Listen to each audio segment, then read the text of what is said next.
Chapter 1: The System That Fell from the Sky. Advisor, may I ask why? Inside the office, Yifan looked at his academic advisor from 4 years of university and questioned him. Just now, the list of students recommended for postgraduate studies in the college was released. Based on Yifan's academic performance, he should have been guaranteed admission to graduate school. But when the list was announced, the name that appeared on it was not his, but a name that made him extremely sad: Sumunk. Sumunk is his ex-girlfriend. They just broke up yesterday, and now this has happened to him. The quota is decided by the school. What's the point of asking me? The counselor said impatiently while busy with her work. All right, get out of here, don't disturb my work.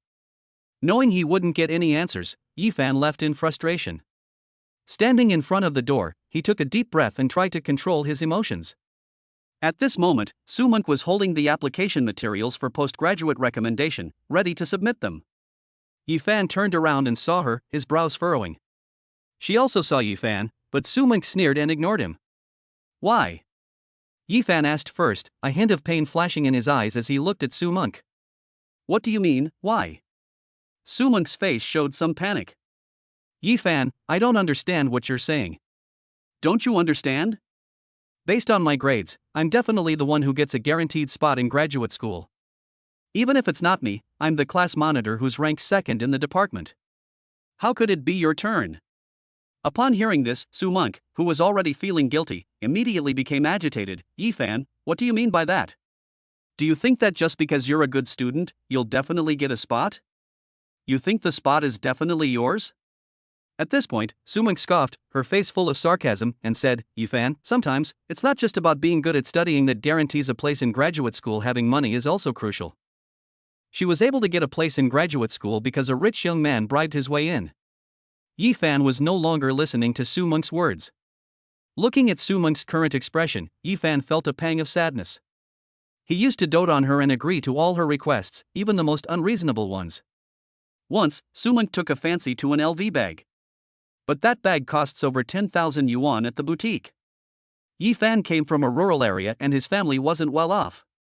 The school awarded him a scholarship of 5,000 yuan, but Yifan didn't spend a single penny. He worked hard for several months doing part-time jobs to save up enough money to buy the bag. Because of this incident, he spent all the money he had. If it weren't for his roommate's help, he probably would have starved to death. He did that because he liked Sumunk and wanted to be with her forever. Unexpectedly, this dream shattered just 1 day ago. Sumunk broke up with him, and before he could recover from his heartbreak, she snatched his spot for postgraduate studies. Yifan, you don't understand. You're a good student, so even if you don't get a guaranteed spot in graduate school, you can still get in through the entrance exam. But it's different for me. Without a guaranteed spot, I won't even be able to find a job. Then why did you break up with me? I can give you the postgraduate recommendation spot, but we've been together for 2 years, more than 700 days. Yifan was furious. Aren't you childish? So what if it's been 2 years? I ate in the cafeteria every day for 2 years with you. Sumunk exploded. Don't you know why I broke up with you? Graduate tuition is over 10,000 yuan a year, plus living expenses. Do you think you can support me? Yifan wanted to argue but was speechless. Yes, the tuition for a master's degree is over 10,000 yuan a year, plus living expenses. It's at least 40,000 to 50,000 yuan a year. He simply couldn't afford it. Ding! Congratulations, host, you have obtained the future prediction system. At that moment, a mechanical voice appeared in Yifan's mind. What is this? System? Yifan, who had read countless online novels, was naturally overjoyed. He never expected that such a fantastical thing would actually happen to him. System function description: this system can help the host see events that will occur in the near future. System prompt: the time point for viewing the future will be randomly selected, but the host's physical condition is currently low and the number of times it can be used per day is limited. Please use it with caution. Holy crap! The system is awesome. This is equivalent to having the ability to predict the future. His little hands were trembling with excitement, and he was almost bursting with joy. He was eager to find a target to experiment on. Yifan looked down at Sumunk, his eyes suddenly lighting up. This is a perfect opportunity to test it out on Sumunk. He took a deep breath, forcing himself to calm down, check Sumung's future. 3 options popped into my head: career, love, fortune. Please choose one of the 3 to view. Yifan snapped out of his daze and glanced at Sumung, who was still cursing him. She dumped me before, so let's see what happens. Love. Then, some images appeared in Yifan's mind about what would happen to Sumung in the near future. 6 months later, under a gloomy sky and amidst a torrential downpour, Sumung and a wealthy young man emerged from a hotel. Judging from her protruding belly, she must be pregnant. The two stood in front of the hotel, the rich young man's face extremely gloomy, and her face also turned deathly pale. After some time, Sumung tried to take the hand of the rich young man, but he slapped her away. The rich young man then pushed her to the ground, pointed at her and roared angrily, finally saying that he was just playing around with her. Now that I'm tired of her, I'll naturally dump her and get rid of the child as soon as possible. After saying this, the rich young master ignored Sumung's pleading and drove away in his luxury car. She was left alone to weep in the rain, while hotel guests pointed and whispered in front of the hotel, but no one paid her any attention. Just then, a phone call made things even worse for her. The call was from the university president, informing her that the institution had uncovered the truth about the graduate school admission issue and that she had been expelled. Seeing this scene, Yifan felt inexplicably happy, and the frustration in his heart just now instantly disappeared. Yifan sneered as he looked at Sumung, who was resting her chin against his. What are you laughing at? Sumung was talking enthusiastically when she suddenly saw Yifan laughing, and her brows furrowed immediately. The next second, Yifan looked at her with pity, shook his head with a sigh, and said, Sumung, although I hate you for taking away what should have been mine, everything has a cause and effect. Since you did it, you have to reap what you sow. These inexplicable words left Sumung somewhat bewildered. Yifan was too lazy to explain it would be pointless anyway, and no one would believe him. Consider this spot a gift from me. Finally, Yifan waved his hand and left gracefully, knowing that even if she took it, she would still be fired in the end. He no longer wanted to waste his time with this woman. After leaving, Yifan went to eat outside the school. Walking down the street, he touched the few dozen yuan he had left in his pocket inside. All the money was invested in Sumung, and this was all that was left for himself, but he never expected to get this result. However, after learning about her outcome, Yifan's anger and hatred were not as intense as before. Finally, Yifan found a cheap noodle shop to fill his stomach. But a quick glance revealed a lottery shop right next door, and he immediately fell into deep thought, a bold idea forming in his mind. Chapter 2: Predicting Lottery Results. After much hesitation, Yifan finally went to the lottery shop to try his luck. Hi, sir, what kind of lottery ticket are you looking to buy? When I came in, there were only 1 or 2 people in the lottery shop, and business wasn't very good. Yifan looked at the pictures on the wall, feeling dazzled and unable to understand them, because he knew nothing about lotteries. But he knew of a lottery with fast draws and high prizes, so he slammed the 10 yuan he had on the table and said, Boss, give me 5 double color ball tickets. The shopkeeper put the money away, clicked a couple of times on the computer, and handed it to Yifan. Please select a number here. Yifan looked at those numbers, his heart pounding with anxiety. System, can you tell me which numbers will win the first prize tomorrow? Red, 02, 07, 19, 26, 28, 30, blue, 10. Holy crap, it really exists. Yifan was initially quite nervous, but once the number was announced, he instantly became excited. After searching on the computer, he found the number. He bought it without hesitation. After receiving the lottery ticket, Yifan ran out without looking back, completely unaware of the shopkeeper's expression of looking at him like he was an idiot. As Yifan ran, he prayed, System, please don't lie to me, or I'll be eating dirt for the next 20-odd days. I don't know how long I ran, until I heard mocking voices behind me. Hey, isn't this the genius boy in our class? Why are you so tired? Did you go to some construction site to carry bricks? Yifan frowned, turned around, and saw a couple walking towards him. Sumung was arm in arm with Han Chi, who was dressed in designer brands. Their intimate demeanor suggests they are a couple deeply in love. It turns out that these two people had already started dating around this time. Yifan saw this and felt a surge of anger, but he quickly calmed down. Forget it, we already know their outcome, what's the point of getting angry? It'll only hurt your own health. What does it matter to you whether I'm doing manual labor or not? Who the hell do you think you are? Mind your own business. Get lost. Yifan glanced at them, too lazy to pay them any attention. Han Chi's playful expression froze instantly, then turned gloomy. He and Sumunk saw Yifan while shopping and wanted to come over and make a few sarcastic remarks to slander Yifan. But Yifan's attitude made him unable to utter a single word afterward. In addition, Yifan was a troublemaker. He was fine on his own, but the group of people in his dormitory were not easy to mess with. Seeing that Hanqi's expression was not good, Sumunk, who was standing next to him, wanted to win his favor, so she pointed at Yifan angrily and said, "Yifan, what kind of attitude is this? Hanqi is my boyfriend now, so watch your mouth." Yifan was speechless and sneered, "What does your boyfriend have to do with me? Why should I be polite to him? He's lucky he didn't hit him." "You. What do you mean, what do you mean? If you have something to say, then say it. If not, then get lost. I'm busy." Yifan didn't give Sumunk a chance to speak at all. He's busy going back to check the lottery. He doesn't have time to deal with this pair of scoundrels. Hanqi was furious, but he didn't dare to make a move. He said coldly, 2 days from now, I'll be holding a celebration party for Munk at the ZUN Hotel to celebrate her guaranteed admission to graduate school. The whole class will be there, and you have to come too." "Alright, I got it. I'll go then." Yifan waved his hand impatiently and agreed. "If there's nothing else, I'll be going now."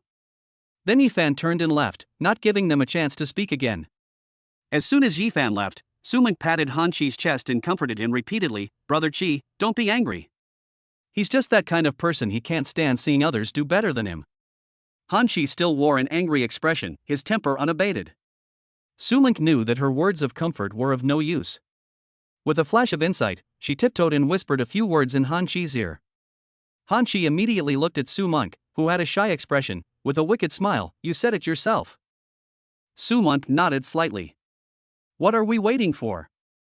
Let's go to the hotel now. I'm going to have some fun tonight." After saying that, he grabbed Sumunk and ran towards the nearest hotel. What would happen next was self-evident. Yifan ran all the way back to his dormitory. No wonder people said he looked like a bricklayer. "I was drenched in sweat the whole way, completely soaked." Back in the dormitory, the 3 burly men were eating. When they saw Yifan's appearance, they looked at him strangely. "Is this some kind of wet body seduction?" "We're all normal people, only interested in women," said the guy sleeping in the bunk above Yifan. The other 2 people in the dormitory nodded in agreement. Yifan rolled his eyes at them. "I'm only interested in women. I ran away from school. Is there anything to eat? I haven't eaten yet, I'm hungry." Yifan rubbed his empty stomach and glanced at the food on the table. "The chopsticks are over there, help yourself." His roommates didn't mind, and the 4 of them squeezed together to eat the meal. The 4 men devoured the meal in no time, while the others cleaned up, and Yifan took a cold shower. Lying in bed, Yifan glanced at his phone every now and then. "I've never felt time pass so slowly. Then I just stared at the ceiling, and before I knew it, I fell asleep." He didn't even hear his roommates calling him to go online. When he woke up, it was already past 9 o'clock in the evening, with only 15 minutes left before the double color ball lottery opened. Yifan was too scared to sleep. He held his phone in one hand and a lottery ticket in the other, his heart pounding. After a long wait, 9:15 finally arrived. Refresh the mobile page. First prize 02, 07, 19, 26, 28, 30, 10. 5 million per bet. Holy crap! Yifan jumped out of bed, his hand holding the phone trembling uncontrollably. I really won. I fucking won. Ah, holy crap. System, I love you. Yifan shouted excitedly. He's all alone in the dorm now, so no matter how much he jumps around, nobody knows. Yifan checked the numbers several more times and finally confirmed that he had really won. He was so excited that he almost exploded with joy. Ah, I'm finally rich. Ha ha ha. This is so awesome, ha. Yifan jumped around on the bed excitedly. But he quickly pressed his hand to his chest, forcing himself to calm down. I sat cross-legged on the bed and opened the calculator on my phone to do some calculations. He bought 5 tickets, each worth 5 million, so the total for all 5 tickets was 25 million. After deducting 20% for taxes and fees, I still have 20 million left. 20 million! My god, we're rich! Yifan gasped. Then I rushed outside the dormitory. Luckily, the dormitory was well soundproofed, and no one heard what was going on. Yi Fan carefully closed the door and sat on the bed. Damn, 20 million. This is such a huge number. I've never seen so many numbers before, and they're about to be mine. Yi Fan's heart was filled with unease. After an unknown amount of time, Yi Fan finally calmed down and began to ponder. No, we can't let anyone know about this yet. We have to keep it a secret for now. As he spoke, Yi Fan hid his lottery ticket under his pillow, but then felt it wasn't appropriate. I put it under the mattress, but it still didn't fit. Even tucking it into the blanket won't work. Yi Fan rummaged through drawers and cabinets but couldn't figure out where to put it. In the end, he just kept it on his person, which made him feel much more at ease. Lying in bed, unable to fall asleep for a long time, I kept thinking, I'll go get the money first thing tomorrow morning. Chapter 3, Buying a Car for 5 million. The next morning, Yi Fan, sporting dark circles under his eyes, fully armed himself. Sunglasses, hat, mask, and coat are all in place. Yi Fan left home under the strange looks of his roommates and arrived at the Lottery Welfare Center in Huan City around 9 o'clock. Miss, I want to redeem my lottery ticket. Yi Fan stood in front of the service counter. The young lady inside glanced at his attire, seemingly unfazed. She has worked here for several years and has met many people like her. After checking the computer screen, she immediately stood up and said respectfully, "Please wait a moment, sir." A short while later, Yi Fan was invited to the VIP room. Inside, a middle-aged man sitting on a leather sofa stood up when he saw Yi Fan and extended his hand to him with a smile. Yi Fan also reached out and shook hands with him, which was considered a greeting. Half an hour later, Yi Fan emerged from the VIP room with slightly unsteady steps. The disguise on his body had been removed, revealing his handsome face. His hands, tucked into his pockets, gripped his phone and bank card tightly. Yi Fan still felt a little uneasy, and would occasionally take out his phone to check if the money was in his account. Porsche 4S store. Every man dreams of owning a luxury car, including Yi Fan himself. As soon as Yi Fan entered the store, he saw a silver Porsche on display in the center of the lobby. The silver sheen reflects human figures, its domineering appearance exudes arrogance, and its sleek, rounded design is captivating. I looked at the price marked next to it, 5 million. I can totally afford it. Hello sir, are you here to buy a car? As Yi Fan was carefully examining the Porsche, a salesperson walked over with a smile. Hello, could you tell me about this car? Yi Fan smiled back and glanced at the name on her chest, Lin Xiaoxiao. Okay, this car is our latest model. It accelerates from 0 to 100 km/h in under 3 seconds, has a top speed of 330 km/h, can travel 30 km on pure electric power, and has a top speed of 150 km/h. It also uses the latest turbo technology. As Lin Xiaoxiao spoke, she secretly sized up Yi Fan, her disdain gradually growing.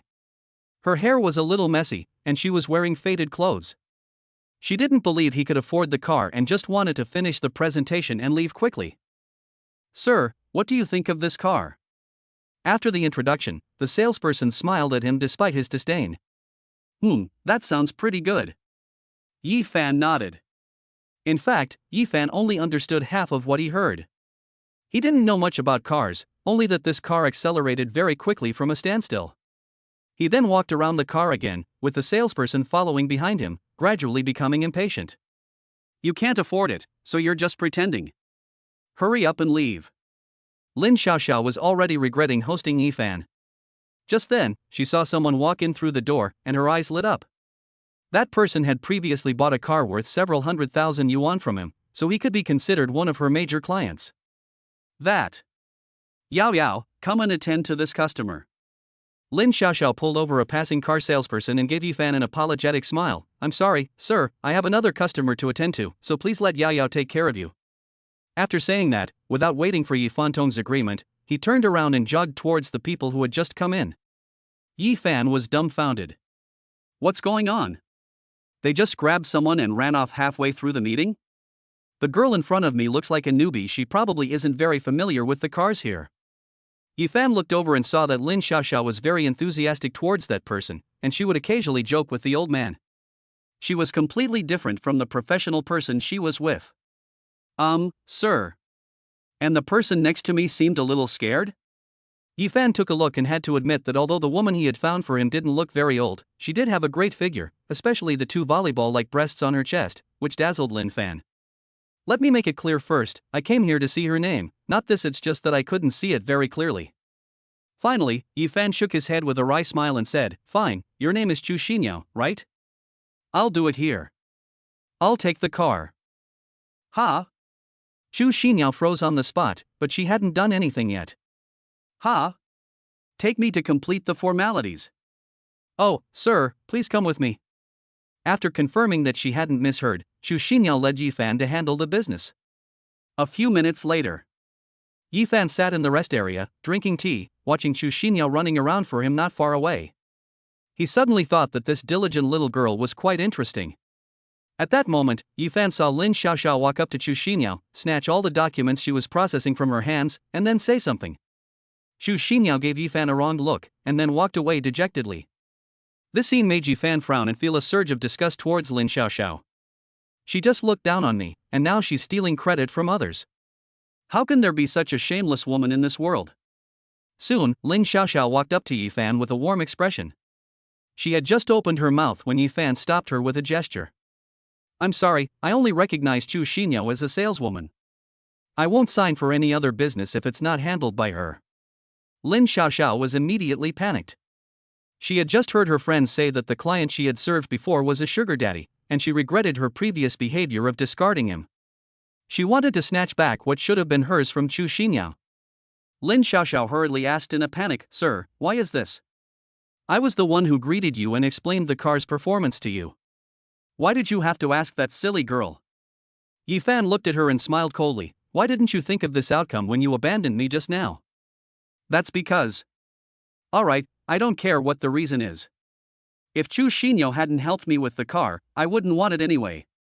With that, Yifan stood up, ready to leave. The manager, who was patrolling nearby, saw what was happening and knew of Yifan's wealth, so he took Yifan seriously and quickly ran over to ask, Mr. Yi, I am Wang Kai, the sales manager of this store. What's wrong? Yifan glanced at Lin Xiaoxiao, whose face was pale, and then explained the whole story.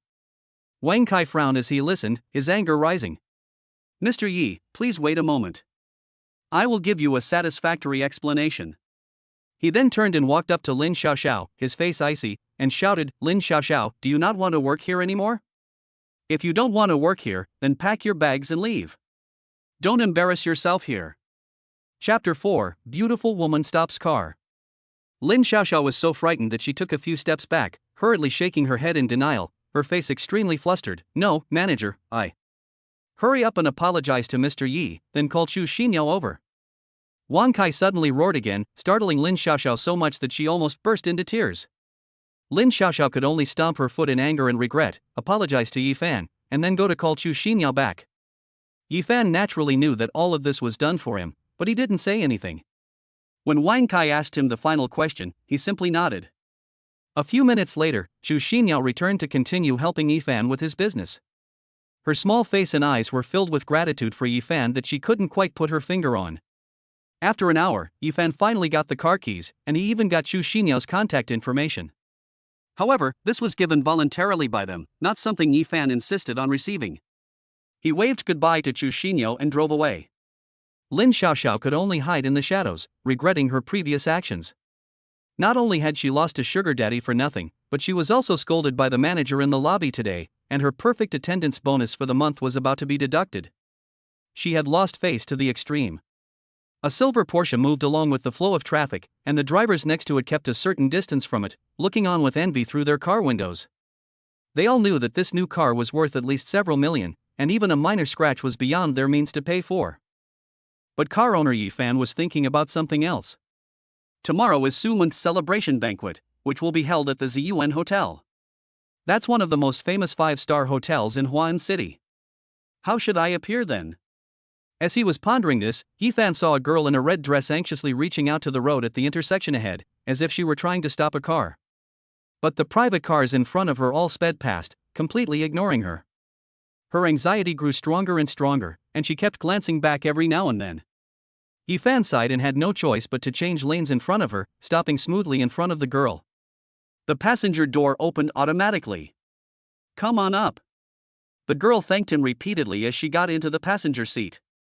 Before Yifan could even ask her where she was going, the girl said anxiously, with a hint of pleading, "Handsome, please drive quickly, there's an annoying person chasing me." Upon hearing this, Yifan felt a surge of righteousness. "Okay, girl, fasten your seatbelt." Yifan then immediately started the car and drove away. Yifan glanced at the rearview mirror and saw a boy holding roses hurriedly chasing after his car. He immediately understood what was going on. Yifan was speechless for a moment, then gave a wry smile. The young couple had quarreled. "I think I've been meddling in other people's business."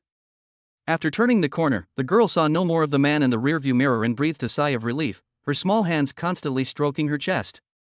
Seeing this, Yifan knew he had guessed wrong. It was highly likely that the man from earlier was this girl's suitor.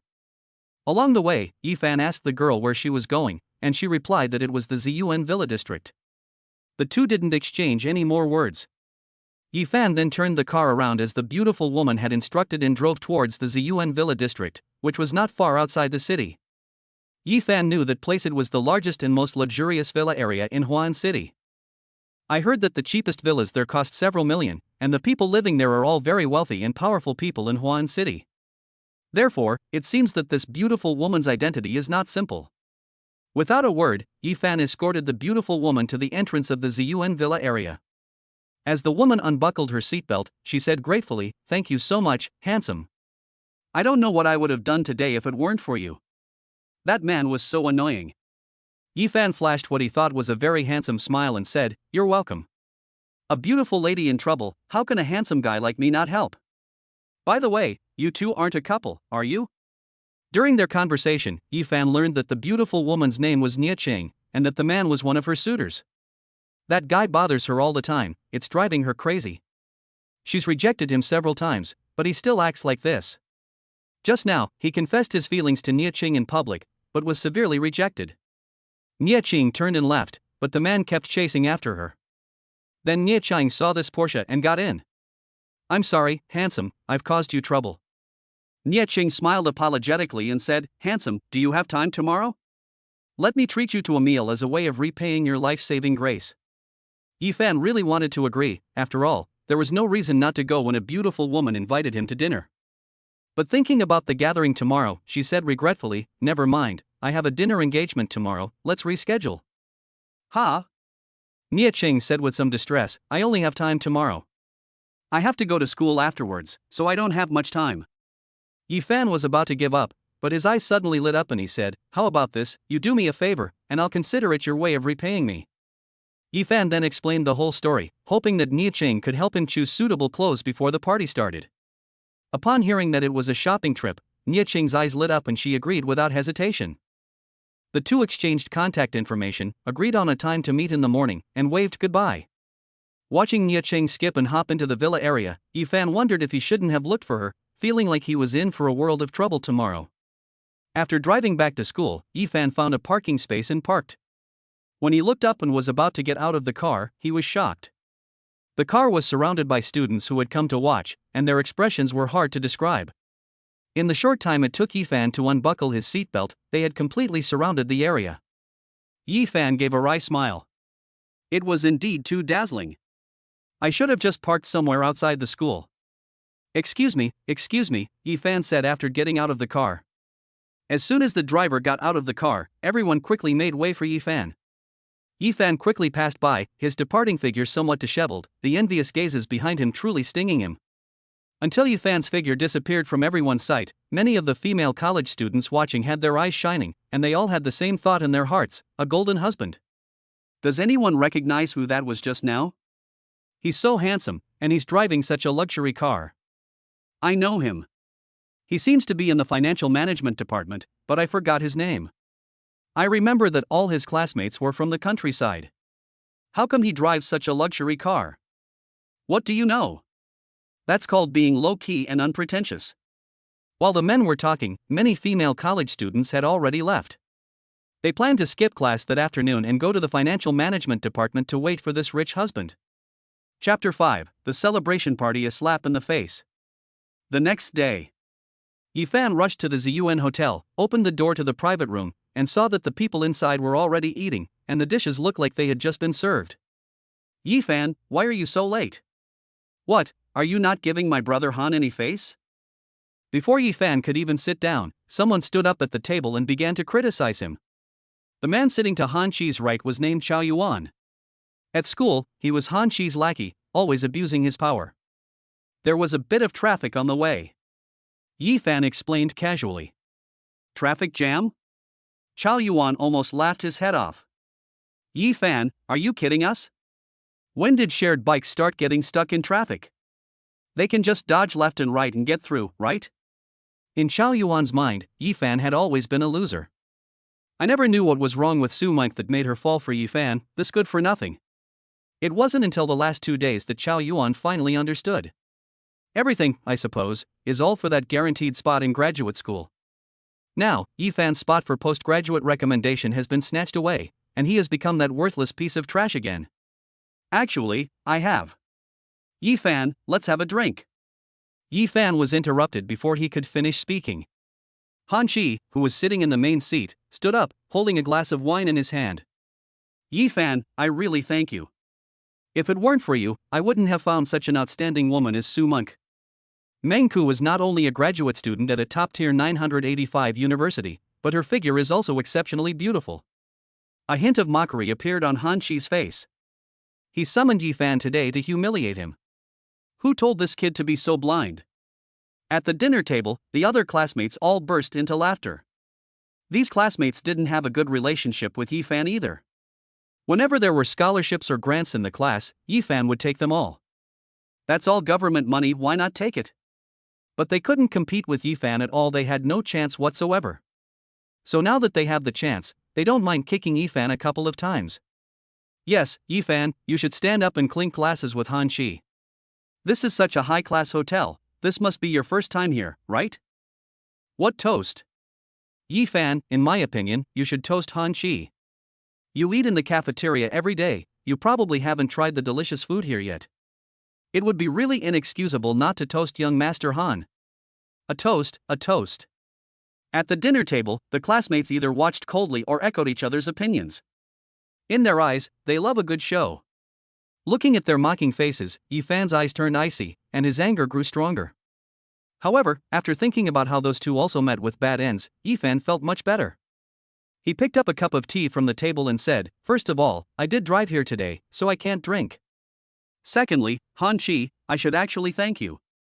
Thank you for saving me from this misery and keeping me away from those green tea bitches. So, this drink is for you.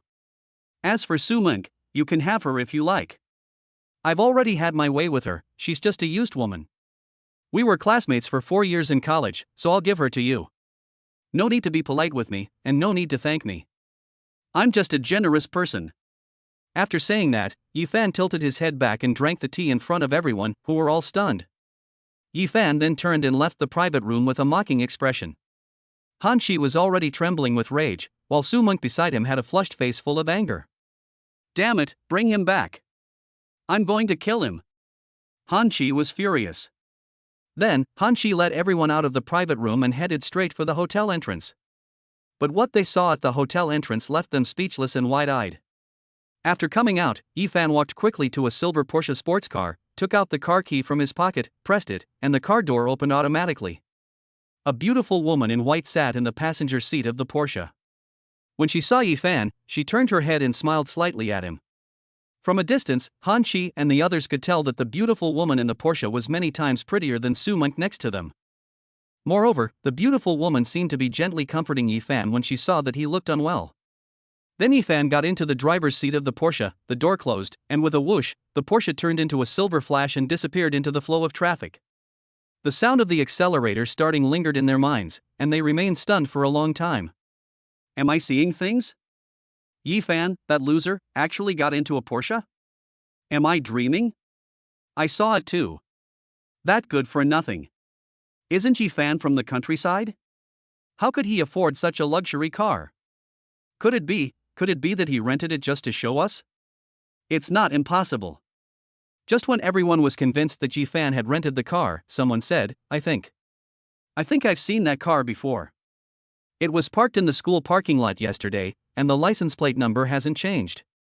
Everyone stared at him wide-eyed, their voices trembling. "Is what you're saying true?" The man nodded without hesitation, "It's true. No one spoke, they didn't know what to say. The shock Yifan brought left them unsure how to face reality. The loser they always thought was a loser drove off in a luxury car. But they had just humiliated him at the dinner table, mocked him, and made him lose face.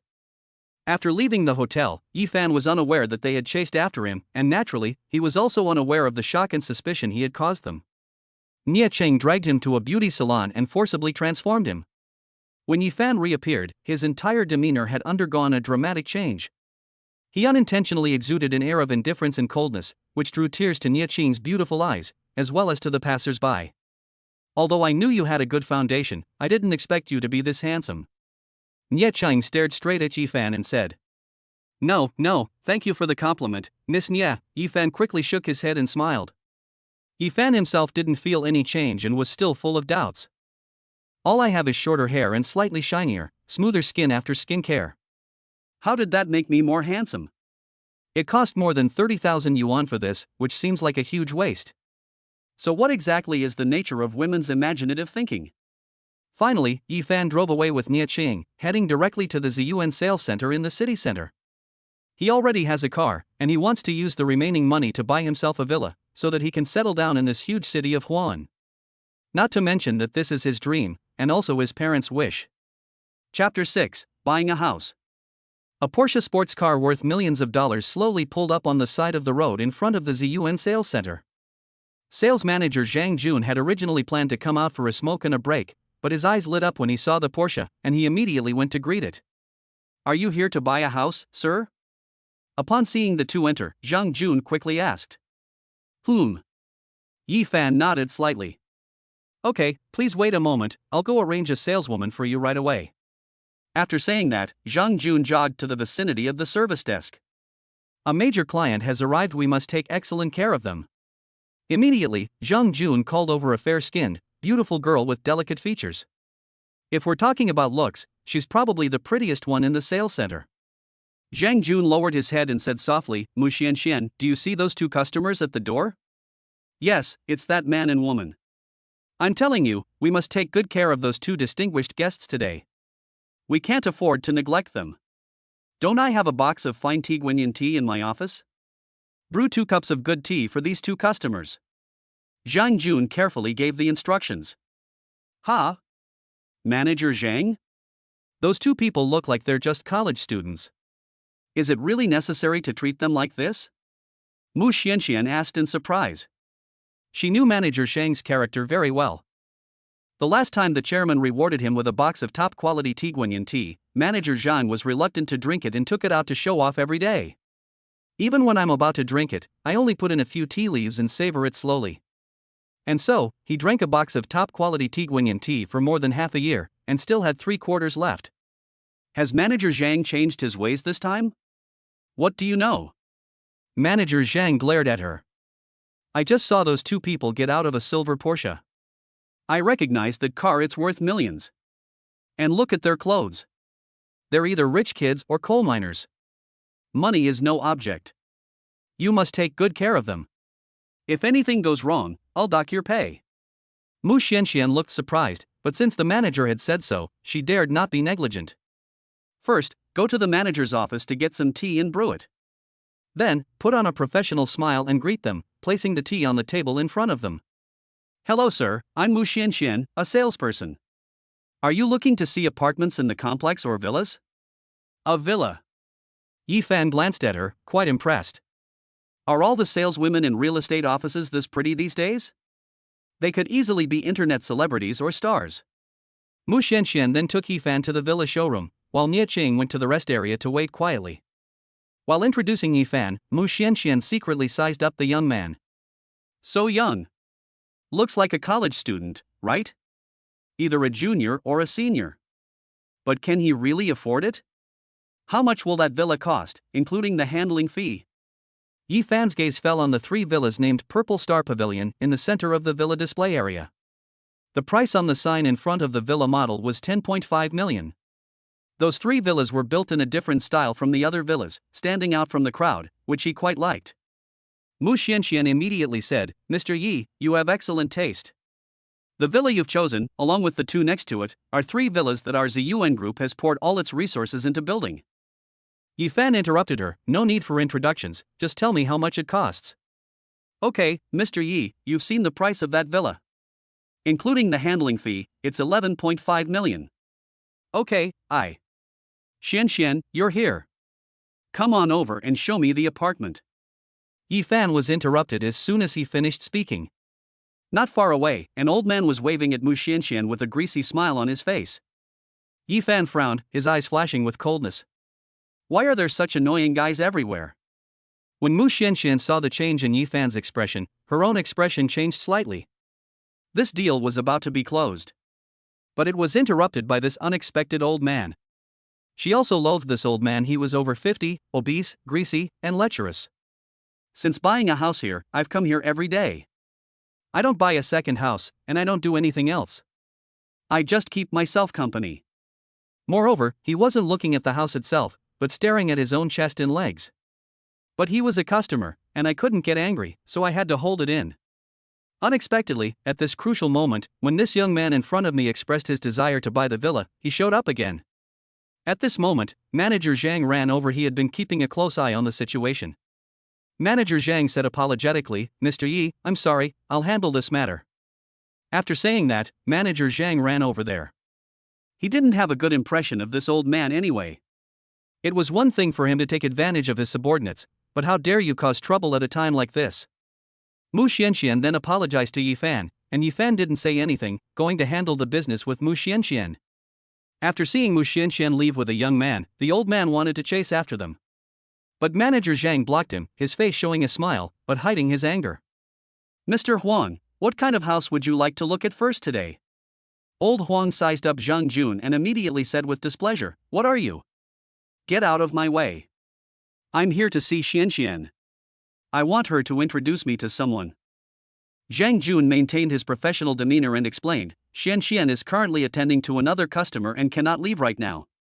I am Zhang Jun, the manager here, and I can still serve you. Old Huang said with a disdainful look, Manager?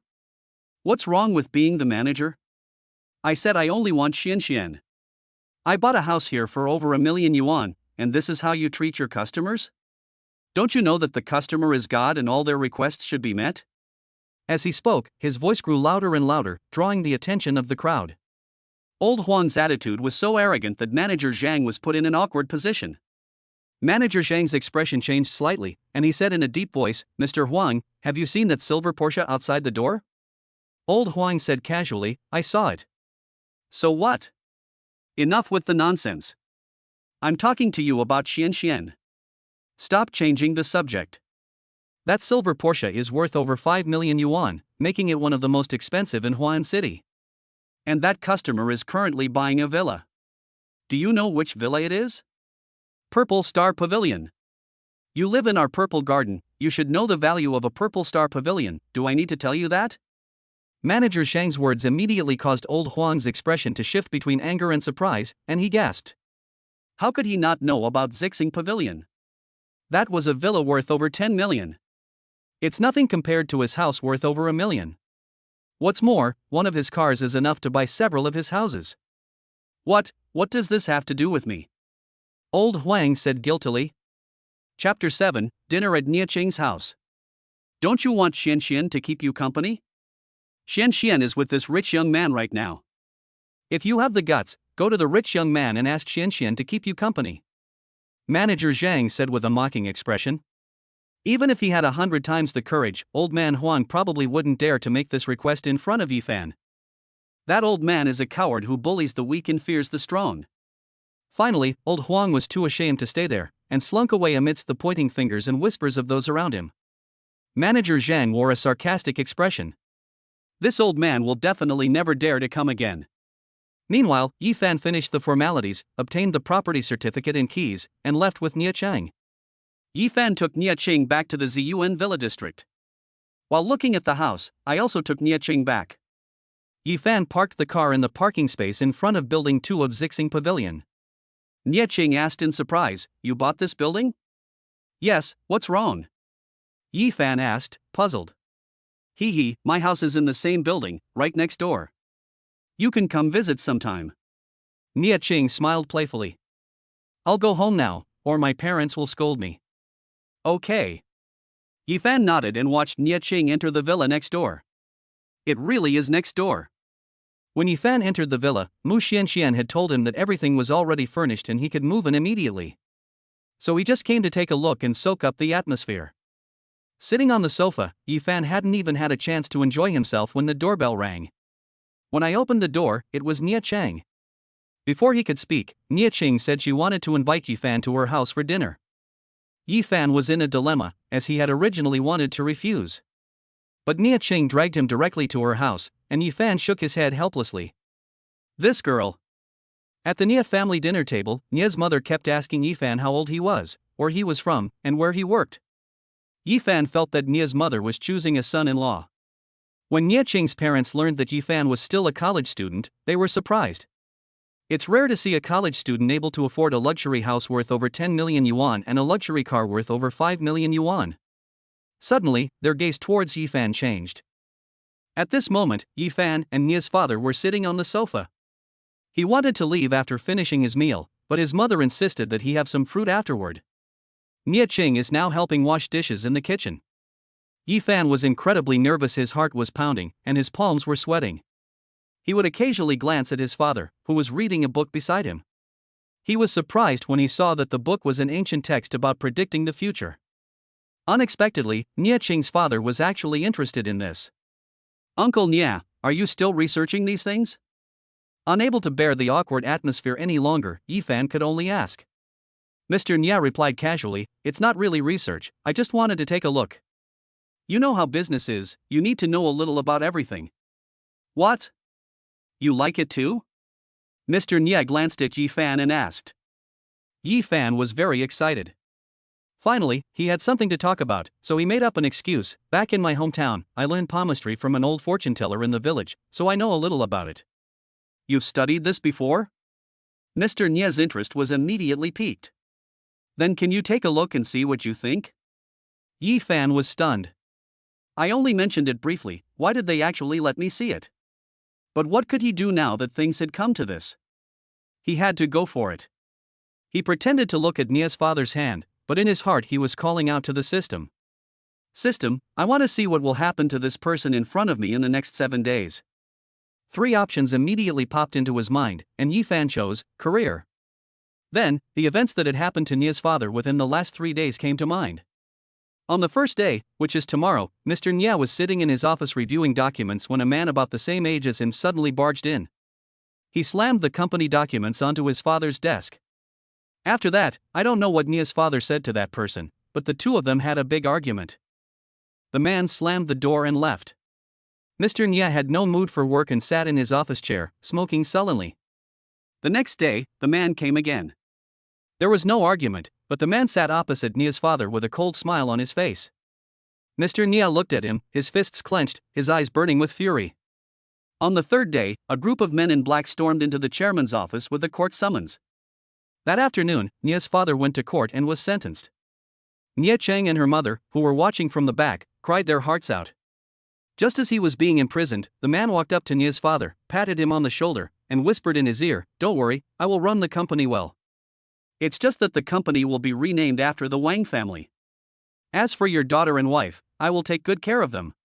You know I've liked Xiaoqin since high school, so after you go in, I'll make sure Xiaoqin remarries me.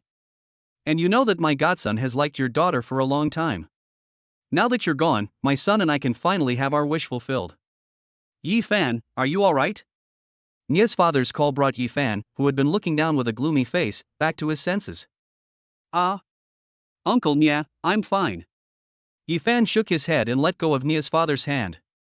It's good that you're alright. Mr. Nie nodded, then asked, how did your examination go? Yifan was actually still struggling with how to tell Nie's father about this. You definitely won't believe it if I tell you. But thinking of how innocent and adorable Nie Qing was in front of him, Yifan gritted his teeth. Uncle Nie, I can only give you a word of advice, something unexpected will happen to you in 3 days. Be careful of your loved ones, someone might try to harm you. Closest relatives? Mr. Nie frowned. You mean Qing and her mother?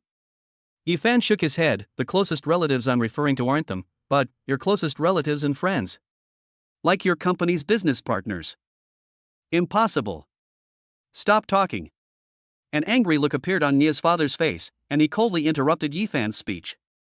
He trusts those close to him completely and would never harm him. I originally thought Yifan was a good kid, and even considered trying to match him up with my daughter. But now it seems Yifan is unreliable and just spouting nonsense. Yifan smiled helplessly, and seeing that Nia's father did not believe him, he did not say anything more. Yifan then fell silent, as did Nia's father. After glancing at Yifan, they continued reading their book. The atmosphere was even more awkward than before, and Yifan regretted his actions. At that moment, I wished I could just run away.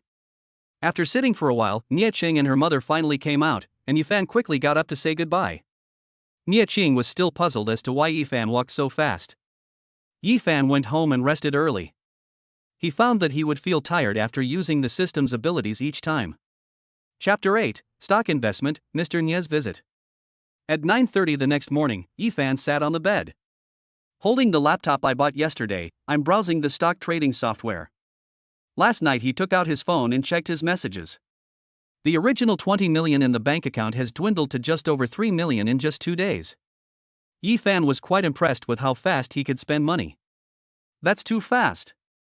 He knew that things couldn't continue like this. He still needs to earn money, otherwise, if he spends all 20 million, he'll be back to eating dirt like before. So Yifan thought of stocks. Apart from the lottery, stock investment is the fastest way to make money. He had actually considered continuing to buy lottery tickets to make money. But the thought that if I kept buying lottery tickets and won every time would definitely arouse suspicion. So Yifan gave up on that idea and decided to try stock investment instead. He studied finance, so he knows a bit about stocks. I had simulated stock trading during class, so I basically didn't need anyone to teach me. System, I want to know which stocks will have the fastest growth rate in the next 7 days. Then, more than a dozen stock codes appeared in Yifan's mind, including some from the US stock market. Yifan was truly impressed by this system. It was incredibly powerful. Behind those codes are the stock price increases over the past 7 days. 5 stocks hit their daily limit up today, while others saw gains of over 60% within 7 days. Without hesitation, Yifan quickly located these stocks based on their codes. Of the 3 million, Yifan used 2 million to buy these stocks. He bought more stocks that rose significantly, and he also bought quite a bit of stocks that rose less significantly. Yifan bought 3,000 to 5,000 shares of those 5 stocks that hit their daily limit today. The number of shares he bought varied depending on the purchase price. A rough calculation shows that I spent about 500,000 yuan to buy these stocks. Sell at the highest price before the market drops at the opening tomorrow. Yifan subtracted his own principal and calculated it to be 500,000. Yifan should be able to double his money on these stocks at least by the end, making over 1 million. As for the others, Yifan would decide when to sell based on the daily price limits. 7 days later, the 2 million will be recovered, and Yifan will receive more than 10 million, or possibly more. Call. After finishing the operation, Yifan breathed a sigh of relief. He was very excited. The thought of receiving over 10 million yuan in 7 days made him unable to suppress his smile. I've never realized how easy it is to make money. It feels so good to be rich. Afterwards, Yifan closed his laptop, took a shower, and went out. When we returned to the villa, it was already past 10 a.m. He went to his school dormitory to get his things, and then went to the city center to buy some other things. After tidying up the villa, Yifan slumped onto the sofa, not wanting to move at all. That's exactly like Guyu lounging around. Cleaning by myself is so tiring. I'm exhausted. Yifan's phone rang shortly after he sat down. Hello? Nia Qing, what's wrong? Yifan asked weakly as he answered the phone. After a moment's hesitation, the person on the other end asked, Yifan, are you home right now? I'm here. You're coming over? Then come on over. Yifan then hung up the phone and waited for Nia Qing to arrive. Less than a minute later, Yifan heard the doorbell ring and went to open the door. Nia Qing and her father stood outside the door. Nia Qing looked aggrieved, while her father's expression was uncertain. Uncle Nia, you're here too. Come in and sit down. Yifan invited the two of them in and sat on the sofa, then went to the kitchen to boil water. Soon, he placed 2 glasses of plain water in front of the two of them. Excuse me, I forgot to buy tea. Yifan sat down on the single sofa next to him with an apologetic look, and then asked, Uncle Nia, is there something you need from me? He wouldn't ask Nia Ching, because he knew that the person looking for him today must be Nia's father. Looking at the boy who was a year or two older than his daughter, Mr. Nia's disdain from yesterday turned into admiration for the young man. This morning, as soon as he arrived at his office, his friend came to visit. He slammed the documents on the table, questioning himself. They believed that Mr. Nia was no longer suitable to be the chairman and that he should be the one to take the position. Then the two of them had a big argument. The friend slammed the door and left. Sullenly, he lit a cigarette and looked at the document. Many inconsistencies were discovered, indicating that someone had imitated my handwriting and deliberately altered these parts. The technique was so professional that you couldn't see a single flaw. He immediately recalled Yifan's words, "Be careful of your closest relatives." So he rushed back and had Nia Ching take him to find Yifan. "Xiao Fan, you're right, he really is trying to harm me." Mr. Nia nodded dejectedly, then said painfully, "But how could this be? We've known each other for decades, how could he do this?" He simply couldn't believe that his life and death friend would betray him. The two have known each other since high school, and although they have had arguments over the decades. But those are minor matters, and they shouldn't lead to betrayal. If I had to pinpoint the only unresolved issue, it would be this. That is, the woman he liked in high school married him and had a child.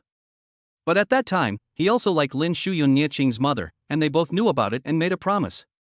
No matter who Lin Shuyun falls for in the end, they can't complain, they can still be friends. Is this what led to his betrayal? Was it all for Nia Ching's mother? Seeing the pain on Nia's father's face, Yifan felt as if he were being torn apart. Because he had also been betrayed not long ago. He sighed and said, "Uncle Nia, you can't see into someone's heart." Mr. Nia was speechless. After struggling internally for a long time, he finally sighed and said, "Well, maybe it's just as you said." Nia Ching, who was listening nearby, looked completely bewildered. Knowing that the two were silent, she couldn't help but ask, "Dad, what are you and Yifan talking about?" Yifan looked at Nia's father and then recounted what had happened yesterday afternoon, leaving Nia Ching's pretty face filled with shock. After a long pause, he asked with some doubt, "So that means what Yifan said yesterday is already happening today?" Nia Ching stared at his father, whose gaze lingered for a moment before he sighed and nodded in agreement. Nia Ching grabbed Yifan's hand and pleaded, "Yifan, since you can tell fortunes, you must have a way to save my father, right? I beg you, please save him, please save him. I'll agree to anything you ask of me, as long as you save my dad." As she spoke, Nia Ching was already sobbing uncontrollably, her shoulders shaking incessantly. Yifan couldn't bear to see a woman cry. He was afraid of becoming like that, and a chill ran down his spine. He hurriedly grabbed a tissue and wiped Nia Ching's tears, while constantly comforting her. "Nia Ching, don't cry, don't cry. I know you might come looking for me, so I've already thought of a solution." "Really?" Nia Ching immediately stopped crying, pouted, and asked, her eyes still misty. Yifan was stunned by the speed at which the expression on his face changed. He absolutely dares not say no now. Tears are already welling up in his eyes. Yifan gave a wry smile. "Am I going to be ruined by a woman in my life?" "Yes, but I need to see Uncle Nia's friend, preferably today." Mr. Nia nodded in agreement. Nia Ching wiped away her tears, smiled mischievously, grabbed Yifan's hand and shook it back and forth, her face full of admiration. "Hee, Yifan, I knew you were the best. I didn't expect you could tell fortunes. It seems I've found a treasure friend." Chapter 9, Resolving the Crisis. In the afternoon, Nia's father invited his friends out for dinner, and Yifan sat on the side. Mr. Nia still looked worried and asked, "Xiao Fan, do you really have a way?" Yifan smiled slightly at Nia's father and said, "Uncle Nia, don't worry, just use the method we discussed to communicate with him." Seeing Yifan's confident demeanor, Nia's father didn't say anything more. To be honest, Yifan was quite nervous himself. His palms were sweaty. It was Yifan's first time acting, and he was so nervous that he felt like his heart was going to jump out of his chest. "Damn it, I absolutely can't mess this up." While anxiously waiting, the man arrived, and Mr. Nia greeted him with a hearty laugh as soon as they met. He acted as if the morning's conflict had never happened. Yifan felt a chill and secretly grimaced. Businessmen are so hypocritical. His friend noticed Yifan sitting next to Nia's father and asked in confusion, "Old Nia, who's sitting next to you?" Mr. Nia had just sat down when he glanced at Yifan. Then he quickly stood up, looking as if he had just remembered, and said, "Look at my memory. Let me introduce you. This is the child of a distant relative of mine. He just came from the countryside. His name is Yifan." His family wanted him to see the big city, so they sent him to stay with me for a few days. Yifan, this is your uncle Wang Gang. How can you be so impolite? Get up and greet him. As she spoke, she looked at Yifan with a reproachful expression. Yifan quickly stood up, looking flustered, and bowed repeatedly, saying, "Hello, Uncle Wang, my name is Yifan." Before Wang Gang could say anything, he sat down directly. Mr. Nie smiled and shook his head. This child hasn't seen much of the world, so he might be a little nervous. Ha ha ha. Wang Gang laughed heartily, waving his hand generously and saying, "It's nothing. Weren't we the same when we first came to the city? Seeing him reminds me of us back then." The two then reminisced about the passage of time, and then ordered food and ate. Yifan watched Wang Gang from the side, mentally calling upon the system to check Wang Gang's career status from tonight to the day after tomorrow. The reason for needing to meet Wang Gang is that the system needs to see him in person to view the future. Otherwise, it would be impossible with just a name. Besides, there are so many people with the same name across the country. However, a breakthrough was found very quickly, tonight. After the meal, Nia's father and Wang Gang said goodbye. Wang Gang watched Nia's father and Yifan get into the car before leaving. After driving for a while, Yifan asked Nia's father to stop the car and got out himself. He told Nia's father to go back, and that he would handle the rest himself. After telling Yifan to be careful, Mr. Nia left, looking at the boy in the rearview mirror with a heart full of guilt. The burden of his own affairs fell on a 19-year-old, and he couldn't help at all. Yifan walked along the road, thinking about his performance just now. I really want to award myself a Best Actor award. The acting was so realistic. Hey! Just as I was lost in thought, I suddenly felt someone tap my shoulder. Yifan was startled and turned around to see Nia Cheng standing gracefully behind him, wearing a baseball cap. "What are you doing here?" Yifan asked, puzzled. Nia Cheng smiled smugly. "I've been following you all along, you just didn't notice." Yifan was speechless. "By the way, do you really have a way to save my father?" Nia Cheng suddenly asked at this moment. That pitiful expression stirred Yifan's heart with pity. Yifan gave her a confident smile. "Don't worry, have you forgotten that I can tell fortunes? However, since you've come all this way, then come with me." Then Yifan took Nia Cheng to a computer mall. When he came out, Yifan had a pinhole camera and a voice recorder in his pocket. They took a taxi and went to the ZUN hotel. "What are we doing here?" Nia Cheng asked, puzzled, as the two got out of the car at the entrance of the Resource Hotel. "We're here to find evidence that your uncle Wang framed your father." With that, Yifan led Nia Cheng into the hotel. We took the elevator directly to the 4th floor of the hotel. This floor was entirely comprised of private rooms, and Yifan pulled Nia Cheng along to find the Purple Cherry Blossom Hall private room. They found it quickly. Yifan had Nia Cheng keep watch outside while he went in himself. Turn on the recorder in the private room and hide it somewhere. Then place the pinhole camera, which has been debugged and connected to your phone, facing the table. The two left quickly.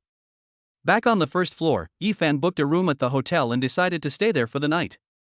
Inside the room, Nia Cheng kept pestering Yifan, asking what they had been doing in the private room. Forced into a corner, Yifan feigned mystery and said, "Heavenly secrets cannot be revealed." Nia Cheng rolled her eyes and snorted, "Fine, I won't tell you then." After a moment, she looked away and hesitated before saying, "Yifan, if you really save my father this time, I said I would agree to any request you make." Bored, Yifan decided to tease Nia Cheng. With a roguish grin, he said, "Really? Then how about I make you my girlfriend?" "Ah." Nia Cheng panicked, her pretty face blushing red like a ripe apple, and she stammered. But we've only known each other for a few days, isn't that too fast?" Yifan shook his head seriously and said, "I think this is just right." Nia Cheng fiddled with the hem of her clothes, stammering and unable to speak. Finally, in a voice barely above a mosquito's buzz, he said, "Then I'll think about it." Yifan didn't hear this. He just saw that Nia Cheng wasn't saying anything, so he figured he might as well stop. He had no idea that his reckless actions had left Nia Cheng with something to look forward to. Night fell quickly, and just as the two were drifting off to sleep, Yifan's phone displayed a video feed. The two immediately perked up. In the video, 8 people entered the private room one after another, including Wang Gang, who was the last to arrive. The 9 people first shook hands and greeted each other, then sat down around the table, ordered some dishes and a few bottles of wine. They then began to talk. As time went on, Nia Qing grew increasingly furious at their words, his eyes blazing with anger. Yi Fan already knew, so he didn't show it much. She never imagined that Uncle Wang, who had been so good to her, had been selling company secrets to rival companies. And it has been going on for a very long time. By now, those rival companies have obtained many of the secrets of Nia's father's company. The purpose of today's meeting is to seize Nia's father's company tomorrow. Ultimately, Nia's father was unable to repay his debts and was imprisoned. This completely enraged Nia Qing. Nia Qing wanted to go down and question him directly, but Yi Fan quickly stopped her. If we let her go down there, all of today's plans will be exposed. After comforting Nia Qing, the two continued watching the video. They didn't leave until the 9 people had drunk almost all of their drinks. Before the private room was cleaned, Yi Fan went in and retrieved the voice recorder and camera. I'll hand it over to Mr. Nia tomorrow and see how he handles it. Chapter 10, Making Money in Seclusion.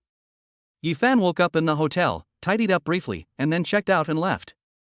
Nia Qing was called back by her parents around 10 a.m. yesterday. When she left, she looked aggrieved, which made Yi Fan comfort her. Given her family background, her family would be very strict with her, and there would be a curfew at night. Afterwards, Yi Fan returned to the villa area, went directly to the Nia family, gave the recording pen and video to Nia's father, and then left. How Nia's father would handle this matter afterward was none of his concern. He needs to hurry back to recover his stock investment. Every minute he delays means he'll lose a lot of money. Sitting on the sofa, Yi Fan held a laptop in one hand and a coffee in the other, trading stocks. Soon, he bought back 3 of the 5 stocks he had bought yesterday. Yi Fan sold all 5 stocks from the opening of the market in the morning until the closing of the market in the afternoon. Because the transaction was completed on the same day, Yi Fan was not in a hurry to withdraw the money. For the next 7 days, Yi Fan didn't go anywhere, he just stayed home and traded stocks. Once the money arrived, Yi Fan invested most of it in the stock market, and in recent days he has even started to venture into the US stock market. Compared to mainland Chinese stocks, US stocks are more profitable. In mainland China, stock trading involves buying today and selling tomorrow. This is not the case with US stocks, where you can buy and sell at any time. Therefore, Yi Fan chose to buy at the lowest point in the US stock market and then sold at the highest point today. For example, he bought a stock at $19 and watched its trend changes. When the price reached today's high of $21.50, he quickly sold his shares, thus making a profit of $2.50. In addition, he held 30,000 shares, which he bought for $570,000 and then sold for $645,000. In the end, he earned $75,000, which is equivalent to 525,000 yuan. 500,000. And this is just one US stock. He didn't even calculate the other high-value US stocks. If you add all of those up, I've earned at least 6 or 7 million today. Holy crap! After all this, Yi Fan himself was a little dumbfounded. This is faster than him winning the lottery and not even realizing it. Damn! Who said making money is hard? Drag him out of here, I'll definitely kill him. Beat him so badly his own mother wouldn't recognize him. The next day, while his enthusiasm was still high and his mind was still racing, Yi Fan continued to invest in other US stocks, repeating this cycle over and over again. Because of the existence of such a bug in the system, Yi Fan was not worried at all about buying the wrong stocks. He only needs to invest, the system will decide everything else. 7 days later, Yi Fan's original account balance of over 10 million quickly grew to over 40 million, nearly 50 million. Looking at the bank card notification on his phone, Yi Fan felt dizzy, and tears welled up in his eyes. Your savings account ending in 4366 has a balance of 48,230,657.00, and a current account balance of 48,230,657.00, China Construction Bank. In just 7 days. In just 7 days, he turned 2 million into over 40 million. Adding those that haven't been recovered from the US stock market yet, the total is over 10 million. All things considered, Yi Fan's net worth is now at least 50 million. He could no longer maintain that composure he once had. If you still feel nothing at a time like this, then you're a fucking idiot. Holy crap! This money is fucking easy to make. With dark circles under his eyes, Yi Fan kept chuckling foolishly. For 3 days, he only slept 4 hours each day. It's not that he doesn't want to sleep, it's that he can't fall asleep. I feel like I've been drinking a dozen cans of stimulants all day long, how am I supposed to sleep? I can't sleep at all. Damn! I really want to withdraw all this money from the bank, spread it on my bed in a golden palace, and take a golden bath in the bathtub. However, he quickly gave up on the idea. Damn it, I'm not some nouveau riche. Lying in bed, Yifan turned off his phone. Damn it, I need to go to sleep right now, or I might die suddenly. I worked so hard to earn this much money, I can't not spend a single penny of it. What's the point of earning so much money? Sleep, sleep, sleep. Go to sleep now. Finally, unable to stay awake any longer, my double eyelids started to droop, and I fell into a deep sleep. Even when he's asleep, he still chuckles foolishly. The child is going to be mentally unstable. Ding ding ding. Yifan was awakened from his sleep by a cell phone ringing. Hello? Who is it? Get to the point, or I'm hanging up. Yifan picked up the phone and said impatiently. You son of a bitch, I'm your dad, came a furious roar from the other end. Dad? Yifan immediately woke up, quickly sat up in bed, and smiled. Dad, what brings you to call me? What do you mean by that? Can't your father call you? Ha? You heartless bastard, you've been gone for so long and haven't even called home. Ha? Do you know your mom is constantly nagging you, asking when you're coming back? Ha? Are you even a member of the E family? First came a barrage of yelling and scolding. There was nothing Yifan could do that was just his father's temper. Hearing his father's words, Yifan felt a deep sense of guilt. It's true that I haven't made a single phone call home since I left home. However, Ye's mother quickly snatched the phone away, and Yifan could hear her constantly blaming his father. Every time I call, I talk about the kids. Every time I call, I talk about the kids. Then I answered the phone. Yifan said, feeling wronged, Mom, please tell Dad I was wrong. I'll call home more often from now on. My child, it's alright. Mom knows you have a lot of studies to do, it's okay. This is the difference between fatherly love and motherly love. A father's love is strictness towards his child, while a mother's love is tolerance and acceptance. Two completely different loves made Yifan's heart ache, and his eyes filled with tears, which he forcefully held back. After chatting with her mother for a while, inquiring about the elderly couple's health and the family's situation, Ye's mother said, My child, it's like this, your sister went to Huan City for a few days. Could you take care of her? Your father and I will transfer the money to you if you need it. Sister? Yifan was taken aback, a 14 or 15-year-old girl flashing through his mind. He asked, What is she doing in Huan City? Your sister just finished her high school entrance exam and got into the top high school in Huan City. She wants to visit her before the start of the semester, said Ye's mother, her voice full of relief. Really? That's wonderful. Yifan was overjoyed. He knew that his sister had always had excellent grades, so it was normal for her to get into the top high school. When will my sister arrive? I arrived this morning, but I couldn't get through to you on the phone. They arrived this morning? Yifan was immediately surprised and glanced at the time. Holy crap! I slept for most of the day? He hurriedly got out of bed, saying as he tidied up, Mom, I'll go pick up my sister now. You don't need to give me the money. I've earned quite a bit of money recently, more than enough to take care of my sister.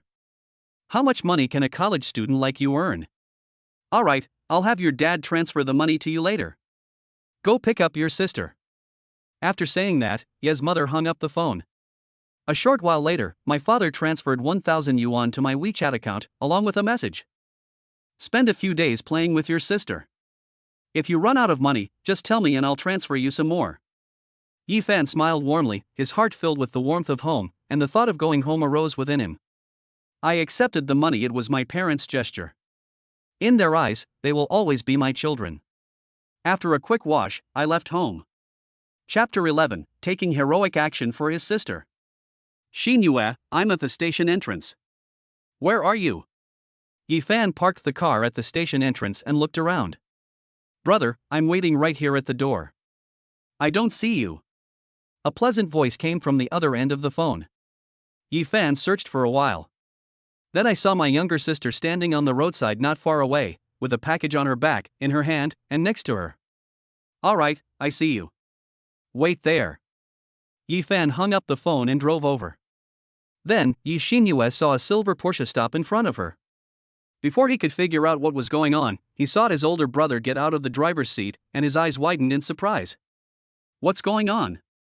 My brother actually came to pick me up in a luxury car. Are you tired, Xin Yue? Yifan asked as he took the things from her hands and put them in the trunk. Xin Yue remained silent, stunned. After a short while, she pointed at the luxury car and asked in shock, "Brother, is this your car?" Yifan smiled casually and said, "Yes, I'll tell you when we get back. You can get in the car first." Xin Yue had forgotten how she got into the car. Amidst the envious glances of the crowd, Yifan drove her away. "Xin Yue, have you eaten? If not, let me take you to eat first. What would you like to eat?" On the way, Yifan asked questions while driving, completely unaware of his sister's gaze. "Brother, tell me, where did this car come from?" Xin Yue stared intently at Yifan and asked in a deep voice. Although she doesn't know much about cars, she does know that this car is called a Porsche. The cheapest one costs several $100,000. His brother's car, on the other hand, is a sports car, and a two-seater at that, costing at least several million. Their family lives in the countryside, and their parents only earn tens of thousands of yuan a year. They also have to support their two children's schooling, so it's impossible for them to afford a car like this. Yifan smiled slightly, knowing that his sister was worried about him, and explained, "Don't worry, Xin Yue, I bought this car with my own money. The money came from legitimate sources, I didn't steal or rob it.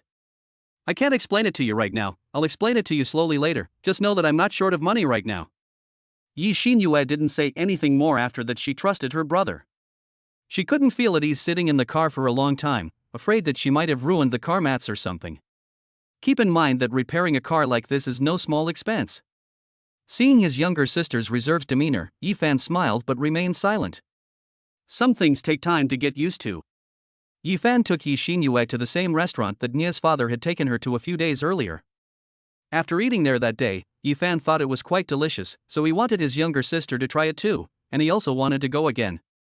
We had lunch there. Yifan, who hadn't had a proper meal in a long time, wolfed down his food, attracting onlookers who pointed and gestured. But Yifan didn't care, and Xin Yue didn't feel ashamed either. She would occasionally add some food to Yifan's bowl. After dinner, Yifan took Xin Yue to the mall, where the dazzling array of goods overwhelmed Xin Yue, who was new to the city. Yifan took his sister directly to the clothing market on the third floor. "Hello, sir, what would you like to see?" a sales assistant asked as she approached the women's clothing store. "I'll buy my sister some clothes," Yifan said casually. Xin Yue quickly shook her head and refused, saying, "Brother, no need, I brought a lot of clothes with me." Yifan smiled slightly at her and said with a touch of domineering confidence, "Listen to me." Then Xin Yue was handed over to the sales assistant. His aesthetic sense was poor, so he could only sit on the sofa to the side to rest, drinking the tea brought by the sales assistant. Then Xin Yue began her costume change show, changing outfits back and forth. When Xin Yue put them on, she felt that the clothes were too light and she wasn't used to wearing them. Yifan looked at him with a smile on his face, but didn't say anything. It must be said that Xin Yue is naturally beautiful. Yifan was very satisfied with every piece of clothing. "Pack all the clothes my sister tried on earlier." Finally, Yifan took out his bank card and handed it to the sales assistant. The sales assistant was overjoyed and ran to get the POS machine. "My goodness, we've met a big spender." Xin Yue ran up to Yifan and hurriedly said, "Brother, there are too many, I can't wear them all." Yifan said, "There's a saying in the city that a woman's wardrobe is always missing a few more clothes. I'll buy you more this time so you won't ask for too many next time." "Alright, don't worry about this. Just try it out. I'll buy you as much as you have. I've prepared a 300,000 yuan limit for you to spend today. You have to spend it all within half a day, and you can only buy things for yourself." 300,000? The sales assistant who ran over was stunned when she heard this. "I can only buy things for this girl. Holy crap. I wish I had a brother like that. 300,000? Xin Yue was also shocked. She quickly shook her head and said in a pleading tone, "Brother, let's not waste money, okay? 300,000 is too much. Let's keep this money. Holy crap. Don't give it to me. I want it." The sales assistant next to me almost wanted to shout out what was on her mind. Yifan laughed and said, "Don't worry, Xin Yue, I told you before, your brother is not short of money now. Money is no object." These three words are incredibly sophisticated. We're not short of money. Even Yifan himself felt a strange sense of satisfaction saying it. Yi Fan then entered the password on the POS machine, and the clothes cost more than 30,000 yuan. This swift and decisive approach made the sales assistant's hand holding the POS machine tremble. That's incredibly extravagant. No hesitation whatsoever. Just swipe. Yi Fan might feel a little heartache buying it for himself, but when it comes to buying it for his sister, he only has one thought. Worth it. Incredibly worth it. Finally, the sales assistant bid them a warm farewell, looking at the girl with immense envy. Sigh, if only I had a younger, richer brother like that, who's willing to spend money on me. 300,000. Yi Fan took his sister into another women's shoe store. When he came out, Yi Fan's hands were covered with things. Anyway, Yi Fan is now taking Yi Xinyue to shop after shop, as if he's going to move the entire clothing market back home. For 3 whole hours, Yi Fan and Yi Xinyue kept shopping and swiping their cards non-stop. This caused all the sales assistants in the clothing market to be shocked by Yi Fan's extravagant spending, and they were also extremely envious and jealous of Yi Xinyue. My younger sister is so beautiful that she could eclipse the moon and shame the flowers. Even her older brother is incredibly handsome. And so rich. Most importantly, I'm willing to spend money on my younger sister. Why isn't this kind of older brother our own? Good brothers will always belong to someone else. God, why didn't you give me a brother like this? Someone cried out in anguish after Yi Fan and Yi Xinyue left. Then the sound filled the entire 3rd floor, startling the people who had just come up. They didn't know what was happening, and their plans to buy clothes were instantly abandoned, so they went to the 4th floor instead. Chapter 12, The Two Women Meet. Yi Xinyue was initially quite distressed, inwardly blaming Yi Fan for spending money so extravagantly. In the end, she unknowingly enjoyed it and actually spent all 300,000 yuan, and even exceeded the limit. Brother, did we buy too much? Yi Xinyue asked with a frown in the car. The trunk was almost overflowing just now. Yi Fan shook his head and said, not much, just wear them slowly. If it's not enough, I'll buy you more sometime. No need, Yi Xinyue shook her head repeatedly. Thinking about all those clothes and shoes, Yi Xinyue didn't know how long she would have to wear them all. It seems she even bought herself clothes for next year. Back in the villa area, Yi Xinyue was so shocked by the villa in front of her that her jaw almost dropped. She pointed at the villa and could barely speak. Brother, this, you bought this too? Yes, Yi Fan said, taking everything out of the trunk and using his keys to open the door. Looking at the mess on the ground, Yi Fan sighed and regretted his previous crazy actions. Damn, some of them have moved. He then asked Yi Xinyue to help him move things. After they finished, they were both covered in sweat, and Yi Fan told Yi Xinyue to go take a shower first. I sat on the sofa, drinking water, and opened my laptop to check the status of my stocks for the day. Fortunately, most stocks are in positive territory. A few have turned negative, but it's only a slight drop, and they'll likely recover tomorrow. It's not a big problem. Finally, Yi Fan took a shower, cooked dinner himself, and after eating, he took his sister to the 2nd bedroom, which would be her room from now on. Exhausted after a long day, Yi Fan fell asleep without thinking about anything. The next morning, Yi Fan returned with breakfast and saw his younger sister still sleepy as she came downstairs. He smiled slightly and said, "You're up? Go wash up and have breakfast. I'll take you out to play later." "Where are we going to have fun?" Yi Xinyue asked, yawning. "Haven't you always wanted to go to an amusement park since you were little?" "I'll take you there today," Yi Fan said as he cleared the table. Yi Xinyue immediately perked up and ran to wash up. After breakfast, she went back to change her clothes, while Yi Fan made a phone call to Nie Cheng. "Hey, Nie Cheng, are you done?" Yi Fan asked as soon as the call connected. He had already told Nie Cheng in the morning that he would take his sister out to play today.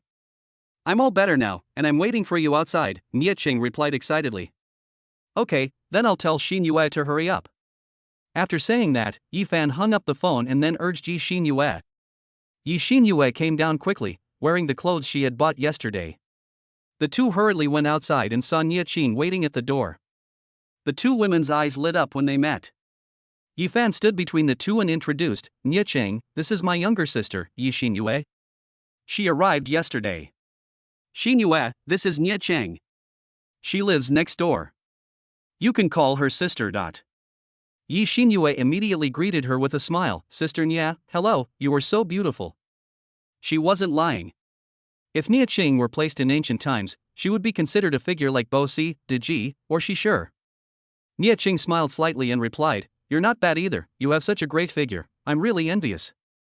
She wasn't lying either. At 14 or 15 years old, her figure had a small S shape, which she genuinely envied. Yi Xinyue said thank you. Yi Fan didn't care about any of that. All he knew was that both of them were indeed quite good looking. Yi Fan took Nie Qing's car keys. His car couldn't fit 3 people, so he had to drive Nie Qing's BMW X3. Afterwards, Yi Fan drove the 2 beauties to Lotte City, the largest amusement park in Huan City. "Brother, this is the amusement park," Yi Xinyue exclaimed excitedly as she looked at the surrounding amusement facilities. Yi Fan looked at Yi Xinyue, whose eyes were sparkling, and laughed. "Yeah, you can play whatever you want. I'll play with you today." Then Yi Xinyue pulled Yi Fan, Nie Qing, and her to play together. He played with this for a while, then played with that for a whole morning without stopping. I don't know where he got so much strength. "What would you like to drink?" "I'll go buy you something," Yi Fan asked during the break. "I want to drink black tea." "I want to drink orange juice." Nie Qing and Yi Xinyue replied one after the other. Yi Fan told the 2 to sit in the pavilion and wait while he went to queue up at a nearby milk tea shop to buy drinks. "After queuing for quite a while, I finally managed to buy black tea and orange juice." Just as Yi Fan was about to leave, he saw his sister's favorite candy on the bar. It had a unique flavor and was hard to find. "Old boss, I'll take this rainbow candy." "How much?" Before Yi Fan could speak, a shrill voice came from beside him and snatched the candy from his hand, causing him to frown. That piece of candy was the last one. "Auntie, isn't it a bit inappropriate for you to suddenly cut in line like that?" Yi Fan asked, frowning. I looked at the middle-aged woman next to me, who was holding the hand of a 4 or 5-year-old child who was licking an ice cream. The older woman, with a sarcastic expression, began to ramble on. "Oh, young man, you're not saying that right. I'm an old man, you young people should give way to me. What's wrong with you waiting in line a little longer? Didn't your parents teach you what it means to respect the elderly and care for the young?" Upon hearing this, Yi Fan's 2 sword-like eyebrows furrowed tightly, and anger instantly rose within him. However, since the other party was indeed an elderly man in his 50s, Yi Fan couldn't just curse him directly. Instead, she said coldly, "My parents did teach me to respect the elderly and care for the young, but for someone like you who uses morality to blackmail others, I think this idiom is simply a disgrace to you. What's wrong with the elderly? Does that mean they can cut in line without saying a word? Does that mean they can do whatever they want just because they're old? If you want to cut in line, you can tell me and I can make room for you, but isn't it a bit much to cut in line without saying a word like this? I really don't know how you, at your age, raise your children. If your children are like you, they'll definitely amount to nothing. I can't scold you. But that doesn't mean I'm easy to mess with." After this outburst, the middle-aged woman's face turned red with anger, which drew admiration from the people queuing behind her. "This guy is awesome. He's so eloquent. Look, he completely shut that old lady up. These elderly women and men nowadays are so awful. They take advantage of their age and the fact that no one dares to touch them, so they act like bullies." Everyone felt extremely happy at that moment. "Well said. You. The old woman pointed at Yi Fan but couldn't say a word. Yi Fan was right about one thing, her children were indeed not very successful. The son works in a factory, and the daughter works in sales. Finally, Yi Fan used the system to check the old lady's fortune. Yi Fan sneered, "Auntie, let me tell you again, I've studied fortune telling. Right now, I see your face is dark, and you're sure to suffer a bloody disaster within a minute." After saying that, Yi Fan ignored her and turned to leave. He didn't even want the candy, leaving everyone with a dashing silhouette. Everyone secretly gave him a thumbs up. Awesome. Ah. As soon as everyone turned around, they saw the old woman lying on the ground, her forehead hitting the edge of the flower bed next to her, and blood flowing everywhere. She was clutching her head and wailing in pain, while her grandson cried loudly beside her. There was an ice cream that had been stepped on right next to her feet. "Holy crap, I stepped on an ice cream. And it was the one that fell from my own grandson's hand." Everyone stared wide-eyed, their faces filled with disbelief. "Holy crap, there's really going to be bloodshed. That's not a curse." Yi Fan turned his head and glanced at it, then shook his head and sighed. Alas, heaven is watching what people do. It's not that there's no retribution, it's just that the time hasn't come yet. Chapter 13, Telephone at the Securities Exchange Center. Yi Fan stayed with the two of them at the amusement park until 4 or 5 in the afternoon. They didn't stop until all three of them were exhausted, planning to have a meal and then go home. However, Yi Fan had never been to this area before, so he didn't know what good food was available there. Nia Cheng, on the other hand, was a frequent visitor to this place and knew the shops and restaurants very well. So this time, she took Yi Fan and Yi Xinyue to a nearby Western restaurant. This was the first time Yi Fan and Yi Xinyue had ever eaten Western food, so they were inevitably a little nervous. Although Yi Fan's English was good and he had some knowledge of Western cuisine, he didn't know much about it. So, whenever Nia Cheng asked for something, Yi Fan would simply say me too and that was it. Afterwards, Nia Cheng ordered a dish that was suitable for Yi Xinyue. While waiting, the two beautiful women chatted, while Yi Fan sat to the side looking at his phone, checking information about his stocks. Just then, a phone call came in. It started with 019 and was marked as a spam call, so Yi Fan didn't answer it. But after a short while, the call came again, and Yi Fan pressed the answer button. "Hello, Mr. Yi, this is Hu Yellen, the manager of the Goen Securities Trading Center." A steady voice came from the other end of the phone. "Securities Trading Center? Why are they calling me? I haven't done anything." "Hello, is there anything I can help you with?" Yi Fan asked, puzzled. "That's right, Mr. Yi. The securities account you opened before was with one of our Goen's partner agents, which is also one of our online management departments. The reason I'm calling you today is because your account trading has truly amazed us. We've been tracking your account trading and, after reviewing it, we've discovered that every single stock you bought, whether it's a mainland Chinese stock or a US stock, almost resulted in a limit-up profit. Not a single trade resulted in a loss. Your skills have astonished us, so we'd like to invite you to be an investment advisor at our company. I wonder if you'd be interested?" At this point, Yi Fan finally understood what they were trying to do. They came to poach him, and it was the stock exchange center.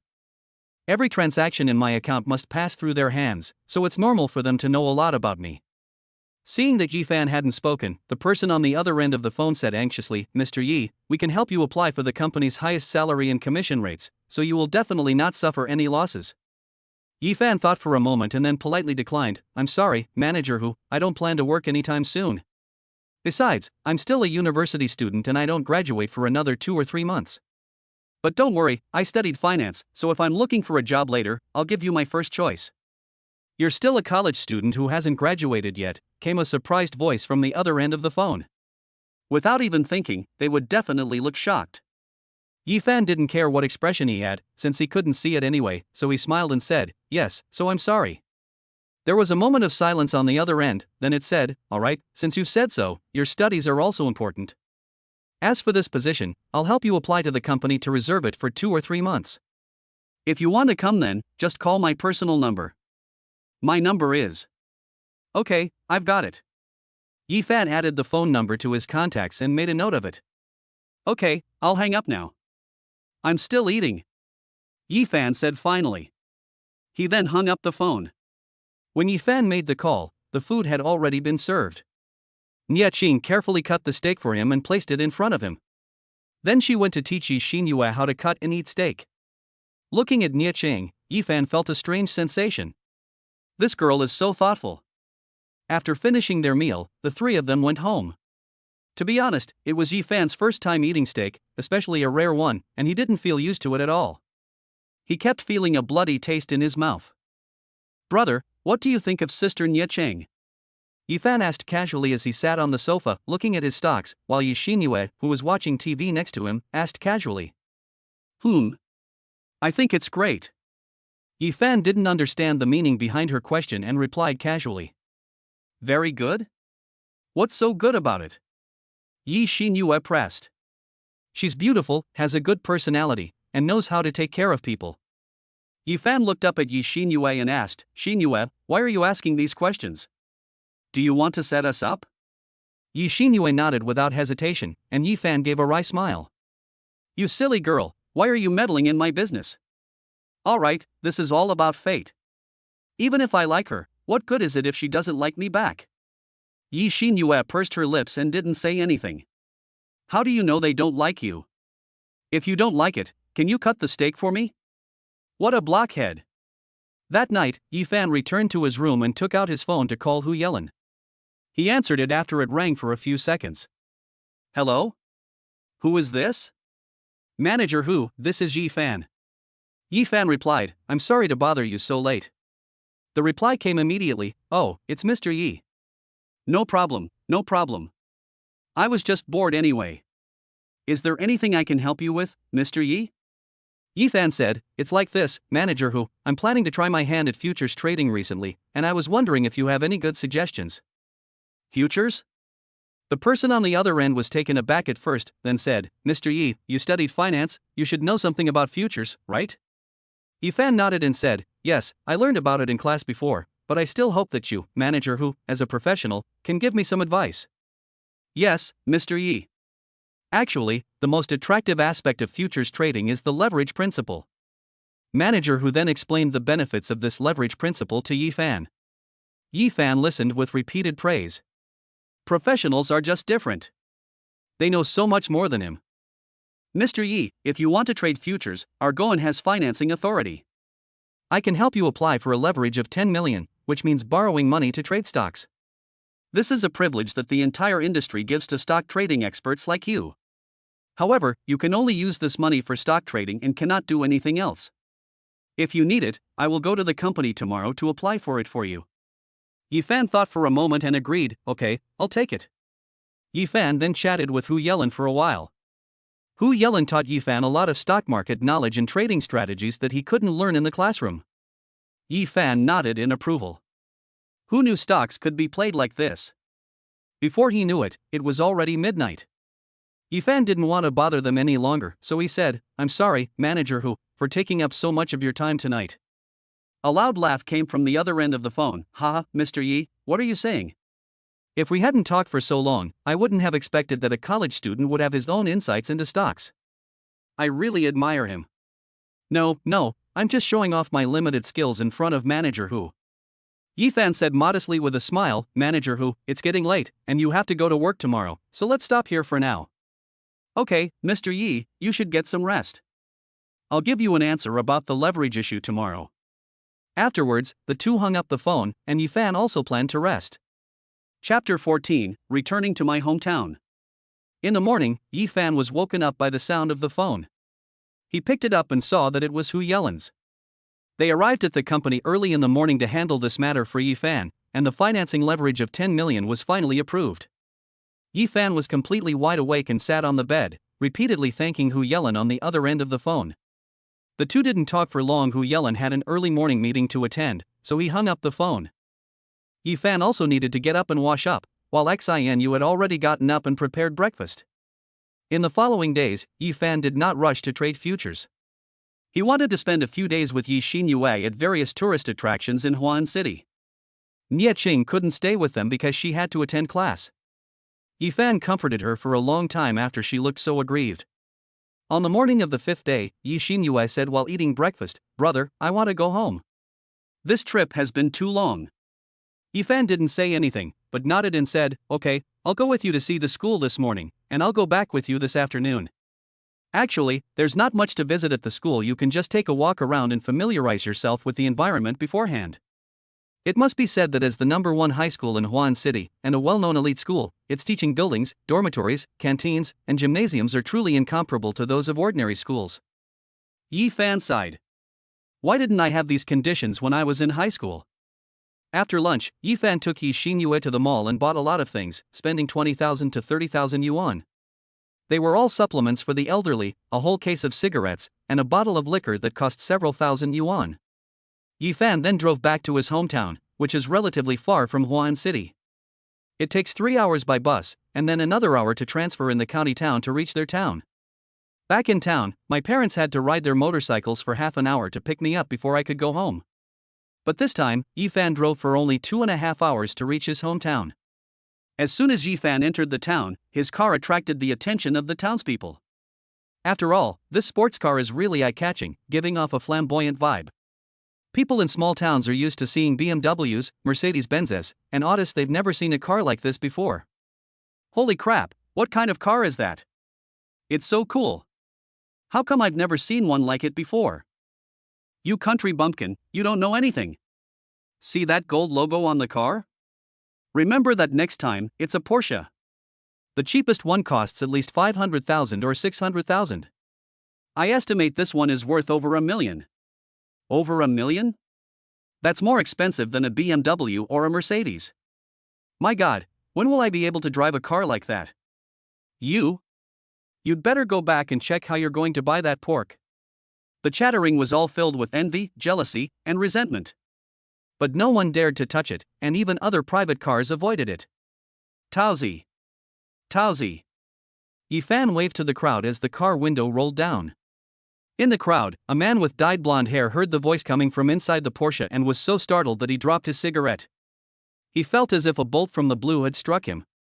Am I hallucinating? How could I see my childhood friend sitting in a luxury car waving at me? I rubbed my eyes hard. Holy crap!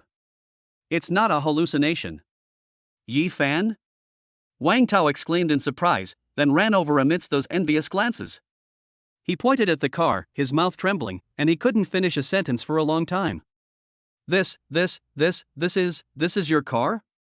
Yifan laughed and said, yes, I bought it. Then he took a pack of cigarettes from Yi Xinyue's arms and handed it to Wang Tao, saying, here, take this. Wang Tao took it and exclaimed again, holy crap, the emperor's throne? And there's even one? Yifan said, yeah, now that I'm rich, I'll never forget you. Take this carton and smoke it. If that's not enough, I have a whole case. Just come to my house to get it later. I have to go home now, remember to come visit me. Then Yifan drove away, leaving a stunned Wang Tao standing there dumbfounded. What did he just say? Another box? Once he came to his senses, he sped off into the village on his motorcycle without saying a word. Second uncle, I'm back. Here's a pack of cigarettes for you. Auntie, I'm back. Uncle, I'm back. Here's a pack of cigarettes for you. As soon as Yifan returned, he greeted everyone in the village. When he saw any men, he asked Yi Xinyue to break up a 9.5 Supreme cigarette and then got out of the car to give it to them personally. The villagers were not very knowledgeable, and many of them were elderly. They just thought Yifan's car was very nice, and then took a puff of the cigarette Yifan gave them. Good cigarette. Finally, Yifan returned home. In addition to farming, his family also raises livestock, so they live a bit far from the village. They no longer need their old home and now the whole family lives on this livestock farm. A home made up of several small houses. Next to the farm is a large pit. This pit has been there since Yifan was a child and has never been filled in, turning it into a wasteland. Neither Yifan nor Yi Xinyue ever complained about this place. In their eyes, home was wherever their parents were. Dad, Mom, I'm home. After getting out of the car, Yifan and Yi Xinyue carried the items from the trunk home one by one. Upon entering, one sees the village chief there, chatting with Mr. and Mrs. Yi. Yifan greeted him with a smile, village chief, you're here too. Upon seeing Yifan, the village chief immediately smiled and said, little Fan is back. Seeing Yifan carrying a huge pile of things, Yi's mother immediately came over to take them, saying, you child, you didn't even say you were coming back. Why did you buy so much stuff? How much money did this cost? Mom, it's not much. These are nutritional supplements for you too, and cigarettes for Dad. Yifan said with a smile and a shake of his head. Yifan put his things away in a corner and then sat down at the table. His father looked unwell, something must have happened. He first offered a cigarette to the village chief, who, with his extensive knowledge, immediately recognized the cigarette and exclaimed, this is the 9.5 Emperor cigarette. Xiaofan, you've made a fortune outside all these years, haven't you? No, I just made a little money. Yifan continued, village chief, what's wrong? The village chief sighed and said, it's all because of this piece of land. The town said this land can't be used for livestock farming, and they insist that your dad take over this business and start farming. Oh, is that so? Yifan knew about this. His family had argued about it quite a bit in the past. Why should the town interfere with my land? This land was allocated to our family by the government before. It used to be a wasteland where no crops could be grown. Why didn't he say anything then? Now that I've put this land to good use, he's meddling again. What right does he have? Father Yi said angrily. The villager was also a bit angry, saying, there's no use yelling at me. This is the town's decision. I'm just informing you so you can clean up this mess as soon as possible. Dad, leave this to me, I'll handle it. Just as Yi's father was about to get angry, Yifan quickly stopped him and said, I came back this time to help you resolve this matter. You want to solve it? What can a kid like you solve? Yi's father rolled his eyes at Yifan.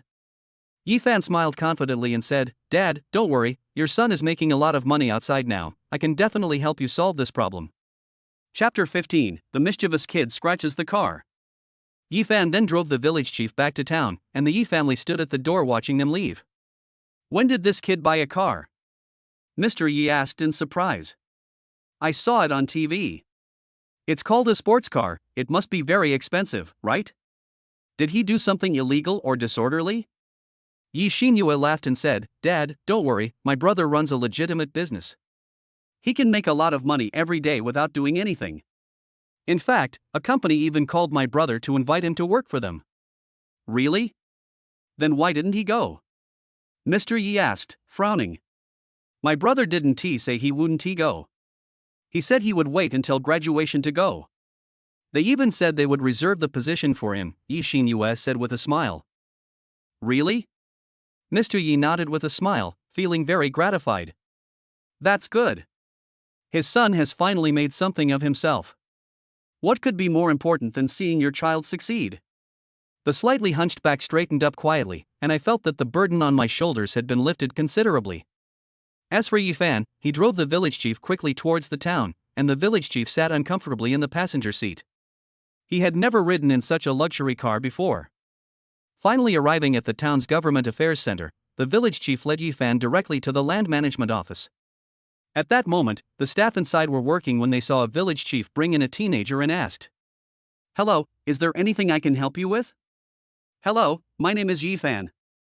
I live in Yi Family Village.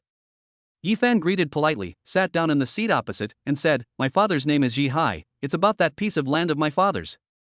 Wait a minute, let me look for it. Then, the employee started rummaging through the pile of documents next to him. The employee quickly took out a document, glanced at it, and said, Oh, is it about your father using state land to build a farm? Yifan quickly said, It can't be called private use. That piece of land was originally allocated to our family, and it was a wasteland before, where crops could not be grown at all. The employee put down the documents, looked at Yifan and said, Young man, I know what you're saying, but the land was only allowed to be used for growing crops. Your father building a farm on it was indeed against the rules, and there was nothing we could do about it. Yifan fell silent. What he said was indeed true. His father did indeed build the breeding farm without permission. Yifan thought for a moment, then asked, May I ask if I can lease that piece of land? The village chief and staff looked at Yifan in shock. Only then did the village chief understand what Yifan meant by the solution. We'll just take over the whole thing. That way, the land will belong to them, and no one will interfere with what they do on that land. You want to lease the land? Are you kidding me? The employee frowned and said, Do you know how much it costs to lease a piece of land for a year? Can you afford it if you're just a child? Although he didn't show it, Yifan could hear a hint of contempt in his tone. Yifan didn't say anything, but asked directly, Just tell me if it's possible. The employee was taken aback by Yifan's serious and confident demeanor, and then nodded. Yes, you can, but you have to apply to the relevant department in the county. Then you have to go through the approval process at each level, and once they approve it, there won't be any problems. Yifan nodded and said, Okay, I understand, thank you. Then he and the village chief got up and left. The employee looked at Yifan's retreating figure and chuckled to himself. He was actually intimidated by the imposing presence of a child. He really didn't believe that a child could be capable of contracting that piece of land. Xiaofan, are you really going to contract that land? The village chief asked from the side. Yes. Yifan nodded, and the village chief didn't say anything more. How so? I have absolutely no say in this matter.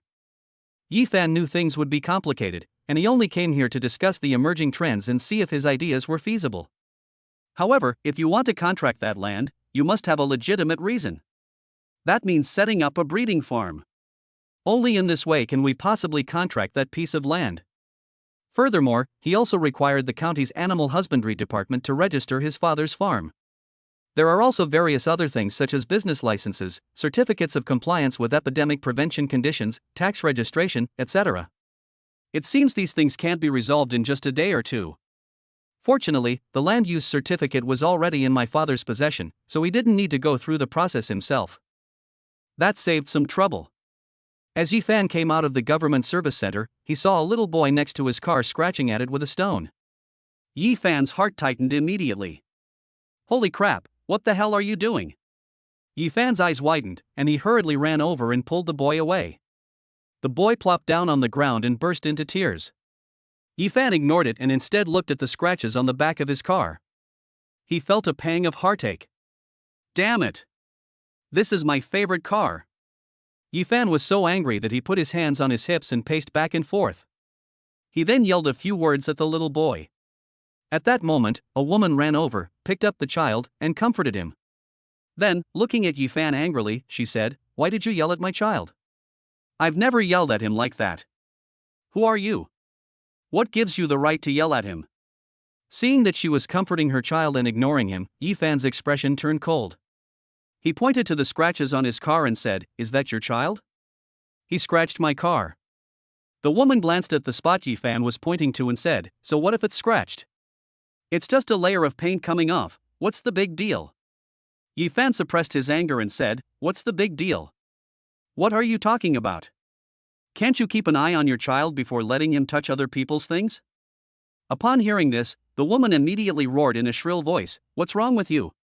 How old is this kid? He doesn't know anything. What could he possibly know? Do you expect him to turn your car back?"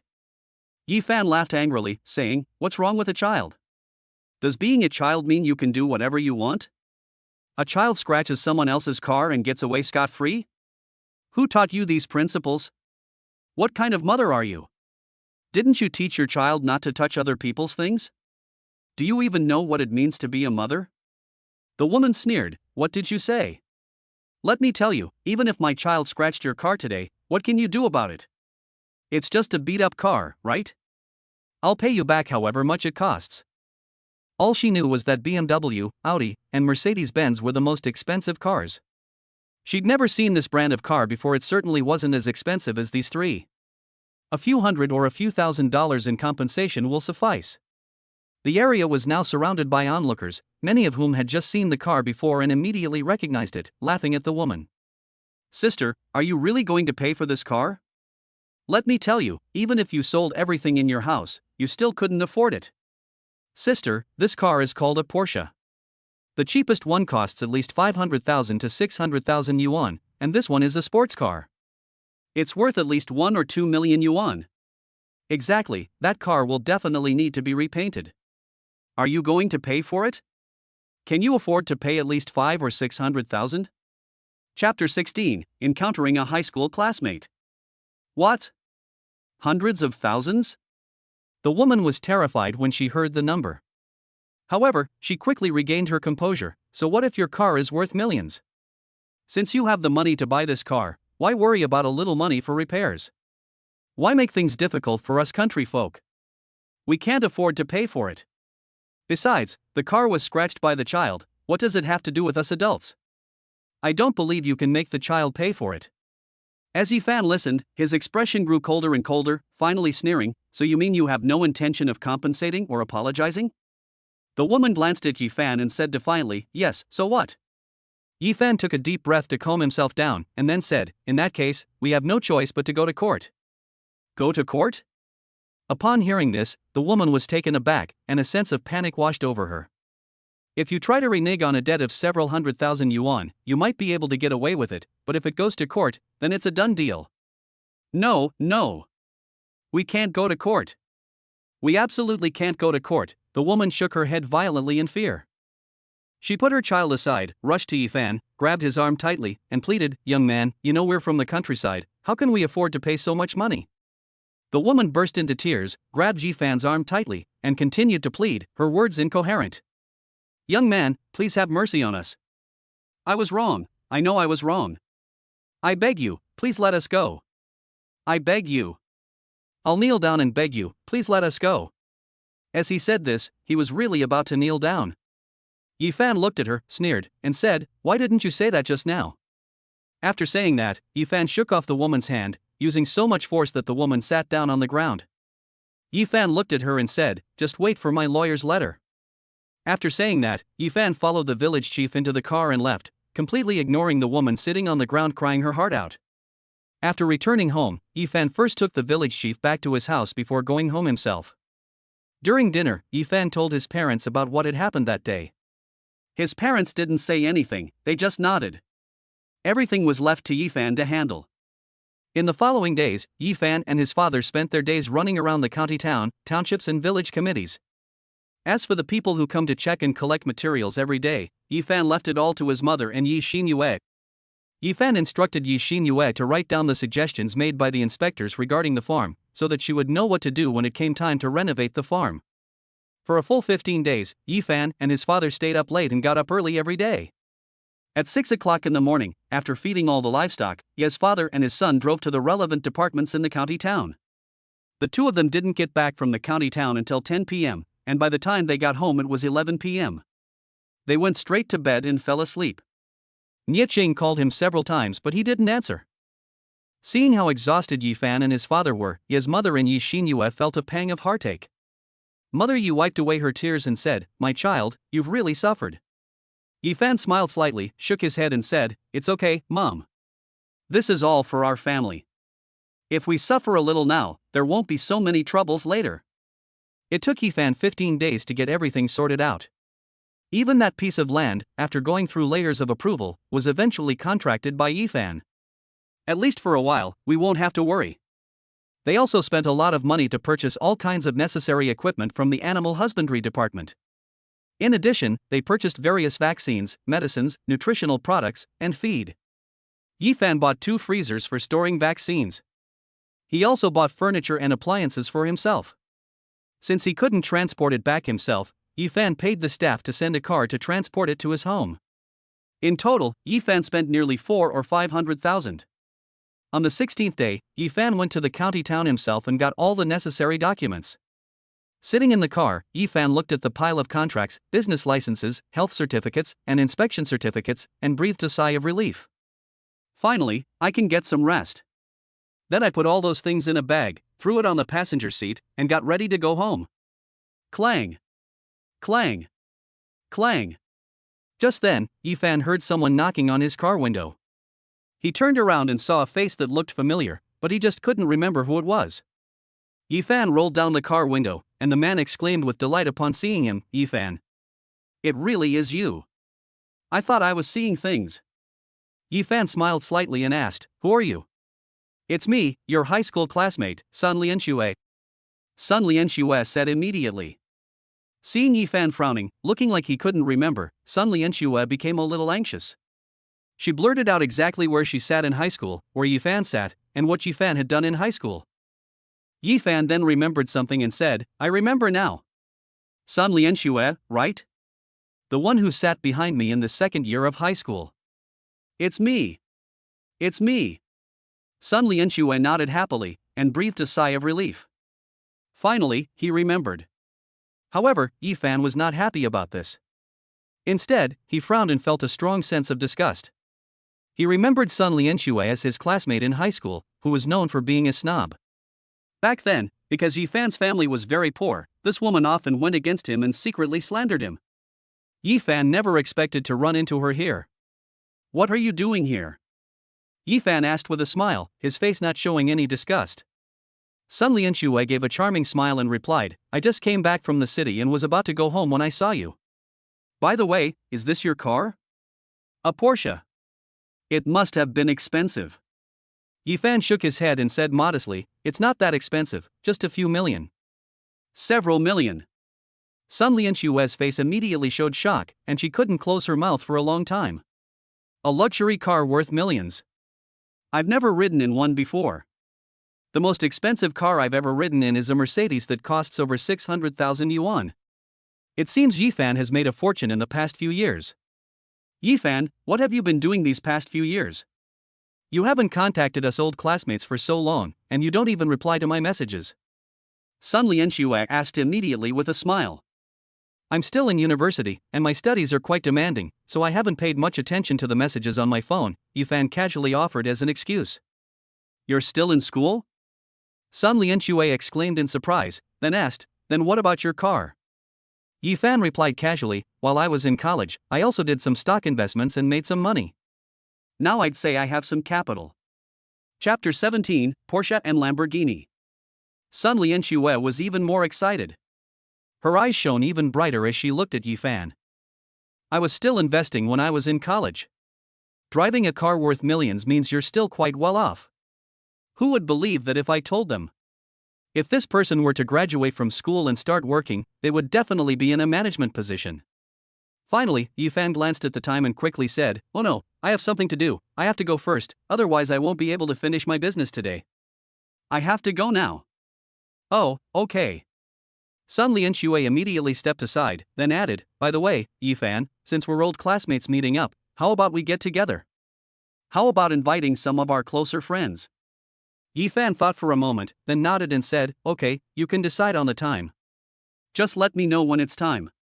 Seeing that Yifan had agreed, Sun Lianxue was overjoyed and said repeatedly, "Okay, I'll contact a few old classmates when I get back, and I'll let you know when I decide on a time."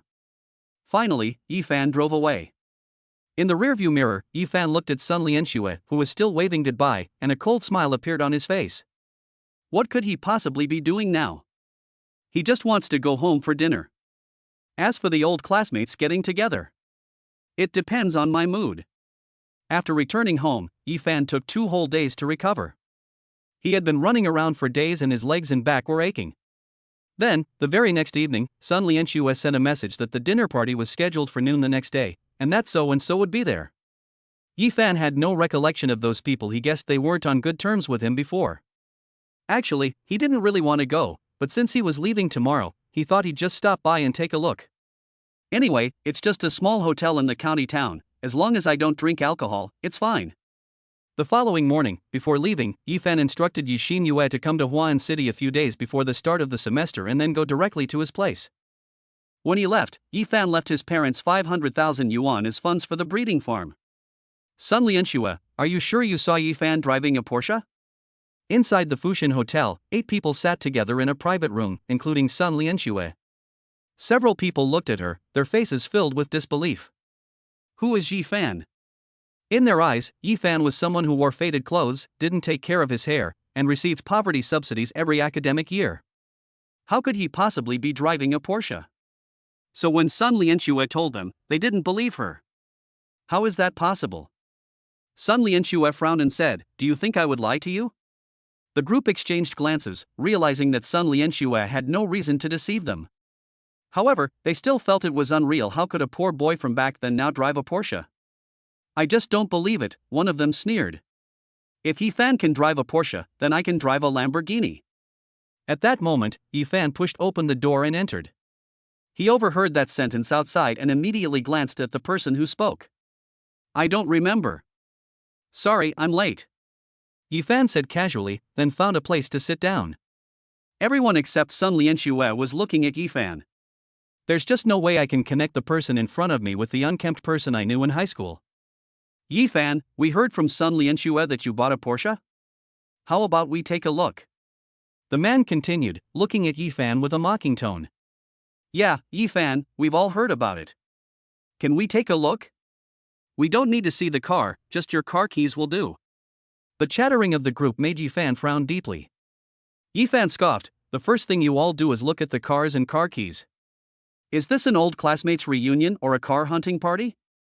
If you really want to see them, I can recommend a place to you. Take a taxi to the 4S store in the south of Huan City. There are plenty of Porsches there. You can look around as much as you want. Nobody will bother you." Finally, Yifan stood up, looked at the speechless crowd, and sneered, "If I had known, I would have been better off not coming." At this moment, the man suddenly stood up and said to Yifan, "Yifan, what do you mean by that? What's wrong with us looking at your car? If you won't let us see it, does that mean your car isn't a Porsche at all? Or did you see Sun Lianxue that day and then rented a car on purpose to show it to her?" After saying that, the man grinned strangely. He simply didn't believe that Yifan could drive a Porsche. Everyone else stared intently at Yifan, including Sun Lianxue. After hearing what that person said, she thought it made a lot of sense. Yifan turned around, glanced at everyone, and sneered, "First of all, what business is it of yours what kind of car I buy? Why should I let you see it?" Secondly, I have absolutely no recollection of any of you here, I don't even know your names. Do you think I know you well? I only came to this gathering because of Sun Lianshui. I thought it would be better to get together with old classmates who haven't seen each other in a long time, regardless of whether we know each other or not. But now it seems I should have just not come. After saying that, Yifan left without caring about what the others thought. At the last gathering, Yifan didn't eat a single bite of food, but he did drink some tea. This time, damn it, I didn't even get a sip of tea. After leaving the private room, Yifan was speechless. Am I born with a vendetta against parties? Look, isn't that Yifan? Inside the private room, one person looked out the window and saw that Yifan had indeed gotten into a Porsche. Holy crap, he really does have a Porsche. Everyone quickly gathered around to watch and witnessed what was happening. This is fake. Everyone was so shocked they couldn't speak. Especially the one who had been questioning Yifan earlier, his face was now turning red and then purple. What did he just say? If Yifan drives a Porsche, he'll drive a Lamborghini. But now Yifan does own a Porsche, but what about his Lamborghini? Li Yang, where's your Lamborghini? Sun Lianshua looked at Li Yang, her heart filled with extreme anger.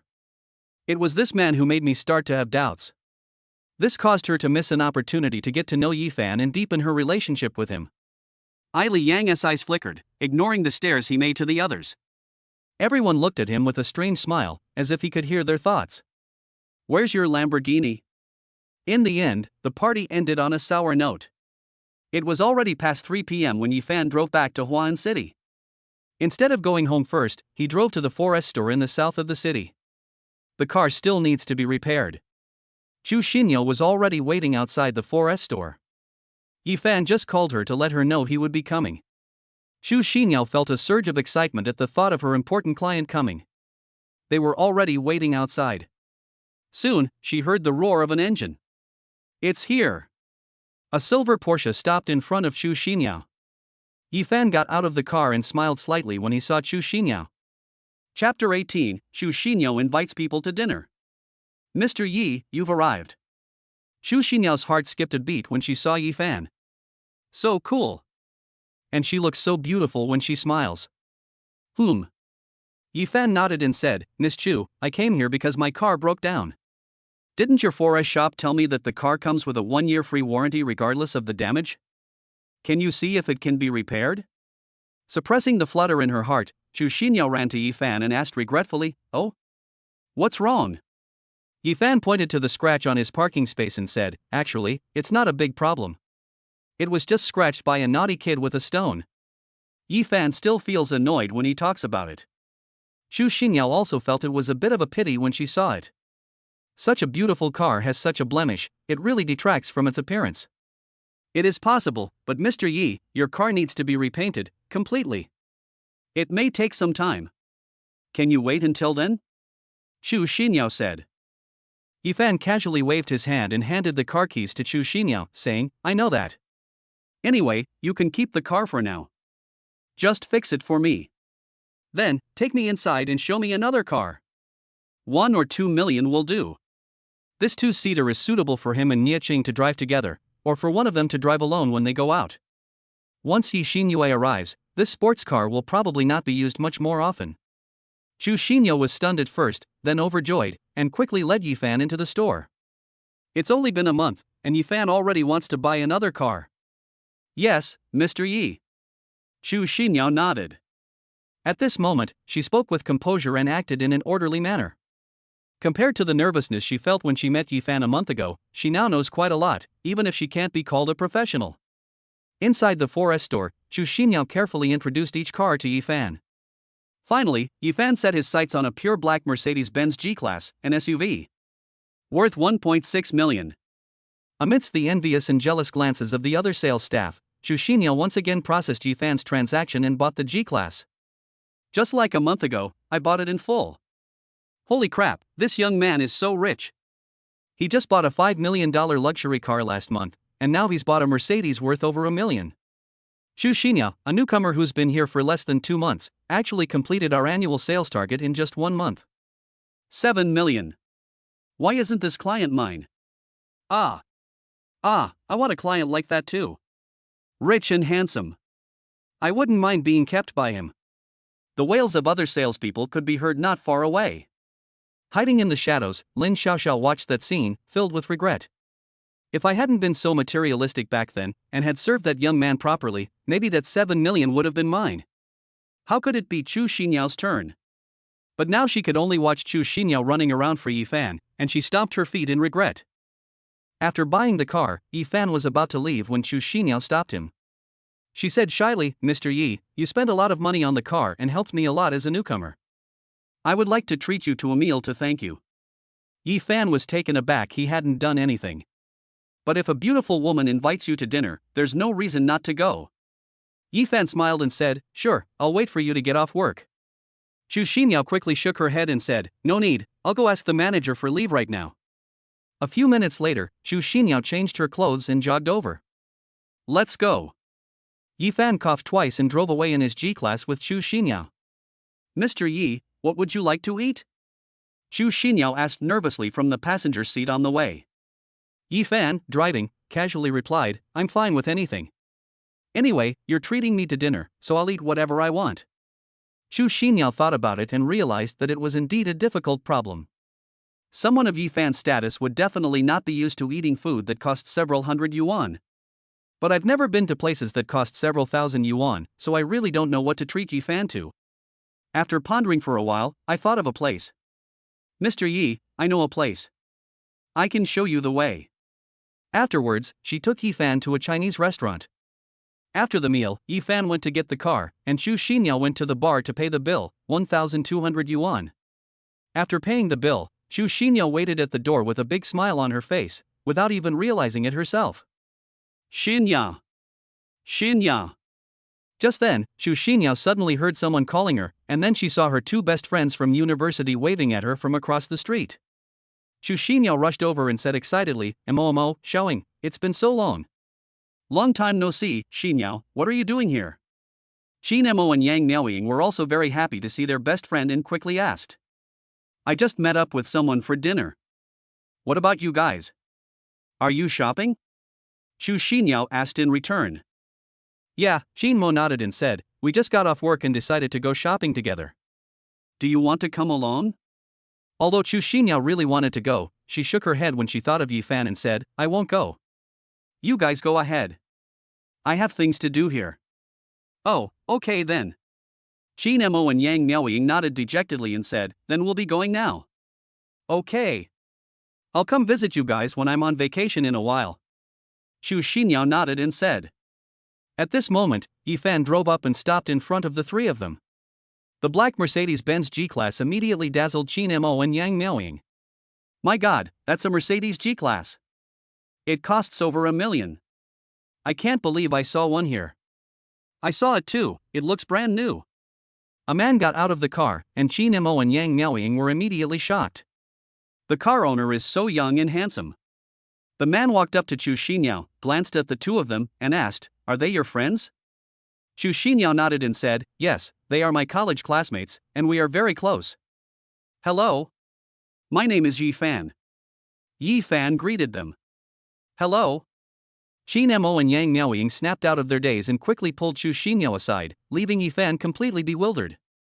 "What's going on?" Yang Miaoying whispered, "Xinyao, is that your boyfriend? He's so rich and handsome." His tone was full of envy. Chu Xinyao shook her head and denied it, saying, "No, he's one of my clients." "Your client?" Xin Mo and Yang Miaoying glanced at Yi Fan standing there and said angrily, "Xianyao, are you stupid? That guy is so young and so handsome, and most importantly, he's so rich. Aren't you going to flirt with him?" "That's right. If you're not going to make a move, then give us his contact information, and we'll take him in. With the two of us, taking him down will be a piece of cake." Upon hearing this, Chu Xinyao felt a sudden panic and shook her head repeatedly, saying, No, he's my client, you can't do this." Yang Miaoying immediately pressed, "Why not? You said yourself that he's just your client, and he has nothing to do with you." Chu Xinyao didn't know why, but she just didn't want them to do that. He stammered for a long time without saying a word, and finally said simply, "Anyway, no way.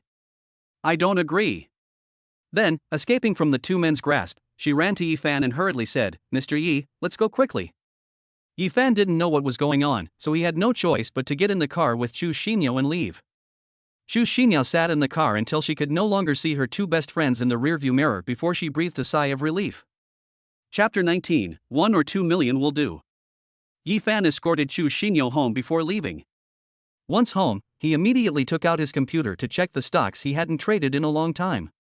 Most of the short-term ones are now in the red, and several are even declining. However, before setting off, Yifan used the system to spend 10 million to buy 4 or 5 long-term mainland stocks. Therefore, even though there were short-term losses, they did not affect Yifan's interests in the slightest. On the contrary, thanks to the support of those long-term stocks, I have been in a profitable state all along. Moreover, he turned 10 million into a profit of over 50 million, plus the 50 million he currently has in his bank account. Damn it! I've finally become a billionaire. Yifan pinched his brow and rubbed it hard, silently chanting in his mind. Get used to it. Get used to it. I get so excited every time I see money. How can I be a rich person then? Money is just an external thing. Yifan then took a deep breath and switched to US stocks, ready to start reaping profits from retail investors.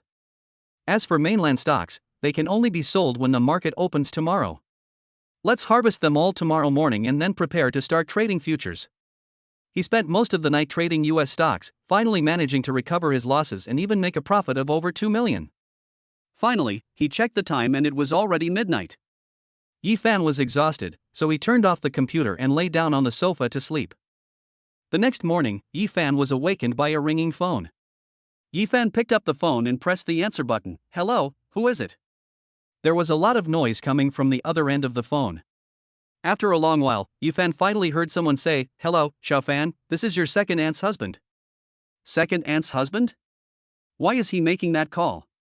Yifan didn't have a good impression of his second aunt's husband. To be precise, I have absolutely no good feelings towards their entire family. The whole family is like a Pichot family, they eat things and never spit them out. A few years ago, swine fever broke out at Ye's father's farm, and the family spent all their savings on treatment and prevention. Yifan's second aunt's husband still owes Yifan's father money, and has been owing him money for several years without paying it back. At that time, Yifan's family was almost too poor to make ends meet, so Ye's father went to their house to collect debts.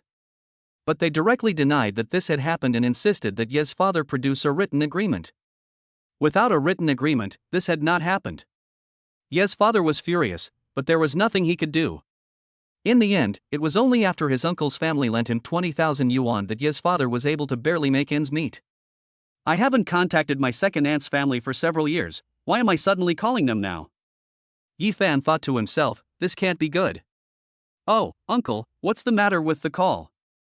Yifan asked in a somewhat cold tone. Oh, is that so?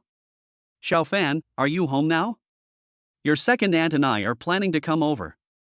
We haven't been in touch for a long time, so we wanted to come see you and strengthen the bond between our two families, the second aunt's husband said with a smile on the other end of the phone. Upon hearing this, Yifan said calmly, I'm sorry, uncle, I went back to Huan City yesterday and I'm not home right now. My parents are busy renovating the farm, so they're probably very busy too. Are you in Huan City? Perfect timing. My second aunt and I are also in Huan City. Where do you live? Let us go over there now, my second aunt's husband said quickly. Yifan frowned deeply. This family is so shameless. Didn't you hear that this was a rejection? Do I have to tell them don't come, I'm not welcome, before they'll understand? But Yifan thought that his second aunt was his mother's older sister, and it wouldn't be right for him to do this, so he said, okay, come on over. I live in the Ziyuan Villa district now. When you get to the gate, just tell the security guard that you're looking for Yifan in building 2 of Zixing Pavilion. Then he hung up the phone. After being disturbed by his second aunt's husband, Yifan was no longer sleepy. I checked the time, it was exactly 9 o'clock, and the market would open in half an hour. I quickly washed up, then went out to buy some breakfast, and sat on the sofa to eat it while looking at my stocks. At 9:30, Yifan officially began to reap the rewards of long-term stocks and sell off those short-term loss-making stocks. At 11 o'clock, Yifan received a call from the security guard, saying that a father and wife were looking for him. Are they here yet? Yifan sighed and said, let's go out and greet them. Xiaofan, is this the villa you bought? It's so grand. Yifan's second uncle exclaimed in amazement as he looked at the villa in Zixing Pavilion.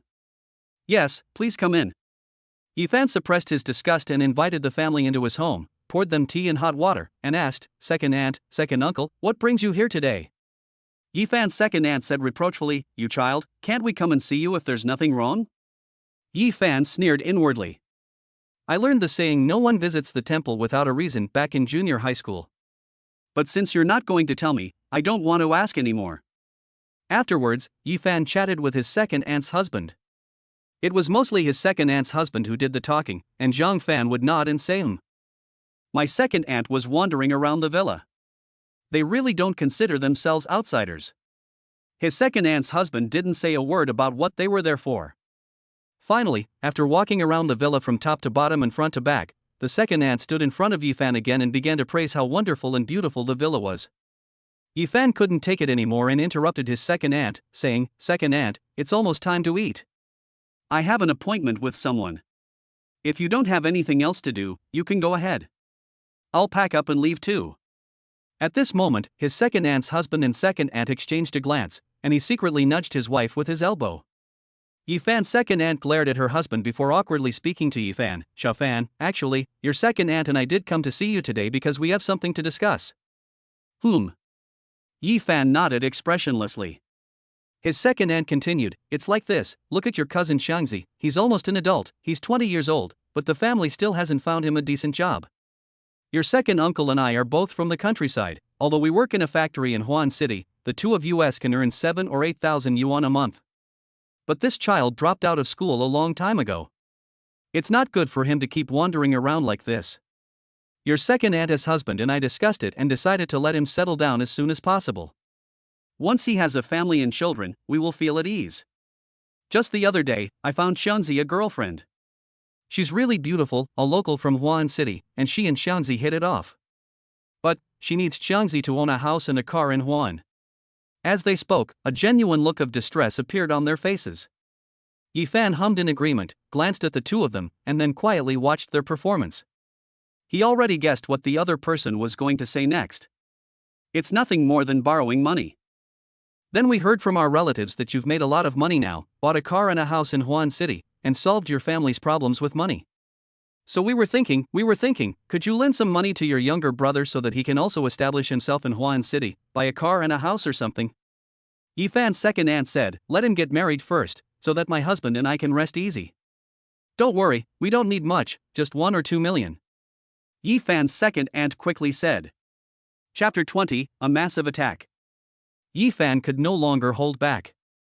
He sneered and nodded, saying, "You're right. 1 or 2 million is just small change for me now. I can easily come up with it." Upon hearing this, Yifan's second aunt and uncle showed joy on their faces. This is promising.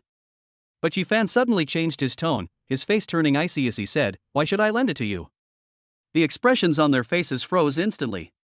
Yifan stood up and said, "Let's put everything else aside for now. From what you've said, I haven't heard a single word that you intend to pay me back. You haven't even mentioned the word pay back. This isn't a loan, you're here to ask me for money. Besides, whether your son buys a car in Huan City, or gets married, what does it have to do with me? Why should I give him the money I worked so hard to earn? He's a treasure where you are, but to me, he's nothing. Don't tell me he's my brother, or you're my second aunt or second uncle or anything like that. Over the years, have you fulfilled your responsibilities as relatives? When my family's farm had that accident, my dad went to your house to ask for the money you owed him. Do I need to tell you how you handled that? 1 or 2 million is enough. You make it sound so easy. If I had 1 or 2 million, why wouldn't I go out and have some fun for a few days instead of lending it to you ungrateful wretches?" After saying that, Yifan looked at their faces, which turned pale and then red, and felt very relieved. Damn, I've had these words bottled up inside for so long, and I'm finally saying them. What did you say? Yifan's second aunt's eyes widened, thinking she had misheard. Then her expression changed, and she said angrily, "Yifan, so what if you have a little money? What's there to be so arrogant about? You live in a multi-million-dollar mansion and drive a car worth millions, so what's wrong with asking you for a million or two? What's with the stinginess? They've become rich and don't know who they are anymore. They don't even recognize us, their relatives, anymore." Yifan sneered and said, "Don't flatter me, I can't accept it. Alright, I've said what I needed to say. I don't want to waste any more words with you. You can leave now, I have something to do. The message conveyed in their words was clear: I don't want to keep you here any longer. You actually dare to kick me out. You just wait. After uttering a harsh remark, Yifan's second aunt and uncle left. Once outside, Yifan's second aunt grew increasingly angry and said, "No, I can't swallow this. This matter can't be left like this. I'll make him lose all his reputation in front of his relatives and friends. I refuse to believe he'll never come back to the village or see his relatives again." As he spoke, he took out his phone, opened the family's WeChat group, took a video of the Zun Villa area, and sent it to the group. Someone in the group immediately replied, "Second sister, where are you? Why are there villas everywhere? Yes, these villas are so beautiful." As soon as Yifan's second aunt saw someone reply, she immediately turned on voice chat and started wailing and recounting what had just happened. They even embellished their stories and distorted the truth. She portrayed herself and her husband as victims. In the end, Yifan kicked her out. How could Yifan be like this? Does having money make him disregard even his own family? Exactly, they get so arrogant just because they have a little money. What will they be like in the future? He's absolutely inhuman. He's completely disgraced the Yi family. We, the elders, need to have a good talk with him. At Yifan, please explain what's going on. At Yifan, come out. Then came a bunch of people tagging Yifan. But Yifan didn't say anything. Seeing this, Yifan's second aunt and uncle both wore smug smiles. They thought Yifan was scared by what they said and didn't dare to come out. "Oomph, kid, you're still too green to fight us. If we're not having an easy time, you won't be either." Yifan was completely unaware of this situation at the time. He is currently having dinner with Nia Ching at a restaurant near their school, and the two are chatting and laughing. Just then, Yifan's phone rang. Seeing that it was his father, he quickly answered it. "What's wrong with Dad? Did something happen at home? Check the family group chat yourself." With that, Ye's father hung up the phone. Yifan was still a little confused. What's going on? Is that all you're going to say to yourself? Then, Yifan opened the family WeChat group and was stunned to see 999 plus messages. Upon opening it, I found nothing but self-criticism and self-blame. Yifan frowned, realizing his unease, and quickly scrolled up to read the rest of the page. After scrolling to the top and listening to his second aunt's voice message, Yifan immediately understood what was going on. He gave a cold smile and, instead of explaining, sent a message to his father on WeChat. "Dad, it's okay, I'll handle it." Then he told Nia Chang what he had said and then clicked into the WeChat group.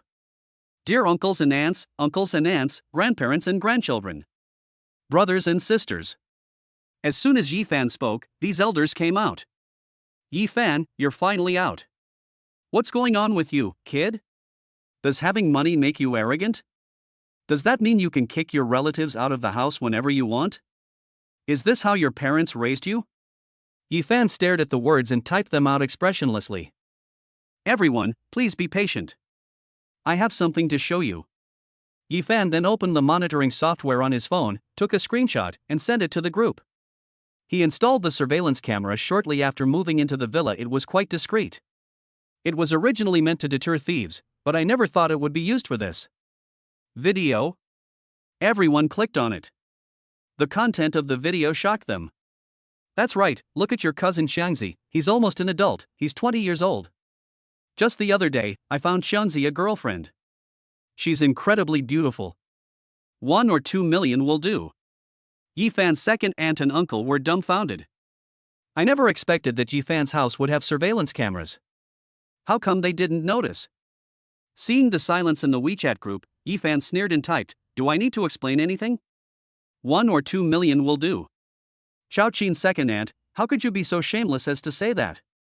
If you borrowed 1,000 or 2, we wouldn't say anything, but 1 million or 2. How dare your family ask for that? Exactly.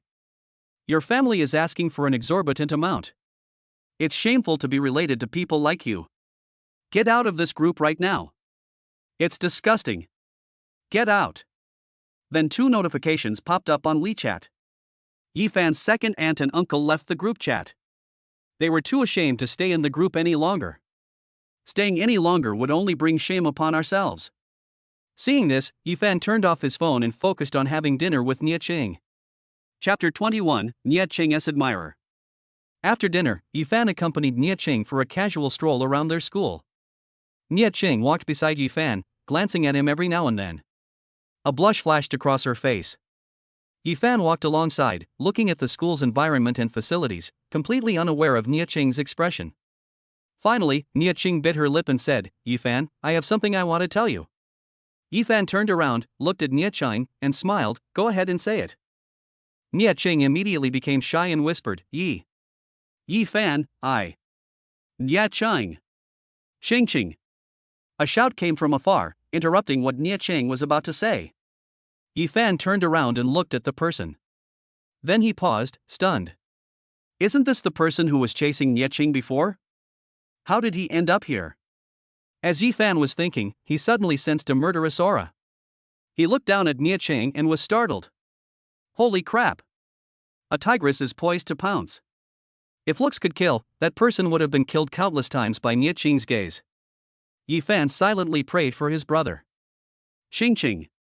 The person ran over with a joyful expression, but when she saw the man standing next to Nie Ching, she frowned and asked, "Who are you? Why are you standing with Ching?" Before Yifan could answer, Nie Ching, who was standing next to him, said with a dark face, "Bai Fei, I told you to call me by my full name. And what exactly do you want? I've already made it very clear to you that I hope you will stop bothering me, haven't I?" That sound truly seemed to emanate from the deepest hell. Yifan felt a chill run through his entire body. The boy named Bai Fei said earnestly, Ching, I've liked you since the first time I saw you. Why won't you accept me? It's your business if you like me, what does it have to do with me? Nie Ching said in a low voice, besides, I made it very clear before that I already have someone I like. Is it him? Bai Fei asked, pointing at Yifan. Nie Ching remained silent. But Bai Fei immediately caught the panic that flashed in Nie Ching's eyes. Bai Fei felt a pang of pain in her heart. She was certain it was the man beside her. He then turned to Yifan and said, Kid, let me give you a piece of advice, you'd better stay away from Nie Ching. She's not someone you can mess with. Yifan raised an eyebrow and said sarcastically, she's not someone I can touch, but you think you can? Your logic doesn't hold water. You. Bai Fei pointed at Yifan, glaring angrily, and said coldly, Kid, I don't care what you do, I'll give you 10,000, you get away from Nie Ching right now. Yifan found it amusing. 10,000 yuan? You mean Nie Ching is only worth 10,000 yuan in your heart? Bai Fei was taken aback and quickly shook his head, looking at Nie Ching and saying, Ching, don't listen to his nonsense, that's not what I meant. Yifan retorted, I think that's exactly what you mean. If Nie Ching is so cheap in your heart, then what's the point of talking about liking her? You might as well get lost. And let me tell you one more thing, I don't need your 10,000 yuan. Bai Fei's face turned red with anger. After hearing those two sentences, he realized that he was no match for Yifan at all. Bai Fei clenched his fists and gritted his teeth, saying, Yes, you might not be short of 10,000 yuan, but Ching is such a good girl, do you think you can afford to support her? Do you have the money to support her? Then Bai Fei took out a BMW car key from his pocket and said arrogantly to Yifan, See this? A BMW worth over 500,000 yuan. Can you afford it? If you can't even afford this, do you think you're good enough for Nie Ching? Yifan glanced at Bai Fei. How can there be such an idiot in this world? You have the nerve to flaunt a BMW worth over 500,000 yuan? But since you want to compete, I'll play alone. This can be seen as your parents teaching you the cruelty of society in advance.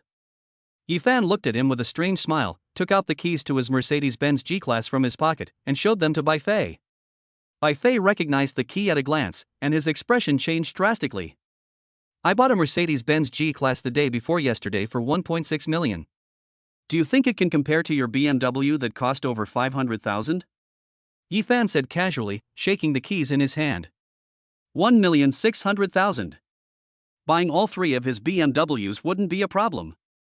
Yet he acted like a fool, shouting and yelling in front of others. Bai Fei's face turned pale and then red, and he was unsure whether to put the key away or what to do with it. Yifan looked at Bai Fei, whose expression was constantly shifting between anger and uncertainty, and sneered, Kid, if you don't have the skills, don't take on the job. You're not even fully grown yet, and you dare to show off like this? Besides, I see your face is dark, so I guess you won't be able to enjoy your young master's life for many more days. You'd better find a secluded place to cry for a couple of days, so that if something really happens, you won't even have a place to cry. This statement wasn't made up by Zhang Fan. Just now, Zhang Fan summoned the system to observe Bai Fei's fortune. According to the system's instructions, Bai Fei's father will be embroiled in a lawsuit within a month at most. Originally, Bai Fei's father was fine. However, the court directly froze more than 50 million yuan of his family's liquid funds. For an operating company, 50 million in working capital is no small amount. Nowadays, most companies are basically robbing Peter to pay Paul, with huge amounts of bank debt. With the loss of over 50 million yuan in cash flow, Bai Fei's father's company's cash flow was cut off. This resulted in the inability to repay bank loans and pay suppliers. In the end, Bai Fei's company went bankrupt and went out of business. This is truly a butterfly effect. However, Bai Fei can't be called pitiful. His family has been wealthy for over 20 years, and Bai Fei has been a young master for over 20 years. It's just a matter of fortunes changing every 30 years. The young man has simply become poorer. All I can say is, no one escapes the wrath of heaven. Bai Fei's blood and qi were surging, and his complexion turned extremely pale. What do you mean, you? You're just a little kid who doesn't learn anything good and only tries to show off his car like everyone else. Have you made any contribution to society? Zhang Fan said another sentence. What do you mean, what do you mean, what do you mean? Just say what you have to say, and get to the point. I can't stand people who are indecisive and lack any backbone. Bai Fei wanted to say something, but before he could speak, Zhang Fan interrupted him again. For a moment, Bai Fei felt both angry and helpless. Put. Upon hearing Yi Fan's words, Nie Cheng covered her mouth and chuckled. Then, she tugged at Yi Fan's arm and said, "All right, don't bother with him. Let's go." Yi Fan nodded, not even glancing at Bai Fei, and left with Nie Cheng. Bai Fei watched their departing figures, his teeth itching with anger, a sinister glint flashing in his eyes as he pondered how to make Yi Fan pay the price. Chapter 22, Cooperation. Yi Fan, what did you mean when you said he wouldn't live a lone life as a young master? After leaving the school, Nie Cheng asked with a curious expression. Even now, Nie Cheng still naively believes that Yi Fan can tell fortunes, so she doesn't think that Yi Fan said those words for no reason. This guy must have figured something out. But while other people would use their fingers to calculate their fortunes, Yi Fan did not. Could it be that he has already reached such a profound level? Can you tell just by looking at it? If Yi Fan knew what Nie Cheng was thinking right now, he would definitely say, "Your mind really has a wild imagination." Yi Fan looked at Nie Cheng, whose eyes were shining, and smiled. "You want to know?" "I want to." Nie Cheng nodded very seriously. Yi Fan replied, "Heavenly secrets cannot be revealed. You'll find out later." Nie Cheng pouted and said with dissatisfaction, "What a charade." Yi Fan smiled and said nothing more. Finally, since Nie Cheng had no classes in the afternoon, Yi Fan took her home. Yi Fan originally wanted to go home to rest, but Nie's mother pulled him back and said with a smile, "Yi Fan, come in and sit for a while. Why are you in such a hurry to go back?" Yi Fan was quite helpless. Knowing that he couldn't leave, he obediently went inside and sat on the sofa. Seeing the two of them, Nie's mother nodded in satisfaction. What a perfect couple. At this moment, Mr. Nie came down from the second floor and sat directly on the sofa. His face was extremely gloomy, and his eyebrows were furrowed into a deep frown, full of worry. Seeing this, Yi Fan asked curiously, "Uncle Nie, what's wrong with you?" Upon hearing this, Mr. Nie looked over and saw Yi Fan sitting in his house. When Nie's father saw Yi Fan, his eyes lit up and he quickly sat down next to Yi Fan, saying, "Xiao Fan, you're here. Uncle is having some trouble at work, could you help him think of something?" Mr. Nie looked at Yi Fan with anticipation. Ever since Yi Fan helped him last time, he had felt that Yi Fan was no ordinary person. "Uncle Nie, tell me, I'll do my best." Yi Fan didn't agree immediately. He wasn't stupid, he'd help if he could, and if he couldn't, he'd let it go. Upon hearing Yi Fan's answer, Mr. Nie quickly said, "Wasn't it because of your help that I got rid of the pests in the company before?" Yi Fan recalled what had happened before and nodded, saying, "Yes. But I recently discovered a project that is related to that person. Now that he has gone, the project is not running smoothly. I can find other people in the company to connect with partners. The main issue is funding. Without his funding, the project can only be monopolized. But it's a pretty good project, and I don't want to give it up. Uncle Nya, can I ask what kind of project it is? Yi Fan said.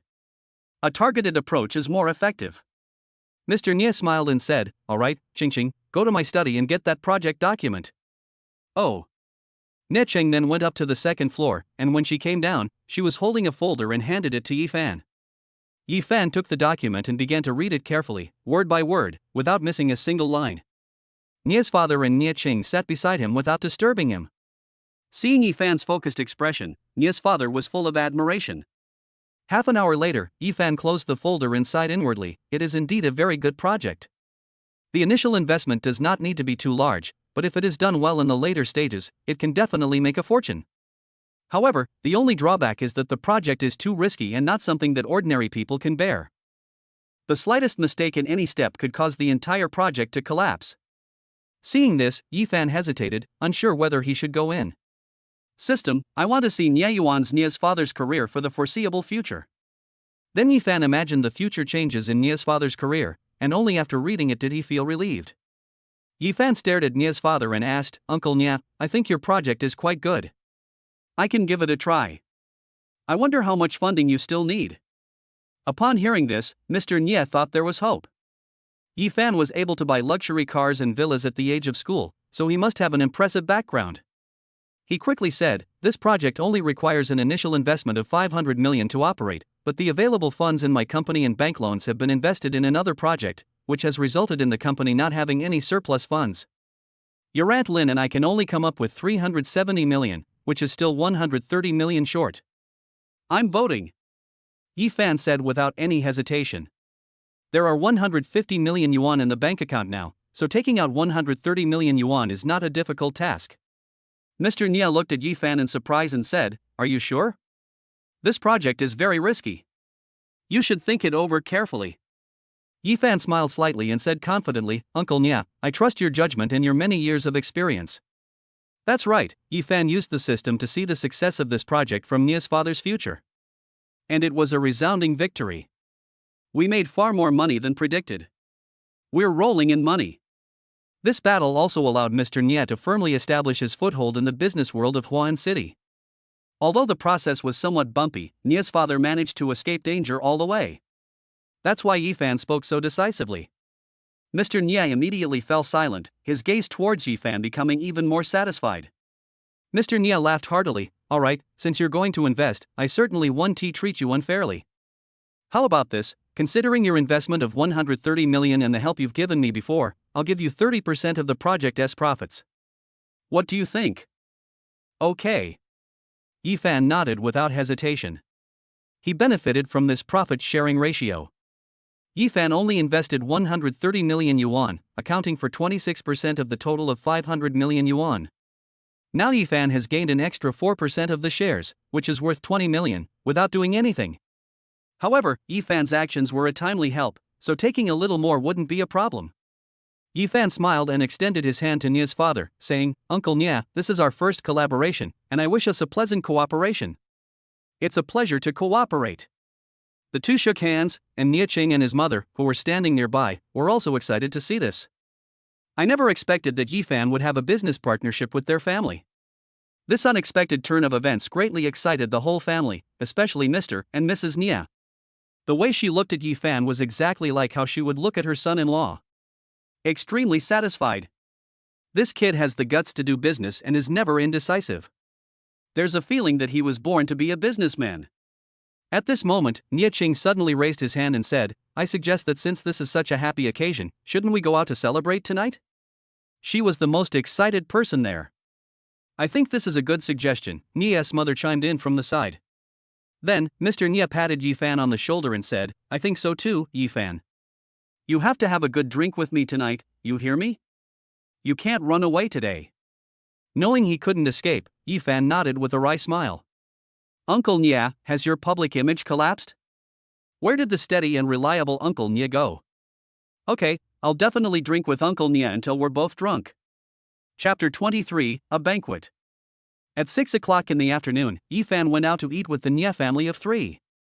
After the celebration ended, Yifan and Nia's father were completely drunk and unconscious. When Yifan woke up in the morning, he had a splitting headache and had to hold onto the handrail to go downstairs. Damn it, I'll never drink this much again. My head is about to explode. Yifan sat on the sofa and saw a note on the coffee table. He picked it up and read it. There's ginger soup left over from last night in the kitchen. I'll heat some up and drink it when I wake up. Smiley face. Yifan smiled, a warm feeling rising in his heart. Without a doubt, this must have been left behind by Nia Qing. Yifan went to the kitchen and, sure enough, there was ginger soup that had been simmering in the rice cooker. He just needed to heat it up. After setting the heating time, Yifan took a cold shower. After taking a shower, the ginger soup was ready, so Yifan ladled out a bowl for him and grabbed some food from the refrigerator to fill his empty stomach. Sitting on the sofa, Yifan drank ginger soup while watching the stock market open and began trading stocks. He first sold all the short-term stocks he bought yesterday, then took a look at the long-term mainland stocks he held, and there were no major problems. After doing all that, Yifan thought for a moment, then took out his phone and called Hu Yellen, saying, "Manager Hu, I want to start trading futures today and I'd like to use that leverage limit." Okay. Hu Yellen readily agreed. After hanging up the phone, Yifan went to the mainland futures market and used the system to search for crude oil and gold futures. He spent $3 million to buy 2 futures contracts. According to the system prompts, crude oil futures will experience a surge in a week, while gold will experience a similar surge within a month. That evening, Yifan went to the European and American futures markets and used the $10 million quota to buy soybean futures and put them there. For the rest of the time, Yifan reaped profits from retail investors in the US stock market. Yifan used most of the money in his bank card to invest in Nia Qing's father's project, so he was busy again in the following days. And so it went until a week later, when Yifan sold his soybean and crude oil futures, making a profit of over 100 million. In addition, there was a profit of 80 million renminbi from US stocks. In just 1 week, Zhang Fan's net worth increased by more than 200 million. That day, while Yifan was trading stocks, he suddenly received a call from Nia's father. "Hey, Xiaoyi, here's the thing, there's an exchange conference at the Victory Hotel tonight, and many of the upper echelons of Huan City will be attending. When they notified me, I recommended you. Do you have time tonight?" Yifan thought about it and figured he didn't have anything to do lately, so he might as well go and broaden his horizons. "I have time, Uncle Nia." The person on the other end of the phone said, "Okay, then you and Nia Qing can go buy 2 evening gowns later, and have her give you the invitations while you're at it." Yifan was taken aback and asked, "Is Nia Qing going too?" "Of course she'll go.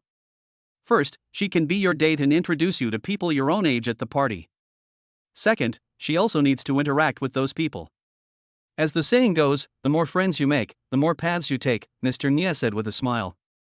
Yifan nodded. He knew that Uncle Nia's words were not only directed at Nia Qing, but also at him. "Okay, I understand. Thank you, Uncle Nia. Oh, by the way, let me tell you something else. Our project is gradually starting to make a profit and is showing some signs of improvement."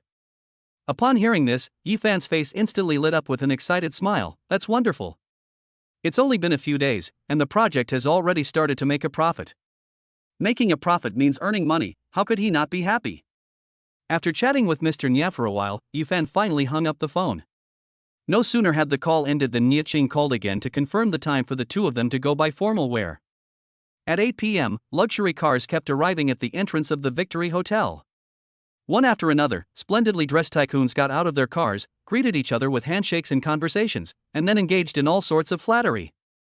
Yifan stood aside, watching this scene, his heart filled with mixed emotions. Just over a month ago, he was a poor young man who wouldn't have dared to dream of such a gathering. But now, he's here with an invitation in hand and a female companion. "Let's go inside," Mr. Nia said, turning around to Yifan and Nia Qing. The two nodded to each other. Nia Qing took Yifan's arm, and under the light, the blush on her face vanished in an instant as she tried her best to appear natural. Yifan glanced down at Nia Qing, even though her dark blue dress was bought together by the two of them. But seeing it on Nia Qing at this moment, Yifan had to admit he was still amazed. Once inside, Yifan exclaimed in admiration, noting that the Victory Hotel was indeed different from the Purple Garden Hotel.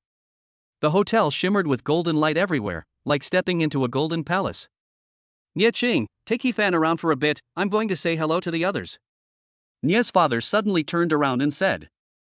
"I understand."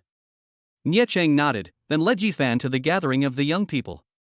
As soon as they saw Nie Cheng, they greeted her immediately, and many men's eyes flashed with infatuation when they saw her. As for the woman, she was also surprised when she glanced at Yifan standing next to Nie Cheng. That's so cool. Nie Cheng then introduced Yifan to them. Yifan smiled and shook hands with each of them, behaving like a gentleman.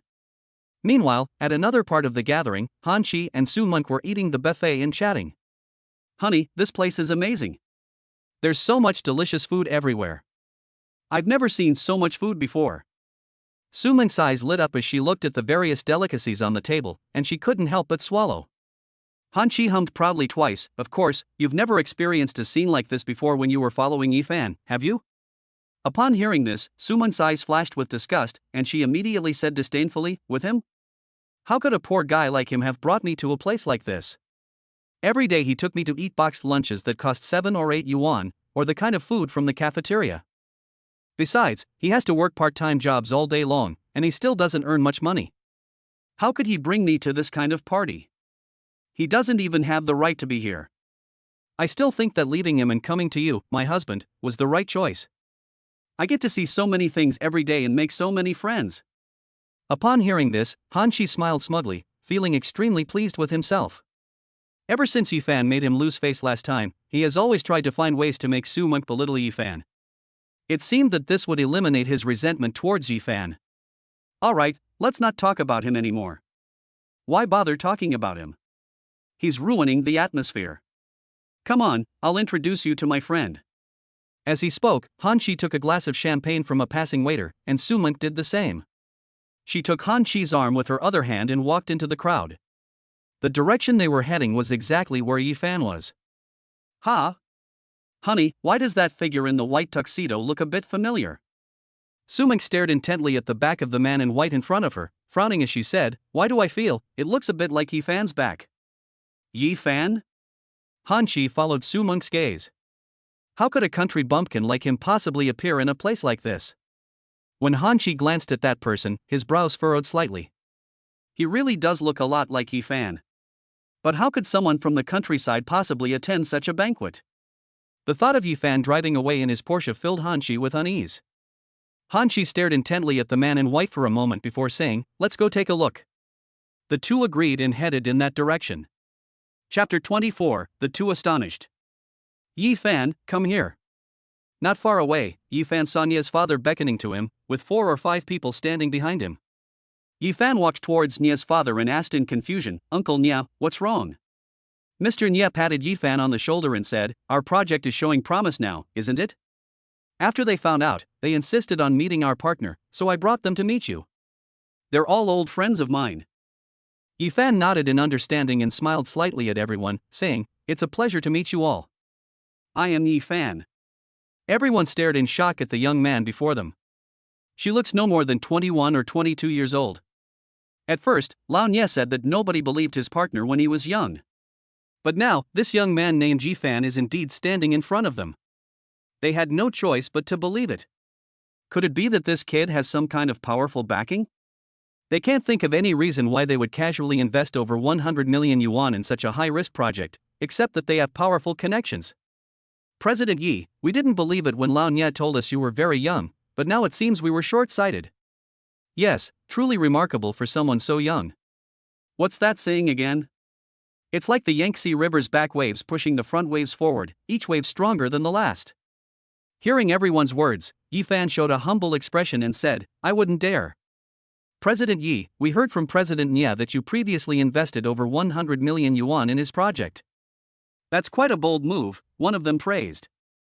Not at all, Yifan said modestly with a smile.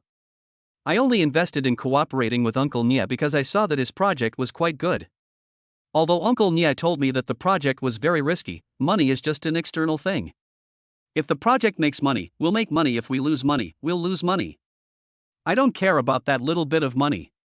Besides, I trust Uncle Nie. That little bit of money? Although more than 100 million yuan is not a lot in the eyes of these people. But when a young person says it, it really does have a different feel to it. These words inadvertently shrouded Yifan's identity in mystery in everyone's minds, and also made Nie's father feel very gratified. The group exchanged bewildered glances. They noticed that Yifan's extremely calm expression while speaking made it impossible for them to discern his true strength. Their next words became somewhat obsequious. They were determined to curry favor with this young man named Yifan no matter what. Sigh, Mr. Yi's generosity is truly unmatched by any of us. May I ask what your family does? Could you perhaps reveal that? What does Mr. Yi do for a living? How old are you? Do you have a girlfriend? Yifan was unsure where to begin answering the various questions and could only deal with them one by one. Nie Cheng, who was standing to the side, became anxious when she heard someone introducing a girlfriend to Yifan. She wanted to go up and pull Yifan over, but her father stopped her, leaving her only able to stomp her feet in frustration. She pouted, clearly unhappy. All of this was witnessed by Han Chi and Su Monk, who were hiding in the crowd. The two stood there, stunned, with expressions of astonishment on their faces. Neither of them expected that the young man in white was actually Yifan. He had just been badmouthing Yifan to Su Monk, belittling and humiliating him. Seeking a sliver of satisfaction. But what about now? They were standing right in front of me. He was even surrounded by bigwigs in the business world of Huan City. It's as dazzling as a golden star, making it impossible to look directly at. But why would he attend this banquet? And those big shots all had fawning expressions on their faces. Even Han Chi's father was among them. He had an obsequious expression on his face. Han Chi and Su Meng's eyes nearly popped out of their sockets. Isn't Yifan's family from the countryside? Can anyone tell them what exactly happened? The banquet was spent in a daze for the two of them. They had no memory of what happened in the second half. Their eyes were fixed on Yifan, who was chatting and laughing with many big shots. That's absolutely shocking. Yifan, how did you feel after meeting those business tycoons today? After the banquet, Mr. Nye asked Yifan. Yifan gave a wry smile on his tired face and said, "It's good, but dealing with them is too tiring." He would rather not attend any banquets like this in the future. Of course, he was just thinking about it. Mr. Nye smiled and said nothing more. Yifan glanced at Nie Cheng, who was clinging tightly to his arm and refusing to let go. I was just hugging her, but why was she staring at me like that? He still looked angry and aggrieved. It seems like I didn't do anything to her, did I? Uncle Nie Cheng, what's wrong with her? Yifan asked quietly. Mr. Nye glanced at his daughter and chuckled, she's fine, just let her be. Let the children handle their own affairs, this older generation can't interfere anymore. Should we just let her be? How can I let her do that? My arm is so numb I can barely feel it anymore. Yifan wanted to tell Nie Cheng to let go, but when he met her eyes, his thoughts changed. Let her be. Meanwhile, Han Chi, Su Monk, and his father Han Shenyao had already gotten into the car and left. On the way, Han Chi couldn't hold back any longer and asked, Dad, that young man you were talking to earlier. Oh, you mean Yifan? Han Shenyao rubbed his temples, his tone grave. That young man's background might be complicated. You'll definitely see him often in the future.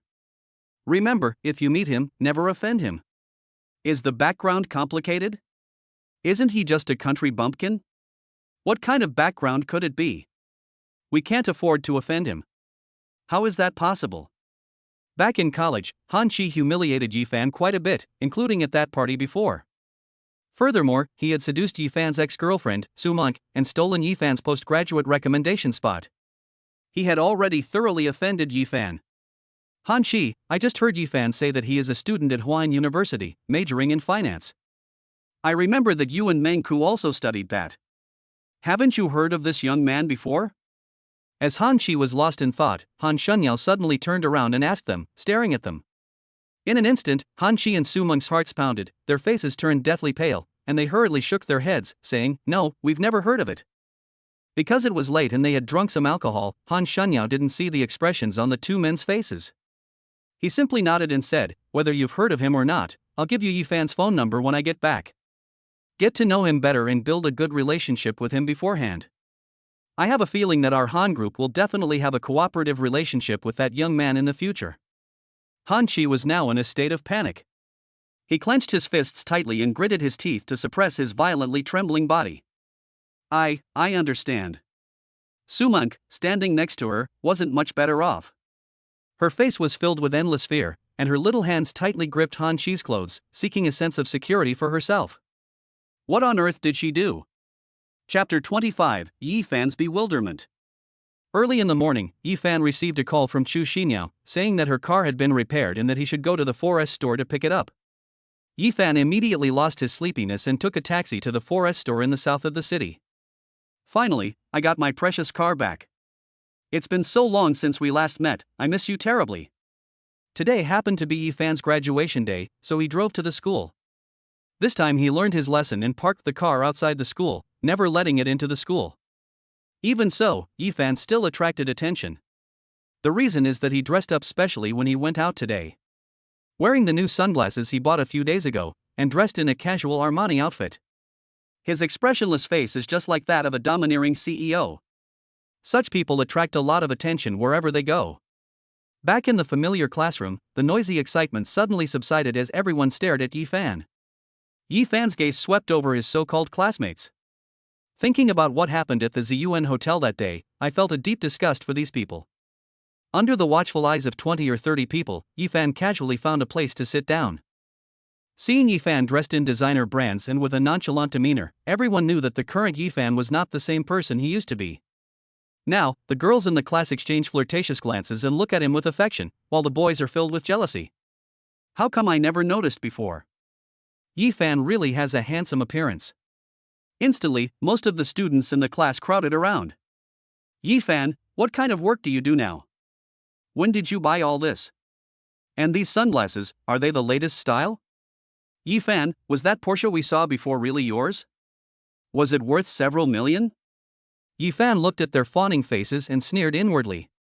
These people are really shameless, they've completely forgotten what happened at the hotel. Not a word about it? Can you guys stop being so opportunistic?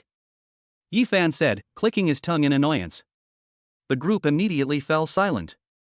Yi Fan stood up abruptly and said sarcastically, I've never seen you guys so eager to please me when I was poor. Why are you trying to curry favor with me now that I'm rich? Sorry, I'm not buying it. Everyone was speechless, just as Yi Fan had said. When Yi Fan was a poor kid, they were the kind of people who ignored him. Now that Yi Fan has money, they suddenly come up to him and talk to him. Isn't that just sucking up to him? Seeing that they were silent, Yi Fan gave a cold smile and prepared to leave. Yi Fan. Just as Yi Fan turned around, someone called out to him. Everyone turned to look, and Su Monk, who had been sitting silently in her seat, got up and walked towards Yi Fan. Standing in front of Yi Fan, Su Monk's eyes flashed with panic and fear. She took a deep breath and forced a smile at Yi Fan. Yi Fan, I'd like to invite you to dinner, is that all right? Everyone was filled with questions. Did they mishear? Su Monk is actually going to invite Yi Fan to dinner? The tone was still questioning. Even Yi Fan himself was stunned, looking at Su Monk strangely, and said, Are you kidding me? She's not kidding you, it's true. Han Shi also walked over, looking at Yi Fan with a pale face and a strange look in his eyes. Yi Fan, like Su Monk, this meal is on our behalf. We hope you can give us this face. Now, everyone was even more confused. What exactly happened? Yi Fan was also confused, but the serious expressions on the two people's faces showed no sign of them being fake. Yi Fan shook his head and said, Although I don't know what tricks you're playing, it's impossible. After saying that, Yi Fan left, unable to bear the atmosphere in the classroom for even a second longer. If it weren't for the graduation certificate and another matter, Yi Fan would never want to come back here again. In the afternoon, a message came in the class group, asking students who were outside to return to the front of the teaching building as soon as possible, because graduation certificates were to be awarded and graduation photos were to be taken. Yi Fan rushed over. After taking the graduation photo, Yi Fan walked up to a girl and said with a smile, Class monitor, wanna chat? Shin Sinyu looked up, her peach blossom eyes falling on Yi Fan, and asked in confusion, What do you want to talk about? It's best to say it here. This. Yi Fan hesitated, but he knew that if he didn't say anything, Shin Sinyu definitely wouldn't go with him. Yi Fan sighed and said, Class monitor, I want you to do something for me. Upon hearing this, everyone turned around and stared in shock at the man and woman. What did Yi Fan just say? He wanted the class monitor to do things for him. What does this mean? Shin Sinyu frowned slightly and stared at Yi Fan, asking, What are the specifics? Yi Fan glanced at his classmates and smiled, How about we find somewhere to talk? I think you'll be interested. Shin Sinyu didn't speak, but looked Yi Fan over. After a while, she nodded and said, okay. Yifan then took Shin Sinyu away from the school, and the two sat facing each other in a nearby coffee shop. After ordering 2 cups of coffee, Yifan took a sip and said, I'm planning to start a company soon, in the financial industry, and I need talent. Why did you come to me? Shin Sinyu spoke very little, but every word she uttered hit the nail on the head. Besides you, I can't think of anyone else who can take up this position immediately, Yifan said, staring at Shin Sinyu. Shin Sinyu pressed further, why should I believe you? Yifan chuckled and said, initially, you'll be my intern assistant, trading stocks with me. Once you understand my abilities, you can choose to stay or leave. Even if you leave, I'll still pay you your salary for the time you spent as an assistant. Of course, if you stay, you'll become the vice president once the company starts operating. After saying this, Yifan stared at Shin Sinyu, wanting to know what she would decide. Shin Sinyu usually wears large framed glasses and often disguises herself with no makeup. But she was already quite beautiful. Yifan had once unintentionally seen her with her glasses off. Aside from Nia Qing, she was the most beautiful woman Yifan had ever seen without makeup. In addition, her reserved nature and aloof demeanor further enhanced her charm. Moreover, this class monitor is very reliable and never ambiguous in his work. She would never put off until tomorrow what could be resolved today. When Yifan was a senior in college, he worked at the same financial company as her. Her professional skills were unmatched even by Yifan. At the time, many of the company's veteran employees did not achieve the outstanding results that she, as an intern, did, and she exceeded the daily targets. Therefore, she was highly regarded by the company's CEO. I receive an internship salary every month, but my commission is higher than many others. Therefore, a woman like this will definitely become a strong, successful woman in the future. This is why Yifan chose her. Shin Sinyu lowered her head in thought, took a sip of coffee, frowned her pretty brows, and said, it tastes awful. Then she looked at Yifan and said, I agree. When do I start work? Yifan breathed a sigh of relief and then smiled, anytime is fine. Okay, I'll go back to my dorm and pack up first. After saying that, Shin Sinyu got up and left. Yifan sat for a while longer, checked the time, put on his sunglasses, went outside the school to get his car, and drove to the girls' dormitory building. Yifan got out of the car and leaned against the side, waiting for Shin Sinyu to get out. The female students around him were all staring at him, their eyes filled with hearts, swooning over him. Every now and then, a few of them would give Yifan a flirtatious look. Chapter 26, The Class Monitor's Surprise. Look, look. It's a Porsche. And the owner is so handsome. He looks like a male lead straight out of a movie. Wow, I really want to fall into his arms. No, I like him so much, I need to ask for his WeChat. I advise you not to go. I saw him this morning, and many people asked him for his WeChat but he didn't give it to them. That's because they're not pretty. Watch me. I'm sure I can get them. Then the girl handed the book she was holding to her friend, took out a small mirror to tidy herself up a bit, and walked towards Yifan. Handsome, can I have your WeChat? Yifan turned to look at the girl. She was indeed a beauty. Thank you, but no need, Yifan smiled slightly and declined. The girl returned home disappointed, while her friend watched her with schadenfreude. See? I told you it wouldn't work, but you didn't believe me. Besides, how could such a handsome guy not have a girlfriend? Look, he's come down, isn't he? The girl looked over and saw a simply dressed girl carrying a lot of things walking towards the handsome guy. Although that girl was wearing large framed glasses, she was infinitely more beautiful than her. No wonder they looked down on me. Yifan put Shin Sinyu's things in the trunk of the car, and then drove away with Shin Sinyu in his car. At this moment, countless female students' hearts were broken. Why don't you sit on the sofa for a while? After bringing Shin Sinyu back to his villa, Yifan casually placed her belongings in a room, then poured her a cup of tea and handed it to her, saying, the US stock market opens tonight. You'll be trading with me then, so it might get very late. Just find a room here to stay. Shin Sinyu stared at Yifan, her eyes filled with vigilance. Yifan knew what she was worried about, and smiled slightly. Don't worry, I only asked you to come here for work, I have no interest in you for anything else. Okay, that's good. Shin Sinyu nodded, then looked around the villa. The two sat in silence for a while longer, the atmosphere quite cold. Yifan felt that being with Shin Sinyu was even more painful than being with Nia's father. Before, Yifan could at least have things to talk about with Nia's father, but when he was with Shin Sinyu, he couldn't find anything to talk about at all. The key is that Shin Sinyu is like a mysterious woman. During her university years, aside from studying, Yifan never saw her show any enthusiasm or liking for anything. I didn't participate in any club activities and kept a certain distance from everyone. My life revolves around 4 points: dormitory, cafeteria, classroom, and library. I was forced into the position of class monitor. I was recommended by all my classmates. I need a computer, Shin Sinyu said after taking a sip of tea. Ha? Oh. Yifan got up and went to the bedroom to get his notebook and gave it to Shin Sinyu.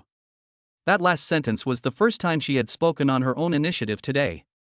Shin Sinyu opened her laptop, found Yifan's stock trading software, and then opened it.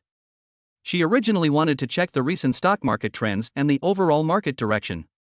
But when she accidentally clicked into Yifan's watchlist and found a sea of red, mostly stocks hitting their daily limit, a rare look of horror flashed in her eyes. However, they disappeared too quickly for Yifan to see. Did you buy all of these? Shin Sinyu asked while looking through the stock charts.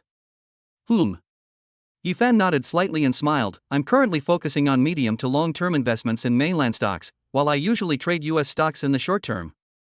I also recently ventured into the futures market and have several agricultural futures, metal futures, and energy futures contracts, which are distributed across both the mainland and European and American futures markets. A slight ripple appeared in Shin Sinyu's usually calm heart, and she secretly glanced at Yifan with her beautiful eyes. What exactly happened to this guy during this time? Just considering the number of shares held in these mainland stocks, each stock has hundreds of lots held. In the stock settlement unit, one lot is 100 shares, which means that Yifan's stock holdings are all calculated in 10,000. Shin Sinyu roughly calculated that these mainland stocks alone were worth tens of millions. In addition, there were the US stocks and futures he mentioned. Yifan's investments in the stock market and futures markets total at least in the hundreds of millions. Thinking of this, Shin Sinyu could no longer remain calm. She took a deep breath, trying not to show her shock. I gently closed the laptop, my interest in checking the stock market completely gone. Shin Sinyu looked at Yifan with some doubt and asked, since you're already so good at stock trading, what's the point of having me as your assistant? Yifan knew she would ask this question, and said with a wry smile, I wouldn't say I'm great, but I'm buying more and more stocks now, and I can't handle it all by myself. I don't trust those financial companies, so I wanted to find someone to help me, and that's when I thought of you. I see. Shin Sinyu nodded and said nothing more. At this moment, she became curious about Yifan and had a desire to learn more about him. She wanted to know what had turned someone who was so poor they couldn't afford to eat into a billionaire in just 2 months. If it's just about stock trading, then that's a bit of an exaggeration. Although the stock market can be very profitable, it depends on luck and the overall market trend. You can't win every time. Even stock market giants like Buffett and Soros couldn't do it. It's even less likely for Yifan. Let's go eat. I also need to prepare your work computer. By the time we get back, the US stock market will be opening soon, Yifan suddenly said as Shin Sinyu was lost in thought. Okay. Shin Sinyu put aside her various guesses and got up to go out to eat with Yifan. When they returned, Shin Sinyu was carrying a pure white laptop, while Yifan was carrying 2 large bags, one full of fruit and the other full of snacks. After the two prepared for a while, Yifan took Shin Sinyu to the study, where they sat side by side at the desk, keeping a distance of 1 meter. This was the first time he had used the study since moving into Zixing Pavilion. The two of them ate cut fruit and snacks in the study, quietly waiting for the US stock market to open. Shin Sinyu secretly sized up Yifan. Yifan leaned back in his chair, his expression completely calm, his fingers tapping rhythmically on the armrest. Unlike the nervousness of ordinary stock investors before the market opens, he exuded a strong sense of confidence. The charm that she exuded unintentionally made it hard for Shin Sinyu to look away. At 9:30 a.m., the US stock market officially opened. Yifan cracked his neck, making a snapping sound, and grinned wickedly. Get ready to harvest a metaphor for exploited people. Chapter 27, Hundreds of Millions in One Night? Squad leader, sell all 20-odd stocks you have. Yifan ordered Shin Sinyu while operating the stock chart on his computer. Why? I just checked the stock market trends in Europe and America, and these stocks still have an upward trend. Isn't it a bit too early to sell them now? Shin Sinyu asked, frowning as she looked at the stocks on her computer. Just listen to me, Yifan said directly. He doesn't have much time to talk to Shin Sinyu right now, as he's busy selling off his stocks. They then continuously use the US dollars they've earned in the stock market to buy new stocks. Seeing this, Shin Sinyu stopped talking and began to sell all 20-odd stocks that Yifan had given her. Soon, the account balance went from over $3 million to over $7 million. When Shinsenyu checked her watch list again, most of the stocks had turned green and were falling rapidly. Shinsenyu was taken aback, and 4 words immediately came to mind. The market is manipulated by the big players. These companies deliberately instruct traders to drive up stock prices, attracting a large number of investors to buy and making them believe that the stock will continue to rise, thus preventing them from selling and achieving the goal of attracting capital. Once the price has risen sufficiently, the traders will lower the stock price. By then, the retail investors won't have time to react and will be unable to sell their shares. These companies have already achieved their goals, and what happens to their shareholders is none of their business. Shinsenyu frowned slightly, and her face turned somewhat gloomy. I had heard before that the US stock market is very profitable, but it is also much more dangerous than the mainland market. A slight mistake can lead to total defeat. That's exactly what happened. If I hadn't listened to Yifan, those $4 million would have been swallowed up by these companies long ago. Thinking about how she almost threw away more than $4 million, Shinsenyu felt a chill run down her spine. You should know that $4 million is more than 20 million RMB. I couldn't afford to pay for it even if I spent my whole life. How's it going? Sold out? At this moment, Yifan had finished managing the funds in his account, and he used all of the $20 million he had recovered to buy stocks.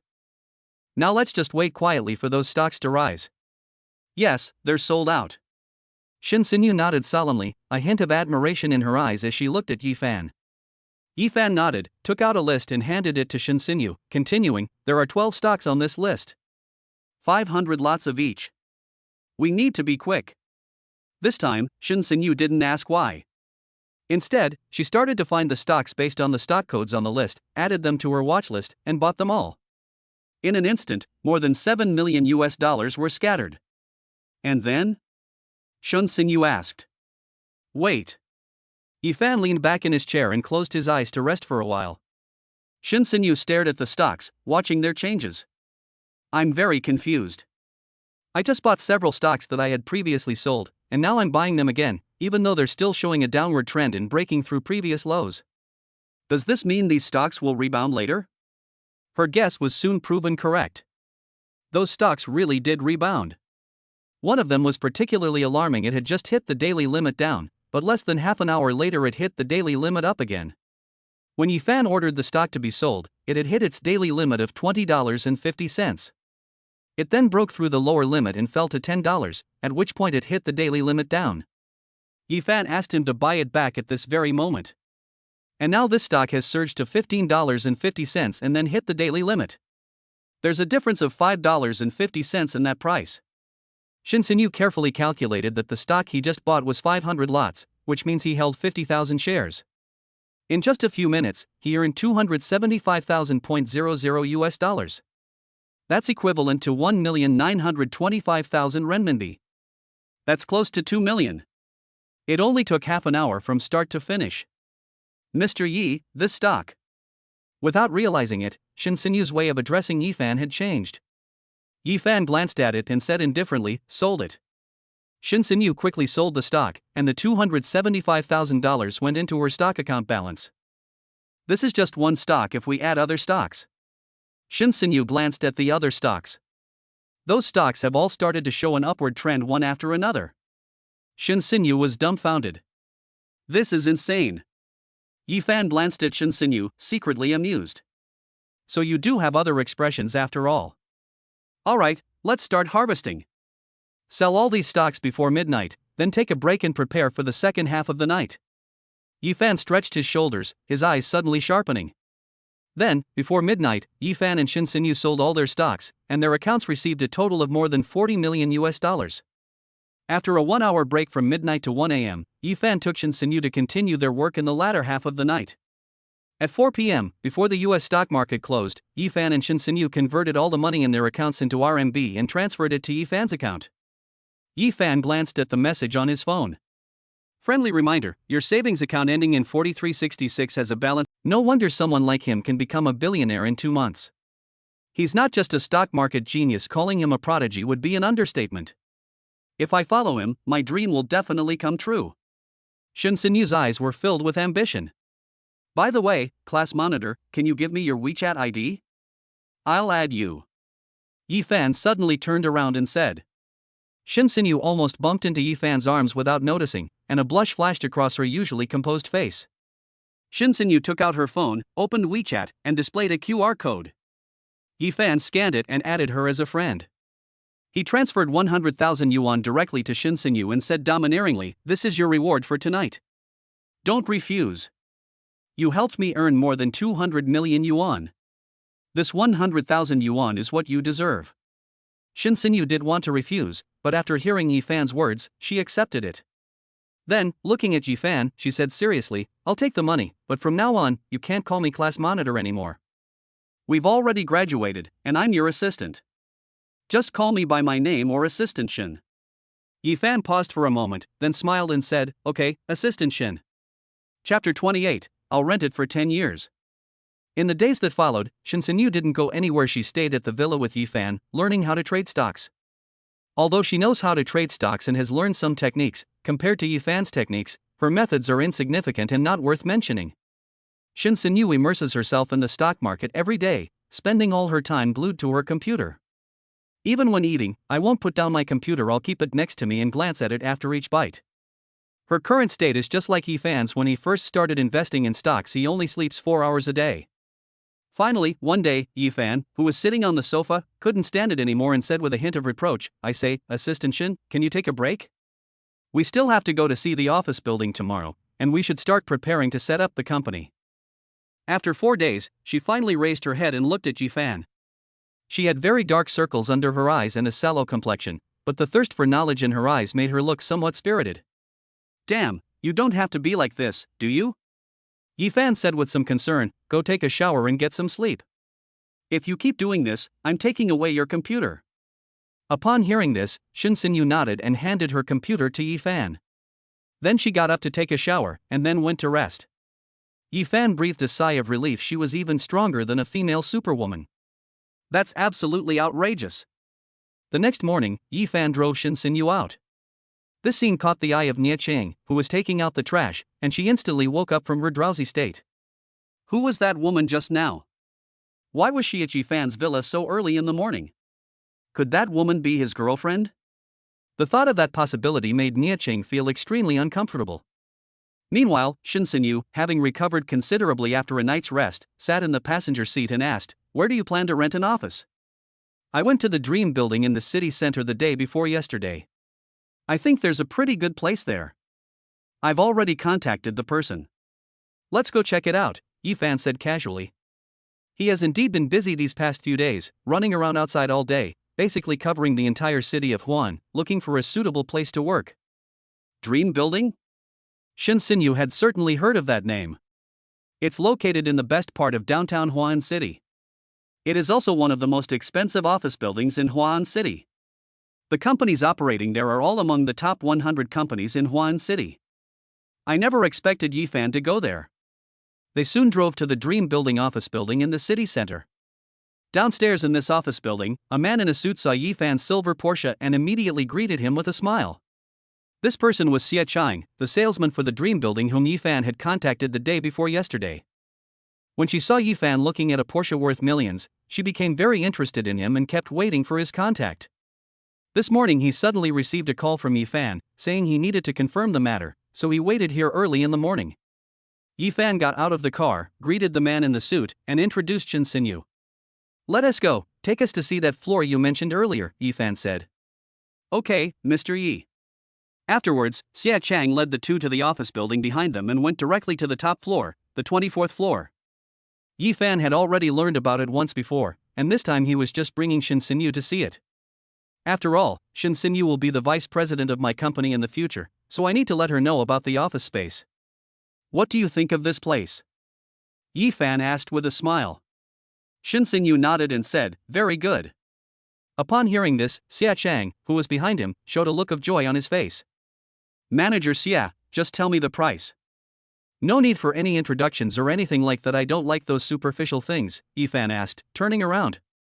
Xia Chang immediately explained, "Okay, Mr. Yi, I'll get straight to the price.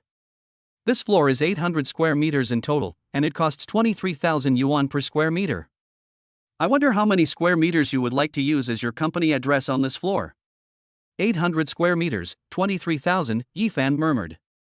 Yifan silently calculated in his mind that if he rented this place, he would need to pay more than 10 million yuan in rent every year, which was not too expensive. However, Yifan seemed to remember something and then asked, "By the way, I remember you said that the 23rd floor hasn't found a tenant yet, right?"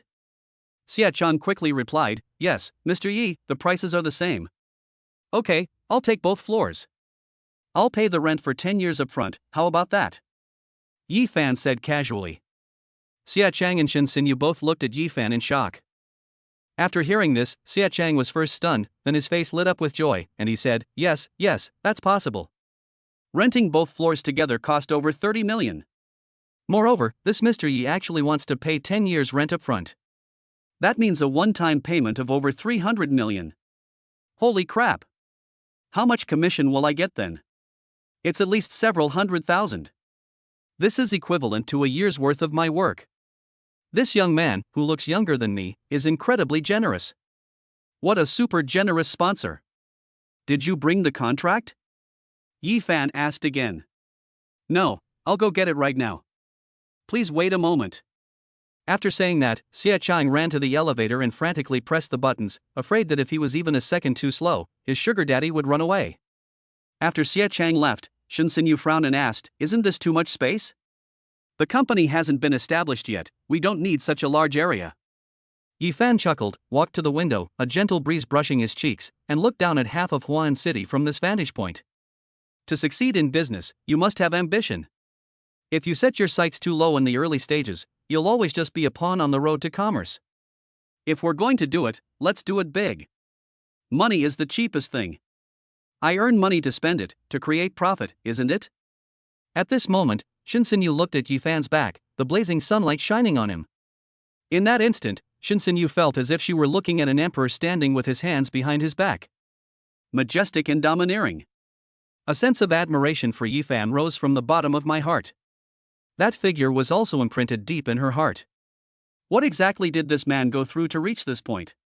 Shen Xinyu paused for a moment, then smiled and said, "You're right, it's just that I'm not very knowledgeable." Yifan happened to turn around and saw that captivating smile, and immediately teased, "If you let that smile out into the world, there would definitely be a lot of men who would be infatuated with you." Upon hearing this, Shen Xinyu blushed slightly and rolled her eyes at Yifan. "I thought he was a nice guy just now, but now he's acting so unserious." Soon, Xia Chang returned, carrying a briefcase containing all the contracts. Under his constant watchful gaze, Yifan signed his name on all the contracts. Xia Chang's hand holding the POS machine was trembling. Finally, Yifan swiped his card, and Xia Chang stared at the bill.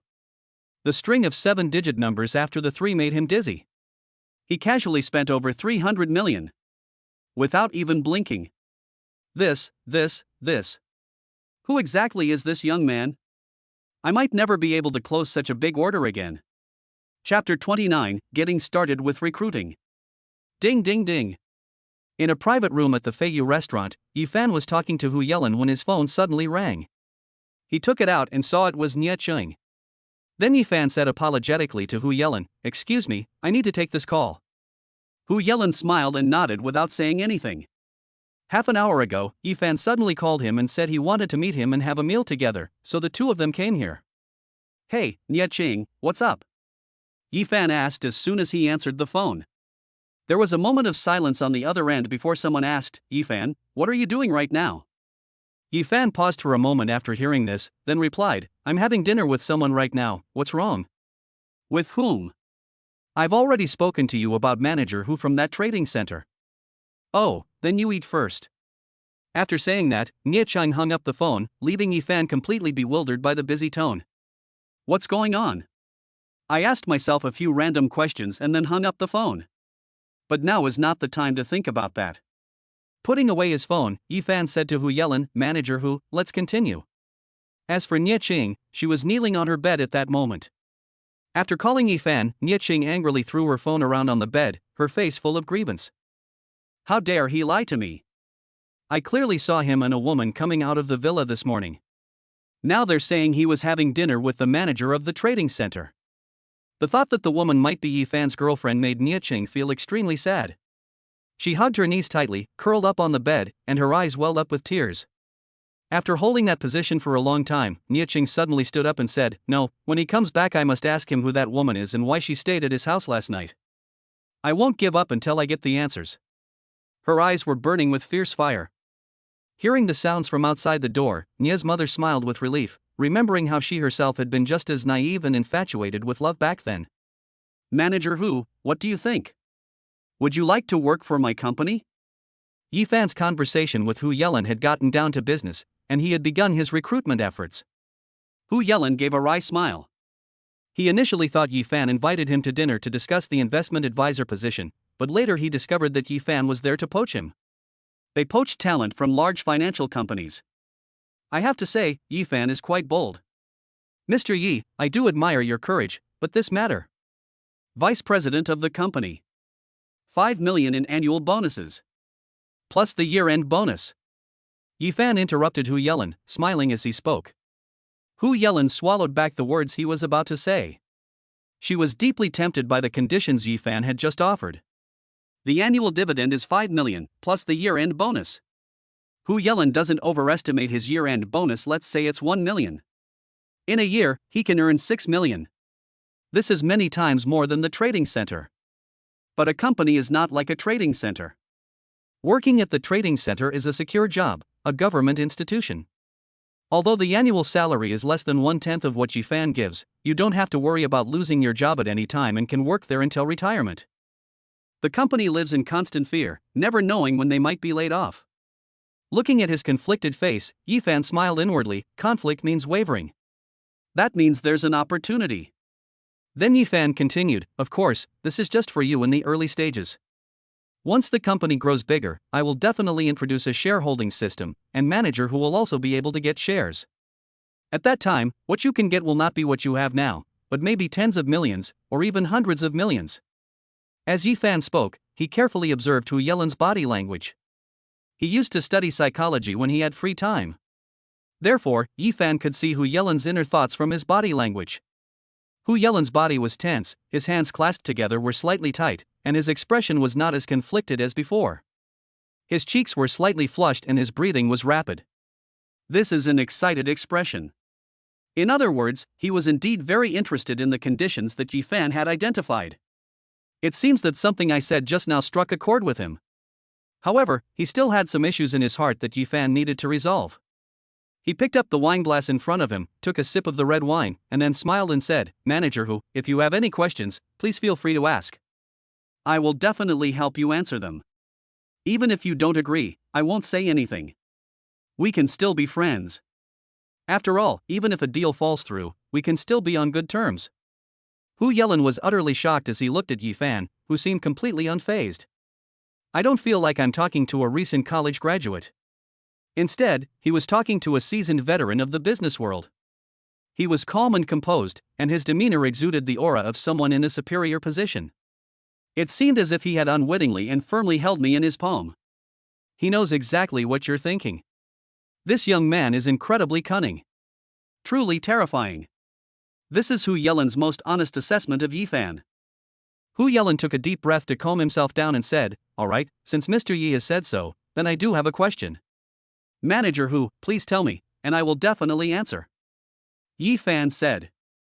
Upon hearing this, Hu Yelin's gaze suddenly sharpened, like a sharp blade piercing Yifan. He then asked in a low voice, "Mr. Yi, although you haven't mentioned when your company was established, I think it hasn't been established for very long. It may not even be a complete prototype yet.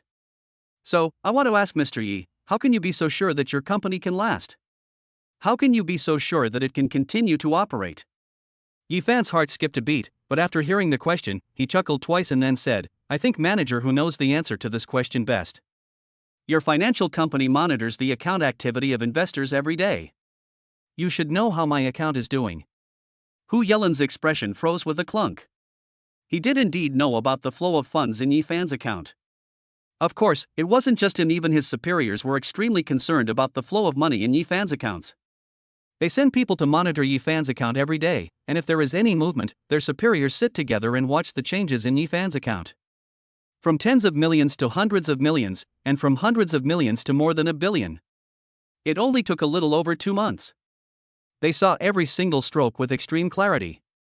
I am deeply impressed by this person's stock trading skills. I can only say I admire them immensely. With this kind of business acumen, how could the company not last long? How could it not grow big? In an instant, Hu Yelin realized that he had asked two very stupid questions. With a wry smile, Hu Yelin relaxed, stood up, extended his hand to Yi Fan, and said with a smile, I agree. From today onwards, I will call Mr. Yi President Yi. Chapter 30, Nie Qing's Misunderstanding. As Yi Fan left the restaurant, he felt refreshed and relieved. As long as we can recruit Hu Yelin, with his extensive experience in the financial industry, the company's operation shouldn't have too many problems in the early stages. Yi Fan called Shin Sinyu and asked where she was. After seeing the company address, Shin Sinyu didn't come with Yi Fan, but instead went to attend to her own business. After Shin Sinyu told him the location over the phone, Yi Fan originally intended to drive there. I suddenly remembered that I had just taken a sip of red wine to establish my authority. Unable to drive, Yi Fan had no choice but to use his phone to find a designated driver to take the car back to the villa area. When the designated driver learned that he was going to drive a Porsche worth millions, his panicked look made Yi Fan worry that he might scratch the car in his nervousness. Afterwards, Yi Fan took a taxi to pick up Shin Sinyu and take her home. Nie Qing didn't go to class all day. She just stayed in her house, watching what was happening next door through the window. He was extremely anxious when Yi Fan did not return for a long time. The two of them went out in the morning, and it's almost 4 o'clock in the afternoon now, and they still haven't returned, which is making her uneasy. Various suspicions lingered in her mind. After an unknown amount of time, she saw the silver sports car return and wanted to rush down. When she saw that it wasn't Yi Fan who got out of the driver's seat, but a designated driver in a blue uniform, she stopped in her tracks. How could it be a designated driver? Where did Yi Fan go? Just as Nie Qing was lost in thought, she saw Yi Fan slowly walking towards her, with that woman following behind him. Why is that woman still there? Could she really be his girlfriend? Watching the two of them enter Yi Fan's villa together, Nie Qing could no longer hold back. Without even changing her clothes, she rushed downstairs. After Yi Fan and Shin Sinyu returned, they hadn't rested for long when Yi Fan heard the doorbell ring. He had no choice but to get up and open the door. It was Nie Qing. Nie Qing was pouting, looking aggrieved. Yi Fan looked at him strangely, then looked away and asked, What's wrong with you? Who upset you? It's all your fault. The words almost slipped out, but in the end, they didn't. A smile appeared on Nie Qing's face as she said, Can't you let me in first to talk? Yi Fan was getting increasingly puzzled. What was wrong with her? Her smile wasn't a smile. And her clothes? I don't know where to look. Then come in. Yi Fan thought for a moment and let her in. It's not good to let her stand outside like this. Huh? Why is someone sitting on your sofa? Nie Qing asked as soon as she came in. Yi Fan's lips twitched. If you're going to act, then act, but can't you be less stiff? This is so fake. Shin Sinyu knew someone had arrived, so she stood up as well. She felt strange when she saw Nie Qing. Why do I feel like this woman is hostile towards me? She was even wearing such a seductive outfit. Alright, let me introduce you. This is my class monitor from university, and now she's my personal assistant. Her name is Shin Sinyu, Yi Fan said. Although Shin Sinyu was full of doubts, she still greeted him. Huh? Personal assistant? What do you mean? Nie Qing felt much relieved when he learned that she wasn't his girlfriend, but he quickly asked again with a puzzled look. Then Yi Fan told Nie Qing about his plan to start a company. Nie Qing was visibly surprised upon hearing this and asked, You're going to start a company? Why didn't you tell me about this? Yi Fan was speechless and said, It's just starting a company, it's not a very important thing, there's no need to make everyone know. Besides, we haven't applied for any company documents yet, and we haven't even started renovations. What's the point of telling everyone? Oh. Nie Qing nodded, then asked, Then, I saw you and her leaving the villa this morning. She's been staying at your house? After asking the question, Nie Qing felt a surge of fear, afraid of receiving certain answers. Isn't this a bit too much meddling? Yi Fan frowned slightly, but before he could speak, Shin Sinyu explained, I live at his house because I just graduated and I don't have anywhere to go yet. As his assistant, he has to teach me a lot of things, so I have no choice but to live here. But don't worry, I'll move out right away. I found a place this noon and paid the rent. It's near the company.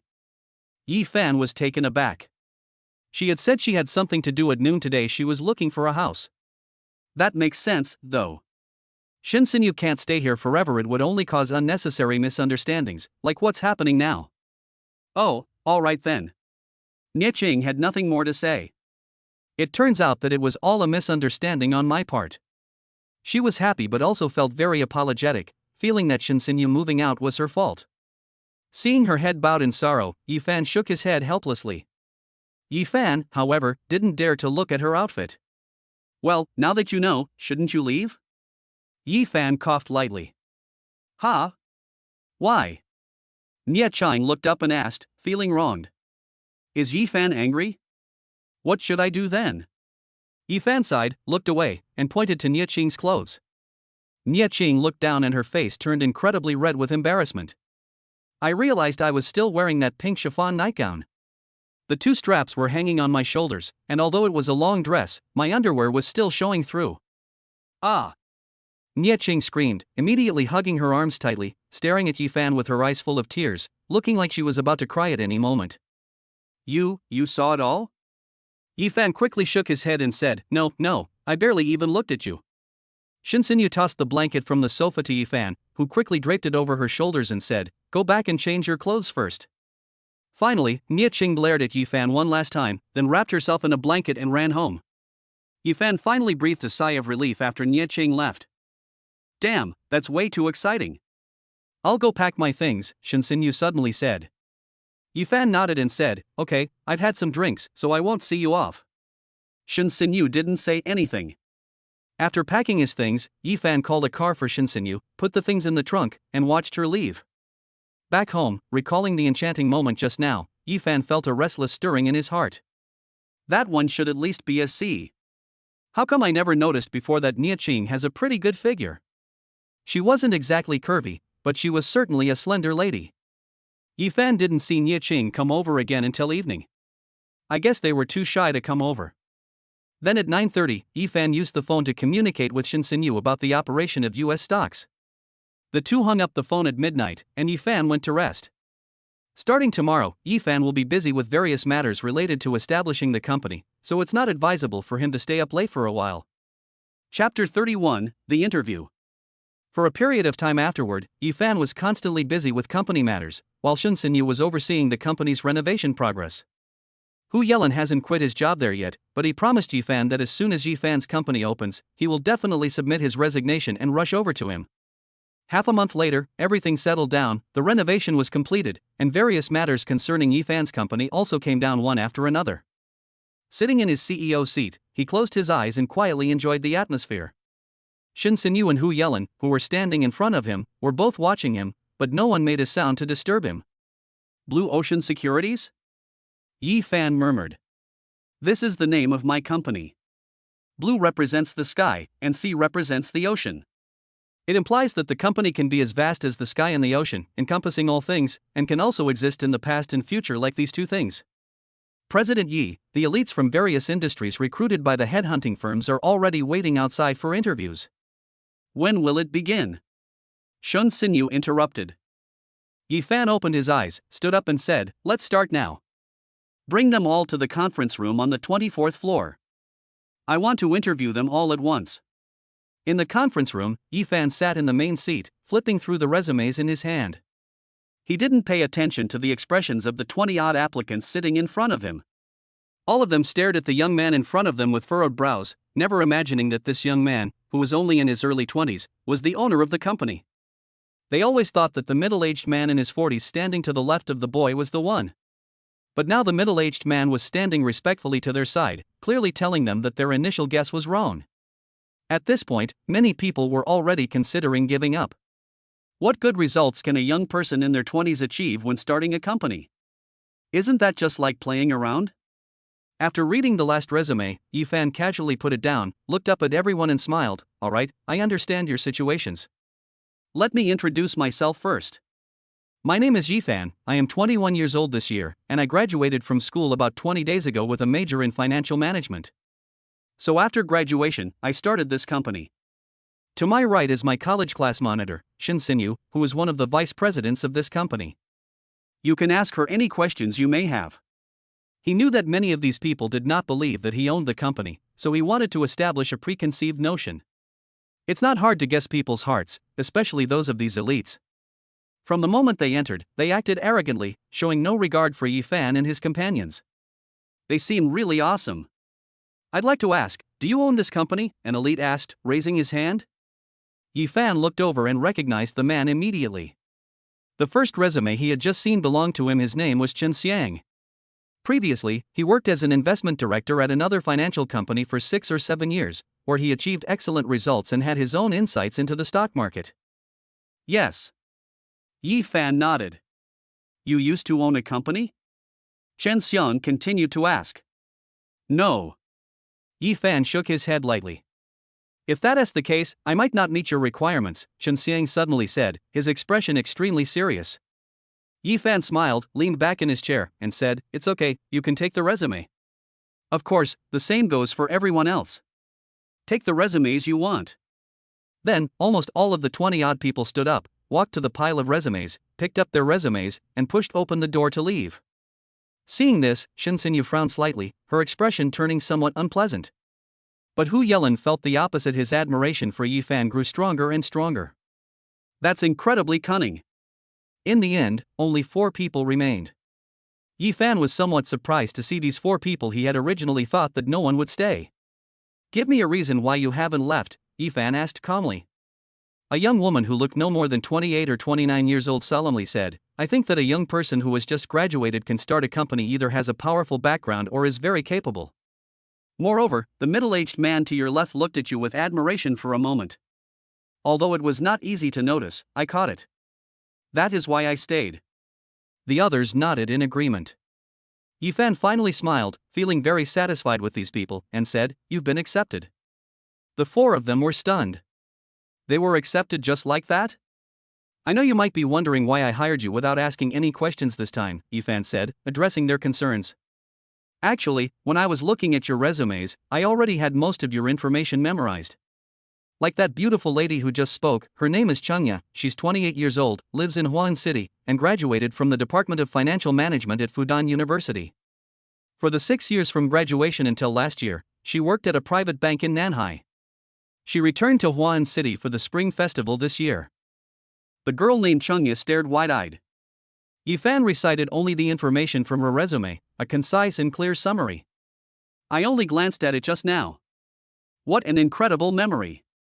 Seeing Chengya's shocked expression, the others naturally knew that what the young man in front of them said was true. Hu Yelin, standing next to him, was also filled with shock and disbelief.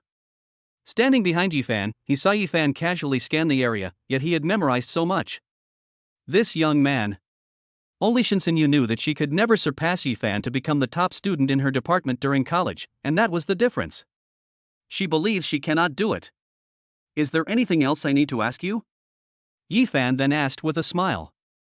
No need, the group quickly shook their heads. Alright, since that is the case, then I'll talk about my plans for the company in the early stages. You should all be prepared. Mr. Hu and Mr. Shin, please sit down and listen. After Yi Fan finished speaking, Hu Yelin and Shin Sinyu sat on either side of Yi Fan. Everyone's face was solemn. Yi Fan said, Within 6 months, I hope this company will stand at the top of Huan City's financial industry. So I'm giving you 1 billion as operating capital. If 1 billion isn't enough, I'll give you whatever amount you need. Hiss. As soon as he finished speaking, everyone gasped. 1 billion as operating capital. Holy crap. Still not enough? Give me more. This is seriously too extravagant. We also aim to become the top financial institution in Huan City within 6 months. This target is terrifying. Even top-tier companies wouldn't dare make such a plan. And he didn't look like he was joking. Clear. Yi Fan nodded in satisfaction and said, This is my target plan. If there are no problems, you can start work tomorrow. By the way, the 23rd floor also belongs to our company. The lower floors are the office area for ordinary employees, and this is the office area for you leaders. For the next couple of days, find a hotel nearby to stay in. When you come to work, give me the receipts and I will reimburse you. As for the staff dormitory and your positions, the 2 vice presidents and I will arrange them as soon as possible. As for your salary, we will calculate it according to the standard for ordinary employees, with a monthly salary of 20,000 plus commission. How much you earn is up to you from now on. Even after leaving the dream building, the four people still looked like they were in a daze. Their CEO, Mr. Yi, is incredibly wealthy. 1 billion yuan is operating capital. Regular employees earn 20,000 yuan a month, plus commission. Even those big financial companies might not be able to get this. Am I dreaming? Someone asked. Snap. Damn it. Why did you hit me? The man shouted angrily, glancing at the person who had hit him. Didn't you say you were dreaming? I'll show you whether you're dreaming or not. The man was speechless, then muttered, It really isn't a dream. Chapter 32, Buying a Building to Use as Staff Dormitory. Everyone, I propose that we go out for a meal to celebrate our bright future. One of the older, fat men, Lu Shan, suggested it. Okay, I think that's a good idea. I agree. Half an hour later. The young people who were interviewed then appeared in a restaurant. The table was covered with dishes, and several bottles of beer were also ordered. Come on, everyone, cheers. We're all colleagues now, let's help each other out. Lu Shan said with a big smile. Just then, one of the young people being interviewed, named Wu Changsheng, had just raised his cup when his phone rang. Excuse me, I need to take this call. Wu Changsheng said apologetically. It's all right.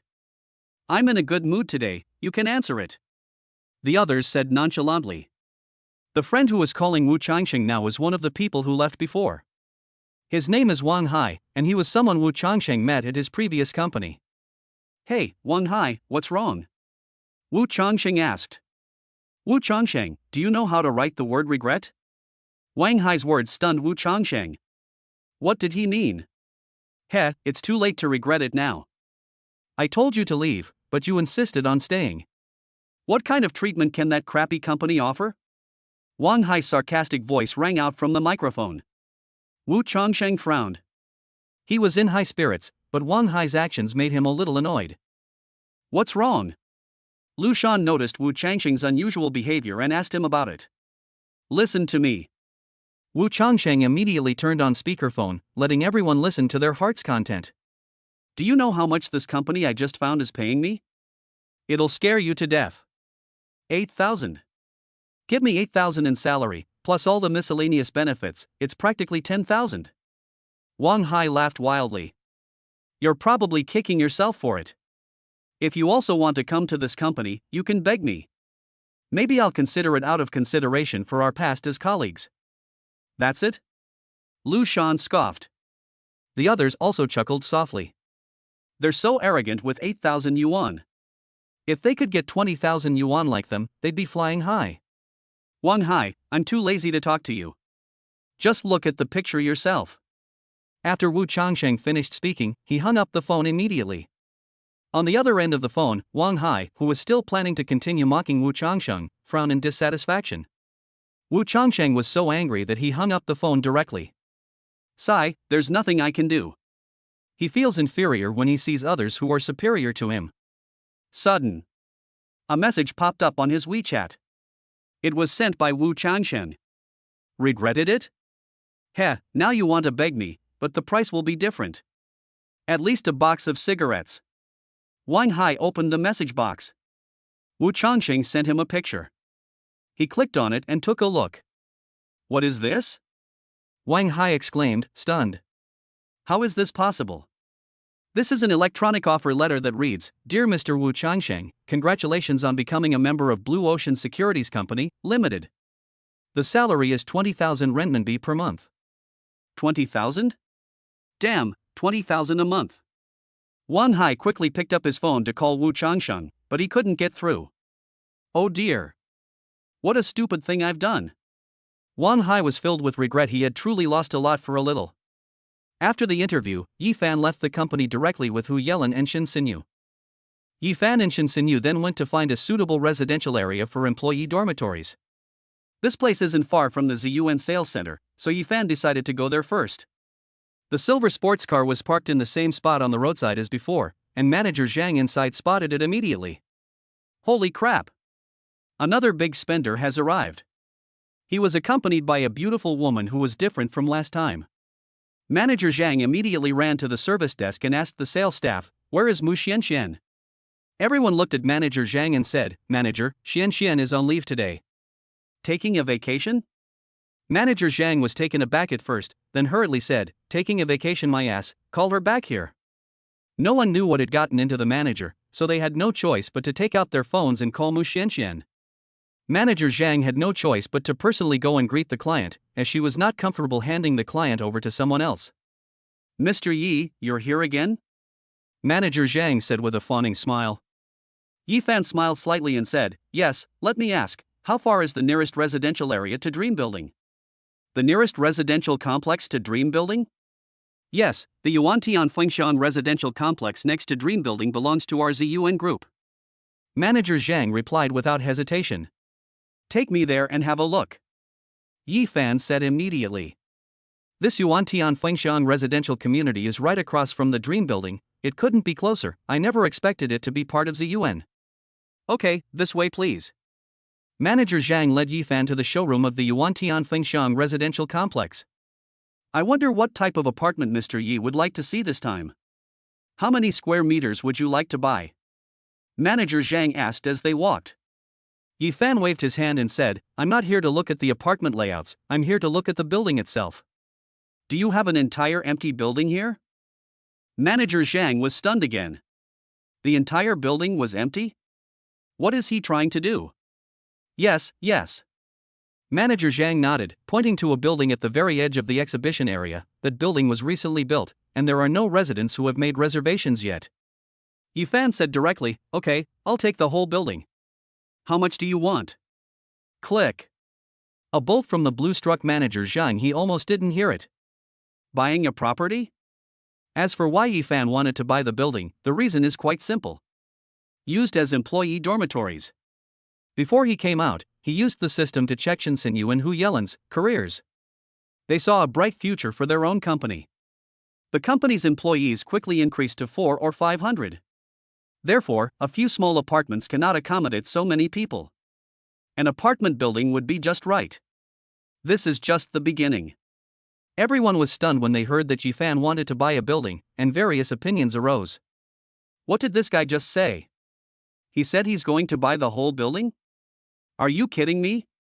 Young man, don't talk big at such a young age. You want to buy the whole building? Do you know how much this building costs?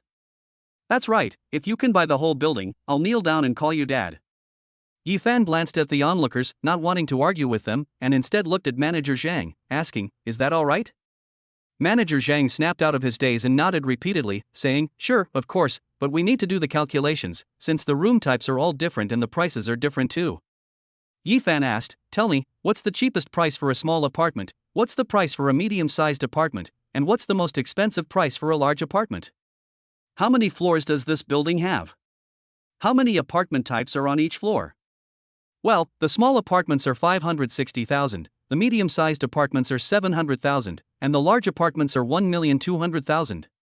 That building has 30 floors, and each floor has 2 large apartments and 2 medium-sized apartments. There are no small apartments in this building." Manager Zhang answered honestly and calmly, but his heart was in turmoil. Chapter 33, Spending 100 million to buy a building.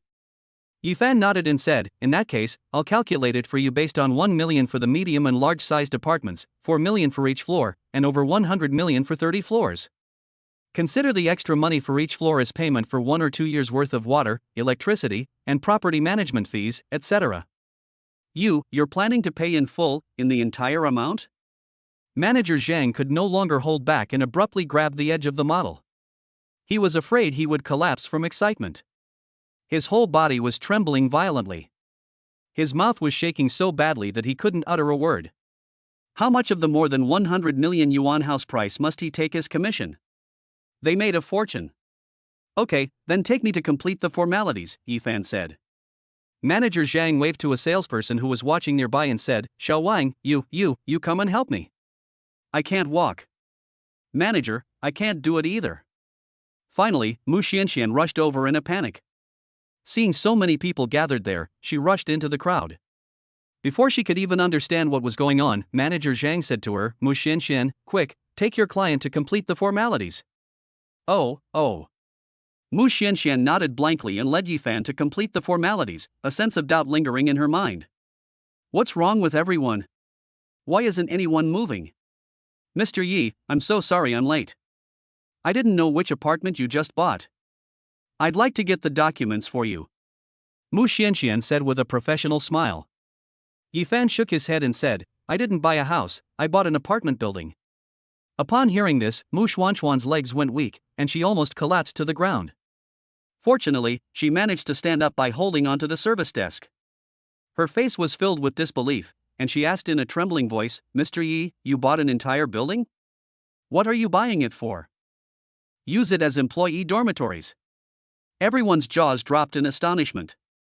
Buy a building. To use it as employee dormitories? Is this a joke? Who the hell is the CEO of this company? I'm quitting my job right now and going to work for this young man's company. This treatment is too good. Soon, to everyone's astonishment, Yifan signed all the documents and paid by card, throwing away over 100 million. Next to Yifan was a cardboard box filled with property deeds. A whole box. 120 of them. They were all his. Everyone was so shocked they couldn't speak. I actually bought it. And it was full payment. Manager Zhang's face turned red, all due to excitement and blood rushing to his head. After Yifan paid, he couldn't hold back any longer and sat down on the ground with a thud. If it weren't for company policy that managers cannot receive clients, he would have insisted on taking Yifan for himself. Even so, he'll still earn at least 1 million in commission from this one deal. Mu Xianxian is the same. Getting hundreds of thousands in commissions is too easy for her. Where did that guy who was about to kneel down and call me dad go? Come out here, someone shouted from the crowd, causing a commotion. Yeah, where's the son? I'm waiting to see the show.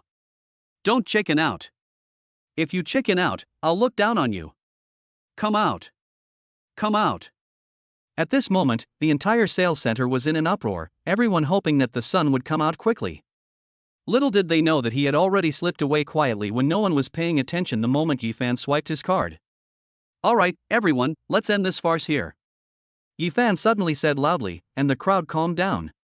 Yifan then picked up the box of property deeds and called Shen Xinyu to leave together. Amidst the envious gazes of everyone, Yifan placed his belongings in the trunk and drove away. Didn't you buy too much? That's an entire building. In the car, Shen Xinyu also felt that Yifan was being a bit too extravagant. It's really hard to understand why Yifan would buy an apartment building as employee dormitories for a company with only 7 people. Yifan smiled and said, the company will only grow bigger and bigger in the future. Let's buy one building as a backup. We can talk about it when we need more. You should also hurry up and move in. After sending Shen Xinyu back, Yifan received a call from Nia's father. Yifan, come to my company. We've run into some trouble with the project. Come and discuss it with me. Mr. Nia's tone was somewhat serious. Yifan knew that Nia's father might have encountered a problem that one person couldn't solve, which was why he called him. Okay, Uncle Nia, I'll be there in 30 minutes. Yifan hung up the phone, turned around, and headed straight for Nia's father's company. Shangyun Group is the company owned by Nia's father, and it ranks among the top 3 large enterprises in Wuhan. Hello, I'm looking for your chairman Nia, Yifan said, heading straight to the front desk after entering. The receptionist smiled sweetly and said, Mr. Yi, is that right? The chairman has already given instructions. Please come with me. The receptionist then led Yifan to the chairman's office on the 24th floor of the office building. Have a seat first. After entering, Mr. Nia pointed to the seat in front of his desk and said in a low voice. He then called his secretary outside the door to make 2 cups of tea. What's wrong, Uncle Nia? What trouble have you run into? Yifan asked with a calm smile as he sat down. Mr. Nia sighed, a look of sorrow flashing in his eyes, and said, Do you still remember Wang Gang? Yifan immediately remembered this person and said, I remember, he was Uncle Nia's friend. Mr. Nia continued, I told you before that the project we're working on has something to do with him. Recently, I don't know how he found out that we're developing this project, but he paid people to cause trouble at our construction site, and yesterday someone almost died. Although I've called the police and put those people in jail, I've also warned Wang Gang. But he just wouldn't stop.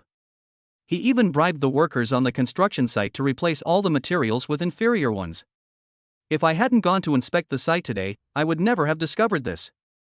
All those buildings are shoddy construction projects. Yifan's expression also turned serious, and he asked, haven't you caught who bribed them?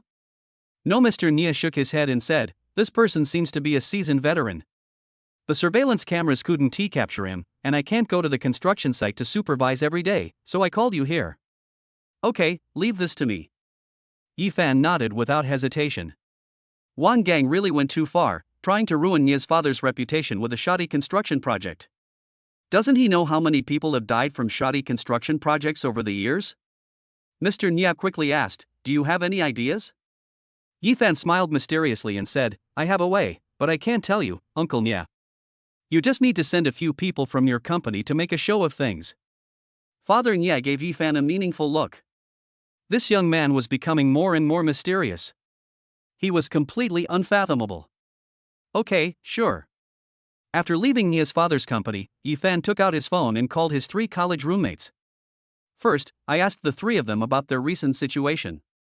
None of them had found a job and were unemployed. Yifan then said on the phone, I can help you arrange your work, but I want you to do me a favor. The 3 of them agreed without hesitation. Yifan told them to take a taxi to the construction site outside the city, and he drove there himself. Chapter 34, Stealing Materials at the Construction Site. Fourth brother, you're finally here. What brings you here today? When the 3 men saw the familiar Porsche parked in front of them at the construction site outside the city, they knew Yifan had arrived. Yifan got out of the car and briefly explained the situation to them. The 3 of them were shocked, never expecting that the construction site actually belonged to Yifan. But when they heard that someone was causing trouble inside and had secretly switched the materials, the 3 of them became angry again. The 3 men patted their chests and said, leave this to us. I'm telling you, I'm only calling you in to keep things in order. You better not cause any trouble, or things will get complicated. He warned, looking at the 3 menacing-looking men who were holding discarded steel pipes they had picked up from somewhere. These 3 were troublemakers in their class during college. Especially the eldest brother, Yang Shua, who really lived up to the character Shua in his name. He had a dark face and a body full of muscles. His strong and muscular appearance was perfect for being a thug. The other 2 brothers, Muyu and Shang Wenqing, may look weak, but they have both studied martial arts and are very strong. They are not to be trifled with. Don't worry, fourth brother, we know what we're doing, the 3 laughed. Yifan nodded in satisfaction. Soon, people from Nia's father's company arrived as well. 2 staff members in charge of the area, 3 professional bodyguards, and these 3 guys were enough to handle Yifan's situation. After the large group entered, there was no construction going on. The 2 staff members next to Yifan explained that the chairman had ordered a temporary halt. Yifan nodded and then went directly to the temporary shantytown housing area that had been set up. The construction workers were all resting inside the building. It was very hot outside, and no one wanted to go out, which saved Yifan a lot of trouble. The 2 staff members had the supervisor gather everyone together and make them stand in front of Yifan. Then, the 2 staff members introduced Yifan, and everyone was very surprised. This kid is actually our boss. He's probably not even 30 years old yet. Yes, kids these days are really amazing, becoming CEOs at such a young age. TCH, I bet he only got the job because of his family connections. Otherwise, how could he possibly have gotten it? The crowd chattered, and Yifan gestured for them to be quiet. Then, he looked intently at them and said, I think you all know why I'm here. Some of you have colluded with outsiders to steal building materials from the construction site. Although I don't know who it is, I suspect all of you are involved. Child, you need to provide evidence before you say that. If you don't have any evidence, don't slander us. That's right, we can sue you based on what you just said. We may be your subordinates, but that doesn't mean you can frame us so easily. Show us the evidence first. Another round of noise ensued. Yifan turned to Yang Shua and gestured. Yang Shua immediately understood and slammed the steel pipe in his hand against the building materials next to him. Bang! The enormous sound was deafening. Shut up, all of you. Let my brother finish what he has to say. Yang Shua roared, pointing a steel pipe at the 50-odd workers. The crowd fell silent instantly, and those who had been craning their necks quietly shrank back. He looks like a gangster. Even though he's alone, who knows if he has someone backing him up? Most of these workers were not locals, they were far from home and dared not cause trouble. Yifan also secretly gave Yang Shua a thumbs up. That's giving them a lot of face. Then, Yifan looked at everyone with icy eyes and continued, if you think I'm wronging you, then whoever did it should step forward. Don't make me drag that person out from among you, and then you'll feel ashamed. Yifan stopped talking and just stared at them silently. No one stepped forward or spoke, they just stared at each other blankly. Yifan knew this was the case, so he had already started communicating with the system in his mind. System, can I see what will happen to everyone in front of me all at once? The system replied, yes, but it will consume all of the host's energy. Do you want to continue? Continue. Immediately afterwards, Yifan felt a sharp, throbbing pain in his head, as if it were about to explode. At the same time, he felt nauseous and stumbled back a few steps, almost falling over. Fortunately, his three good brothers supported him and asked worriedly, are you alright? What happened to you? Yifan shook his head and said weakly, it's nothing, I'm probably just a little dizzy from the sun. I guess there won't be any results today, so let's leave it at that and go back. Okay. Then, amidst the stunned stares of the supervisor and two staff members, everyone dispersed. The two staff members secretly despised Yifan.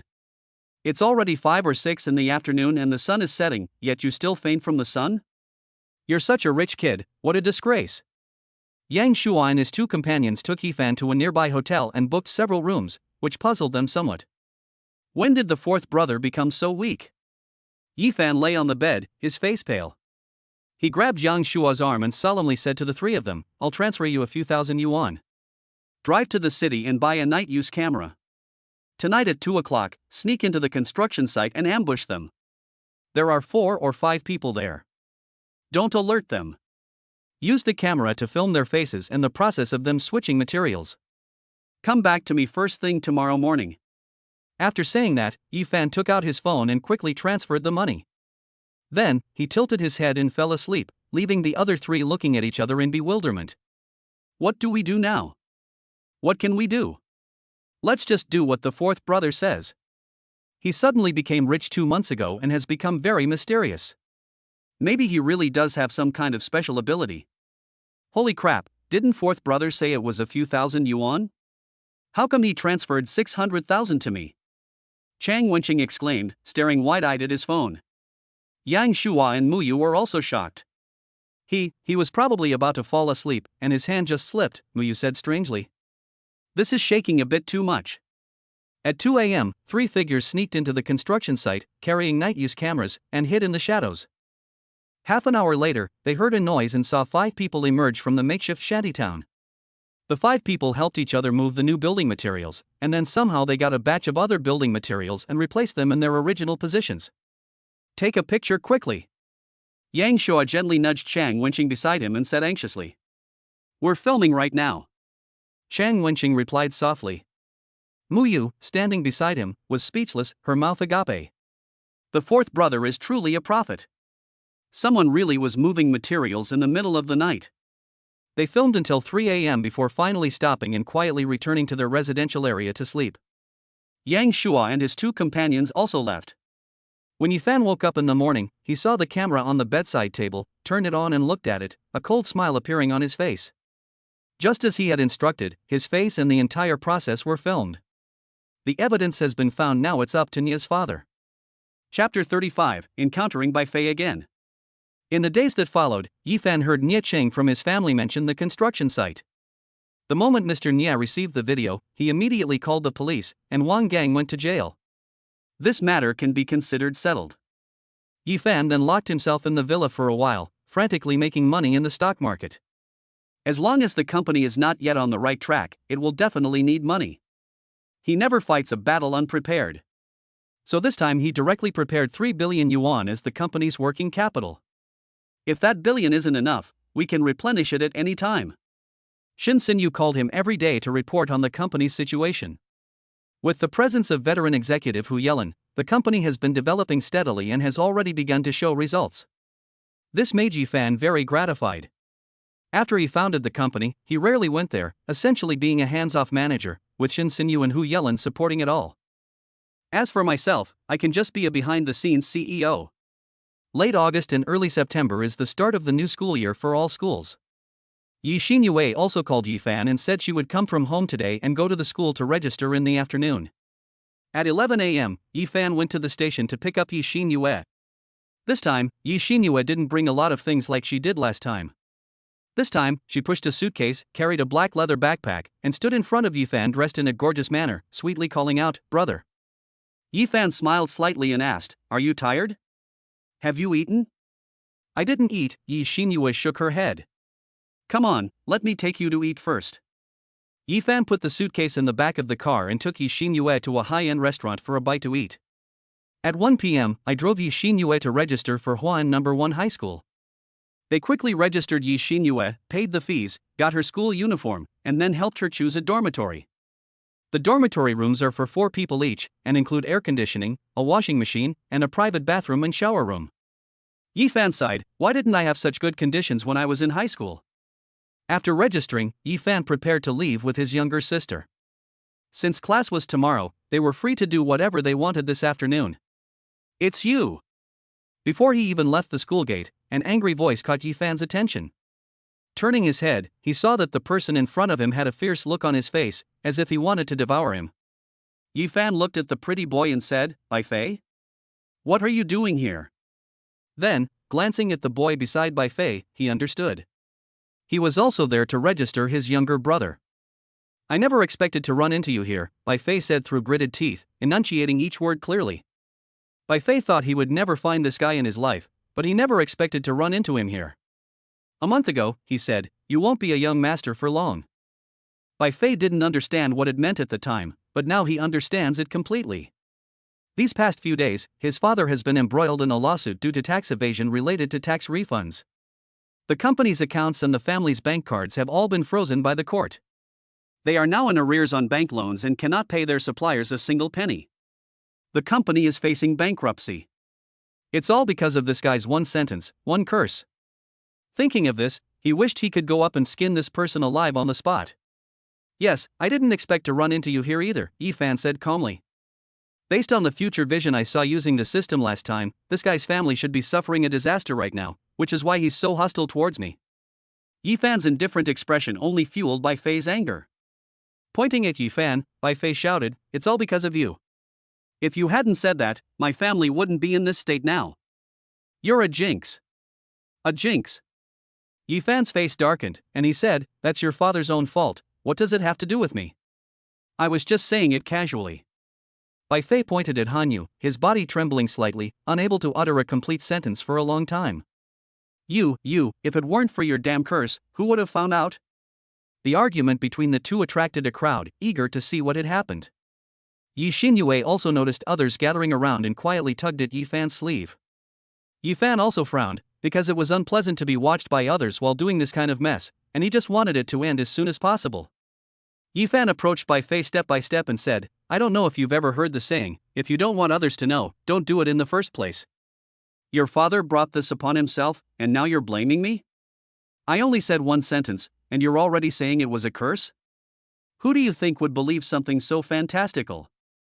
I doubt you would believe that either." After saying that, Yi Fan stood in front of Bai Fei, his gaze piercing Bai Fei like a sharp blade. Bai Fei was forced to retreat step by Yi Fan, his eyes darting back and forth. This man was right, no matter what, he didn't believe such a thing. But in order to find some psychological solace, he forced himself to say that it was the person in front of him who was cursing him. "Brother, let's go. Let's mind our own business." Bai Fei's younger brother, tugged at his sleeve with a dim look in his eyes and said. Seeing this, Yi Fan continued, "Even a child knows more than you. I don't know how you act as an older brother. You're all grown up, and instead of contributing to society, just don't cause trouble. Learn from your younger brother. This young man is amazing. He's so eloquent. Look how angry that child is. He can't even speak. Why does that child look so familiar? Isn't that the Bai family's kid? The news about his father being arrested for tax evasion is all over the news in the industry right now." The surrounding chatter made Bai Fei's eyes gradually become flustered and tremble slightly. "Bai Fei? What are you doing standing here?" At this moment, a middle-aged man walked over. Everyone looked over and saw a burly man walk up to Bai Fei. Bai Fei immediately looked overjoyed, as if he had grasped a lifeline, and hurriedly said to the middle-aged man, "Uncle Lu, please help me." Then he pointed at Yi Fan and said viciously, "It's that guy. He's the one who got my father in jail. It's him. He was just bullying me. You better find a way to teach him a lesson." Uncle Lu looked over and saw Yi Fan, exclaiming in surprise, "Mr. Yi, what are you doing here?" Bai Fei's arrogant demeanor came to an abrupt halt, and he stared wide-eyed at the middle-aged man and Yi Fan. It was Lu Qingtian, one of the business tycoons that Nia's father had introduced to him at the banquet. Yi Fan recognized the man and smiled. "President Lu, we meet again." "Ah, yes, Mr. Yi." The two shook hands. Everyone was shocked. This young man actually knew Lu Qingtian? And their relationship seemed to be quite special. "Uncle Lu, you guys." Bai Fei was completely astonished. Lu Qingtian glanced at him, then said to Yi Fan, "President Yi, could you please let bygones be bygones with Bai Fei for my sake? I have a life-or-death bond with Bai Fei's father. He did something wrong and went to jail, and I still need to take care of his child." Yi Fan shrugged casually, not intending to get entangled with him. It was the other man who kept pursuing him. Afterwards, Yi Fan left with Yi Xinyue, while Lu Qingtian stared at Yi Fan's departing figure, lost in thought. "Bai Fei, let me tell you this again, stop messing with that young man. I can't even see through his background." Lu Qingtian withdrew his gaze and looked at Bai Fei with icy eyes. Bai Fei trembled and nodded repeatedly. Afterwards, Lu Qingtian left with his daughter beside him. Chapter 36, Major Company Reform. Bai Fei looked at Lu Qingtian in horror and asked, "Uncle Lu, why? Didn't you come to help me?" Lu Qingtian, glaring like an angry Vajra, roared, "Apologize." Bai Fei was so frightened that he trembled all over, his face turned pale, and he reluctantly walked up to Yi Fan and lowered his head. I'm sorry." Yi Fan gave him a cold look and said nothing more. Instead, he said to Lu Qingtian, "Mr. Lu, I have something to attend to, so I'll be leaving now." "All right, Mr. Yi, take care." Afterwards, Yi Fan left with Yi Xinyue. Lu Qingtian stared thoughtfully at Yi Fan's departing figure. "Bai Fei, for the sake of my relationship with your father, I'm giving you a piece of advice: don't go against that young man. He is not someone you can afford to mess with." After a moment, Lu Qingtian withdrew his gaze and looked at Bai Fei coldly, saying, "Also, you should be more sensible by now." Bai Fei trembled, his head lowered so his face was obscured, but his fists were clenched tightly. "I understand, Uncle Lu." Afterwards, Lu Qingtian left with his daughter, still instructing her, "The girl next to Yi Fan just now should be his sister. Take good care of her when you see her at school and try to get closer to her." Although Lu Yi didn't understand why her father cared so much about a person in their 20s, she still nodded and said, "I understand, Dad." "Xinyue, do you want to go to my company?" On the way, Yi Fan glanced at the time. It was a little past 3 in the afternoon, and there were still more than 3 hours before the company closed. Yi Xinyue was taken aback for a moment, then asked with a delighted expression, "Brother, you started a company? Where is it?" Yi Fan smiled and said, "It's right in the city center. I'll take you to see it." Yi Xinyue nodded, feeling very excited. His brother is now a big boss and has his own company. "Are we there yet? Let's go up." Yi Fan parked the car on the side of the road near the Dream Building, and then took Yi Xinyue upstairs. Yi Xinyue was very excited in the elevator, constantly wondering what Yi Fan's company was like. Yi Fan went straight to the 24th floor, and the receptionist next to him immediately went to greet him. "Mr. Yi, you've arrived." Yi Fan looked at her in surprise and asked, "You know me?" "I've never been to the company since it was founded, except for that one interview, and yet people still recognize me." "Yes, Mr. Shin has already shown us your photo." Yi Fan nodded. Sure enough, Shin Sinyu was very efficient. Then, Yi Fan led Yi Xinyue into the company and was very pleased to see the busy crowd. Yi Xinyue followed behind, looking around. This is her brother's company. It looks amazing. He went straight into the CEO's office and lowered the blinds, a scene that astonished everyone, who all looked up in surprise. "Is that our CEO Yi? He looks so young. Holy crap, I didn't believe it when I saw the photos. Mr. Yi is so young, he looks younger than us. And the one behind him is his sister, she's quite pretty too. If I could see such handsome men and beautiful women every day, I'd be willing to work overtime every day." Upon entering the office, Yi Xinyue sat on the sofa and looked around, her eyes sparkling, and said, "Brother, this is your company." Looking at the employees outside through the blinds, I realized I was too nervous to see them very closely. Not bad, right? Yi Fan smiled as he looked at Yi Xinyue's excited expression. "That's great!" Yi Xinyue exclaimed. "I want to work here in the future too." Yi Fan shook his head and said, "Of course you're welcome to come, but you can't give up what you like just to come here, understand?" "I know," Yi Xinyue nodded. Then, Shin Xinyu and Hu Yelin came in, and they were both taken aback when they saw Yi Xinyue. "President Yi, it's been a long time," Shin Xinyu said jokingly. Yi Fan didn't seem to mind at all. He gestured for the two to sit down and then replied, "Yes, Vice Presidents, it's been a long time. How's the company doing lately?" Previously, Yi Fan would listen to Shin Xinyu's work reports over the phone, but they were not very clear. Yi Fan only knew that the company was operating very well. Shin Xinyu took out a folder and handed it to Yi Fan, who took it and looked through it. After a long while, Yi Fan put down the folder and said with a somewhat solemn expression, "It is indeed correct to follow the conventional path of the financial industry, but in this way, we will not be able to achieve our expected goals within 6 months, so many things need to be changed." "Does President Yi have any opinions?" Shin Xinyu asked. Yi Fan did not answer, but instead pressed the pager on the table. "Chengya, Lu Shan, Wu Changsheng, Xian Guang, the four of you come to my office for a meeting." A short while later, the four people Yi Fan had personally interviewed earlier came in with their notebooks. Yi Fan told them to sit down wherever they liked. Yi Xinyue originally wanted to leave, but Yi Fan let her stay and listen, saying it would definitely be useful in the future. "I'm asking you all, how is the work quality of the more than 100 employees the company has hired? Where did the company's client list come from? How do you manage the clients? Tell me all of this," Yi Fan asked seriously. Although high salaries can attract many job seekers in the short term, many of them end up just filling in the gaps, either having no performance or low performance. The company's clients are now looking for buyer lists. As for the operation of clients, we create group chats in the traditional way, gathering all clients in the group.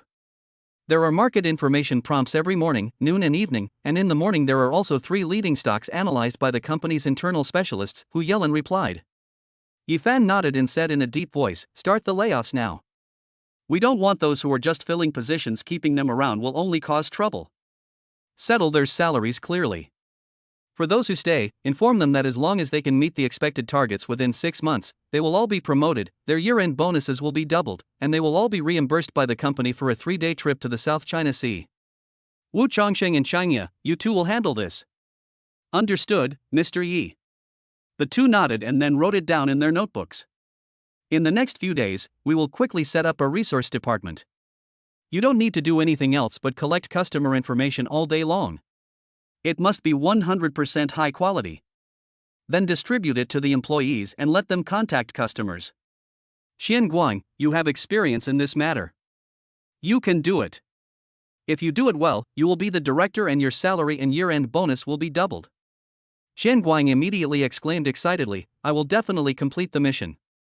Chanya and the others looked at Xian Guang with envy. His salary had doubled, which meant a monthly salary of 80,000. And he had skipped the manager position and been promoted directly to director. The 3 leading stocks sent to the group have been changed to 5. I will send them all to you, and you can then forward them to the group. We will have someone in the group every day to help investors solve stock problems, creating a transparent working environment. Yi Fan then mentioned a few more points, basically breaking away from some traditional financial practices and developing new plans within his own company. These plans caught Hu Yelin's eye. If these plans are implemented properly, it is not impossible for them to become one of the top 10 financial institutions in Huan City within 6 months.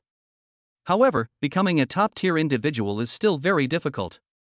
After saying that, Yi Fan told them to go out and carry out the operation. "Brother, you were so cool just now." After they left, Yi Xinyue looked at Yi Fan with admiration. She never expected Yi Fan to be so domineering. The aura he exuded just now still made her feel lingering fear. Yi Fan smiled, said nothing, and then took out his phone to contact the Victory Hotel. Chapter 37, A Slap, a Sweet Treat. This afternoon, 150 employees of Blue Ocean Securities Company, Limited, including management trainees, were gathered in the activity hall, holding their belongings, and were filled with anxiety. Because people were constantly being called up by name, then going on stage to collect their wages, pack their belongings, and leave. When someone asked why they were fired, Wu Changsheng merely glanced at them indifferently and said, "You've been here for almost a month now. You know perfectly well whether you're here to work or just collect your salary and sleep. No company wants to support a bunch of idle people." Those people were immediately speechless. Yes, they're paid a base salary of 20,000 yuan, but they haven't brought any sales to the company in over a month. They just come here all day and do nothing. A day passes by just like that, scrolling through short videos on your phone, reading novels, and so on. Isn't being fired a normal thing? Those people could only leave in dejection. They were filled with regret for not doing anything after arriving, wasting such a good job. Yifan, Shen Xinyue, and Hu Yelin stood at the very back, watching all of this. Yifan had no sympathy for those who were expelled. Just as Wu Changsheng said, the company does not employ idle people. The business world is like a battlefield. If you can't sharpen my sword and fight for me, what use are you to me? From 4 p.m. to 5 p.m., the number of employees in the entire company was severely reduced. The number of people dropped from 150 to 32, a change that made both Hu Yelin and Shen Xinyu sigh. Yifan had guessed that so many people were leaving. After Chenya relayed his words to the 32 people, everyone's panic subsided and they were filled with excitement and enthusiasm. Yifan then went up on stage, and Wu Changsheng and Chenya made way for him. Everyone looked at the president, whom they had only seen in photos before, and understood what had happened today. This was their very first meeting, yet it instilled a sense of fear in them. The methods were swift and decisive. There was absolutely no warning. Yifan stood on the stage, looking at everyone, and said, "Those of you who remain are all elites. From now on, you are all team leaders and managers. Your salary will remain the same, but you can recruit subordinates. As long as the people you recruit pass the 1-month probation period and are officially hired, the company will give you a bonus of 10,000 yuan. It will be calculated per person. You will register with manager Lu Shan in human resources. The bonus will be settled together with your salary." Upon hearing this, everyone was overjoyed again. A reward of 10,000 yuan for each person recruited. Wouldn't the more people recruited, the more they would receive? Holy crap! This boss is loaded. Lu Shan was even more excited. He had suddenly become a manager. Although he didn't get a raise, this title was enough for him to show off for a while. Next, Yifan promoted Chenya, Wu Changsheng, and Xian Guang to finance manager, sales manager, and logistics manager in front of everyone. The three of them were beaming with joy. They can also recruit talent from relevant departments. The conditions for recruitment are the same, and a reward of 20,000 yuan will be given for each person recruited. The four of them became even more loyal to Yifan. Then Yifan looked at everyone, his seriousness gone, and smiled kindly. "Let's leave work early this afternoon, and have a day off tomorrow too. I've booked a private room at the Victory Hotel for team building tonight." Oh! Long live President Yi! Upon hearing this, everyone jumped up in excitement. All their initial fear had vanished. The Victory Hotel, that's a 5-star hotel. They thought going to that kind of place was just a dream for them, but they never expected that this young CEO would hold their team building activity there. This is a dream come true. Who wouldn't like a boss like that? Outside the Victory Hotel, a hotel bus was parked in front of the hotel. 32 people got off the car. They were the employees of Yifan's company. The boys returned to their dorms and dressed up smartly, while the girls dressed up beautifully. When they went inside, their eyes nearly popped out of their sockets at the sight of the golden light. Wow, look! Look! This is a 5-star hotel. The decor is amazing. Is this real gold? If it is, I must find a way to get a piece. What are you thinking? How could it be real? It's just gold plating, but it's so luxurious. I want to touch it myself. Looking at their excited expressions, Yifan noticed that many of them were recent college graduates who had never seen such a place before. It was quite remarkable that they hadn't screamed. "Excuse me, are you Mr. Yi?" a pretty waitress asked as she approached. Yifan nodded, and the beautiful waitress led them to the private room he had booked. The two receptionists looked at the group of 30-odd people with envy. Holding a team-building event in a 5-star hotel is something else. Inside the private room, all sorts of cold dishes had been served on the 3 tables.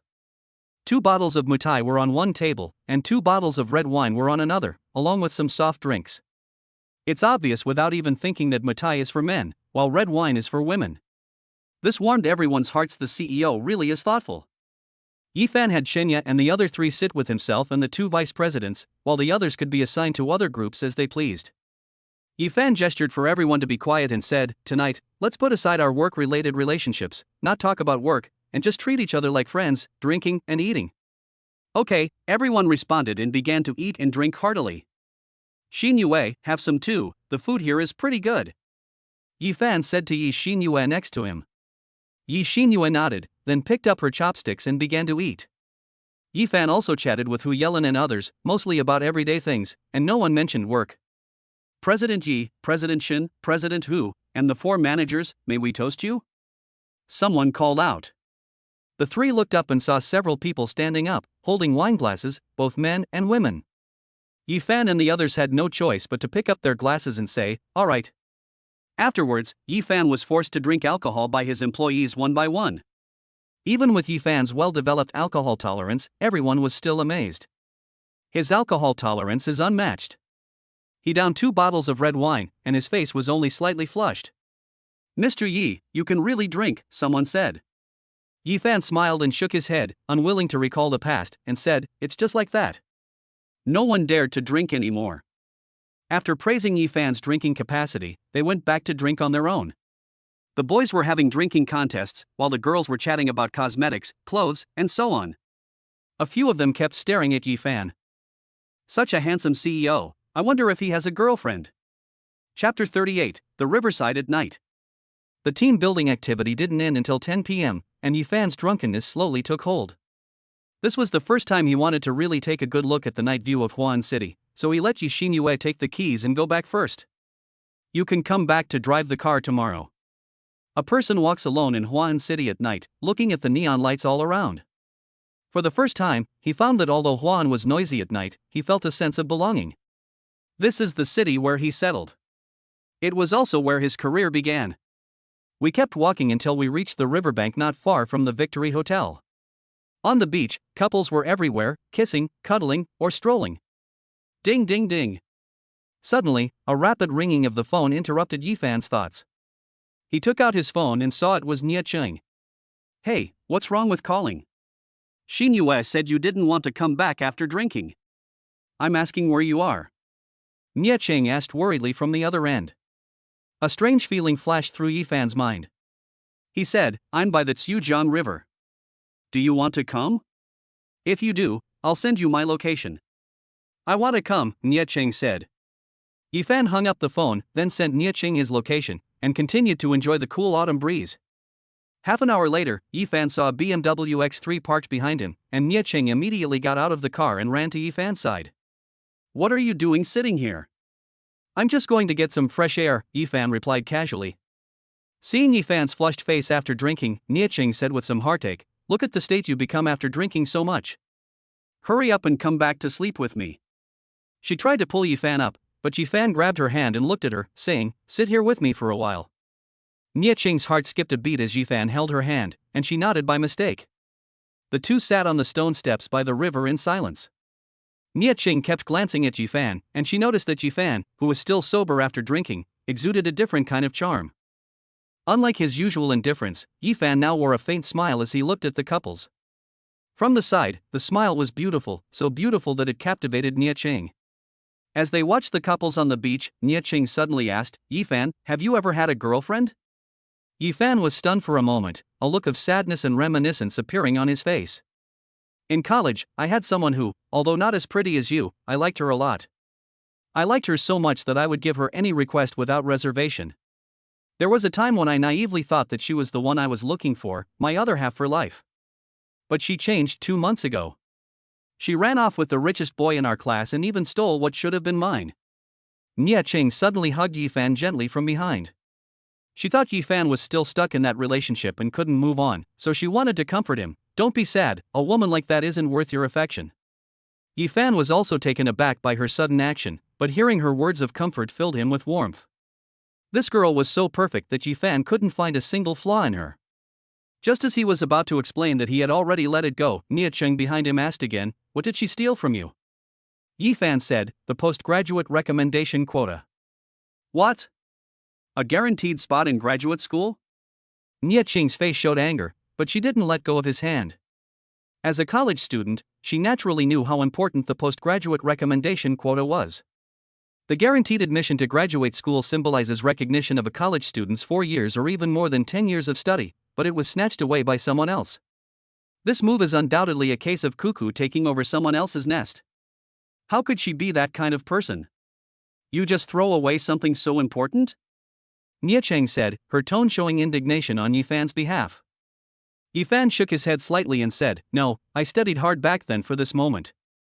I've already done everything I could, so what's the point of taking anything else?" That's true. In this society, isn't the purpose of going to school to get a better job and a better life? Nie Qing said indignantly, your girlfriend really has no foresight at all. If she were still with you now, she would be the girlfriend of a billionaire. Yifan sneered, forget it. If it weren't for that incident where I was kept in the dark by her and didn't know her true nature, I would feel disgusted even if she stood in front of me now. Oh, okay. Nie Qing nodded. It seemed that Yifan's ex-girlfriend had hurt him quite deeply, which led to this result. Nie Qing, I'm asking you. Yifan suddenly turned around and then felt a cool sensation on his lips, but it was gone as soon as he touched it. Both of them widened their eyes simultaneously. Yifan quickly turned around, his back to Nie Qing. This is such a blunder. Nie Qing's head was almost touching her chest, and her face turned as red as a ripe apple. Yifan's mouth was also dry, and the lustful fire in his heart was stirring. His drunken blush concealed his embarrassment. Yifan knew he was bound to make a mistake if things continued this way, so he hurriedly said, I'm a little thirsty, let's go buy a bottle of water. I'll go buy it. Nie Qing immediately got up and ran to a nearby store to buy water. Yifan, who had been looking at the beach, turned his eyes to her. Watching her retreating figure, Yifan smiled inexplicably, the fragrance still lingering on his lips, before looking back at the river. But 10 minutes passed and Nie Qing still hadn't returned, which made Yifan frown. The store is only a 5-minute walk from here, why did it take her so long? A sense of unease rose in Yifan's heart, and he got up and walked in that direction. What he saw next instantly turned his relaxed mood into anger. All his drunkenness vanished. Nie Qing was surrounded by 3 thugs with dyed hair, looking terrified and constantly dodging them. The 3 thugs wore frivolous smiles, and one of them kept grabbing Nie Qing's arm and pulling at him. Yifan ran over with an icy expression, pulled Nie Qing back, and held her in his arms, saying, What the hell do you guys want? Hearing Yifan's voice, Nie Qing felt much more at ease and hugged Yifan tightly, seeking a sense of security. Who do you think you are, daring to interfere in the affairs of the 3 brothers? Seeing Yifan's thin appearance, the 3 arrogantly said, We took a liking to this chick first, so get lost. As he spoke, Yifan reached out again, and Yifan became completely enraged, kicking the blonde-haired man in the stomach. The blonde-haired man was sent flying a meter away, his face turning a deep purplish red. He clutched his stomach like a shrimp, unable to even scream in pain. It's clear how much effort Yifan put in. You dare touch anyone's people. Yifan roared, startling the 2 dumbfounded men, who trembled and took a step back. Damn it! You dare to lay a hand on me! Coming to their senses, the 2 clenched their fists and charged at Yifan. Yifan retreated while communicating with the system. System, predict these 2 people's movements. Loading. Loading complete. Prediction initiation. Then, Yifan's mind conjured up the attack route the 2 men would take next. Yifan, carrying Nie Qing, dodged to the side, avoiding the 2 men's punches and kicks. Then he kicked someone in the back, and the 2 of them collided face to face. They screamed and fell to the ground, a round bump swelling up on their foreheads. Yifan gave them a cold look, then left with the frightened Nie Qing. Damn it! You just wait. After a while, the blonde-haired guy finally came to his senses and pointed at Yifan and Nie Qing as they walked away. Chapter 39, accompanying Shen Xinyu to discuss business. Back home, Yifan fell asleep under Yi Xinyue's careful care. Nie Qing returned home and lay on her bed, burying her head in the pillow. Thinking about the 2 things that had just happened on the beach, she felt like she could strangle the pillow in her hand, and she kept stomping her feet. She finally calmed down after a while, the shyness on her face slowly fading, and then she went to the study. He pushed the door open and entered. Nie's father was still looking through company documents. When he saw Nie Qing, he asked, Why aren't you resting so late? Dad, I need your help investigating something. The next morning at 6 o'clock, Yifan woke up, took Yi Xinyue to school, and transferred 10,000 yuan to her as pocket money. Yi Xinyue felt that the amount given was too much, since living at school wouldn't cost much money. Yifan said in a deep voice, "It's not much. Take it and spend it. You must spend it all during the first 4 days of school. I'll check when you come back on the weekend." After saying that, he dropped Yi Xinyue off at school and then drove away. The reason he gave her so much was because his family was too poor when she was young and couldn't give her much. Now that he has money, Yifan naturally wants to give Yi Xinyue the best. Yifan arrived at the company at 9 o'clock, but he was dumbfounded when he opened the door. All 30-plus employees are working. There were also quite a few interviewees waiting outside. Yifan called over Luo Yaya, the receptionist, and asked, "Didn't I tell you to take the day off?" "President Yi, this was all done voluntarily," Luo Yaya said, and then explained. Yifan nodded. Since he was willing to give himself up, he had nothing more to say. Entering his office, Yifan used the system to select 5 leading stocks and sent them to Hu Yelin. Seeing the employees bustling about outside, Yifan nodded in satisfaction and prepared to leave. At this moment, Shen Xinyu came out of the office next door carrying her bag. She was a little surprised to see Yifan at the company so early.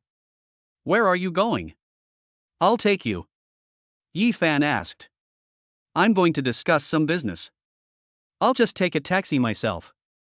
"You go ahead and do your work," Shen Xinyu replied. "Should I take a taxi? Don't you provide company cars?" Yifan asked, puzzled. Shen Xinyu shook her head and said, "No, that billion has been used very effectively in the past 6 months, and more than half of it has already been used up." Yifan nodded. It seemed he would have to handle the car arrangement himself. "Where do you want to talk?"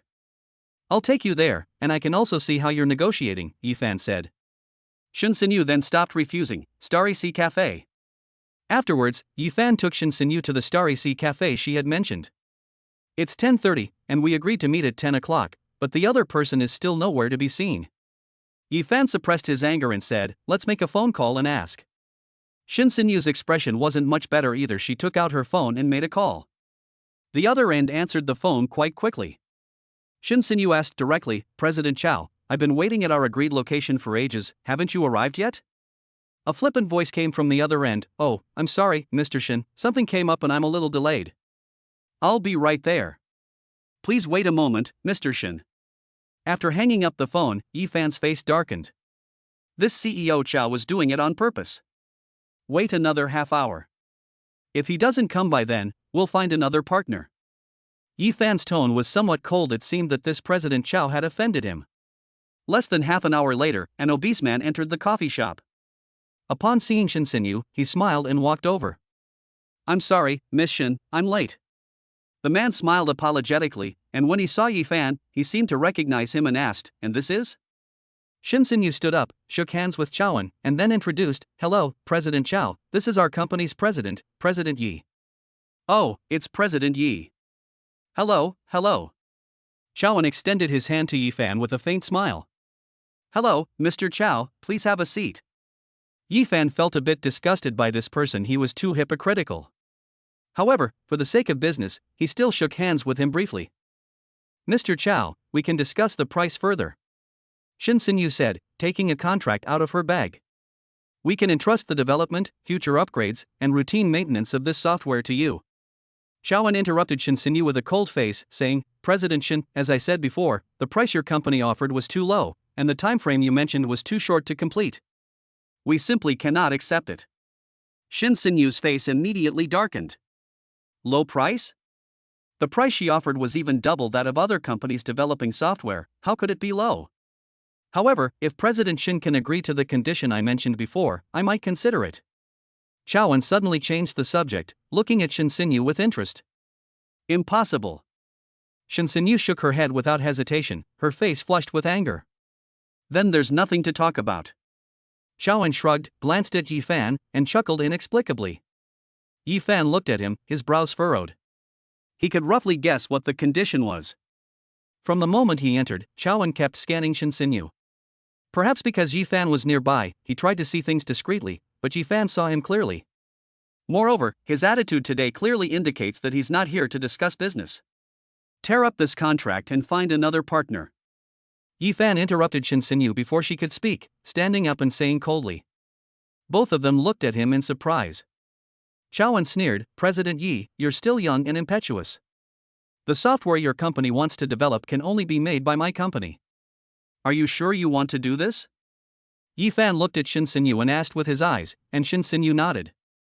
Yi Fan pondered for a moment and said, tear it up. I've already found a better partner. Shin Sinyu, let's go.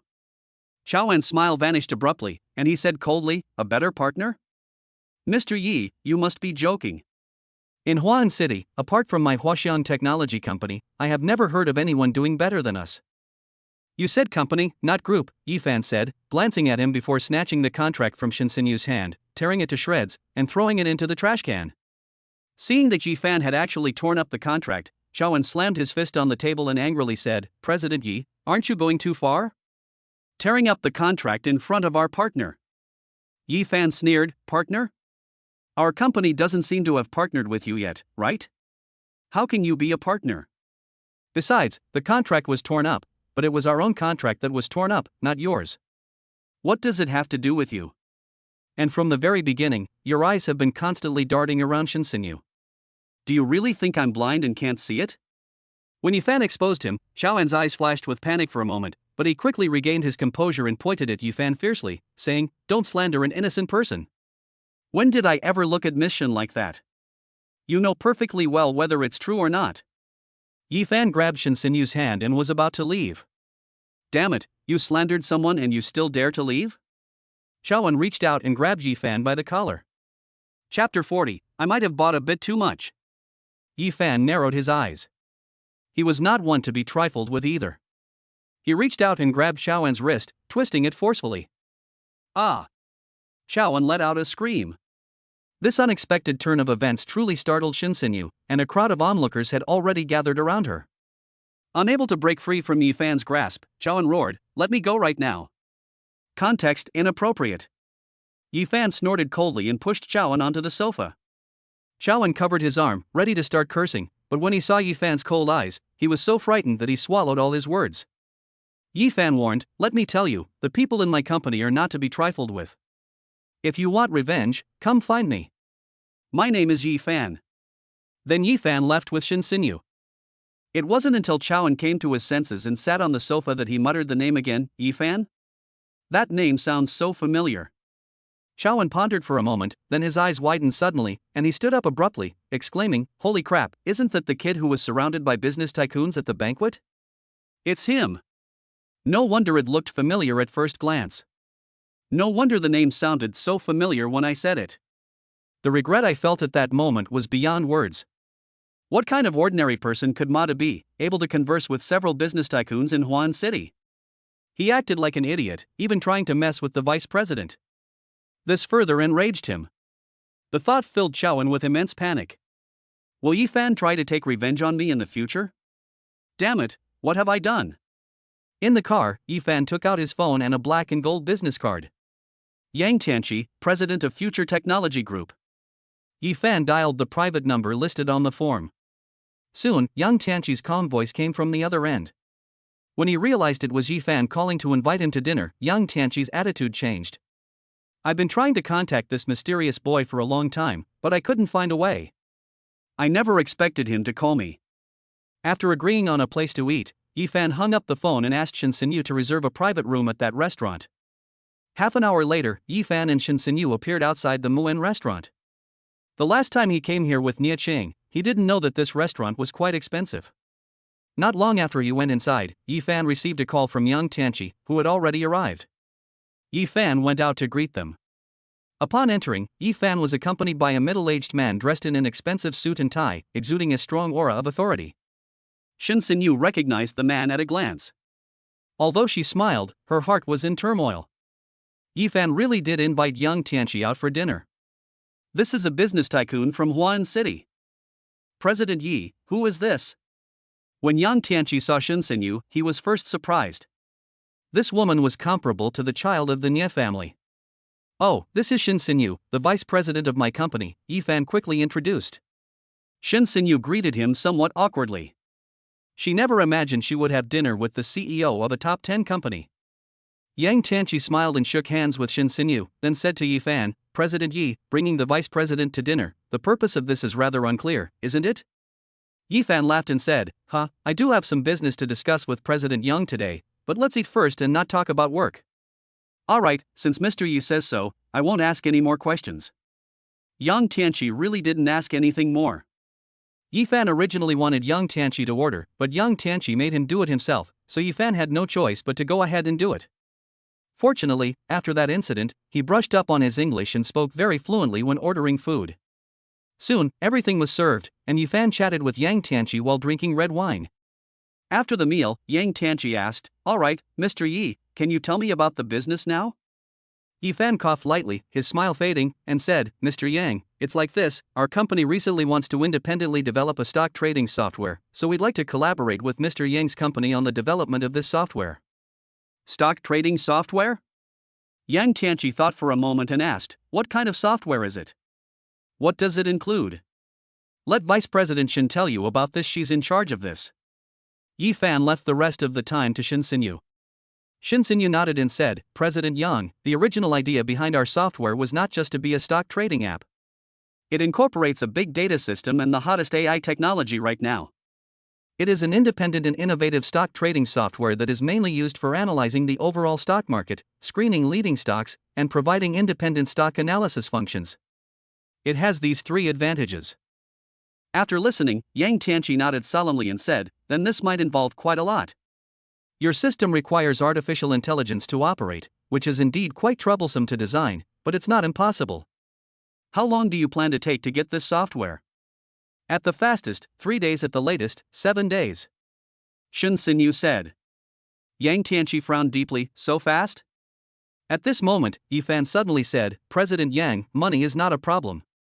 You can also handle the software's maintenance, upgrades, and other routine tasks. Consider it a long-term partnership. That's not what I meant, Yang Tianqi shook his head, then said, How about I deliver the things to you within 7 days at the latest? Okay. Yi Fan nodded without hesitation. When will we sign the contract? Yang Tianqi asked. Tomorrow, or at the latest tomorrow, I'll have Vice President Shin bring the contract to your company, Yi Fan said quickly. At 1 p.m., at the entrance of Muan Restaurant, Yi Fan and Yang Tianqi shook hands again, with Shin Sinyu beside them also smiling. President Yang, I wish us a pleasant cooperation.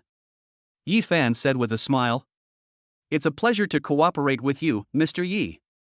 Yang Tianqi replied with a smile, I have some matters to attend to here, so I'll take my leave first. Okay, Mr. Yang, please take care on your journey. Yang Tianqi said after he left. Shin Sinyu breathed a sigh of relief, looking at Yi Fan with a complicated expression, and said, I didn't expect you to actually close this deal, especially with the president of a top technology group in Huan City. Yi Fan casually replied, What's so difficult about that? It's just a small matter for them. By the way, you can drive, right? Shin Sinyu nodded and said, Yes, it will be held. Yi Fan handed the car keys to Shin Sinyu and said, Then you drive. Let's go to the 4S store in the south of the city first. I'll go buy a few cars for the company. It's not a good idea for you to keep taking taxis when you're out discussing business. Yi Fan sat in the passenger seat, resting with his eyes closed. Shin Sinyu obeyed Yi Fan's orders and drove to the south of the city. Inside the 4S store, Zhu Xinyo was doing nothing when she suddenly heard a familiar roar outside, and her eyes lit up. He rushed out to check and found it was indeed the silver Porsche. However, a woman he didn't recognize got out of the driver's seat, while Yi Fan got out of the passenger seat. Upon seeing Zhu Xinyo, Yi Fan greeted her, Xinyo, long time no see. Although she didn't know what was going on, Zhu Xinyo still smiled slightly at Yi Fan, Brother Yi, it's been a long time. Since that meal, the two have become much closer. Yi Fan addressed her by her name, while Zhu Xinyo called her Brother Yi, since she was a year younger than him. Take me inside to look at cars. I might be buying a lot of cars today, so it might be a bit complicated, Yi Fan said. Chapter 41, He fell down on his own. Zhu Xinyo was taken aback when she heard this. Buy a lot of cars? Okay, Brother Yi. Zhu Xinyo walked to Yi Fan's side, smelled the faint scent of alcohol on him, and understood why Yi Fan wasn't driving today. But who is this cold-blooded woman? As soon as Yi Fan entered, the car sales staff were shocked Yi Fan was already deeply imprinted in their minds. Holy crap, this guy's here again? Is he here to buy another car? This is the third car he's bought in just over 2 months? Does he buy a car every month? That's incredibly extravagant. Holy crap. The girl next to him is gorgeous too. Is she his girlfriend? Every time Yifan comes, it causes a huge sensation.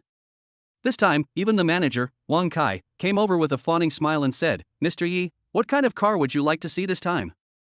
I'll have Xian Yao take you there directly." Yifan smiled slightly and said, "This time I'm providing cars for the company.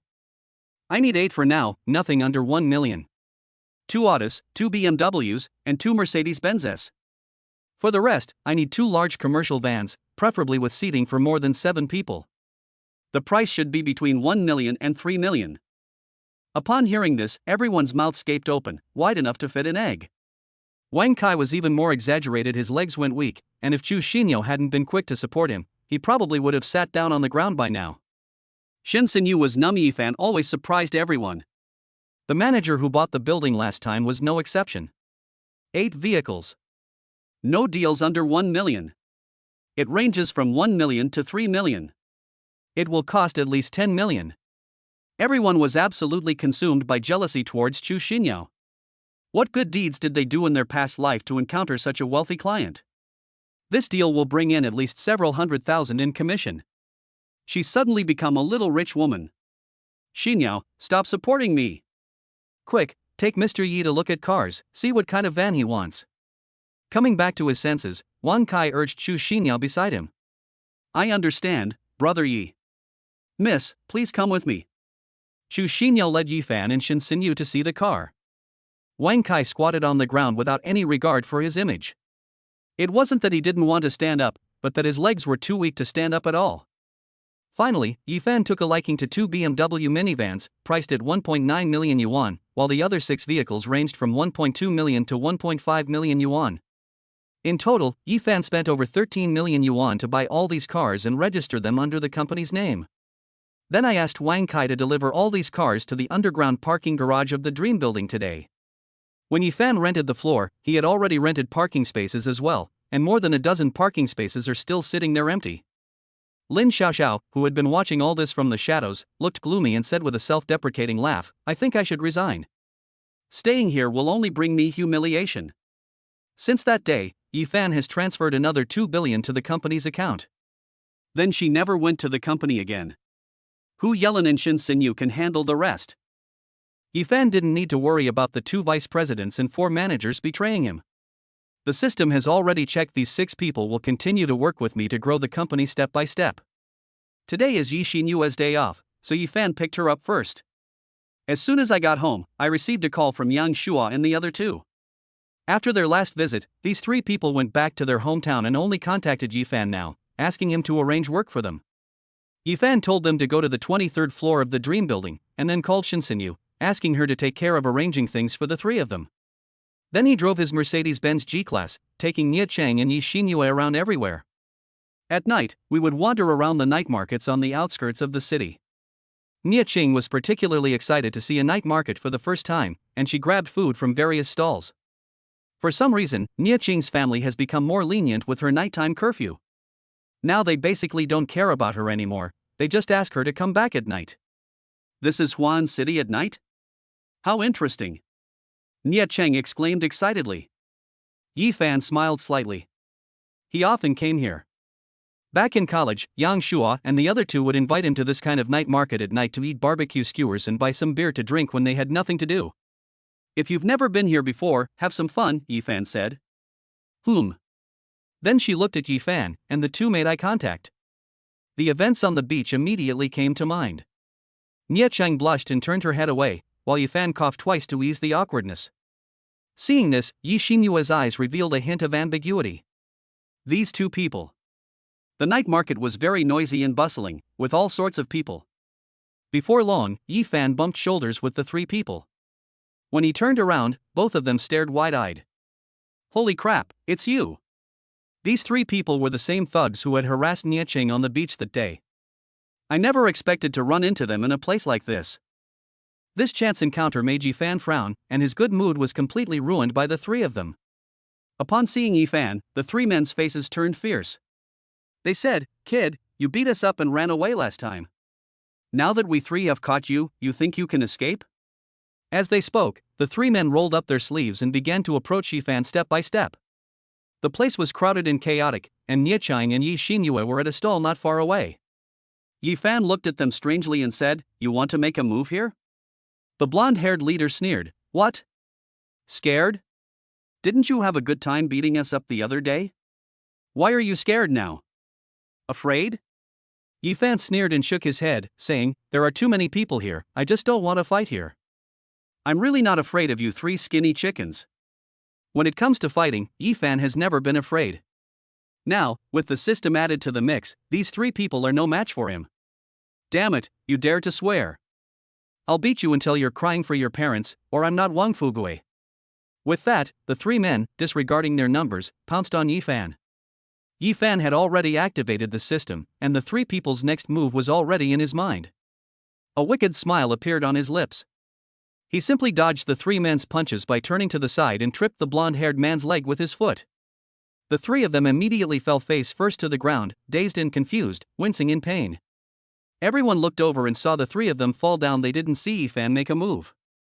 However, it still caused many people to hesitate.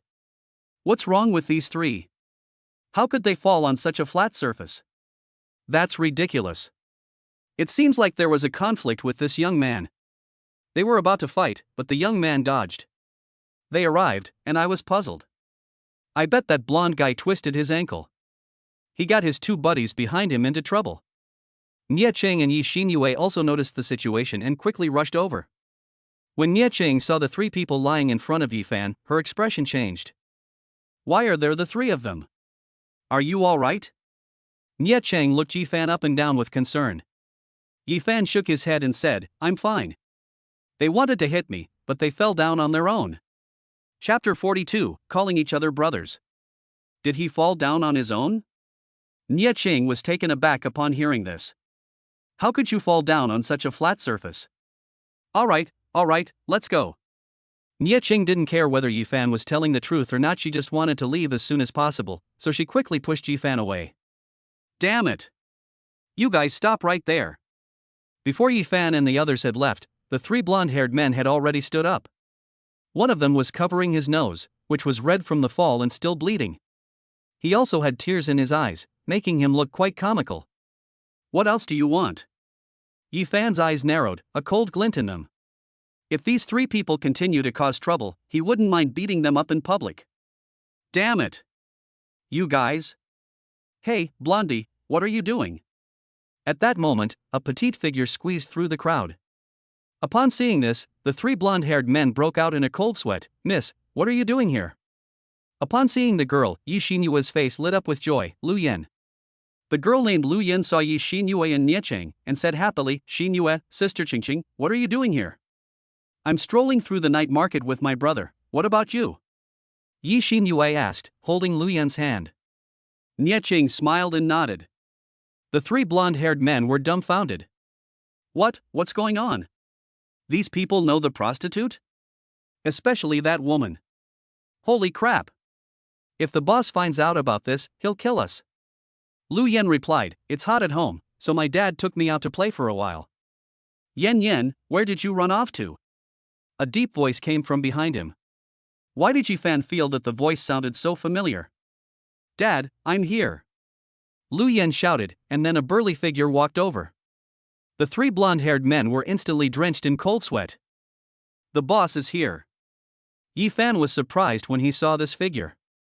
This person also saw Yifan and was just as surprised. "President Lu, President Yi.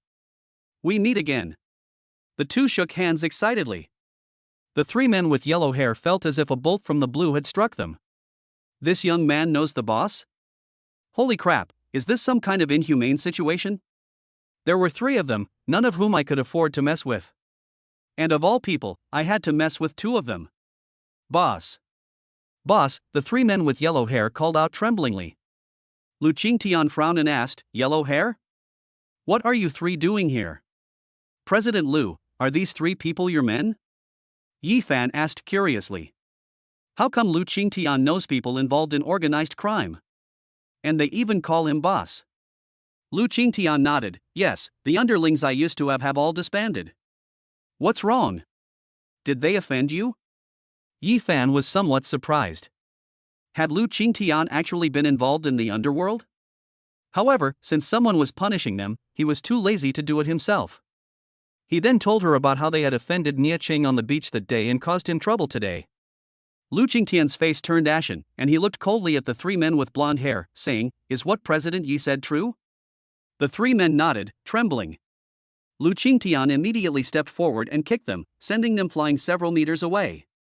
Before they could even cry out in pain, Lu Qingtian's angry shout rang out, "Get over here and apologize." The three of them trembled in fright, clutching their stomachs as they ran to Yi Fan and Nie Ching, saying, "We're so sorry, we won't do it again. We're so sorry." Yi Fan was fine, he had already taught those three a lesson and would see if Nie Ching would forgive them. Nie Ching waved his hand in disgust and said, "Make them leave." Lu Qingtian then dismissed the three men and looked at Yi Fan, saying, "Mr. Yi, now that the matter is resolved, and given our connection, how about we grab a drink?" Yi Fan thought for a moment and said, "Okay, then I'll have a drink with President Lu." After that, the five of them randomly found a barbecue spot at the night market stall and sat down. Lu Qingtian and Yi Fan ordered some food casually, and then Lu Qingtian directly asked for a case of beer. Yi Fan and Lu Qingtian strictly forbade the two high school girls from drinking alcohol. Nie Ching was going to drive later, so she also wouldn't drink. Only Yi Fan and Lu Qingtian remained, clinking glasses repeatedly. The beer ran out bottle by bottle, and the two of them finished a case of 12 bottles, but Lu Qingtian still wasn't satisfied. They ordered another case, and the two of them continued drinking. Yi Fan found that among these business tycoons, only Lu Qingtian was to his liking. He also exuded more intimidation than other big shots. They can drink together like friends. "President Lu, did you have a history in the underworld?" Taking advantage of his drunken state, Yi Fan asked the question that had been puzzling him for a long time. Lu Qingtian nodded and said, "When I was young, I spent some time in the underworld and became the leader of a gang." "Oh, is that so?" Yi Fan appeared calm on the surface, but he was inwardly shocked. "Gang leader?" Lu Qingtian continued, "The gang has been disbanded now, but many of my underlings still respect me. For example, that blonde guy used to be my subordinate's right-hand man. I met him a few times. He was young but had a lot of drive, so I remember him. After he left, he chose to continue to live in society and ended up like this." Yi Fan nodded, and then continued drinking with Lu Qingtian. The two finished the second case before they were completely drunk and started putting their arms around each other. "President Yi, I didn't expect you to be such a good drinker at such a young age. You can even drink more than me," Lu Qingtian said with a dazed look in his eyes. Yi Fan laughed twice and said, "How could that be?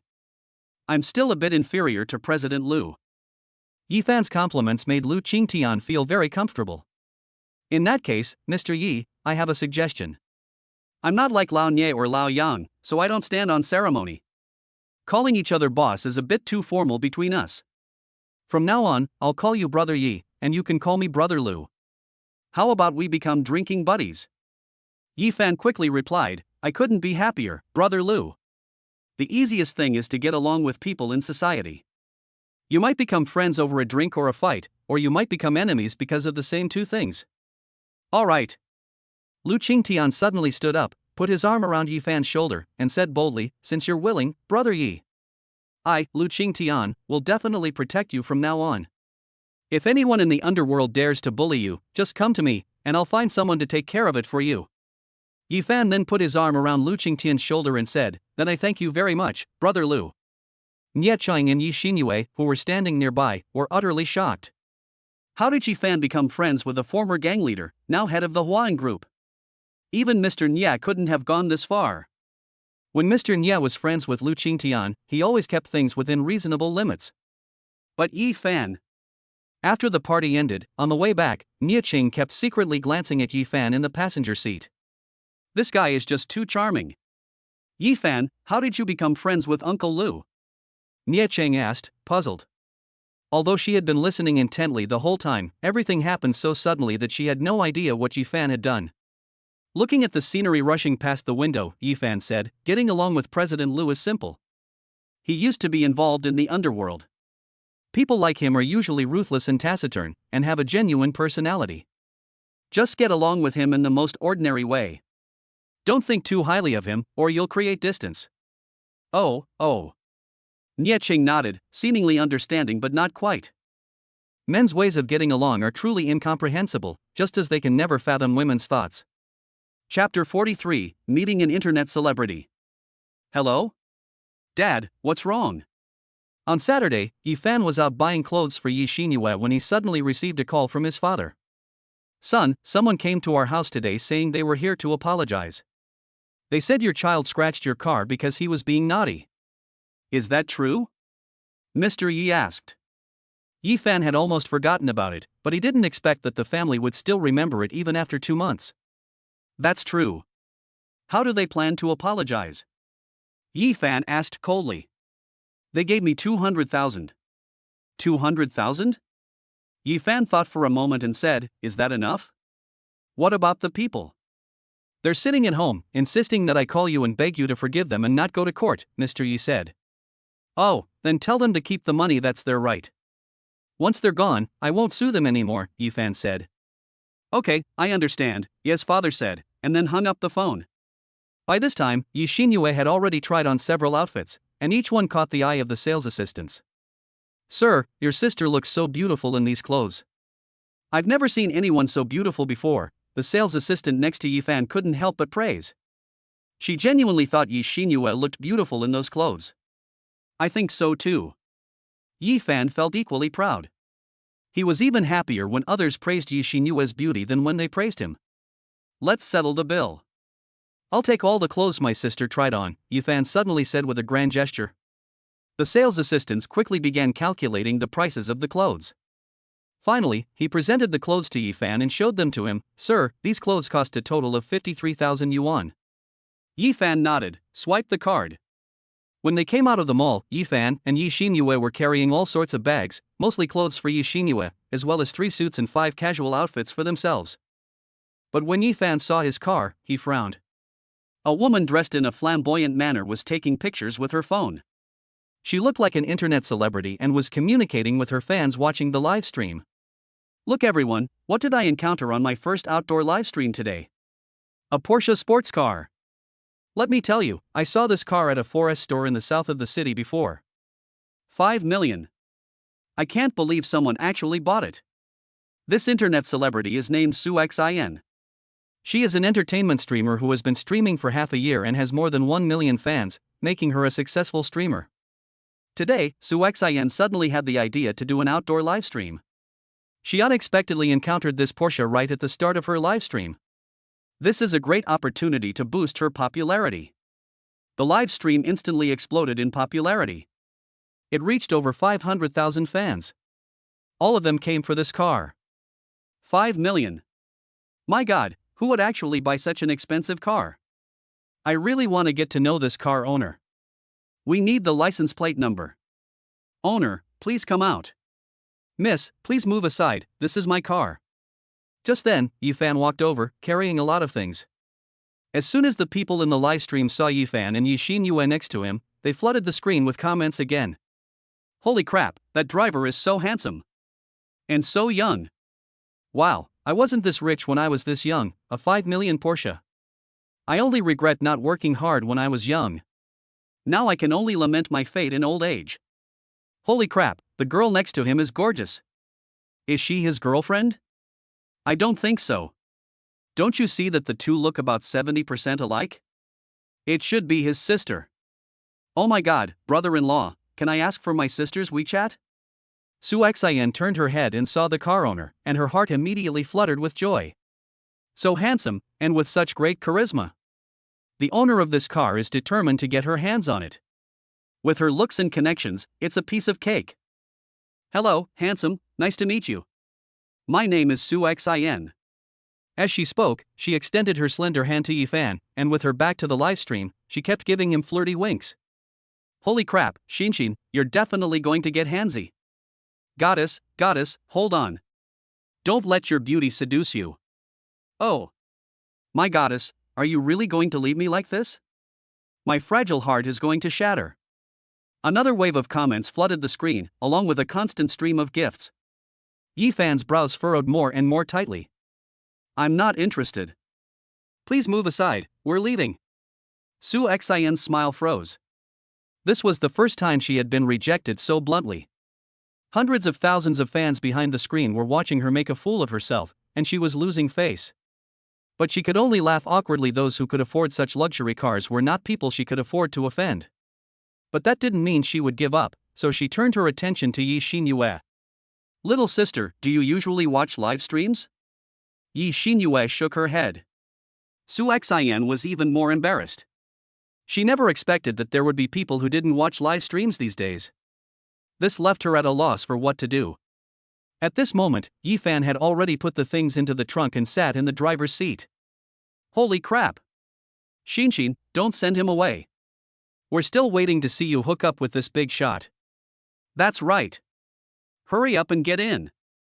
Can't you see there's a passenger seat next to this car that's still empty? What are you hesitating for? Get in. If you dare to do it, I'll give you 20 super rockets. Same as above. One super rocket costs 1,000 yuan, so 20 of them would be 20,000 yuan. Why not make that kind of money? Thinking of this, Su Xian gritted her teeth. She opened the passenger door and got in before Yi Xinyue could. Handsome, don't rush, let's chat a little longer. Hearing the voice beside him, Yifan turned around and his face immediately darkened. Doesn't this woman have any shame? Get out. Su Xian was completely enraged. She had tried to please him time and time again, but all she got in return was this attitude. What's wrong with you? You think you're so great just because you have a little money? I'm a famous internet celebrity on Douyu. Do you believe I can get someone to expose and smear your name? Expose and smear? Yifan asked with a sneer, I'd like to hear what you'll do. Su Xian thought Yifan was scared, so she immediately said, my fans include all sorts of people. Let them dox you, publish all your information and home address, and then let them smear you. What's so difficult about that? Let me show you what happens when you anger a big internet celebrity like me. Yifan gave a strange smile and said, do you know that threatening others, exposing information without permission, and defaming others are illegal? Getting on a bus without someone's consent and causing them trouble can lead to detention? After saying that, Yifan stared intently at Su Xian, exuding a terrifying aura of authority. Su Xian was frightened and felt a little guilty. Her back was covered in cold sweat. She's not ignorant of the law. How could she not know these things? Yifan's smile vanished, and he said coldly, I don't know what will happen if I anger an internet celebrity like you, but the charges I mentioned are enough to put you in jail for several years. If you want to try, I can call the police right now. Su Xian was terrified. Her heart was pounding with fear. He quickly got out of the car and slunk away. Yifan then left with Yi Xinyue. The die-hard fans in the livestream kept comforting Su Xian until they saw this comment, Goddess, what are you afraid of? He has no evidence. Fight him to the end. Su Xian's eyes lit up, and she muttered to herself, that's right, he has no evidence, so what am I afraid of? Then, watching the departing Porsche, Su Xian's eyes were filled with hatred. Chapter 44, The Truth. One morning, Yifan was sleeping soundly when a sudden, urgent doorbell rang, waking him up. He went downstairs to open the door. Last night, he fought hard in the US stock market and made over 500 million. He's still incredibly sleepy. Who is it? What are you doing so early in the morning? Yifan yawned and replied listlessly. Yifan, wake up. Something's happened. Nieching's anxious voice came from outside the door. Yifan opened the door and asked, what happened? Nieching rushed in, pulled Yifan to sit on the sofa, and handed him her phone. Look at the trending topics on Weibo yourself. Yifan glanced at the trending topics and a striking headline instantly banished his sleepiness. His face turned extremely pale. Shocking. A young, wealthy man in Huan City has a volatile temper. A famous Douyu influencer tried to get to know him but was verbally abused. What's the reason? The video below shows Yifan sitting in the car telling the internet celebrity to get out, with just 3 words, get out. Looking at the comments below, they are all condemnations and insults against Yifan, and some people even revealed Yifan's personal information in the comments section. Even Yifan's contact information, Weibo, and company details were all dug up by everyone. What exactly is going on? Nia Chang asked hastily, seeing Yifan's increasingly grim expression. Before Yifan could speak, the phone rang again upstairs. Yifan had no choice but to go upstairs and answer the call with a sullen face. It was Shin Sinyu calling. What exactly happened online? I just went to the company, and it was completely surrounded by reporters inside and out. How are you now? Although Shin Sinyu's tone was cold, one could hear some worry in her voice. Yifan said coldly, "Don't worry, I'll handle this. Inform everyone that the company will be on paid leave during this period, and no one needs to come to work." Okay. Be careful, Shin Sinyu said before hanging up the phone. But before she could put her phone down, another call came in. It was from Yi Xinyue. It seemed she knew about this at school too. As soon as the call was answered, there was an anxious voice on the other end. "Brother, are you alright?" Yifan smiled slightly and said, "Don't worry, I'm fine. I'll handle this. You focus on your studies and don't worry about me. Your brother is very capable." Alright then. Since Yifan said so, she naturally had no need to worry. However, she quickly seemed to remember something and said, "By the way, brother, I secretly took a video the other day when I saw that things weren't going well. I'll send it to you." Although he hung up the phone, Yifan received a video from Yi Xinyue on WeChat. When he opened it, he saw that it was the same video of Su Xian threatening him, and he was overjoyed. My sister is indeed incredibly clever. This is far more powerful evidence than evidence recorded secretly with a recording pen. Afterwards, Yifan received calls from Lu Qingtian, Yang Tianqi, and others, all of whom were there to offer their greetings. After hanging up the phone, Yifan found a number in his contacts with the note, "Legal Counsel of Blue Ocean Company." Going downstairs again and sitting on the sofa, Nia Chang looked at him with concern. Yifan gave her a reassuring look, then opened his Weibo account, which was filled with comments criticizing him, and sneered. Yifan didn't say anything, but directly typed 4 words, "The facts are as follows." Then Yifan posted that video online. In an instant, online public opinion completely changed. The voices turned into condemnations of Su Xian. At this moment, Su Xian was still live streaming, singing and dancing for her fans. She was dressed provocatively, but still covered up where necessary, and her fans were showering her with gifts. "Thank you for the airplane, sweetheart. Love you, moi. Thank you for the rocket, Xin. Thanks." Then suddenly, the number of fans in the live stream skyrocketed by over 1 million. It quickly broke through 3 million and is still climbing. What's going on? Could it be that my luck has finally turned around? Before she could even feel happy, the flood of comments in the live stream caused her expression to change drastically. You dare to live stream here? How could Douyu have an idiot like you? Holy crap, this woman is dressed so provocatively. Why doesn't Douyu ban her? Are they just letting her ruin her image like this? You idiot. You actually twisted the facts and deceived us online. How can there be such a shameless streamer like you? What happened? Su Xian was dumbfounded. Ring ring ring. A phone rang urgently. Su Xian picked up her phone and saw that it was her guild leader. Su Xian didn't dare to be negligent and quickly answered the call. Before she could speak, she heard a roar from the other end. "Su Xian, what the hell did you do?" Su Xian shuddered and quickly said, "Boss, I didn't do anything." What did we do? If we didn't do anything, why would someone sue our guild? They're saying our guild's influencers slandered someone's company president. They've even sent lawyers' letters to the guild's email address. Click. Su Xian was struck dumb. Her mind went completely blank.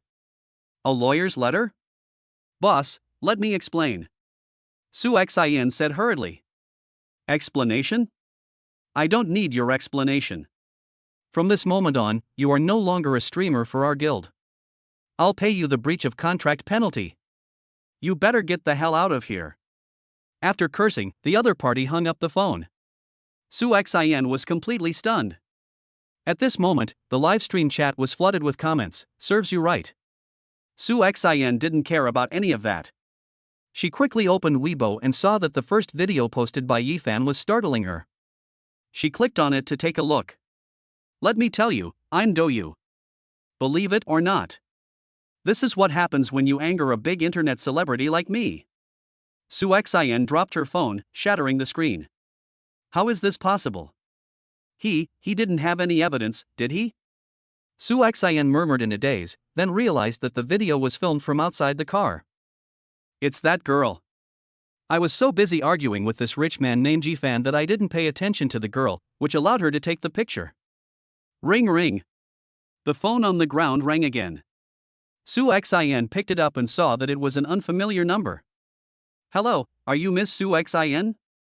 Su Xian said with difficulty, yes, it's me. The person on the other end of the phone continued, hello, Miss Su, I am Mr. Ye's legal representative. I am calling to inform you that Mr. Ye has filed an appeal with the court and has succeeded. He will be at the Huahan City People's Court at 10 a.m. tomorrow to await the court hearing. Snap. The phone fell to the ground again. The court hearing was in session. Su Xian trembled all over at the thought of the crimes Jifan had mentioned earlier. Threats, slander, unauthorized disclosure, harassment. These 4 charges are enough to get you into serious trouble. Why was I so foolish as to provoke them? Knowing full well that they can't win, they still insist on licking blood off the edge of a knife. This is completely over.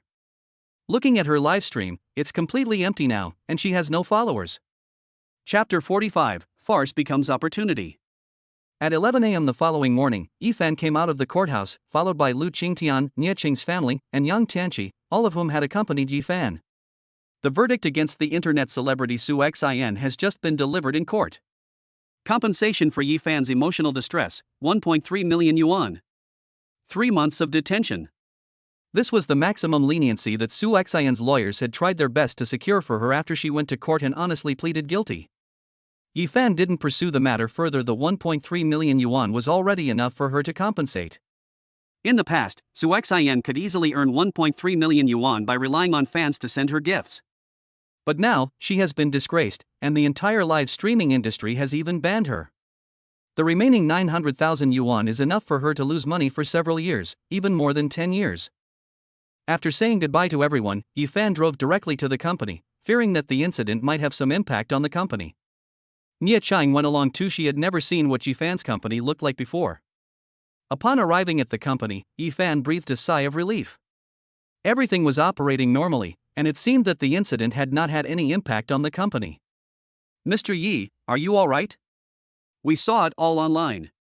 Several employees quickly surrounded him, asking with worried expressions. These people were all team leaders and managers promoted by Yifan, and now they all have their own recruited subordinates. The male employees were fine, but the flirtatious looks in the eyes of the female employees made Nie Qing, who was standing to the side, feel a pang of jealousy. However, she couldn't say anything, so she could only secretly pout to express her dissatisfaction. I'm fine. Yifan smiled and shook his head, then asked, has the company been affected in any way? What are the shareholders' reactions? Just to be on the safe side, Yifan still asked. They all shook their heads and said, the company hasn't been affected much, and the shareholders haven't said anything. They only care about which company can make them money, and they don't care about anything else. Yifan nodded, as long as it doesn't have any impact. Everyone was busy with their own tasks. Yifan went directly to Shen Xinyu and Hu Yelin to find out about the company's situation that day. Once everything proceeded steadily, he was completely relieved. They were then told they could use this incident to increase publicity for the company. It just so happens that Hu Yelin and Shen Xinyu had the same idea. The 3 of them were of one mind. Future Technology Group has also informed Shen Xinyu that the software development is complete and can be officially launched into the market. Although it was a day later than expected, it didn't matter. This was also a good opportunity to promote the software. Su Xian, who was in prison, never expected that this farce would bring such a great opportunity to Yifan's company. If she found out, she'd be furious. The 3 of them then discussed the initial price of the software and the initial trial period. The final decision was that each stock investor could have a 3-day trial period, and the software was priced at 29,800 per set. Yifan then left with Nie Qing. During the meal, Yifan watched Nie Qing vent her dissatisfaction with the food by using her chopsticks, and asked, what's wrong? You've been like this ever since you left the company. It's okay, you eat your food, don't worry about me, Nie Qing replied irritably. Oh. Yifan really didn't care, which almost made Nie Qing so angry that she wanted to cut his head open to see if Yifan's head was filled with elmwood. I really want to know how he got a girlfriend in college. Nie Qing finished the meal in a sullen mood. Her appearance confused Yifan, and he wondered why she was getting angrier and angrier. I just listened to her and didn't do anything about it. Back home, Yifan received a call from Lu Qingtian, who asked if Yifan was interested in gambling on stones. Lu Qingtian had a hobby of jade, so he set up a stone gambling site for himself. A batch of rough stones had just arrived today, and he thought it would be a good opportunity for his younger brother to relax. Jade gambling? Yifan was taken aback at first. He knew about it, so he became interested and asked, "Okay, Brother Lu, what time is the session?" Lu Qingtian smiled and said, "It's 9 o'clock tonight. I'll send someone to pick you up then." After hanging up the phone, Yifan rested for a while. At 8:30 p.m., Yifan received a call from an unfamiliar number. It was someone sent by Lu Qingtian to pick him up. Yifan quickly packed up and got into the car to leave. Half an hour later, Yifan was led to a rather dark alley. Not far away was an iron gate, and outside the gate stood two burly men in suits. "Mr. Yi, please come with me." The driver parked the car on the side of the road and led Yifan toward the iron gate. Yifan was puzzled. Why build it in such a place? Isn't gambling on jade allowed in this country? With a driver leading the way, Yifan entered without any hindrance. The interior was dimly lit, and it didn't look like a gambling site at all. It felt more like a gathering place for thugs. He was quickly led to an office where Lu Qingtian sat at his desk, and four other people were sitting on the sofa in front of him. Upon seeing Yifan, Lu Qingtian's face lit up with joy. "Brother Yi, you've arrived. Come, let me introduce you. These four were my trusted lieutenants when I was in the underworld, and they're now managers at my security company." Yifan was slightly surprised when he saw the four people. No wonder they looked so fierce. They used to be thugs. "Hello. My name is Yifan." Yifan smiled and extended his hand to the four people, who shook hands with him and introduced themselves. "The one with the buzz cut is Cheng Liang, the one with the bald head is Hu Biao, the one with the slick back hair is Xiang Yang, and the one with the long hair is Lin Tian. Mr. Yi, since you and my elder brother are brothers, if you ever need anything, just say the word, and the four of us brothers will go through fire and water for you." Yifan was speechless. These four people exuded a strong sense of the underworld, and the things they said didn't sound like something a manager would say. "Okay, it's not that bad, but I'll thank you anyway." A few minutes later, it was 9 o'clock, and the jade gambling was about to begin, so Lu Qingtian called people out. When they came out again, the small, dark room, which was over 300 meters long, was surrounded by people. In the center of the crowd were three piles of rocks, which were the raw materials they were going to gamble on today. Many of the people here are deeply passionate about jade, and some are even jewelry store owners who come to try their luck. Everyone greeted President Lu respectfully, and when they saw Yifan following behind him, they were even more surprised. They all knew what had happened in the past 2 days, but they didn't expect to see Yifan here in the evening. "Mr. Yi, are you here just for fun? Has that matter been resolved?" Yifan replied with a smile, "Yes, it was resolved this morning. Brother Lu called me and told me to come out and relax, to come here and have some fun." "Brother Lu?" The group exchanged bewildered glances, their hearts filled with surprise. When did this young CEO Yi start associating with Lu Qingtian? "Alright, everyone, stop chatting. The stone gambling is about to begin. Hurry up and pick out a few stones that you like," Lu Qingtian suddenly said at this moment. No one dared to slack off and focused on selecting stones. Lu Qingtian gestured to Yifan, who then walked into the crowd to try his hand at it. Chapter 46, Glass Type. I wonder if the system has any effect on these inanimate objects? Playing with a stone in his hand, Yifan muttered to himself. Unlike the others around him who were shining powerful flashlights on the blanks and looked tense, he seemed rather relaxed. Before he could finish speaking, a line of text appeared in Yifan's mind. Friendly reminder, this system can be used on anything. Yifan was stunned, then his face lit up with ecstasy. I never expected that a comment I made unintentionally would actually get a response. If it works, then things will be much easier. System, come on, help me predict what will happen to the stone in my hand next. The system provided the answer as to what would be inside the stone after it was cut open. It was just an ordinary stone. Yifan casually discarded it, then found another piece on the pile of rocks and continued to explore using the system. The wealthy man next to him saw Yifan squatting by the pile of stones, casually picking up a stone, glancing at it, and then putting it back. He asked, "Mr. Yi, have you never gambled on stones before?" Yifan shook his head. "No, this is the first time we've met." The wealthy man was overjoyed, finally seeing an opportunity to get closer to the young man. He squatted down next to Yifan and explained to him, Mr. Yi, there are 5 methods for gambling on stones: gambling on fog, gambling on casinos, gambling on cracks, gambling on the base, and gambling on color. I don't recommend the first 4 methods since you're a beginner. The 5th method is the simplest and the one that many people use. Use a strong flashlight to shine on it. The outer skin of these blanks is very thin, and you can tell what color is inside just by shining the flashlight on them. Take this piece of mine for example. It's green inside, and it's a very vibrant and lively green, so the chances of it being jadeite are quite high. The tycoon went on, but Yifan only vaguely understood. He smiled and said, "Thank you. I didn't know there were so many intricacies to gambling on stones." It's nothing. The wealthy man waved his hand anxiously and asked, Mr. Yi, would you like me to help you choose one? Yifan shook his head, no need, I'll do it myself. I'm here to relax anyway, so winning or losing doesn't matter. That's true. The tycoon nodded in agreement. After all, such a thing had happened that morning. Alright, Mr. Yi, please take your time. I'll go find someone to cut this stone in my hand first. Since I've met you, Mr. Yi, I'm sure this stone will yield something good. As the man left, he didn't forget to flatter Yifan, but Yifan ignored him and quietly used his system to search for targets. But he soon became annoyed. These 3 piles of rubble contained at least several hundred stones. If I search one by one, how long will it take me? Sighing, Yifan wondered if he should use the same method he had used on the construction site to predict everything at once. But stones aren't like people, they come in all shapes and sizes, so even if you measure them, it's hard to tell them apart. Yifan thought for a moment and decided to search them one by one. If it really doesn't work out, I'll just stop playing. I came here to relax anyway, so there's no need to take it so seriously. He searched carefully here, but cheers came from the other side of the cutting area, as if someone had actually cut out a piece of jade, and everyone ran over to watch. However, Yifan soon discovered his own target. The stone in his hand wasn't big, it was much smaller than the other stones, and it fit perfectly in his hand.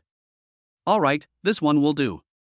Yifan gripped the stone tightly in his hand, got up, and went to pay first. Just as Yifan was about to speak, the other party said that Lu Qingtian had already instructed that his presence here was free and that he didn't need to pay. Yifan didn't say anything and went to cut the stone. Don't cut this stone, just grind it down for me, Yifan said to the craftsman in charge of cutting. Upon learning that Yifan was going to cut open the stone, everyone crowded around, eager to see what kind of thing President Yi would cut out. Holy crap, it's here! It's purple! A moment later, someone exclaimed, and everyone looked over in surprise. When they saw that purple hue, everyone's eyes instantly lit up. Holy crap, it really is purple, and so intensely purple at that. Judging from its clear and bright appearance, it seems to be a glassy type. Mr. Yi, you're so lucky. You've actually found such a rare treasure. This is a violet. A deep purple hue appeared where the cutter was polishing, and the cutter's hands were trembling. He had seen many imperial green emeralds, but this was the first time he had ever seen purple one. Yifan didn't know what violet or glass-type jade was, but from what they said, it seemed to be something very valuable. Mr. Yi, are you selling this violet? I'll buy it for 2 million. 2 million? Mr. Yi, don't listen to his nonsense, I'll offer 3 million. I'll offer 3.5 million. I'll pay. As the price kept rising, Yifan realized that such a small piece of violet, no bigger than a palm, was worth 1 million. I'm sorry, I don't plan to buy this jade. I have other uses for it, and I'm not short of money, Yifan said loudly. Upon hearing this, everyone left disappointed, wishing they had bought it. Soon, the jade was polished out, and the cutter breathed a sigh of relief, feeling that this was the most difficult job of his life. He was so afraid that even the slightest scratch would damage the color and texture of the violet, which would mean he would have to pay millions in compensation. Amidst the intense gazes of the crowd, Yifan put the violet back into his pocket, then left and went upstairs to his office. Seeing Yifan return, Lu Qingtian, who was sitting in his office, asked with a smile, "Found something good?" Yifan nodded and smiled, "Yes, I found a violet. They said it's a glass-type violet." Lu Qingtian's expression changed, and he quickly said, "Don't mind letting me take a look?" Yifan handed the item to Lu Qingtian, who took it and examined it carefully, occasionally shining a flashlight on it. After a long pause, Lu Qingtian nodded and said, "The patterns are clear, the color is rich, and the texture is very fine.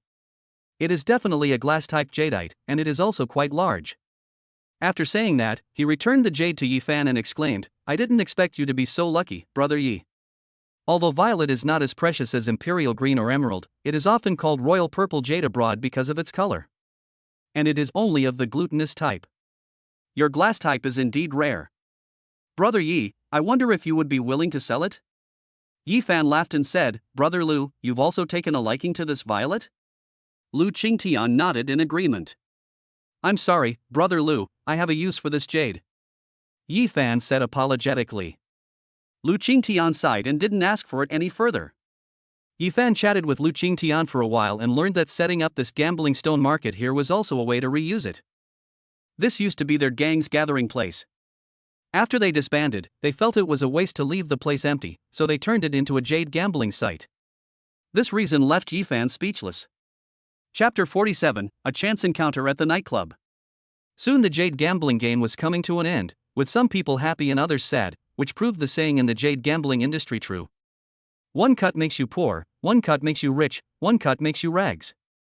As for the gems that were unearthed, Lu Qingtian bought them back at high prices. He would take those who were willing to sell, and those who were not willing to sell could take them back themselves. He would keep the good gemstones he acquired and have them carved into various designs, while he would sell the inferior ones at a low price to jewelers. Around 11 p.m., the jade gambling convention ended. Yi Fan wanted to go back to sleep, but Lu Qingtian's 4 brothers wouldn't let him go back. Instead, they took Yi Fan directly to a nearby nightclub. Yi Fan felt that he would one day be corrupted by these people. But there's nothing he can do about it. What he needs right now is all sorts of connections. Whether for personal growth or for the company's development, connections are always essential. Yi Fan had been to KTVs many times, but he had never been to a nightclub before. As soon as I entered, the general manager, who had been waiting in the lobby for a long time, immediately greeted me with a smile. Brother Liang, Brother Biao, Brother Yang, Brother Tian, you're here. This must be Boss Yi, right? After greeting them, the manager looked at Yi Fan with a puzzled expression. Yi Fan was slightly surprised the nightclub manager actually knew these 4 people. Judging from his respectful attitude and tone, he must have been a subordinate before. Then he gave a wry smile. These people had arranged everything and were just waiting for him to arrive. But what exactly is Boss Yi? Seemingly sensing Yi Fan's confusion, Cheng Liang solemnly explained, Boss Yi, you and our boss are brothers, so it's only right that we call you Boss Yi. Moreover, in the past, our gang had a very strict hierarchy, and people were called whatever they were supposed to be called. Yi Fan opened his mouth, but since they had already said so much, he had no choice but to agree. Well, I got the title of boss for nothing. After being introduced by several people, Yi Fan met the manager, Ma Qingxiang, who used to be Chang Liang's underling and now manages the nightclub for Chang Liang. On the surface, Ma Qingxiang is the general manager of this nightclub, but in reality, Chang Liang has been controlling him. After all, this guy didn't even finish elementary school and has been working in society for a long time. He doesn't even know a few words. Even if Chang Liang really wanted him to become a boss, he just couldn't do it. Finally, led by the manager, Yi Fan and the others were taken to a luxurious private room. The table was already laden with beer, spirits, and red wine. This shows that they won't leave until they're drunk. Little Ma, call in a batch of princesses. Remember, they have to be good ones, don't bring any of those ugly ones, Hu Biao shouted, his eyes wide. His social demeanor made it impossible for Yi Fan to tell that he was a manager. Brother Biao, don't worry, the people I've called for you are definitely top-notch. Ma Qingxiang patted his chest and used the walkie-talkie on his clothes to make the notification. Soon, the door to the private room opened, and 10 scantily clad princesses entered one after another. They all wore light makeup and were quite attractive. Boss Yi, which one have you taken a fancy to? The 4 asked Yi Fan. The 10 princesses stared in surprise at the young man in the middle. They knew the other 4 very well. The staff here all knew they were the behind-the-scenes owners of the nightclub. But they had never seen this young man before, and the 4 bosses seemed to regard him as their leader, even calling him Boss Yi. What is the background of this young man? I'll pass, you guys choose for yourselves. Yi Fan shook his head indifferently. The 4 men exchanged glances and laughed loudly. We didn't expect Boss Yi to be such a clean-living person. Alright, in that case, the 4 of us brothers will choose for ourselves. These 4 people then selected 5 people to accompany them while drinking. The drinking session was made even more exciting by the presence of these princesses, who were adept at singing, dancing, and drinking contests. The 4 brothers kept drinking and clinking glasses with Yi Fan, and gradually, under the hypnotic influence of alcohol and the atmosphere, Yi Fan relaxed. The 20 bottles of beer, 3 bottles of Remy Martin, and 2 bottles of red wine on the table were all finished by the 9 people. They drank until everyone was completely drunk. Ma Qingxiang, who had been observing from outside the door, quickly ordered his men to clean up the messy table and refill it with new wine.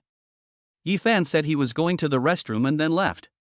In the bathroom, Yi Fan splashed cold water on his face to clear his head. This foreign liquor really has a strong after effect. Yi Fan said, shook his head, and turned to leave. But when he passed a private room and heard people shouting drink, drink, drink, he peeked inside and saw a figure. In an instant, all the drunkenness vanished. A surge of intense anger instantly overwhelmed his head. He rushed straight into the private room. The sudden turn of events caused the room to fall silent instantly, everyone staring at Yi Fan as he strode in. Yi Fan grabbed the man who was still drinking, turned him around and saw that he was already swaying and delirious, still holding the money from the lid of the glass in his hand. Upon seeing his face, Yi Fan's gaze turned icy cold. Yi Yangyang, the daughter of Yi Fan's uncle, is a sophomore at a second-tier university in Huan City. She's usually a very well-behaved child, but I never expected to run into her here. She's dressed so provocatively and has heavy makeup on, she looks like a princess. When they were little, Yi Xinyue and Yi Fan were always clinging to each other, and Yi Fan also liked this cousin very much. So when Yi Fan saw her drinking like crazy for money here today, he was furious in unprecedented rage. It was almost overwhelming his reason. Come with me. Yi Fan took a deep breath, forcing himself not to lose his temper immediately, and pulled Yi Yangyang outside. Hey, who the hell are you? This is the princess we chose. Soon, someone grabbed Yi Fan's shoulder and said. Yi Fan turned around and glared at the young man. The man trembled in fear at Yi Fan's murderous gaze and released Yi Fan's shoulder. Yi Fan ignored him and continued walking out. The man snapped out of his daze, realizing that his cronies were still watching him, and that he had been so intimidated by a single glance. His face paled instantly, and he roared, "Damn it! How dare he glare at me? Surround him!" A dozen or so young people instantly surrounded Yi Fan and his companion. Yi Fan stopped and swept his cold gaze across their faces. "Get out of the way! Who the hell are you? Not only did you steal our man, but you're also incredibly arrogant?" The young man with dyed blue hair in front of Yi Fan said arrogantly, "Leave the man here for me." As he spoke, he reached out to grab him, but Yi Fan couldn't hold back any longer. His eyes widened suddenly, and he kicked the blue-haired man in the chest. Blue hair flew several meters away. He crashed to the ground, and for a moment the private room was filled with his blood-curdling screams of pain. The others were also startled by Yi Fan's sudden move. There had been no warning whatsoever. "Get the hell out of my way!" Yi Fan suddenly roared, his expression like that of a raging lion. Chapter 48, Reasons for Being Forced. The crowd turned pale with shock. Someone shouted, Mada, there are over a dozen of us who are afraid of one man. All of you, attack." The group suddenly realized, that's right, why should a dozen of us be afraid of just one guy? Then a dozen or so people rushed up together. Yi Fan clicked his tongue angrily, pulled Yi Yangyang into his arms, and no longer cared about using the system to predict everyone's actions. He directly targeted a skinny guy as his starting point, kicked him, and the skinny guy, like the blue-haired guy, lay on the ground groaning. Yi Fan quickly ran out through that opening, escaping the crowd's attack. Now, let's use the system to predict their next move. Soon, screams of agony filled the private room. Why did it take Boss Yi so long to go to the toilet? Lin Tian asked suspiciously in the private room. Did he fall asleep in the toilet? Xiang Yang shook his head and said, probably not. Didn't you see how steady Ye's steps were when he went out? He was like he wasn't drunk at all. Then why hasn't he come yet? The 4 men looked puzzled. Hu Biao then instructed Ma Qingxiang, who was standing at the door, "Xiao Ma, go and take a look." Okay. Ma Qingxiang nodded. But before he could even open the door, a waiter rushed in. It was the private room they had just been served in. He said in a panic, "Something terrible has happened. Boss Yi is fighting with someone in the private room." Holy crap, what did you say? The 4 of them jumped to their feet, their eyes wide, including Ma Qingxiang's. Ma Qingxiang, call your men. Damn it, I want to see who dares to mess with Boss Yi. Hu Biao roared, which private room? In the Royal Glory VIP room. What are you waiting for? Let's go.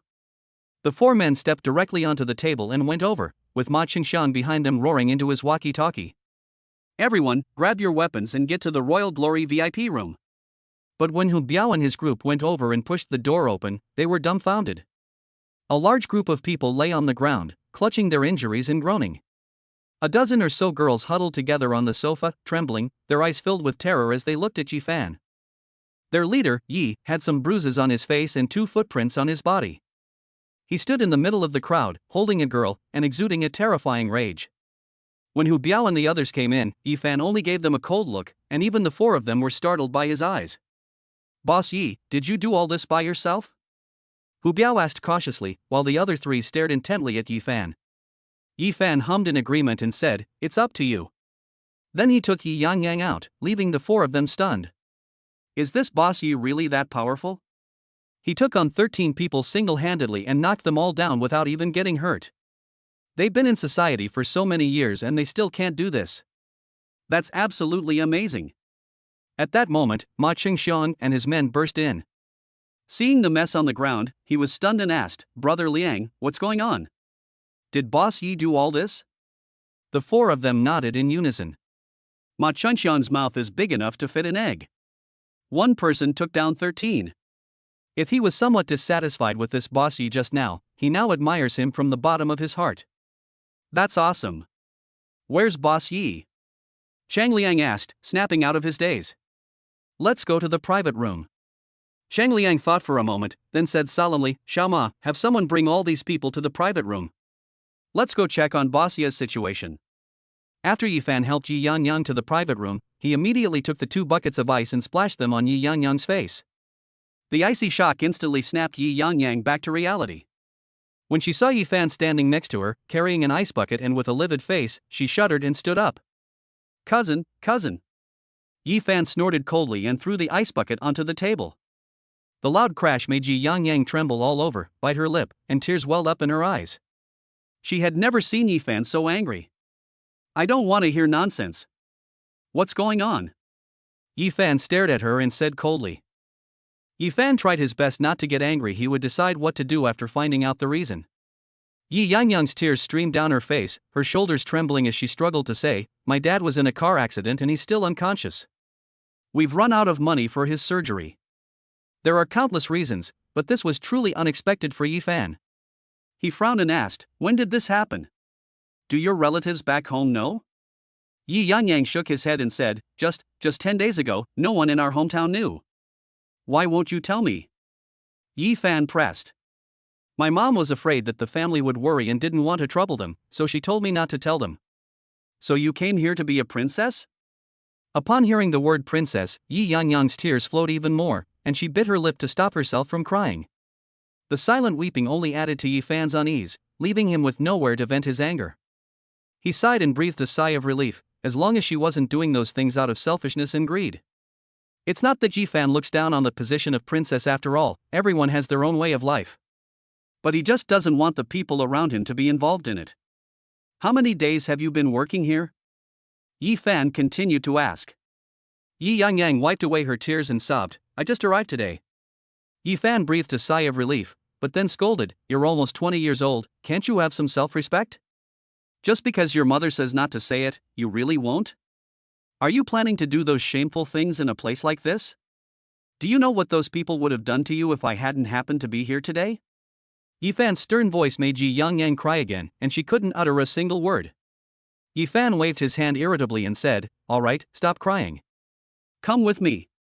I'll pay for your uncle's medical expenses. As they were talking, they took Yi Yangyang and were about to leave. When they opened the door, they saw Chang Liang and his 3 companions, Ma Qingxiang, and a large group of waiters carrying wooden sticks, with 13 people kneeling at their feet. Brother Yi, what's going on? Do you know that young lady? Chang Liang asked immediately when he saw Yi Fan come out. Yi Fan nodded and said, She's my relative's child, my cousin. Ha! Everyone was startled, their eyes filled with panic. Ma Qingxiang was utterly panicked and rushed over to kneel before Yi Fan. Boss Yi, I'm so sorry, I didn't know this new girl was your cousin. Yi Fan waved his hand and said, All right, it's nothing. Ignorance is no excuse. Besides, she just drank a little too much, but nothing happened. You don't need to kneel anymore, get up. Thank you, Boss Yi. Thank you, Boss Yi. Ma Qingxiang quickly stood up. Chapter 49, Helping. This scene really scared the three of them. Putting aside the fact that they had heard of these four strangely haired men, who used to be well known in the underworld, Ma Qingxiang was still someone the 13 of them had always wanted to curry favor with. Ma Qingxiang was the younger brother of these four men, and these four men called this young man their boss. What kind of status is that? He's on par with Lu Qingtian, the gang leader of those four back then. What kind of monster have we messed with? Yi Fan said, Brother Liang, Brother Biao, Brother Yang, Brother Tian, I won't drink anymore. The four interrupted Yi Fan, saying, It's alright, of course your sister is the most important. I'll have someone drive you and your sister back. Actually, there's something else I need to do before I leave. Yi Fan said, looking at the 13 people kneeling on the ground, his eyes as cold as frost. The four men understood and said, Don't worry, Boss Yi, we understand what you mean. These 13 men did something to your sister, so we'll give them a taste of their own medicine. Anyway, this place belongs to the four of us brothers, so they can have plenty of wine tonight. Terror appeared on the faces of all 13 people. They were about to beg for mercy, but Ma Qingxiang glared at them and they had no choice but to obediently lower their heads and wait for punishment. Thank you very much then. Yi Fan said with a satisfied smile, I'll treat you all to drinks next time. After saying that, Yi Fan left, and Ma Qingxiang volunteered to go back with Yi Fan and the other person. Cheng Liang looked at the 13 people on the ground and sneered. He ordered his men to take the 13 people into the private room and then told the other waiters to bring out as much wine as they could. In short, Hu Biao said, as long as they don't drink themselves to death, let them drink until they're dead. After being brought back, Ma Qingxiang apologized to Yi Fan and Yi Yangyang and promised that such a thing would never happen again before he left. Back at the villa, Yi Fan told Yi Yangyang to take a shower and then spend the night in Yi Xinyue's room. He planned to go with her to her uncle's house in Weinan City next door first thing the next morning to see what was going on. The next morning at 6 o'clock, Yi Fan got up as usual, only to find that Yi Yangyang had gotten up even earlier than him and breakfast was already prepared. I toasted 4 slices of bread, fried 2 eggs, and heated a cup of milk. It was quite simple. Yi Fan washed off the smell of alcohol from his body and sat down at the table to eat breakfast with Yi Yangyang. Yi Yangyang didn't dare to look at Yi Fan because of what happened last night, and ate the breakfast in silence with her head down. Before leaving, Yi Fan had her wear Yi Xinyue's clothes. The two were about the same size, so Yi Xinyue's clothes fit her perfectly. Yi Fan set off promptly at 7 o'clock in the morning, driving his Porsche. He could pick up speed on the highway, shortening the time to Weinan City. At 9 o'clock in the morning, Yi Fan and Yi Yangyang entered Weinan City.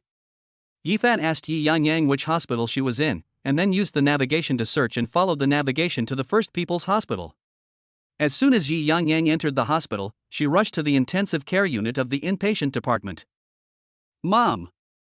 A woman with gray hair was sitting outside the door of an intensive care unit, resting quietly against the wall with her eyes closed. Hearing this sound, the woman quickly opened her eyes and looked over. Yang, why are you back? And your cousin is with you? Yi Yangyang threw herself into the woman's arms and cried softly, while Yi Fan looked into the intensive care unit, where a person lay on the bed covered in tubes and medical equipment. Auntie, how is my uncle? Yi Fan turned around and asked with a worried expression. Yi Yangyang's mother, Tang Mei, sighed and said, she has been in a coma since her surgery some time ago. Yi Fan sighed. How could his uncle, such an honest and kind person, encounter such a thing? Auntie, if Yangyang hadn't told me about this, I don't know how long you would have kept it a secret. After this happened, why didn't you call me when you had no money at home? Tang Mei looked a little embarrassed and said, it's because of what happened with your second aunt's husband last time, so I was too embarrassed to say anything. Yi Fan was speechless for a moment, then said with a slight reproach, Auntie, how can you say that? This is a matter of life and death. How could I not pay? Besides, my uncle was so good to me when I was a child. How could I just stand by and watch him die? All right, I'll cover my uncle's medical expenses. Tang Mei and Yi Yangyang's faces lit up with joy, and they said, thank you so much, Xiao Fan cousin.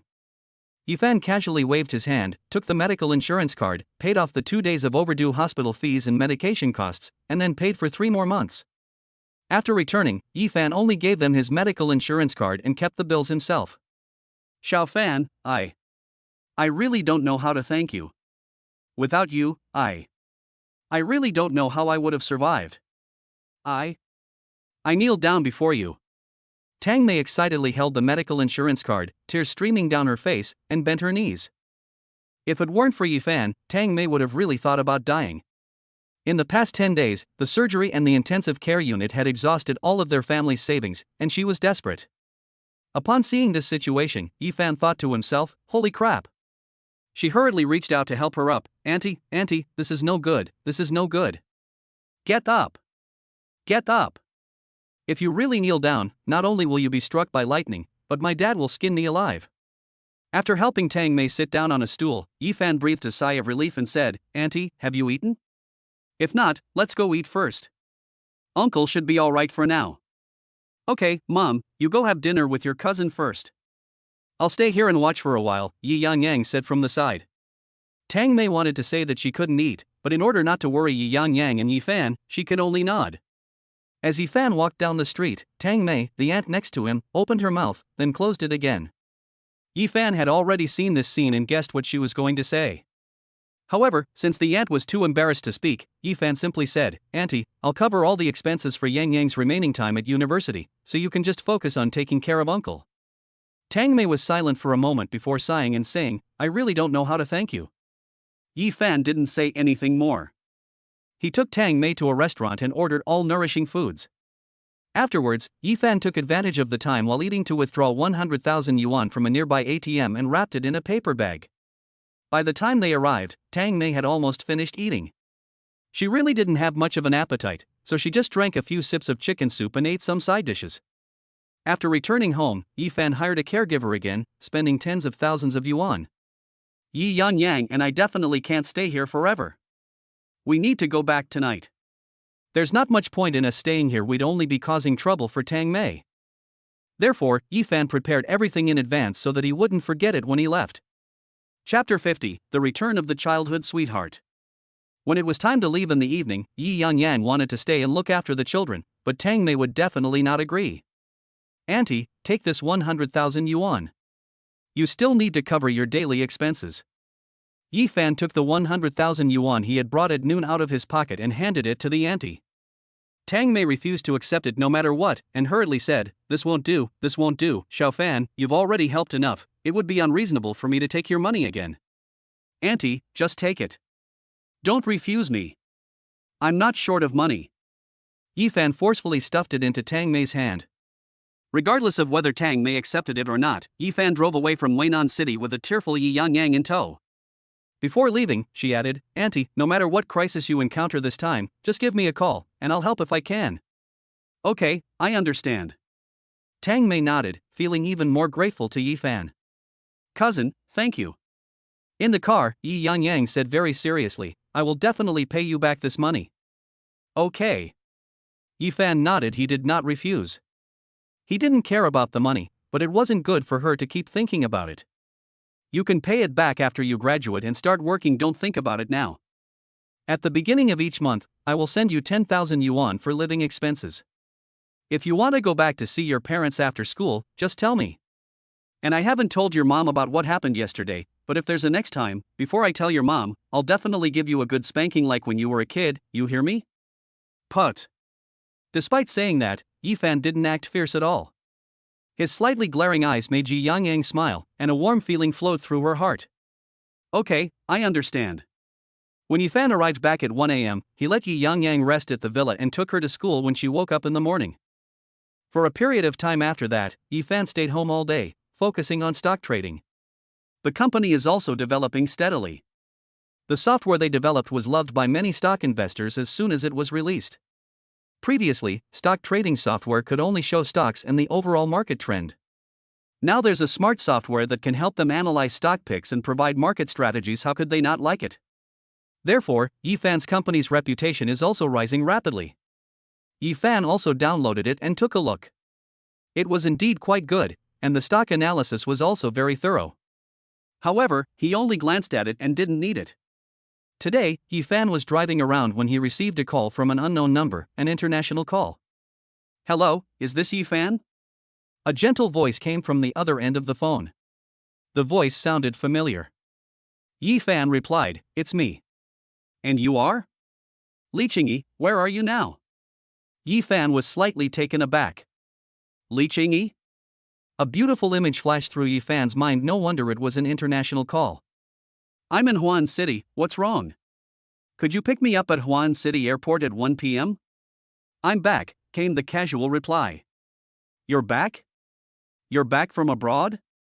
Okay, I got it. I'll come pick you up then. He then hung up the phone, and endless memories flooded his mind. Yifan finally gave a bitter smile. My childhood sweetheart is still so aloof. At 1 p.m., Yifan arrived at the airport on time and waited at the arrivals area. Soon, people got off the plane and came out one after another. The 1.7-meter-tall beauty attracted the attention of those who came to pick her up, and Yifan's gaze also fell on her. This person is an absolute 12 out of 10 super beauty.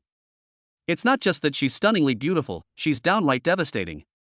She was tall and slender with snow-white skin, wearing sunglasses, and her long, straight black hair cascaded over her shoulders as she walked gracefully, dragging a suitcase.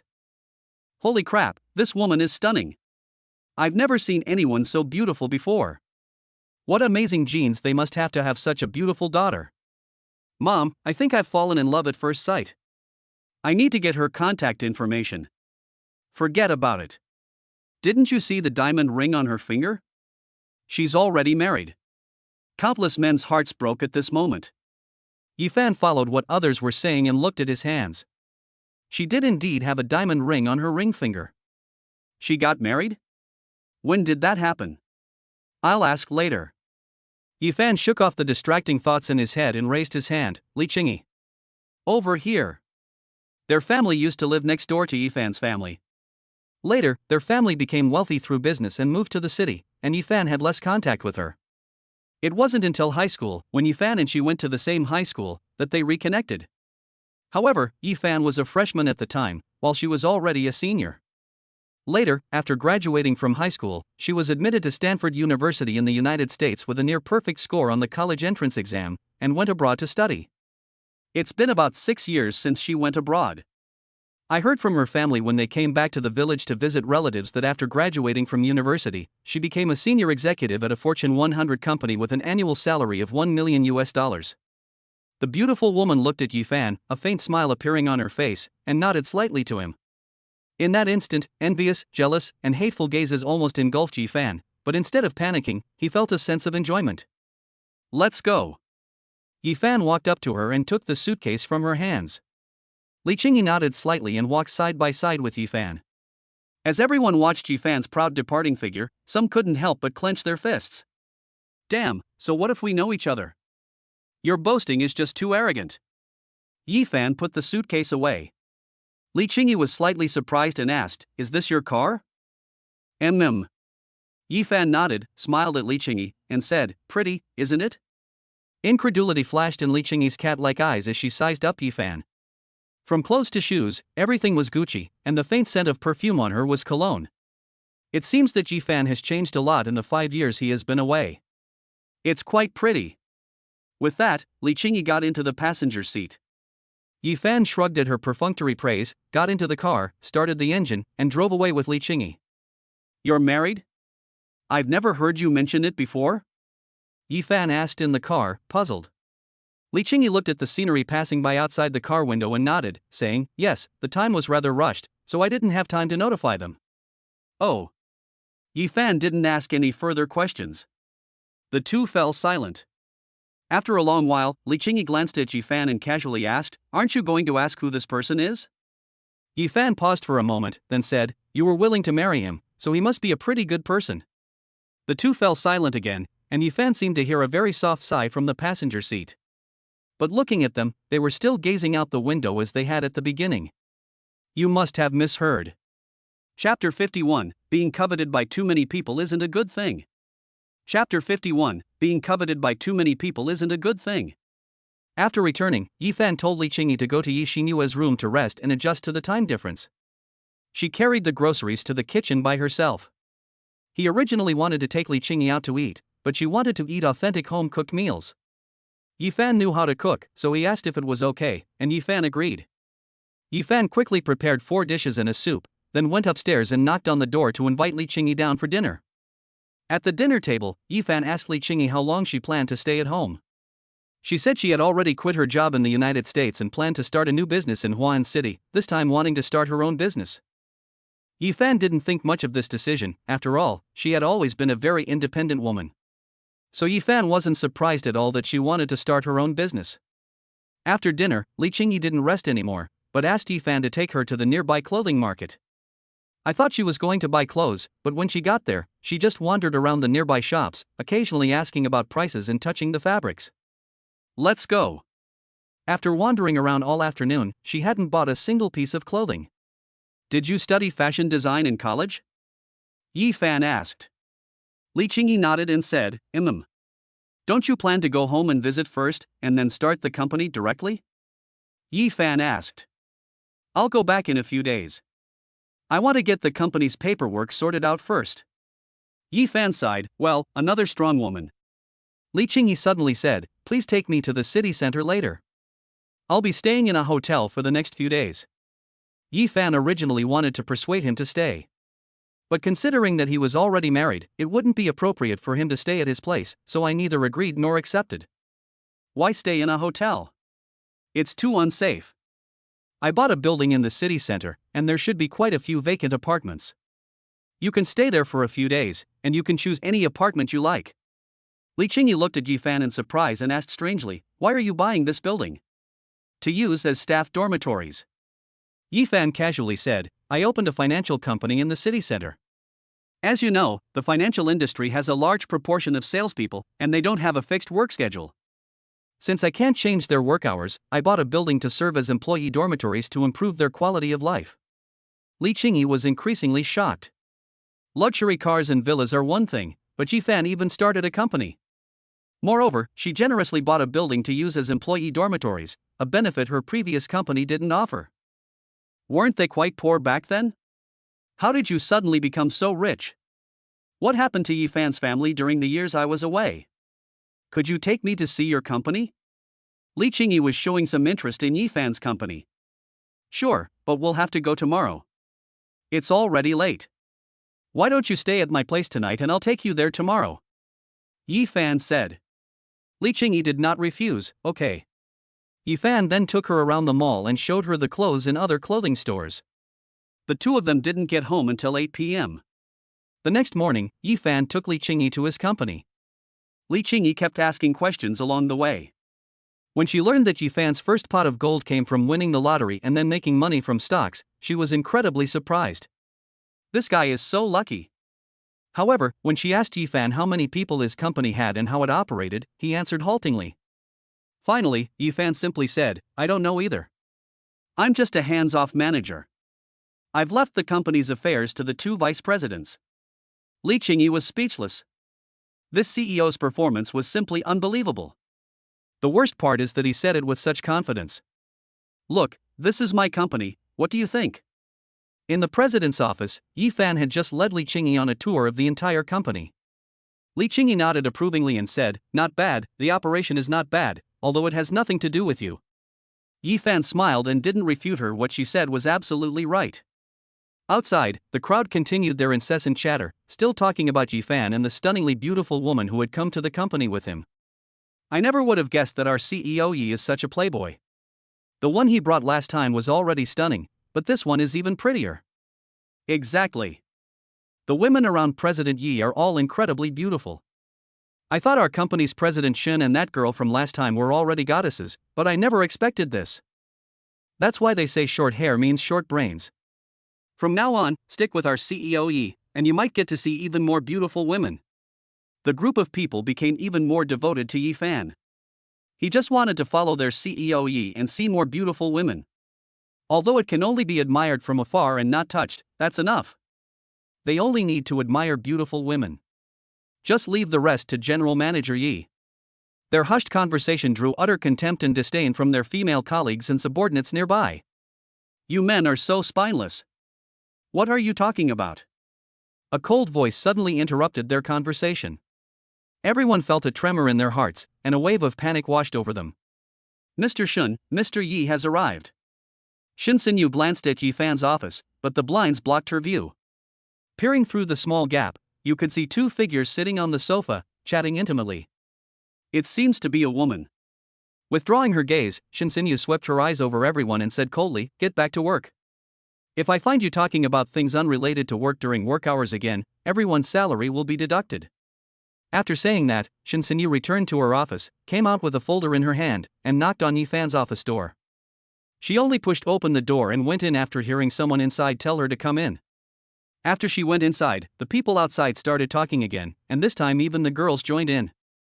"Hey, do you guys think our CEO Shin has feelings for our CEO Yi?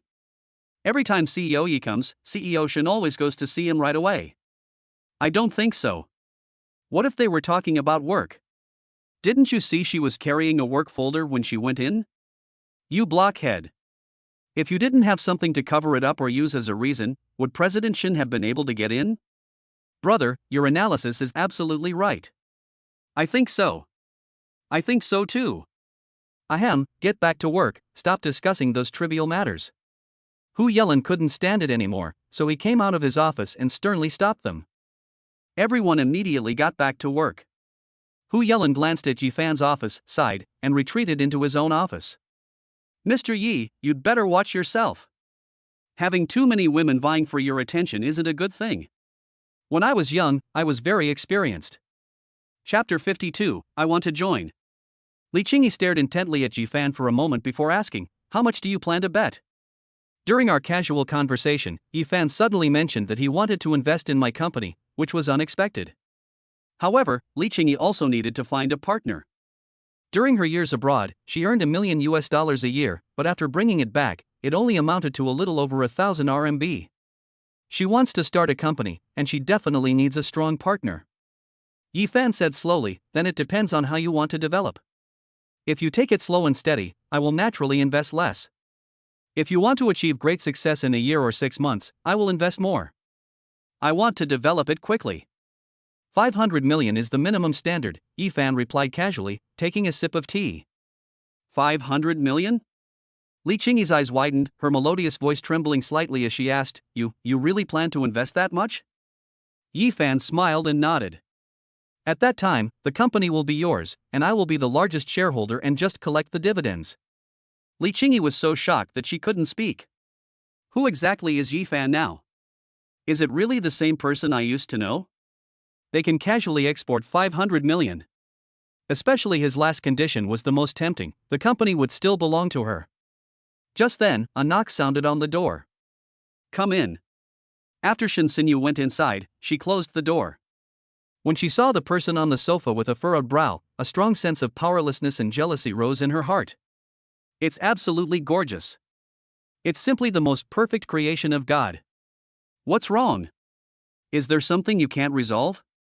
Yifan asked.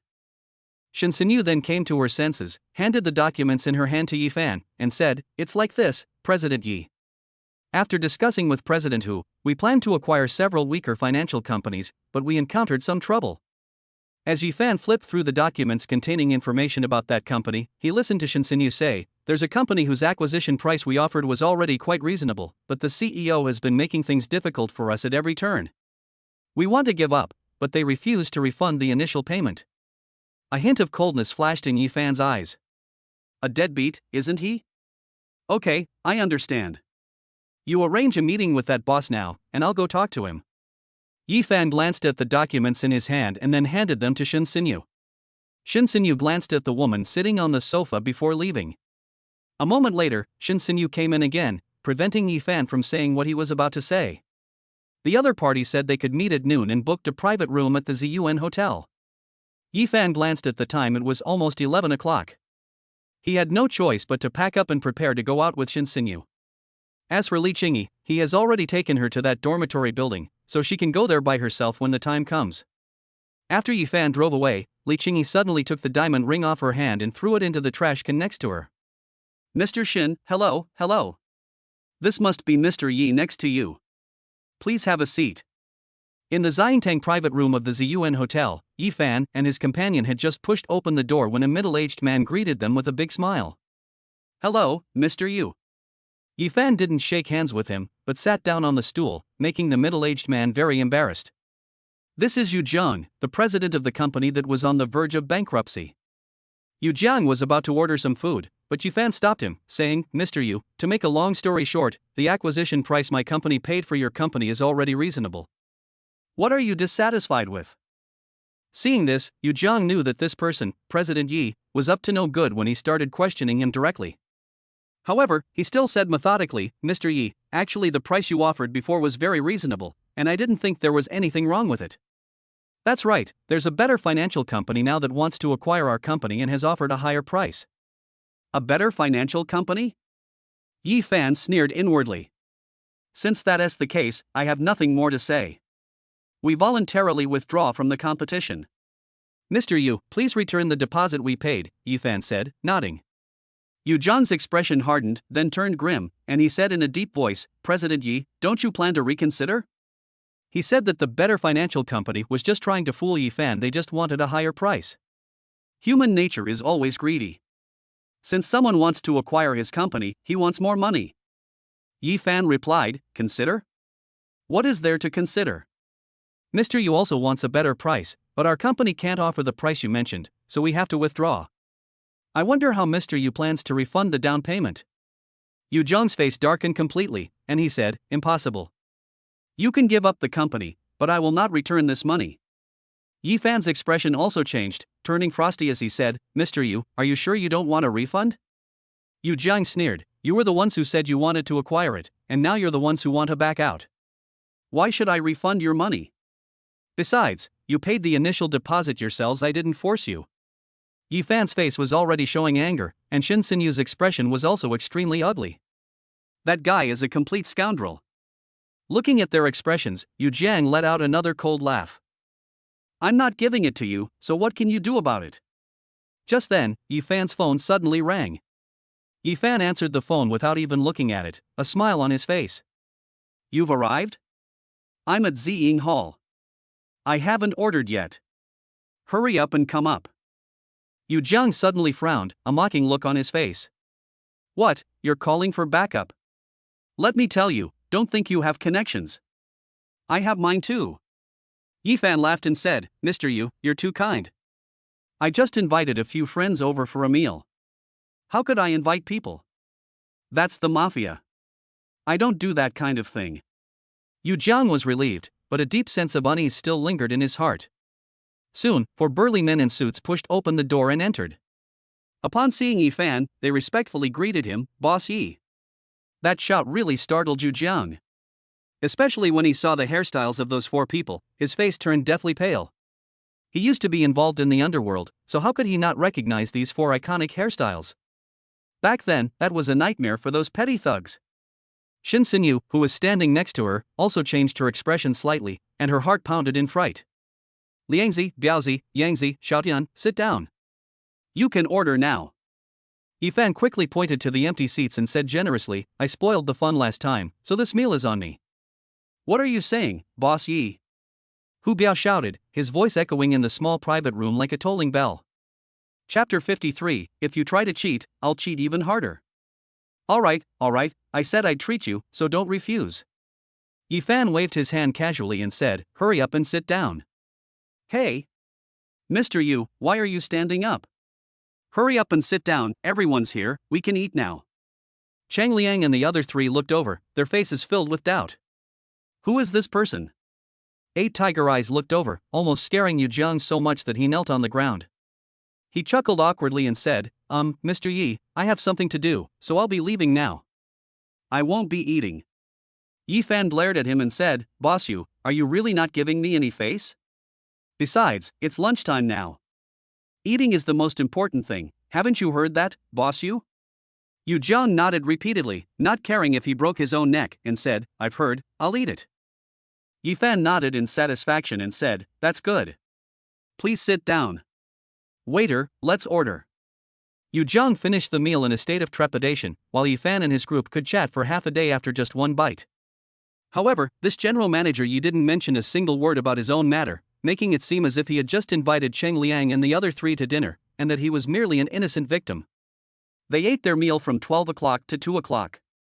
Yu Jiang sat by and watched, not daring to say anything even if he wanted to go to the toilet.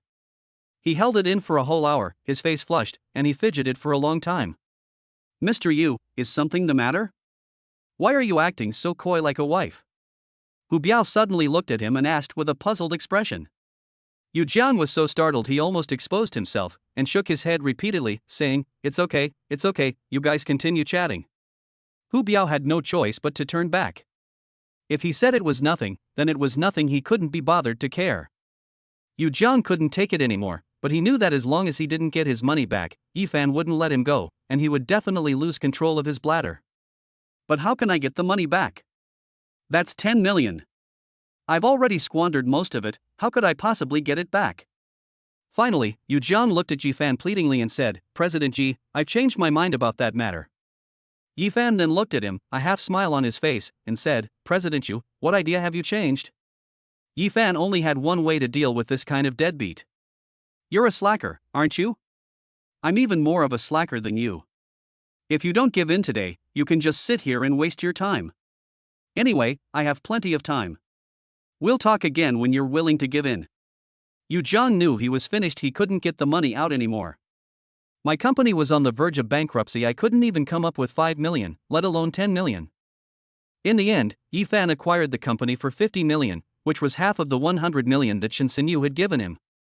After escaping his misery, Yu Jian's first action was to rush to the toilet.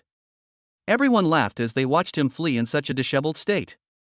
Boss Yi, we've taken care of things for you, so we'll be leaving now, Cheng Liang suddenly said. They knew from the beginning that Yifan was the target, so everyone tacitly agreed to play along with Boss Ye's act. Alright, let's go together, but it's a promise, this meal is on me, none of you are paying. Yifan said, standing up. The group then went downstairs together. After Yifan paid the bill, the four of them parted ways with Yifan and the others. After dropping Shen Sinyu off at the company, Yifan originally wanted to go home, but then he thought that staying at home would be incredibly boring, and besides, it was only 4 o'clock in the afternoon, so he spent the afternoon at the company. When Yifan got home that evening, he received a call from Li Qingyi. She said she agreed, but that if the company grew bigger in the future, she would buy back the extra shares from Yifan. Yifan didn't say anything and just went along with her wishes. In the following days, Yifan did not rest. He either went to the project site with Nia's father or contacted Yang Tianqi and Lu Qingtian to strengthen their relationship. In short, it's all about social engagements, you don't have to do anything all day but keep spending money. But the money in his bank account kept increasing, and it's now close to 5 billion, even though he didn't put in much effort in the stock market during this period. For the first time, Yifan felt that spending money was exhausting. It's more tiring than making money. On Friday, Yifan had just picked up Yi Xinyue when he received a call from Li Qingyi, who said that she had finished dealing with things here and was preparing to go home to visit her parents, asking if he wanted to come along. Yifan asked Yi Xinyue, who had also wanted to go back for a long time. She had been away from home for a month and was still very worried about things at home. Yifan agreed, and Yi Xinyue calmed herself down, grabbed a few changes of clothes, and then drove the Mercedes-Benz G-Class to pick up Li Qingyi. Yi Xinyue saw Li Qingyi very rarely, and when she did see her, she would greet her with Sister Chang. Li Qingyi was surprised and said, "This is your younger sister Yi Xinyue. She's grown so much." "Okay, alright, get in the car now. You can chat in the car, otherwise it'll be evening by the time you get back." Yifan urged the two of them to get in the car quickly, and then drove away. The two sat in the back seat of the car, chatting non-stop, while Yifan in the front listened to the car music and focused on driving. When Li Qingyi was talking about the scenery abroad, Yifan saw Yi Xinyue's longing look in the rearview mirror and interjected, "Xinyue, it's not impossible for you to go abroad if you want to, but I have conditions. If you get good grades at the end of this semester, I'll take you abroad for a couple of days." "Really, brother?" Yi Xinyue asked excitedly. Getting good grades is easy, she was in the top 5 of the entire grade in this monthly exam. "Of course, but let me tell you, you can't be a Western worshipper, you know? We are true Chinese, don't let things get to the point where we don't even recognize our ancestors." Although Yifan agreed to her request, there were some ideas he had to instill in Yi Xinyue beforehand, so that others wouldn't say that the Yi family had produced a traitor. After all, no matter when, there are quite a few people who would do anything to go abroad, get rid of their Chinese citizenship, and join a foreign country. Yi Xinyue said very seriously, "Brother, don't worry, I know that." Yifan nodded in satisfaction as long as she knew, that was fine. However, Li Qingyi fell asleep while they were chatting. She's been busy with company affairs lately and hasn't adjusted to the time difference yet, so she just goes to sleep whenever she feels like it. Yixin Yue next to me was wearing headphones and watching a drama or something on her phone. She seemed quite engrossed. 2 hours later, Yifan dropped Li Qingyi off at her apartment complex in the county. Li Qingyi originally wanted Yifan to go up and sit down. Yifan thought about it and decided to forget about it. He wanted to go home and check on things first. Li Qingyi didn't say anything more. After Yifan drove away, she went into the residential area. Chapter 54, I have the idea of leading the whole village to prosperity. When Yifan returned home, he found that the farm had undergone tremendous changes since he last left. It's no longer as dilapidated and bumpy as it used to be. The ground was covered with cement, so cars could drive down it. Upon hearing the car, Mr. and Mrs. Yi came out from inside. Why are you back? You didn't even tell me you were coming back. Mother Yi greeted them with delight.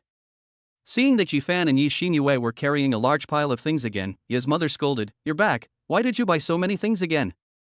Yifan smiled and said, It's alright, they're all nutritional supplements, good for your health. Yi's mother didn't say anything more, but she was very gratified. Alright, I'm tired from driving today. I'll go make you something to eat. What would you like to eat? Then give me a steamed egg custard, Yifan replied. Yixin Yue, who was standing next to her, nodded in agreement, looking a little tempted by her mother's steamed egg custard. With a smile on her face, Yi's mother went to the kitchen next door to make steamed egg custard. Yifan sat on the sofa with his father and asked about the situation at the farm after he left. Knowing that everything was alright, Yifan was overjoyed when his father brought in many high-quality livestock from a farm in another province. After people in the surrounding villages and towns learned of this situation, they placed orders for batches of livestock cubs with Yi's father. After hearing about this situation, Yifan had an idea. Whether this idea is feasible or not, Yifan will have to wait until tomorrow to ask the village chief. After chatting for a while, Yi's mother finished making the steamed egg custard and also stir-fried a few side dishes. The family gathered around the table for a meal, and Yifan even took out the liquor he had bought last time and had a few sips with his father. The meal was a joyful and harmonious affair. The next morning, Yi's father got up early to feed the livestock, and Yi's mother and Yixin Yue also got up early. Yifan couldn't sleep because of the noise from the livestock, so he got up too. After breakfast, Yifan went to the village committee at the entrance of the village. This used to be a school, but it was abandoned and then converted into the village committee center. The village chief works here every morning. Yifan knocked on the door, and after hearing a sound from inside, he went in. Xiaofan, you're back? The village chief looked up and saw Yifan, his face full of smiles. Yifan sat on the sofa and said, Well, village chief, I have something to discuss with you today. The village chief put down his pen and asked, What is it? I want to set up a breeding base near the village and help the villagers get rich, Yifan said. He had this idea when he came back last time, but he was in a hurry and didn't say it then. The village chief's smile froze instantly. He stared at Yifan in shock and asked solemnly, You really think so? Yifan nodded solemnly. Now all the young and middle-aged people in our village have gone out to work, leaving only elderly people living alone and children behind. It would be better to find a job near home so that we can work and take care of the elderly and children at the same time. The village chief immediately stood up and walked over to Yifan in 2 quick steps. He excitedly shook Yifan's hand and said, Xiaofan, it's so kind of you to have this thought. I'll gather the villagers together right away to discuss this matter. Yifan smiled and nodded, Alright, then I'll trouble the village chief. After Yifan left, the village chief immediately ran to the broadcasting room. All villagers who are at home, please assemble at the village committee immediately. There is an important announcement. Back in the village, Yifan went to Wang Tao's house, where the guy was still sleeping like a log. Yifan gave him a light tap on the buttocks, and Wang Tao immediately woke up. Seeing Yifan standing by the bed, she stretched. Why are you back? Yifan rolled his eyes at him and said, The sun's already high in the sky, and you're still sleeping? Aren't you going to do any work in the fields? Get up quickly, I have good news to tell you. You can just talk here, Wang Tao replied casually, then turned around to go back to sleep. Yifan then explained his plan to set up a breeding base in the village, and said, Once the breeding base is up and running, I'd like you to manage it. Ha? What did you say? Wang Tao, who was about to fall asleep, suddenly sat up and stared at Yifan with wide eyes. Holy crap, Xiaofan, you're not kidding? Would I joke about something this big? Yi Fan glanced at him and said, "Just tell me if you're going to do it or not. If not, I'll find someone else." Holy crap, of course I did it. I'm not stupid. Wang Tao hurriedly sat up and pulled his pants on the bed. Wait a minute, I'm going to wash my face. Wang Tao ran off to wash up. Yi Fan sat quietly on the edge of the bed and waited. He sought out this childhood friend because he believed the man was trustworthy. Don't let his seemingly carefree and irresponsible demeanor fool you. But this guy is very meticulous and thoughtful. Take my high school days, for example. A family in the village had their belongings stolen, and no one could find the suspect. This guy managed to find a clue using his own methods and caught the suspect. At that time, Yi Fan felt that this guy was wasting his talent by not becoming a police officer. Unfortunately, in his second year of high school, he got into a fight for himself, which resulted in the other person being hospitalized and detained for several days. He was expelled from school and no one wanted to hire him, so he could only stay at home farming and just get by. So Yi Fan vowed from that moment on, as long as I have a bite of meat, I will never let my brother Wang Tao have a drop of soup. After washing up, Wang Tao ran over to listen to Yi Fan talk about the breeding base. Yi Fan said seriously, "Taozi, I can let you be the manager of the breeding base, but you must master some relevant skills and learn how to manage." But Wang Tao asked with some fear, "Brother, aren't you afraid I'll ruin your breeding base?" He was very happy that Yi Fan made him the manager, but what if he messed it up and couldn't afford to pay for it? Yi Fan patted him on the shoulder and laughed, "Don't worry unnecessarily. I'm not afraid, so what are you afraid of? Besides, I believe in you." Yi Fan had secretly used the system to see Wang Tao's future career.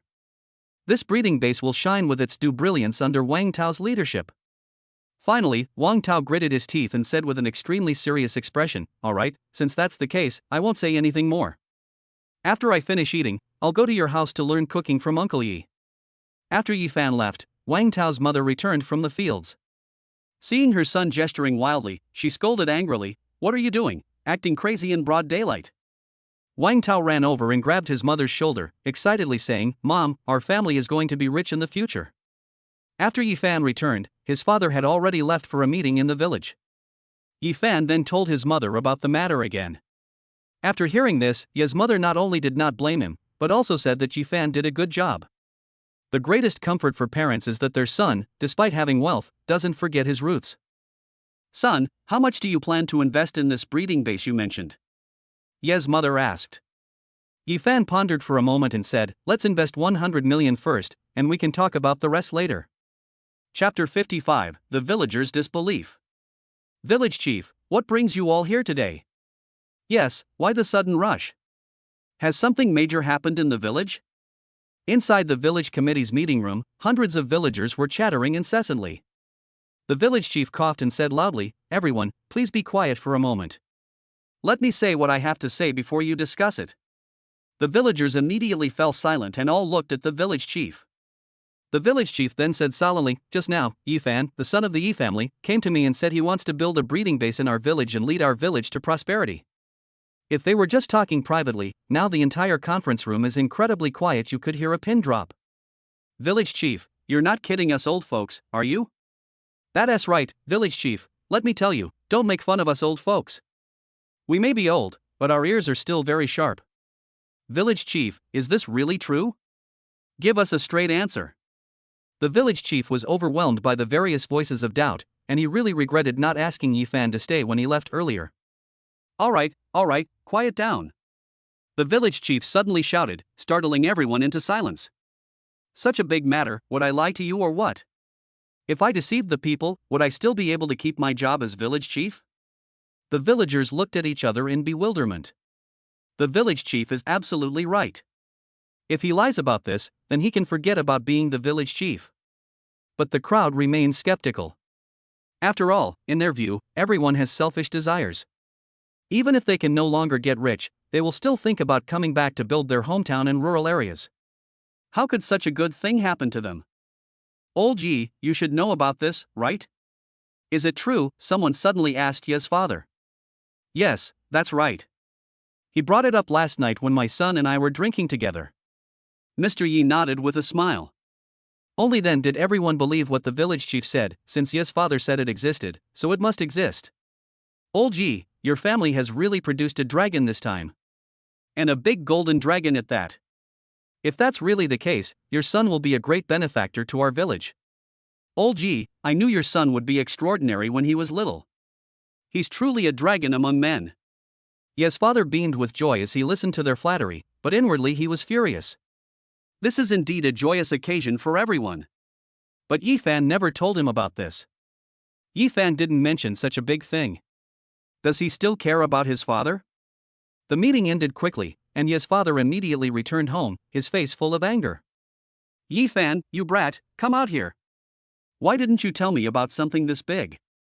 Yifan walked out slowly and said with a smile, No, Dad, I originally wanted to discuss it with the village chief first before telling you, but you were already out when I came back. You.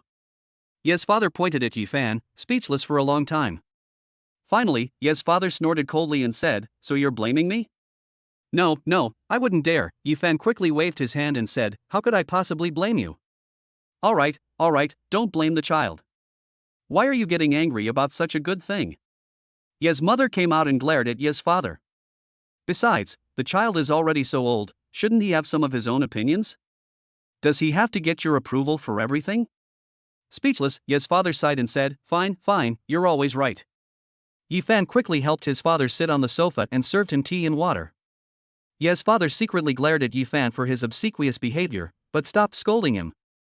After all, it is indeed a good thing. So what do you plan to do? Ye's father asked casually as he sipped the tea Yifan had brewed. Yifan sat down next to his father and began to speak slowly. There is a large piece of wasteland south of our village. I think it's feasible to lease the land next to it and pay them 50,000 yuan a year to build a medium-sized breeding base there. As for aquaculture, Dad, you're in this business and know a lot of people in this field. You can bring them over and tell them to give them a base salary of 4,000 a month, plus commission. 4,000? Isn't that a bit too much? Father Yi frowned and asked. Yifan laughed and said, Not much. Xinu didn't tell you, did she? The ordinary employees at my financial company earn 20,000 a month. 4,000 is not much at all. All right, we'll do it your way, but you're leaving tomorrow, right? After hesitating for a moment, Mr. Yi finally said. Yifan waved his hand and said casually, It's okay. I'll leave this to Wang Tao. When the blueprints for the breeding base come out, he just needs to urge the construction team to build according to the blueprints. I'll come back to check from time to time, and there won't be any major problems. After thinking for a while, Mr. Yi agreed, saying, Although Wang Tao seems unruly, he is reliable and intelligent. Besides, he even fought for you back then. Now that you have money, you should definitely help him out. Fine, you're all grown up now, do whatever you want. After saying that, Ye's father got up and went into his room to rest. Yifan and Ye's mother, who came out of the kitchen, exchanged a smile. After lunch, Wang Tao arrived as promised, and even his mother, Yang Feng, came limping. She heard it from her son and initially thought Yifan was just joking. But after the village chief came to their house and informed them about Yifan building a breeding base, she finally believed it. I originally thought my son would only be a farmer for the rest of his life. Little did he expect that Yifan would give Wang Tao such a great opportunity. That's the manager of the breeding base. Managing the entire breeding base. How much do you need to earn a month? It must be around 7 or 8,000, maybe 8 or 9,000. Upon entering and seeing Yifan, Wang Tao's mother grasped Yifan's hand, overwhelmed with gratitude, and thanked him repeatedly. Yifan said very seriously, Auntie, Wang Tao helped me and protected me in every way during high school. I swore back then that if I ever became successful, I would never forget this brother. Okay. Wang Tao's mother was already in tears, and only these 2 words came out of her mouth. The resentment she once felt towards Yifan has completely vanished. Ye's father accepted Wang Tao as his apprentice without hesitation and promised to teach him everything he knew without reservation. At this moment, Ye's father received a call from the village chief, who said that the town had agreed to build a breeding base and would fully cooperate. They were rushing to report it to the county and would have the results that evening. The town's government staff also said they wanted to meet Yifan tomorrow. But Yifan thought about it for a moment and said to Wang Tao, Taozi, you handle this. I'm going back to Huan City tomorrow and won't have time to see you. Huh? What will happen to the project if you leave? Wang Tao asked. Yifan said, You are the project manager, so please work hard. During the time you are in charge, I will give you a salary of 30,000 yuan per month. 30,000? Everyone was surprised. Wang Tao repeatedly refused, saying, No, that's too much. How can it be 30,000? Yi Xinyue, standing next to her, pouted. If you knew that my brother gives me 15,000 yuan a week for living expenses, you'd be shocked. Yi Fan said in a deep voice, All right, I said 30,000, so it's 30,000. Don't try to refuse me. Chapter 56, 3 million in cash. Seeing that he couldn't persuade Yi Fan otherwise, Wang Tao agreed. But he clenched his fists secretly, his eyes filled with determination. In the end, Wang Tao's mother, Yang Feng, went back home, while Wang Tao stayed behind and began learning aquaculture techniques from his father. There's not much to learn, it's mostly about swinging a syringe. What disease is the livestock, what medicine should be used, and how should the medicine be prepared? Remember when to administer which vaccine, and what dosage of medicine to use for livestock of different sizes. As long as we do a good job of prevention and keep the area clean and cool in summer and warm in winter, there shouldn't be any problems. Wang Tao didn't leave until evening. The village chief called again. This time the county had also agreed, and we could just apply to the relevant department to see which piece of land we needed, and it would be approved immediately. Yi Fan took the phone from his father, then told the village chief what land he wanted and the price he wanted for the land he was contracting. The village chief was terrified. 50,000 a year. The wasteland was surrounded by more than 40 acres of land, which belonged to various families in the village. The contract fee alone will amount to 2 million a year. Moreover, at the current price, a mu of land would only fetch 20,000 to 30,000 yuan a year, but Yi Fan offered double the price. The village chief couldn't find a good adjective to describe Yi Fan, and could only sigh, rich people can be so capricious. After Yi Fan learned that the land belonged to each family in the village, he asked the village chief to inform everyone to go to the wasteland the next morning to count how many acres each family owned, and to have each family send a representative to the village committee at 11 a.m. The village chief immediately notified the villagers in the village WeChat group. He didn't go to sleep until he saw that all 45 families in the village had replied to his message.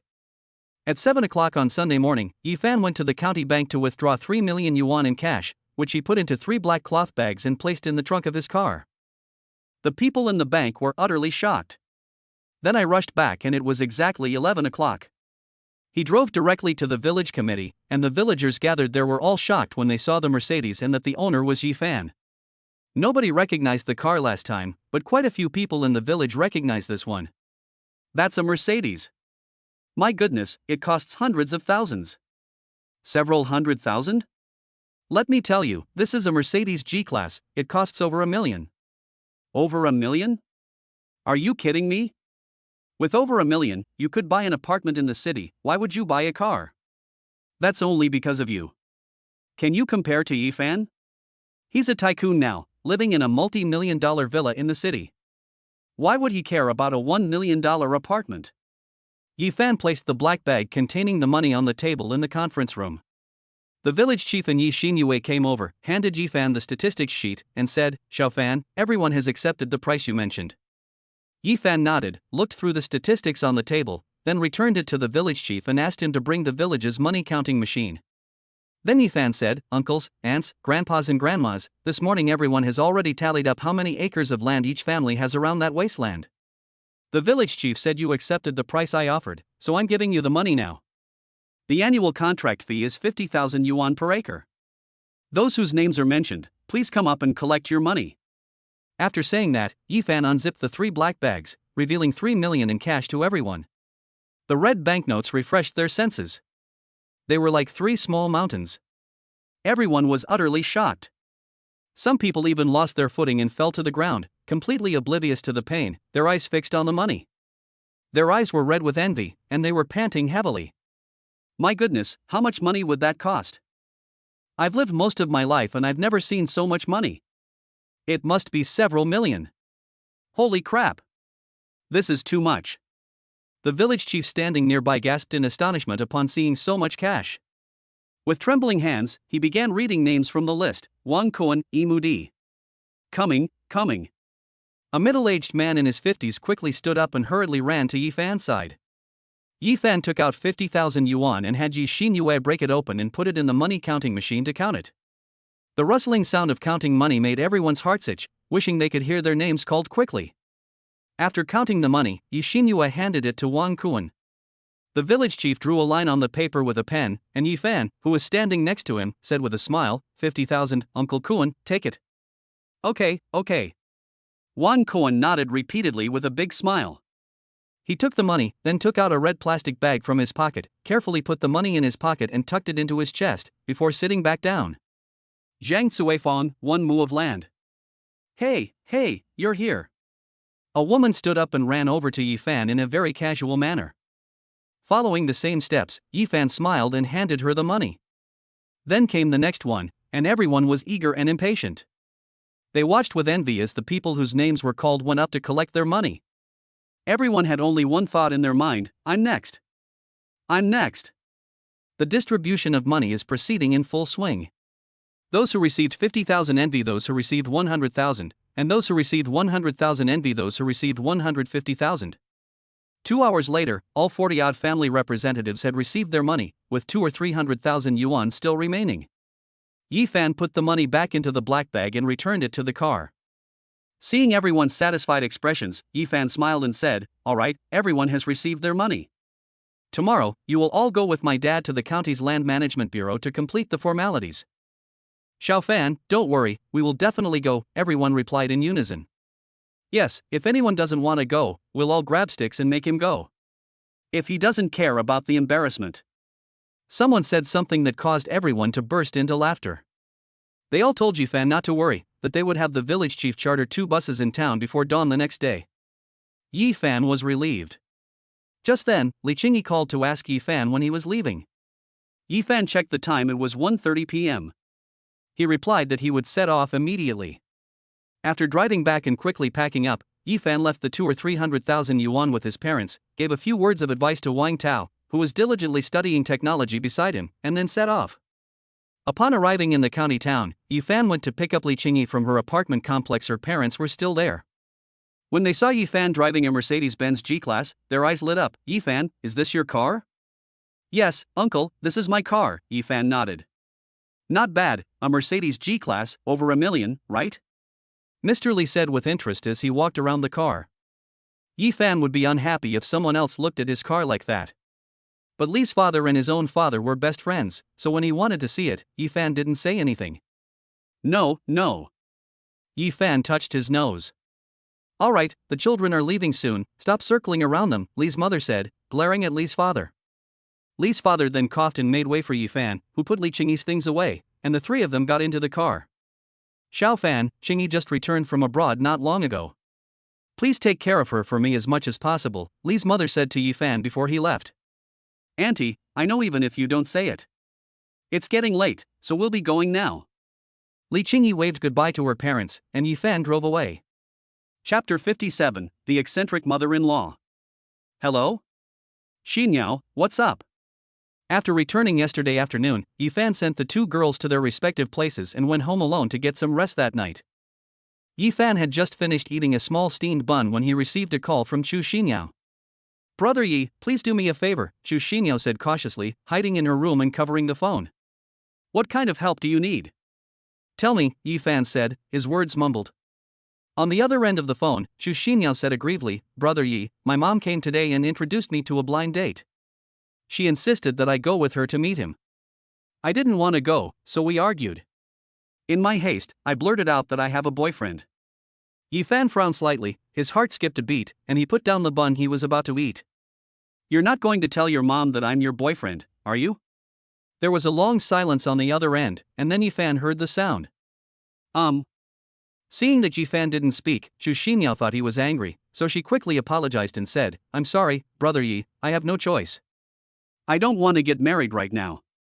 After a long while, Yi Fan finally sighed softly and said, Alright, what do you want me to do? Chu Xinyao's eyes suddenly lit up, and her heart began to pound wildly. Her brother Yi means he agrees. You just need to come to my house for lunch. It's the same apartment complex where you drove me back last time, Building 3, Unit B, 1305. Okay, I understand. I'll be there when the time comes. After saying that, Yi Fan hung up the phone. Chu Xinyao hugged her phone to her chest, a silly smile inadvertently appearing on her face. Yi Fan did the same, putting his phone away and continuing to leisurely eat his breakfast. He was still reluctant about it, he really didn't want to go. It's not that he's unwilling to help. But this matter will be too troublesome, and even if you have 7 or 8 mouths, you won't be able to explain it clearly. At noon, Yifan arrived at Chu Xinyao's house with his things in his hands and rang the doorbell. "They're here," came the voice of a middle-aged woman from inside. The door opened, and behind the middle-aged woman was Chu Xingyao, who looked apologetic. "Hello, Auntie, I'm Yifan, Chu Xinyao's boyfriend." Yifan took out the things he was holding first.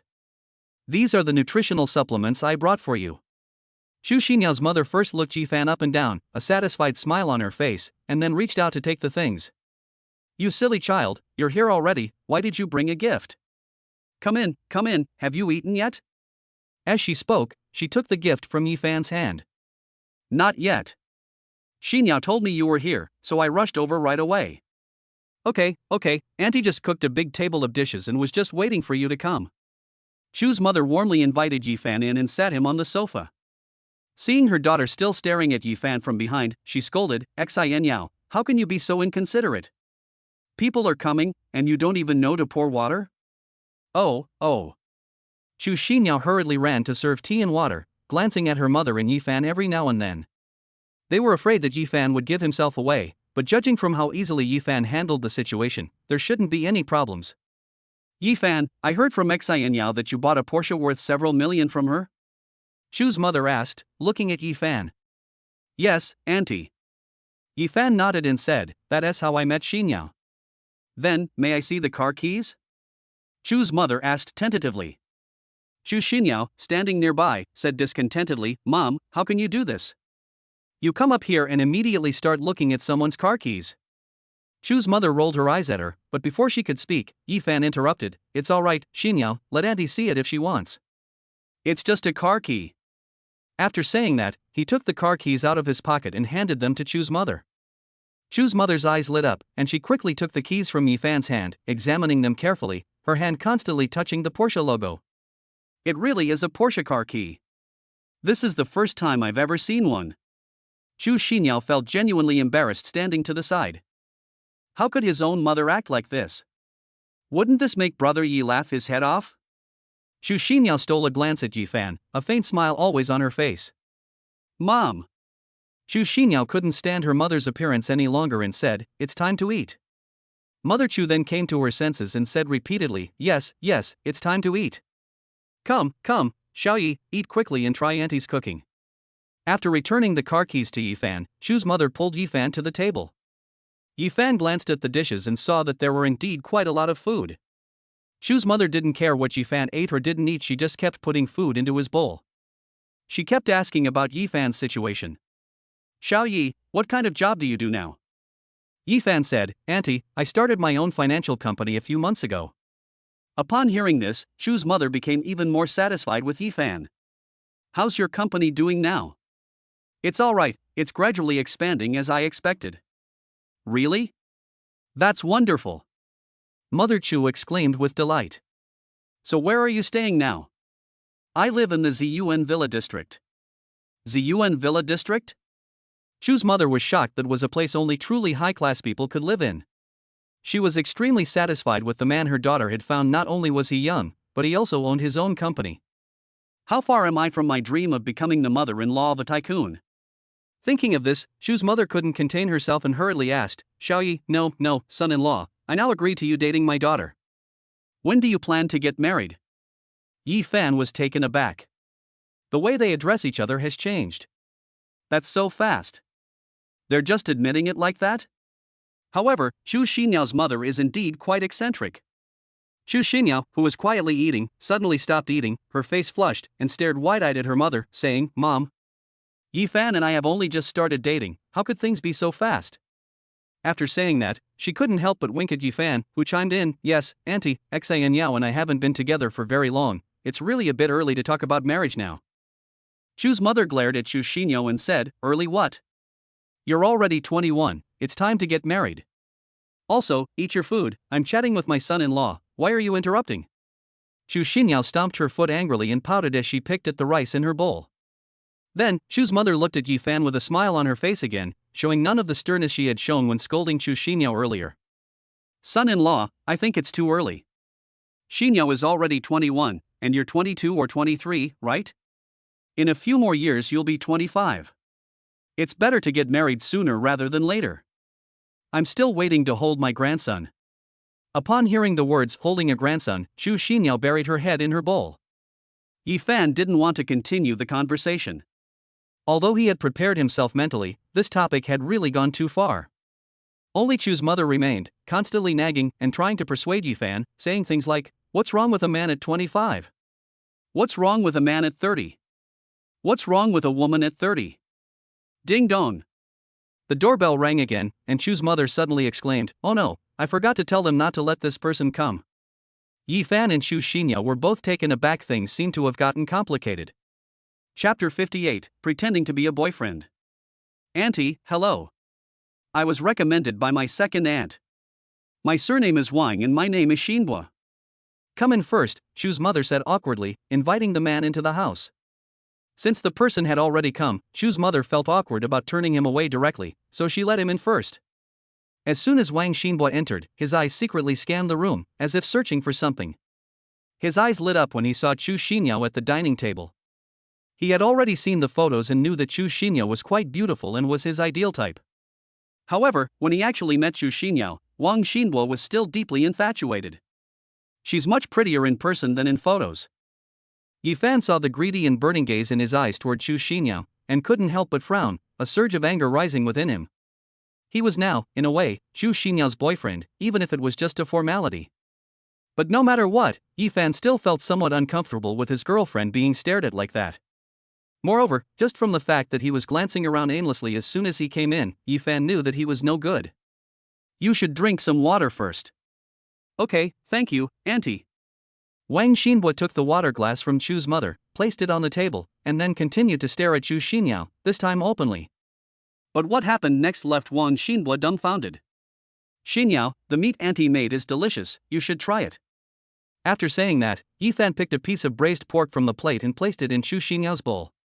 Chu Xinyao was taken aback at first, then her face quickly turned red, and she hummed in a voice barely audible before eating the braised pork. "These cola chicken wings are good too, you should try them. And there's this one, or that one." Yi Fan kept putting various dishes into Chu Xinyao's bowl. Chu's mother was very pleased, but when she saw Wang Xinbo's ashen face, the smile on her face disappeared. Xinbo, I'm sorry, my daughter already has a boyfriend. You can go back first. I'll call your second aunt later and I'll cancel your relationship with Xinyao." Wang Xinbo's chest heaved violently, indicating that he was quite angry with Yi Fan and Chu's mother. He thought the man was a relative of the Chu family, so he didn't take him seriously from the beginning. "I never expected that he would be Chu Xinyao's boyfriend. Where the hell does this person put themselves?" For some reason, Wang Xinbo always felt like he had a green meadow on his head. Yi Fan glanced at him secretly, a wicked smile appearing on his lips, then continued eating by himself. Wang Xinbo narrowed his eyes, watched Yi Fan's retreating figure, snorted coldly, and got up to leave. Chu's mother breathed a sigh of relief. She was afraid that her son-in-law would get into a conflict with this Wang Xinbo, which would make things even more difficult to handle. Son-in-law, I'm so sorry, it's all my fault for being so careless and forgetting about it." Mother Chu sat down next to Yi Fan and said apologetically. Yi Fan shook his head and smiled, "It's alright, Auntie. Xin Yao is so beautiful, it's only natural that she's popular." Seeing that Yi Fan wasn't angry, Chu's mother breathed a sigh of relief. The meal was finally over. Chu's mother cleaned up in the kitchen and told Yi Fan and Chu Xinyao to go out for a stroll. As soon as they got downstairs, they ran into Wang Xinbo. Yi Fan and Chu Xinyao were both a little surprised that he hadn't left. After Wang Xinbo came down, he intended to leave immediately, but he stopped when he thought of Chu Xinyao. He had his eye on this woman, and he was determined to have her. Upon seeing the two, he immediately walked over with a gloomy expression. He glanced at Chu Xinyao, then looked at Yi Fan and said in a deep voice, "Kid, I'll give you 200,000. Leave Xinyao." Yi Fan and Chu Xinyao were both stunned, and then Chu Xinyao became angry. This man treats himself as a commodity, measured in money. "You." Chu Xinyao wanted to speak, but Yi Fan raised his hand to stop her, saying with a mocking expression, 200,000? Isn't that a bit too little? Wang Xinbo sneered. As expected, he was still a money-grubbing guy. He took out a check and pen from his breast pocket, quickly wrote on it, tore it off, and threw it to Yi Fan. 500,000. Take the money and get out. Yi Fan maintained the same smile, his hand still in his pocket, not reaching out to take the check, letting it fall to the ground. Wang Xinbo's eyes narrowed, and he said, "What do you mean by this?" Yi Fan said with a mocking expression, "When did I ever say I was going to take your money? You're the one who's been putting on a show like a monkey. Is it entertaining? You." Only then did Wang Xinbo realize that the man was humiliating him. Just because you have a little money doesn't mean you know which way is up? You think you can insult others with money? A mere 500,000? You really think you're something special? Get lost, don't dirty my eyes. Yi Fan sneered. Zhu Xinyao stared at her brother Yi in shock. This was the first time he had ever seen Yi Fan so eloquent, leaving Wang Xinbo speechless, his face turning pale and then red. Seeing Wang Xinbo's ever-changing expression, Zhu Xinyao covered her mouth and chuckled to herself. Wang Xinbo felt that he had completely lost face today. You fucking want to die. Wang Xinbo roared and clenched his fists, aiming straight for Yi Fan's face. Yi Fan's expression suddenly turned cold. He reached out and grabbed Wang Xinbo's fist, then kicked him directly in the chest. Wang Xinbo cried out in pain, plopped down on the ground, clutching his chest where a footprint was branded, and pointed at Yi Fan angrily, saying, "You dare hit me? Hitting you is too lenient. Get lost." Yi Fan's voice and icy gaze made Wang Xinbo tremble, and he immediately lost the will to rush forward. Wang Xinbo stood up and glared at Yi Fan, his eyes filled with hatred, then turned and left, his departing figure resembling a stray dog. Zhu Xinyao only breathed a sigh of relief after Wang Xinbo left. Those 2 stabs had frightened her so much that she didn't dare to move. Patting her large chest, Zhu Xinyao looked at Yi Fan with eyes full of hearts. I only knew Yi Fan was young, handsome, and rich. Now we know he can talk and fight. This kind of man is simply the perfect male god in her mind. In an instant, Zhu Xinyao idealized Yi Fan in her mind. Ring ring ring. Yi Fan's phone rang again. It was Shin Sinyu calling. What's up with the call? What time is the dinner? 3 o'clock? I understand, you go ahead, I'll be right there. Yi Fan hung up the phone, turned to Zhu Xinyao and said, I've taken care of things for you. I have work to discuss now, so I'll be leaving first. Zhu Xinyao quickly dismissed her own thoughts and said, Okay, brother Yi, thank you. After Yi Fan left, Zhu Xinyao also went upstairs. Thinking of how Yi Fan had defeated his opponent in just 2 moves, Zhu Xinyao was deeply moved. He's so handsome. Chapter 59, Isn't it a coincidence? Damn it. At this moment, Wang Xinbo was sitting in a private room of a restaurant, smoking a cigarette. He felt a dull pain in his chest as he thought about what had just happened, and his face contorted in a grimace. Damn it. Don't let me ever run into you again. After saying that, he crushed the cigarette butt in his hand into the ashtray as if it were Yi Fan. Besides meeting his blind date Zhu Xinyao today, he also has another task. That was about discussing cooperation with the president of Blue Ocean Securities. Wang Xinbo's father once said that this financial company has enormous development potential. In just 3 months, they established a firm foothold in the financial industry of Huan City. They're practically a dark horse in the financial industry. It took Wang Xinbo's family-owned Jinmai Securities Company a full year to reach this stage. Recently, Blue Ocean Securities has shown signs of subtly surpassing their own company. Therefore, Wang Xinbo's father wanted to get close to this powerful figure to resolve their company's current crisis. But the president of Blue Ocean Securities is very mysterious. Practically no one has ever seen him. Therefore, the person handling diplomatic affairs is Shin Sinyu, the company's vice president. According to industry rumors, Shin Sinyu is also very beautiful. Therefore, Wang Xinbo took the initiative to apply to his father for the right to negotiate this cooperation. He wanted to see just how beautiful Shin Sinyu really was. His father repeatedly emphasized that there must be no mistakes in this conversation. Soon, his phone rang. Hello, Mr. Shin, you've arrived? Okay, I'll come pick you up right away. After hanging up the phone, Wang Xinbo opened the window in the private room to let the smoke dissipate. Then, adjust your mindset and go out to greet them. When he saw Shin Sinyu standing outside the door, he was truly shocked. She's so damn beautiful. That woman Zhu Xinyao isn't even half as pretty as her. This professional office look perfectly accentuated her figure. The cold demeanor made Wang Xinbo's heart race, and he quickly went to greet him, putting on what he thought was a gentlemanly smile. He instantly forgot his father's repeated admonitions. You must be President Shun?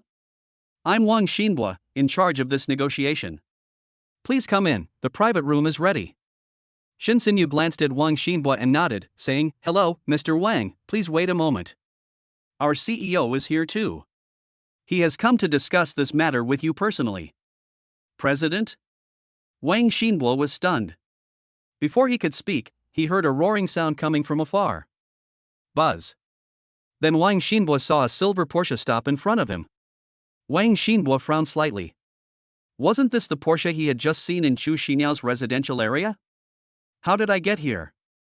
Next, the person who got out of the car made Wang Xinbo's eyes widen, his face contorted with rage and his eyes filled with resentment. It's you, you son of a bitch. Wang Xinbo roared, pointing at Yi Fan. Damn it, I can't believe I'm running into you here. Yi Fan smiled mockingly and said, I didn't expect it to be you either. Yi Fan's words had a double meaning. Seeing Wang Xinbo's furious expression, as if he wanted to tear Yi Fan apart, Shin Sinyu frowned and asked, You know our CEO Yi? Of course I know him. Before he could finish speaking, Wang Xinbo suddenly realized something was wrong and turned to look at Shin Sinyu. Mr. Shin, what did you just call him? Mr. Yi? Shin Sinyu was now certain that Wang Xinbo and Yi Fan have a conflict. Yes, he is Mr. Yi, the president of our Blue Ocean Securities. Wang Xinbo's eyes widened again, this time almost popping out of their sockets. Yi Fan recalled a children's song, eyes wide open like copper bells. How is this possible? How the hell could you possibly be the president of Blue Ocean Securities? Wang Xinbo simply couldn't believe it. A moment later, as if he had thought of something, Wang Xinbo pointed at Yi Fan and said to Shin Sinyu in a deep voice, President Shin, this guy must be an imposter. He must have heard that your president is rarely seen, so he came to impersonate him. You should call the police and have him arrested. Wang Xinbo turned around and warned Yi Fan, Kid, I advise you to admit it yourself, otherwise when the police come, you won't be able to explain yourself even if you have 10 mouths. Shin Sinyu's eyes turned completely cold, her heart filled with anger. Just as she was about to speak, Yi Fan reached out to stop her. He was amused by the guy's stupidity. Yi Fan took out a stack of business cards from his pocket, handed one to Wang Xinhai, and said, I'm sorry to disappoint you, but I am Yi Fan, the behind-the-scenes president of Blue Ocean Securities. Wang Xinbo took the business card with trembling hands and looked at it, president of Blue Ocean Securities, Yi Fan. A bolt from the blue struck him, startling him so much that he stumbled backward. It was real. He was arguing with the president of the company he was going to work with about a woman at noon today. And he even acted like an idiot, handing over 500,000 yuan to make someone leave their girlfriend. Little did they know that the other person was much richer than them. When he said a mere 500,000, I thought he was just showing off, but now it seems he really didn't care. Wang Xinbo felt he had already lost enough face today and wanted to turn around and leave. But at this moment, Wang Xinbo finally remembered his father's words of advice. If they don't get the cooperation of Blue Ocean Securities, it will be really difficult for their company to develop again. So Wang Xinbo took a deep breath, forced a smile, and said, Mr. Yi, I was blind and offended you before. Please don't take it to heart. Regarding this cooperation, what do you think? Yi Fan coldly interrupted him, saying, You're really something. You've already paid me to get lost in front of my girlfriend, and you still want to talk to me about cooperation? Is that even possible? One sentence was enough to kill him. Wang Xinbo's face turned deathly pale instantly. He knew this collaboration was truly over, and his father wouldn't let him off the hook this time. In the end, he could only watch helplessly as Yi Fan and Shin Sinyu left, and with trembling hands, he took out his phone and called his father. Hey Dad, I have bad news for you. The partnership with Blue Ocean Securities is over. When Shin Sinyu returned to the company, everyone stared at her until she entered her office, at which point they began to whisper among themselves again. Hey, don't you guys think Mr. Shin's mood seems a bit off? Something's not right. Doesn't she always have a cold face? No, your expression today is indeed a bit different from before. You see, it's cold on the surface but filled with anger underneath. Yes, and when I walked past, the path was much faster than before. I must have been holding my breath. Holy crap, are you guys born in the year of the rat? Yeah, how did you know? We didn't tell you, did we? You guys are all shifty-eyed, aren't you staring at President Shin every day? Ahem, get back to work. Hu Yelin said sternly again, and everyone immediately fell silent. Hu Yelin was truly speechless at these people. They were always watching Shin Sinyu and President Yi, and they would gossip about the slightest thing that happened between the two of them, instead of working properly. Chapter 60, Lingqin Manor.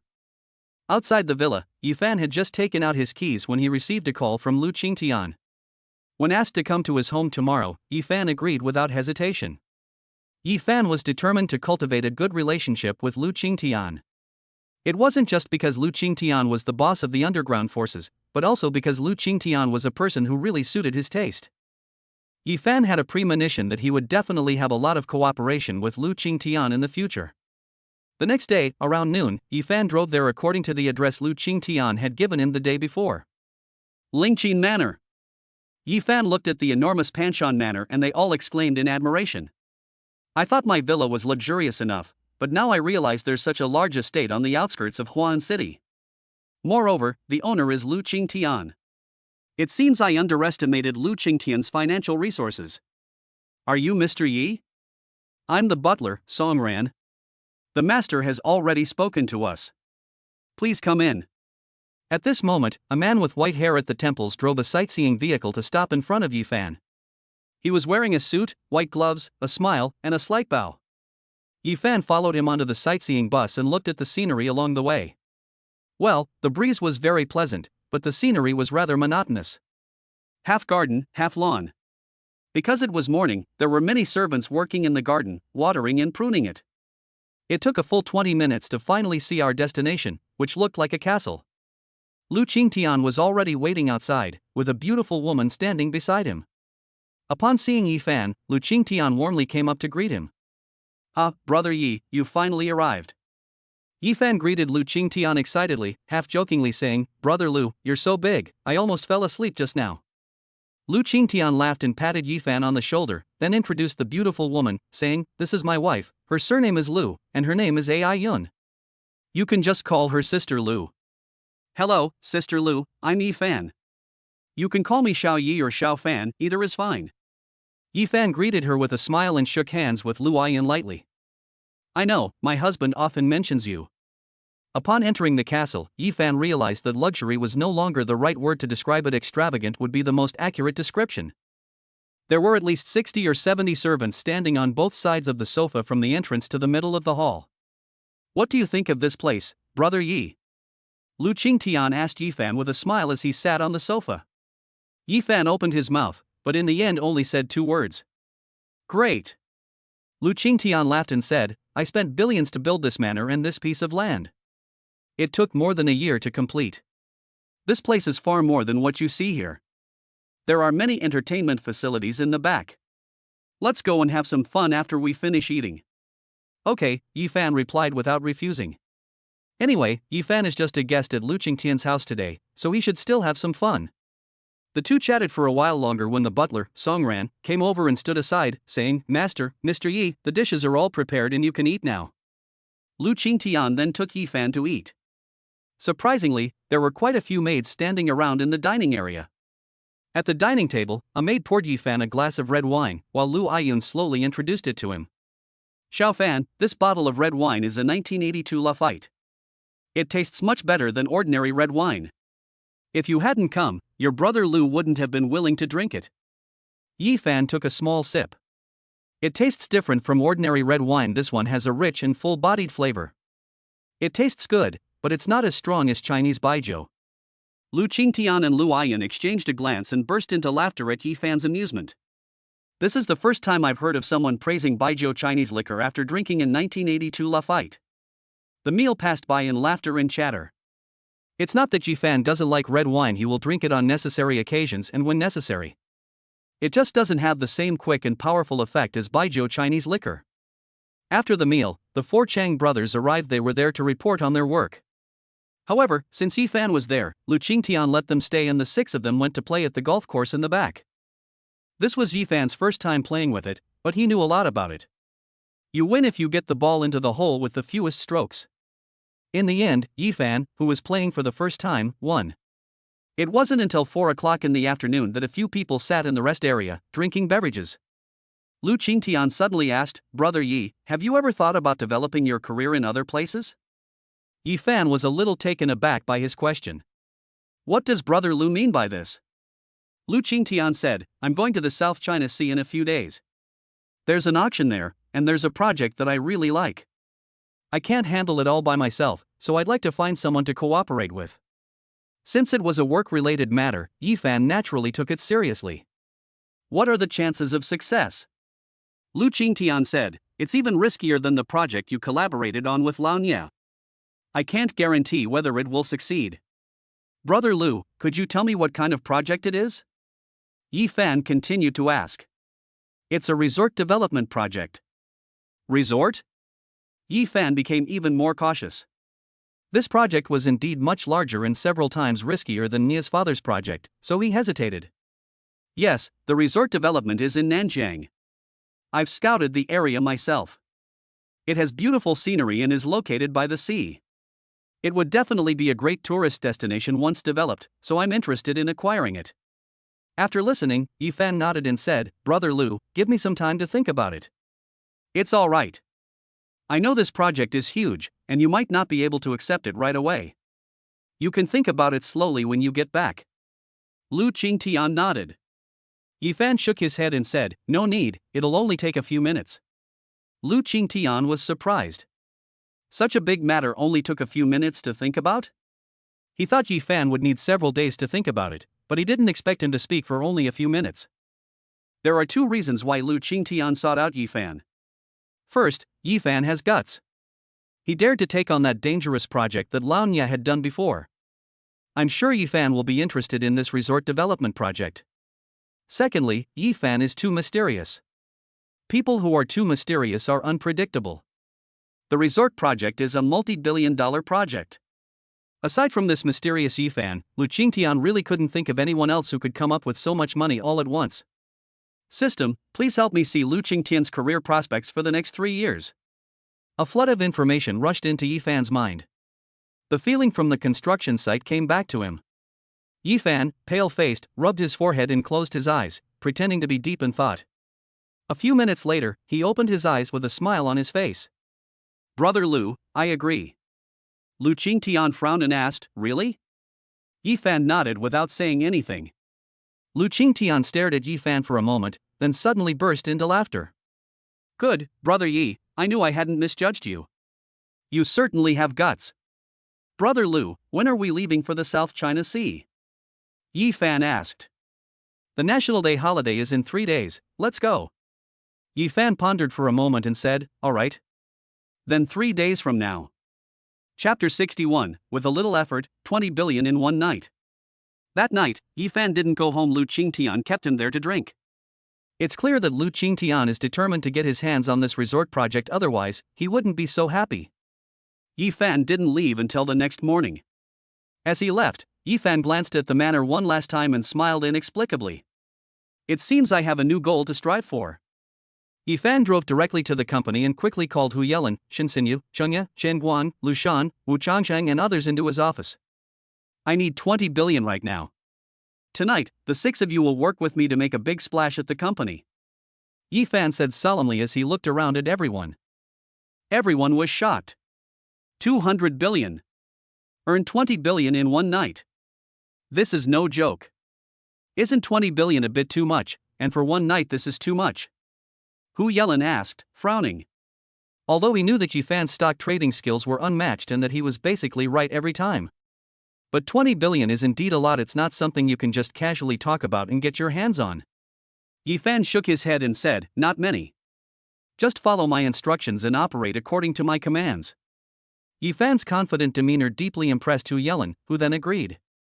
Let's go then. Hu Yelan had also been wanting to witness Yifan's stock trading skills firsthand. He will never let this opportunity slip by. The remaining Chengye looked at each other in bewilderment.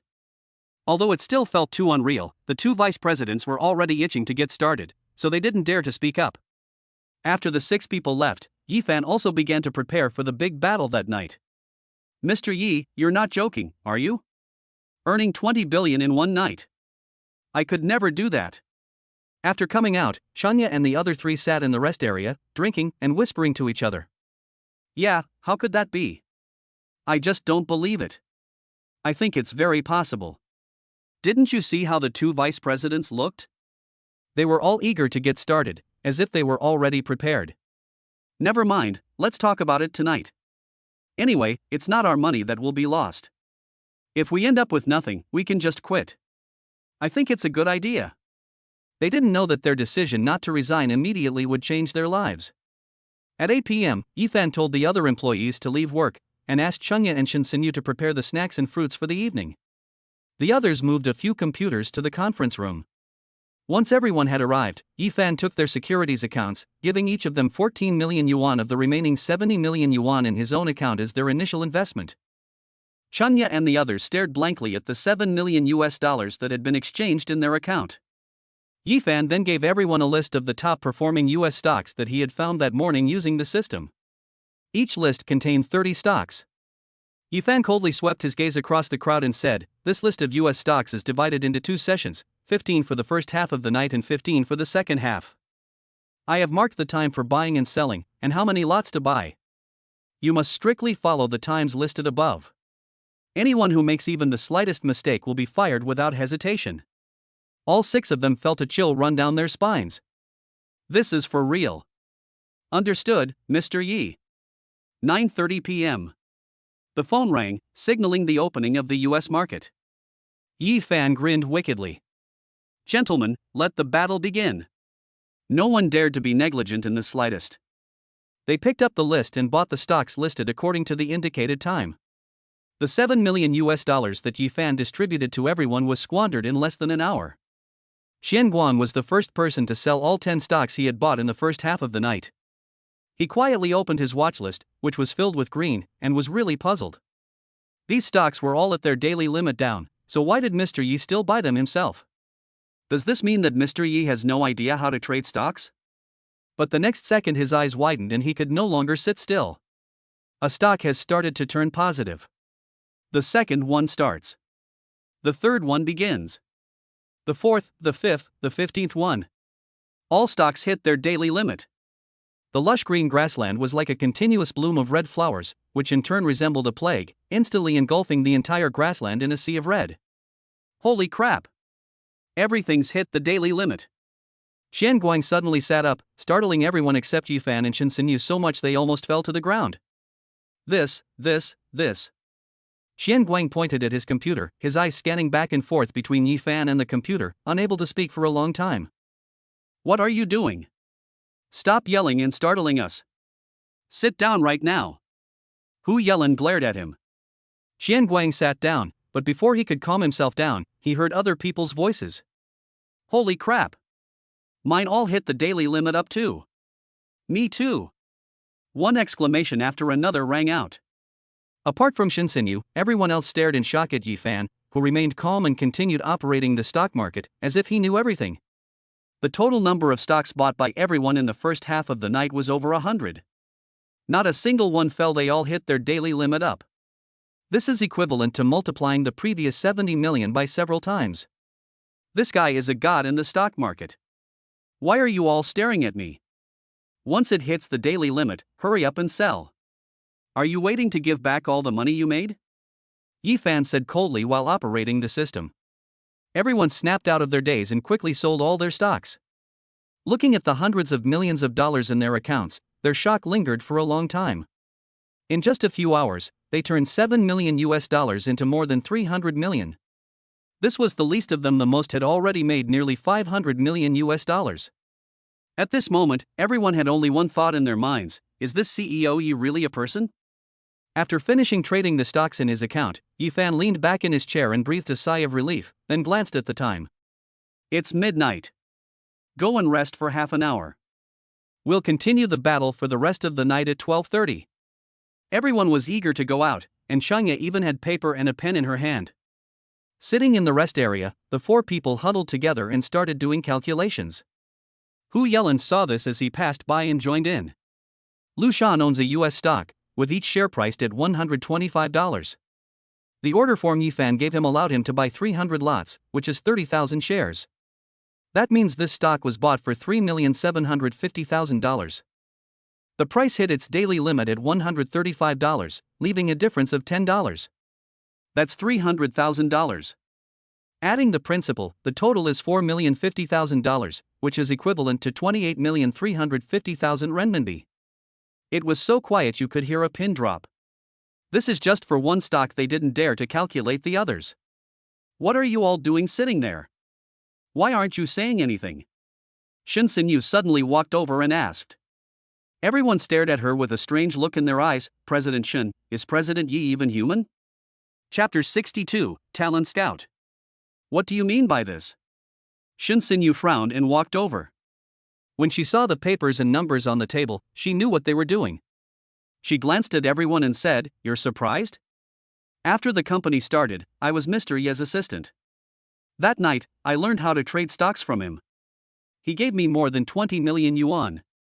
In the end, he helped me earn more than 200 million yuan. Together, we seem to have earned about 1 billion yuan that night. Hiss. Everyone gasped in shock. That was a tenfold increase. This is incredible. Are you all rested? If you are, let's get ready to begin. Seeing everyone enter with admiring eyes, Yifan casually said. The battle continued into the latter half of the night. After 4.5 hours, they could finally rest, but no one wanted to sleep. I'm so excited. Yifan just asked Shin Sinyu to count how many people came back, not counting the odd numbers. Xian Guang and Shin Sinyu, $600 million. Changya and Wu Changsheng, $500 million. Lu Shan, $400 million. That's a total of $2.4 billion, which is 16.8 billion renminbi. Everyone was stunned. They really did so much in one night? Over 10 billion. Including the odd amount, it's over 20 billion. From 9:30 to 12 o'clock, 2.5 hours. From 12:30 to 4 a.m., 3.5 hours. In 6 hours, these 7 people brought back over 20 billion from the US market. Who the hell would believe that?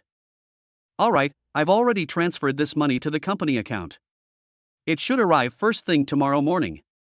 Don't touch the 20 billion for now.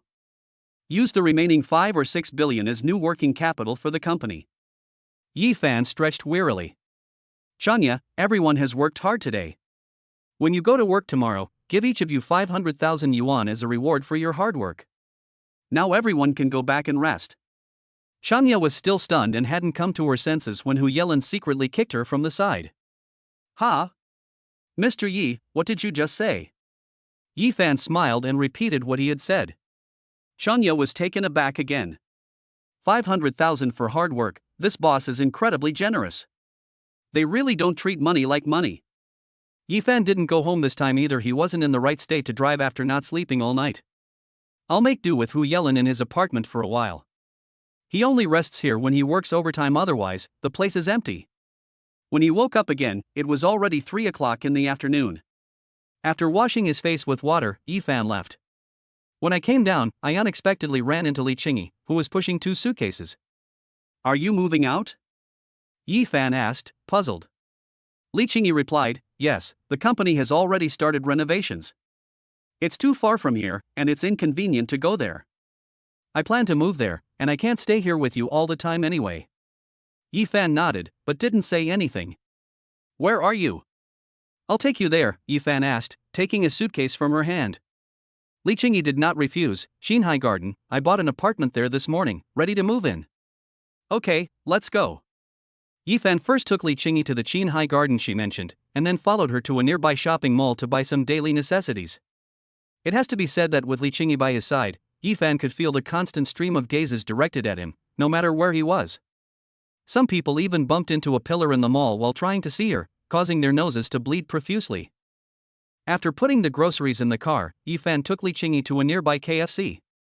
Yifan went to the bar to order food, while Li Qingyi sat quietly waiting. Miss, why don't you reconsider? With your qualifications, are you really not considering entering the entertainment industry? With just a little help from me, I believe you can become a star admired by millions in just a few years. Sitting in front of Li Qingyi was a guy dressed like a woman, whose eyes were burning with rage as he looked at her. He is Tian Yang, a famous talent scout at Huaqing Entertainment Company. The stars he discovered have all become famous. He spends all day wandering around looking for targets. I just saw Li Qingyi sitting inside when I passed by here. Even though it was just a side profile, it made his heart flutter. This person is the most perfect creation of God that he has been searching for. He's determined to discover this beauty and make her a star. So he came in immediately without any hesitation. But despite his many attempts, the other party kept refusing. Even with the generous offer, she showed no interest whatsoever.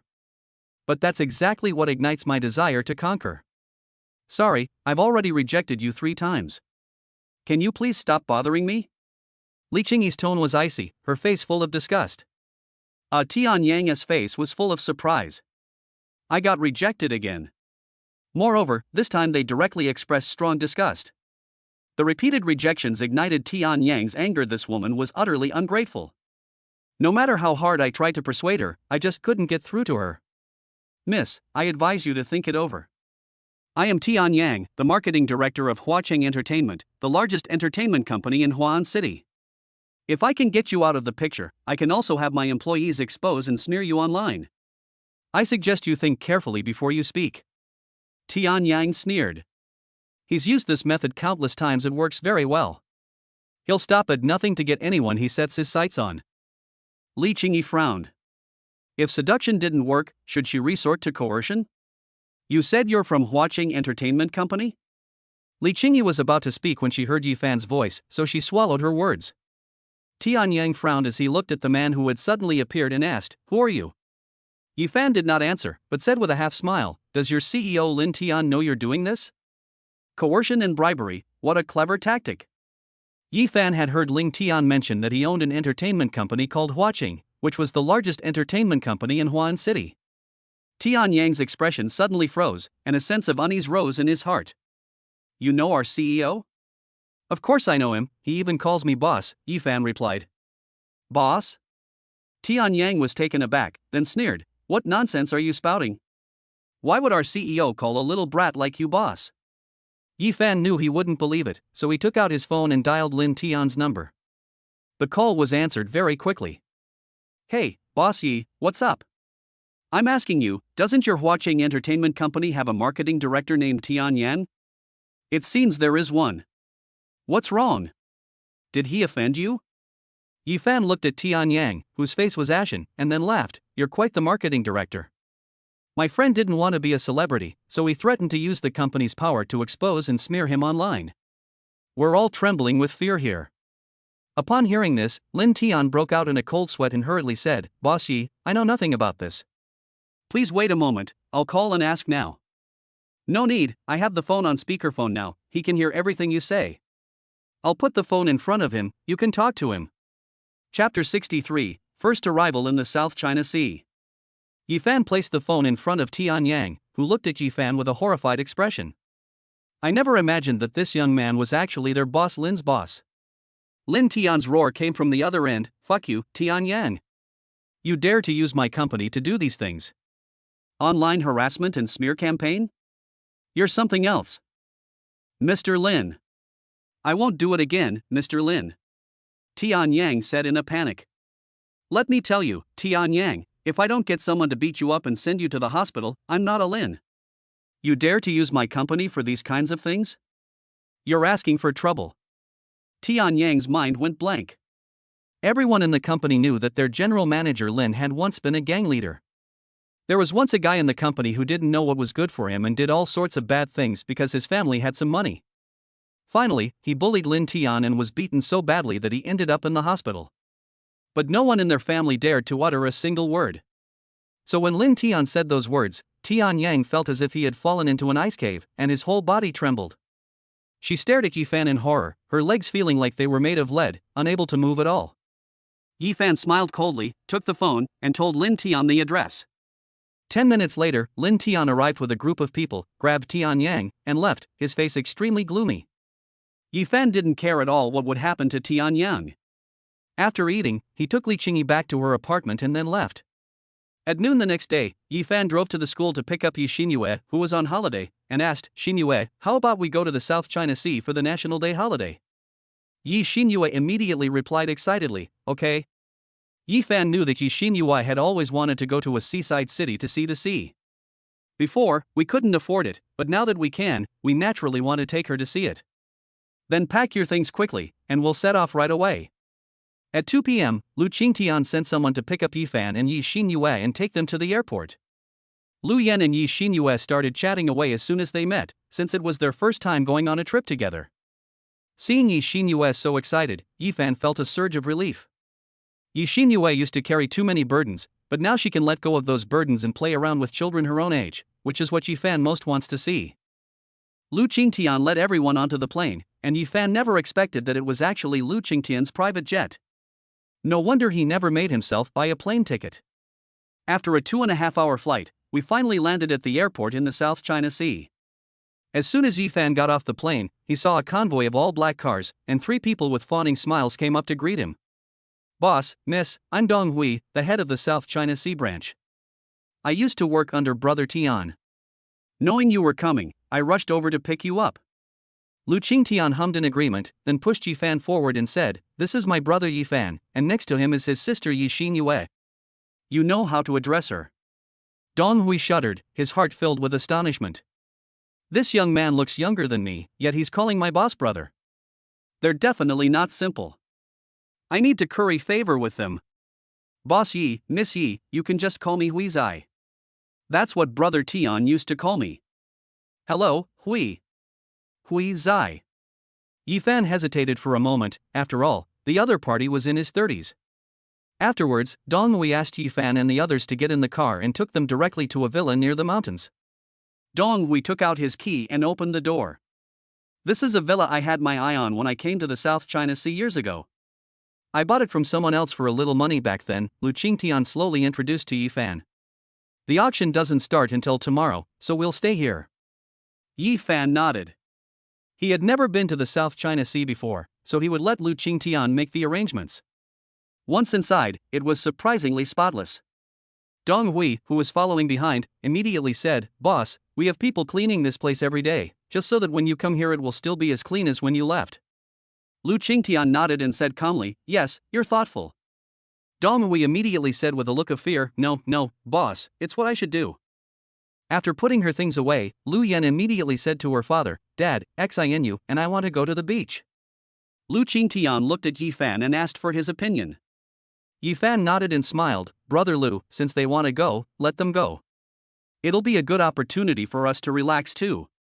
"Alright, then you and Xinyue pack your things, and let's set off," Lu Qingtian said with a smile. The 2 women were overjoyed. After quickly tidying up, Dong Hui took them to the beach. It's already autumn, and the sea breeze is cool at night, but the beach is extremely lively tonight. Luxury cars and beautiful women gathered everywhere, and beer and champagne sprayed everywhere. A group of young people held a bonfire party here.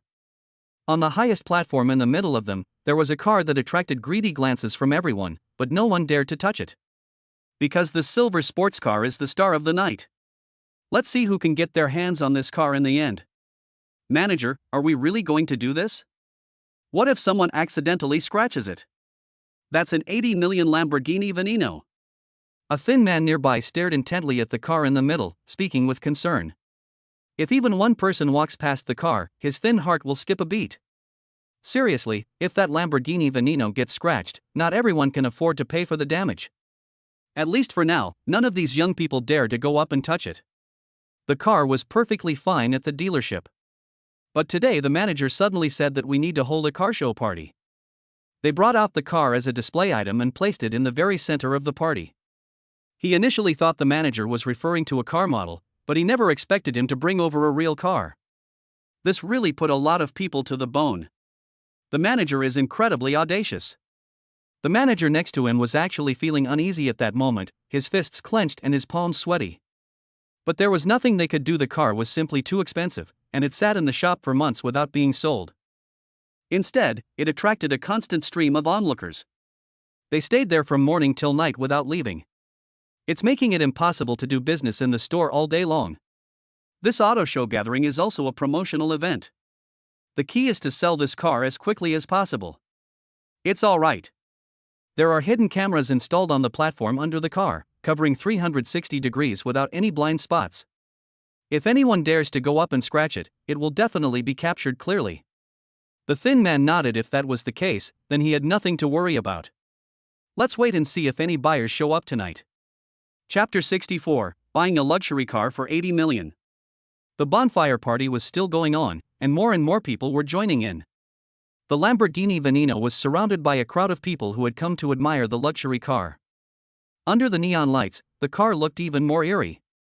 "Hey, do you think anyone will buy this car tonight? I heard that the purpose of this party is to sell this car." "Who knows? Anyway, I haven't seen anyone among the people who have come here who wants to buy an 80 million Lamborghini. Everyone here is rich, but who would dare to spend that much money on that car?" "Exactly. If his family finds out, he'll definitely get a beating." While everyone was discussing the matter, one person walked up to the car, reached out and stroked the car body, then patted it and showed a satisfied expression. "This car is nice, I'll take it." This startled everyone. A buyer appeared so quickly? Are you kidding me? "Hey friend, are you really going to buy this Lamborghini? It's an 80 million yuan car. Have you thought this through? This car is cheaper than BMW, Mercedes, and Audi. Are you really going to buy it? Or are you a shill? If you're a shill, we advise you not to waste your time. Nobody here will buy anything." Yifan smiled but didn't say anything. He, his sister Yixingyue, Lu Qingtian, and others had just arrived at the beach when they saw the bonfire party. Upon arriving, I spotted the Lamborghini on display. Yifan took a liking to the car at first glance, and from the whispers of the onlookers, he learned that the car was for sale. Yifan found this promotional method quite interesting. The person who came up with the idea of buying a car by holding a bonfire party is truly a genius. Who's in charge? I want this car. Yifan opened his mouth and roared. Everyone fell silent instantly. Isn't this guy a shill? Are you really going to buy it? They're here. Two figures quickly ran up to Yifan. It was the manager and his subordinate. Upon hearing Yifan's roar, the two people standing not far away immediately rushed over. "Hello sir, I'm Jiangyan, the person in charge. I just heard you ask how I should address you." The two men smiled obsequiously. "My surname is Yi. I heard that this Lamborghini costs 80 million. How do I transfer the money?" Yifan asked. Jiangyan and his subordinate were both taken aback. "Shouldn't you introduce him to someone?" "Yes, Mr. Yi, let me introduce this car to you first. This Lamborghini Veneno was just launched this May, and there are only 10 of them on the market worldwide right now." Yifan interrupted him. "An introduction is not needed. What I care about is how to transfer the money and whether you have brought the necessary documents." I brought it. Jiangyan quickly instructed his subordinate to take out a stack of documents from his briefcase. "They've all already signed the documents, all that's left is for Yifan to sign." Yifan didn't hesitate. He took the documents, signed them, and then transferred the money, sending over 80 million yuan directly. Jiangyan and the other man couldn't stop smiling. They were both very excited. They just sold an 80 million Lamborghini like that. It's a one-time settlement. This guy is a real tycoon. Buzz. Yifan got into the car and took it for a test drive, and was very satisfied. The sound of this car's engine was so much crisper than his Porsche. This sound left everyone in disbelief, shocking them all. They actually bought it? It's not a shill. Holy crap, whose young master is this? He's way too rich. An 80 million car. You just buy it like that. Don't you even think about it? The gasps of surprise from the onlookers rose and fell. Yifan originally wanted to try opening a car here, but then thought better of it. It's a good car, but the chassis is too low, making it difficult to drive on the beach. Yifan got out of the car, and Lu Qingtian happened to bring Yi Xingyue and Lu Qingtian over, who were both tired from playing. Lu Qingtian exclaimed in surprise, "Brother Yi, you bought this car? This is a Lamborghini Veneno." Yifan nodded and smiled. "Yes, I just saw this car and bought it. It's better than my 5 million Porsche." Lu Qingtian was speechless and rolled his eyes. You're comparing a $5 million Porsche to an $80 million Lamborghini. They weren't afraid of hurting Porsche's feelings. Yi Xingyue, who was behind Lu Qingtian, had heard of the Lamborghini car from her classmates during her first year of high school. This car is more expensive than a Porsche. Just to be on the safe side, Yi Xingyue turned to Lu Yan, who was looking excited, and asked, Yan, do you recognize that car? How much does it cost?" Lu Yan immediately suppressed her trembling voice and replied, "That car is called a Lamborghini Veneno. It's a new model that was released in May of this year, and it's worth 80 million. Although Lu Yan is a girl, she is a true sports car enthusiast. Whether it's a Porsche, Ferrari, Lamborghini, or any other car, she always makes sure to pay attention to any sports car that comes out. However, she is still too young. Lu Qingtian said that he would never buy her any sports cars before she came of age, for fear that she would secretly drive one day. So when Lu Yan saw this Lamborghini Veneno, she fell in love with it immediately. And when he learned that it had been bought by his father's brother, he felt a surge of joy. Ha! 80 million? Yi Xinyuan next to her was full of astonishment. However, seeing how happy his older brother was, he didn't say anything more. Brother Yi, what are you planning to do with this car? It's not good to leave it here forever. Lu Qingtian asked. Yi Fan thought about it and realized that it was indeed not a good idea to leave the car here, especially with so many people watching it. If it's another scratch, Yi Fan will be heartbroken this time. You must have had a tow truck to bring the car here, right? Yi Fan asked Jiang Yan. Jiang Yan quickly replied, yes, I can arrange to take Mr. Yi home for free. May I ask where you live, Mr. Yi? Send it to the villa in the east of the city, Donghui. You go with them to take a look, Lu Qingtian said. Everyone was startled again. They were not unaware of the villas nestled against the mountain in the east of the city. Several years ago, it was bought by a mysterious business tycoon for a huge sum of 300 million yuan, and then there was no news of it. So when they heard that name, they knew that the mysterious big shot was standing right in front of them. But what exactly is the relationship between this big shot and this young man? One of the most famous villas nestled against the mountain. Someone pulled out 80 million to buy a luxury car in front of everyone. Is this what they mean by having too much money to burn? Who exactly are these two people standing in front of them? Jiang Yan didn't dare to refuse, knowing that these two were people he couldn't afford to offend. He quickly followed the man named Dong Hui to get the tow truck, carefully put the luxury car on it, and drove with Dong Hui to the villa in the east of the city. From then on, this Lamborghini became a cherished dream for many. Chapter 65, a project acquired for 10 billion. Chapter 65, a project acquired for 10 billion. For the rest of the time, Yi Fan was surrounded by a large group of people who fawned over him, which made him lose all interest in the activity. Fortunately, Yi Xinyue and Lu Yan were already tired of playing, so they just dealt with them casually, and Yi Fan and Lu Qingtian went back. The next morning, Yi Fan and Lu Qingtian got ready and prepared to go to the auction venue. As for the two girls being taken around by Dong Hui to play and sightsee, with bodyguards secretly following them, Yi Fan wasn't worried at all. I arrived at the venue at 10 o'clock, just in time for the start of the auction. The two of them randomly found a seat in the last row and sat down. Lu Qingtian and Yi Fan's only goal was the resort project, which was the grand finale. They paid no attention to the other auction items. I just quietly watched those people compete with each other for those things in front of me. Alright, everyone, now we've finally reached our grand finale for today, the long-awaited Nanjiang Resort Development Project, the beautiful auctioneer suddenly announced with a smile. Many people sat up straight, their eyes sparkling. They came here today specifically for this project. Just like Lu Qingtian, he was determined to win this project. I think everyone here is a wealthy businessman from the South China Sea, and you've all been there, so I won't go into too much detail. This project was developed by a wealthy businessman back then, but due to some issues, he had to put it up for auction. Our valuation experts have assessed the project and valued it at 6.5 billion. Now everyone can start bidding, with each bid not less than 100 million. 6 billion. 6 billion. 7 billion. Lu Qingtian was about to raise his sign, but Yi Fan stopped him. 10 billion. The crowd fell silent. They all turned to look at the source of the sound, and when they saw that the bidder was only 20 years old, they all sneered. Young man, which company are you from? Do you know how to negotiate prices? 10 billion? Do you think a nobody like you can even afford to dabble in 10 billion? How come just anyone can come into the auction house these days? Is this kid here to cause trouble? Yi Fan glanced indifferently at the crowd and said, I don't think there was any rule against bidding like this, was there? Everyone was speechless. They had indeed not said that. Their anger stemmed entirely from the fact that there was a difference of 3 billion between 7 billion and 10 billion, which they simply couldn't accept. Lu Qingtian, standing beside him, showed anger. He never expected that Yi Fan, whom he had always favored, would actually stop him and make the bid. Brother Yi, what do you mean by this? Yi Fan smiled and said, Brother Lu, don't worry, I don't mean to compete with you for this project. I'm bidding to help you. Lu Qingtian frowned slightly and said, but isn't asking for 10 billion a bit too much? Too much? Yi Fan shook his head and whispered, not at all.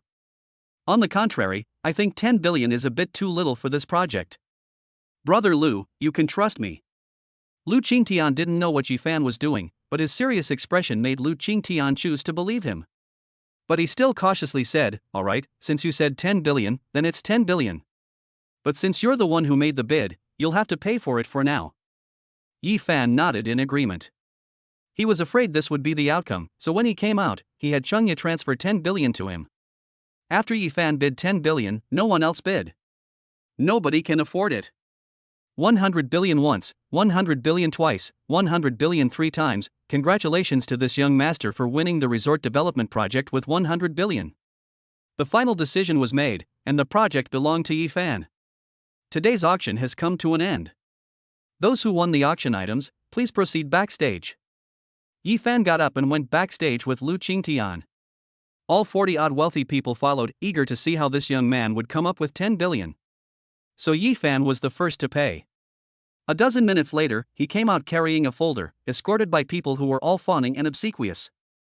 Everyone was taken aback. Did he really hand over 10 billion? After Yi Fan and Lu Qingtian left, everyone looked at each other, wondering if it was true or false. Let me make a call and ask. At that moment, a wealthy man suddenly took out his phone and made a call. Hello, Mr. Li, this is the president of Haoyun Group. I wanted to ask if a young man just spent 10 billion to bid for the resort project here.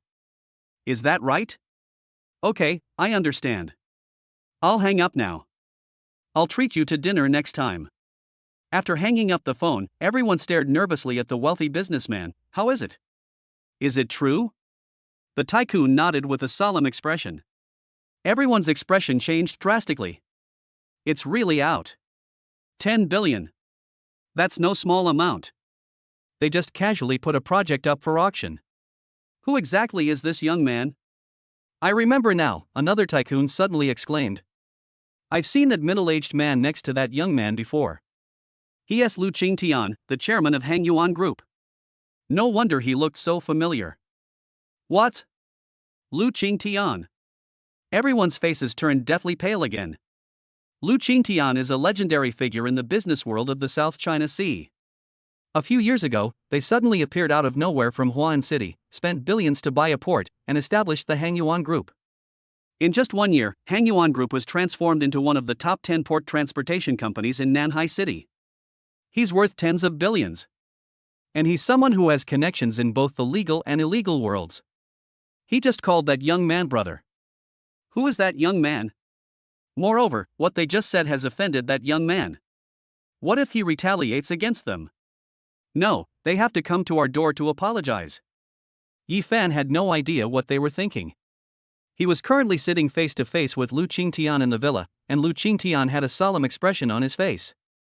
Brother Yi, can you tell me why you were willing to spend 10 billion to acquire this project? Faced with his questioning, Yi Fan smiled nonchalantly and said, Brother Lu, how about we go to Nanjiang tomorrow? I'll show you something good, and then you'll understand why I'm willing to spend 10 billion. Nanjiang? Lu Qingtian frowned, pondered for a moment, and said, Alright, I'll go with you to take a look. Yi Fan laughed twice and said, Alright, Brother Lu, it's my money anyway, not yours, so don't be so angry.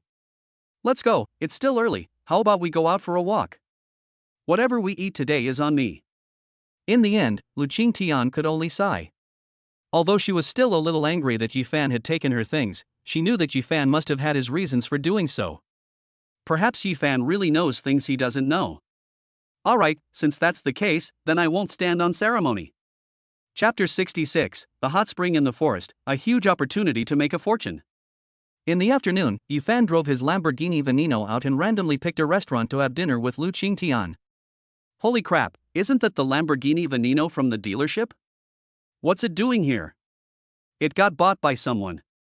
I heard from the people at the store that it was bought on the beach last night. I thought I'd never see it again. Damn.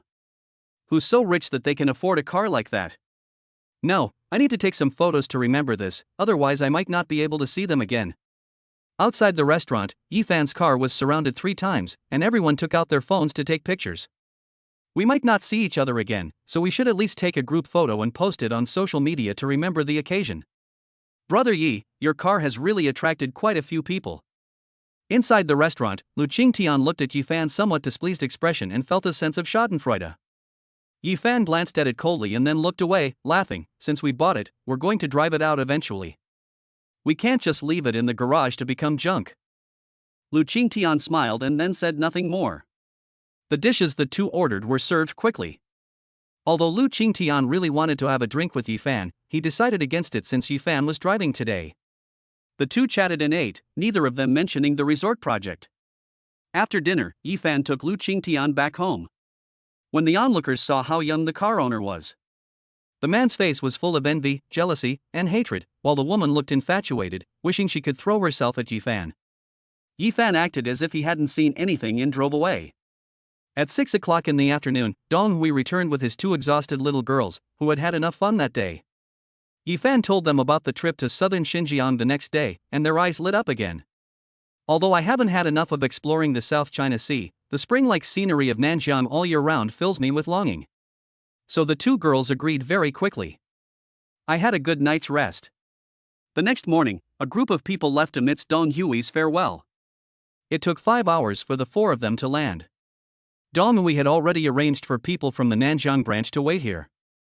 After receiving Yifan, Lu Qingtian, and the others, Lu Qingtian didn't hesitate for a moment and immediately headed to the resort's address. When he arrived there, Yifan first looked around the place. It is indeed a nice place, facing the sea, backed by mountains, and surrounded by some small woods. Brother Yi, where is what you want me to see? Lu Qingtian asked solemnly. Yifan smiled slightly and said, Brother Lu, come with me. After saying that, Yifan walked ahead and led everyone toward the grove of trees on the right. The person in charge of reception frowned.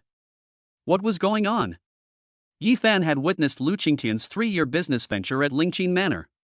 He recalled seeing that 2 months after construction began, several workers discovered a natural hot spring deep in the woods. Since the hot spring was discovered, the resort has become increasingly popular, attracting many visitors who come specifically to enjoy the hot spring. This is why Yifan agreed to cooperate with Lu Qingtian. That's why he spent billions to get this project done. Brother Yi, where are you taking us? Lu Qingtian asked from behind. They've been wandering around here for half an hour and still haven't reached their destination. Brother Lu, wait a little longer, it'll be there in about 10 minutes, Yifan, who was leading the way, replied. Lu Qingtian didn't know what else to say, so he quietly followed Yifan. A dozen minutes later, everyone stared wide-eyed at the hundreds of square meters of hot spring in front of them. White mist, rising heat. Brother Lu, what do you think of this place? Yifan asked with a smile, looking at the dumbfounded Lu Qingtian. Lu Qingtian snapped out of his daze, his face full of excitement. He quickly squatted down, reached into the hot spring, scooped some out, and sniffed it. It had a sour smell, the smell of sulfur. It really is a hot spring. And it's completely natural. Seeing Lu Qingtian's excited expression, Yifan was very satisfied. Brother Yi, how did you find out about this place? Natural hot springs are truly a rare find. Lu Qingtian asked hurriedly. Yifan had already prepared his explanation. A friend of mine came here before. After I told him about building a resort here, he told me about this place. I wonder if Brother Lu is satisfied with it. Lu Qingtian nodded repeatedly and said, satisfied, extremely satisfied. Brother Yi, I must say that your 10 billion was well spent. Absolutely worth it. Yifan smiled but didn't say anything. Lu Qingtian added, with this hot spring, the resort project will definitely be a success. He already foresaw that the resort would be overcrowded the day it was completed. It's all thanks to you, Brother Yi. If it weren't for you, I would have really missed out on this project. I'm so sorry for misunderstanding you before. Lu Qingtian looked at Yifan apologetically and said, I'm willing to spend 15 billion to buy this resort project from you. Yifan shook his head, Brother Lu, no need. Just consider it as me investing 10 billion in advance. I said the project is yours, I'll just be an investor. This project is good, but Yifan doesn't have the energy for it, so let's leave it to Lu Qingtian. Lu Qingtian was slightly surprised he had been completely won over by Yifan today. He might have been a drinking buddy, a business partner, or a mysterious person he feared in the past. From this day forward, Yifan will be his true brother. Alright, then I won't refuse. Brother Yi, no, Xiaofan, you can just stay home and wait for the money to come to you. Lu Qingtian patted Yifan's shoulder generously. Yifan smiled and said, okay. Yifan could truly feel that Lu Qingtian was completely on his side. This is the result I wanted. He is still very weak at present and needs Lu Qingtian's help in many aspects. Yifan's ultimate goal is to establish a good relationship with Lu Qingtian. Since the hot springs haven't been tested to see if they're actually safe to use, these people are just here to take a look. When it's actually usable, it would be nice to soak it again. After returning, Lu Qingtian had already booked a presidential suite at a 5-star hotel. That evening, he knocked on Yifan's door with 2 bottles of mutai, insisting on drinking with Yifan. After all, Yifan was the one who discovered something so helpful to the resort, so we should reward him properly. Eating wasn't very interesting, so he simply decided to drink with Yifan instead. Drink it straight. Didn't Yifan say at his house that the 1982 La fight wasn't as good as Chinese baijiu? Then let's drink baijiu with him. In one night, the two of them actually drank both bottles of mutai. They vomited so much in the toilet in the middle of the night that they were too ashamed to look at themselves in the morning. When Yifan woke up, he still had a headache. Yi Xinyue was taking care of him, while Lu Qingtian had already gone back. Chapter 67, Returning Home. Yifan slept until the afternoon before he came to his senses. This time, he truly understood the meaning of that sentence. Wine is good, but one should not overindulge. Yifan had gotten very drunk before, but last night he was truly unconscious. He didn't even know how he got into bed. Yifan took a sip of the hangover tea prepared by Yi Xinyue and asked, "Where did Brother Lu go?" "Uncle Lu, he took the project proposal this morning to prepare for the construction of the resort, and yesterday he also inspected the hot spring. He asked you to take care of me and Yen Yen these next few days," Yi Xinyue replied. "Okay, where are you planning to go?" Yifan asked. The two girls smiled slyly, and then Lu Yen suddenly took out a tourist attraction brochure, which already had various tourist attractions marked on it. Yifan was taken aback for a moment, then laughed and scolded, "Alright, you two little brats, were you waiting for me to say that?" The two didn't mince words and nodded in unison. Yifan waved his hand and said, "Alright, if you're going, then let's have a good time for the remaining 4 days. Go wherever you want, I'll pay." Yi Xinyue and Lu Yen high-fived and cheered. For the remaining 4 days, Yifan got an Audi from Lu Qingtian's branch office and took the two girls around to play. Meanwhile, the test results for the hot springs on Lu Qingtian's side have come back, and all indicators are within the prescribed range, so they can be used. As for the forest, Lu Qingtian has already come up with a solution. The forest will be preserved as is, and hot springs will be built on this basis, along with protective measures. Another forest road will be built connecting the resort to the hot springs. Let's create an open-air hot spring in the forest. After realizing this, Lu Qingtian made a phone call to Yifan. The next morning, which was also the last day of the Golden Week holiday, Yifan returned with his two girls. In Lu Qingtian's presidential suite, Yifan looked through the contract drafted by Lu Qingtian, his brows furrowed slightly. "Brother Lu, isn't your profit-sharing ratio wrong? Why do I get so much? The contract clearly states that Yifan will receive 40% and Lu Qingtian 60%. This profit-sharing ratio is not in line with current practices." Lu Qingtian laughed loudly. "Xiaofan, I think this is a good thing. First of all, you won the bid for the project proposal. Secondly, you discovered this natural hot spring. Without this hot spring, I wouldn't be very confident about the resort project. So I thought about it later.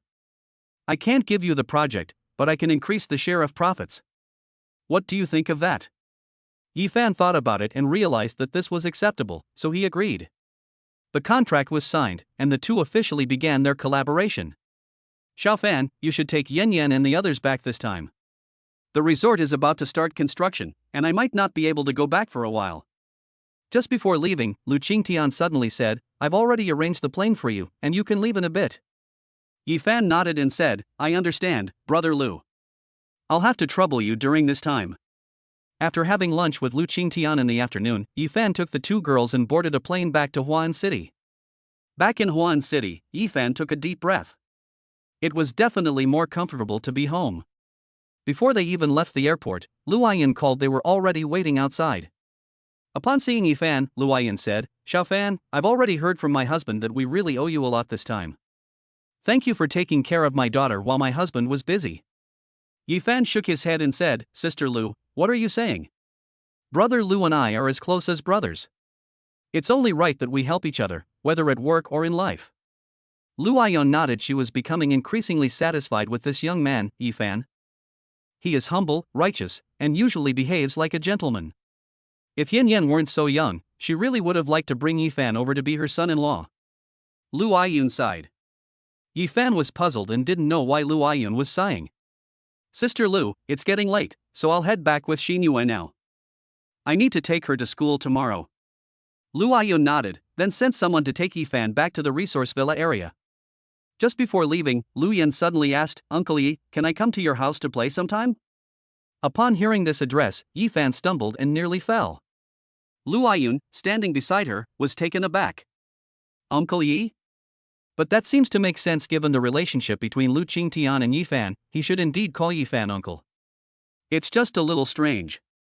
Yi Fan turned around and glared at Lu Yan. When this girl was in Nanzhang, she called him uncle every day. When he asked her to call him brother, she wouldn't. Yi Fan was so angry that he really wanted to just find a place and throw her away.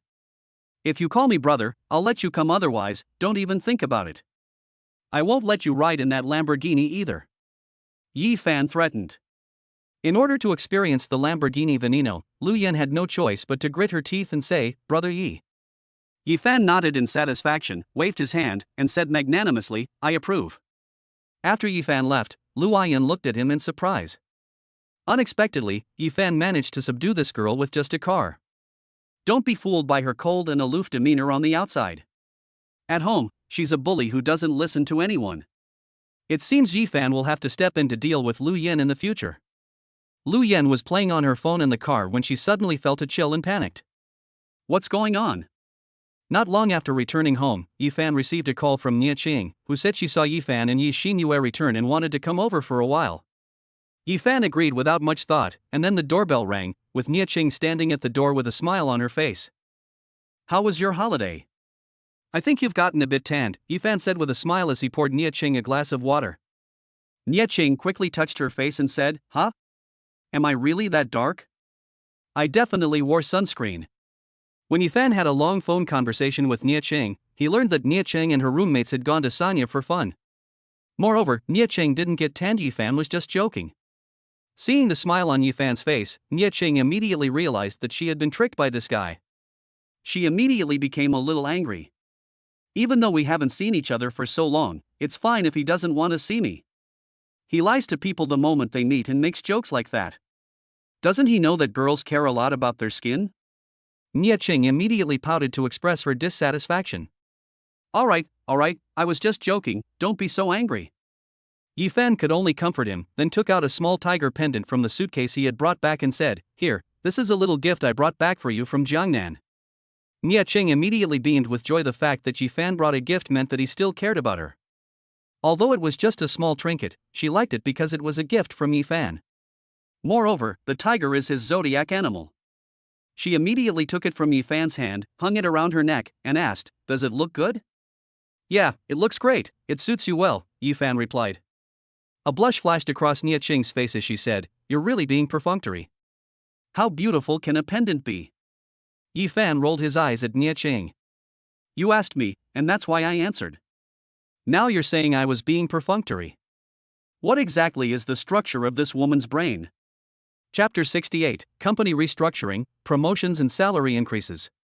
Sister Nie Qing, you've arrived. Yi Xinyue came down from the second floor and smiled when she saw Nie Qing.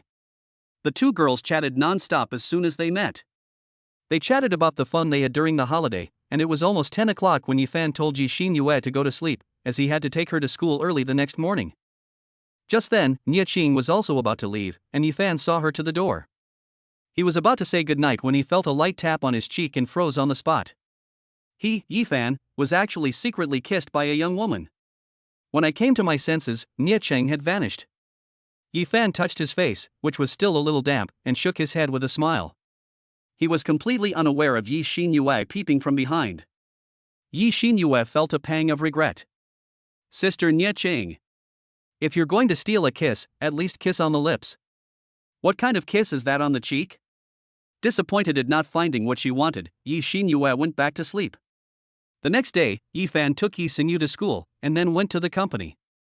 Having just returned from their holiday, the employees still had excited smiles on their faces, discussing what they had seen and heard during the break. Many employees even formed their own groups to travel abroad. When they saw Yifan, they greeted him excitedly. If it weren't for this young man, it would be a dream for ordinary people like them to travel abroad. But because of Yifan, their dream came true once again. Yifan is their idol now. So they were very grateful to Yifan for giving them such a high-paying job, and they made up their minds to work even harder for the company in the future. In the conference room, Yifan called Shin Xinyu and the others together for another meeting. He asked Shin Xinyu to report to him everything about her previous company. After listening, Yifan asked Chang Sheng, "How many employees does the company currently have?" Wu Changqing quickly replied, "President Yi, our company currently has 324 employees, plus 561 employees from the acquired companies, for a total of 885 people. What departments are there?" The company now has a sales department, after-sales department, finance department, human resources department, market research department, customer information resource department, and product development department. Yifan nodded and then asked, "Shunya, how much liquid capital is left in the company account?" Hu Yelin, where does the company rank in Huan Financial's industry ranking? Shenya said, "President Yi, there are still 15 billion in liquid funds in the account. You said that 10 billion of them cannot be touched, so there is still 5 billion left." Hu Yelin said, "Our company has taken almost 4 months to go from a small company to one of the top 100 financial companies in Huan Financial, ranking 35th. The last answer made Yifan's expression turn serious. "It's still too slow." Everyone gave a wry smile. "Is this what you call slow? 4 months, including this Golden Week holiday, is that slow?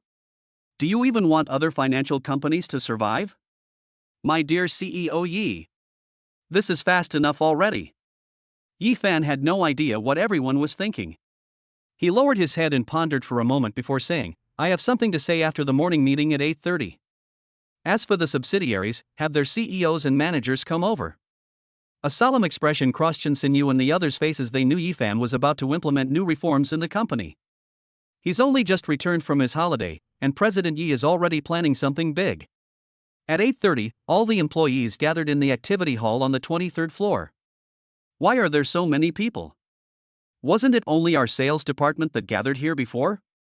It seems like everyone in the company is here today. I don't know, something must have happened at the company. Huh? Does this mean our company is going bankrupt? These words caused a stir among many people. Can it really be true? Just as I was filled with fear, I heard a muffled thud, followed by a scream of pain. Damn it! Can you shut your mouth? If you curse my brother company again, do you believe I'll throw you off this cliff? The one who hit him was Yang Shua, and he was now glaring angrily at the person who had just spoken. The man initially wanted to argue, but he immediately deflated when he saw Yang Shua's physique. As the morning meeting began, the receptionist, who was in charge of hosting, excitedly announced, "Now, please welcome our company's president, Mr. Yi, to the stage to give a speech." Everyone immediately perked up and listened attentively, their faces beaming with excitement. Their idol is about to take the stage. Yifan took the microphone, greeted everyone in the morning, and then solemnly said, "I don't like to talk nonsense. I have a few things to announce. Shengye, Wu Changsheng, Xian Guang, and Lu Shan, you will each appoint your department directors. Your monthly salary will be 80,000, and your year-end bonus will be doubled. Also, the 32 people from the previous company, from now on, you will each be in charge of a sales department and become department managers. Your monthly salary will be 40,000, and your year-end bonus will remain the same. You will each choose your own team leader for each department and each group.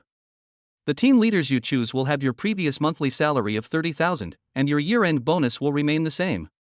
The 36 people were trembling with excitement. How long had it been? They had been promoted again. The others also shuddered, their eyes gleaming with fighting spirit. Team leader. A 10,000 yuan raise on your monthly salary. That's 30,000 a month. This is so awesome. Yifan continued, "The second thing is that the company will be moving soon. The number of employees is increasing, and this place is no longer sufficient to support us. I plan to buy an office building, and this place will serve as a subsidiary. In the near future, I will conduct performance evaluations of you and other subsidiaries. I will decide who goes to the head office and who stays in the subsidiary. Everyone's heart raced again. What does it mean when a company relocates? It means the company is getting stronger and stronger, and who wouldn't want their company to become stronger and stronger? This also means that many positions in the subsidiary will become vacant, and their long-awaited opportunity for promotion and salary increase has come again. Thirdly, this is what I told the CEOs and managers of each subsidiary: after the company relocates, it will be a shareholding system. I will also evaluate you all, and I will select those who are qualified to become shareholders of the company. I have already decided on the 2 major shareholders besides myself. I have reserved 10 shareholder slots, and I will select the rest from among you, who will be able to enjoy company shares. The CEOs and managers of the 8 subsidiaries also looked excited. Company phantom stock. That means they can get a lot of dividends without doing anything. This is so awesome. Everything Yifan said today were things that these leaders and ordinary employees would never have dared to dream of before. Now that their boss Yi has given them such a great opportunity, they are naturally full of fighting spirit. That's all I have to say. Do you have any further activities planned? If not, let's adjourn the meeting. After saying that, Yifan handed the microphone back to the receptionist and left with Shinsinyu and Hu Yelin. Every employee's eyes shone with a fierce fighting spirit. During this period, they need to work hard for a promotion and a raise. Chapter 69, Speak of the Devil and he will make a phone call. Chapter 69, Speak of the Devil and he will make a phone call. Back in his office, Yifan had another short meeting with Shinsinyu and Hu Yelin. As for the 2 of you, after becoming shareholders of the company, Hu Yelin, you will become the president of the company, and Shinsinyu, you will be appointed as the executive president. You will choose the 2 vice presidents from among the 4 people including Qian Guang. The remaining 2 will be appointed as the general manager and deputy general manager based on their personal abilities. They will temporarily serve as directors, and the new directors will be chosen by them secretly. Yes, Mr. Yi.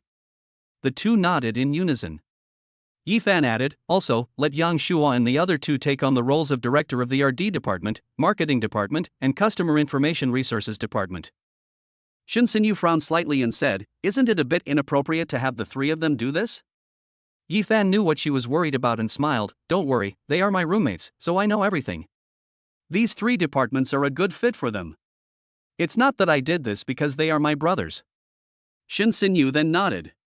Since Yifan has said so, she has nothing more to say. That's basically it. Yifan nodded and said, by the way, where do you 2 think I should put the headquarters address? The 2 men looked at each other and said, that depends on what you, Mr. Yi, plan to do. As long as it doesn't deviate from the city, it doesn't matter where it is. Yifan nodded, you guys go ahead, I'll call you later. After Shinsinyu and Hu Yelin left, Yifan called Mu Xianxian. Mu Xianxian has now been promoted to sales manager of the sales center, while Zhang Jun has become sales director and works in the company. Furthermore, the company granted her a special privilege. She will continue to be in charge of Yifan. You can still get your commission. Mu Xianxian knew that all of this was thanks to Yifan. If it weren't for Yifan, she would have taken an unknown amount of time to reach this position. This is definitely my sugar daddy. I must thank Yifan properly next time I see him. Just then, her phone rang. When I took it out and looked at it, my eyes lit up immediately. Speak of the devil and he appears. That's really weird. Hello, Mr. Yi, what can I do for you? Mu Xuanxuan's tone was extremely ingratiating. The people around looked on with confusion. Are sales managers this subservient now? Yifan paused for a moment, then smiled and said, hello, Miss Xianxian, there's no need for such a request. I urgently need an office building, and it should be fully furnished. Do you have any? Mu Xianxian thought for a moment and said, I need to ask about that for you. Okay. Yifan then hung up the phone. Mu Xianxian immediately called Zhang Jun to inquire. Zhang Jun immediately replied, yes, a company just moved out today after their contract expired. The office building has just become available and hasn't been sold yet. It's in the East High Tech Zone. When Mu Xianxian found out, she was very excited and immediately called Yifan to tell him about it. Mr. Yi, if you would like to take a look, I can take you there. After thinking for a moment, Yifan realized that it was indeed a ready-made opportunity and said, okay, take me there to take a look. After hanging up the phone, Yifan called Shinsinyu and Hu Yelin over and asked them to come with him to take a look. In the underground parking garage, Hu Yelin's eyes lit up when he saw the sports car parked in the parking space. This is a Lamborghini Veneno that just went on sale this year. It's worth 80 million. How did it end up here? Upon hearing the price, Shin Sinyu's expression changed slightly. An 80 million sports car. Yifan looked at Hu Yelin and asked with a smile, "Old Hu, you like sports cars too?" "Of course I like it. Who doesn't like a sports car?" Hu Yelin said excitedly, "Especially a top-of-the-line sports car like this. There are only a handful in the whole world. I never expected to find one here." At the same time, he was also wondering about it. Who parked this car in their parking space? And didn't Mr. Yi drive his Porsche today? Did they walk over here? Hu Yelin glanced back at Yifan and saw a smile on his face. A thought flashed through his mind. "Mr. Yi, this Lamborghini Veneno wouldn't be." He didn't dare finish his sentence, but Shin Sinyu guessed it. Yifan nodded and smiled, "It's mine. I bought it when I went to the South China Sea." Click. The two of them were struck dumbfounded. This is absolutely mind-blowing. This Lamborghini Veneno really belongs to Yifan. 80 million. Hu Yelin didn't know what to say at that moment, so he just used two words, "Holy shit." But then I thought about it again, and Yifan had made over 20 billion yuan with them in one night. So it didn't seem so surprising anymore. But now, looking at the newly bought Audi worth over 1 million yuan next to him, Hu Yelin suddenly felt less attracted. I was even trying to show off. It seems like we should just forget about it now. Following the address provided by Yifan, Hu Yelin drove to the destination. Hu Yelin originally thought Yifan would drive that Lamborghini Veneno. Even though I can't afford it, at least I can experience what it's like to ride in an 80 million sports car. But to his disappointment, Yifan did not open it. The reason is simple, that car can't fit 3 people. Unless he doesn't go, Yifan might still drive that car. But if he doesn't go, it has nothing to do with him whether Yifan drives that car or not. It was even more impossible for Shin Sinyu not to go. So let's see if we'll have a chance to ride that car in the future. He may be old, but he's young at heart. Besides, he's only 38 years old this year, in the prime of his life. "Old Hu, what's wrong with you? Why are you sighing like that?" Yifan asked with a strange look. It's all right, Hu Yelin quickly replied. "President Yi, we're almost there. Why don't you ask where that saleswoman is now?" Let me ask." Yifan took out his phone and called Mu Xianxian. After finding out her location, Yifan asked Hu Yelin to drive over. A moment later, Yifan saw Mu Xianxian standing next to a red BMW, holding a briefcase in her hand, and the three of them got out of the car. "Mr. Yi, Ms. Shin, hello." Mu Xianxian warmly shook hands with Yifan and the others. Yifan first introduced Hu Yelin, then glanced at Mu Xuanxuan's employee badge and said, "Miss Xianxian, you've become a sales manager?" "Yes, Mr. Yi, this is actually thanks to you, so I should thank you." Mu Xianxian said gratefully, "Mr. Yi, you can just call me Xianxian." Yifan was somewhat surprised and said, "Not at all, I just bought some things I needed." "Come on, take us to see that office building you mentioned." "Okay, Mr. Yi, this way please." Mu Xianxian led Yifan and the others to the office building behind them. Chapter 70, Buying a Building for 500 Million. Mu Xianxian led Yifan and the others on a tour of all the floors in the office building, which had a total of 25 floors. Apart from the remaining garbage, it is indeed a well-decorated office building. As long as we renovate it and buy some office supplies, it can be used immediately. Moreover, this building is located in a bustling area, with restaurants and shops galore below. Therefore, Yifan was quite satisfied with this office building. "Mr. Yi, what do you think of this place?" Mu Xianxian asked, standing next to Yifan. Yifan looked at Shin Sinyu and Hu Yelin and said, "I think it's pretty good." "What about you two?" "We both think it's a good idea." Hu Yelin and Shin Sinyu both nodded. Yifan nodded and said, "Okay, I'll buy this building." "How much?" Mu Xianxian gasped.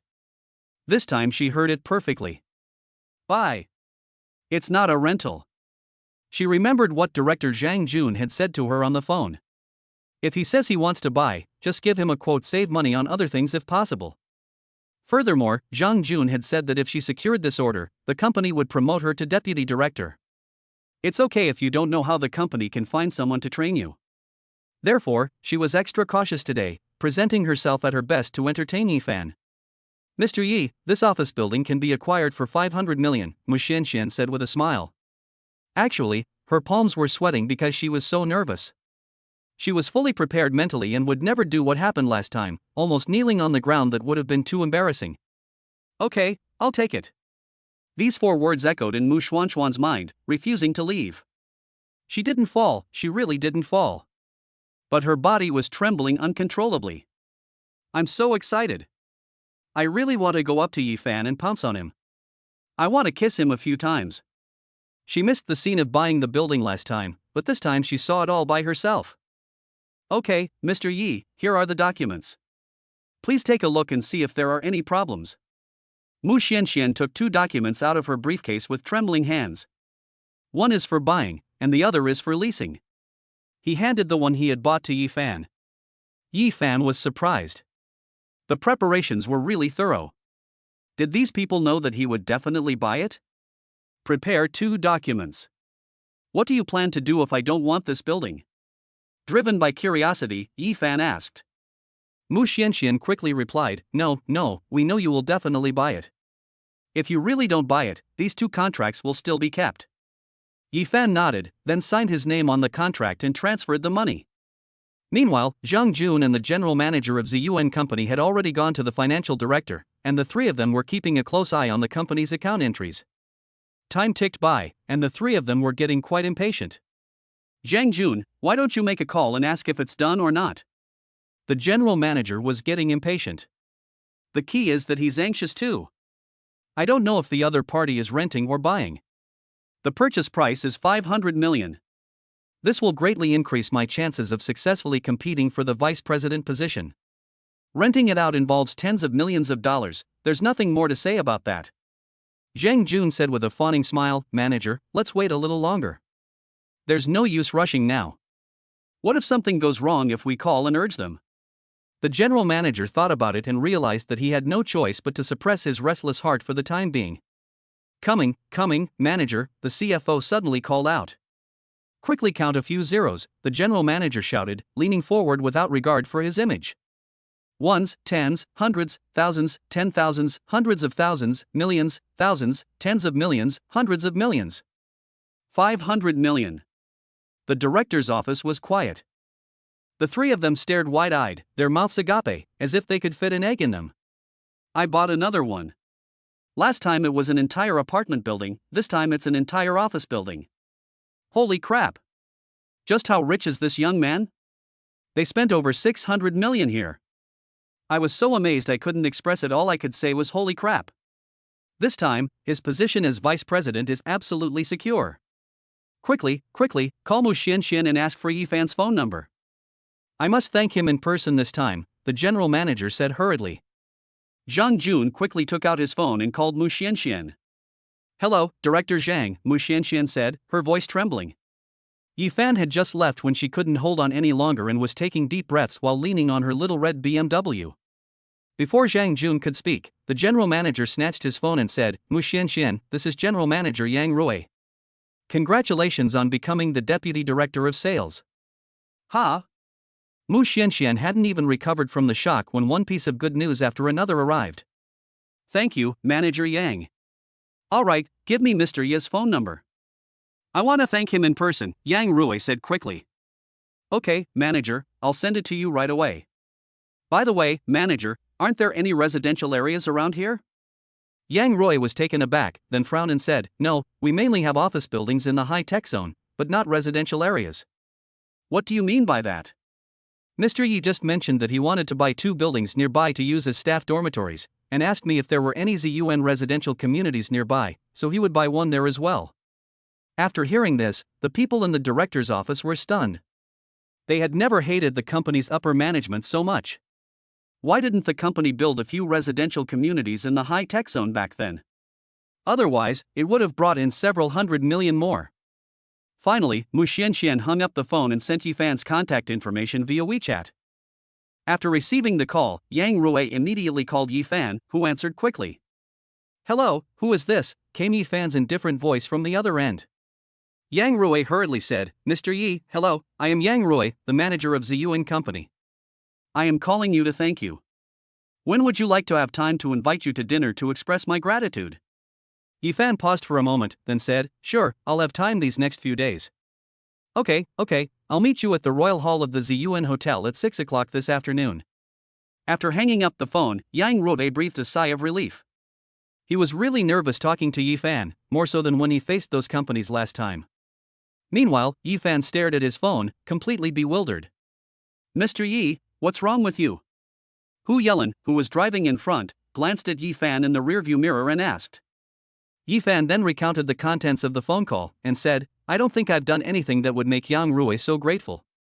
Shin Sinyu, who was standing next to him, suddenly spoke up. It should be related to the recent promotion of the vice president of ZUN Company. You spent 500 million to buy an office building at this time, which is to show the upper management of ZUN that he is the general manager's ability. Maybe you indirectly helped him, so he wants to thank you. That's right, Mr. Yi.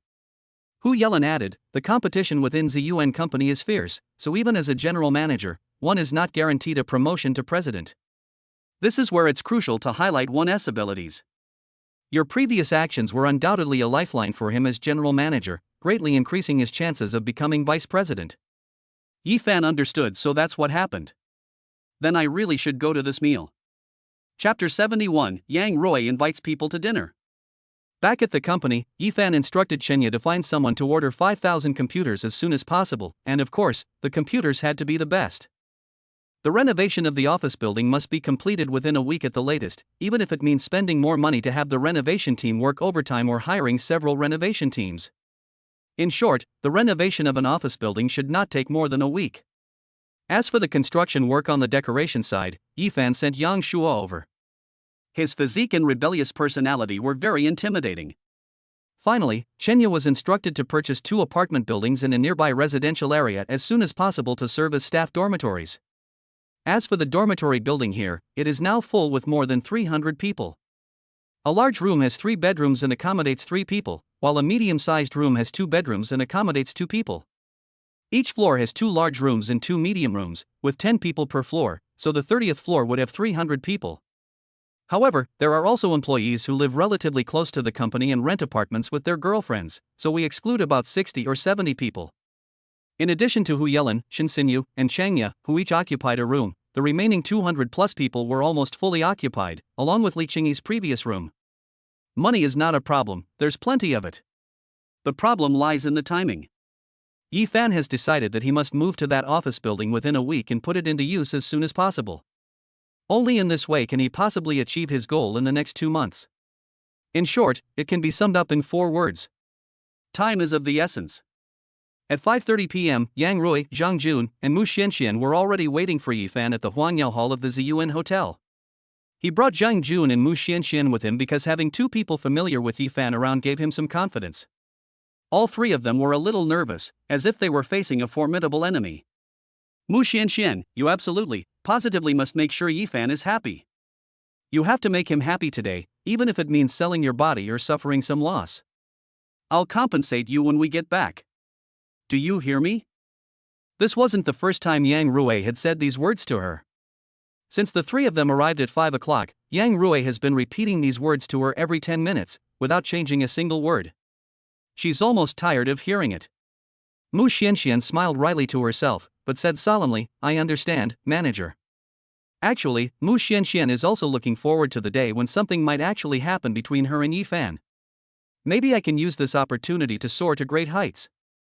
After all, he's so rich, handsome, and has such a calm demeanor. No matter which woman it is, this kind of handsome guy is the most attractive to her. Time ticked by, and the group grew increasingly tense, feeling like every second was torture. They had no idea what kind of person they would be facing. No one knows what the young man's background is.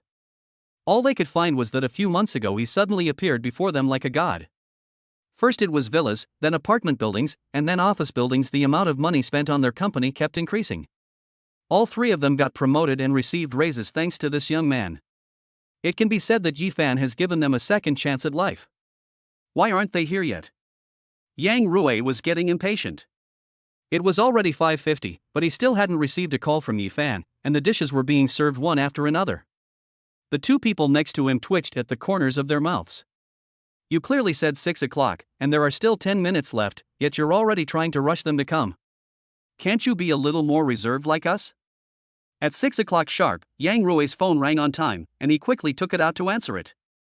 Oh, hello Mr. Yi. You've arrived, right? Okay, I'll come out to greet you right now. Ah, you've already come up. Alright, I understand. Yang Rui hung up the phone and hurriedly said, come out with me to meet them. The three of them hurried out to greet him, not daring to be negligent in the slightest. But as soon as the door opened, they saw the lobby manager leading Yi Fan towards them. Yi Fan also saw them. He recognized the other two, so the rest was undoubtedly Yang Rui. Hello, Mr. Yi, this is Yang Rui. I was the one who spoke to you on the phone earlier. Yang Rui walked up to Yi Fan in 2 quick steps and said with a fawning smile. Hello, Manager Yang. Yi Fan smiled and nodded. Yang Rui then invited Yi Fan into the private room. Before he could speak, Yi Fan said, Manager Yang, let me tell you, I drove here and I have some things to do later, so I can't drink. All three of them were taken aback. By not drinking, they had completely disrupted everything they had just agreed upon.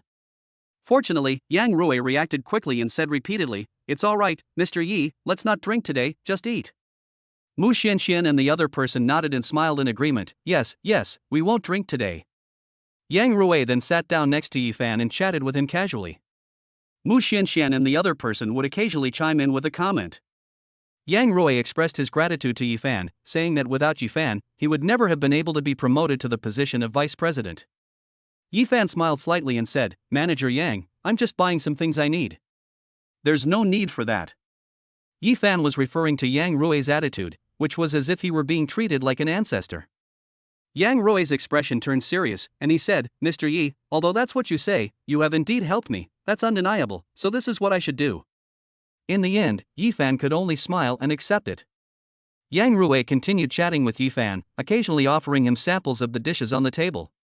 However, Yang Rui quickly gave Mu Xianxian a wink. Mu Xianxian understood, picked up the wineglass on the table, and smiled charmingly, Mr. Yi, I would also like to take this opportunity to express my gratitude to you. If it weren't for you, I, Mu Xianxian, might still be just a small saleswoman. It would take me many years to reach the position of deputy director. So, I am very grateful to you. This glass is for you. Yi Fan was stunned. He had seen her as a sales manager in the morning, but how did she become a deputy director in the afternoon? Could it be because I bought that office building this morning? Yi Fan picked up the teacup on the table and said with a smile, Miss Xianxian, I accept your thanks. Congratulations on becoming the deputy director. I'll drink tea instead of wine. No, I wouldn't dare, Mu Xianxian said, her face filled with fear. Yi Fan gently touched Mu Xuanxuan's wineglass with his teacup and drank the tea in his teacup in one gulp. Mu Xianxian drank the wine in her glass, feeling very disappointed. Why won't you drink alcohol? Yang Rui and Zhang Jun were in the same boat, they had no way to get to Yi Fan if he didn't drink. Then Zhang Jun stood up and expressed his gratitude in the same way, while Yi Fan again offered tea instead of wine. Chapter 72, What exactly was I being so reserved about? In the end, Yang Rui and the other two drank quite a bit, but Yi Fan didn't drink a drop. No matter what they said, Yi Fan simply wouldn't touch a drop of alcohol. In addition, Yi Fan's personality was somewhat aloof, giving the impression that he kept people at arm's length. Just before leaving, the lobby manager suddenly ran up to Yang Rui and handed him a black gold card. Zhang Jun and Mu Xuanxuan's expressions changed drastically upon seeing the card. Mr. Yi, please accept this card. Yang Rui handed the black gold card directly to Yi Fan. The black gold card has only one word on it, prestige. This card is the Black Elite card of our ZUN hotel. No matter which ZUN hotel in the country you spend money at, everything will be free with this card. Yi Fan looked at the black gold card in his hand with a serious expression, somewhat surprised. Although he knew this card might be unusual, he didn't expect it to be so powerful. Before he could say anything, Yang Rui continued, Mr. Yi, please accept this as a token of my gratitude. Seeing Yang Rui's serious expression, Yi Fan thought for a moment and smiled, okay, then I'll thank Manager Yang. I have something to do, so I'll be leaving now. Yi Fan casually put the card into his pocket, a gesture that made Zhang Jun and Mu Xianxian feel a little regretful about the card. You're so careless with something this good, what if you lose it? The three of them escorted Yi Fan to the hotel entrance, and when they saw the Lamborghini parked in front of them, they were dumbfounded again. Lamborghini?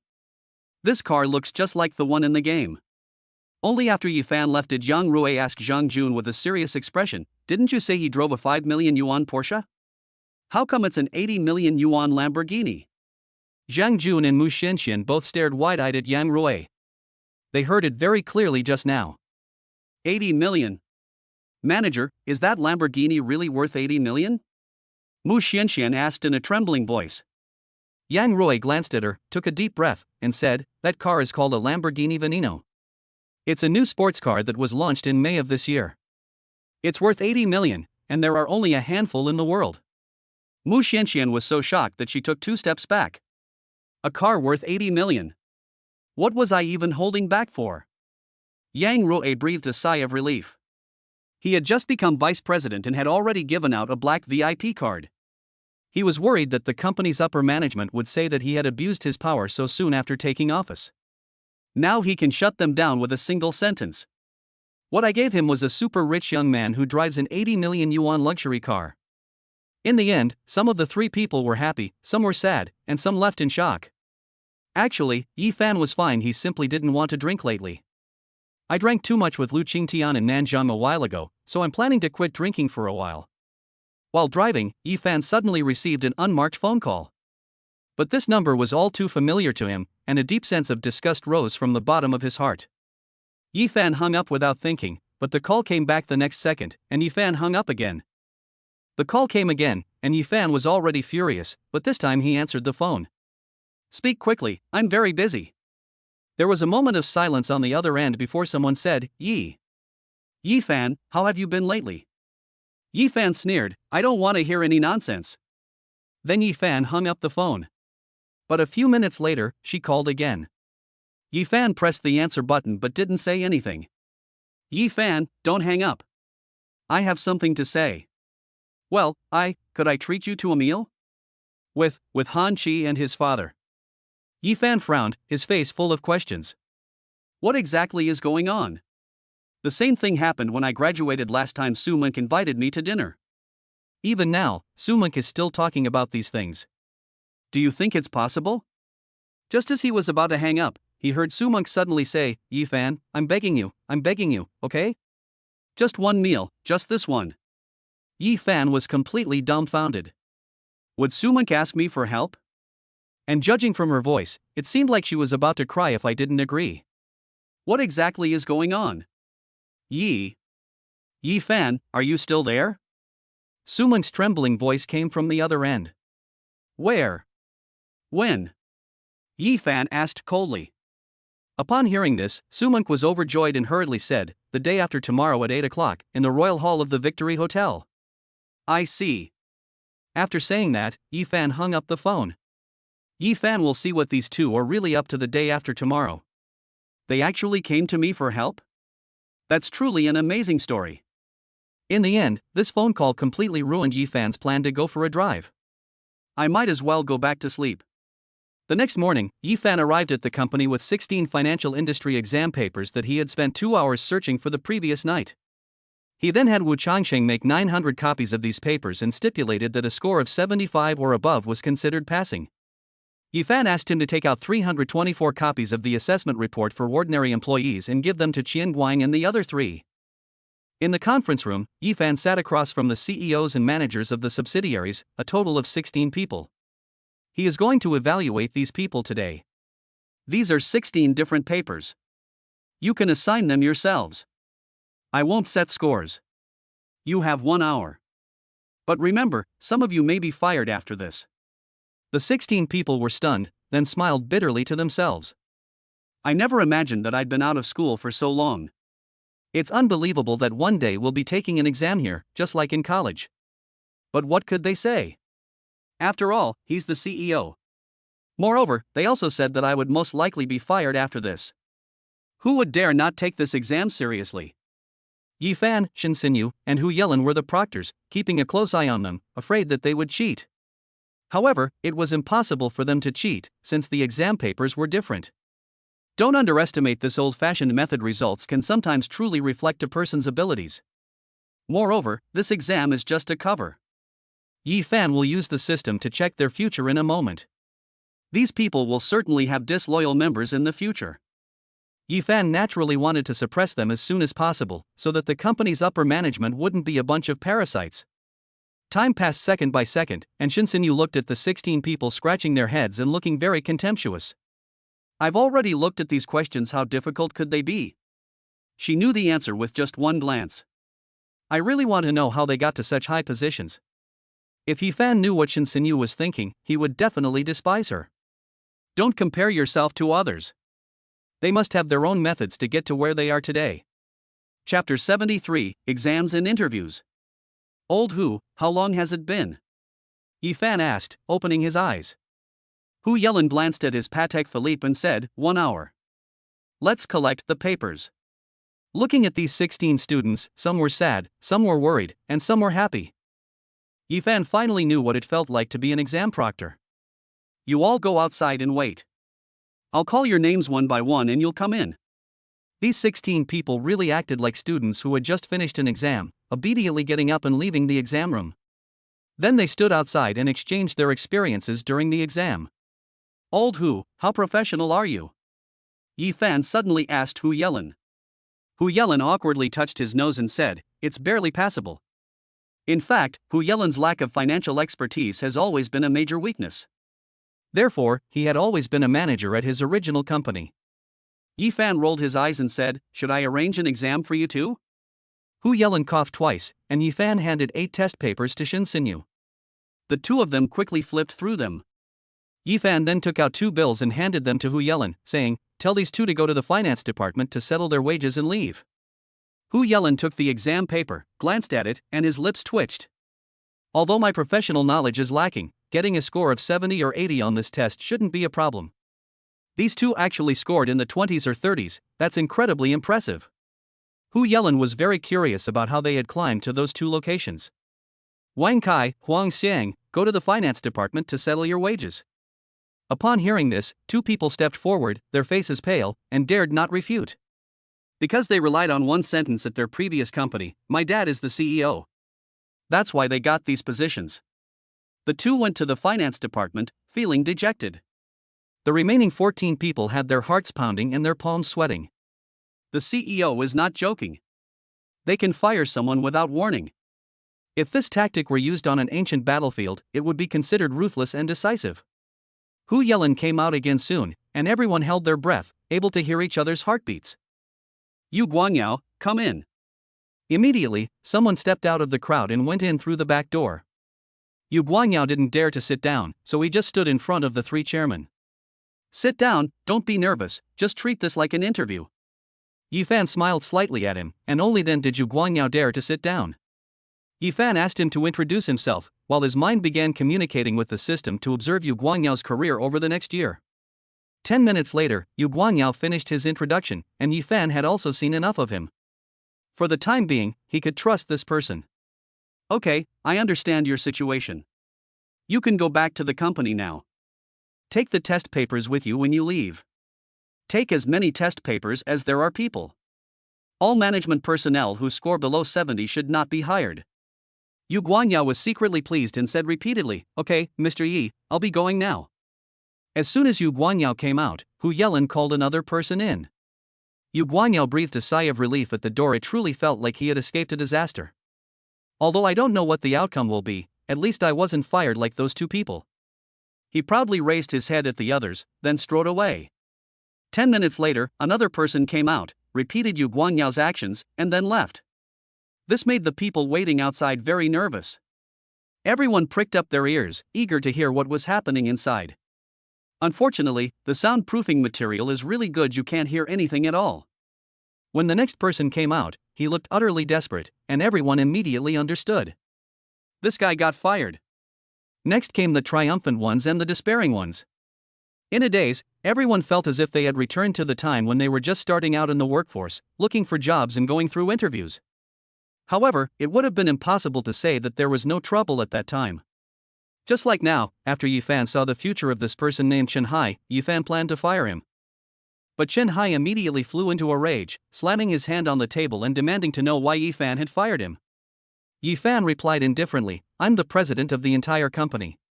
Why should I give a reason for firing someone? One sentence was enough to kill him. Enraged, Chen Hai slammed the door and stormed out, abandoning his 10,000 yuan salary and leaving immediately.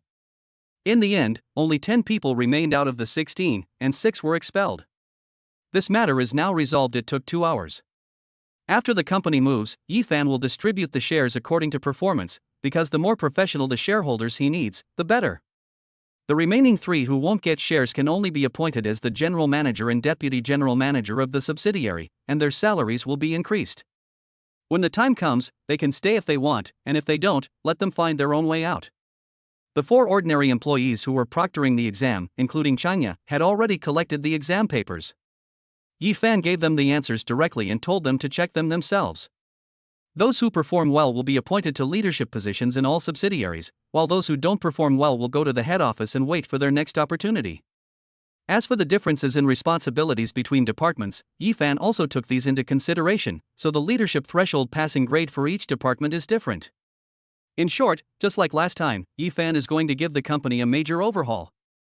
Everyone worked until 6 p.m., and Yifan, except for eating, unusually did not leave the company. He spends all day wandering around the 23rd and 24th floors of the company, overseeing the entire company's operations. Perhaps because Yifan was on inspection tour, these employees worked even harder than usual. She wanted to show her best side to this young CEO. And that receptionist.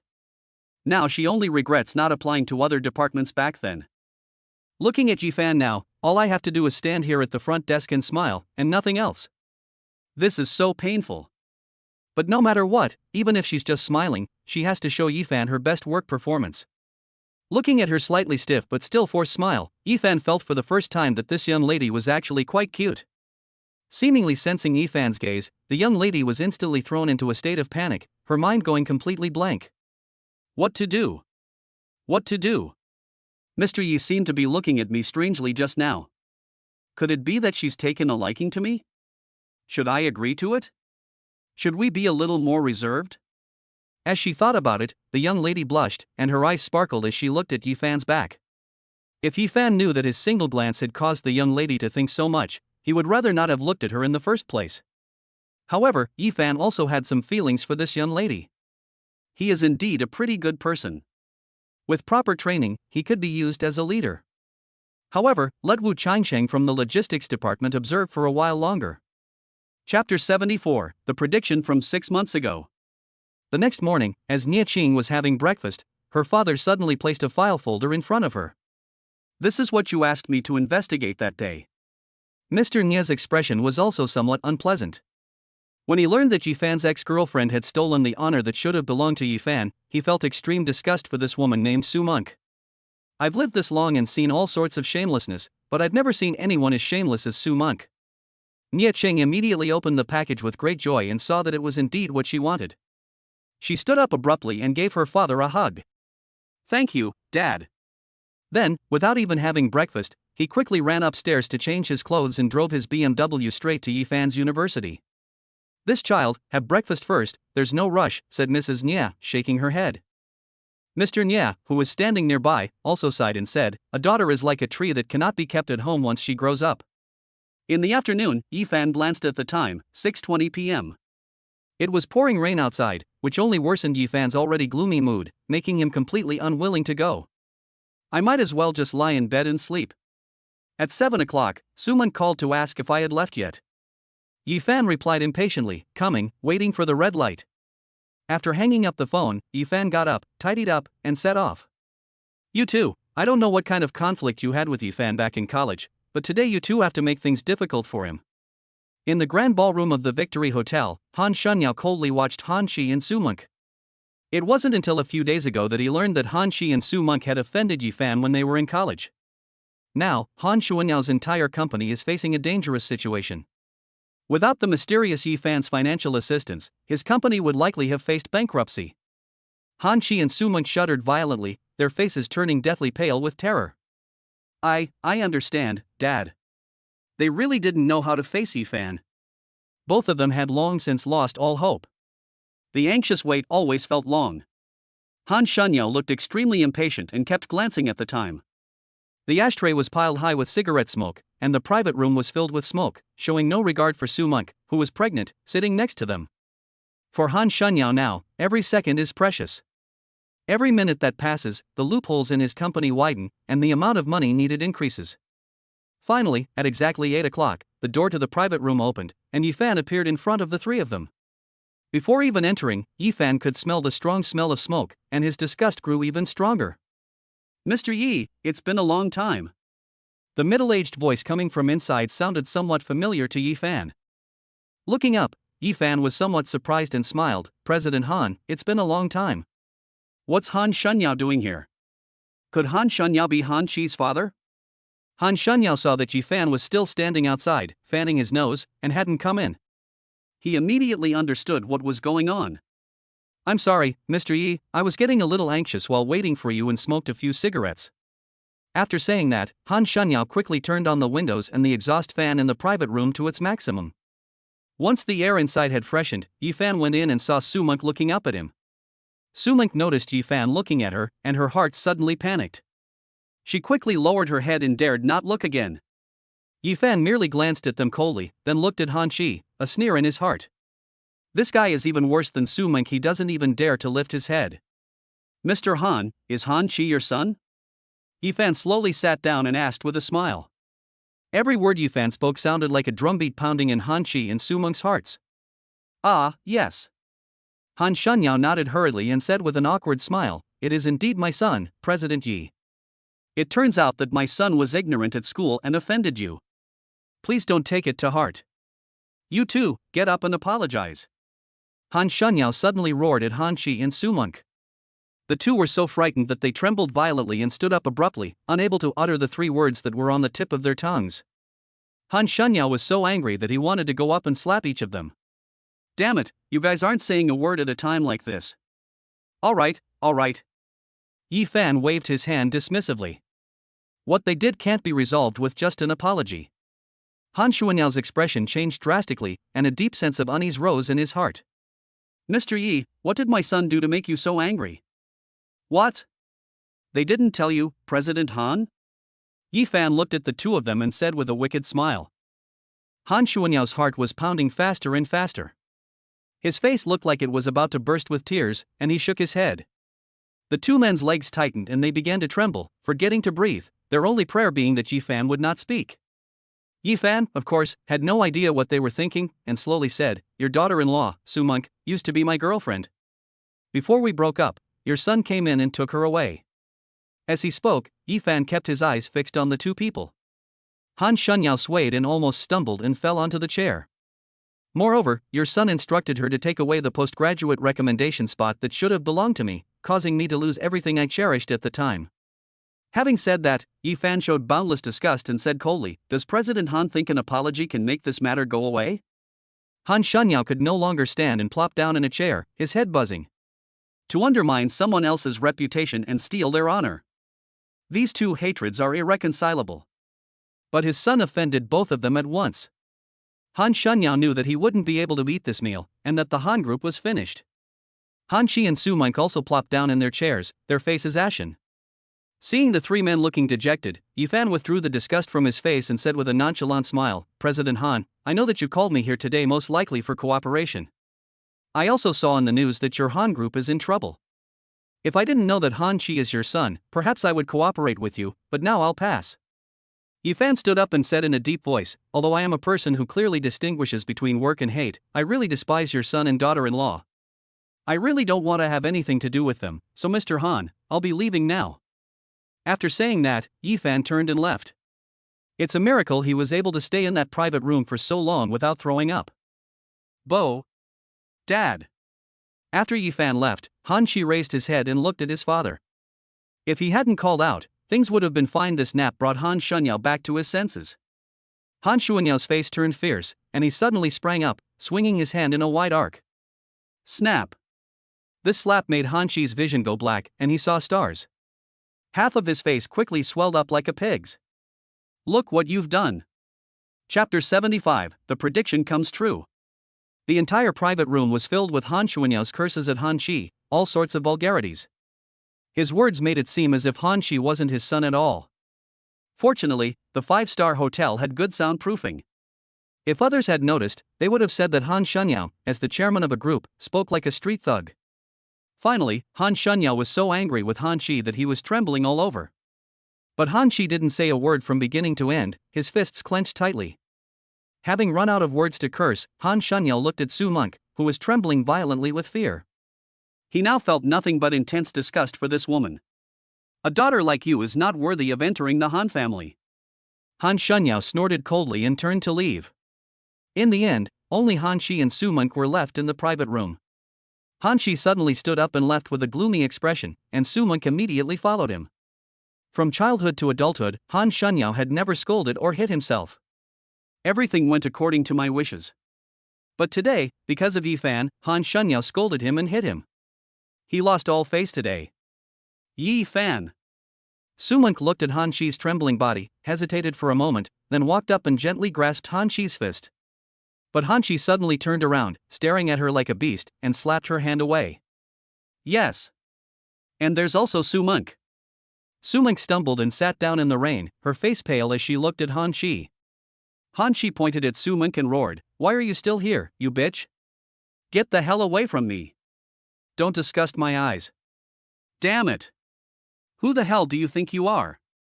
What right do you have to be with the young master of the Han family? Don't you even look in the mirror? Let me tell you, I've only ever played with you from beginning to end. Now that I've had my fill, you better get the hell out of here. I feel disgusted just looking at you."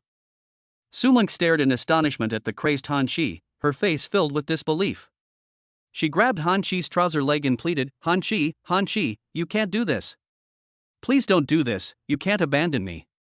I'm pregnant, I'm carrying our child, you can't do this. I beg you, I beg you." Han Shi sneered and pushed Su Monk away, saying, "I advise you to abort the child as soon as possible. You shameless wretch don't deserve my child." Then, Han Shi drove off in his Audi, the accelerator revving. Sigh, yet another girl has been dumped by a jerk. I don't think this girl is any good either. Didn't you hear what that rich young master said? Slut, she must have done something shameless. Exactly. I think so too. The pointing fingers and whispers of the onlookers made Su Monk feel utterly ashamed. Tears streamed down her face with the rain, and her cries of anguish even drowned out the sound of the rain. Just then, her phone rang, and Su Monk hurriedly answered it. Before she could speak, a deep voice came from the other end. "Is this Su Monk? I am the president of Huan University." Su Monk was slightly taken aback. Why was the principal calling her? An unease arose in my heart. "I am." The voice on the other end of the phone said coldly, "Su Monk, I am officially informing you that the university has investigated and found out the truth about the postgraduate recommendation quota incident 6 months ago, and you have been expelled from our university." Su Monk's phone slipped from her hand and fell to the ground, her head buzzing. After a long pause, Su Monk gave a bitter smile. Is this retribution? If only I hadn't been tempted or manipulated by Han Shi back then. If I weren't so vain. Are you snuggling sweetly with Yi Fan right now? Is she deeply loved by Yi Fan? But all of this was destroyed by his own hands, he destroyed it with his own hands. After Yi Fan left, he went straight home. Lying in bed, he suddenly remembered that he seemed to have seen Su Monk's future weather like this when he used the system. And it seems to be the Victory Hotel. Could it be that this matter has something to do with me? Yi Fan rested his chin on his hand, deep in thought. But his thoughts were quickly interrupted by the WeChat ringtone on his phone. It was sent by Li Qingyi, but those few simple words made Yi Fan's expression change drastically. Help me. Zuanhuang KTV. Yi Fan immediately jumped out of bed and, braving the heavy rain, drove the Lamborghini at maximum power. He rushed towards Zuanhuang KTV. In the heavy rain, people saw a silver car speeding past on the road with a crisp, melodious roar. Holy crap, is this guy looking to get himself killed? Driving that fast in this downpour. What the hell is that car? It must be going at 200 miles per hour. He kept calling Li Qingyi on the way, but she didn't answer. Yi Fan's expression grew increasingly grim, and he directly called Chang Liang. Chang Liang was exercising on the bed when the phone suddenly rang. He picked it up and his expression turned serious. He quickly told his wife to be quiet, and then took the phone himself. Hey, Boss Yi. Chang Liang, do you know Zuanhuang KTV? Chang Liang was taken aback for a moment, then said, I know, Boss Yi, that's Hu Biao's territory. My friend had an accident there. What? Chang Liang jumped to his feet, his scalp tingling. He hurriedly threw on his clothes and said, Boss Yi. Don't panic, I'll call Hu Biao right now. What's your friend's name? After asking for Yifan's name, Chang Liang hung up the phone and called Hu Biao. As soon as Hu Biao answered the phone, Chang Liang yelled, Hu Biao, what the hell are you doing? Hu Biao was stunned by Chang Liang's shout. Did Chang Liang eat explosives in the middle of the night? Damn it! Chang Liang, what the hell do you mean by this? What do you mean? Chang Liang sneered, Boss Yi's friend got into trouble on your turf, what the hell are you doing? Hu Biao was stunned after hearing this. Boss Yi's friend got into trouble at his place? This is outrageous. Which venue? I'm on my way there right now. Hu Biao immediately stood up, his face filled with terror. Zuanhuang KTV. You bastard. I'm right here, I'm going to go check it out right now. Hu Biao hung up the phone immediately, then rushed from his office to the KTV lobby, yelling, all the staff at Zuanhuang KTV, stop what you're doing right now. Everyone looked at Hu Biao, wondering what was wrong with this bald man. The lobby manager rushed to Hu Biao, but before he could say anything, Hu Biao slapped him. The loud noise felt like a slap in the face to everyone, making them tremble with fear. Some people even couldn't help but touch their own faces. That's a deadly attack. What the hell are you good for? The lobby manager had no idea what was going on. He had been beaten for no reason and felt wronged, but he didn't dare to say anything. Call out everyone from every private room. Anyone who doesn't obey, beat them up. Hu Biao made up his mind that even if it meant giving up the business of Zuanhuang KTV, he would still find the culprit. Damn it, anyone who dares to mess with Boss Yi, I'll make sure he suffers even in death. Chapter 76, Fight. Xin Xiaojia, where did you find this chick? She's so beautiful. In a private room at Zuanhuang KTV, 4 or 5 men grinned lewdly. That's right, Li Qingyi is so beautiful that even describing her as a fairy is an understatement. My goodness, she's so gorgeous. Damn, this is the first time I've ever seen such a beautiful woman. I'm still getting excited just thinking about it. A group of people felt a surge of desire when they thought of Li Qingyi's figure and beautiful face. Although they had seen many women and had slept with many. But this was the first time they had ever seen a woman as beautiful and extraordinary as Li Qingyi. Compared to those ordinary women of the past, Li Qingyi is simply a goddess. Today my dad took me to meet this woman to discuss a collaboration. I took a liking to her at first sight, so I invited her over to have some fun. Xin Xiaojia looked smug, a hint of lust flashing deep in his eyes. Li Qingyi had already been plied with quite a bit of alcohol, now it was time to get down to business. Speaking of which, why hasn't Li Qingyi come back yet after going to the toilet for so long? Bang! With a loud bang, the door to the private room was flung open, startling everyone present. Before they could even understand what was happening, 8 waiters carrying steel pipes rushed in from outside. Each of them had a fierce expression, a stark contrast to their previous polite and smiling demeanor. Gentlemen, please come with me to the lobby, a waiter said coldly. Xin Xiaojia's face was gloomy. He couldn't help but feel uncomfortable that such a good thing had been ruined. What do you mean by this? Is this how you treat your customers at Zuanhuang KTV? The waiter glanced at Xin Xiaojia and ordered, take him away. Anyone who resists will be crippled and taken away. Upon hearing this, Xin Xiaojia frowned, and his earlier thought of resisting vanished. When he left, his face was still gloomy, flashing with anger. But when he came out, he found that all the guests of Zuanhuang KTV were gathered in this hall. Sitting on the sofa in the lobby was the intoxicated beauty, Li Qingyi, who had gone to the restroom and had not returned for a long time. A young man was squatting next to her, feeding her water spoonful by spoonful with a worried expression. Xin Xiaojia and the others immediately felt uneasy. Could it be that this whole thing is all because of Li Qingyi? Everyone stood silently, no one daring to speak.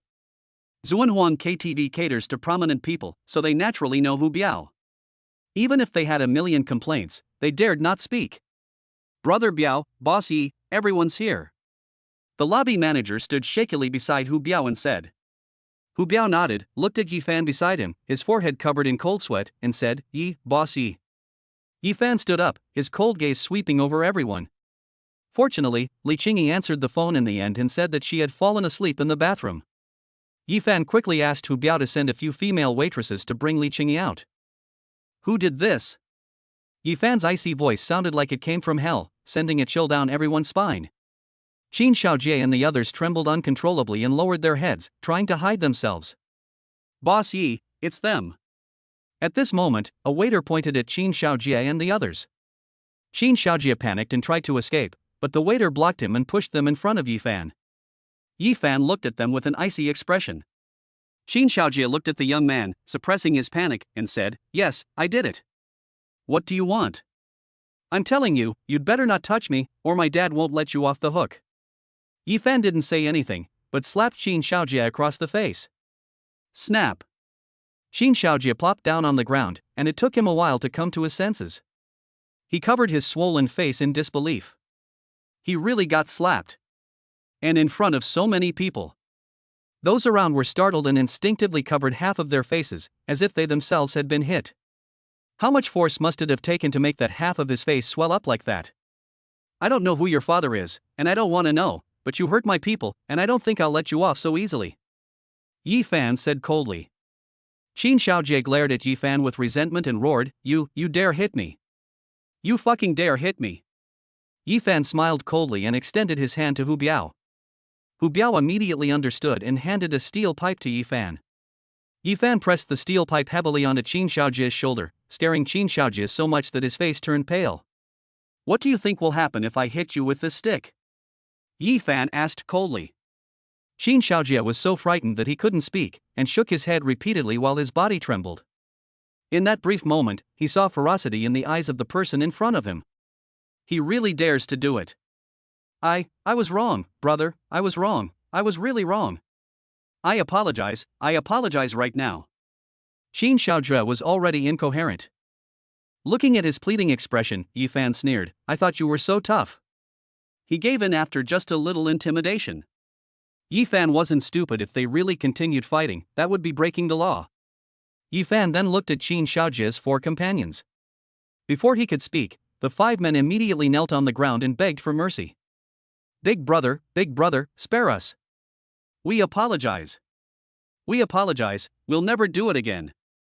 Yi Fan gave them a cold look and said, Hu Biao, you can deal with these guys as you see fit. After saying that, Yi Fan turned around and left with Li Qingyi. Okay, boss Yi, take care. Yi Fan wouldn't use excessive force, but Hu Biao was different. He's a gangster, so these guys definitely won't have an easy time in his hands. Damn it, causing trouble on my turf, I really want to die.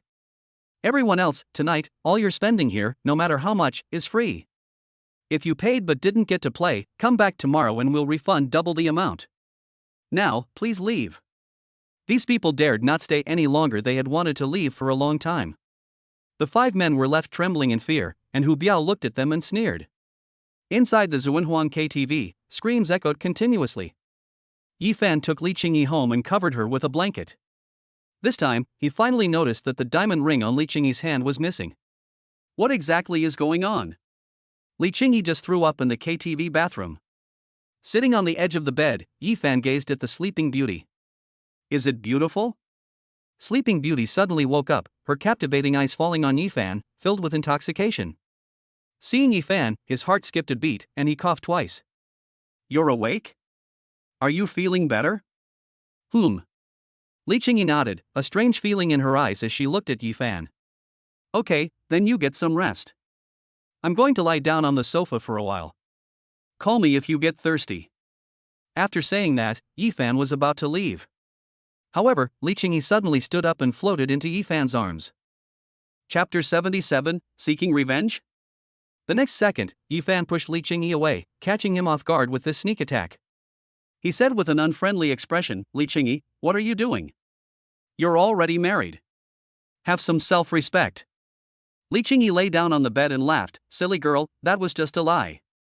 Yi Fan was stunned. What's going on? Taking this opportunity, Li Qingyi hugged Yi Fan and said, I'm not married at all. When I was abroad, I had so many suitors that I bought a diamond ring and told everyone that I was already married in China and that my husband's name is Yi Fan. In the morning, Yi Fan felt an itch in his nose, and all sleepiness vanished. When he opened his eyes, he found Li Qingyi playing with his own hair on his nose. You're awake? Li Qingyi asked with a smile when she saw Yifan wake up. Both of them remembered exactly what happened last night. Taking advantage of her drunkenness and seeing Yifan's impressive performance at the karaoke bar, Li Qingyi couldn't suppress her feelings for a moment. Even now, she still feels some soreness in her lower back. Yifan, on the other hand, reluctantly had relations with Li Qingyi. The accumulated vitality was released. The two of them tossed and turned for most of the night. The two looked at each other, and for a moment the air in the room became somewhat ambiguous. Li Qingyi blushed slightly under Yifan's gaze and asked, "What do you want to eat?" "I'll go buy it." As she spoke, Li Qingyi tried to get up, but as soon as she moved, she felt a sharp pain all over her body. He let out a soft hum and frowned slightly. Yifan smiled when he saw this and said with pity, "I'll go, you should get some rest." After saying that, he told Li Qingyi to go to sleep, got up, dressed, covered Li Qingyi with a blanket, washed up quickly, and went downstairs to buy breakfast. After Yifan left, Li Qingyi could no longer resist her drowsiness and fell asleep with a sweet smile. Half an hour later, Yifan returned and saw that Li Qingyi was sleeping soundly on the bed, so he didn't disturb her. "I ate something," then called Hu Biao and asked him to send over all the information about the 5 people from yesterday. Hu Biao guessed that Yifan might want it, so he compiled the collected information into 5 documents and sent them to Yifan. Yifan clicked on it and saw that Qin Xiaojie, whom he had called yesterday, was the young master of a clothing company in another city, with a market value of 3 billion. The others are all companies with a market value of 8 or 900 million. Yifan sent 5 documents to Shin Xinyu, adding the message, "I want these 5 companies to withdraw from the Chinese business world within 3 days. Although Shin Xinyu didn't know what Yifan was planning to do, she had no choice but to comply since he had already said so. In a VIP private room at the First People's Hospital of Huan City, Qin Xiaojie lay unconscious on the hospital bed, while the middle-aged man beside him had a gloomy expression and clenched fists. His own son was beaten up like this. How could I not make him angry? He turned around and went to another ward, where the other 4 people were lying, along with their fathers, who had the same expression as Qin Xiaojie's father, and their mothers were sitting to the side, crying and wailing. "My son, who could be so cruel as to beat you like this? Tell your mother, and I will definitely avenge you." The group remained silent, their faces bruised and swollen with fear, clearly still reeling from the events of the previous night. Chairman Qin. Upon seeing Mr. Qin enter, several men immediately went up to greet him. Qin's father simply nodded and said coldly, "Haven't they said who did it yet?" The fathers of the children all shook their heads, sighed, and said helplessly, "No." Qin's father frowned deeply, walked up to one of the children, and said, "Child, tell your uncle who beat you up like this? If you don't tell us, how can your uncle and your parents avenge you?" "Yes, son, tell me who did it," the boyish mother chimed in. At this moment, the boy came to his senses, looked at Qin's father, and said in a trembling voice, "Uncle Qin, can you really help us get revenge?" Seeing that he reacted, Qin's father immediately nodded and said, "Yes, definitely." This is when he finally told the story. Several fathers immediately surrounded him, only to hear the sudden change in the expressions of all the parents. Their child was actually fighting with Hu Biao's boss over a woman. Isn't Hu Biao's boss Lu Qingtian? Even if their son were incredibly audacious, he wouldn't stoop to this level. Are you sure you're not mistaken? You're trying to steal Lu Qingtian's woman," a father said in a trembling voice. "Lu Qingtian? No, no." The young man shook his head and said, "Hu Biao's boss's surname is Yi. He's a young man, about our age. They call him Boss Yi." "Surname Yi?" The group looked at each other in bewilderment. Wasn't Hu Biao following Lu Qingtian? Who is this young man surnamed Yi? As everyone was wondering, one of them had a phone ring. He picked it up casually, but before he could say anything, the secretary's voice came through, "Chairman, it's terrible. Someone is buying up our company's shares from other directors. Several directors have already sold them." "What did you say?" The man's expression changed drastically. Everyone else looked at him with confusion, wondering what had happened. Soon, everyone except Qin's father had their phones ring. They were all calling their secretaries, and they all exclaimed in surprise, "What did you say?" Qin's father was even more puzzled. "What's wrong with you all?" These people were all silent, like their children, their faces ashen and terrifying. They didn't even speak to their wives. Until someone seemed to remember something, rushed to the boy's side, and hurriedly asked, "You said that young man's surname is Yi, and Hu Biao calls him Boss Yi. Is he a very handsome guy, about 1.8 meters tall, and the kind who speaks very calmly?" The boy paused for a moment, then nodded and said, "Yes." The man staggered back several steps, his voice trembling as he said, "It's Yifan." The other three stared wide-eyed. Yes. It's that young man named Yifan. Only he gained Lu Qingtian's approval. He became Lu Qingtian's closest friend. Although he lacks his own strength, in some ways he is even more terrifying than Lu Qingtian. He's incredibly mysterious. 5 business tycoons from Huan City are all around him. If he's not scary, who is? That means it's very likely that Yifan was behind their company's acquisition by the mysterious person. The thought of this sent chills down their spines. What kind of being did these beasts offend? While Qin's father was still in a daze, the group of people suddenly turned around and said, "Mr. Qin, we're sorry, we admit we've been taken advantage of this time." Even their wives were stunned this time, and one by one they suddenly pointed at the 4 of them and roared angrily. "What do you mean by this? Your son has been beaten like this, and you don't plan to take revenge? Are you all this weak? I don't know how I ever fell for you in the first place." Exactly. They don't even have the thought of avenging their son. What a bunch of cowards. Chapter 78, Apology. Revenge, revenge. All you women know is how to avenge your sons. Do you know how much trouble they've caused? We can't afford to mess with that young man. How are we supposed to get revenge? The 4 women were also startled by their husbands' shouts and stared at them with wide eyes. What do you mean by that? He's just a guy in his 20s, why can't we afford to offend him? What do you mean? The 4 men sneered in unison, saying, "Then let me tell you, these little brats have messed with someone named Yifan, who is Lu Qingtian's acknowledged brother." Who is Lu Qingtian? He used to be the boss of the underworld, and now he's the richest man in Huan City. Brother Lu Qingtian, how are we supposed to get revenge? We should be thankful that they didn't stab your son to death. Not to mention that Yifan is currently using his power to acquire our companies. Soon, all 4 of our companies will be his. I'm already being very lenient by not killing these little bastards with a single slap. Upon hearing this, the 4 women turned deathly pale, and the 4 boys lying on the bed were even more terrified, their heads buzzing. Even Qin's father's expression turned serious. Just how much trouble has Qin Xiaojie gotten himself into? Ring ring ring. At that moment, Qin's father's phone rang, and a sense of unease immediately rose in his heart. "Chairman, something terrible has happened. Someone is aggressively buying up our company's shares on the market." What? Qin's father's expression changed drastically. He glanced at the 4 gloating people and hurriedly asked, "Who is making the acquisition?" It seems to be a financial company called Blue Ocean Securities. In Huan City. Blue Ocean Securities? The 4 of them now understood everything. They knew about Blue Ocean Securities Company, Ltd. In just 4 months, it has grown from an unknown small company to the 35th largest in the financial industry. This company's market value is now approaching 10 billion. No wonder Blue Ocean Securities has grown so fast, it must be Yifan's company. Qin's father hung up the phone, his face ashen, gripping the phone tightly, his breath trembling. "I really want to go over there and strangle that little bastard. Husband, what do we do now?" The women looked at their husbands in panic. They finally realized they were afraid. The 4 men all sighed and said weakly, "What should we do? Let's try to apologize and see if we can calm his anger down." Yifan was unaware of these things. He was currently out shopping with Li Qingyi. Although Li Qingyi still felt a little uncomfortable, she felt much better when she first woke up. "What do you think of this one?"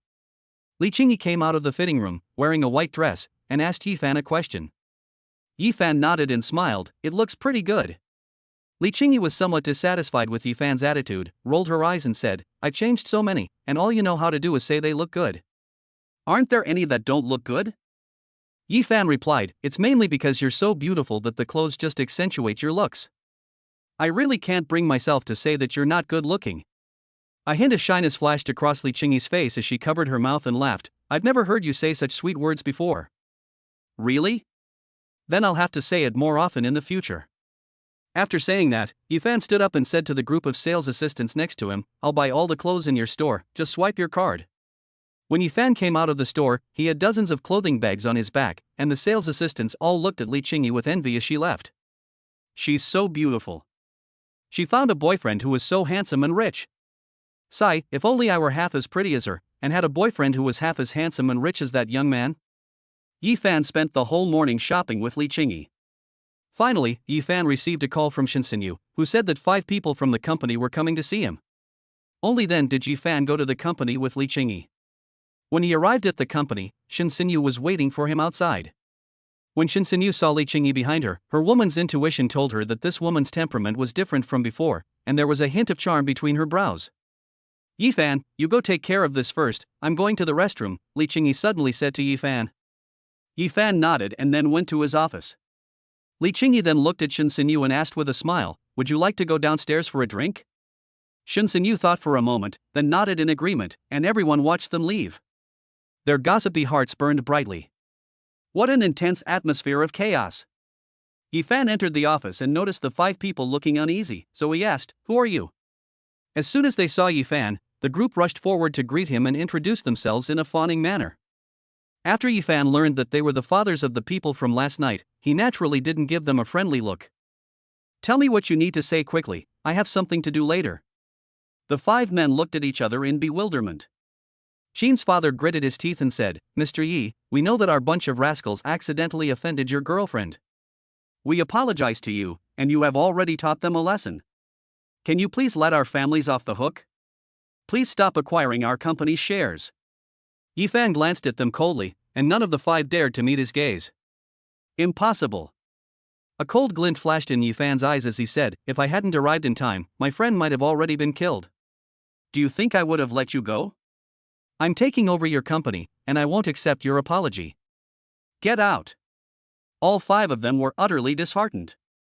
They had already guessed this would be the outcome. Mr. Yi, you've already punished them so severely, are you really going to wipe them out completely? Mr. Qin pleaded, refusing to give up. Yi Fan sneered and said, trying to wipe them out? Don't accuse me of that. I did send them to the hospital, but they deserved it. But isn't what they did just that your indulgence? The father is to blame for the son's misbehavior. They've made mistakes, but how good are you, the parents? So there's no room for discussion. I'll say it again, get out. The 5 people could only leave in despair.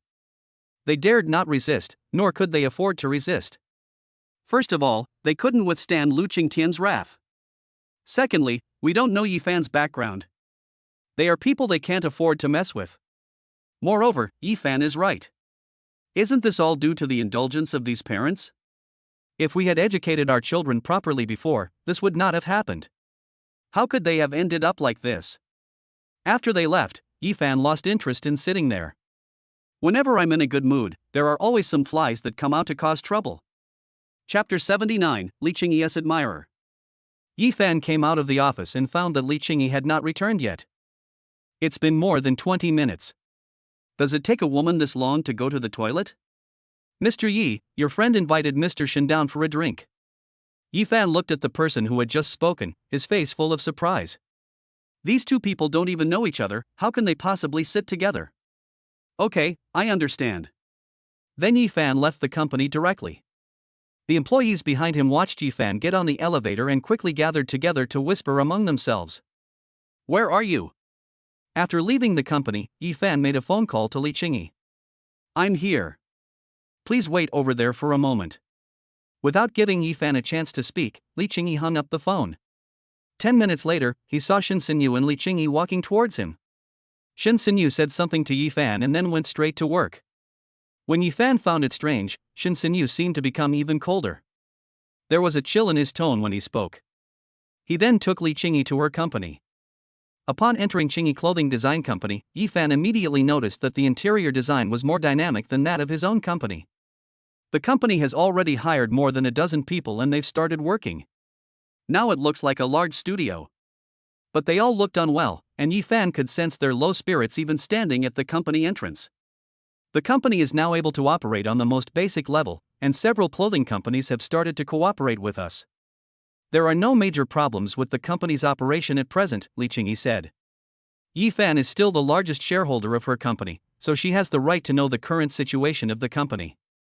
Yi Fan nodded and said, may I see your clothing design samples? Can. Li Qingyi asked her secretary to bring her all the drafts of the clothing designs she had created. As Yifan watched, he listened to Li Qingyi say, "The main problem right now is that the company's publicity efforts are insufficient, so we can't expand our business significantly. We've considered hiring some celebrities, but the ones the company can hire right now are all third-tier celebrities with little fame, which don't have much impact, and they charge very high endorsement fees." Although Yifan's aesthetic sense isn't great, it has to be said that Li Qingyi's designs are indeed very beautiful. It has a touch of the style of a top fashion designer. In particular, the draft of a men's outfit caught Yifan's eye, and he couldn't help but take a few more glances at it. Yifan put down all the drafts in his hand and said, "Leave the publicity to me. I'll find the people. You just need to take care of the company's affairs." Li Qingyi thought about it and nodded in agreement. Yifan sat there for a while, and then prepared to leave. A man carrying roses barged in, dressed in a blue suit, leaning against the doorframe with a handsome smile, and even brazenly brought his nose to the roses and took a sniff. Yifan's eyebrows twitched repeatedly as he watched, and a chill ran down his spine. What kind of idiot is this? Have you been watching too many TV dramas? Upon seeing this person, Li Qingyi's smiling face instantly turned cold, filled with disgust. "I'm so sorry, Mr. Li, I already told Mr. Fu, but he just wouldn't listen and barged in." The secretary, who rushed in, kept apologizing. Li Qingyi waved her hand, signaling her secretary to leave. The secretary dared not linger there and quickly left. "Xiao Qingyi, this is me." The flamboyant man had just opened his eyes when he saw Yifan sitting next to Li Qingyi. The two seemed to be very intimate. His self-proclaimed handsome smile froze instantly, and he stopped in his tracks. "Fu Jin, I should have told you I'm not interested in you, so what are you doing here?" Li Qingyi said coldly. Fu Jin said affectionately, "Xiao Qingyi, you know this is impossible. From the first moment I saw you, I was deeply attracted to you. I once swore that I would only marry you in this life." Then Fu Jin stared at Yifan with a gloomy expression and said, "Who are you, and why are you here with my Xiao Qingyi?" Yifan sneered. "What a shameless person. Before asking someone's name, shouldn't you introduce yourself first?" Fu Jin didn't speak, but instead squinted and stared intently at Yifan. After a moment, he said coldly, "I don't care who you are now, you'd better stay away from Li Qingyi. She's not a woman for someone like you to mess with." After listening, Yifan suddenly smiled. Bai Fei said the same thing to himself that time. "You people are all the same, you all talk in the same way," Yifan shook his head and muttered. This statement made Fu Jin feel completely bewildered. What does he mean by that? The next second, Yifan's eyes suddenly turned cold. "I don't care who you are, get out of here." Fu Jin was stunned for a moment, then his face turned ashen. The employees outside were already watching the commotion, and their expressions changed when they heard the voice coming from inside. "Holy crap, that guy inside is awesome. He even dares to curse at Fu Jin. Doesn't that guy know who Fu Jin is?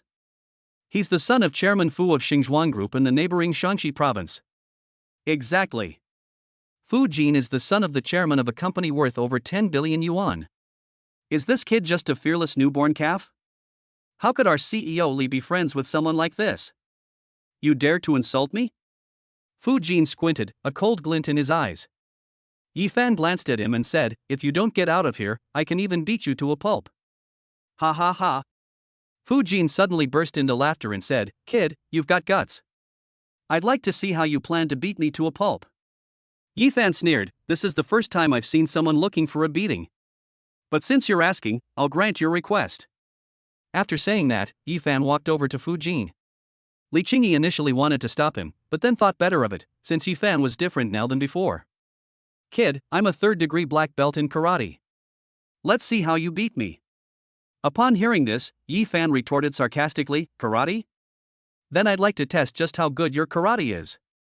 They secretly communicated with the system and began to predict his next move. Without further ado, Fu Jin launched a flying kick at Yifan's face. He was confident that with this kick, the man in front of him would be disfigured in the time to come. Li Qingyi's expression also changed drastically, and she rushed straight towards Yifan. But what happened next made her eyes widen in surprise. Yifan grabbed Fu Jin's foot and held it in his hand, a wicked smile on his face. Before Fu Jin could react, Yifan kicked him in the stomach. Fu Jin collapsed to the ground and rolled around like a shrimp. Yifan watched coldly, as if he were looking at trash. Since what happened last night, Yifan's hidden ferocity has been completely unleashed. I don't want to waste time with those old arguments anymore, let's just fight first and talk later. Chapter 80, Popularity. You dare hit me. Do you know who I am? It took Fu Jin a while to recover his senses. He pointed at Yi Fan and roared, his eyes filled with anger. As a third-degree black belt in karate, my striking speed is several times that of an ordinary person. However, the person in front of him saw through him at a glance and kicked him to the ground without any mercy. And since it was in front of someone he liked, he couldn't let go of his pride even more. I told you, I don't care who you are. If you don't get lost, I don't mind giving you another kick. After saying that, Yi Fan walked step by step to Fu Jin. Fu Jin panicked and quickly stood up to distance himself from Yi Fan, coldly saying, "Kid, don't think this is over. Tell me your name if you dare." Yi Fan sneered, "My name is Yi Fan. Come and get your revenge." Yi Fan. Fu Jin's pupils shrank, and his face turned even uglier. You're Yi Fan? The president of Blue Ocean Securities?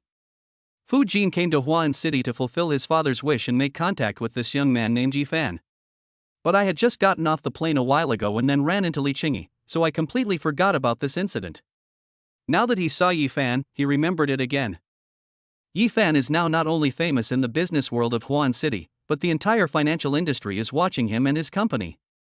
The emergence of such a rapidly growing company in the financial industry is bound to attract a lot of attention. Especially on the night before the Golden Week holiday, he led Blue Ocean Securities to make $20 billion in the US market. The news is now making headlines throughout the business world, especially among conglomerates worth hundreds of billions. After finding out about Yi Fan, billionaires from all over the country have sent their children to contact him. The thought of offending such a person made Fu Jin break out in a cold sweat.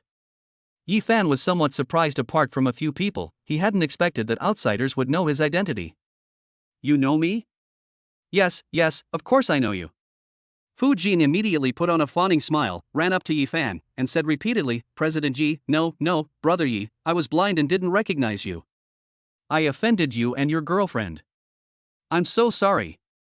This sudden change left Yi Fan and Li Qingyi dumbfounded, their faces filled with bewilderment. What's going on? Why did he suddenly apologize? Those outside were even more astonished. The two had just been fighting, how could they suddenly be apologizing with money? What are you doing? Yi Fan asked, frowning.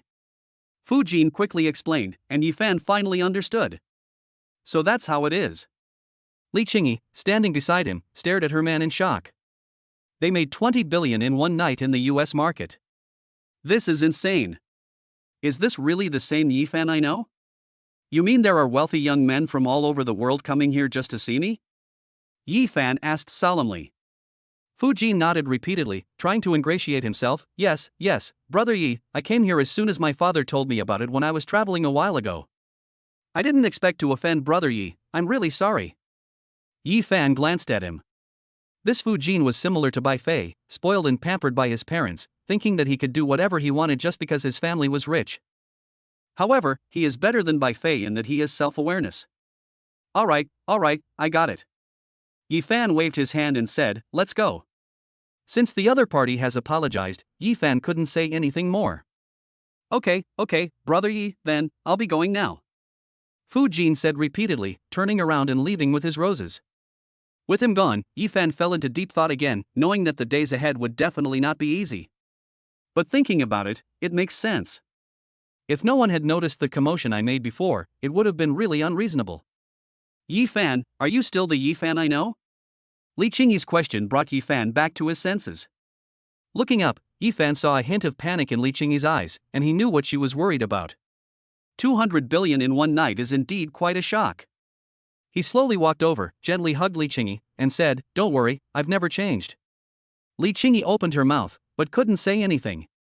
In the end, she gently hugged Yi Fan, resting her head on his shoulder. In the end, Yi Fan stayed with Li Qingyi the whole time while she worked. Yi Fan rested on the sofa. His secretary brought him a cup of coffee, her eyes fixed on Yi Fan. She just wanted to know how this man had won over her CEO. What methods were used? Yi Fan suddenly opened his eyes and looked at her, smiling slightly. The secretary's pretty face immediately turned bright red, her heart pounded wildly, and she hurriedly put down her coffee and ran out. That's so cool. Seeing this, Li Qingyi shook her head, feeling somewhat smug.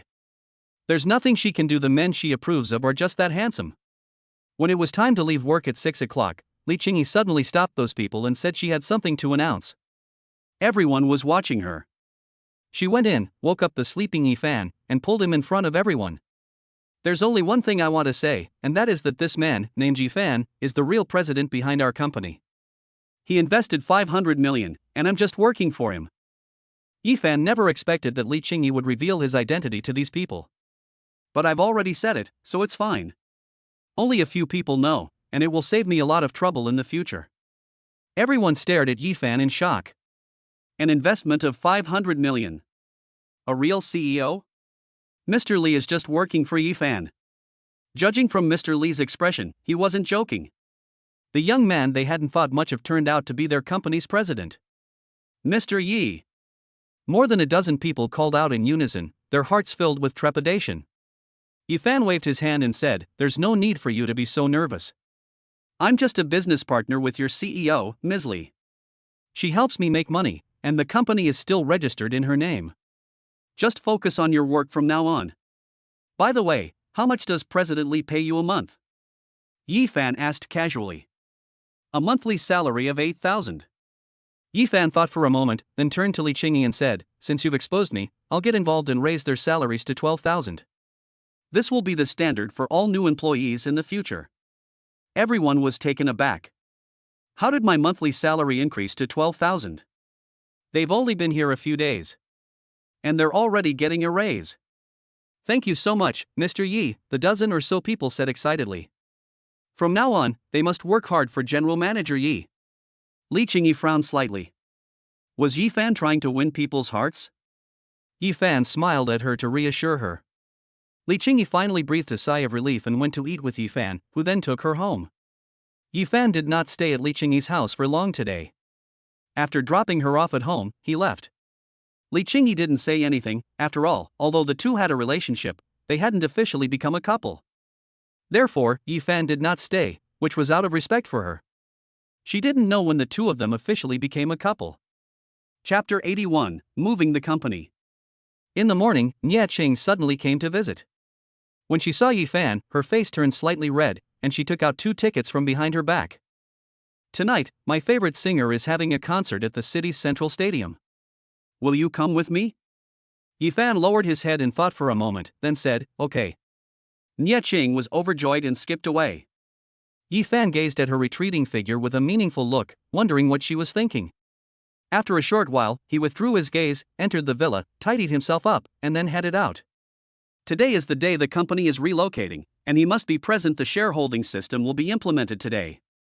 His company is finally about to take a big step forward.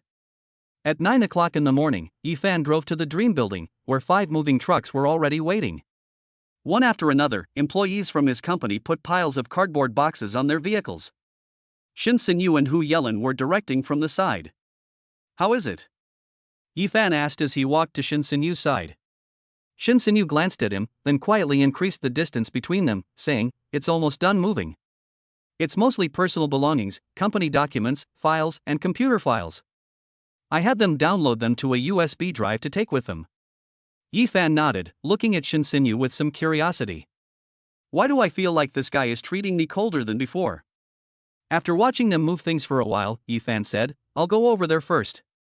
Yi Fan was genuinely puzzled, but he just couldn't figure out what the problem was. "Maybe it's just my imagination, but hasn't she always been like this?" Yi Fan then drove away. When I drove up to the office building in the high-tech zone, there were already quite a few people down there. Mr. Nye, Yang Tianqi, Chang Liang, Hu Biao, Xiang Yang, Lin Tian, the reporter, and some other people I've never met before.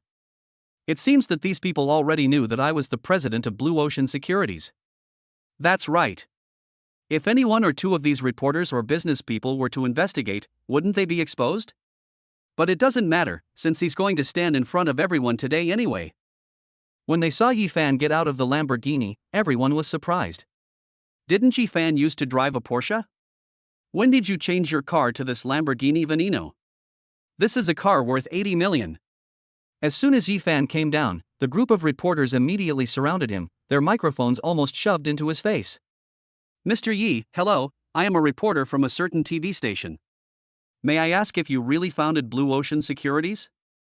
Mr. Yi, how did you manage to propel your company into the top 30 in the industry in just 4 months?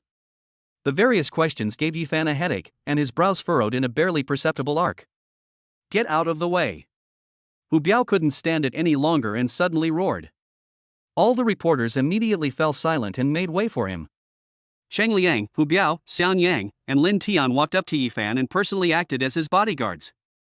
Brother Yi, please. Yifan was finally able to leave, and the reporters behind him quickly took photos. They had even come up with the headlines for tomorrow's report. Shocking.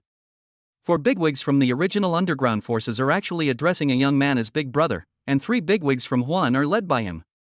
Just who is he? Shocking. The former gang leader is treating a young man with utmost respect. Could he be the boss of some underground force? In short, tomorrow's news will definitely be abundant, with all sorts of things to say. Apart from the reporters, everyone else followed Yifan into the company. Xiao Yi, I didn't expect you to be so well hidden. If we hadn't heard the news, we wouldn't have known that Blue Ocean Securities was actually your company. Yes, you've been lying to us for a long time. Nie's father and young Tanchi joked from the side. Yifan laughed and said, No, it's just a small company. I handed it over to my subordinates after I founded it and haven't managed it much. Nie's father and young Tanchi exchanged a glance and gave each other a self-deprecating smile. Small company? In just 4 months, I established myself in the financial industry, and in a single day, I rose from the top 35 to the top 30. Yifan accomplished what they had taken years to achieve. You call this a small company? However, the two sighed again. Moreover, in their eyes, Yifan was not an ordinary person, so it was normal for him to be able to do this. Young Yi, you're so promising. We guys are getting old.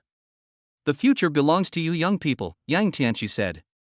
Yifan remained silent, which was taken as tacit agreement. Once the company moves here, he's going to start a massive expansion. He will no longer be confined to just Huan City. Soon, the employees moved in, and they also brought all the company cars with them. Yifan kept the move simple and didn't make a big fuss. There's no need to make it public knowledge.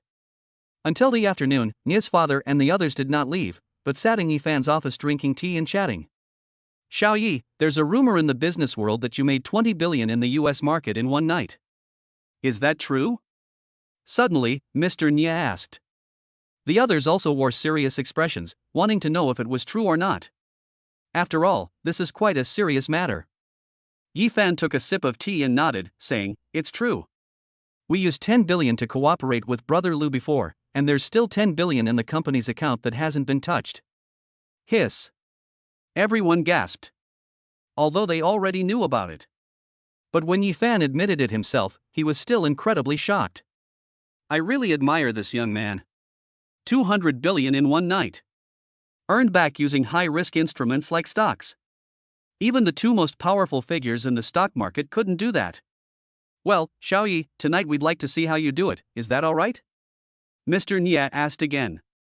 He knew that saying this might be, well, you know. But they were all eager to find out how the boy had done it. Yifan thought for a moment and said, It's not anything shameful, but it might not be possible tonight. Nie Cheng asked me to go to her concert with her, so how about tomorrow? I happen to be free tomorrow night. Uncle Nie, if you want to watch, you can come and observe. Of course, if you or your fathers want to learn how to operate it from me, I can also teach you. Everyone was shocked, not expecting Yifan to actually agree. This was something they hadn't anticipated at all. And it would be best if we could bring them along too. Although they are not short of money, who wouldn't want to be richer?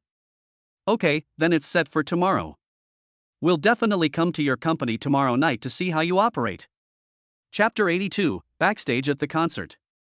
In the afternoon, after everything was taken care of, Yifan asked Shen Xinyu to gather everyone in the event hall again. This time, all 900 plus people from all the companies were present. Sitting below, everyone looked at Yifan with a fervent glint in their eyes. My heart is already screaming for it. Idol. Yifan, holding the microphone, said, I won't say any fancy words. I'll just say one thing, the company has only just taken root in Huan City. We have 2 goals for the future. First, in less than a month, I will make the company stand at the top of Huan City, and the reward will be what I mentioned before. Secondly, from now on, I will no longer limit myself to developing in the small city of Huan. After a period of preparation, we will begin to expand nationwide. By then, you'll have plenty of opportunities for promotion, it just depends on whether you can seize them. Good. Long live Chairman Yi. Everyone gasped in surprise.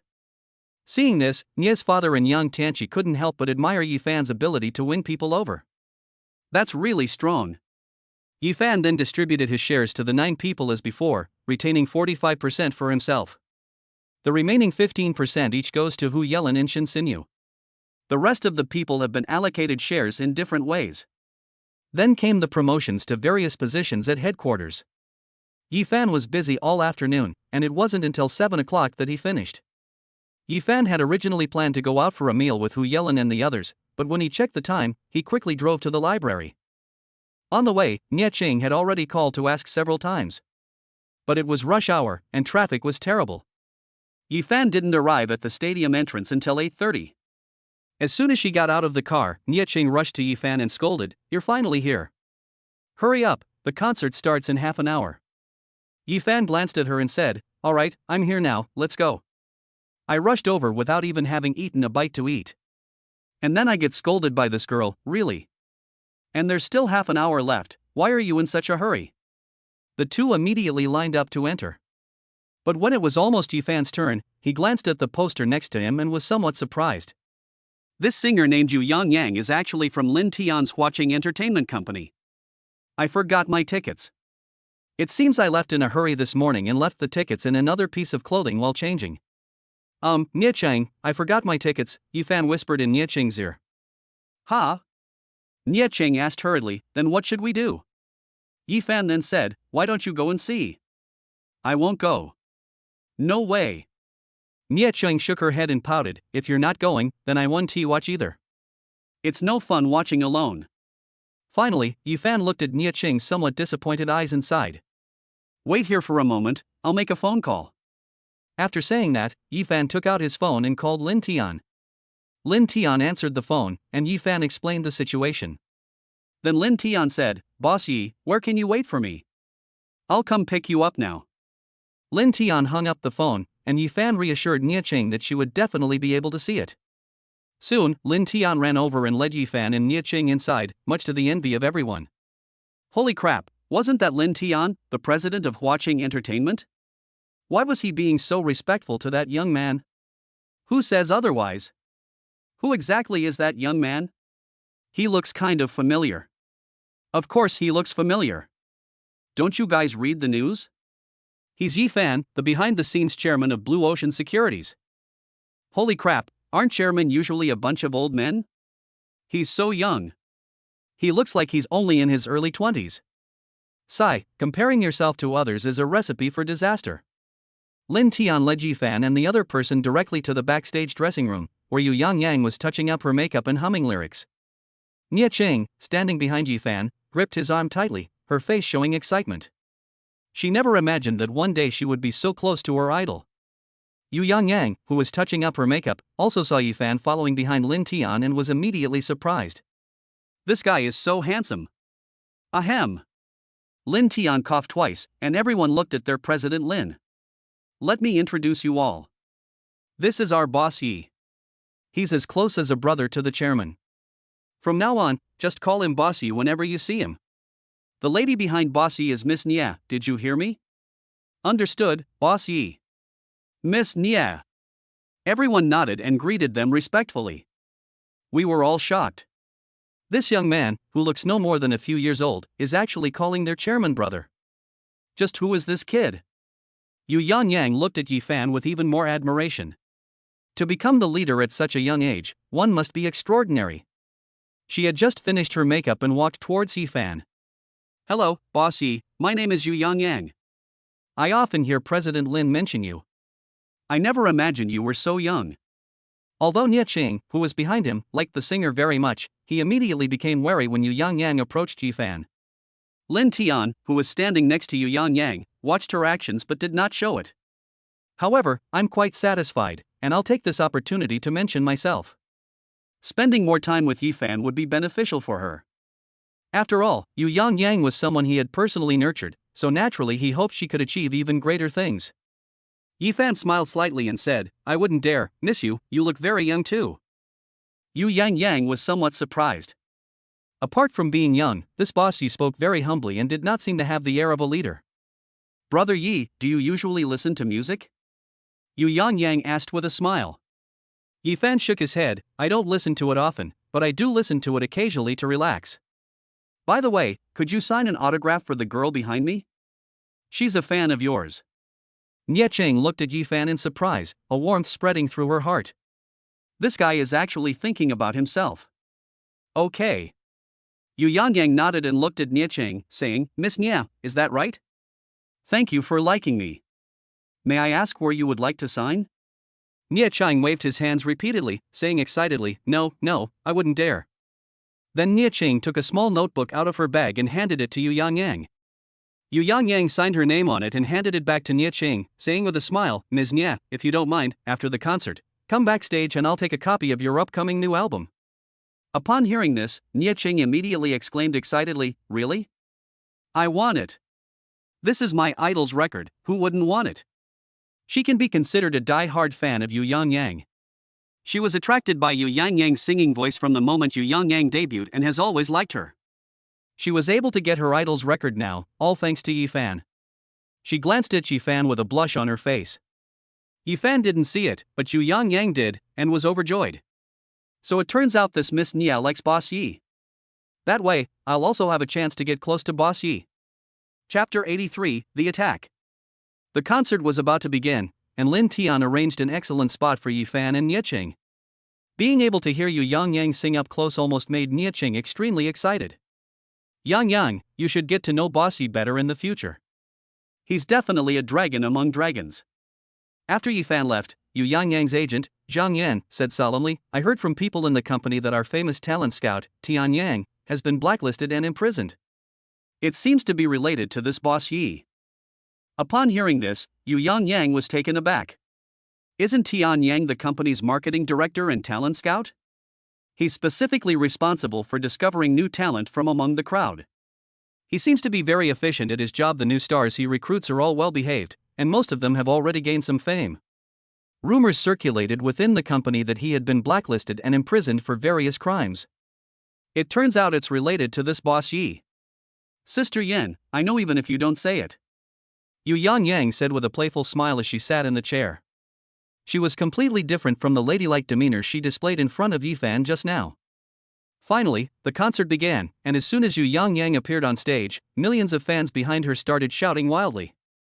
Even Nie Cheng, sitting next to Yi Fan, looked excited and sang along with Yu Yang on stage. I never imagined this girl was such a dedicated fan of celebrities. Yi Fan indeed found Yu Yang singing beautiful. Her voice was clear and melodious, like heavenly music that touched people's hearts. In addition, she's beautiful, so it's really normal for her to become so famous. However, he also had some other thoughts about Yu Yang. However, halfway through the concert, Yu Yang encountered an unexpected situation during a break. Suddenly, a fan rushed onto the stage, knelt down on one knee in front of Yu Yang, took out a diamond ring from his pocket, and his eyes were filled with fervor and deep love. Yu Yang. I love you. Please marry me. The sound was transmitted through the microphone. The noise and commotion silenced the entire venue. What the hell is going on? How did the concert suddenly turn into a confession of love to the goddess? The staff behind the scenes were all stunned and dumbfounded, not expecting such a thing to happen. Lin Tian's face was ashen, dark and stormy. He slammed his fist on the table. Pointing at the crowd, he roared, Damn it! How could this happen? What the hell are you all doing? Where are the bodyguards? Where are the security personnel? Get him out of here right now. All the staff were terrified and immediately sent people to pull the person off the stage. This was the first time Yu Yang had encountered such a situation, but she was able to handle it with ease thanks to her years of experience. Sir, I appreciate your liking and support, but I'm currently focused on my career.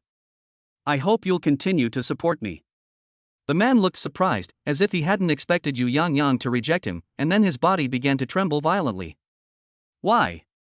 I like you so much. Why won't you say yes? The fans in the audience finally realized what was happening and started mocking them. Holy crap, are you an idiot? Yu Yang is our goddess. How could someone like you possibly be worthy of her? Someone actually dares to dream of eating swan meat.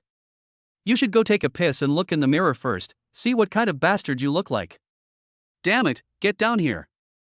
How dare you confess your love to my goddess? You're asking for it. Get the hell down here. Get down here. The entire room erupted in unison. Get this guy off the stage. Please be quiet, everyone. Yu Yang said, and the entire audience immediately fell silent. Can you not listen to what your idol says? Yu Yang's face was also filled with anger, and she said without any politeness, Sir, I'll say it again, if you're here to cause trouble, please leave immediately, the concert is about to start. Did you hear me, you idiot? Get the hell down here right now. Get down. The repeated rejections and the ridicule from hundreds of thousands of people made him feel ashamed. He saw the man on the stage with his fists clenched tightly and his face becoming somewhat ferocious. Yifan frowned, a bad feeling creeping over him. System, please predict Yu Yang's fortune tonight. Only one image appeared in Yifan's mind, but it made his expression change drastically. Nie Chang, get backstage right now. It's going to get chaotic here. Nie Chang glanced back at Yifan and saw that he looked solemn and extremely serious. Suddenly, she remembered that Yifan was also a fortune teller. She didn't ask any more questions, nodded, and went straight backstage. Yifan rushed onto the stage and charged straight towards Yu Yang. When Yu Yang saw the security personnel rushing over, she breathed a sigh of relief and glanced at the person kneeling on the ground. He lowered his head, his body trembling slightly. For some reason, Yu Yang felt uneasy. Since you won't agree, then I'll die with you. The man suddenly looked up, his eyes filled with madness and ferocity. He took a fruit knife from his pocket and rushed towards Yu Yang. Yu Yang turned pale with fright, her eyes filled with terror. She wanted to escape, but she couldn't take a step. The faces of hundreds of thousands of fans and all the staff backstage changed drastically. They never expected things to turn out this way. Seeing that the person was about to rush towards her, Yu Yang closed her eyes in despair. The next second, Yu Yang felt a strong force pull her into an embrace, holding her waist. Then she heard a bang sound. Yu Yang opened her eyes and saw it was Boss Yi. He saved me. Yifan's other arm was ripped open, revealing a deep cut that was bleeding profusely. He felt he had reacted quickly enough, but he still ended up getting cut. Let's go.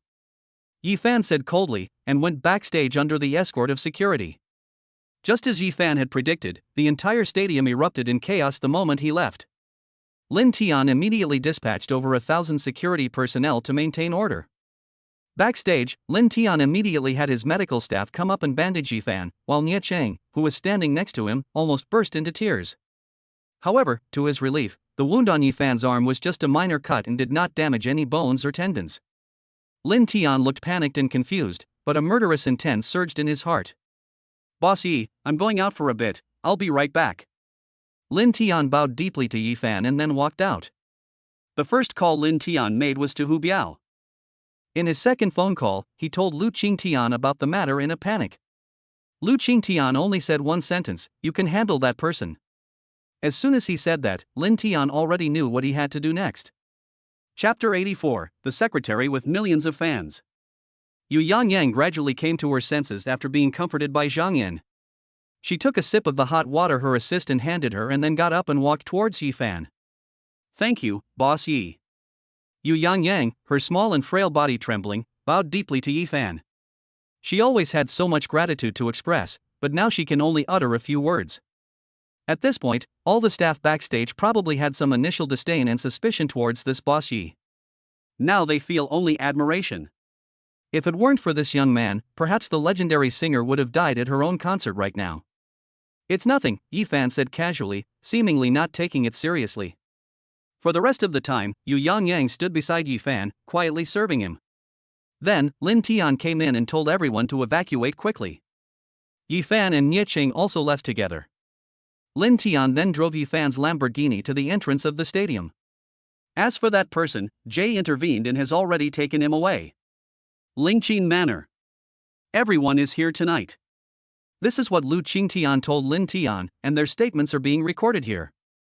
After the police left, Butler Song came over with a stack of documents and handed them to Lin Tian, reading the contents aloud to everyone. It turns out that person's name is Chen Shangnan.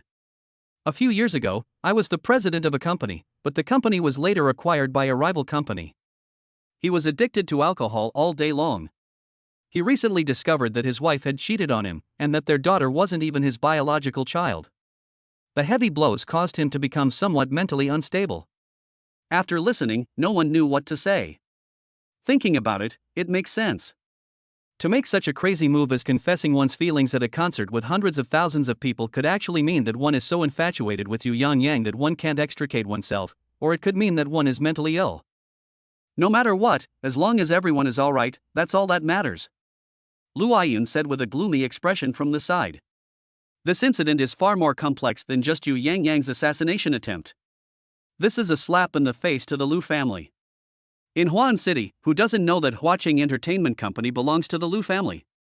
How dare anyone cause trouble on the Lu family's territory? No matter the reason, this person cannot live any longer. In the end, everyone settled down at Lingqin Manor. Yifan originally wanted to go back, but Nia's father called and said that many reporters had gathered at the entrance, so he gave up the idea.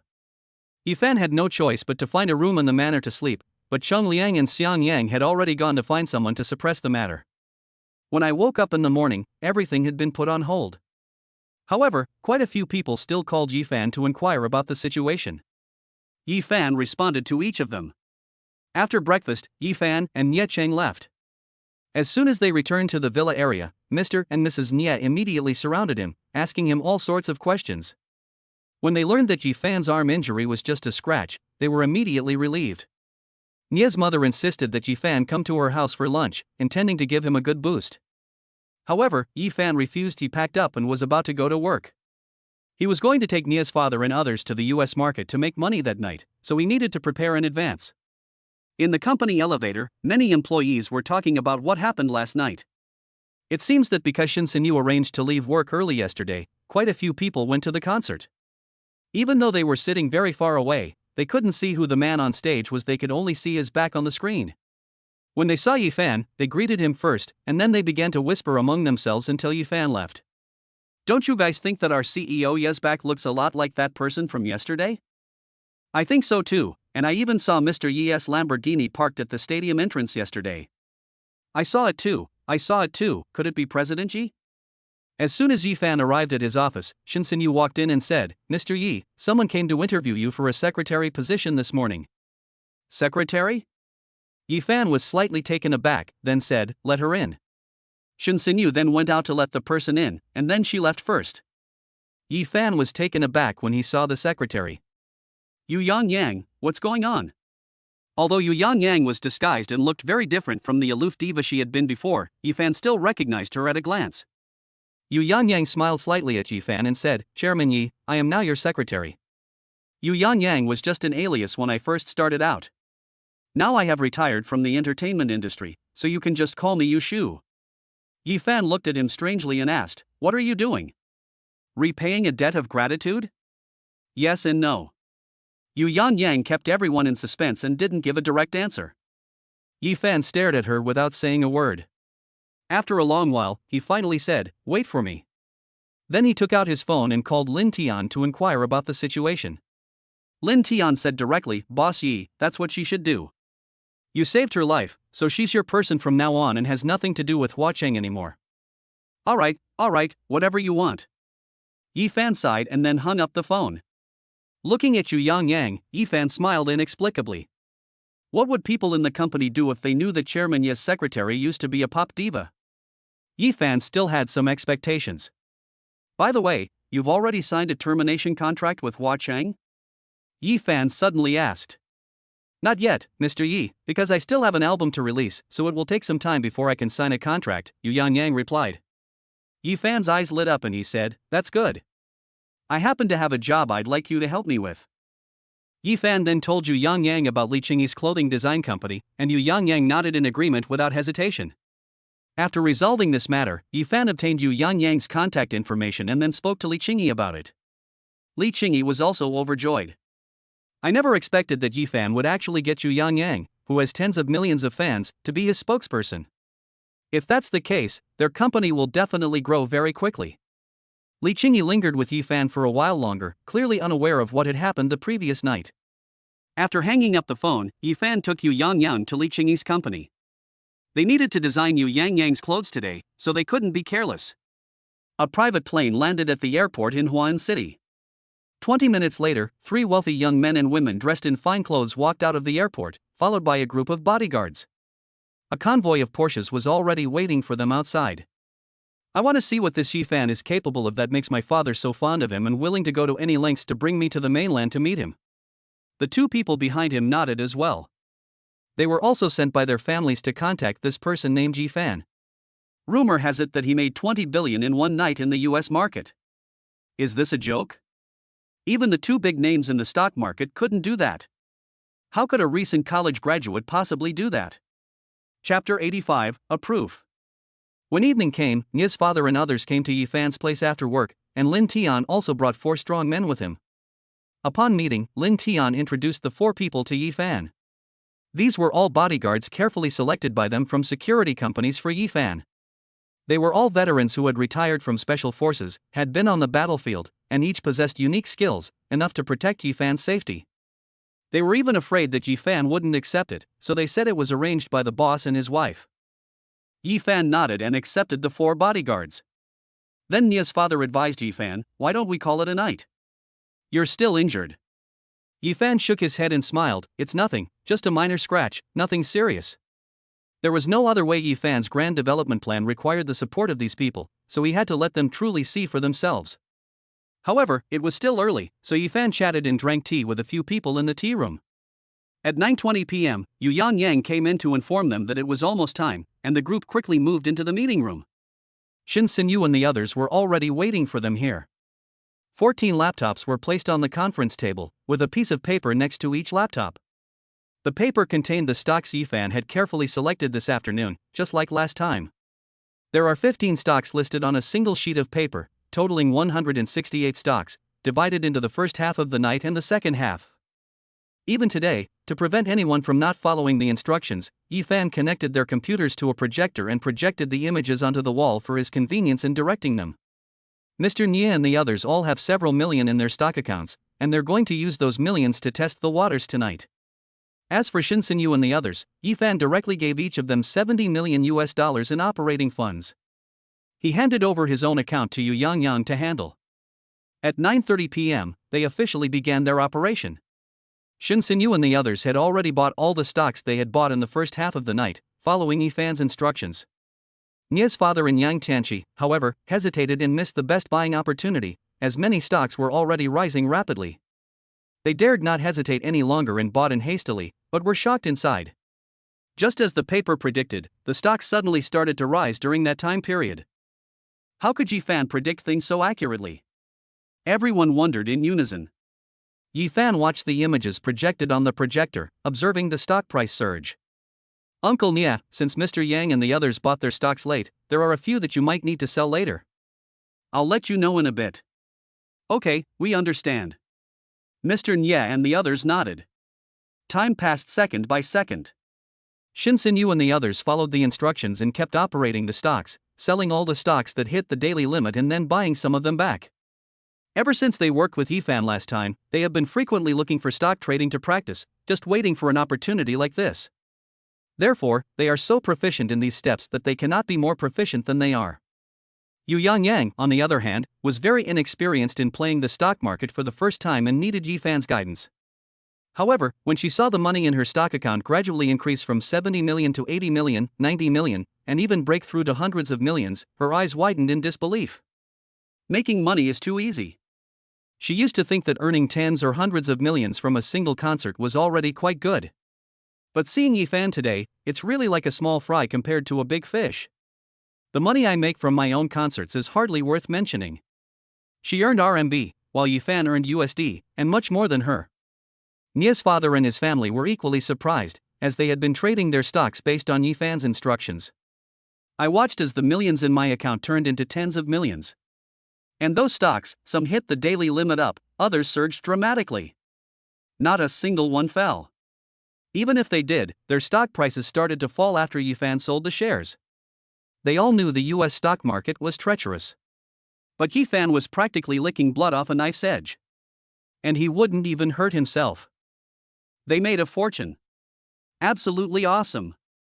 Now they finally understand how Yifan managed to grow a newly established company into one with over 1,000 employees in just 4 months. Before I knew it, midnight had passed. I took a 1-hour break in the middle of the night and continued in the second half. At 3:30, Yifan had everyone sell their stocks and then invited everyone to come and watch. He told Yang to get up, and then opened the futures market himself.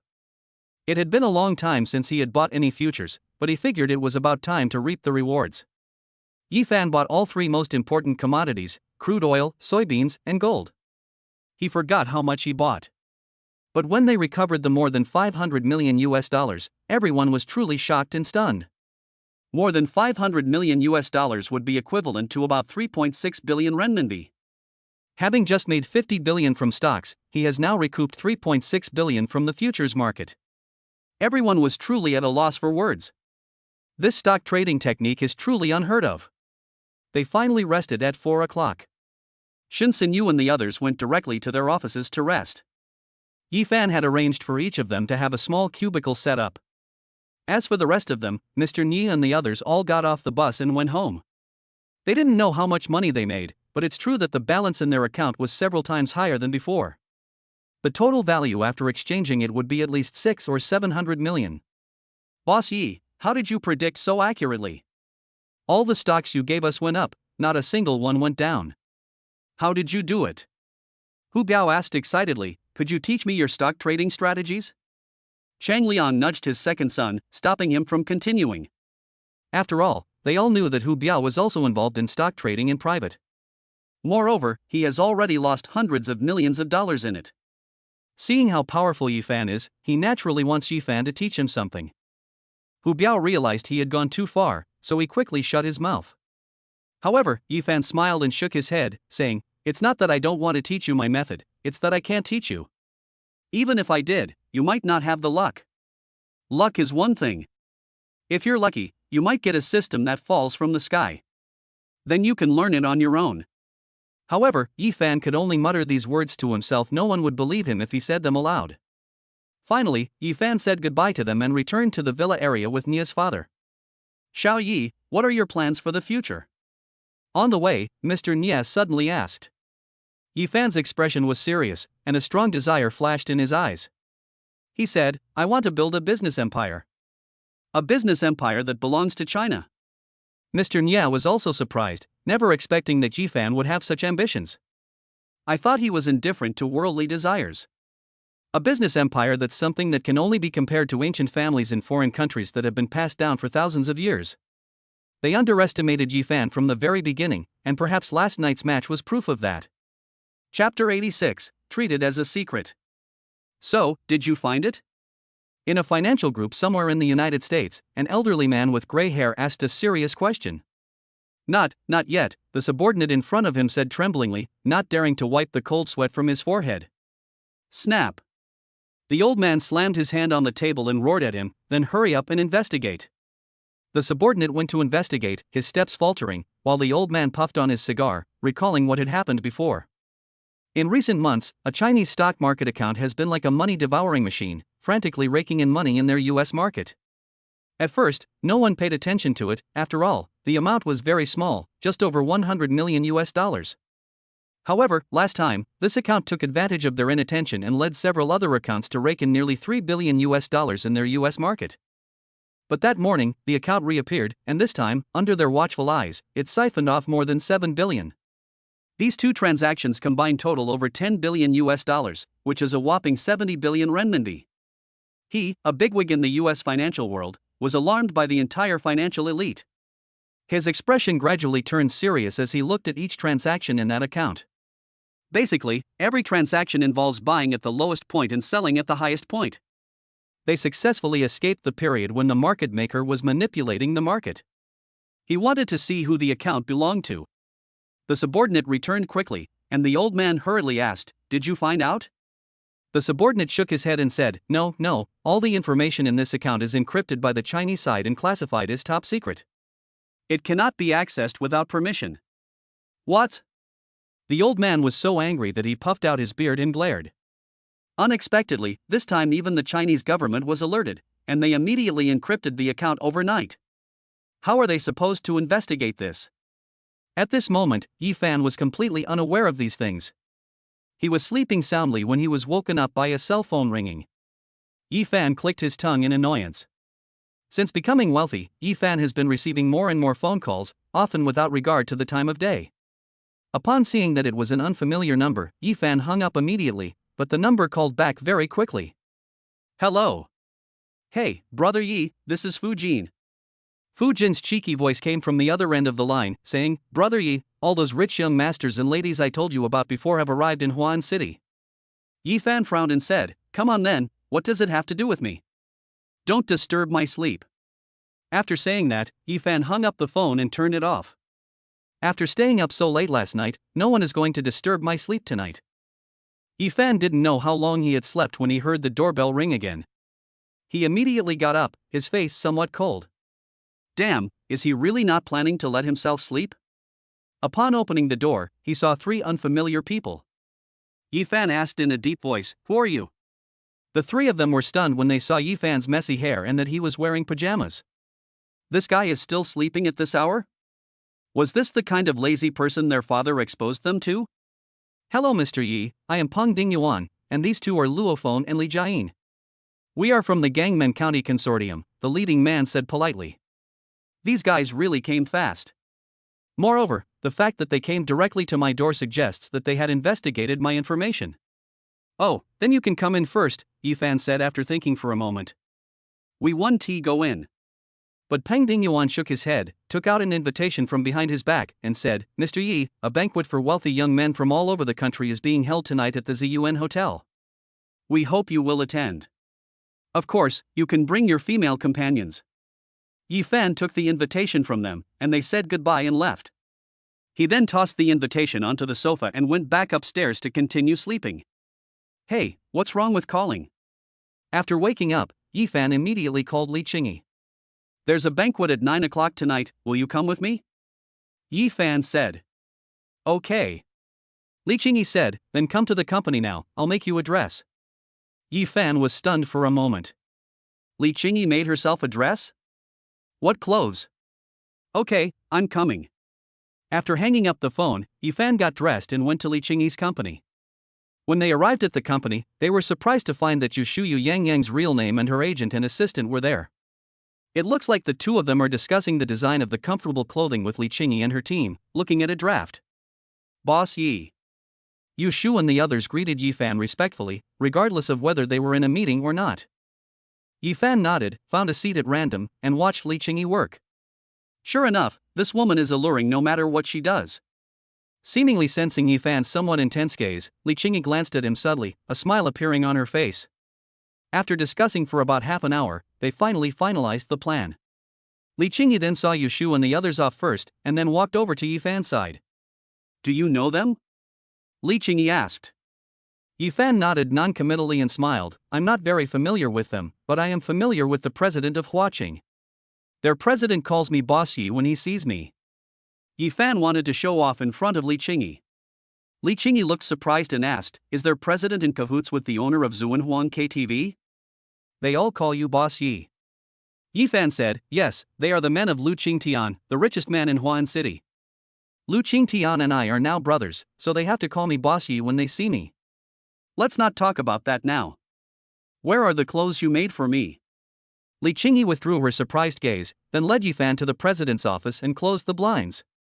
She emerged from the lounge wearing a white suit. Yifan was somewhat surprised.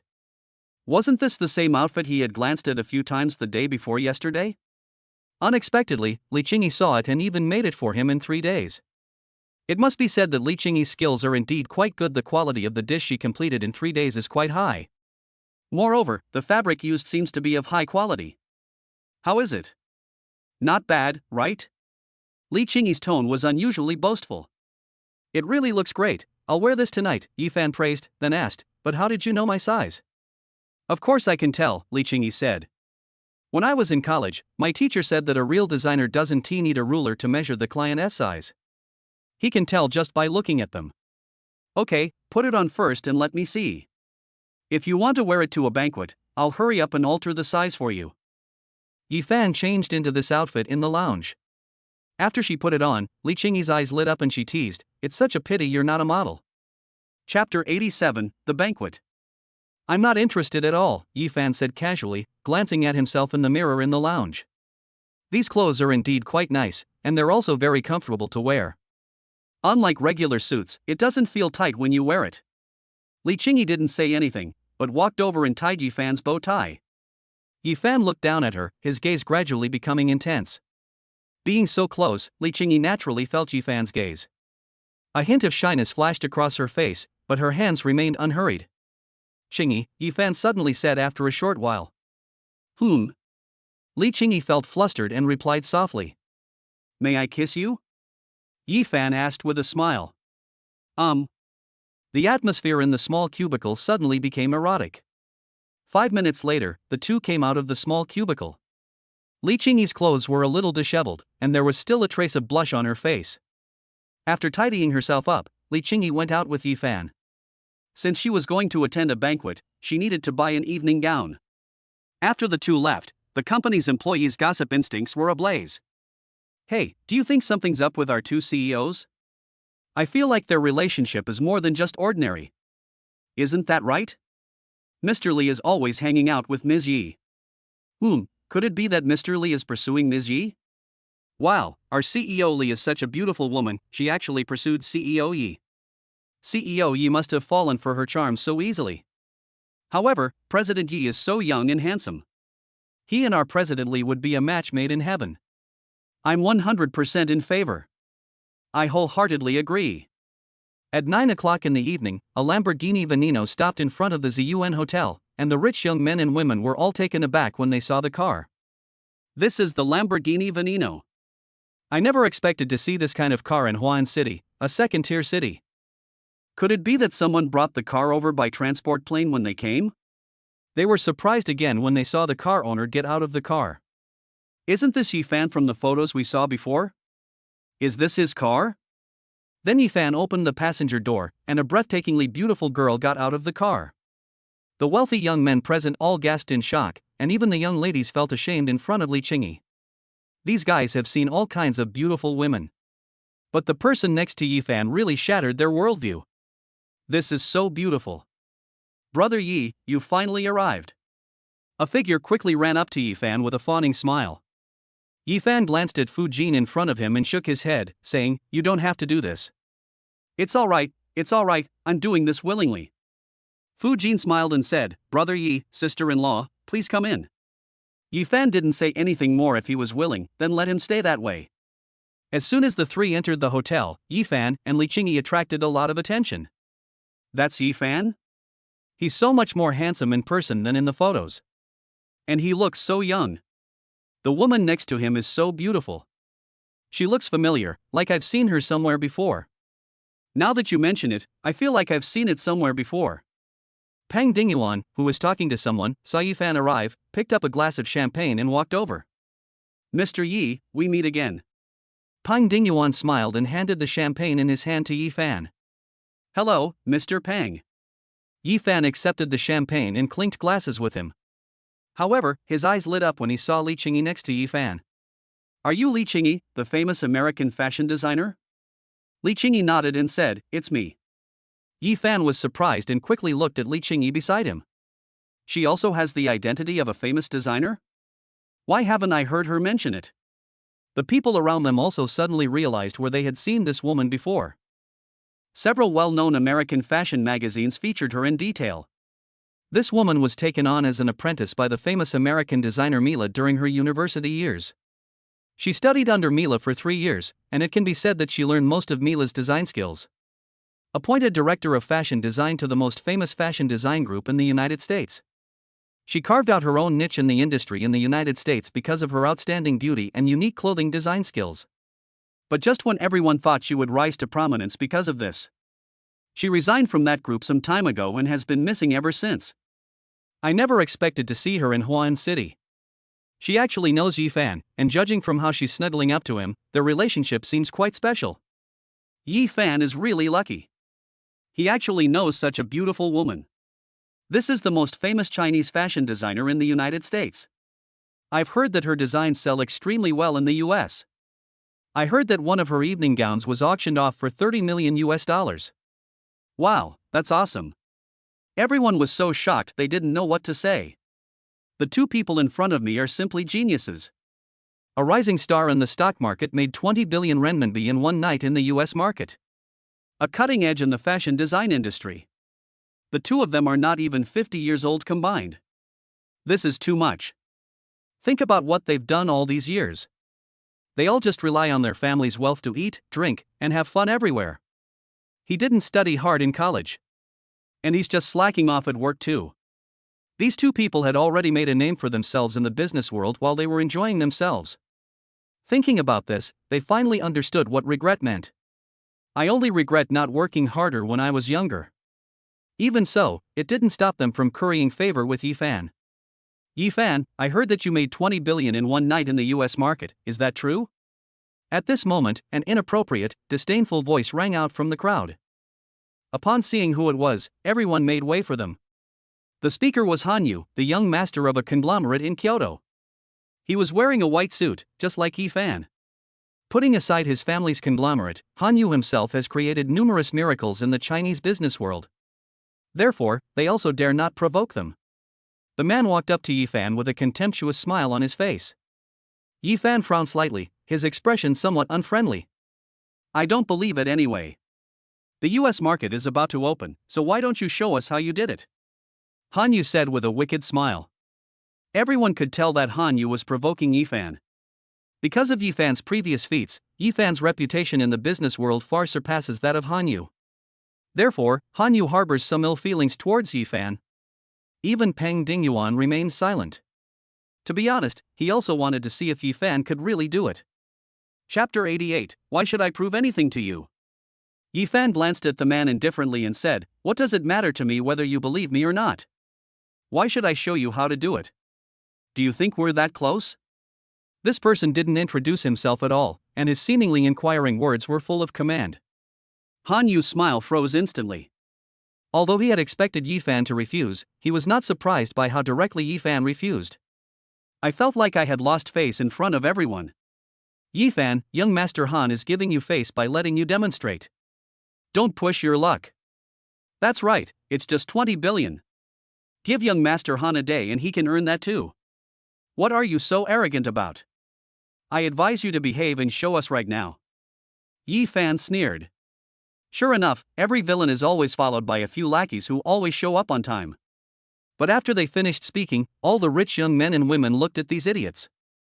Where did these guys come from? Don't they know how to do math? Even Hanyu gave them a cold glance. The group thought Hanyu was praising them, which made them even more proud. Yifan smiled and said, Let me ask you a question, do you know how many hours are in a day? The group exchanged bewildered glances, wondering what he meant by that question. 24 hours? What happened? How many hours is one night? Yifan asked again. They all broke out in a cold sweat. They immediately realized they were being flattered, and one by one they lowered their heads and remained silent. Yifan said, I thought you didn't know. Let me tell you, there are only 12 hours at most at night. The US market opens at 9:30 p.m. and runs until 4 a.m. the next morning. That's 6.5 hours.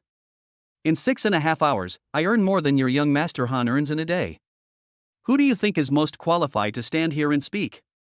Am I right, young Master Han? After saying that, Yifan looked at Hanyu, whose face had turned ashen. Anyone can provoke someone. The real skill lies in being able to handle the situation after provoking someone. But don't forget, you're only talking now.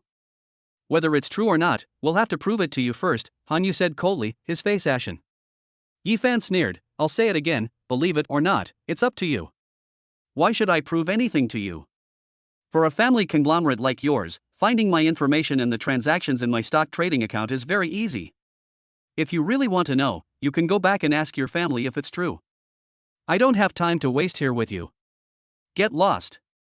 Since he wouldn't give him face, Yifan naturally wouldn't give him face either. Everyone around held their breath at Yifan's words. Hanyu is a celebrity in the industry. You dare to curse like that? Get lost. What courage. Awesome. Han Yu narrowed his eyes, a cold glint flashing within them, and said, "You're the first person who dares to tell me to get lost. If you're willing to stay and humiliate yourself, I have no objection." Yi Fan glanced at him and said indifferently.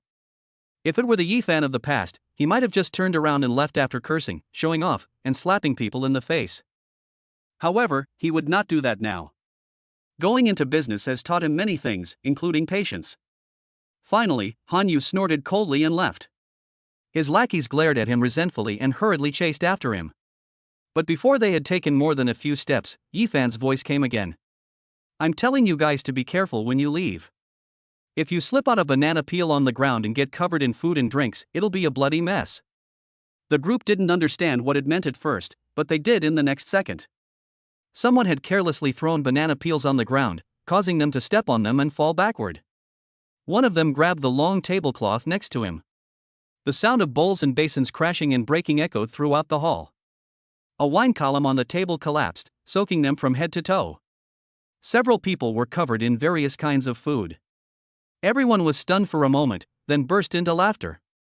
The laughter made the group feel ashamed and indignant, and they hurriedly got up.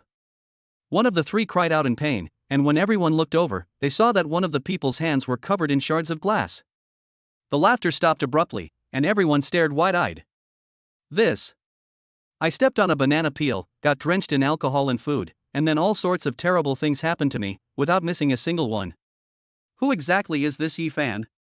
Can it even predict the future? Especially the rich young master who threw away the banana peel, he never expected that his casually tossed banana peel would trigger such a powerful chain reaction. Han Yu also saw this scene, and his eyes grew even colder. Seeing his own people in such a miserable state, he felt that Yi Fan had slapped him in the face. After all, Yi Fan had warned them about everything that had happened, yet things still turned out like this. A bunch of useless trash. Han Yu turned and left, completely ashamed to stay.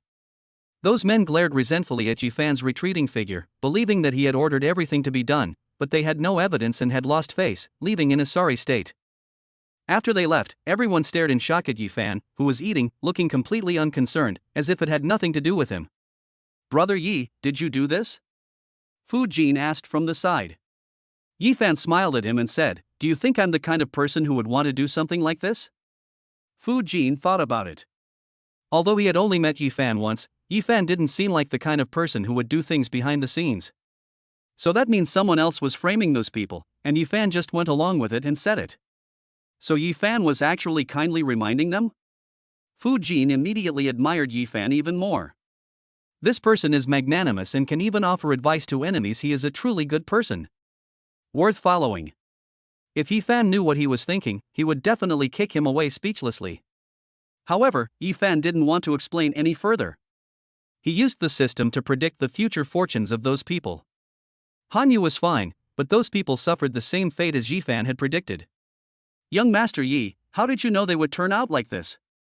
"Yes, young Master Yi, you don't have the ability to predict the future, do you?"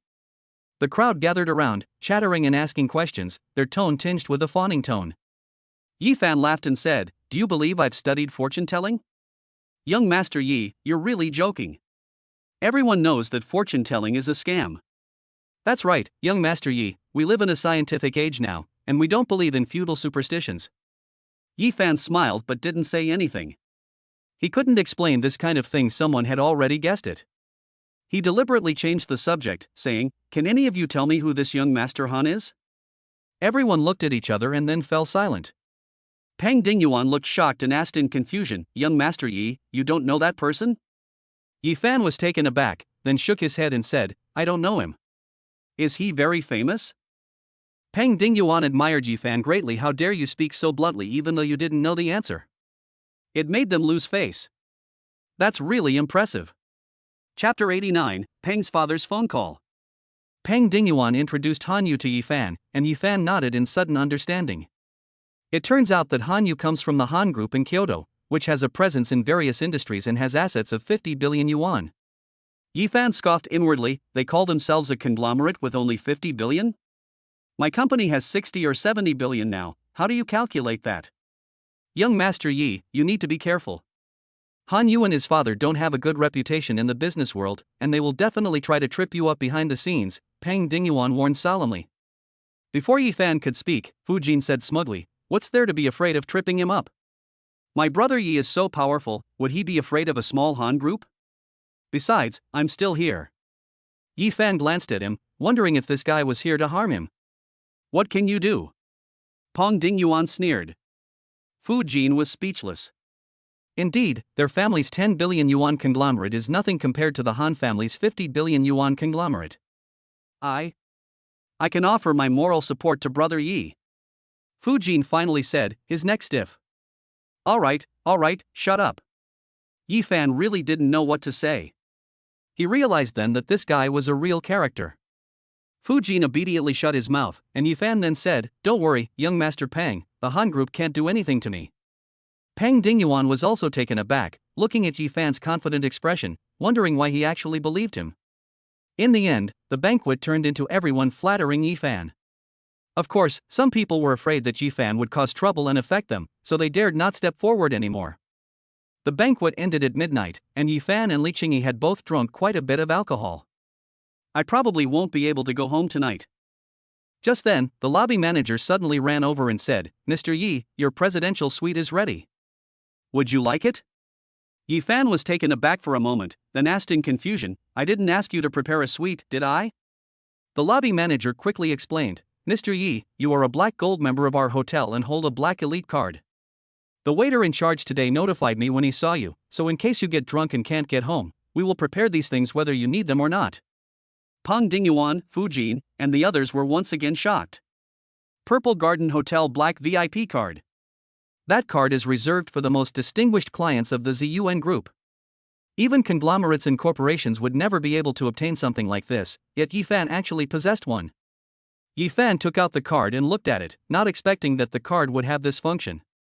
When others saw this card, they were all wide-eyed with disbelief. This is true.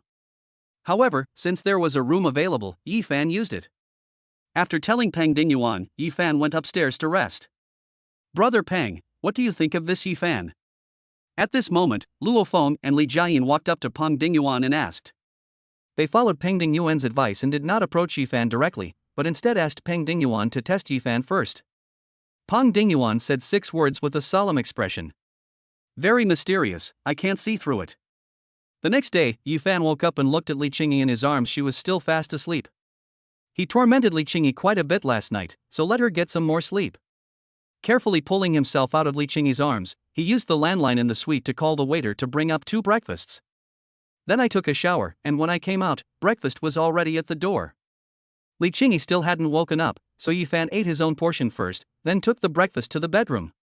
"Qingyi, get up and have breakfast." Yifan gently woke Li Qingyi. Li Qingyi rubbed her eyes and woke up, sitting on the bed. She only said one sentence, "My body aches all over." "You feed me." Without saying a word, Yifan fed Li Qingyi bite by bite. After breakfast, Li Qingyi got up to take a shower, while Yifan sat quietly on the sofa waiting. More than an hour later, Li Qingyi came out, already made up, and the two left the hotel. Yifan took Li Qingyi to the company, then went upstairs and walked around the company for a couple of minutes before heading to the financial company. However, just as Yifan left, Peng Dingyuan and the others, who had just gotten up, received a call from their father. "Hey, Dad, what's up?" "Dingyuan, how are your contacts with Yifan going?" A deep voice came from the other end of the phone. "It's all good." Peng Dingyuan then recounted the events of the banquet the previous night to his father. After listening to the conversation, a burst of laughter came from the other end of the phone, leaving Peng Dingyuan completely bewildered. "What's wrong with Dad? Why is he suddenly laughing?" Old Han will definitely regret missing such a great opportunity for development this time. Peng Dingyuan was confused by his father's words. He only heard the other side continue, "Dingyuan, I don't care what you and Xiaofeng do with Yifan, you must get on good terms with him. If you need money, just tell me, I'll give you whatever it takes. But you absolutely, positively must get on good terms with Yifan." Peng Dingyuan grew increasingly puzzled and asked, "Dad, this Yifan is indeed very mysterious, but he's not enough for us to do this for him, is he? Besides, we don't know anything about his background, we've only just met him, isn't that right?" Suddenly, Peng Dingyuan was interrupted, and someone said solemnly, "Dingyuan, your uncle Luo and I received news that a while ago, this young man Yifan made 50 billion in one night in the US market. After the transaction that night, Yifan's stock trading account was classified as a top state secret, and we no longer have the right to access it. What? Peng Dingyuan jumped to his feet in shock. His eyes widened, and after a moment, he asked in a trembling voice, "Dad, are you telling the truth? 500 billion. It's still just one night. This guy raked in over 70 billion from the US market. Yifan's stock trading account has become a top state secret. This is a bit far-fetched. Would I lie to you? In short, you absolutely cannot ruin your relationship with this Yifan. Even if you can't become friends, don't make enemies, understand?" Father Peng said in a deep voice, "And don't tell anyone about this." I understand." Peng Dingyuan hung up the phone, his mouth agape and his eyes wide open, unable to come to his senses for a long time. A moment later, Peng Dingyuan breathed a sigh of relief. Fortunately, he hadn't made an enemy of Yifan because of Han Yu's matter last night. However, Peng Dingyuan soon gave a cold laugh. The Han Group has become increasingly arrogant due to Han Yu's presence, and has begun to extend its reach into Hong Kong. But this time, Han Yu ran into a brick wall. He really wanted to know how the Han Group would end up. Chapter 90, Exposed. Yifan received a call from Peng Dingyuan as soon as he arrived at the company. He said he wanted to visit Yifan's financial company, and Yifan immediately agreed. After waiting for more than 10 minutes, Peng Dingyuan finally arrived, accompanied by Luo Feng and Li Jiayin. Upon meeting, Peng Dingyuan and the other two greeted Yifan very warmly. Luo Feng and Li Jiayin were still unaware of what was going on when Peng Dingyuan kept reminding them of one thing on the way. No matter what happens in the future, never ruin your relationship with Yifan. Absolutely not. The two of them nodded blankly. But since their elder brother said so, they naturally did it. Yifan was still wondering why these guys were acting so differently than yesterday. Why were they so enthusiastic today? Did they receive some new information? Afterwards, Yifan led them on a tour of the company's various floors. The enthusiasm and dedication of the company's employees, who seemed to be throwing themselves into their work, surprised Peng Dingyuan and his colleagues. No wonder Yifan was able to develop the company to this extent in just 4 months. If every employee in the Tangchung Consortium had this kind of work passion, wouldn't the consortium be thriving? What methods did Yifan use, or what kind of charm did he possess, to make them show such passion? Sitting on the sofa in Yifan's office, Peng Dingyuan exclaimed, "Young Master Yi, compared to your company, I suddenly feel that our Tangchung Consortium is nothing. The employees in your company are really working hard for the company, while many of the grassroots employees in our consortium are just getting by." Thank you for the compliment. Yifan smiled sincerely. If they knew that the young master of a multi-billion-dollar conglomerate was praising them like this, they would probably jump for joy. Peng Dingyuan laughed heartily and said, "Young Master Yi is exaggerating too much." A few people were chatting idly in the office when Yushu came in with a tea set and squatted down in front of them, slowly pouring tea. Yifan was surprised Yushu, a big star, had actually studied this before. When Luo Feng saw Yushu's appearance, he felt that she looked familiar, but he couldn't remember who she was. There was no other way. Yushu was now wearing black-rimmed glasses and her hair was casually tied back, a privilege Yifan had granted her. Her hairstyle doesn't need to be so formal, since I'm not at the company much all day, so let her be casual. Mr. Yi, your tea. As soon as Yushu spoke, Luo Feng's eyes widened instantly, and he suddenly stood up, startling everyone, and almost causing Yushu to spill her hot tea on her hand. Luo Feng pointed at Yushu, speaking incoherently. You Yang Yang, that young diva." Li Jiayin and Peng Dingyuan also looked carefully, and then their eyes widened. It really is her. She's working as a secretary here. "Young Master Yi, what's going on?" Luo Feng asked in a trembling voice, his voice trembling with anger. He's a huge fan of Yu Yang Yang. I've loved Yu Yang Yang's clear and melodious voice since her debut. He collects every song and every album by Yu Yang Yang. He was also furious when he found out about the accident at the last concert. But after that accident, Yu Yang Yang disappeared without a word. The paparazzi couldn't capture any of her whereabouts. I never expected him to be here. How could he not be angry to see his goddess groveling and fawning over someone, serving them tea and water? Li Jiayin and Peng Dingyuan also looked at Yifan in shock. A song with millions of fans is being used as a secretary here? That's just too much. Yifan knew that Yu Yang Yang's presence here couldn't be kept secret for long, so he explained the whole story. You mean, you were the one who saved Yu Yang at that concert last time? Luo Feng asked incredulously. Yi Fan nodded, but before he could speak, Yu Yang chimed in, Sir, you may have been my fan before, but I'm retiring from the entertainment industry in a few days and plan to work here full-time. So from now on, I'll be Mr. Ye's secretary. Luo Feng opened his mouth wide, but couldn't say a word. This is absolutely breathtaking. Finally, Yu Yang stood up, bowed slightly, and said, Sir, I hope you can keep this matter a secret from the outside world for the time being. Luo Feng could only nod, his eyes fixed on Yushu. I sighed inwardly, knowing I would never hear Yu Yang singing again. The goddess in his heart will also cease to exist. This Yi Fan is really amazing. I got a secretary who's a pop diva with millions of fans. Luo Feng felt sorry for Yi Fan, but at the same time admired him. If this gets out, won't millions of fans come here to tear him apart? Peng Dingyuan had such a wicked thought. But it's just a thought. After chatting for a while, Peng Dingyuan suddenly asked with a serious expression, Young Master Yi, have you ever thought about developing your career in Hong Kong? Yi Fan was taken aback for a moment, then said, It's not that I haven't had that idea, but if you mean I should join your conglomerate, then forget it. Peng Dingyuan shook his head and laughed, Young Master Yi, you've misunderstood. I didn't mean to poach you, I meant to bring your financial company to Hong Kong. Yi Fan frowned as he looked at Peng Dingyuan. After a moment, he said, I do have this idea, but it's not the right time yet. The company is still somewhat unstable, and I can't leave Huan for too long right now. That's alright. If you really want to open a company in Hong Kong, I can be the person in charge there, Peng Dingyuan said. And the Tangcheng Consortium will also support us. Yi Fan and Luo Feng were both quite surprised. So suddenly?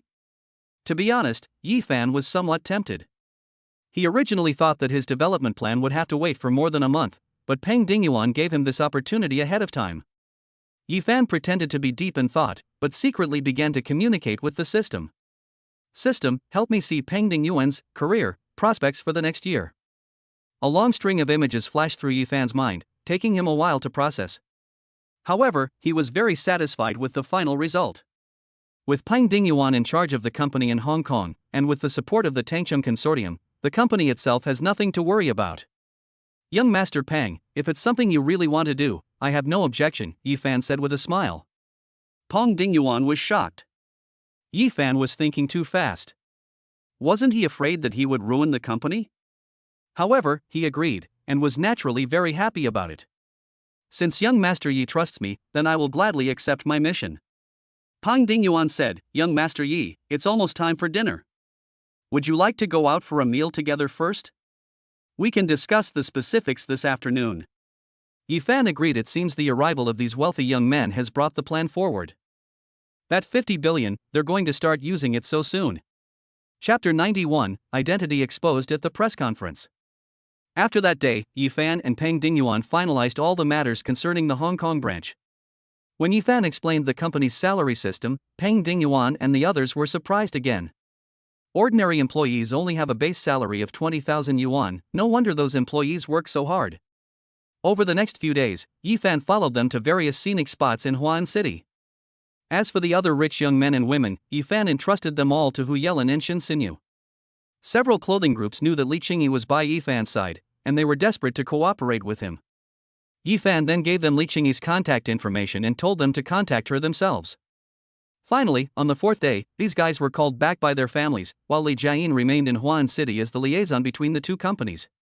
After Peng Dingyuan and others left, Li Jiayin bought 12% of the shares from Yi Fan at a price of 30 million yuan per share, becoming the fourth largest shareholder of Blue Ocean Securities. As for her position, since Shin Sinyu was short of a deputy, he made Li Jiayin the deputy CEO. Today happened to be the day Li Qingyi was holding a press conference to promote her work, so Yi Fan rushed over to watch. This press conference was not originally scheduled. However, because Li Qingyi was collaborating with a clothing group worth 30 billion yuan, and because of her status and the publicity from the big star Yu Yang, the press conference was forced to take place. The press conference was held at a 3-star hotel not far from the company. The press conference officially began at 1 p.m., and those present were mostly reporters who had come after hearing the news. When they learned that a famous Chinese-American fashion designer had returned to his homeland and started a company, they rushed over without delay. The press conference concluded with a Q&A session. Ms. Li, I'd like to ask, you were already a renowned designer abroad, why did you decide to give up your success overseas and suddenly return to China? Was there a reason?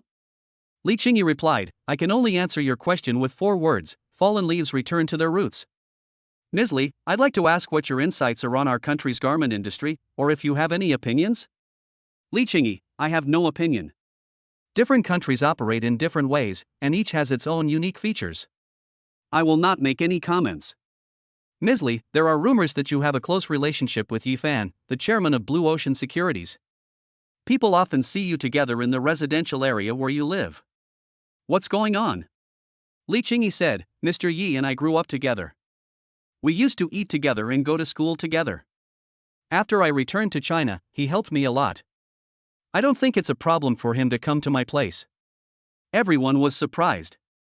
Unexpectedly, these 2 rising stars in the business world are actually childhood sweethearts. Yi Fan's financial company is rapidly becoming a giant in Huan's financial industry. Moreover, it is said that Peng Dingyuan, Luo Feng, and Li Jiayin, the sons of the Tangchen Consortium and Gangmen, have close ties with Yi Fan's company, and people often witness the 4 of them playing in scenic spots in Huan City. Then there's Li Qingyi. Yi Fan is surrounded by a number of business elites and young masters. What exactly is his charm? Ms. Li, haven't you considered cooperating with Chairman Yi of Blue Ocean Securities? Another reporter asked. Cooperation? We've always been cooperating. Li Qingyi smiled and said, Qingyi Clothing Design Company was initially established to this scale with an investment of 500 million yuan from Yi Fan. In fact, to be precise, Yi Fan is the behind-the-scenes president of Qingyi Clothing Design Company.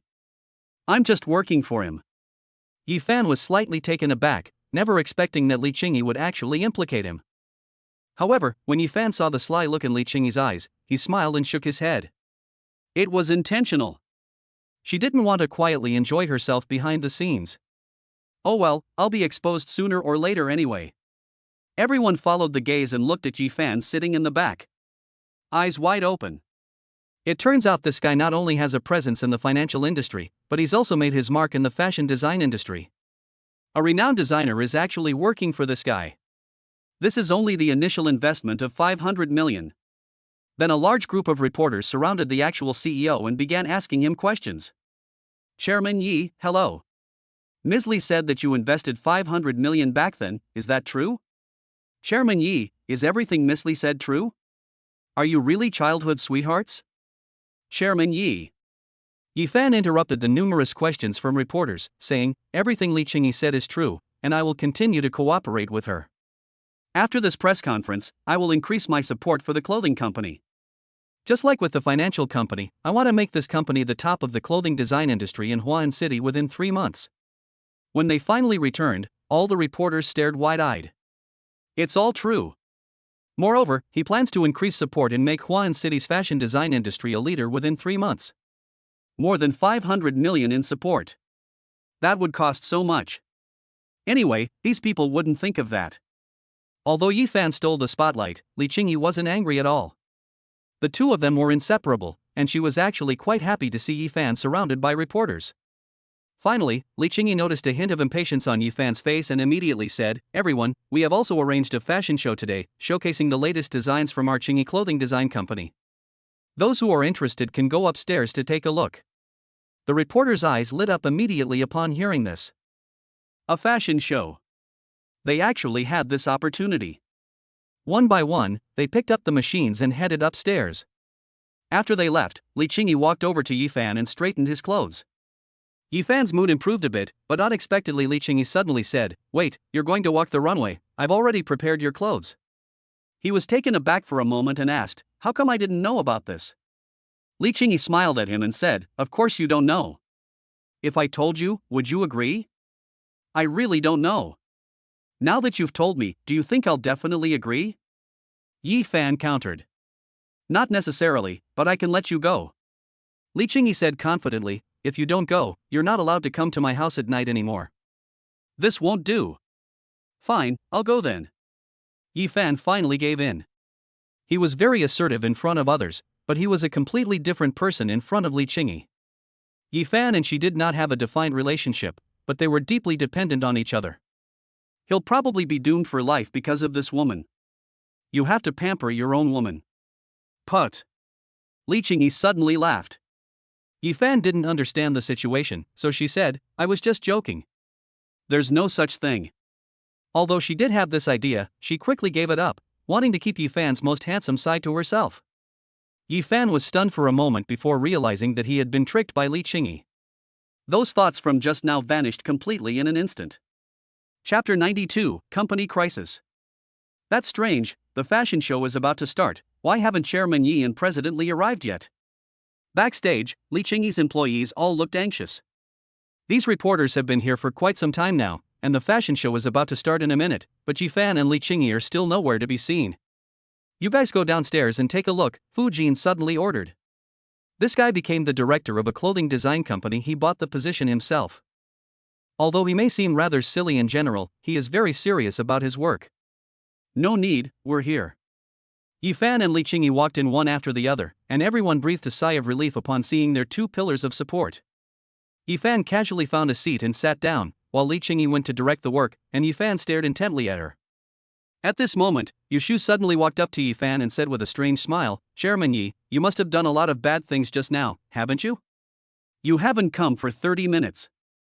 Yi Fan looked at Yu Shu with some surprise, not expecting that this guy had actually found out. But can Yi Fan admit to this? What bad things could I have done? I just went out to make a phone call. Yu Shu, being such a shrewd person, saw through Yi Fan's lie at a glance and whispered, "Others may not be able to tell, but I'm different. Mr. Li's clothes are a bit wrinkled." Yi Fan glared at her and said, "You dare to joke with the boss? Do you want your salary docked? Or do you want me to talk to Lin Tian about it?" Yu Shu covered her mouth and left with a smile. If Yi Fan could threaten her, it meant he was guilty. They had just determined what had happened. However, Yu Shu felt a pang of disappointment and bitterness. It would be a lie to say she didn't like Yi Fan. Ever since Yi Fan saved her at the concert, he had been her Prince Charming. But this prince on a white horse ultimately belonged to someone else.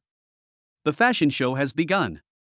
The models were provided by the cooperating clothing company, and their quality is quite good. In addition, the clothes made by Li Qingyi perfectly accentuated everyone's temperament. After watching for a while and finding that everyone was walking without any problems, Li Qingyi came over and picked up a bottle of water to rinse her mouth. When she saw Yi Fan looking at her with a wicked smile, a blush quickly flashed across her face, and she glared at him fiercely. He vowed never to joke with Yi Fan again. "The consequences are too severe. I feel she can't bear it all by herself." Soon it was Yu Shu's turn to take the stage. As soon as she stepped onto the stage, the crowd gasped in surprise. They hadn't seen a new generation of pop diva for a long time, and now she was actually here. Moreover, the red dress she wore elevated her elegance to a whole new level at that moment. Yu Shu was the most perfect goddess in their hearts. The cameras were frantically snapping photos of Yu Shu. The fashion show ended quickly, and Yu Shu took the opportunity to announce her retirement from the entertainment industry. Her album, released a few days ago, and today's fashion show would be her last performance. The internet exploded instantly. Tens of millions of fans went crazy online, expressing their regret over Yu Shu's sudden departure. Some even speculated that the previous concert incident might have left a shadow on Yu Shu's memory. But no matter how they speculated, Yu Shu never reappeared, and that Weibo account was instantly deleted. After the press conference, Yi Fan drove Li Qingyi back to her company. Throughout the journey, Li Qingyi kept her face flushed, gazing out the window and ignoring Yi Fan. It wasn't that she was angry, but looking at Yi Fan now reminded her of what had just happened. Yi Fan glanced at her every now and then, a smile on his face the whole time. After dropping Li Qingyi off, she still blushed and didn't dare to look at Yi Fan. This immediately made Yi Fan burst into laughter. The two of them had done this countless times before, but this time, her little girl-like behavior made Yi Fan feel for the first time that this woman was actually quite cute. Yi Fan gave her a gentle hug and then left. Back at the company, Yu Shu was already back at her post. After spending some time at the company, Yi Fan, having nothing else to do, decided to go home and sleep. However, Shin Xinyu, Hu Yelan, Wu Changsheng and others suddenly rushed into the office, their faces grave, and said, "President Yi, someone is maliciously acquiring our company's shares online." Yi Fan's expression also darkened, and he asked, "Have you found out which company it is?" Hu Yelan nodded solemnly, "Found it, the Han Group in Kyoto." Yi Fan frowned. Had Han Yu really started? What's the current situation regarding the losses? Yi Fan asked, tapping the table. The shareholders' Haven Tea wavered. The price they offered wasn't enough to entice them. However, many of the directors and managers in the leadership team have already resigned one after another. A professional from the product development department was poached, including from a subsidiary, Hu Yelin replied. Yifan closed his eyes and pondered for a moment, then said, "Call all the leaders to a meeting." An hour later, the huge conference room was packed with people. Without saying a word, Yifan swept his gaze over the 40 leaders and said in a deep voice, "I know that many of you are already starting to waver. Are there any who want to take this opportunity to leave?" Many of the leaders are the same, and many have considered leaving. After all, the Han Group is such a large company, encompassing various industries. How could their small company, which has only been developing for more than 4 months, possibly compete with it? "I want to leave." A thin leader raised his hand. Yifan glanced at him. "Go wait outside first, I'll settle your wages later." "Is there anyone else here?" One person raising their hand will naturally trigger a butterfly effect. More than half of the 40 leaders left, all with the same idea. How could a small company possibly compete with a large conglomerate? Looking at the remaining dozen or so people, a large portion of whom he had personally promoted back then. "Olji, are you just going to watch them leave like that?" Yang Shua asked indignantly, clenching his fists. If it were him, he would definitely go up and punch him, and then tell him and the others to get lost. Yifan said nonchalantly, "What good would it do to keep him? If he wants to leave, it means he's not suitable for us." Yang Shua naturally had nothing to say, so Yifan continued, "What do you think about this matter?" Everyone looked at each other, truly unsure of what to do. "Chairman Yi, why don't we fight back? If the Han Group can acquire our company, how about we fight back? Anyway, with the spare cash in our account, it's easy for us to fight back." "Yes, Mr. Yi, let's fight back. We can't just stand by and watch the Han Group swallow up the company." "That's right, Mr. Yi, we're all ready. Our company isn't short of money right now. If we don't have enough, we'll go all in tonight and rake in tens of billions from the US market to rip them off." Yifan was somewhat surprised that Hu Yelin was one of Wu Changxing's men. Were these people always this passionate? Or is it that knowing you can easily make money from nothing gives you confidence? Hu Yelin seemed to sense Yifan's gaze, coughed twice, and laughed. "President Yi, I learned all of this from you." Chapter 93, Making You Panic Instantly. In the conference room, before Yifan could speak, he suddenly received a call from Kyoto. He knew without even thinking who it was from. "Yifan, how are you feeling? Do you regret messing with me?" Han Yu's contemptuous voice came from the other end. "Are you so sure your Han Group can take over my company?" Yifan asked jokingly. Han Yu sneered, "It's just a small company. So what if you really have 20 billion? You're still completely under my thumb, Han Yu." "Yifan, do you remember how you humiliated me at the banquet? Now I'm giving you a chance. If you can kneel down and beg for mercy in front of me within a day and work for my Han family, I'll let you go. How about we have your company? Oh, right, it would be best to send that woman Li Qingyi to me as well, and my chances of letting you go might be much greater." Yifan's face suddenly turned cold. It was one thing for them to have designs on his company, but now they were eyeing Li Qingyi. As expected, Han Yu is no good. "Han Yu, I pray that you and your Han Group can survive the next 7 days." After saying that, Yifan hung up the phone and looked at everyone, saying in a deep voice, 7 days, take over the entire Han Group." Meanwhile, at the Han Group headquarters in Kyoto, Han Yu sat opposite his father, both of them wearing mocking expressions. Han Yu had spoken on speakerphone, so Han's father heard Yifan's last sentence clearly. The two of them were unimpressed by Yifan's last words. This Yifan is really audacious. He thinks he can act so arrogantly just because he has some skills. He dares to threaten us with a small company.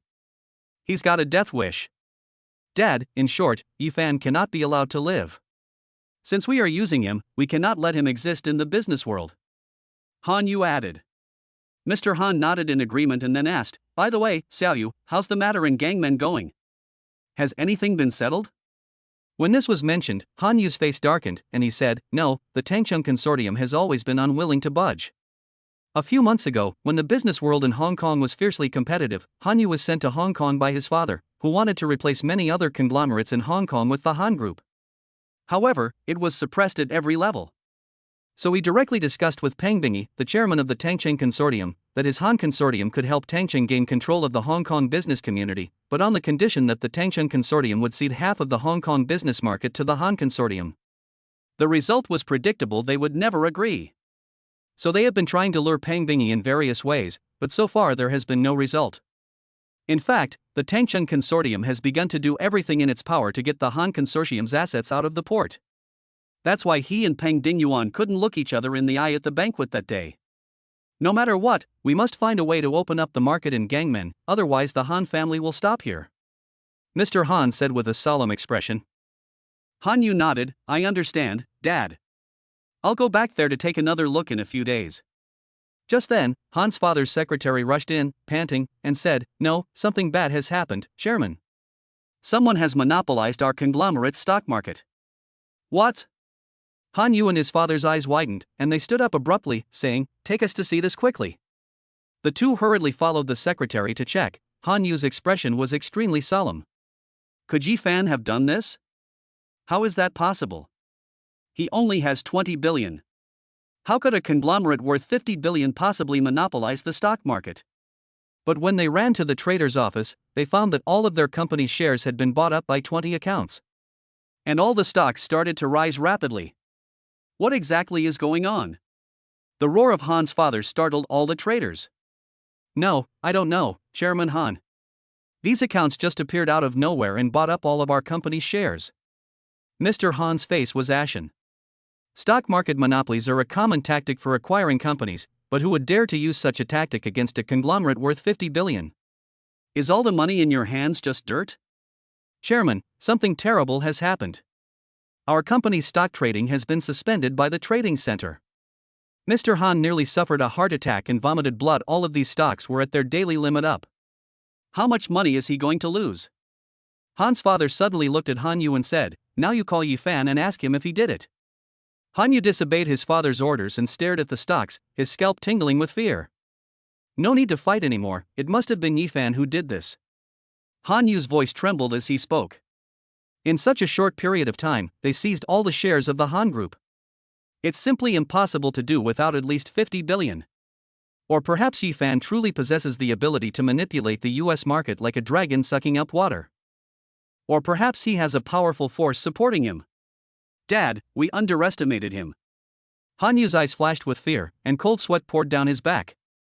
Han's father stumbled backward. He and his son had just been impeaching Yi Fan in the office. But now, Yi Fan's counterattack caught them off guard, leaving them powerless to resist. If things continue like this, their entire conglomerate will be bankrupt in less than 7 days. Xiaoyu, call Yi Fan right now. Tell him to stop. Han's father said hurriedly. Han Yu immediately took out his phone and called Yi Fan, but all he heard was a professional female voice.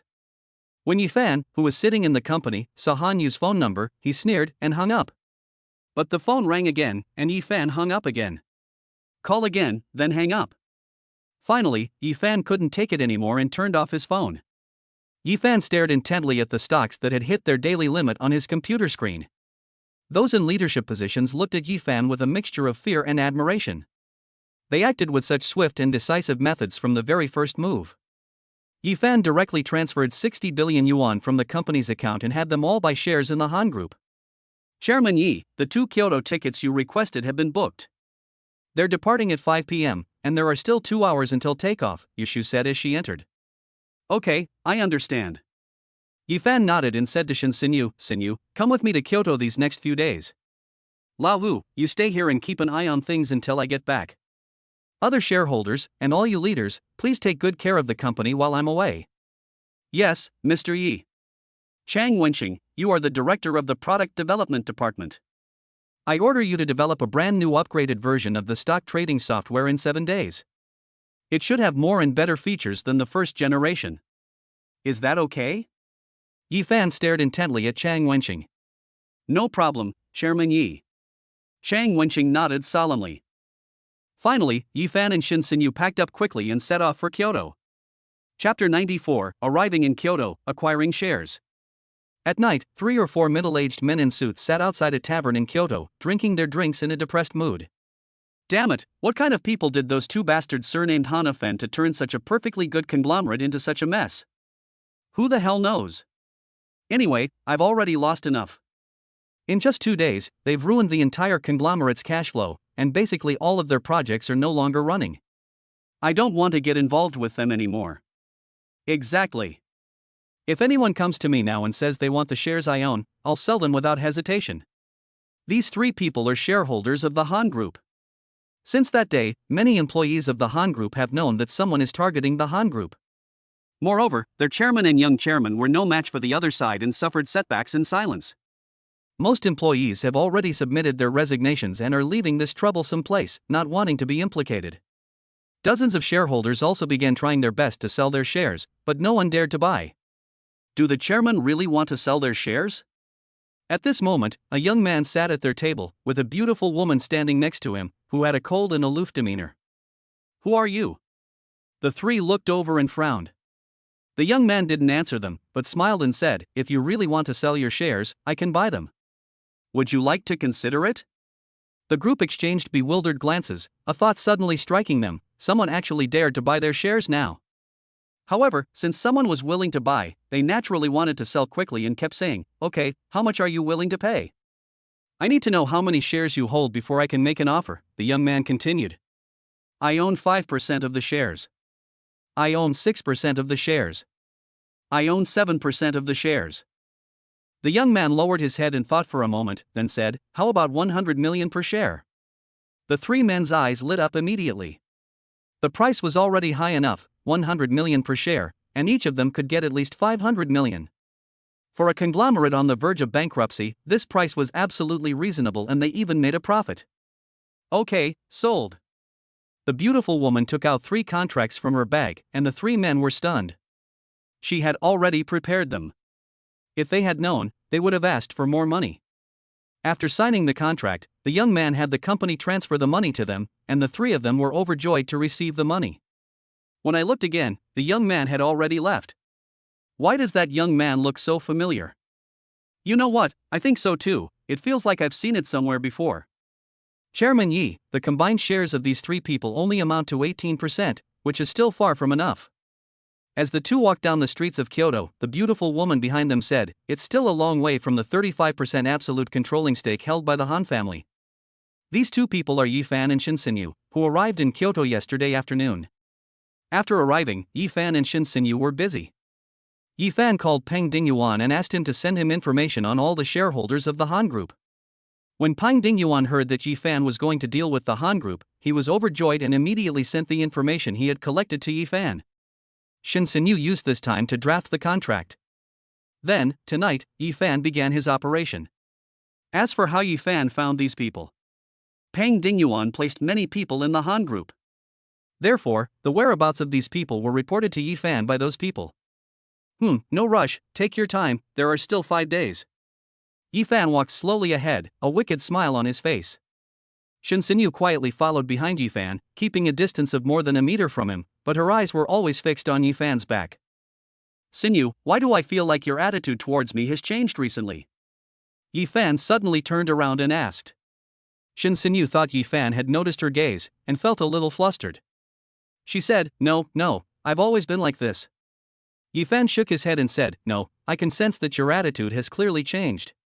Shinsenyu felt increasingly flustered and took a deep breath, saying, "You must have made a mistake." After saying that, she walked forward first, passing Yifan, and bit her lip tightly. Yifan frowned, looking thoughtfully at Shinsenyu's retreating figure. The next day, Yifan received a call from Peng Dingyuan's men, saying that they had found a new target. After Yifan got the address, he and Shinsenyu headed there. Upon arriving at a coffee shop, Yifan found a beautiful woman slowly sipping her coffee. She was the target he was looking for. Her name is Yu Yunyun, and she is the only female director of the Han Group.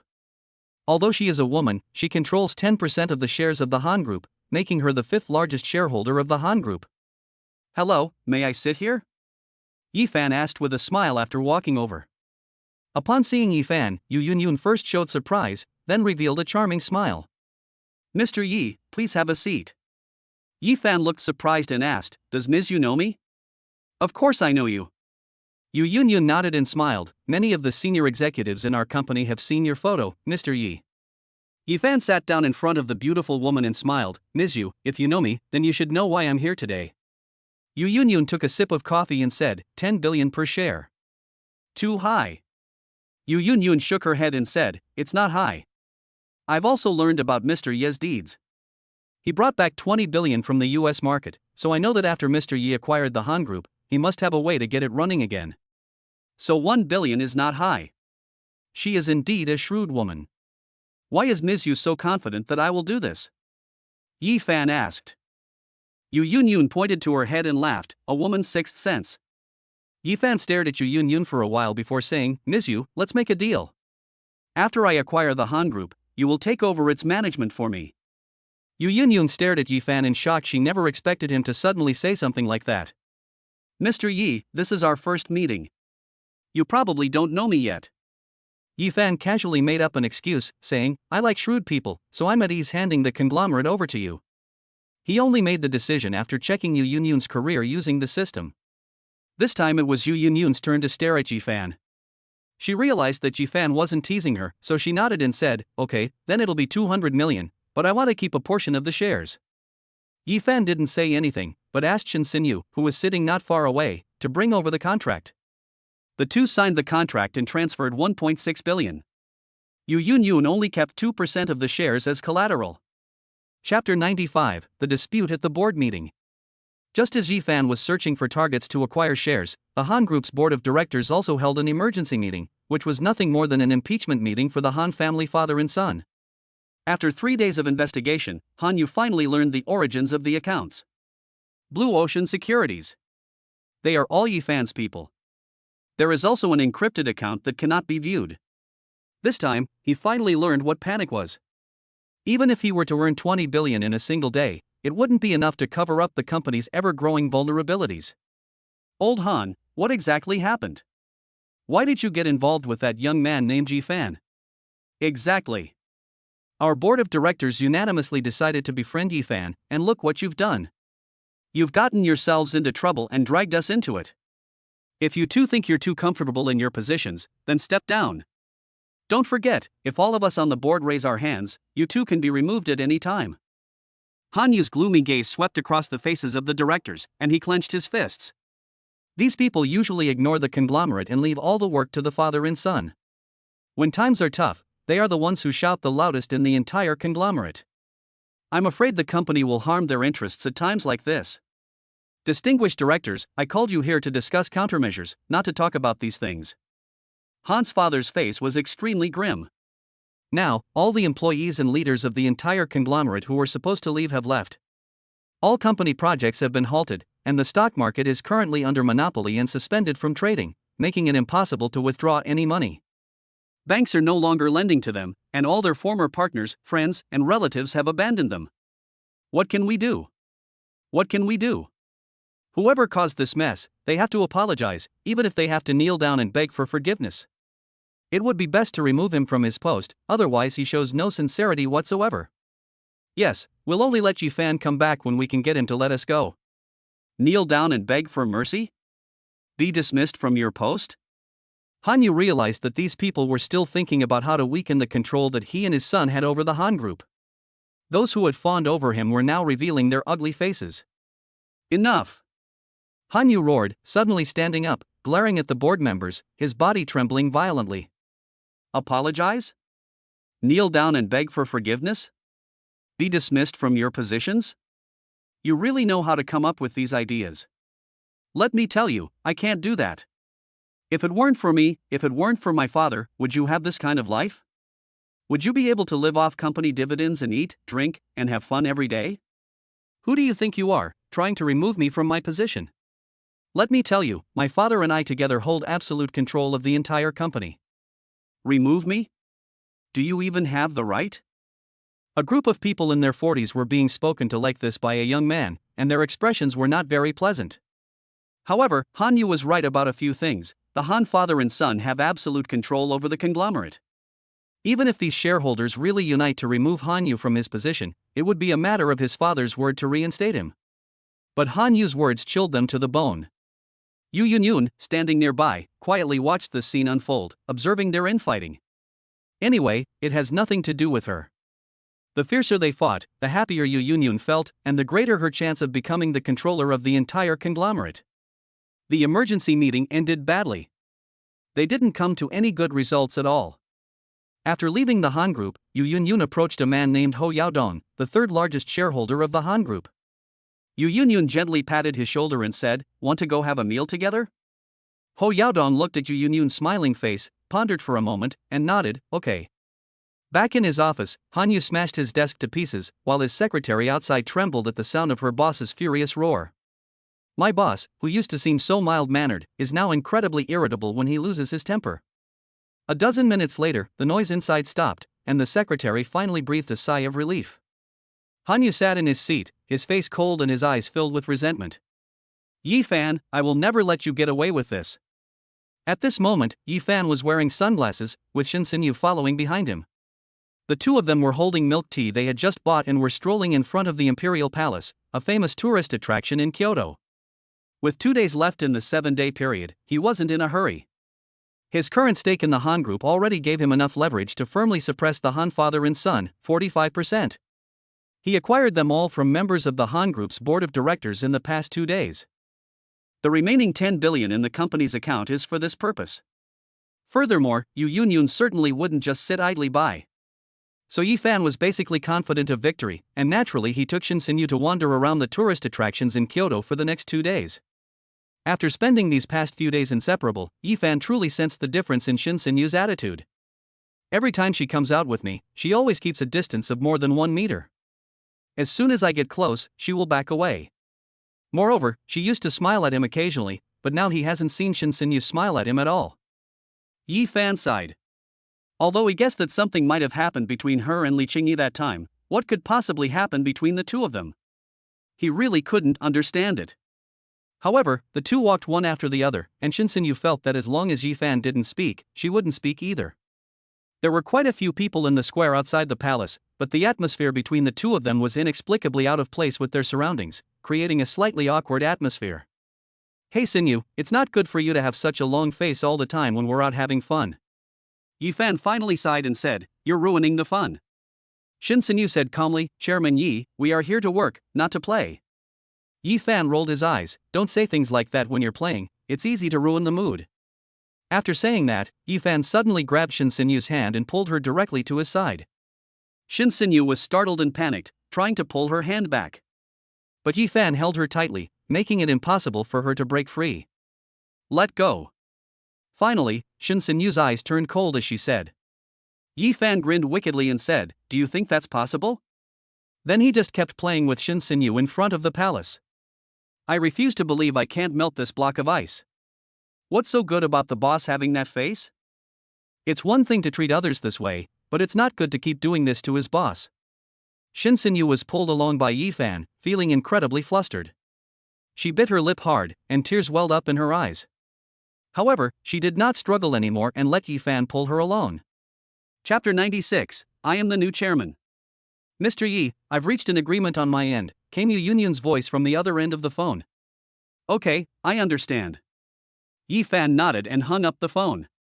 Yi Fan looked up at Shin Sinyu in front of him and said with a wicked smile, "Let's go, today is the last day, it's time to close the net." The two then took a taxi to the address of the Han Group. The Han Group held an emergency board meeting as usual this morning. This is the 7th day, and the entire conglomerate is on the verge of collapse. Moreover, many board members did not attend the meeting today. The 5,000 employees downstairs, along with shareholders who have come from all over the world, have completely surrounded the Han Group, all there to demand their wages and debts. Apart from a few directors who showed signs of panic, most of them remained expressionless, as if it had nothing to do with them. Han Yu and his father are going crazy. For 7 whole days, every time the shares of the Han Group were unfrozen, the stock price would rise abnormally, and then trading would be suspended by the exchange. Yi Fan was indeed monopolized by their company's stock market for 7 days. This method truly terrified the two of them for 7 days. The father and son hadn't slept for 7 whole days. Every time Han's father asked Han Yu to call Yi Fan, he would hear that professional female voice. Without a doubt, Yi Fan had already blacklisted Han Yu. Han Yu had already smashed everything in his office, but it was still to no avail. He recalled Yi Fan's words from back then, "Han Yu, I pray that you and your Han Group can survive the next 7 days." He had previously thought Yi Fan was just making a last-ditch effort, but now he realized that Yi Fan's words were not unfounded. Rather, Yi Fan truly has the ability to acquire a large conglomerate with a small company. This Yi Fan is truly terrifying. Chairman Han, I think we should stop making a last-ditch effort and just accept our fate. Yes, Chairman Han, we've struggled for 7 days, and what's the result? The entire conglomerate is still in crisis. Why did you have to provoke Yi Fan? Now look what you've done, you're reaping what you sowed. That's right. If you ask me, you two should kneel down and apologize to Yi Fan. Maybe he'll forgive you. The words of advice sounded like sarcastic remarks to the Han father and son. Han's father slammed his fist on the table and roared, "All of you shut the hell up. If anyone says another word, I'll kick them out right now." His eyes were bloodshot. His face was ashen. He looked like he wanted to devour these people. Chairman Han, I don't think you have the right to dismiss any directors of my company now. At this moment, a young man suddenly pushed open the door and walked in with a wicked smile on his face. A man and a woman followed behind him. They knew the man. He was the legal advisor for the Han Group and one of Kyoto's most famous lawyers, Kwang Hailiang. The woman's appearance was comparable to Yu Yunyun's, but the two had completely different temperaments. Yu Yunyun possesses a mature and gentle charm, while the young man behind her exudes an icy aura that keeps people at a distance. Yi Fan. Han Yu stood up immediately upon seeing the young man, pointing angrily at Yi Fan and saying, "You bastard, how dare you come here?" Everyone looked at Yi Fan, their faces filled with shock. Is this the Yi Fan that Yu Yunyun was talking about? They're so young. Yi Fan laughed and said, "Why can't I be here? This is my company now, why can't I be here?" Han Yu and his father both trembled, a deep sense of unease welling up in their hearts. What do you mean? Yi Fan remained silent, but Kwang Hailiang stepped forward and said, "Mr. Han, this is just to inform you that Mr. Yi now owns 45% of the company's shares, while you and your son together only own 35%. Therefore, Mr. Yi Fan is now the largest shareholder of the company. As the new chairman, he has the power to make decisions on all matters of the company." Click. A bolt from the blue struck Han Yu and his father, their heads buzzing, and their sallow faces turned deathly pale instantly. 45% of the shares. Yi Fan became their company's largest shareholder. What exactly happened? Shouldn't Yi Fan be in Huan City? When did he arrive in Kyoto? No wonder so many board members didn't come today. It turns out that Yi Fan acquired their shares. In just 7 days, Yi Fan swallowed up 50 billion from the Han family. Han Yu could no longer stand. He plopped down in his chair, his face ashen. It was probably too late for regrets. He could roughly imagine what his fate would be. No, that's impossible. You haven't gained the approval of the other board members. So what if you have a larger shareholding than me? Han's father continued to struggle, unwilling to accept defeat at the hands of a young man in his 20s. He couldn't just give away the Han Group, which he had built from scratch. That's right. As long as half of the 20-odd directors on the board do not agree to Yi Fan's appointment as chairman, he himself will remain the chairman of the entire group. But when Kwang Hailiang handed a document to Han's father, he was utterly devastated. Regarding the decision-making list for the appointment of Yi Fan as the new director and the new chairman of the Han Group. Looking down, the 19 handwritten signatures below plunged him into hell, leaving him feeling utterly cold. This is impossible. Looking at the names on the list, Han's father trembled violently. When he saw a name, he stared wide-eyed at Go Xiaofeng, the third largest shareholder sitting next to him. You also. Go Xiaofeng glanced at him and said, "I can't just stand by and watch the conglomerate be destroyed by you two, father and son." Han's father now looks just like his son, his face ashen. Yi Fan walked to Han Yu's side and asked, "Since there are no problems, then I, as the new chairman, will issue my first order, dismiss Han Jun and his son Han Yu." Finally, Han Jun and his son Han Yu left the Han Group like two stray dogs. As Yi Fan left, he saw Han Yu's resentful expression, sneered, and ignored him. After Han Jun and his son went outside, they were surrounded and attacked by the people who were collecting debts. "Let's welcome Chairman Yi."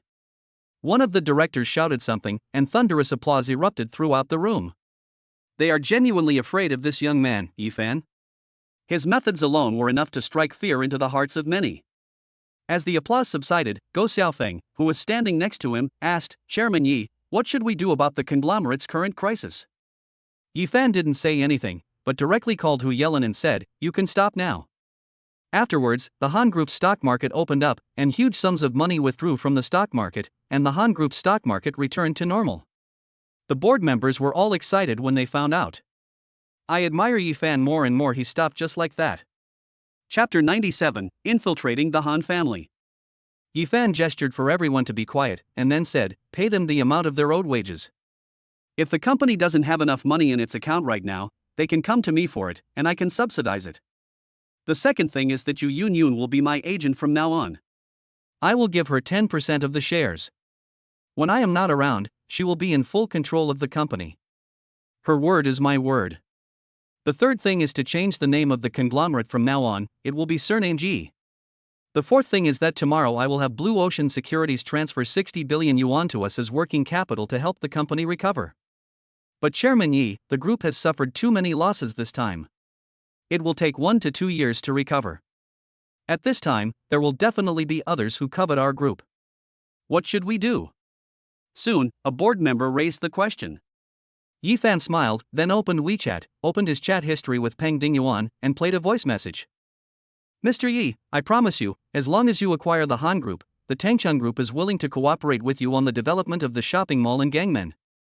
And on other projects, we will establish permanent cooperation with your group." A simple voice message brought ecstasy to all the board members. Market development in Hong Kong. This is a huge piece of fat meat. Once they get their hands on this lucrative piece of meat, it will only take the conglomerate a month or two to recover. Unexpectedly, the newly appointed Chairman Yi has such a good relationship with the eldest son of the Tangchun Consortium. If they cooperate with the Tangchun Consortium, the Han family. No. The Yi Group will definitely reach even greater heights in the future. They now realize that choosing to believe Yu Yun was the right thing to do. Just as Yi Fan was about to leave, someone suddenly gave him a suggestion. "Chairman Yi, you're newly appointed tonight, would you like to join us for a drink?" "Yes, Mr. Yi, let's go for a drink together tonight." Others also started to join in the commotion. Yi Fan thought for a moment and said, "Okay, once you've discussed it, have Yu Yun contact me?" After saying that, Yi Fan left with Shin Sinyu. After leaving the company, Yi Fan walked alone into a dark alley, dialed a number, and soon a deep voice came from the other end. "Boss. Qin Long, I'm giving you a mission. Go and carry it out now." Yi Fan then explained the mission objective to Qin Long and the others, and said coldly, "The Han father and son must be imprisoned today. Understand?" "Understood, boss." Qin Long hung up the phone, nodded to the other three, and immediately drove to the destination Yi Fan had mentioned. The four of them were the bodyguards Lin Tian gave to Yi Fan that day. Yi Fan told them to stay hidden in the shadows and not to come out unless absolutely necessary. This was the first time Yi Fan had given them a task that was simply to retrieve some items from a courtyard house. It seemed like he was making a mountain out of a molehill for them. But since he's the boss, I still have to go. 2 hours later, Qin Long and his 3 companions parked their car at the entrance of an alley and looked at the courtyard house on the side of the road. There were 2 bodyguards guarding the main entrance, and there were also many surveillance cameras around. The 4 of them first circled the courtyard house, then found a blind spot in the surveillance cameras, and with a light leap, Qin Long and the others entered one after another. "Which house was the boss referring to?" the bodyguard behind Qin Long asked in a low voice as he entered. "The 3rd house directly east of the main gate," Qin Long replied. Half an hour later, they entered the room. The owner had said there was a safe under the bed in this room. They looked down. There really is one. The 4 people looked at each other in bewilderment. How did the boss know there was a safe here? Has he been here before? Take out the safe and enter using the password the boss gave you. With a click, the safe opened. All 4 of them stared wide-eyed, their faces filled with disbelief. Holy crap, you knew there was a safe, fine, but you even knew the password. But how did he know the password? Old Qin, quickly check if this is evidence of the crimes committed by the Han family father and son, someone suggested. Upon hearing this, Qin Long took out the file folder, USB drive, and mobile phone inside. The shop owner had told them not to touch the USB drive and the phone, but he hadn't mentioned that in the file folder, so they opened it to take a look. My mouth is big enough to fit an egg. The documents inside turned out to be all the evidence of the Han family's falsification of accounts and illegal fundraising. It's exactly what the boss said. Now all 4 of them share the same thought. Who exactly is their boss Yi? However, they were aware of their current situation and quickly came to their senses, returning along the original route with layers of evidence. I drove directly to the nearby police station and submitted all the evidence, no matter what it was. Not long after Qin Long left the Han family courtyard, Han Yu emerged from the main house with a gloomy expression. When he saw that the lock on the room had been broken and was lying on the ground, he felt a chill in his heart and quickly ran inside to check the safe. When I came out again, I was in a panic. I rushed straight to the study. Dad, no, something terrible has happened. Our safe has been broken into, and everything inside is gone. What? Han Jun's face also turned deathly pale. The contents of the safe are gone. They contained all their deadly evidence. How could it have been stolen? They were placed so discreetly. But before they could make a decision, they could already hear police sirens outside. When Yifan saw the message from Qin Long, a smile finally appeared on his face. The Han family matter has been settled. I will return to Huan City tomorrow or the day after. What are you looking at? Shin Sinyu asked at the dining table. Yifan snapped out of his reverie, shook his head, and said, "It's nothing, let's eat first." Since Yifan was unwilling to talk about it, Shin Sinyu didn't ask any further questions. Yifan glanced at her, feeling somewhat pleased. Since the last time he held her hand and went for a walk outside, Shin Sinyu's attitude towards him has finally returned to what it used to be. Although the two sides were somewhat close, Yifan always felt that there was something else in between. It's a feeling that's hard to describe or explain. After dinner, Yifan took Shin Sinyu to visit various attractions in Kyoto. For some reason, this girl actually took the initiative to hold his hand, but her expression was still unreadable, a cold look on her face. However, after looking at the people around the attraction, Yifan understood. I guess they were afraid the two of them would get separated and not be able to find their way. After all, Kyoto is a place I'm unfamiliar with, and getting lost would be a real hassle. If Shin Sinyu knew about Yifan's thoughts, I'd probably slap him to death. You already have a girlfriend, and you're still such a blockhead. At 6 p.m., Yu Yunyun called to say that they had booked a place and asked Yifan and Shin Sinyu to come over at 8 p.m. Chapter 98, Hotel Conversation. That night, Yifan and Shin Sinyu arrived at the hotel they had mentioned. When it comes to traffic jams, Huan City and Kyoto are really incomparable. What should have been a half-hour journey turned into an hour and a half due to traffic, causing the two to arrive at the hotel at 8:30. Upon arriving at the hotel entrance, all the board members were waiting outside for Yifan and Shin Sinyu. As soon as the two got out of the taxi, everyone crowded around them, bombarding them with questions. This scene truly shocked the hotel staff and lobby manager. Who is that young man? Even the chairman of the Han Group treats him with such respect? I don't know him, but I do know this young man is very handsome. And I heard that the Han Group seems to have offended someone it shouldn't have recently, and the news says that the entire group has changed hands. Yes, I saw on the news today that the former chairman of the Han Group and his son were arrested for some crime. Ha! Could it be that the new chairman is that young man? Look at the way those directors look. Suddenly, everyone realized that it wasn't impossible. But thinking about it, it's all nonsense. This young man is too young, he's simply not cut out to be a chairman. In their minds, all the directors were either middle-aged people in their 40s or 50s, or elderly people in their 50s or 60s who were practically on their deathbeds. Someone as young as Yifan could never be the chairman.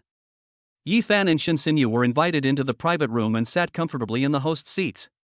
Shin Sinyu and Yu Yunyun, two beautiful women, sat on his left and right sides.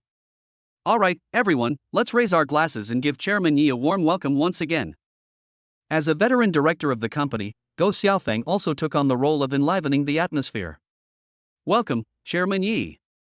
A loud voice rang out from the private room, and all 20-odd directors stood up.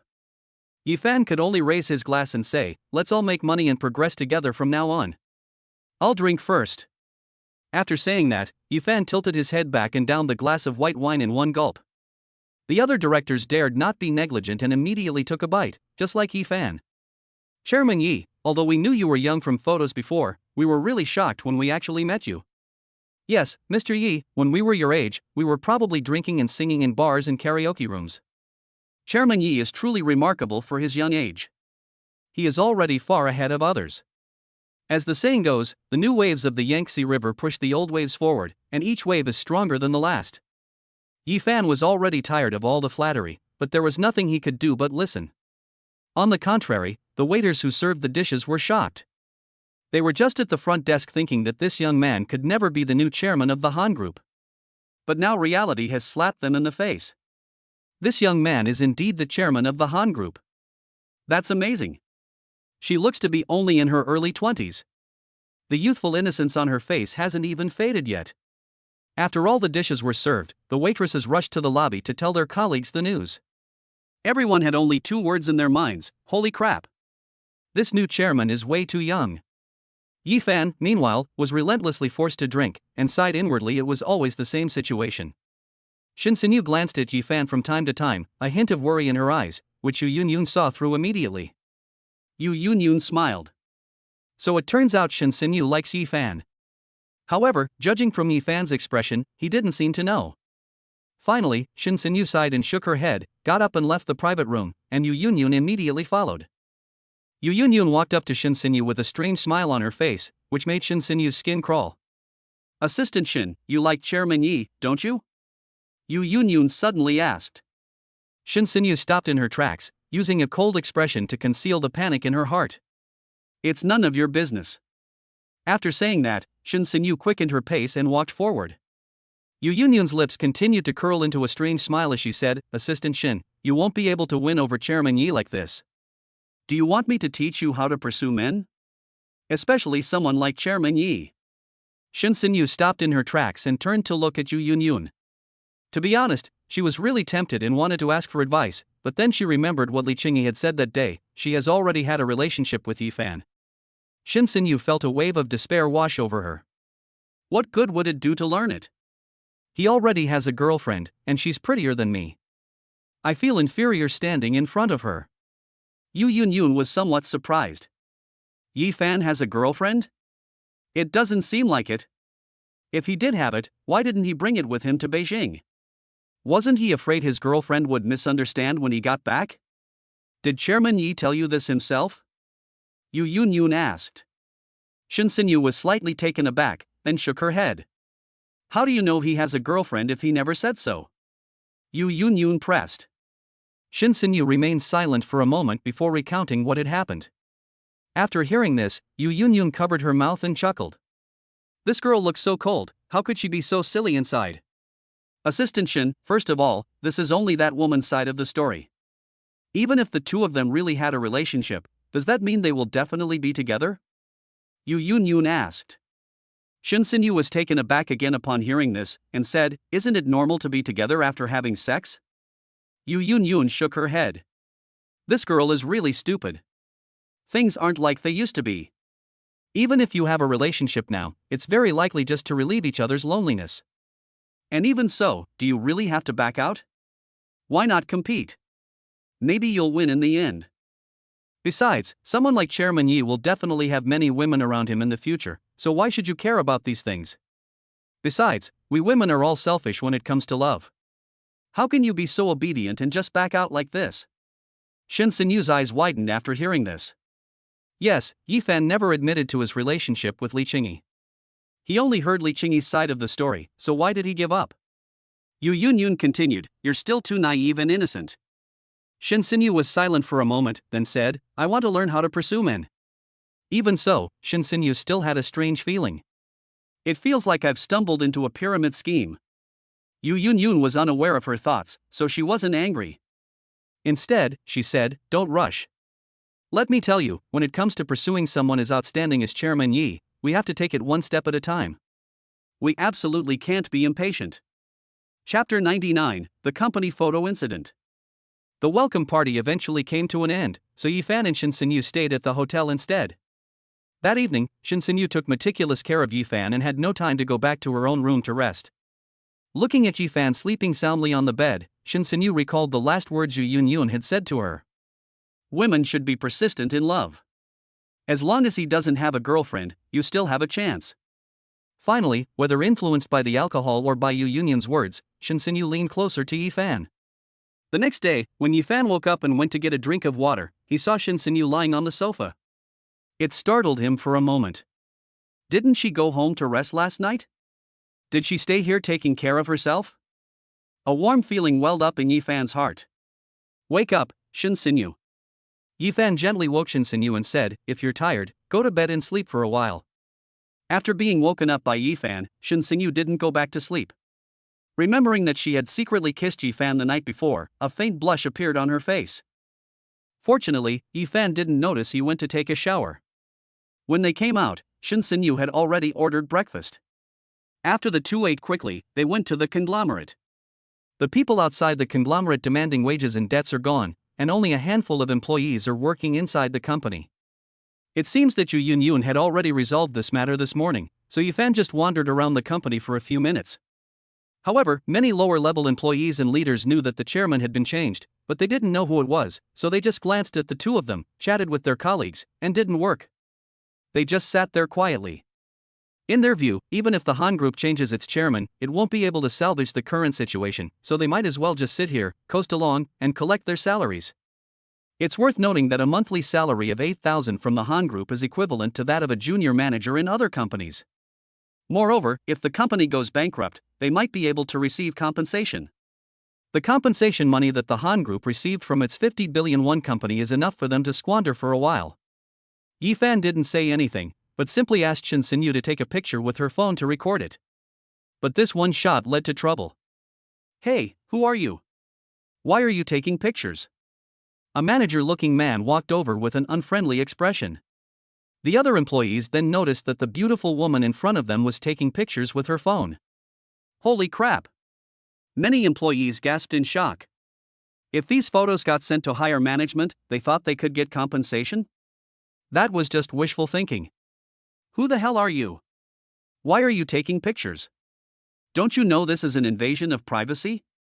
Delete the photos right now. Which company are you from? I suspect you've leaked our company secrets. If you don't delete the photos, I'm calling the police. Yes, delete the photos now. Otherwise, don't blame us for being impolite.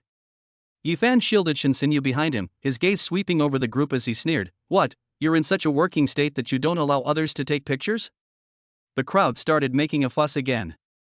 What's wrong with our work style? How is it any of your business? Exactly. Our manager hasn't said anything, so who the hell do you think you are, and what right do you have to tell us what to do? I'm warning you one more time, delete those photos right now. Don't make us take action, you hear me? Damn it, stop talking nonsense, let's all just grab the phone and bring it over. As soon as she finished speaking, 3 people rushed forward and tried to snatch the phone from Shin Sinyu's hand. All 3 men grinned wickedly. This woman was so beautiful. Maybe they could take advantage of her. A cold glint flashed in Yifan's eyes, and just as he was about to make a move, a chilling voice rang out.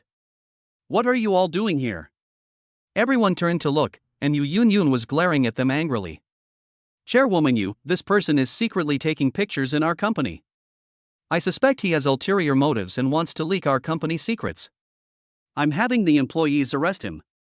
The manager ran to Yu Yunyun's side with a fawning expression and said, Why don't you arrest him quickly? What if the company's secrets are leaked? This woman is now a favorite of the new chairman. I must try my best to curry favor with her. Everyone looked at him with disdain, seeing his sycophantic behavior.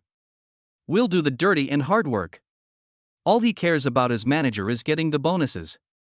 Yu Yunyun was furious with these idiots and roared, Stop it. You even dared to arrest the chairman. What do you think you're doing? Everyone was stunned and dumbfounded upon hearing this. What did they just hear? They even dared to arrest the chairman. What are they trying to do? A cold sweat broke out on everyone's back as they turned to look at the young man and the beautiful woman behind him. This young man is the new chairman?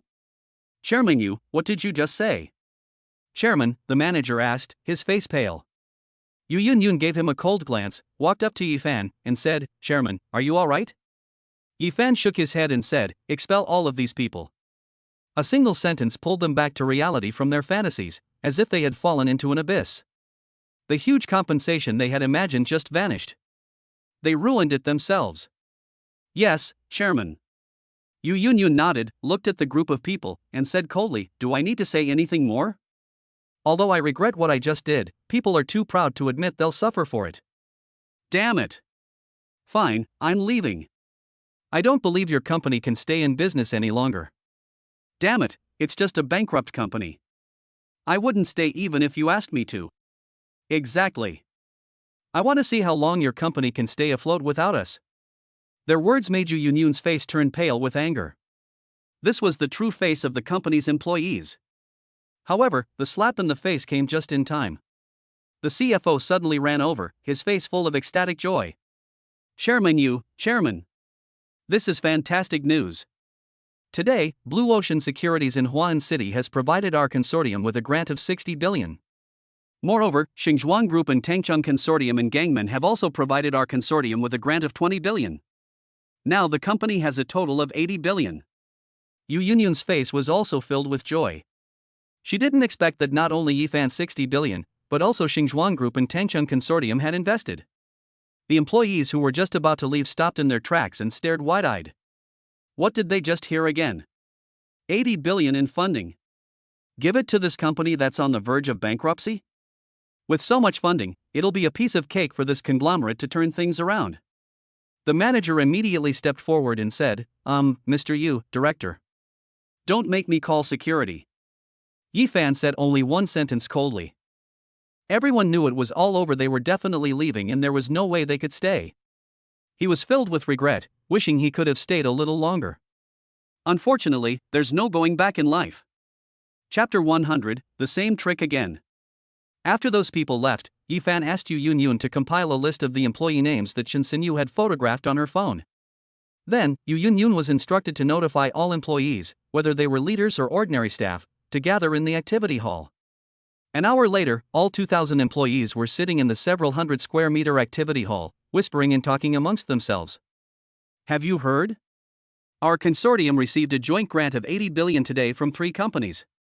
Holy crap, is this for real? Isn't our company about to go bankrupt? I don't know. Besides, our new chairman almost fired everyone in one department today because they weren't working properly during work hours. Huh? They actually dare to fire someone at a time like this? Isn't the new chairman afraid of bankrupting the company again? Everyone, please be quiet. Yu Yunyun stood on the podium, holding a microphone, her voice coming from speakers all around. The entire hall quickly fell silent, everyone watching Yu Yunyun on the stage. The notification had already been given yesterday. Yu Yunyun is now a favorite of the new chairman. Please welcome the chairman to the stage to speak. When Yifan stepped onto the stage, everyone was surprised. This young man who had just been wandering around their company was their new chairman. Holy crap! Didn't he see what I was doing during work hours? Yifan took the microphone from Yu Yunyun and said coldly, I'll show you some photos first, and then we'll talk about what happens next. Then a number of photos appeared on the screen behind him, all of which Yifan had asked Shin Sinyu to take.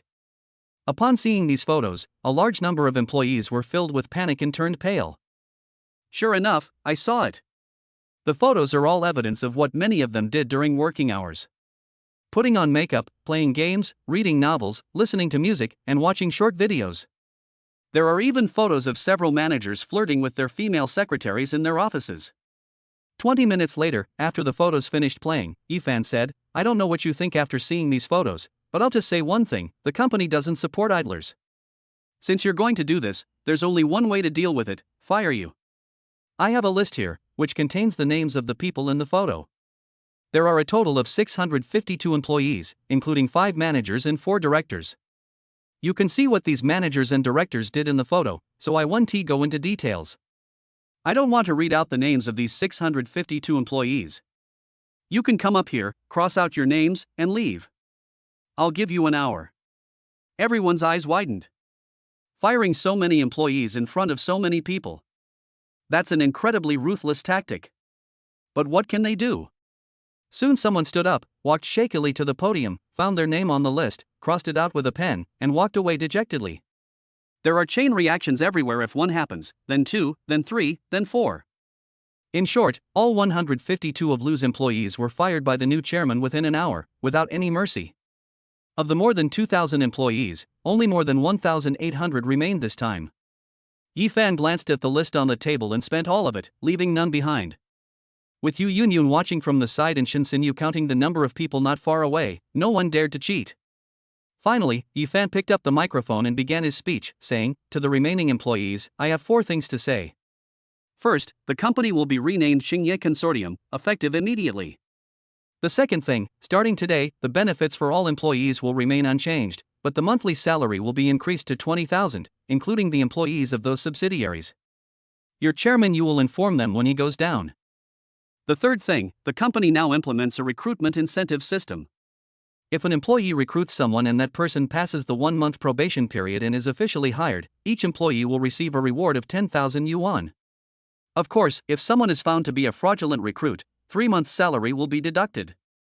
Fourthly, there is a shortage of leadership positions in the company, and each of you has the opportunity to compete. In the next month, those who perform exceptionally well will be directly promoted to manager. Monthly income of 40,000, and year-end bonus doubled. These were the systems Yifan used when he first started at Blue Ocean Securities, and they worked well, so he adopted them for this conglomerate.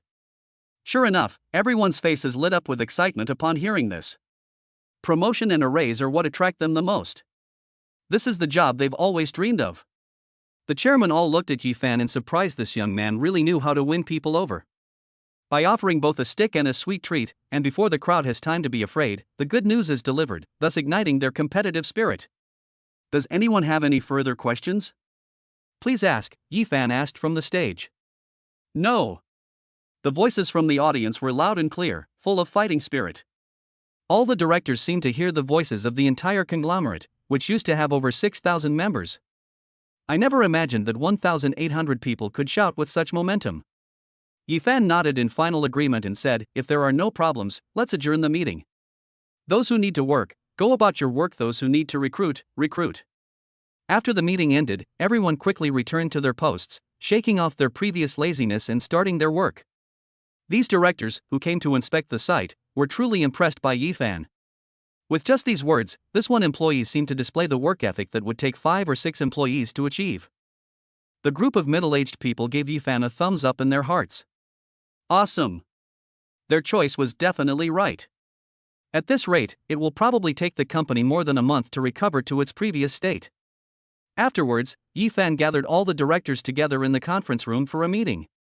He completely rewrote the company's salary system, making it identical to that of Blue Ocean Securities. There are high salaries that differ by 10,000 between different positions, and the year-end bonus for managers and above is doubled. Even the board members are the same, although they can receive hundreds of millions from the company's annual dividends. However, the doubling of their wages inevitably made them somewhat excited. After finishing these tasks, Yifan completely handed over the Xingye Consortium to Yu Yunyun, and he and Shinsenyu bought plane tickets to return to Huan City 3 days later. But that evening, Yifan received a call from Wang Tao. "Brother, the farm is finished. Come back and take a look?" Wang Tao's joyful voice came from the other end of the line. Yifan thought about it. It had indeed been more than a month since he went home last time, and the breeding farm in his hometown should have been completed by now. "Okay, I'll go back and take a look in a few days," Yifan said with a smile. Chapter 101, The Address of the Kyoto Branch Office. In the following days, Yifan brought an Audi and a driver from the company, and together with Shinsenyu, they began to select office buildings for the Blue Ocean Securities branch in various sales centers in Kyoto. "Since we're already here, let's settle on a location for the branch office while we're at it, and then find someone to manage it when we get back to the company." After learning about this, Yu Yunyun, in order to save Yifan some effort, directly told him about a sales office. The driver immediately took Yifan and Shinsenyu there. The Audi stopped in front of the sales center, and a beautiful woman immediately ran over. "Hello, are you Chairman Yi and Assistant Shin?" The beautiful woman had a professional smile on her face and said, "I am Yu Qian, the sales director, and Yu Yunyun is my sister." Yu Yunyun had already told Yu Qian about Yifan's identity, but Yu Qian was still shocked when she saw how young Yifan was. Yifan is so young. Is he really the behind-the-scenes chairman of the Aoba Group? Hello. Yifan nodded and gently shook hands with Yu Qian. Sales manager Zhao Zhua, who came out for a smoke, was completely stunned, oblivious to the fact that the cigarette in his hand was burning hot. This was the first time he had ever seen his boss so close to a man. You should know that Yu Qian always had a cold demeanor at the company and was indifferent to any man. Some people in the company even wondered if this director had a misogyny. But today, things were different. The director not only smiled at that man, but also shook his hand. And this man looks so young. What's going on? Sister Yun has already told me your purpose for coming. You want an office building in a good location, with an unmanned apartment building next to it, right? Yu Qian asked. Is that right? I want it as soon as possible. Yi Fan said. Yes, please follow me, both of you. Yu Qian led Yi Fan and the other into the sales center. Ignoring the shocked looks of the employees, Yu Qian went straight to an apartment showroom and began to introduce an office building to Yi Fan. My goodness, who is that young man? It was actually our director Yu who personally received him. And our director Yu seemed very cautious when receiving that young man. Could it be that the young man's identity is not simple? Holy crap! That's insane. The sales staff resting at the service desk stared intently at Yi Fan, all trying to guess his identity. Meanwhile, Yu Qian had finished her introduction and cautiously asked, Mr. Yi, what do you think of this office building and apartment building? Yi Fan looked at the two buildings on display and began to ponder. The two buildings Yu Qian mentioned are in good locations and are quite close to each other. The only thing that made Yi Fan ponder was that the entire residential area had just been completed. Apartment buildings are fine, as they've already been renovated. But office buildings require renovations to be done by the owners themselves, which is more troublesome and will probably take at least half a month. However, it's definitely not easy to find a ready-made, fully furnished office building. You can't find one in at least 3 days.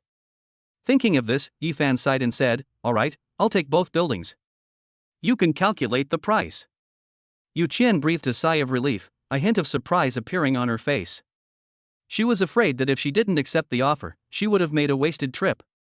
Yu Qian quickly found a few saleswomen and pointed to the apartment building, saying, You need to calculate the prices of this apartment building immediately. Huh? Several saleswomen looked at Yi Fan with surprise and asked, Mr. Yu, this entire building? Yes, hurry up and go. Yu Qian looked at the group's slow pace with displeasure. Upon seeing that their boss was angry, the group quickly followed his instructions to calculate the price of the entire building. As for the office building, the price was 853 million, which Yu Qian rounded down for Yi Fan without his permission. Soon, several saleswomen came running over with a form and said, Mr. Yu, the total price for that building is 530 million. Yu Qian nodded, then looked at Yi Fan. Before she could speak, Yi Fan said, I want both buildings. Take me to handle the business. Yu Qian looked delighted, while the two little girls were stunned and stood frozen in place. After 3 hours of processing the transaction, all the staff and the people who came to see the property stared wide-eyed at the sight of the whole box of property certificates. 1.283 billion. Pay in one lump sum. They bought 2 buildings. This young man is incredibly wealthy. Holy crap! What were they doing when this young man was that age? They've already been able to buy an apartment in Kyoto. Damn it! It's like comparing yourself to someone else is just too much. Finally, amidst the envious, jealous, and resentful gazes of everyone, Yi Fan picked up the box of property certificates and left the sales center. As Yi Fan left, many women regretted that they had been so focused on admiring his generosity that they forgot to ask for his contact information. Yi Fan placed the box of property deeds in Yu Yunyun's office. When Yu Yunyun opened it, the sight of a series of small red booklets made her gasp. She was already shocked enough when her sister called to tell her. But when so many property certificates are placed in front of me, my heart still races. Is this Chairman Yi so rich that he can buy 2 buildings in Kyoto without batting an eye? You should know that the housing prices in Kyoto are many times higher than those in Huan City. But her sister said that Yi Fan didn't even blink when he bought the building. Chairman Yu, these property certificates will be kept with you for now. When someone from my company comes, he can come and collect them from you, Yi Fan said. Oh. I understand, Chairman Yi. Yu Yunyun had just come back to her senses when she said, Chairman Yi, please call me by my name from now on. It's too formal to call me Chairman Yu. Yi Fan thought about it and realized that things had indeed become much more unfamiliar, since Yu Yunyun would be with him for a long time to come. I'll still call you Sister Yun, since you're older than me. Yi Fan's straightforward remark made Yu Yunyun's lips twitch.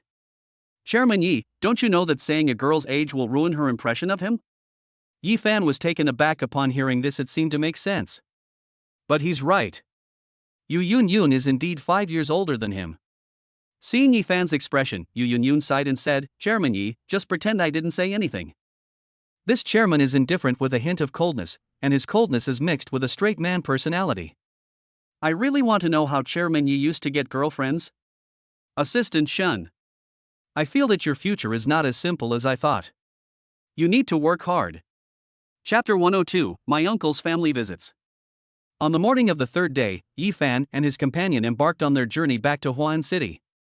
Looking out the window at the ever-shrinking Huan City, Shinsinyu was filled with mixed emotions. She gained a lot from her 8-day trip to Kyoto. She rekindled the relationship she had given up on and learned a lot from Yu Yunyun. In short, now that she has fallen for Yifan, she will not give up easily. After getting off the plane, Yifan took a deep breath. Sure enough, the air in Huan City was much more refreshing. Chairman Shin, you're finally back. Hu Yelin walked over, his face beaming with joy. Old Hu, how's the company doing?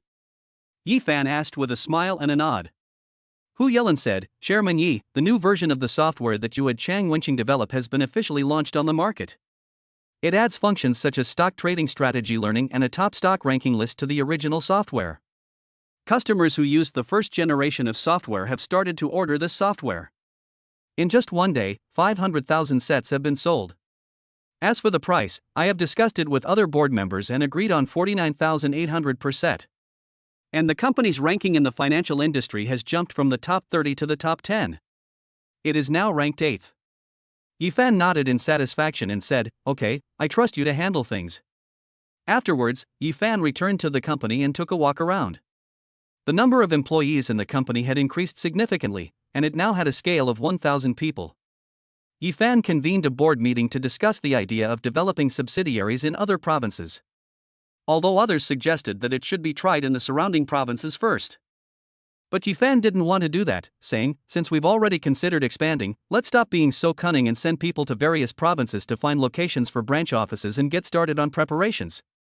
After agreeing on the matter, Yifan had the company driver take him back to the villa. After a quick tidy-up, Yifan embarked on his journey home.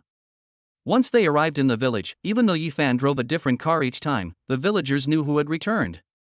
Oh dear, the Yi family's son is back again. Yes, they always come back in a different car. It's a pity that they are all cars that we country folks have never seen before. I would be content if my son or daughter were half as successful as the Yi family's son. When Yifan returned home, his parents came out to greet him. Upon seeing Yifan's car, they scolded him, Why did you change your car again? You drove different cars the last 2 times you came back, and you changed it again this time. Yifan smiled and said, It's all right, Mom and Dad, our family isn't short of money now. As soon as Yifan entered the house, he saw his uncle's family sitting there and asked in surprise, Oh? Uncle, Aunt, Yan Yang, what brings you here? Is Uncle feeling better? The uncle's family was very excited when they saw Yifan. If it weren't for Yifan and his family, they would have been separated by death long ago. Thanks to Yifan's help, Uncle received the best treatment at the hospital, Aunt didn't collapse from overwork, and Yi Yang was able to attend university steadily without being looked down upon by his classmates. Therefore, Yifan owes his family a great debt of gratitude. It's all right, it's all right. The 2 elders shook their heads repeatedly. Aunt Tangmei grabbed Yifan's hand and said gratefully, Xiaofan, thank you so much. If it weren't for you, our family really wouldn't know what to do. Yifan laughed and said, Auntie, what are you saying? We're family. Yes, we are family, Tangmei said repeatedly. Uncle's legs were still a bit weak, and he limped over, saying, But I still have to thank you, Xiaofan. I'm alive and sitting here because of you, but I don't know how to repay you, so I'm kneeling down for you. Upon hearing this, Yifan exclaimed, Holy crap! This is absolutely unacceptable. How can an elder kneel before a younger generation? Why are these 2 old people always like this? Last time it was Tang Mei, and this time it's his uncle. Although I know my uncle is honest, kind and straightforward, kneeling down is really unacceptable. Yifan quickly comforted his uncle, and his parents also rushed over to help. Uncle, please don't do this. If you do, I'll regret paying for it. Get up, get up. Yifan said. This uncle is so heavy. That's right, brother, if you really kneel down, how will Xiaofan face people in the future? Do you want Yifan to be remembered with the infamy of making his elders kneel down? Yifan's uncle thought about it and realized it made sense. He stopped insisting and quickly got up with the help of Yifan's family, saying, Yes, I was inconsiderate. The 3 family members breathed a sigh of relief when he stopped kneeling. Yang, come here. Although he didn't kneel down, he called Yi Yang over, and Yifan's heart jumped. Yi Yangyang walked over and stood in front of Yi Fan. Yi Fan's uncle then said, Xiao Fan, since it's up to us two elders, I'm planning to have Yang Yang drop out of school and go directly to work at your company. Besides, the family doesn't have the money to support her through university anymore, so. No way. Yi Fan rejected the idea before he could finish. Uncle, I'll pay for Yang Yang's tuition.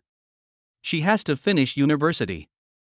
Otherwise, I won't let her come to my company if you make her drop out now, let alone repay my kindness. The uncle didn't expect Yi Fan to react so strongly, rejecting his suggestion so absolutely. But how can we do that? Yang Yang still has more than 2 years before she graduates, this Tang Mei suddenly interjected from behind. Yi Fan smiled slightly and said, Uncle, Aunt, don't worry. How much does it cost for Yang Yang to go to university? I can afford 100,000 or so. Our family isn't short of money right now. Besides, I gave Yang Yang 10,000 a month for living expenses for the previous 3 months. Don't worry, we're not short of money. How much? 10,000 a month?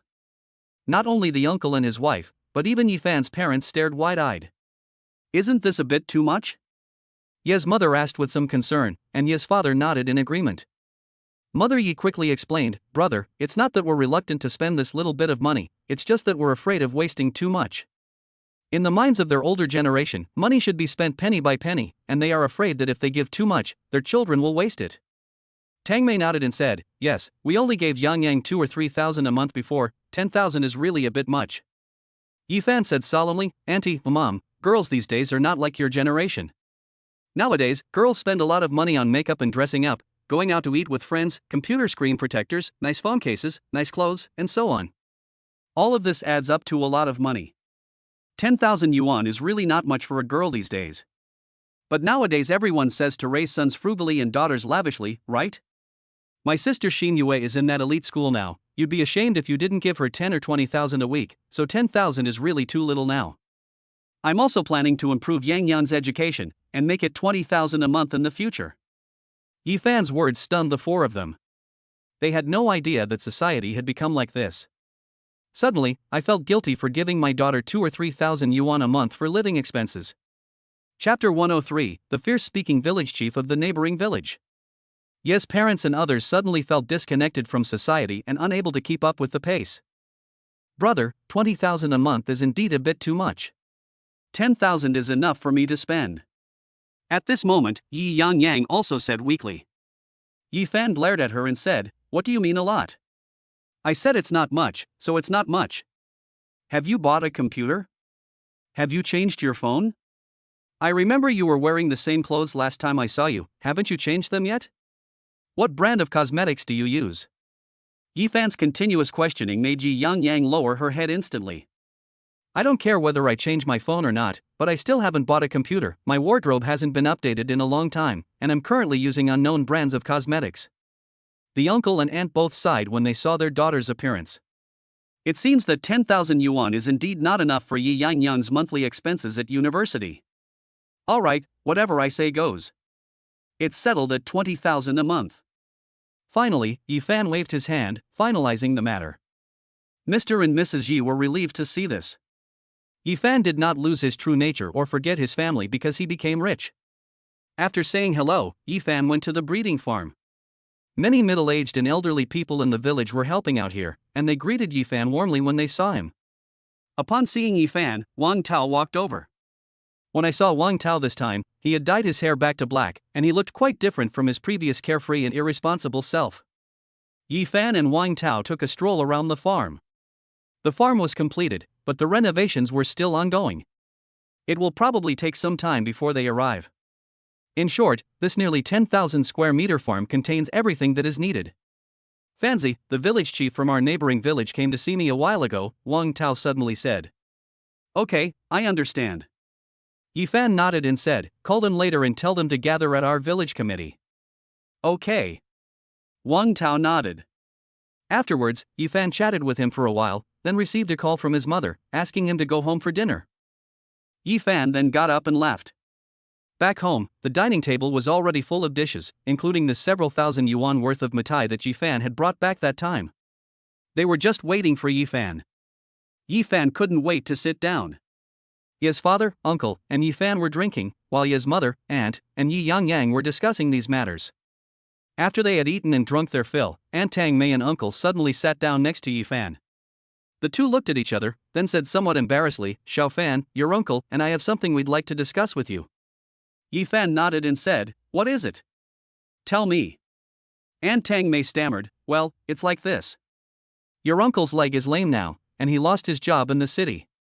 We heard that you set up a breeding farm at home, so we discussed whether I could work there with your uncle." "Oh, that's no problem.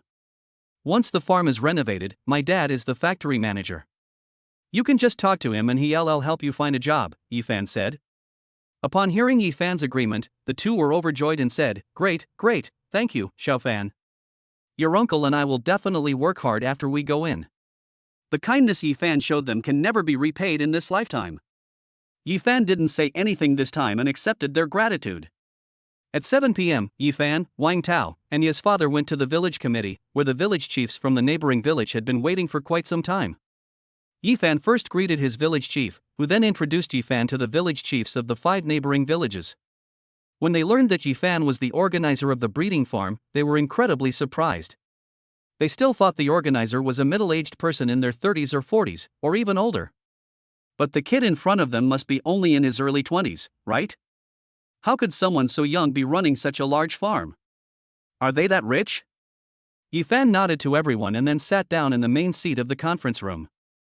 "I heard you've been looking for me lately, what's the matter?" Yi Fan asked. The group exchanged glances, their faces beaming with obsequious smiles. They first introduced themselves, and then said, "Mr. Yi, hello. We heard that you've built a breeding farm in our village, hoping to boost the village's economy. So we discussed it with the people in our respective villages to see if you could help our village. Mr. Yi, as you know, there are many elderly people living alone and children left behind in the village now. All the young and middle-aged people have gone out to work. There's not much of a future in farming, but if something happens at home, they can't come back immediately. So, since there are people working near the village, we wanted to ask if it would be alright for you?" The village chief spoke very cautiously. Yi Fan nodded. He already knew it might be this, so he had already thought it through. "I have no objection to this matter. However, although I am the organizer, I don't usually pay much attention to the situation of the farm. You can discuss anything directly with the farm's manager and factory director, who are the 2 people next to me.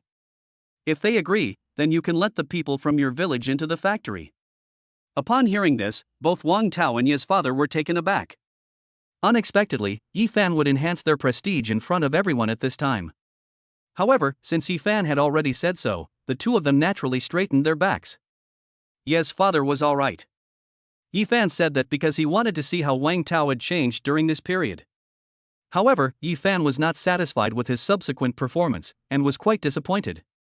He performed reasonably well, but there's still a lot he needs to learn. In the end, Wang Tao and Ye's father agreed.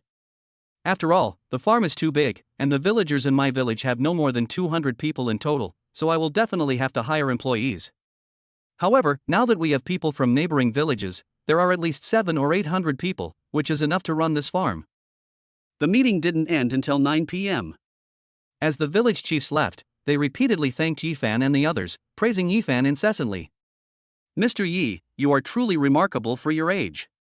You have your own business at such a young age and are willing to help us farmers get rich. Thank you so much. Yes, if a son is born into the Yi family, then Mr. Yi, we have nothing to say. From now on, our village will be one family. Yes, we're all one family.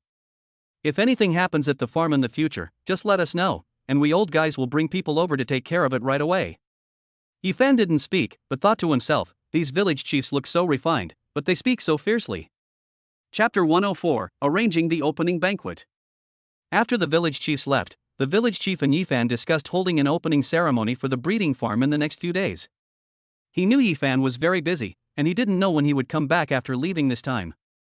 So, taking advantage of Yi Fan's return, they simply set up a few tables at the breeding farm to celebrate. Yi Fan did not refuse. Whether in the city or the countryside, people use banquets to celebrate good things. The village chief originally said that everyone in the village would contribute money to organize it. But Yi Fan refused. He was the investor and organizer of the farm, and it was most appropriate for him to arrange the banquet. Besides, the village is mostly made up of elderly people and children. How much money could they possibly contribute? Finally, the village chief couldn't refuse Yifan and his father, so he handed over the task of preparing the banquet to Yifan, just as Yifan had said. The village chief sighed softly and said, "Xiaofan, you have to do everything. The villagers don't know how to thank you enough." "It's nothing, village chief. This meal is the least I can do. If I'm no longer in my hometown, I'll have to rely on you and everyone in the village for the farm's affairs," Yifan said with a smile. The village chief nodded and said solemnly, "Don't worry, from now on, the affairs of the farm will be the top priority for the village. Anyone who dares to cause trouble at the farm will be dealt with severely the first time." Yifan smiled and shook his head. The village chief is still the toughest. Afterwards, Yifan and they agreed to postpone the banquet arrangements for 2 days later, and Yifan would go to the banquet organizer the next day. The next morning, Yifan drove to the county town and went directly to the most famous 3-star hotel in the town, which was also the most upscale hotel in the town. Upon entering, Yifan said to the receptionist, "Hello, could you please call your hotel manager for me? I need to discuss a business deal with him." The waiters looked at Yifan strangely. Seeing that Yifan was quite handsome, they said, "Please wait a moment, let me call our lobby manager to ask." Yifan stood there waiting.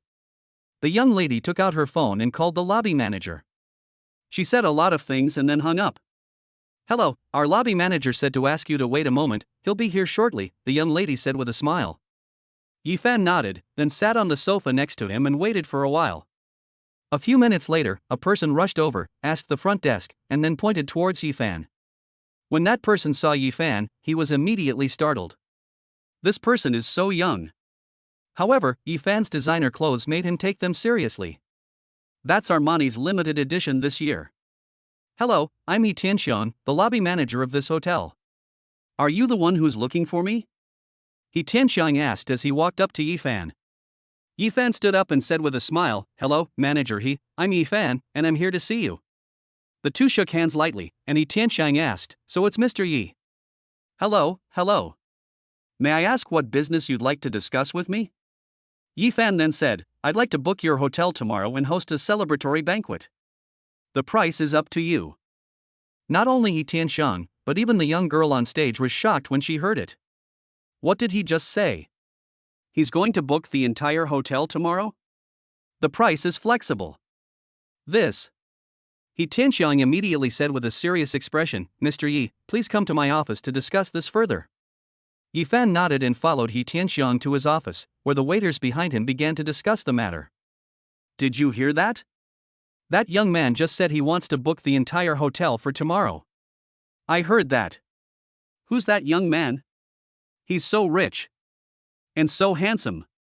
That's a golden bachelor. Nobody can compete with me for him. I need his contact information later." "You? Did you not wake up properly this morning? Or did you not wash your face?" Once in the office, Yi Tianxiang calmed himself down and treated Yifan to good tea and cigarettes, but unfortunately Yifan never smoked. Yi Tianxiang sat on the sofa next to Yifan and asked solemnly, "Mr. Yi, you said you want to book our hotel for tomorrow? This hotel has been open for 5 or 6 years, and there has never been a case of someone contracting out the hotel. Most often, it's just small companies in the county town that book several large tables for their annual meetings. Therefore, he had to take this matter seriously. Perhaps we'll have to inform the higher-ups later." Yifan nodded casually and said, "Yes, everything on the table will be prepared to your highest standards, including the best wine." "How much will it cost for this?" Yi Tianxiang gasped in shock. "This would cost hundreds of thousands." "Mr. Yi, how many tables do you need for the banquet?" Yi Tianxiang asked. "Our large tables seat about 8 people each, so we can purchase according to the quantity you provide." Yifan paused for a moment, having not asked about this before. After thinking for a while, he said, "I don't know yet, but there should be about 100 people. Just proceed with the plan of 20 tables for now." Yi Tianxiang nodded, Okay, if that's the case, we'll book the hotel for 500,000 yuan according to the prices in the county. However, since we can't decide on the procurement yet, you can just prepay the hotel fee as a deposit for now." Yifan nodded without hesitation, and then Yi Tianxiang led Yifan back to the front desk to pay, where 500,000 yuan was swiped directly. Afterwards, Yifan and Yi Tianxiang finalized the menu items, as well as the drinks and alcoholic beverages, before Yifan left amidst the astonished gazes of the crowd. When Yi Tianxiang saw the car Yifan was driving, his legs almost went weak. This is a Lamborghini sports car. Each one costs at least tens of millions. Holy crap, this is a real rich kid. It seems we must prepare a proper banquet for tomorrow and make sure to serve this young man well. Maybe we can even get some sponsorship for the hotel. Finally, Yifan went to a car rental center. When the staff at the car rental place heard that Yifan wanted to rent 5 30-seat buses and also wanted to bring a driver, they said. Those people's eyes were like light bulbs as they hurriedly attended to this important client. Yifan asked about the price. 34,000. Yifan rented it without saying a word. Tell them to be waiting outside the store at 9 o'clock tomorrow morning. The group readily agreed. After finishing everything, it was already afternoon. On his way back, Yifan called Wang Tao and asked him to tell the village chief to have the villagers prepare for tomorrow. Chapter 105, The Banquet. The timeline turns in reverse, and it's already 8 a.m. the next day. The village was bustling with activity today. Whether it was the elderly, children, or the young people who had returned, everyone was sitting on stools on the main road in front of the farm. Excitement was evident on everyone's face. And on the gate of the breeding farm, there were strips of festive red cloth hanging. Yifan's family, the village chief, and Wang Tao stood in front of the crowd. The village chief coughed twice to signal everyone to quiet down before saying, "Today is the opening ceremony of our village's livestock farm. This farm owes a lot to Yifan, the son of the Yi family. Without him, there would be no such farm." The village chief said a lot, all of it praising Yifan, so the villagers were very grateful to him. "Yes, we really have to thank the Yi family boy. If it weren't for him, my son and daughter-in-law would still be drifting outside for who knows how long. Xiao Fan, quite a few college students have gone out of our village, but none of them are as successful as you." "That's right. If it weren't for you, I don't know when I would have been able to see my son and daughter again." Just like the village chief said, without Yifan, the village would have remained poor for who knows how long. Now that this farm exists, many of them have seen a bright future for the village. After nearly half an hour of speaking, the village chief spoke, followed by Ye's father. This was the first time Ye's father had given a speech in front of so many people, and he was a little nervous, so he said a few simple words. "Finally, there's Yifan. He's more formal, being a businessman after all. Compared to other things, he's more concerned with the profits the farm can bring him." So he talked a lot about the systems and future development of the farm. During his nearly 2-hour speech, Yifan established some simple rules and regulations for the farm, as well as a wage system. The basic salary for employees is 3,000 yuan, and commissions are calculated separately. Yifan paid a base salary of 4,000 yuan to the experienced farmers his father had brought in, plus commission. Upon hearing about such a high salary, everyone was overjoyed. Those young people who had been called back by their families were especially happy. "Do you think this job is easy?" "It is very easy. In a fully automated farm, all they need to do every day is monitor the temperature and clean regularly. They don't even need to administer injections when the animals get sick. The actual working hours are only a few hours each day, with a salary of 3,000 yuan plus commission, and you can still spend time with your children and elderly parents. Where else can you find such a good job?" The opening ceremony concluded with the cutting of a red ribbon, followed by enthusiastic applause from the crowd. "Alright, that concludes the opening ceremony. Everyone, please gather at the village entrance. I've booked a hotel and banquet in the county town, and the car has arrived," Yifan said with a smile. Upon hearing this, everyone was overjoyed and, abandoning their small stools, hurriedly ran towards the village entrance. When the young people saw the empty bus at the entrance of the village, their eyes widened. Did Xiao Fan rent all of these? They must cost tens of thousands of yuan. Who isn't? I didn't believe it when you first said Uncle Ya's son was promising, but it seems it's true. Sigh, we used to laugh at them all the time, but now we can't even catch up with them. We're so ashamed. The passengers were buzzing with discussion, but before they could even process what was happening, they saw and heard the roar of an engine. They quickly looked out the window, and this time, their mouths dropped open in astonishment. Holy crap, Yifan is driving a Lamborghini. I've seen our old Dong son drive one before. A Lamborghini? That car must cost tens of millions. That's incredible. The gasps of surprise from the passengers filled Mr. and Mrs. Yi, who were sitting at the front of the train, with a sense of pride. Who wouldn't want their child to be praised by others? Soon, amidst the chattering of the crowd, they arrived at their destination. Yifan and Yi Yangyang were already waiting in front of the hotel, with the lobby manager He Tianxiang by their side. The young people looked at the hotel with surprise again. This is the biggest hotel in the entire county. A simple meal can cost 4 or 5,000 yuan. That's equivalent to a month's salary for them. The entire village, including those who came back with them and the breeding technicians, must have at least 130 people. Yifan actually booked a banquet here. He even booked the entire hotel. How much money would that cost? Everyone couldn't help but swallow hard when they saw Yifan. He was just too rich. Led by a waiter, they entered the hotel, where the tables in the lobby were already laden with all sorts of cold dishes. There were also several thousand yuan worth of liquor. "Everyone, please find a seat," Yifan said as he entered. Everyone then came to their senses, found seats, and consciously left a table for Yifan's family and the village chief. The children were already eager to grab the food, but their parents or grandparents slapped their hands and said, "Let's not touch it until the owner says so." The children had no choice but to reluctantly put their hands down. Seeing that no one was touching their chopsticks, Yifan smiled and said, "We're all from the village, no need to be so formal. Eat up." Only then did everyone begin to eat. After taking a couple of bites, the village chief stood up and said, "How about we all raise a toast to our CEO Yi?" Good. Regardless of age or gender, those who can drink alcohol raise their glasses, while those who cannot drink alcohol take tea or other beverages. Cheers, Mr. Yi. Yifan smiled, picked up the teacup in front of him, and said, "I'm driving, so I can't drink alcohol today. I'll have some tea instead." No one paid any attention, they drank their wine in one gulp, and then everyone went back to eating. Yifan also chatted with his father and others, discussing matters.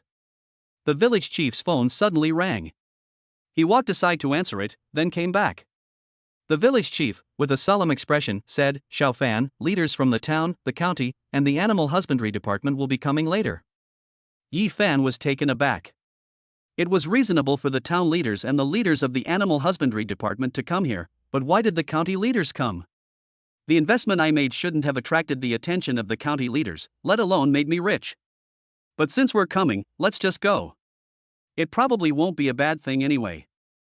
Yifan nodded, "Okay, I understand. When will they arrive?" "They're on their way now, they said they'll be there in about 10 minutes, the village chief replied. Soon, just as the banquet was beginning, a large group of people walked in, all dressed in black suits. Without even thinking, Yifan knew that the group of leaders had arrived, and everyone looked up at them. Chapter 106, Two Talented Individuals Brought by the Leader. "Isn't that one of our town's leaders? What's he doing here?" It's not just the town leaders, the county leaders came too. "Oh my god, could they be here for our celebration? Damn, I've never dined with these leaders before, I'm a little nervous." Not only were they shocked, but even the lobby manager was stunned. He knew all these leaders, he had met them several times before. "Why did you come back here today? What's going on?" The village chief hurriedly went to greet them, with Yifan and the others following closely behind. "Greetings, leaders. This gentleman behind me is Yifan, the organizer of our farm. Behind him are their fathers, mothers, and relatives," the village chief quickly introduced. When they saw Yifan, they were all surprised. Although they knew Yifan was very old, they did not expect him to be so young. "Mr. Yi, hello, I am Yifang." The square-faced man at the head of the group, with an upright air, smiled. Yifan extended his hand to shake his, and smiled back. "I presume Mr. He is a leader in the county?" "I wouldn't call him a leader." Yifang shook his head, then pointed to the person next to him and said, "The person to my right is Tan Guangyao, the head of the animal husbandry department, and the person to my left is Zhao Hai, the leader of your town." Yifan shook hands with them and invited them to sit down at the table. Everyone made way for Yifan and the leaders to sit together, as that was their home turf. Mr. Yi is truly a young man of great talent, and he doesn't forget his roots. It's rare to see a young person like Mr. Yi these days. Yifang immediately showered Yifan with praise. Yifan smiled and shook his head modestly, saying, "Mr. He, you flatter me." Yifan then chatted with Yifang for a while, and everyone admired Yifan to the extreme. Sitting next to a leader like that, I wasn't nervous at all. They were even able to chat and laugh with them, and drink together. Although they weren't drinking alcohol, Yifan's demeanor at that moment impressed them. Many young people sighed, as this was very different from the Yifan they knew before. "By the way, Mr. Yi, let me introduce you to two people. Suddenly, Tan Guangyao pointed to the two people next to him and said, "These two people next to me are the elites of our department. What do you think? Please introduce yourselves." A man and a woman immediately stood up, and Yi Fan glanced at them. "They're twins. Mr. Yi, hello, I'm Su Chen, you can just call me Xiao Chun. Mr. Yi, hello, I'm Su Min, Chen Ji's sister. You can just call me Xiao Min." "Hello." Yi Fan nodded in acknowledgement, then asked, "Minister Tan, what brings you here?" He Guangyao quickly said, "Oh, it's like this, President Yi. These two are both top students who graduated from agricultural and forestry universities and are interning in our animal husbandry department. It's such a waste to have them here with me. Your factory is newly built and fully automated, so you'll definitely need technicians. Many of your employees are older farmers who don't know much about the machines, so I was thinking of having them work at your farm. I wonder if that would be a good idea." Yi Fan didn't answer immediately, but instead looked at the two of them. He activated the communication system in his mind to check their future career prospects. A few minutes later, a smile appeared on Yi Fan's face. "Minister Tan, you've really sent two talented people. I'll take them both." Then, Yi Fan looked at the two of them and said, "You are the new generation of technicians. Your breeding techniques may not be as good as the older generation, but you should be very familiar with those machines and livestock nutrition.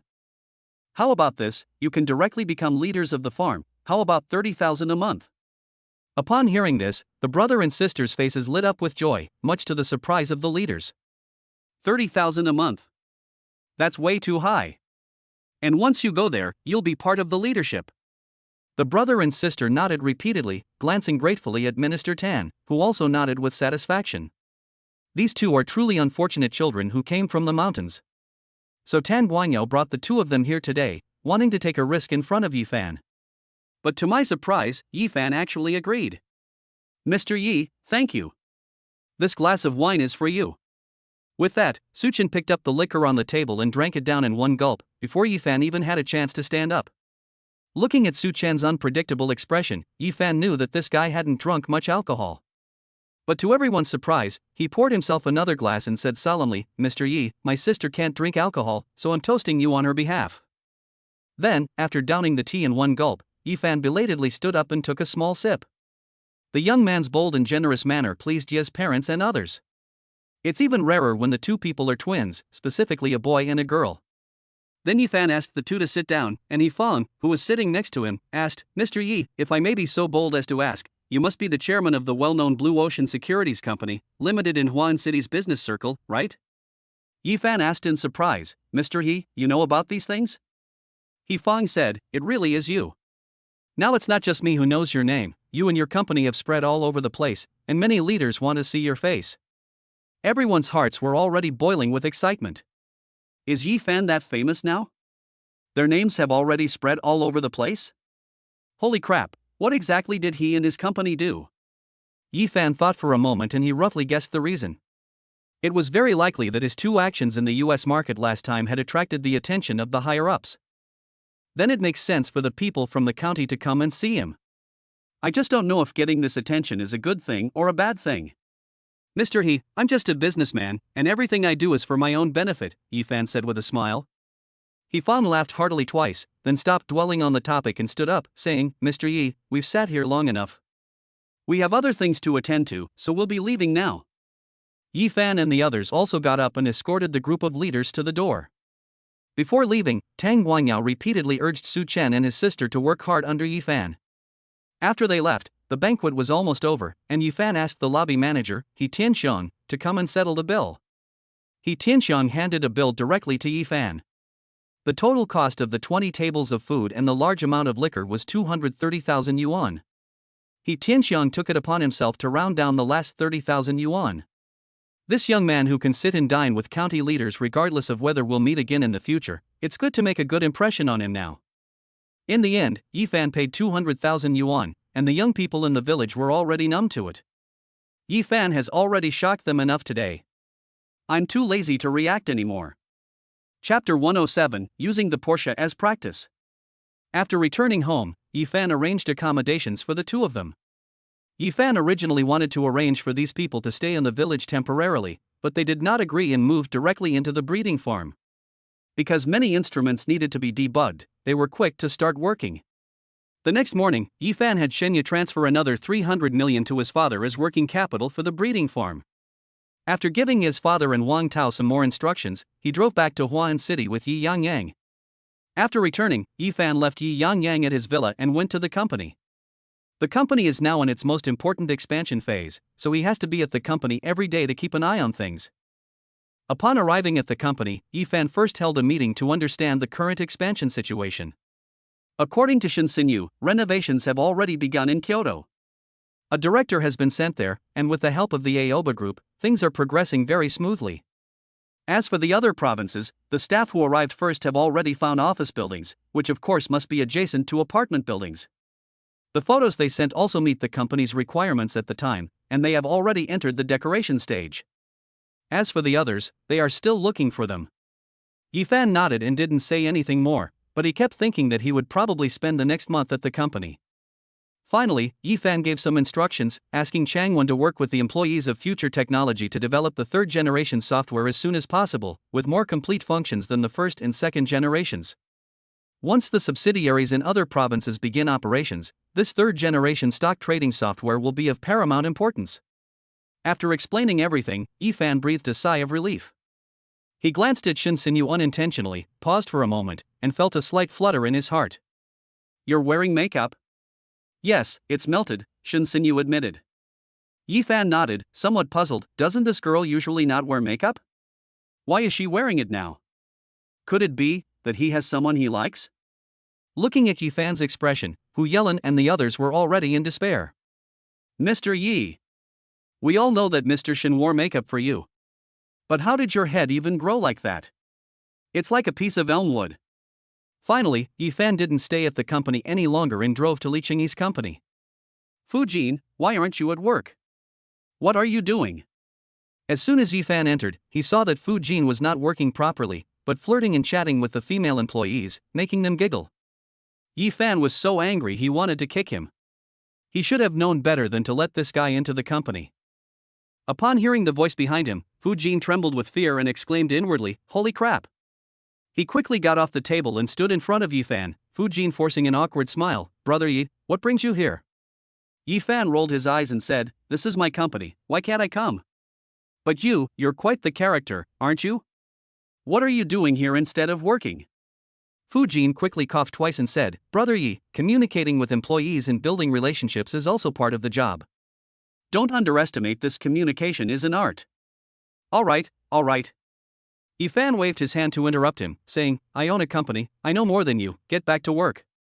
Fujin dared not linger any longer and dashed back to his office.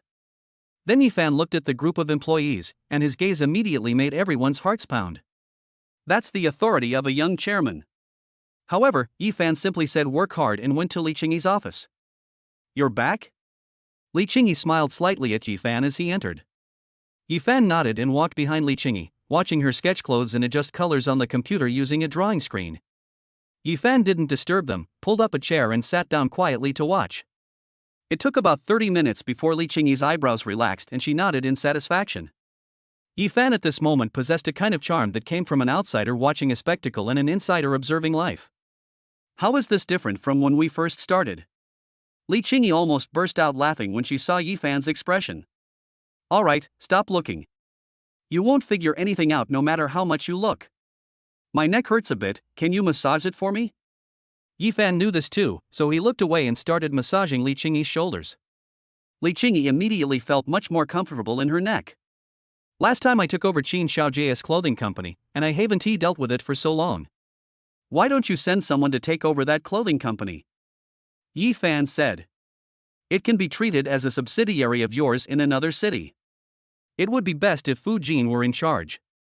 Li Qingyi thought for a moment and said, "Okay, I'll talk to him about it later." Then neither of them spoke, enjoying this moment of peace and tranquility, which made the employees outside look on with envy and a sense of longing. "Wow!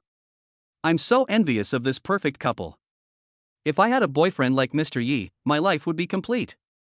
Yes, our chairman Yi is handsome and rich, and President Li is a stunning beauty. I'm so envious. I can't take it anymore, I'm so sour. I need to eat a lemon." Soon it was time to eat, so Yifan took Li Qingyi out for a meal. Yifan didn't notice the stares from others, but Li Qingyi did. The envious looks from the employees made her very proud, and she took Yifan's arm. He was taken aback for a moment, but seeing the smile on her face, Yifan let her be. After the two people left, the company employees clutched their hearts and howled. "It's so sour. I'm stuffed." After grabbing a quick bite at the company, Yifan gave Li Qingyi some instructions, shared a passionate kiss with her, and then left. Today is Friday, and at 3 p.m., Yifan picked up Yi Xinyue and brought her back to the villa. Yi Xinyue and Yi Yangyang held each other's hands and jumped for joy as soon as they met, since they hadn't seen each other for a long time. Then Yifan began to say, "I'll probably be very busy for the next month starting tomorrow. I'll leave you 500,000 yuan for tomorrow and the day after. Go out and have some fun. Yang Yang, you can drive, right?" Yi Yangyang nodded and said, "But it hasn't been open for a long time."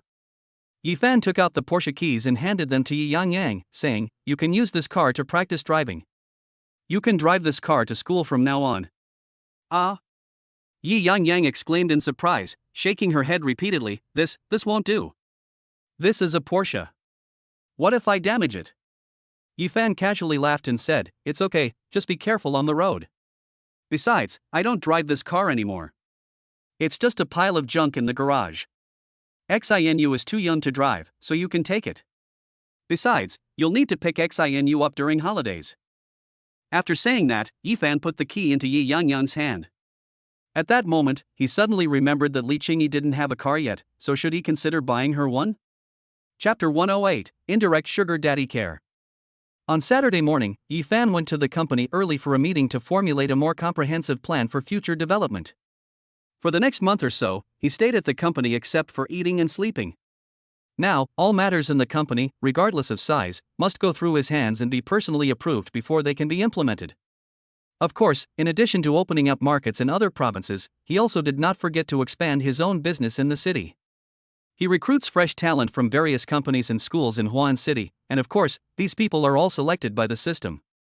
Zheng Shishi vacated a floor near the company's office building and began to cooperate with Lin Tian's live streaming entertainment company to carry out live streaming. Using live streaming to explain market trends and trading strategies is something other financial companies have already started using. However, he added an extra step. After each lecture, he would select one or two lucky investors to livestream and explain their stocks to them. This move attracted countless stock market investors across the country, who flocked to Yifan's financial company. Within 6 months, Huan Financial achieved its top goals. His company became the leading financial institution in Huan City. This feat truly sent shockwaves through the business community of Huan City. It took them most of their lives to become the leading company in Huan City and even to establish a firm foothold. But Yifan went from gaining a foothold to becoming the industry leader. It only took 6 months. This is even more of a dark horse than a dark horse. This is Black Dragon Bar. From that moment on, all the businessmen in Huan City regarded Yifan as a god in their hearts. That's absolutely amazing. Not only that, Yifan's companies in other provinces have already begun full operation. The third-generation stock trading software was launched into the market at the opportune moment, but before Yifan and others could react, the first batch of 500,000 sets of the third-generation stock trading software was snapped up by a large number of stock investors. Yifan instructed Chang Wenqing's R&D department and the employees of Future Technology to expedite the development of the second batch. At this time, Yifan's company's market value had already reached 10 billion. It will become the second company in Huan City with a revenue of over 10 billion yuan, following Lu Qingtian. The company no longer needs Yifan's investment in its bank account. During that month, Nia Cheng went to see him several times, but he ignored her, which made Nia Cheng somewhat dissatisfied. But there was nothing she could do. She had heard from Yi Xinyue that Yifan had already given her instructions, and that he had been very busy for more than a month. So after that, every night when she came to Yifan's house, she would bring him some chicken soup and other nutritional supplements. If Yifan worked late at night, she would leave it on the steps at the entrance of the villa, and Yifan would also leave it on the steps for her before dawn. Later, it seemed that this formed a tacit understanding, and the two of them continued to do so. This scene, witnessed by Nia's parents during this time, caused them considerable anxiety. They're already in this situation, why aren't they together yet? What are we waiting for? We're all waiting to hold our grandchildren. These two kids are really something. They're already like this, why aren't they together? It's driving me crazy every day. Mother Nye complained incessantly at home. After pondering for a while, Mr. Nye sighed and said solemnly, "Wife, you'd better be prepared. A dragon among dragons like Yifan will definitely not only have our daughter as his woman in the future." Upon hearing this, Madame Nye's hands paused, her expression troubled for a moment, and she sighed softly, saying, "Then what do you suggest we do? Our daughter is already so infatuated with the Yifan, can we still bring her back?" Mr. Nye shook his head and said absent-mindedly, "I don't know. Let's see if my daughter can turn back in the end. I guess it's not going to work out for the two of us." Finally, the two sighed again. Their daughter was grown up, and there were many things they could no longer control. Not only them, but all the female car saleswomen at the 4S store in the south of the city are now circling around Chu Xinyao. "Xinyao, have you heard? Your client's company has become the second largest company in our area in just 1 month." Yes, Xinyao, you'd better hurry up and make your move. If you don't want it, you have to tell us, otherwise we'll be the ones who benefit. We're not going to let go of someone so handsome and rich. As for how they knew, it's because each of them had a major client, and they told them about those clients. Chu Xinyao blushed with embarrassment as her sisters chattered on and on. "But I felt very disappointed. Yifan hasn't contacted her since the last time. It's been 2 months. Perhaps it was the behavior of those mothers that truly changed Yifan's perception of him." "Chu Xinyao, come here." Manager Wang Kai's voice suddenly came. Chu Xinyao snapped out of her daze and quickly ran to the manager's side. "Manager, you wanted to see me?" Wang Kai quickly said, "Chu Xinyao, you don't need to call me manager anymore. The upper management of the Huan City subsidiary has unanimously decided that from today onwards, you will be the store manager of this store, and I will work under you from now on." "Huh?" Chu Xinyao's eyes widened, as did everyone else's. "Store manager? This is probably the fastest and most skipped promotion in their company." He was promoted directly to store manager. But what exactly happened? Why was Chu Xinyao promoted to store manager for no apparent reason? Seeing Chu Xinyao's puzzled expression, Wang Kai explained, "Just now, your client, Mr. Yi, ordered 10 Autos, 10 BMWs, 10 Mercedes-Benzes, and 20 minivans from our store, and instructed that you be in charge of all these orders." Everyone's heads were buzzing. Holy crap! They ordered 50 cars at once. The entire list is for Chu Xinyao. With this one order, Chu Xinyao won't have to work for several years. Was there any indirect form of sugar daddy sugar baby arrangement? But why does he need so many cars? Why did he buy so many cars? Chu Xinyao blurted out. "It's probably a company car," Wang Kai replied uncertainly, then waved his hand and said, "Why do you care? Maybe they have the money to buy it for fun." Everyone's lips twitched. "Let's buy 50 cars to play with." What to play? Is this how you squander money? Oh. Chu Xinyao didn't ask any more questions, perhaps realizing she had indeed asked a bit too many. "I must thank Brother Yi properly next time I see him. But how should I express my gratitude? Should we?" Chu Xinyao quickly shook her head, terrified by her own shameless thought, and blushed deeply. "Brother Yi doesn't like women like that." Wang Kai looked at Chu Xinyao and smiled, "Manager Chu, you need to work hard." Chapter 109, The Dust Settles Down.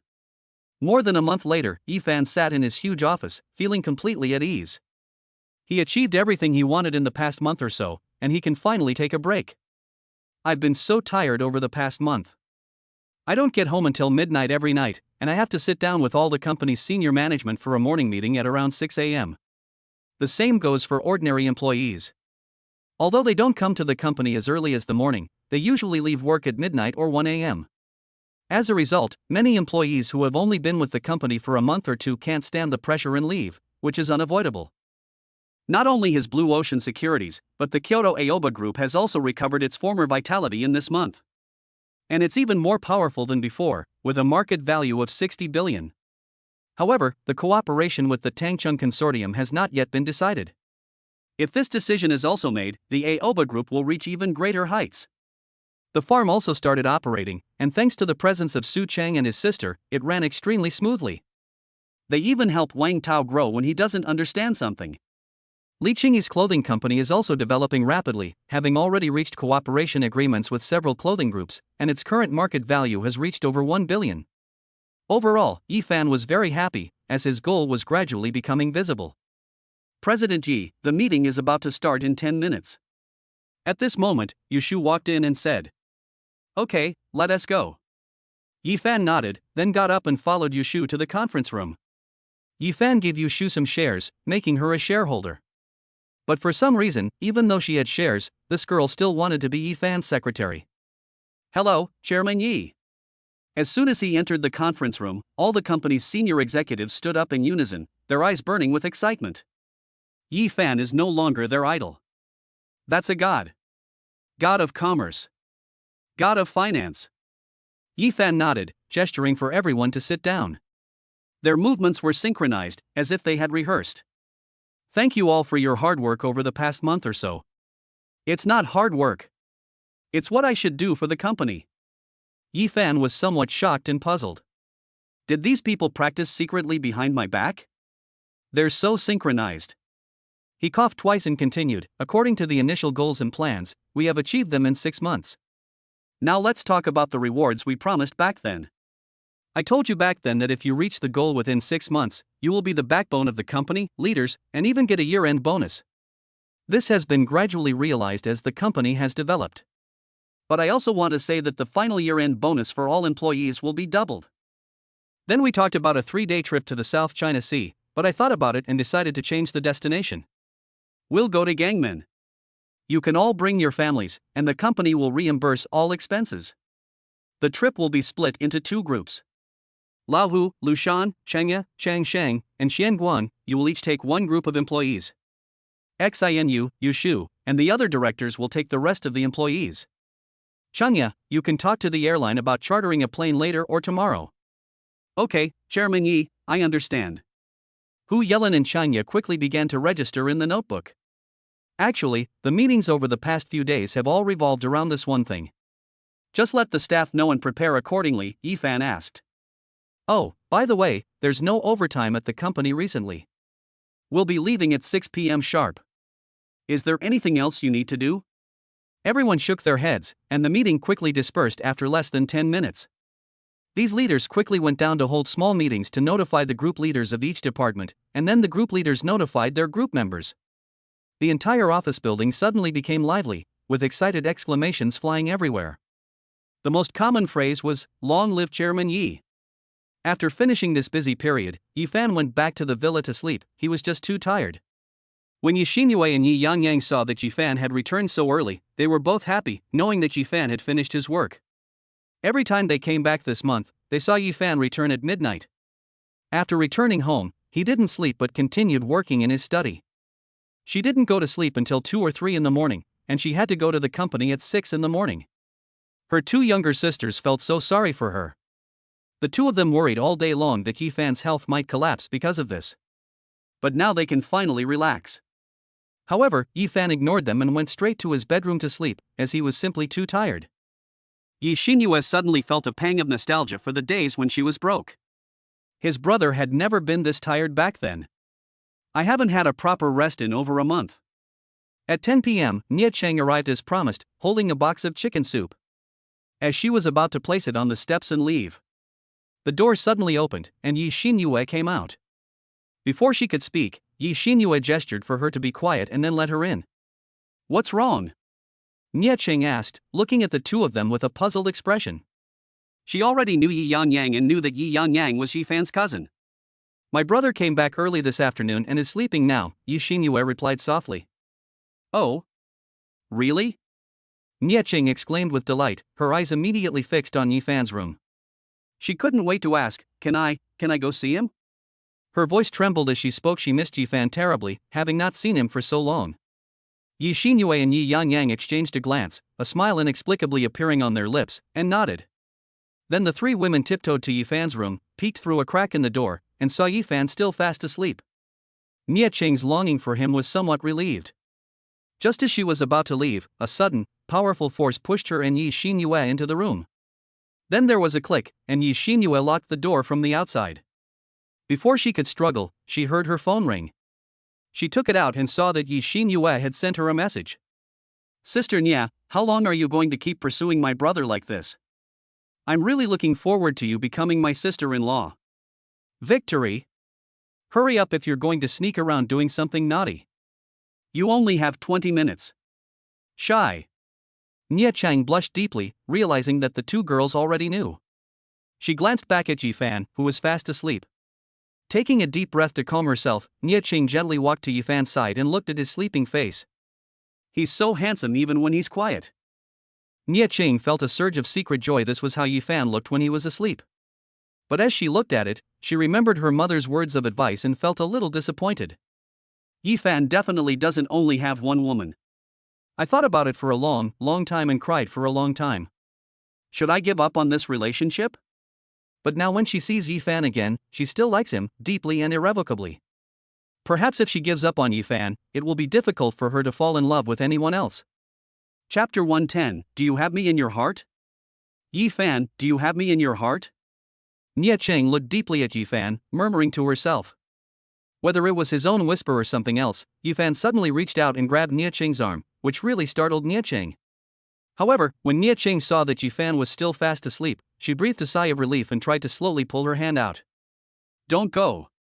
A single sentence spoken in her dream made Nia Chang stop what she was doing and stirred her heart.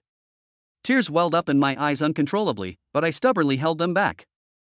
Finally, Nia Chang made a very bold decision and tiptoed into Yifan's bed. She leaned gently against Yifan's back, a sweet smile on her face. So what if Yifan has other women around him? I still love him. He is the one I was destined for. It wasn't until the next day that Yifan felt the weight on his arm and gradually woke up. When he saw the beauty in his arms, his first thought was Li Qingyi. But then I thought about it and realized it wasn't right. Li Qingyi has long hair that reaches her waist, but this is obviously much shorter, so it's not Li Qingyi. Who could it be? Yifan quickly looked down and his eyes widened. Holy crap, Nia Chang. Yifan was dumbfounded, his head full of questions. What was going on? How come she's in her own room? Nia Chang, wake up. Yifan hurriedly shook Nia Chang awake and asked, What's going on? How did you get into my room? Let me sleep a little longer. Nia Chang hesitated for a moment, then hugged Yifan tighter. She seemed to be sleeping very comfortably in Yifan's arms, and even rubbed her head against Yifan. Holy crap, wake up! Tell me what's going on. Yifan didn't dare let her sleep any longer and quickly pulled Nia Chang up to sit up, shouting anxiously. At this moment, he was in a state of utter confusion. Nia Chang then woke up and, seeing Yifan slap in the face, was instantly wide awake. Ah! A scream pierced the sky. Then Nia Chang suddenly disappeared. Yifan looked at the little dumpling in front of him that looked like a hamster. Knowing there was no point in asking any more questions, he sighed and left, saying as a final note, I'm going out now. Come out when you're done. After Yifan left, Nia Chang didn't peek out from under the covers for a while, her face as red as a ripe apple. She had planned to come down before Yi Xinyue opened the door last night, but she didn't expect to fall asleep because she was lying so comfortably. How am I supposed to face Yifan now? How embarrassing. Yifan, who was downstairs, saw that Nia Chang still hadn't come down, and his two younger sisters were making strange noises in front of him, which made him feel very uncomfortable. Yifan sighed and said, Xinu, go and call Nia Chang down for breakfast. Yi Xinyue responded and went up to call Nia Chang. 10 minutes later, Nia Chang awkwardly got down, keeping her head down and not daring to look at Yifan, but still obediently sat next to Yifan. Yifan looked at her and sighed again, asking, Did you wash your face? Nia Chang then remembered that she hadn't washed up yet, so she quickly went to wash herself before going to eat with Yifan. After finishing his meal, Yifan handed the lunchbox to Nia Chang. Nia Chang felt its softness and knew that Yifan must have drunk some. Feeling a surge of joy, I took my leave with a touch of shyness. Back home, Nia Chang tossed the lunchbox to her mother, who was washing dishes, and then happily ran back to her room. Both her father and mother sighed. Their daughter didn't come home last night, and her clothes were wrinkled, so they could probably guess what had happened. Although she had thought about persuading her daughter to give up on Yifan, it was too late to say anything now. After Nia Chang left, Yifan received a call from Shinsenyu, saying that the 50 cars he had bought a few days ago had been delivered. Yifan changed his clothes and drove to the company. As soon as Yifan got out of the car, he saw more than a dozen trucks parked at the entrance, all of which were 50 trucks that he had bought with his own money. This scene truly shocked the passers-by. Holy crap! So many luxury cars, BMWs, Mercedes, Autos. What's going on here? I've never seen so many luxury cars gathered here in my entire life. The cheapest one is no less than $1 million.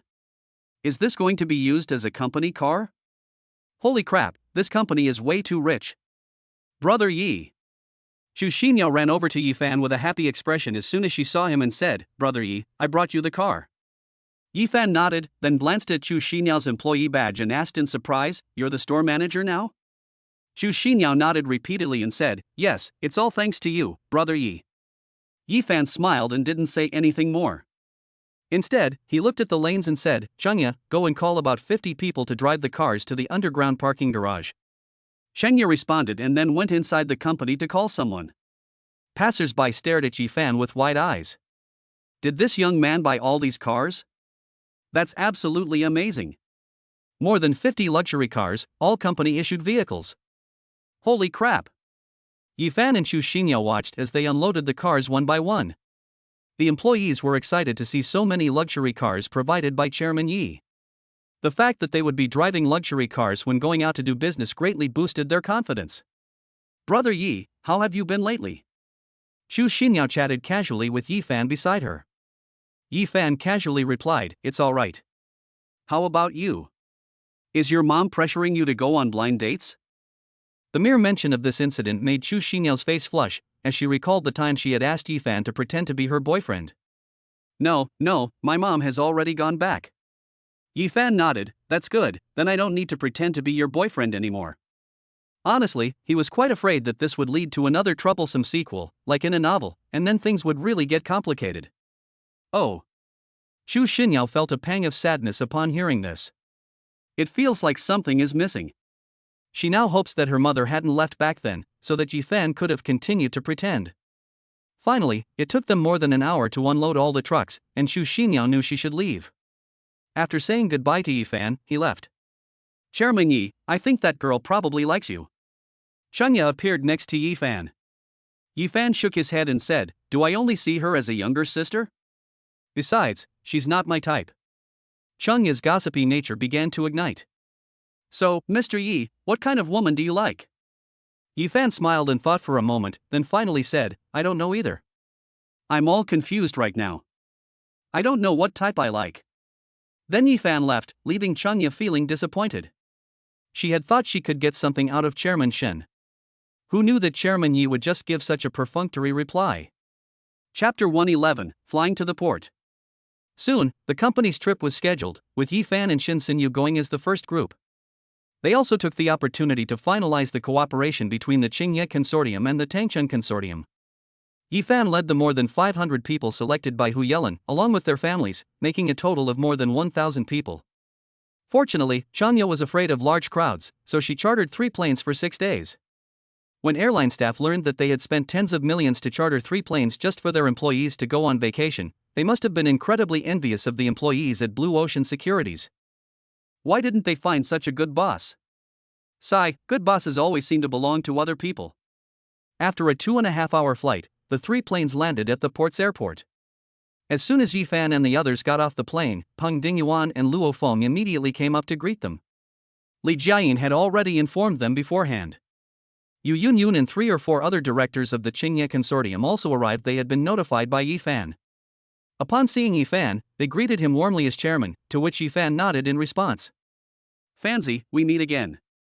Yi Fan and Peng Dingyuan hugged and Yi Fan asked with a smile, Long time no see, Dingyuan. They decided on this nickname during a casual conversation on the phone. According to Hong Kong tradition, if a person's name ends with Zai, it means they are close friends. Come on, let's not rush the contract. Let's have some fun for a couple of days first. With that, Peng Dingyuan prepared to pull Yi Fan away. Yi Fan shook his head, Let me settle my employees first. Peng Dingyuan laughed twice and said, Don't worry, Fanzi, I've already arranged everything for you. Yi Fan smiled slightly, telling him to wait a moment, then turned to the assembled employees and said, When we get to the hotel, put your things away. You're free for the next 3 days, but be careful. Meet us at this airport in 3 days. Understand? Understood. The unanimous agreement prompted Peng Dingyuan to shake his head in admiration. Look, these are the company's employees, they answered as neatly as soldiers. Then think about your own employees, they're lazy and careless every day, and they do their jobs casually. Sigh, what was that saying again? Good employees always seem to belong to other people. Finally, led by Peng Dingyuan, Yifan and the others got into a stretched Cadillac, which was just big enough for the group of leaders to sit down. There were bodyguard vehicles in front, and 60 buses behind them. This grand and enormous motorcade attracted a lot of attention. The 4 large characters Tangchung Consortium on the bus, in particular, caught the eye. Holy crap, what is the Tangchung Consortium up to? So many cars? Is the whole company going on a trip?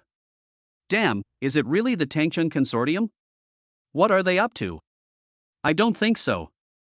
Recently, there have been rumors in the business world that the Tangchung Consortium is going to cooperate with the Kyoto Aoba Consortium to jointly develop the Gangmen market. These are probably employees of the Aoba Consortium who are here in Gangmen for sightseeing. The Aoba Group? I've never heard of this group before. You don't know this, do you?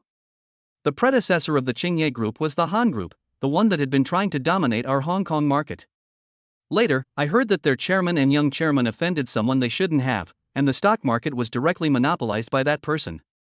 In just 7 days, the group changed its name and identity. Now, that person seems to be the behind-the-scenes chairman of the Qingye Group, and he doesn't usually show his face. Wow! That guy is amazing. He managed to secure a deal with a $50 billion conglomerate in just 7 days. That's a fortune. Everyone stared in disbelief at the person who was explaining things to them. How does this guy know so much? I'm not talking to you anymore, this is big news. Maybe the chairman behind the Aoba Group will come out this time. This is big news. I'm going to investigate this thoroughly. After saying that, the man's eyes lit up, and he got into a car and quietly followed the huge convoy. If he were to discover the real chairman behind the scenes, a promotion and a raise would be a sure thing. Everyone then realized that he was a reporter. In the car, Yifan and the others chatted with Peng Dingyuan, with a case of wine in the middle and wine glasses in their hands. Every now and then, the group would crack a few jokes, creating a very pleasant atmosphere on the bus. At this moment, they all abandoned the hierarchical relationship and chatted like friends. No one brought up work-related matters, as doing so at this time would only spoil the atmosphere. By the way, Fancy, I remember when I looked at your profile before, your birthday was in a few days, right? Peng Dingyuan suddenly changed the subject and asked. All eyes were on Yifan. Is it Chairman Ye's birthday soon? Then I'll definitely have to prepare a nice gift for myself. Yifan was taken aback. Now that he said that, it seemed to be true his birthday was in the 11th month of the lunar calendar. I'd completely forgotten I had a birthday if you hadn't mentioned it, but it doesn't really matter anyway, I don't usually celebrate my birthday anyway, Yifan said casually, waving his hand. As he said, no one has ever celebrated his birthday. Aside from his family giving him a couple hundred yuan to go out and eat something nice, no one celebrates his birthday. Moreover, he never mentioned his birthday to anyone because there was no need to. So over time, he forgot that he even had a birthday. The group exchanged glances.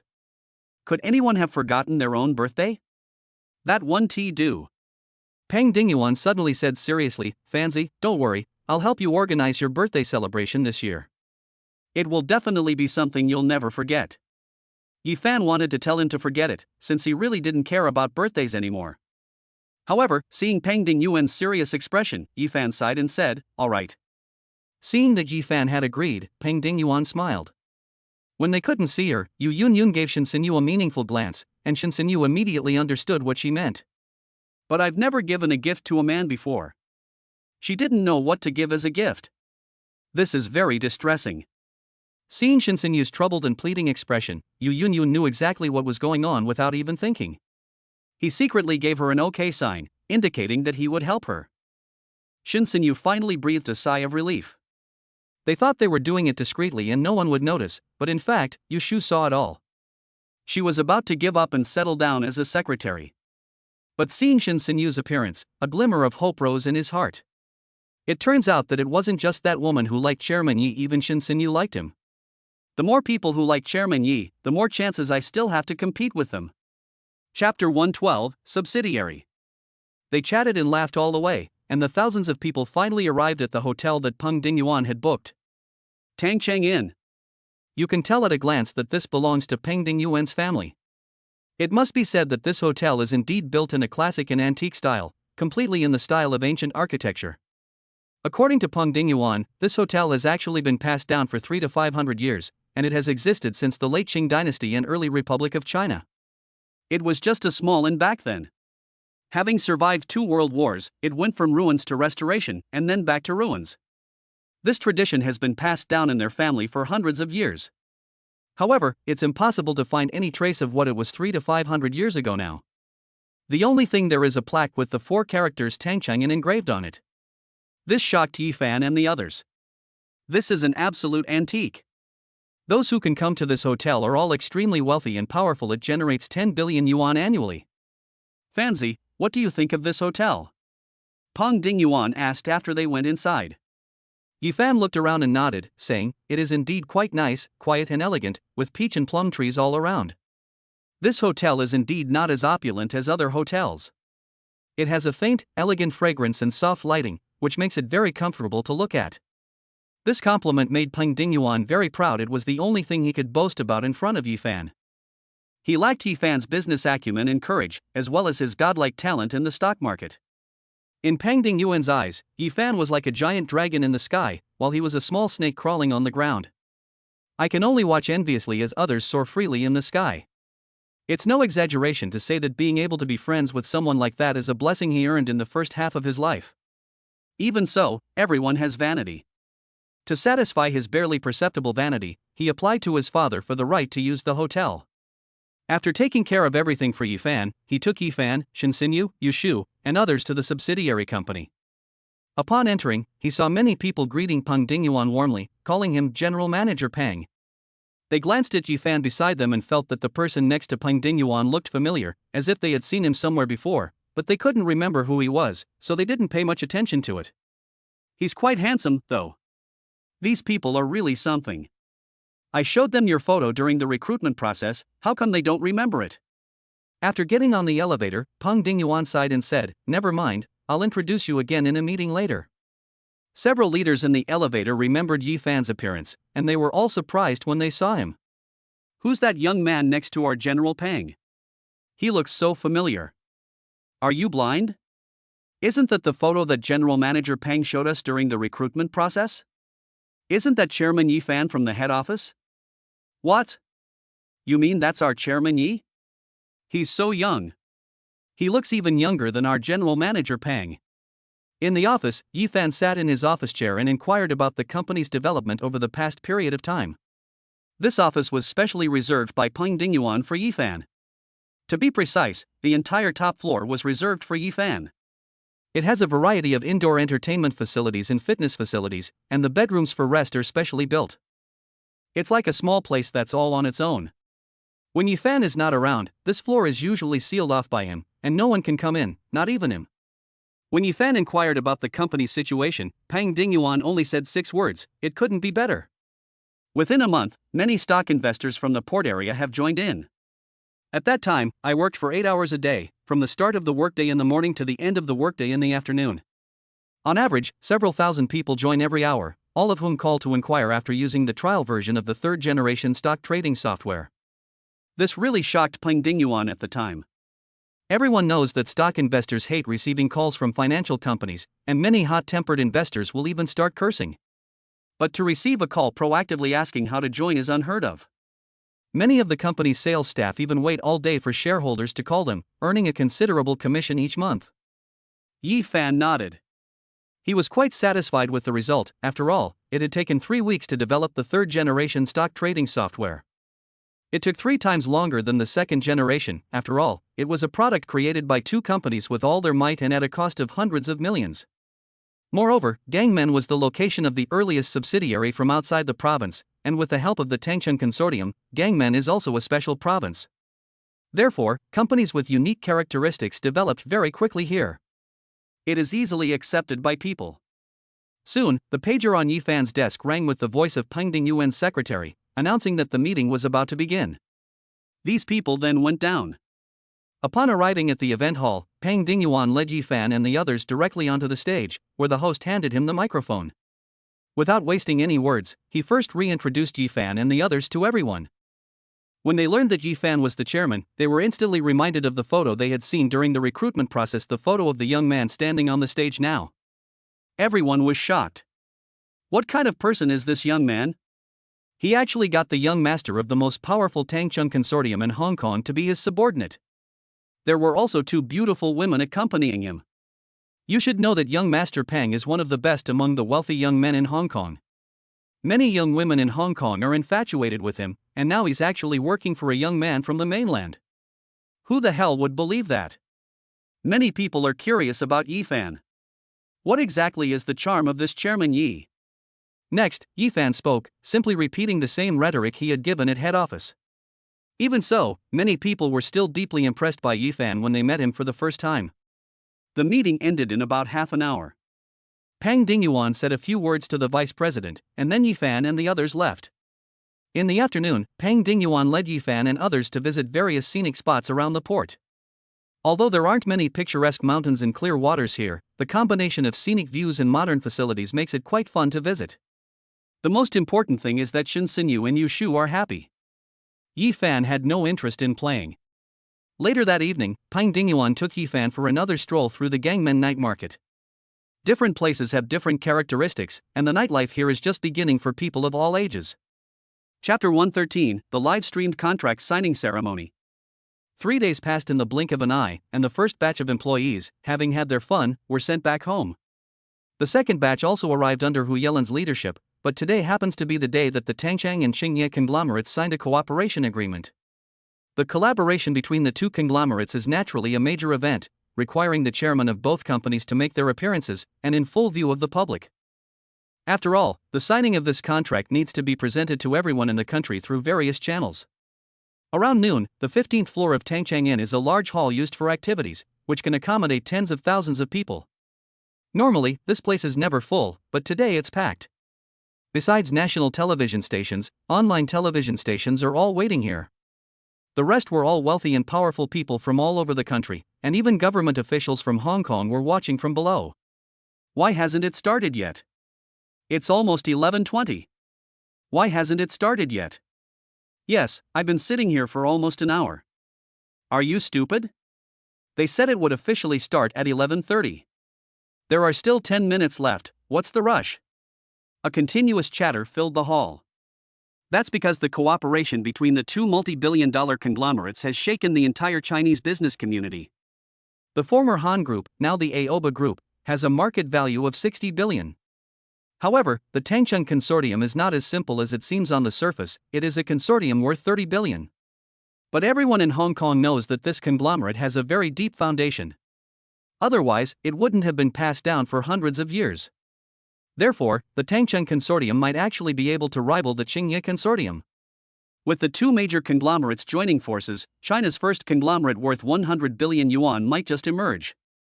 It should be no problem to rival those ancient families abroad that have been passed down for hundreds of years. Soon, it was 11:30, and the chairman, second in commands, and third in commands of the Qingye Group and Tangchung Group all took their seats. When the Chinese people first saw the chairman of the Aoba Group, everyone was talking about it. Holy crap, the chairman of the Aoba Group is way too young. That's the chairman of the Aoba Group?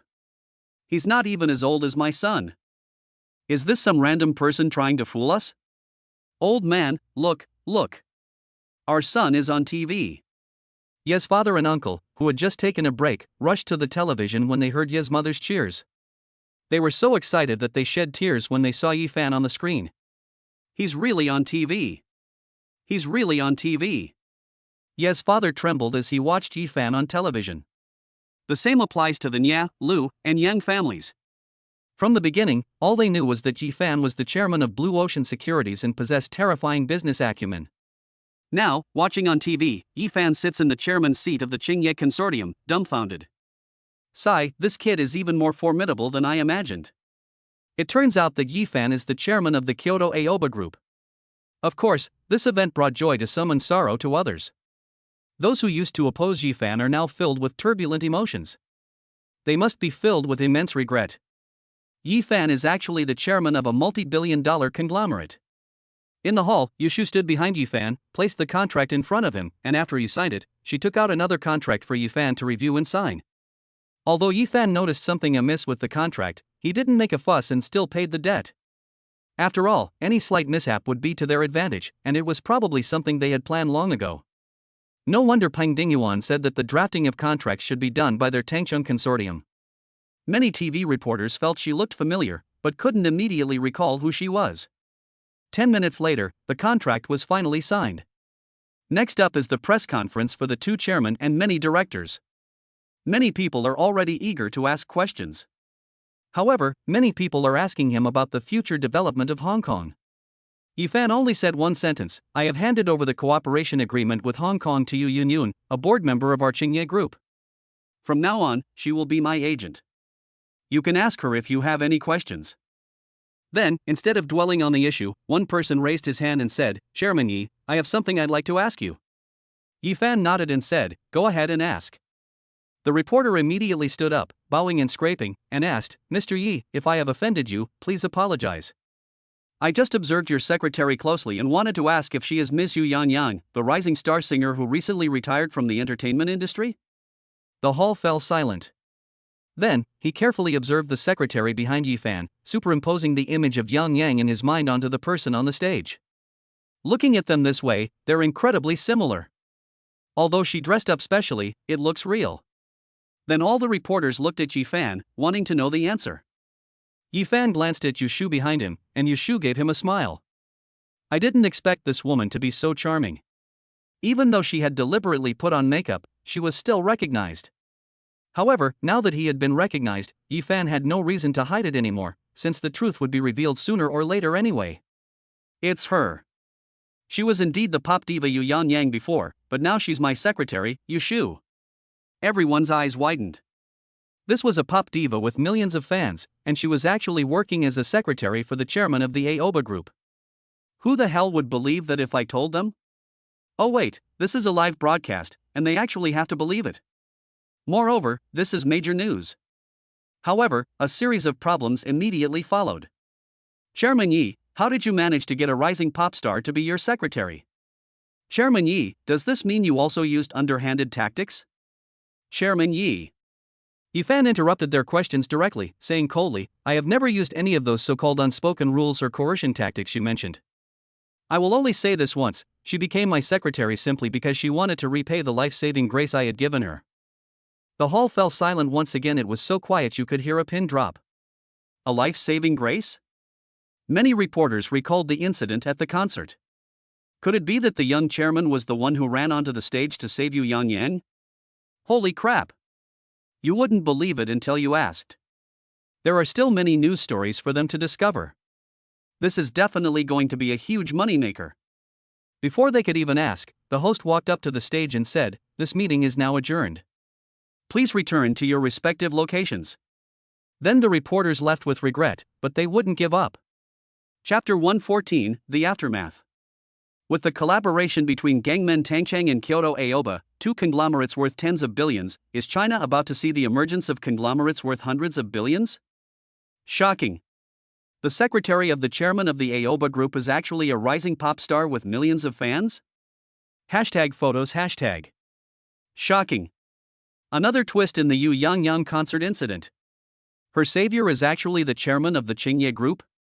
Shock. These news items have been at the top of the news charts on Weibo for 2 days now, and their popularity hasn't faded yet. These past few days, the news headlines have been completely flooded with photos of Yifan. Of course, there were all sorts of comments below, and some of Yushu's die-hard fans kept attacking Yifan, but rational people kept defending Yifan. In short, the comments section below is in complete chaos right now. Moreover, not only that, Nia Qing's phone has been ringing non-stop for the past 2 days. She calls herself every day to verify if it's true. If it's true, how could she not know that her idol is so close to her? And she's even blaming Yifan for not telling her. Although Yifan kept explaining that Yu Yangyang was now Yushu, and also his secretary, it had nothing to do with the past. However, Nia Chang wouldn't budge until Yifan suggested getting Yushu's autograph when they got back, at which point she finally gave up. After hanging up the phone, Yifan sighed, and just then, there was a knock on the door. "Come in." The person outside walked in. It turned out to be Yushu. Seeing Yifan's expression, the secretary, who has millions of fans, smiled and said, "Chairman Yi, you look very troubled." Yifan rolled his eyes and said, "Isn't that trouble you caused me?" Yushu covered her mouth and chuckled softly, without saying anything more. Why are you here instead of going out to play? Yi Fan asked. Yushu replied, Chairman Yi, you must be joking. There are so many reporters watching outside, and I don't have any bodyguards with me, how am I supposed to go out? Yi Fan thought about it and agreed, even though she had already announced her retirement from the entertainment industry. But the fame hadn't faded yet, and then this incident escalated. She has once again gained notoriety and been exposed to the public eye. Yi Fan pondered for a moment and then asked, how about this, I'll send you back to the entertainment industry.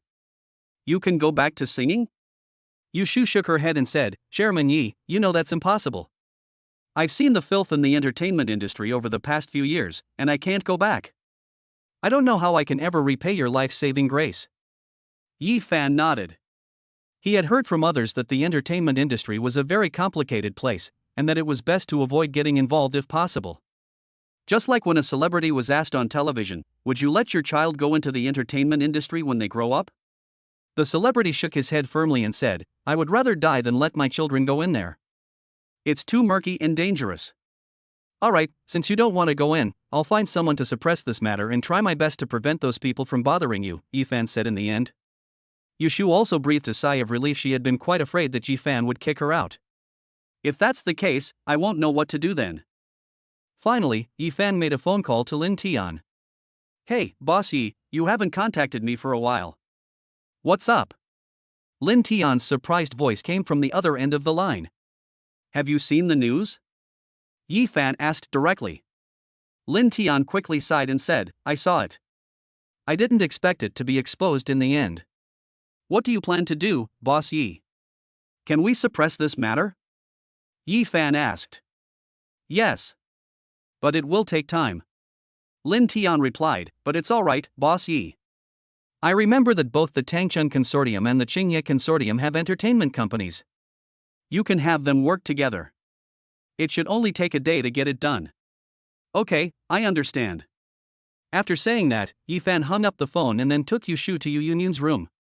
However, since she wasn't there, Yi Fan randomly found a director to handle the matter and then went to find Peng Dingyuan. Hey, Fan, you're a big star now, why are you still running around like this? Peng Dingyuan teased as soon as they met. Yi Fan rolled his eyes at him and said, do you think I'm afraid they'll come in here, inside the hotel? I'll be blunt, can you use your entertainment company to help suppress this matter? Preventing you from leaving the hotel is already a problem. Peng Dingyuan nodded and said, that's not difficult at all. I'll contact the president of that company for you right now and have him handle this matter. After saying that, Peng Dingyuan took out his phone and made a call. He briefly explained the situation, told the president to handle it as soon as possible, and then hung up. But to be honest, Fanzi, I've always admired you. Not only are you a brilliant businessman, but you're also a legendary figure in the stock market in China. Plus, you have a singer with millions of fans as your secretary. I'm starting to wonder if your life is just a cheat code. Peng Dingyuan said with a look of envy. Yi Fan smiled casually and said, what's there to envy? It's all just luck. There's one thing Peng Dingyuan said that's absolutely right, he cheated. Hanging is the system in your mind. If Yi Fan encounters a problem he can't handle, he still has to rely on the system to solve it. That's why I've been able to get by so smoothly. Most of the senior executives in the company are people I trust, which allows me to be a hands-off manager. Yi Fan was right about another point. Obtaining this system was his luck. If I had your luck, I'd rather give up 10 years of my life, Peng Dingyuan said half-jokingly. By the way, don't you have a girlfriend yet? Upon hearing this, Yushu, who was sitting next to Yi Fan, perked up her ears. She also wanted to know the answer. Yi Fan was taken aback for a moment, then shook his head. No, I'm focused on my work right now, I don't have the mind to look for a girlfriend. Peng Dingyuan suddenly smiled wickedly and said, how about I introduce you to someone? I think Xiaoyin is pretty good. She's not exactly stunning, but she's a 7 or 8 out of 10 in terms of looks and her personality. If you keep doing this, I'm leaving, Yi Fan said, glancing at him. Okay, then I won't say anything more, I won't joke with you anymore. Peng Dingyuan laughed twice. The two chatted for a while longer and had some drinks. At that moment, Peng Dingyuan's phone suddenly rang. Upon receiving the call, his previously cheerful expression vanished. Upon inquiry, Yi Fan learned that it was Yushu's fans who had come here to cause trouble. They said Yifan used underhanded tactics to force Yushu to become his secretary, and today they must make Yifan explain things clearly. Yifan glanced at Yushu, who shrugged helplessly. Finally, Yifan and Yushu went down with Peng Dingyuan to see what was going on. Chapter 115, Brainless Fans. Hand over that Yifan right now and make him let my Yang Yang go. Yes, call him out here.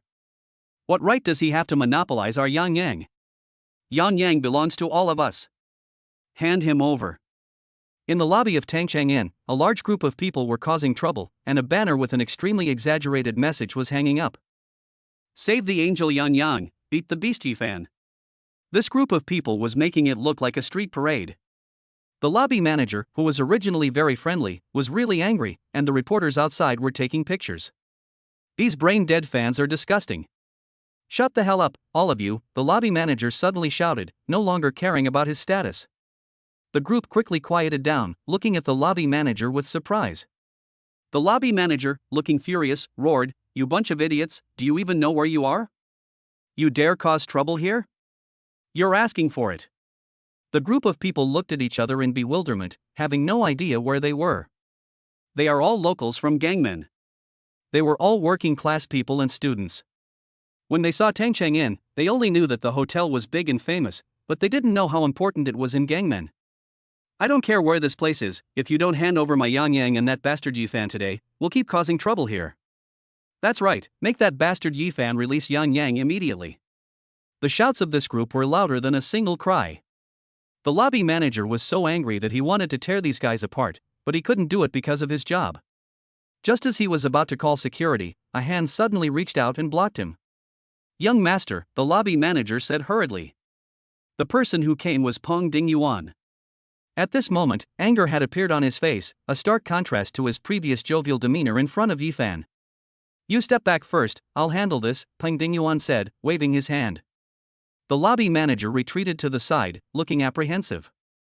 He would have to go if Peng Dingyuan needed him later. However, with Peng Dingyuan backing him up, he straightened his back and looked at those people with a sneer. "I am the president and manager of this hotel. What business do you have with my brother Yi?" Peng Dingyuan said coldly, looking at the group of people. "You're Yifan's friend? The owner of this hotel? Hand over Yifan now. Or we'll smash everything here." "Yes. We'll smash everything here." Peng Dingyuan sneered and said, "Smash the things here, fine, smash them all, but you'd better be able to afford to pay for them." The crowd exchanged bewildered glances, while the waiters watching nearby wore cold smiles. "Smash things here? You won't be able to afford to pay for it even if you go bankrupt." Peng Dingyuan casually picked up a piece of blue and white porcelain from the shelf and threw it into his hand, saying, "Smash it, but let me tell you in advance, this piece of porcelain is from the official kiln during the Kangxi period. I bought it for 50 million at the auction. If you can afford to pay for it, then smash it." The entire room fell silent instantly, and the person holding the porcelain was so frightened that he wanted to throw it away. But he didn't dare. This antique, worth 50 million, is in his hands. They were just saying they were going to smash it. This is something we absolutely can't afford to pay. People around him quickly moved away, afraid that they might accidentally get involved. I. The man stammered for a long time before he could speak. Peng Dingyuan immediately showed a mocking expression, took the porcelain back and put it back on the shelf, rearranging it properly. "Then get out of here." Turning around, Peng Dingyuan suddenly roared, startling everyone into retreating. The man breathed a sigh of relief, but before he could even recover, someone in the crowd shouted again, "So what if that's the case? Hand over Yifan and you Yang Yang right now." The others immediately followed suit. "That's right, hand over our idols. We'll leave as soon as you hand them over." Peng Dingyuan frowned. He had come here hoping to use this matter to divert the group's attention, but he didn't expect to end up coming back to the same thing. Should we use force to suppress these people? Just as he was thinking, Yifan and Yushu came out. As soon as they saw the two of them, everyone immediately prepared to pounce on them. "Yifan, you bastard, give Yang Yang back to us. You're a complete beast. How dare you defile Yang Yang? So what if you have a little money? What gives you the right to monopolize my Yang Yang? Yang Yang, don't be afraid, we will definitely rescue you from that bastard Yifan." If the waiters hadn't tried their best to stop them, this group of people might have already pounced on Yifan and tackled him, while Yifan's face was full of cold glint. Yushu also stood in front of Yifan, her face full of anger. What are you doing? Becoming Chairman Ye's secretary was my own choice, and I have already retired from the entertainment industry. I have nothing to do with you anymore. Yang, don't be fooled by that liar Yifan. He wasn't the one who saved you at the concert. Yes, it's not him at all. Don't be fooled by him. Yushu, Yifan, and Peng Dingyuan looked at each other in bewilderment. What does that mean? At that moment, the lobby manager showed Yifan and the others his phone. The three of them frowned upon seeing this. It turned out that someone had impersonated Yifan that night, claiming to be the one who saved you Yang. Yifan is not him at all. This almost made Yushu burst out laughing. You dared to impersonate this person. But let's put that aside for now and deal with the immediate issues first. The hotel security personnel had arrived, carrying rubber batons. They drove away all the reporters outside, then closed the hotel doors, and a total of more than 100 people surrounded the 50 or 60 people. Their fierce and menacing appearances truly terrified these brainless fans, who cowered in fear. What do you want to do? Let me tell you, there are reporters outside. Do you dare to lay a hand on me? Yifan smiled coldly and said, Go, and drag out that blonde guy in the middle of the crowd. The security guard immediately rushed into the crowd and pulled the person in the very center out. What do you want to do?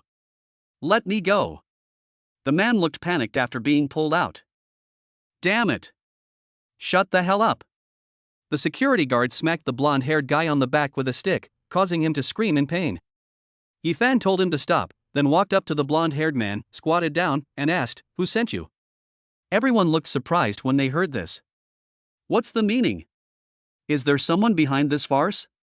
A flicker of panic crossed the blonde-haired man's face as he said, I don't know what you're talking about. Chapter 116, Conspiracy.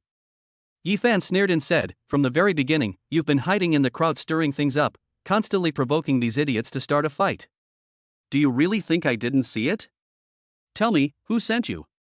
The blonde-haired man knew he had been exposed, so he stopped pretending and sneered, So what if you know I did it? Let me tell you, it was all my own meticulous planning. Nobody ordered me to do it. Then he acted like a dead pig that wasn't afraid of boiling water. Yifan didn't want to waste time talking to people, so he directly communicated with the system and used it to check Huang Mao's situation for the next 3 days. Unexpectedly, he saw too much of it. If I'm not mistaken, your name is Fan Nan, and you're an informant for Wang Jiangwei, the chairman of the Gangmen Moyan Consortium. Are you here on his orders? Yifan asked in return. The blonde-haired man was immediately shocked and terrified, and asked, How did you know? Peng Dingyuan's face suddenly turned cold. The Moyan Consortium has always been the Tangcheng Consortium's arch-rival, frequently making things difficult for them in various business dealings. Moreover, their chairman, Wang Jiangwei, is an absolute scoundrel who is adept at stabbing others in the back. I've also heard from people in the industry that Wang Jiangwei is suspected of drug trafficking.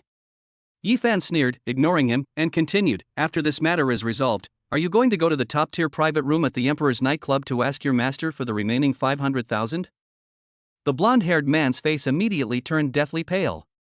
Yifan is absolutely right. Wang Jiangwei really did tell him that after the matter was over, he should go to the top-tier private room at the Emperor's nightclub to collect the remaining payment. Yifan even knew how much the final payment was. How did you know?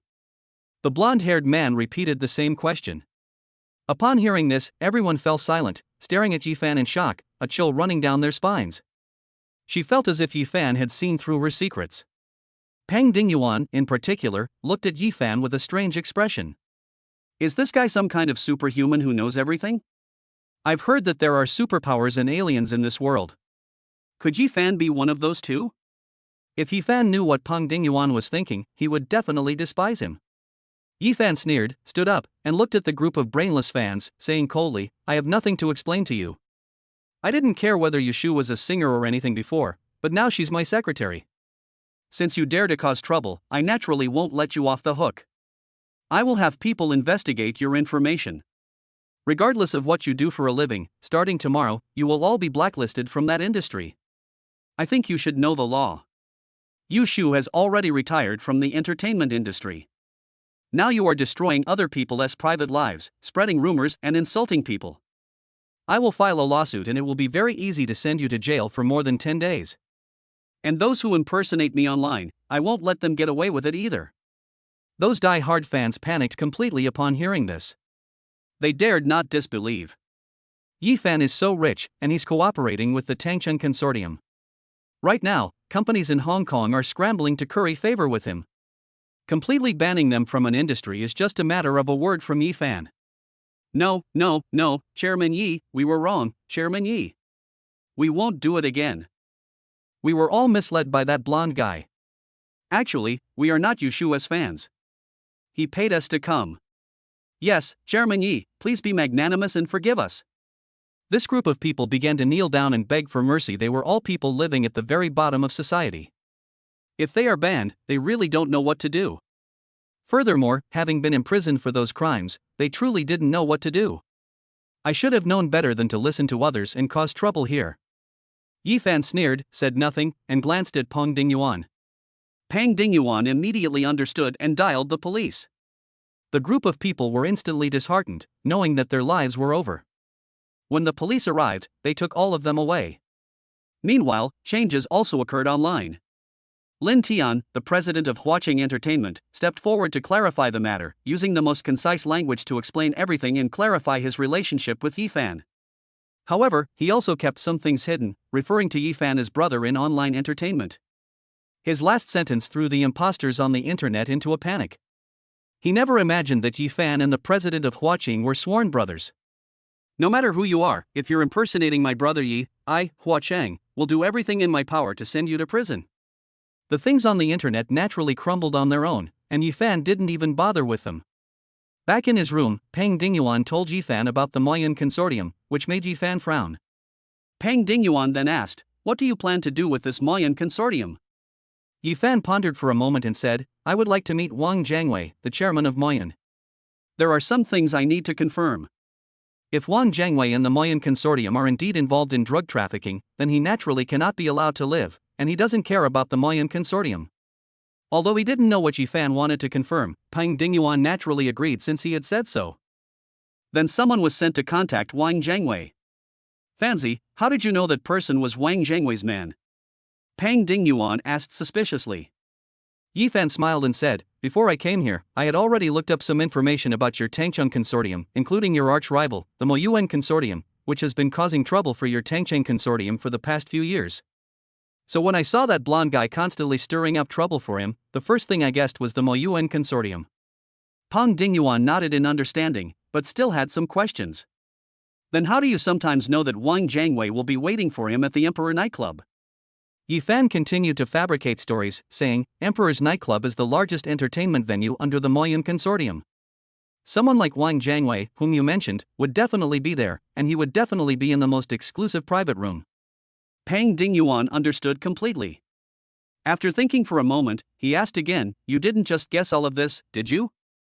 Yifan nodded. He could only say it was a guess. Peng Dingyuan is now completely convinced by Yifan and accepts everything he says. It's unheard of to scare someone so much based on mere guesswork. The key point is that all his guesses were correct. This is even scarier. Not only him, but even Yushu looked at Yifan with eyes full of admiration. Making money is amazing. Stock trading is amazing. And now, the predictions are even more amazing. He's practically the perfect man. He is now very glad that he has fallen for Yifan. If it were someone else, he might not have been able to fall for them. "It's a real shame you're not a police officer," Peng Dingyuan said to Yifan earnestly. Yifan smiled but didn't say anything. Chapter 117, Setting Up a Feast. Meanwhile, in the top-tier private room of the Emperor's nightclub, Wang Jiangwei and his group of cronies were waiting for news.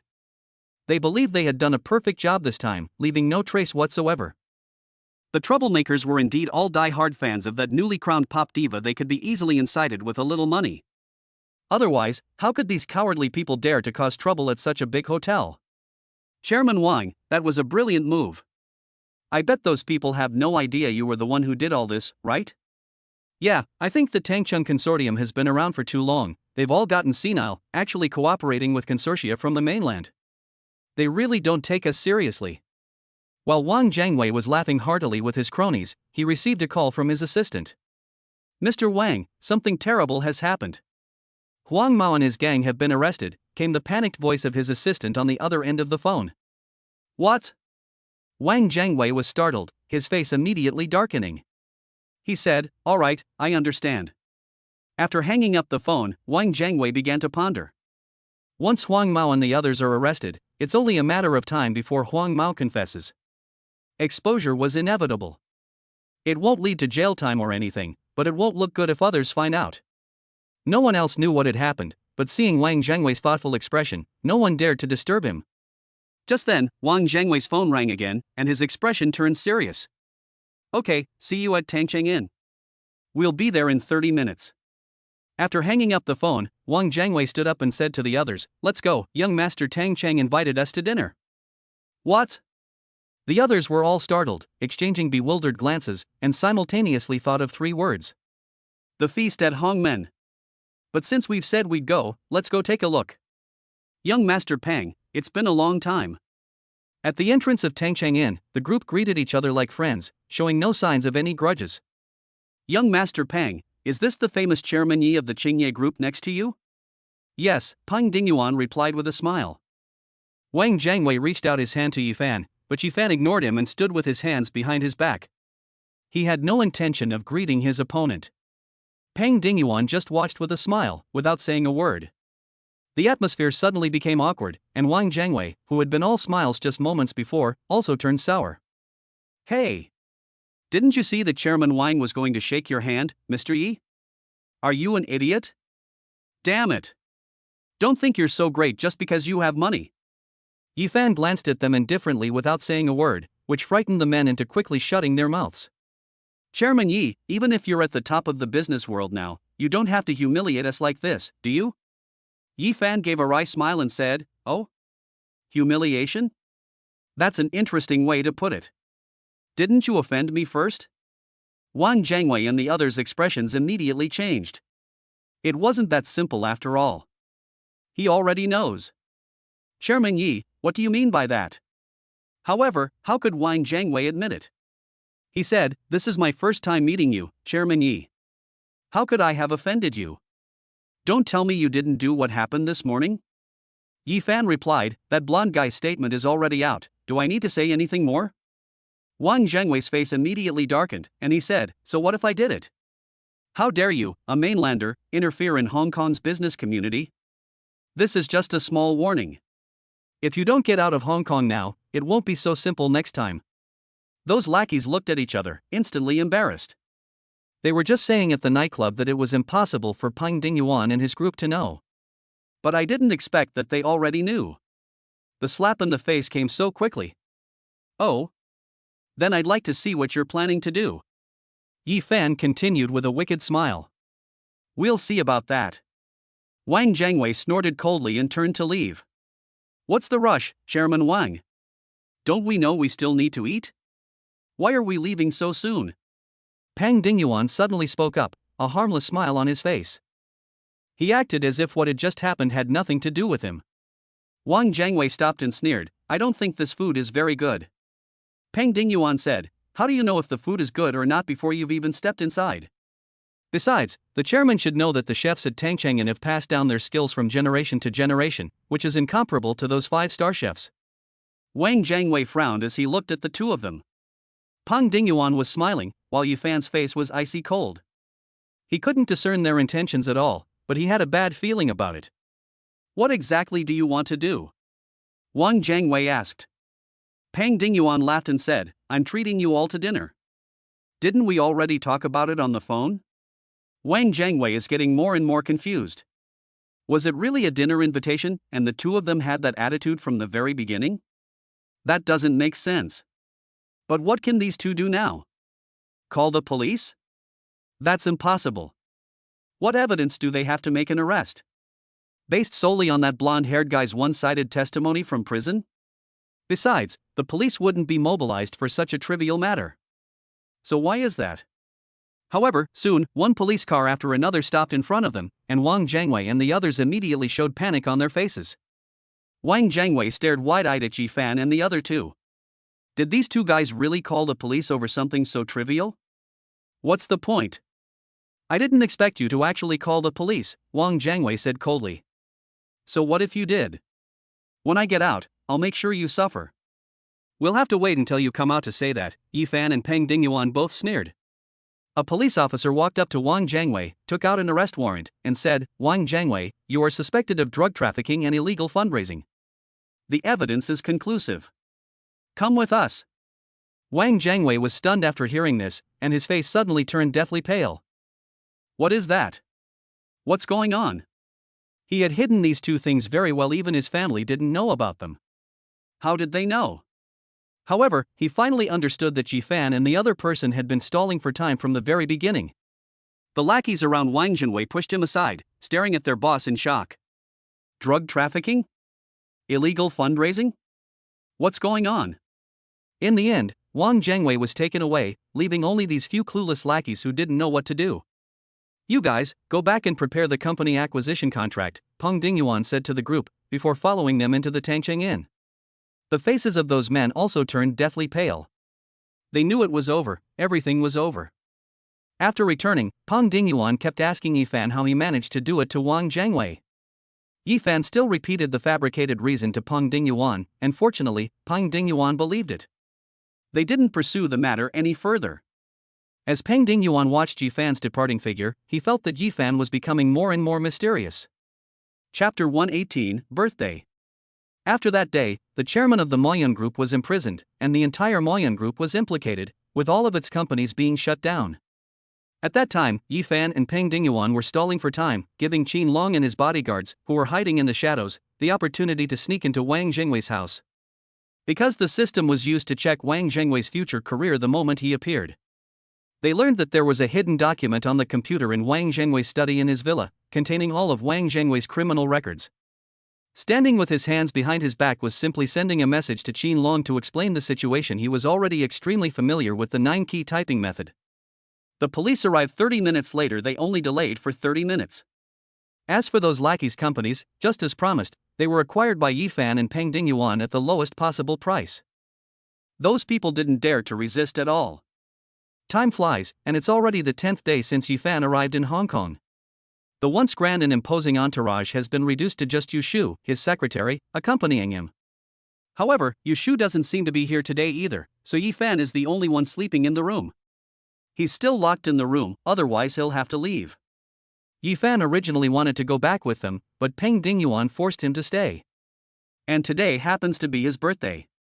From the morning, Yi Fan was told by Peng Dingyuan to wait for the birthday banquet that evening, a knowing smile on his face. Yi Fan just smiled and didn't say anything. At noon, Ye's mother called to congratulate Yi Fan on his birthday. Knowing that Yi Fan was still in Gangmen and had not yet returned, they sent him a red envelope containing 2,000 yuan. It also indicated that one was given by her and the other by Ye's father. Yi Fan accepted it. Although it wasn't much money, it was still a token of his parents' affection. Then messages kept coming in on WeChat. Birthday wishes came from Li Qingyi, Nie Cheng, Shen Xinyu, and the board members. This was the first time Yi Fan had received so many birthday wishes, and a smile appeared on his usually calm face. As night fell, Yi Fan, who had slept all day, finally awaited Peng Dingyuan's arrival. Unexpectedly, this guy was wearing a dark suit and holding a white one in his hand. After Yi Fan changed into the clothes, they took him to the lawn behind the Tangcheng Inn. The place was brightly lit and crowded with people. As soon as they saw Yi Fan, they immediately surrounded him, forming 3 circles around him and offering their blessings. Chairman Yi, I am Kong Fei, chairman of Kongtung Group. Happy birthday to you today. Chairman Yi, I am Lai Yaguang, the chairman of Leiyin Group. I also wish you a happy birthday today. Chairman Yi, I am. Yi Fan would simply thank them and smile as he passed by. He didn't know these people and had no interest in making friends with them. I wonder what Peng Dingyuan's purpose was in calling these people here. Perhaps noticing Yi Fan's confusion, Peng Dingyuan whispered, "Don't worry, the best is yet to come." Yi Fan was taken aback. A good show? What good show? Then a melodious tune began to play, and in the eyes of the crowd, a beautiful woman in a white dress gracefully walked onto the small stage that had been set up. Yi Fan looked at his secretary with some surprise. He hadn't expected her to look so beautiful after dressing up so carefully. Then came a song. It's because I've been treated poorly. You'll never have any money to squander. Don't let today bring you bad luck. Pastries await your discovery. Become an adult today, have great abilities today. 12 people would be happy for you personally. Today is your birthday. Whether you're patient or not, you have to listen to your groans. Isn't that you Yang Yang, the newly crowned pop diva? I heard she became Chairman Ye's secretary. I never expected that she would actually stand on stage and sing again today for Chairman Yi. Chairman Yi is really lucky to have such a secretary. What do you mean, Chairman Yi is lucky? I think it's Yi Yang Yang who's lucky to be with such a charming and talented person as Chairman Yi.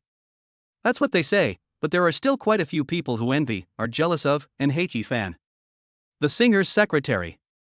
This is like having a canary by your side. If she gets tired from work in the future, we can let her sing a song to cheer her up. Besides, there's a saying these days, when there's work to be done, the secretary handles it when there's no work. I'm so excited just thinking about it. Halfway through the song, another voice came from behind, arriving before the person. But when Yi Fan saw her, his eyes lit up again. Didn't Shin Sin-yu go back? Why is she still here? And she's even wearing a burgundy evening gown. It was completely opposite to her usual style of dress. And surprisingly, she, who is usually not very talkative, actually sang at her own birthday party today. This was something he really hadn't expected. Shin Sin-yu also noticed that Yi Fan was staring at her, and a blush appeared on her face. The clothes were chosen by Yu Yun-yun, who wanted to change Yi Fan's impression on Shin Sin-yu. The song was a collaboration that Yu Shu approached her to do, and Yu Yun-yun, who was standing right next to her, agreed on Shin Sin-yu's behalf without saying a word. She was still a little worried, but when she saw Yi Fan's surprised expression, she felt relieved. The song ended quickly, and the two beautiful women walked to Yi Fan's side, both with smiles on their faces. Everyone is thinking the same thing right now, I'm so damn envious. How was it? Did you sing well? Yu Shu asked, while Shin Sin-yu beside her also waited for the answer. Yu Shu is alright, she already has a foundation in singing and sings quite well. Shin Sin-yu was indeed the first person Yi Fan had ever heard sing, and he had to admit, she sang really well. They're both good, like two Orioles. Yi Fan rarely praised someone. Both of them were immediately overjoyed and smiled at each other. Happy birthday, Yi Fan. A familiar voice suddenly came from behind Yi Fan. Yi Fan turned his head and looked over, exclaiming in surprise, "Why are you here?" "Of course I'm here to celebrate your birthday." Li Qingyi smiled and said, "It's not just me who's here, look behind us too." Yi Fan quickly looked over, his face lighting up with even greater surprise, as a large group of people were walking toward him. So this is the great show Ping Dingyuan was talking about. He actually brought Yi Fan's parents over. Dad, Mom, Xin Yue, Yang Yang, Brother Lu, Sister Lu, you're here too. When did you arrive? Mother Yi nodded and smiled, yes, we've come to celebrate your birthday. We arrived this morning. Xiao Fan, this is a small gift from your brother Lu and me. Please accept it. Sister Lu smiled and handed Yi Fan a contract. Yi Fan took it with a look of surprise. It's a transfer agreement for the resort, and Lu Qingtian has already signed it. The above clearly shows that Yi Fan owns 70% of the resort's shares, while Lu Qingtian owns only 30%. Brother Lu, this is. Lu Qingtian waved his hand and said, Xiao Fan, don't refuse. This is a small token of our appreciation from your sister Lu. Please accept it. Yi Fan didn't say anything more, accepted it, and said he would sign it when he got back. Chapter 119, The Gift. Thank you, Ding Yuan. Seeing his family's happy faces, Yi Fan sincerely said to Peng Dingyuan. Fanzi, what are you saying? Given the current relationship between our two families, isn't it a bit unnecessary to express your gratitude? Peng Dingyuan said with a hint of annoyance. Yi Fan smiled and didn't say anything more. On the other side of the banquet, Shin Sin-yu, Li Qingyi, and Yu Shu, three top beauties, sat together. Many men at the banquet glanced at them, but no one dared to approach them. These are all women around Chairman Yi, who the hell would dare to go for them? Moreover, given the imposing presence of these three people, no one dared to approach them. Shin Sin-yu and Yu Shu stared intently at Li Qingyi, as if by unspoken agreement. Because both of them knew that Li Qingyi was their biggest enemy. Of course, Li Qingyi didn't back down because of the two of them. She maintained a faint smile throughout. Are you planning to keep watching me like this? Upon hearing this, Shin Sin-yu and Yu Shu had a lot to say about Li Qingyi, but they couldn't quite put their words into words. There's always a feeling that she has you completely under her thumb in every gesture and movement. I like him. Of all the words she wanted to say, Shinsenyu finally summed them up in 4 words. She wanted to break the current deadlock. Yushu, who was standing next to Shinsenyu, glanced at her in surprise, then pondered for a moment before saying, "Me too."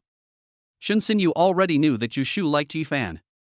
She couldn't believe that a star with millions of fans and dazzling fame would willingly submit to someone else and become a secretary. I know. Li Qingyi simply nodded and said, "I knew from the beginning that Yifan wouldn't only have me by his side, and I was already mentally prepared." Shinsenyu and Yushu were taken aback. She had anticipated this situation. Then why did you say those things to me back then? Shinsenyu asked quickly. She still remembers what Li Qingyi said to her when they were downstairs at the company. Every sentence seemed to imply a desire for her to leave Yifan. But now she says she's mentally prepared. Isn't this a contradiction? Li Qingyi smiled and said, "I did say some hurtful things to you, and the intention behind those words was indeed to make you leave, but in the end, didn't you stay by his side all this time?" Shinsenyu didn't know what to say. Everything that needed to be said has been said, and there is truly nothing more to say. Yushu, standing beside Li Qingyi, looked at her without saying a word, her brows furrowed. This woman is difficult to deal with. In just 4 sentences in 2 rounds, Shinsenyu was defeated. One person alone definitely can't handle it. Will definitely have to team up with Shinsenyu in the future. What are you doing? Yifan asked as he walked over. He had just seen the 3 women sitting together. When they sat together, Yifan felt a chill run down his spine. I wasn't doing anything, just chatting with my 2 younger sisters. As soon as she saw Yifan coming over, Li Qingyi immediately clung to him and took his arm. The 2 women's expressions darkened simultaneously. This woman is asserting her sovereignty over them. Jealousy immediately welled up in both of their hearts. Oh, right, this is my birthday present for you. Li Qingyi suddenly took out a small gift box and handed it to Yifan. Yifan took it and opened it to find a gold watch with a blue border around the dial. Rolex? Yifan took out the watch, put it on his wrist, and looked at it. It was indeed quite nice. Although he doesn't like wearing anything on his wrist, he quite likes this watch. Seeing this, Shinsenyu and the other woman naturally wouldn't back down and each took out their gifts to give to Yifan. A belt and a tie. It was as if the 2 had planned it together. Yifan accepted it as well. It would be unreasonable to refuse a birthday gift. Old man, look at our son. Ye's mother said excitedly, pointing at Yifan from the other side. At this moment, Yifan was surrounded by Li Qingyi, Shinsenyu, and Yushu. Naturally, she was happy that her son was so well liked. Ye's father also looked over, but he sighed and said, "This kid has such a strong luck with women, what are we going to do in the future?" Ye's mother rolled her eyes at Ye's father and said, "Can't you hope for something good about our son? Do you want him to be a bachelor for the rest of his life? I'm not. So what if he's having a lot of romantic luck? My son is rich now. At worst, he can find a few more wives and have a few more chubby grandsons. I'd be happy about that." At this point, Ye's mother's face lit up with a smile. Ye's father rolled his eyes at Ye's mother and said, "Do you think this is ancient times? Do you still expect your son to have women on both sides?" Ye's mother was speechless and said, "I was just thinking about it. But speaking of which, our son is indeed quite charming. He even managed to get the Li family's daughter. That girl was naturally beautiful back then, but I didn't expect her to be even more beautiful after studying abroad." Father Yi sighed, who can argue with that? I wonder what good fortune Yifan has accumulated over his lifetime to have the Li family's son fall for him. Upon hearing this, Ye's mother's face flushed with anger. She said, "Hey, what do you mean, you old geezer? Is Yifan even your son? What kind of father are you?" Ha! Yifan heard the commotion over there, glanced at it, and was very happy. Finally, Yushinyue and Yi Yanyang gave Yifan the gifts they had bought, and the people that Peng Dingyuan had called from who knows where also prepared gifts for Yifan. Is this Huan City? At the entrance of Huan City Airport, 4 or 5 black bodyguards stood behind an old man with white hair. A black-haired Chinese man was standing next to the old man. "Kevsky, where is the person I asked you to find?" The black-haired Chinese man immediately said, "Grandpa, the person you are looking for is still in Hong Kong and hasn't returned yet. You may not be able to see him for a while." The old man nodded, a glint of shrewdness flashing in his eyes. While in the United States, he heard that a business genius named Yifan had emerged in China. This person spent 6 months transforming his company from its inception into a top-tier entity in the city, with branches throughout various parts of China. Furthermore, it is said that the Han Group, which was previously valued at 50 billion yuan in Beijing, was swallowed up by this person in just 7 days. And he used his small financial company to acquire a conglomerate with a single company. Such a feat is unheard of. He was very eager to witness such a genius firsthand. What kind of person is he? Let's go. Since we haven't come back yet, let's go and see what the business community in Huan City is like. After saying that, the old man got into a car with his bodyguard and the secretary named Kviz. Chapter 120, Conversation on the Plane. For the next 2 days, Yifan and his group did not rush to go back. Since his parents had finally come out of the house, Yifan naturally wanted to take them around to have some fun. With Peng Dingyuan and Luo Feng leading the way, Yifan took them on a 2-day tour of various attractions in Gangmen. On Sunday morning, they returned to Huan City on Lu Qingtian's private plane. "Brother Lu, how's the resort in Nanjiang?" On the plane, while everyone else was resting, Yifan and Lu Qingtian sat on the sofa and asked. Lu Qingtian replied, "I was the first to develop the hot spring you discovered. I spent 2 months slightly improving the grove. Now the hot spring is in the trial phase, and the results are quite good. There are quite a few tourists every day, and the daily income is about 300,000 or 400,000. But the resort is still under construction, and it probably won't be completed in less than a year." Yifan nodded in understanding and did not dwell on the matter any further. Actually, Lu Qingtian's method is also acceptable. By putting the hot springs on the market and making them available in advance, a significant amount of money can be saved in the construction of the resort. Finally, Lu Qingtian drove Yifan and exclaimed, "I really didn't expect that in just a few months, you have grown to a position that is far beyond my reach. It seems that the title of richest man in Huan City will change hands after we go back." Yifan laughed and said, "Brother Lu, what are you saying? Even so, I have received your help along the way, so I should thank you. There's nothing to thank me for, it's all just trivial matters." Lu Qingtian waved his hand and said, "Yifan, have you ever thought about changing the current state of the business community in Huan City?" Yifan was taken aback by these words and asked, "What do you mean by that, Brother Lu?" Lu Qingtian said, "The business community in Huan City is like a pile of sand right now, without any cohesion. Those businessmen are all doing their own thing, and the entire business community in Huan City is in chaos. The economy can't get developed. Have you ever thought about integrating the business community in Huan City?" Upon hearing this, Yifan frowned slightly and began to ponder. In fact, Lu Qingtian had already discovered the problem after being in the business world of Huan City for so long. There are many companies from outside Huan City, while the local companies in Huan City only care about their own development and only show up when their interests are involved. Although this has nothing to do with Yifan. But if one wants to build a business empire, the help of people like Nia's father, Yang Tianqi, and Lu Qingtian is definitely indispensable. It would be a good thing to take this opportunity to win them over. "What does Brother Lu mean?" Yifan asked. "What should we do?" Lu Qingtian smiled and said, "The current Huan City is mainly dominated by my Lu Group, Niayuan's Shanyun Group, and Yang Tianqi's Future Technology Group. Among them, my Lu Group is mainly responsible for the entertainment venues in Huan City, Niayuan's Shanyun is responsible for the major shopping malls in Huan City, Yang Tianqi's Future Technology is responsible for the internet, plus your Blue Ocean Securities and Xingye Consortium, which basically cover various industries. As long as we integrate these, the entire business community of Huan City will have the highest level meeting, and this kind of existence will be possible." After listening for a while, Yifan roughly understood what Lu Qingtian meant. Just like in martial arts novels, there are countless martial arts practitioners in the martial arts world who cultivate and call themselves sects. But they all have a dream position in their hearts, the leader of the martial arts world at the very top. To compete for the position of leader of the martial arts world, various sects will surely vie for supremacy, and all sorts of talented individuals may emerge. Lu Qingtian's method can not only integrate the entire business community of Huan City, but also improve the economic development of Huan City and the competitiveness of the business community, which is indeed a good approach. It is also a small group that resembles a business empire.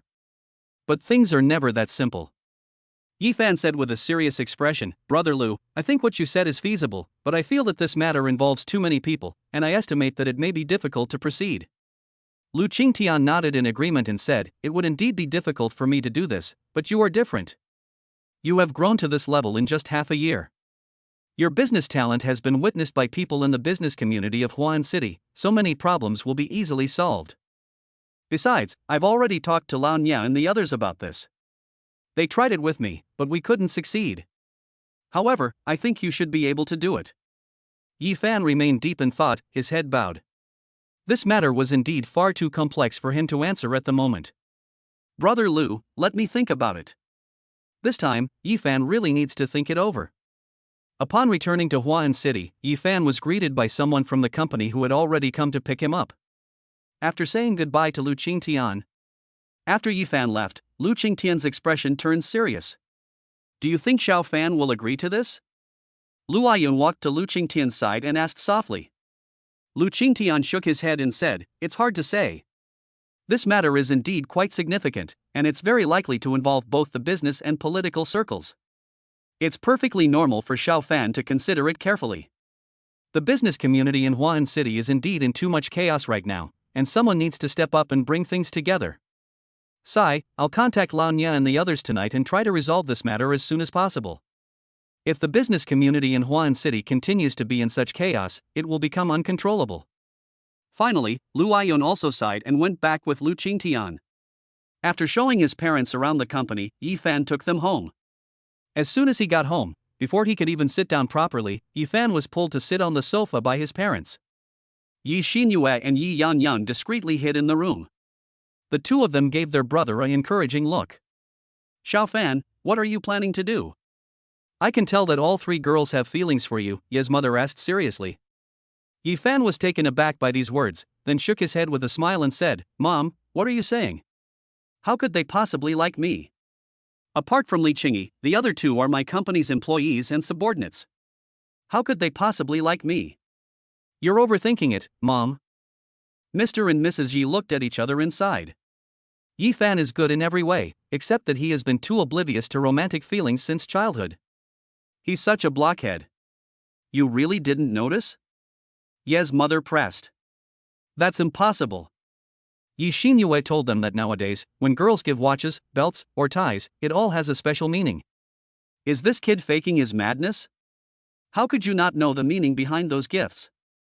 What did you figure out? Yi Fan asked in return.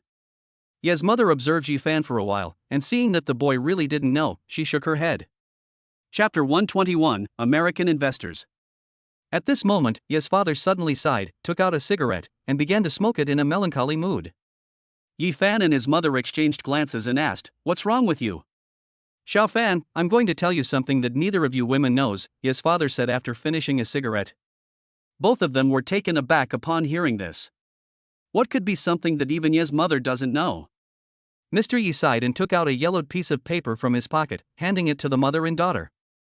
After reading the contents, both of them stared wide-eyed. "Are Yi Fan and Li Qingyi betrothed since childhood?" "Dad, what's going on?" Yi Fan asked, frowning. Ye's father explained the situation, which turned out to be before Yi Fan was even born. At that time, Ye's mother had just been diagnosed with pregnancy, while Li Qingyi was already able to get out of bed. Once, when Ye's father was drinking with Li's father, they got drunk and personally signed a document to finalize the agreement. Ye's father initially thought the two were joking and didn't take it seriously, since neither of them mentioned it for decades afterward. But a while ago, Mr. Li called Mr. Yi and told him that Mr. Yi had taken this matter seriously. Neither Ye's mother nor Yi Fan spoke for a long time. The mother and son really had no idea about this. Holy crap! I'm betrothed to Li Qingyi since childhood? I packed this note in the box, and I didn't expect it to actually be here, Mr. Yi said at the end. You old fool, you've kept this from me for over 20 years. If it weren't for what happened with Xiao Fan today, would you have stayed out of telling me? Ye's mother immediately pointed at Ye's father and started yelling. This infuriated her. The old man kept such a big thing from her for so long. Mr. Yi didn't dare to open his mouth and just listened quietly to Mrs. Ye's scolding. He looks exactly like a henpecked husband. Yi Fan didn't care about anything else. He went back to his room and called Li Qingyi, asking, "Do you know about our arranged marriage?" "I know, I've known since I was little." Li Qingyi was silent for a while before replying, "I'm sorry, I didn't mean to hide it from you. I don't want you to feel burdened by this. I want to have a normal relationship with you." This time, it was Yi Fan's turn to remain silent. Honestly, he's very angry right now. He hates it when people lie to him or hide things from him. The unexpected events further dampened his spirits. My head is a complete mess. Okay, I understand. After saying that, Yifan hung up the phone and lay on the bed, seemingly lost in thought. Brother, sister Nia Cheng is here. Yi Xinyue poked her head in, her eyes filled with complicated emotions. She had overheard the conversation between her parents and Yifan. It's true that she likes Li Qingyi, but she would prefer Nia Qing to be her sister-in-law. So she's really torn right now. As soon as Yifan and Yi Xinyue came downstairs, they saw Nia Qing, Yi's father, and his parents sitting together. Even from behind, Nia Qing looked nervous. She knew Yifan was back, so she came to give him a gift. But to everyone's surprise, Yifan's parents were still there. What should I do? Yifan didn't tell me his parents were here. What do we do now? They didn't even change their clothes. I wonder if they left a good impression. Yifan wasn't this nervous when he met Nia's father last time. Nia Cheng. When Nia Cheng turned around and saw Yifan, her tense body immediately relaxed a lot. She stood up, took the gift, ran to Yifan's side, and handed the gift to him. This is a birthday present. I still have homework to finish, so I'll be going now. Then, Nia Cheng ran away as if fleeing. She was truly unprepared to face Yifan's parents. Yifan watched her leave, then smiled and shook his head. You don't get any homework in college. Mr. Yi and Mrs. Yi looked at each other in bewilderment. This woman seems to have feelings for Xiao Fan as well. Moreover, besides having feelings for the girl from the Li family, Xiao Fan seems to have feelings for this girl as well. So what exactly is the situation now? The meal was finished in silence, and Yi Yangyang and Yi Xinyue went to school. Yifan was summoned back to the company by a phone call from Yu Shu. Upon arriving at the company, Yu Shu was immediately greeted and learned that several foreigners had come to visit. Yifan was still puzzled as to why the foreigner wanted to see him. As soon as Yifan pushed open the door to the conference room, he saw 4 or 5 burly men and 2 black-haired Chinese men standing behind an old man. Yifan recognized one of them. He was Tang Kai, the former chairman of a financial company in Huan City. However, at this moment he was looking at the foreign old man with a fawning expression. Meanwhile, another black-haired Chinese man stared intently at Yu Shu, causing Yifan to frown slightly upon seeing this. When everyone saw Yifan enter, the old man showed a hint of shock. Chairman Yi, hello, it's nice to see you again. Tang Kai greeted Yifan first, and then introduced the old man to Yifan. Yifan learned from him that the old man's name was Vio Smith, and he was the chairman of a U.S. financial conglomerate worth tens of billions of dollars. He is also a founding member of the Smith family, a family that has been in existence for over a century in the United States. He is also one of the most famous investors in the United States. Yifan is currently involved in the stock market, so he naturally knows a little about this old man. A simple online search will reveal his information. Yifan was somewhat surprised, wondering what he wanted to see him about. Could it be because I made too much money in the US market before, and they've come knocking on my door? The old man also learned from Tang Kai that the young man in front of him, who was only in his 20s, was the chairman of the company. A look of shock appeared on an old face. Although I was somewhat skeptical when I checked Yifan's information earlier. But now that we've actually met, they really are so young. Hello, Mr. Yi, it's a pleasure to meet you. Vios greeted Yifan in broken Chinese. None of the words were in tone, but the Mandarin was still spoken quite fluently. Hello, Mr. Smith, it's a pleasure to meet you too, Yifan replied in Chinese. It's not that his English is bad, his English level is now high enough to communicate normally with a foreigner. This is China, and Yifan has no intention of speaking in English. I've long heard of Mr. Ye's remarkable achievements at such a young age. It's truly admirable. After they were seated, Vios asked, May I ask what Mr. Ye's family does? Could you tell me? Yifan replied, Mr. Smith, you flatter me. My family is from the countryside, and my parents are genuine farmers. Vios was even more surprised. Is there absolutely no error in the survey information? Are my parents really farmers?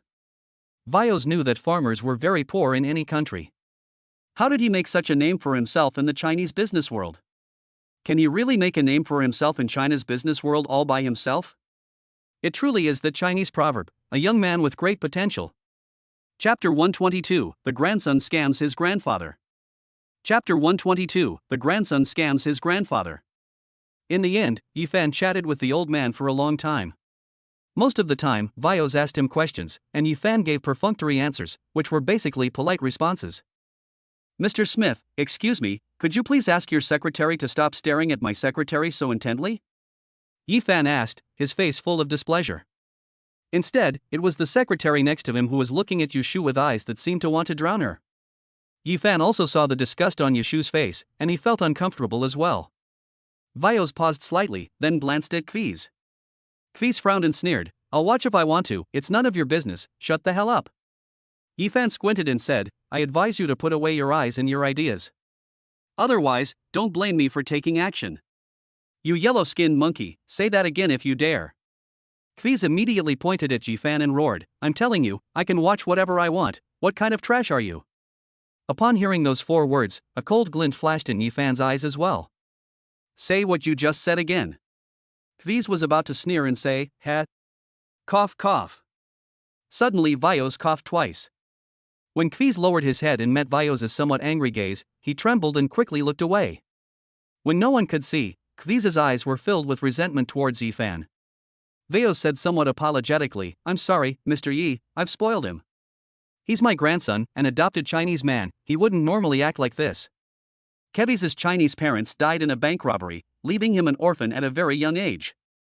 Vios' grandson, whose parents also died in the accident, was adopted by Vios as his grandson. Vios usually treated him like his own grandson and doted on him, so Kevsky got into a lot of trouble for him. To keep him by his side and prevent him from causing trouble, Vios made him his secretary. I told him to behave himself during his trip to China, but I never expected it to start like this. Vios always helped him solve the problem, which gradually fostered his wicked personality regardless of the circumstances. Yifan waved his hand, having lost all interest in continuing the conversation. I wonder what brings Mr. Smith to see me today. Vios also sighed, took a document from Tangkai, and handed it to Yifan. It was all in English. Yellow-skinned monkey, it's all in English, can you even understand it? Just as Yifan was looking at it seriously, that suicidal Kviz spoke up again, still in English. He had looked at Yifan's information, he hadn't even passed the CET4 college English test band for. They probably don't even know what's written on it, yet they pretend to be reading it so carefully. And the English I spoke was the most authentic American English, which the monkey definitely wouldn't understand. Pretending. Yifan frowned, a surge of anger rising within him. Damn, I've encountered so many idiots this year. Yifan couldn't stand it any longer. He threw the things to Vios and said coldly, Mr. Smith, if your grandson has this kind of attitude, I don't think there's any need for us to talk. Besides, my company is not going to be sold. It was an acquisition contract. Vios wanted to acquire Yifan's Blue Ocean Securities, but even more so, it wanted the core technology software development system. A price of $2 billion. At first, Yifan thought the old man was alright. But his grandson, and his acquisition contract, chilled Yifan to the bone. Mr. Yi, 1T you reconsider? I know your company is worth $10 billion in China. Wouldn't it be a good deal for me to offer $2 billion to acquire your company? Vios asked. Yifan glanced at him indifferently and said, it is very nice, but I cannot buy it. If this is your concern, please leave. You yellow-skinned monkey, you dare to chase us away? Snap. Yifan slapped him across the face and said coldly, you talk like you're not a yellow-skinned person. Take a good look at your skin color before you speak. If I hear you yelling again, I won't hesitate to beat you up right here. Everyone was stunned. No one expected Yifan to suddenly make a move. Kviz felt a burning pain on his face. His eyes were filled with resentment, and he pointed at Yifan and yelled at the bodyguards, what are you all standing there for? Didn't you see him hit me? Get your hands on him now. The black bodyguards immediately came to their senses and rushed forward to capture Yifan, their movements incredibly fast. Yifan used the system to predict their actions and immediately dodged to the side. As soon as the fighting started, Yushu panicked and ran away. The men in black missed their target and were all taken aback, as was Vios. These black bodyguards are all veterans retired from top special forces units, and he carefully selected them to stay by his side. Their attack speed is several times that of an ordinary person, and basically no one can escape their capture.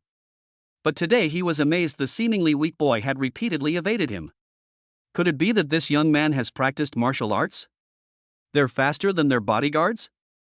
As Yi Fan dodged, his eyes grew increasingly cold. Hey you yellow-skinned monkey, if you've got the guts, don't hide. You think you're so tough? Hide my ass. Kviz shouted arrogantly from behind, his face contorted with rage. Damn it, he actually dared to hit himself. My grandfather has never hit me since I was a child, how dare he hit me? That's just asking for trouble. Once we catch this person, we must thoroughly humiliate him. However, just as he was fantasizing about Yi Fan being caught and humiliated by him, the conference room door suddenly opened. Hu Yelin and his group rushed in. The huge conference room was instantly filled with people, and more people were still pouring in from outside. After Yushu ran out, she informed everyone, and everyone knew that Yi Fan had been bullied. All the male employees in the company rolled up their sleeves and rushed into the conference room. Damn it, how dare a few foreign devils lay a hand on our idol? They're tired of living. The sheer number of people left Kviz bewildered. Chairman Yi, are you alright? We heard that the foreigners are making a move. Hu Yelin supported Yi Fan, his face full of anger as he looked at the men. Chairman Yi, what do you suggest we do? If it's time to fight, we'll go right now. That's right. If all of us spit on them, we could drown these foreign devils. Chairman Yi, what do you suggest we do? Chairman Yi, if you want these people to leave lying down, we'll move in right now. Upon hearing this, Kviz almost fell to the ground in fright. Even with 4 bodyguards, they were no match for over 200 people. How come the people in this company are so united? Chapter 123, Slap in the Face. Mr. Yi, do we really need to make things so tense? Vyos suddenly said. What are you saying, you old bastard? We all saw it. You were the ones who attacked first. That's right, you old man, let me tell you, no one can touch our Chairman Yi. If anyone does, I'll make them crawl out of here. Why bother arguing with them? Beat them up first. The employees' chattering made Kviz and the others a little flustered. I've never seen such a united company before. Employees protecting their boss? That's a pipe dream. A glint of light flashed in Vyos' eyes as he looked at Yi Fan. Yi Fan is indeed a very satisfactory person to them. They must recruit him into their company. No means necessary. For bodyguards held their boss tightly behind them, afraid that someone might rush up and hurt him if they weren't careful. Excuse me. A hearty voice came from the conference room doorway. Upon hearing this, the others quickly made way for Qin Long and the others to enter. All the employees knew that Qin Long was Lin Tian's bodyguard assigned to Yi Fan, so everyone breathed a sigh of relief when the 4 of them arrived. But when the 4 black bodyguards saw Qin Long and his group, their dark faces turned pale with fright. What are those 4 doing here? Qin Long didn't see it. He first checked Yi Fan's condition and breathed a sigh of relief after finding that he was not injured. Only then did they see the 4 people. Qin Long and the others sneered, "It's you 4. John, George, Statham, Jem, it's been a long time. You dare to lay a hand on my boss? Haven't you had enough of the trouble you suffered before?" The fact that they were speaking in English surprised Yi Fan, Vyos, and the others. Did Qin Long know those 4 bodyguards? And it seems like the 4 of them are very afraid of Qin Long. What happened? Qin, we know you used to be very skilled, but you've retired from the military now. I don't believe you still have the same abilities as before. The black bodyguard whom Qin Long called John said with a solemn expression. Qin Long grinned wickedly and said, "Want to come with me to find a place to try?" John and the others tensed up in fright. After all, the shadow left by Qin Long back then still lingered. That's absolutely terrifying. What a bunch of cowards, Qin Long scoffed, then ignored them. Vyos' face had long since turned extremely gloomy. He had never been so humiliated before. He was surrounded by all the employees of the company. His own bodyguards were so frightened by Yi Fan's men that they didn't dare to say a word. "Mr. Yi, since you don't welcome us, we'll be leaving now," Vyos said, and then got up to leave. Yi Fan said coldly, "Leave? You can leave, but your grandson has to stay. He has to pay the price for what he just said." Kviz's face immediately turned pale, and his previous arrogance vanished. He looked at Vyos and said, "Grandpa, Grandpa." Vyos gave him a cold glance, and Kviz immediately lowered his head in fright. Without him, none of this would have happened. Finally, Vyos sighed and said, "Mr. Yi, my grandson did say some things wrong just now, but please forgive him for the sake of an old man like me." Yi Fan said with a frosty expression, "Release him? Why should I release him? Does he really think I'm easy to talk to because he keeps calling me a yellow-skinned monkey? Let me tell you. Vios, he is not just insulting me, he is insulting all of us Chinese. You want me to release him? Ask my employees if they agree. Disagree. The loud and well-organized voice almost made Kevy's legs go weak, and he sat down on the ground with a look of terror on his face. Isn't it said that the Chinese people are like a piece of loose sand? Why is it different from what I learned? When did the Chinese people become so united? Vios was on the verge of a heart attack from anger. He said coldly, Yifan, are you really going to go this far? Don't forget, I'm a member of the Smith family. Yifan sneered and said, I don't care what family you come from, today your grandson must take responsibility for what he said. Vios stared at Yifan with a livid expression, never expecting things to develop to this point. Fine, fine. In that case, Mr. Yi, we'll see. After saying that, Vios turned and left, ignoring his grandson. No matter how much Kevsky called after him, he left without turning his head. What do you want to do? My grandfather won't let you get away with this. Kviz said, looking at Yifan with a wary expression. Yifan ignored him, dismissed the employees, and then left Qin Long and the others to pin him to the table. Snap! A scarlet handprint appeared on Kevsky's face, and half of his face swelled up like a pig's head. Kevsky's face was full of disbelief. You dare hit me? As soon as he finished speaking, Yifan raised his hand again and said, if I ever hear you say the words yellow-skinned monkey again, this is what will happen to you today. Snap! Snap, snap, snap. Yifan slapped him repeatedly across the face, filling the several hundred square meter conference room with the sound of his slaps. In an instant, Kviz's face turned into a pig's head, and his original appearance was no longer recognizable. He also fainted. Throw him out. Qin Long, you stay here. Yifan said coldly at the end. Vios was still waiting for Kevy's at the company entrance. When I saw Kviz being thrown out, lying motionless on the ground with that miserable look on his face, my anger flared up instantly. Yifan, you beat my grandson like this, I will never let you get away with this. Meanwhile, Yifan at the company understood why those black bodyguards were afraid of Qin Long. Back when Qin Long and others were still in the military, they represented China in a military exercise held every 4 years. That exercise happened to involve those 4 black men. Before the exercise began, the 4 black men were extremely arrogant towards them, uttering all sorts of threats whenever they encountered Qin Long. After the exercise began, the 4 of them relentlessly pursued and attacked Qin Long, even seriously injuring one of Qin Long's teammates. Because it was an exercise, Qin Long and his 3 companions did nothing. However, after the exercise, Qin Long and his team went directly to the 4 black men and, in front of everyone, beat them all severely. It was around that time that Qin Long left a lasting impression on the 4 black men. However, because of this, Qin Long and the other 3 were discharged from the army early. After returning to Huan City, they wandered around for a while without a fixed abode until they met Lu Qingtian. When Lu Qingtian learned that they had returned from the special forces, he didn't care what they had done and took them into his security company as trainers. The people in charge of training the security company were later instructed by Lu Qingtian to send them to Yifan as bodyguards. There's no need to say more. Chapter 124, Tracking. Grandpa, you must avenge me. In the hospital in Huan City, Kevy's had woken up. His face was still swollen, and his eyes were full of resentment towards Yifan. Sitting next to him, Vios's old face remained as gloomy as ever, his gaze fixed on Kevy's with an icy expression. Kevsky, I will avenge you. Even though his acquisition plans were thwarted because of Kevlar. But the fact that Kev was beaten like this is also a slap in the face for him. So now, regardless of whether Yifan agrees to the acquisition or not, Yifan can no longer stay. Daring to go against the Smith family. No matter who you are, Yifan, you're destined to be banned from the business world. Upon hearing Vios's words, a strange smile appeared on Kevsky's swollen face, his fists clenched tightly. Yifan, I will never let you get away with this. And that secretary of his, I must have her. After leaving the hospital, Vios turned to the 4 black bodyguards behind him, his face equally cold. You're going to teach the Yifan a lesson tonight. If you fail, you'll be fired. The 4 black men trembled and repeatedly said, yes. Although they were afraid of Qin Long and his group, they had no choice but to obey their boss's orders. Moreover, they also wanted to avenge the humiliation they had suffered at the hands of Qin Long and the others.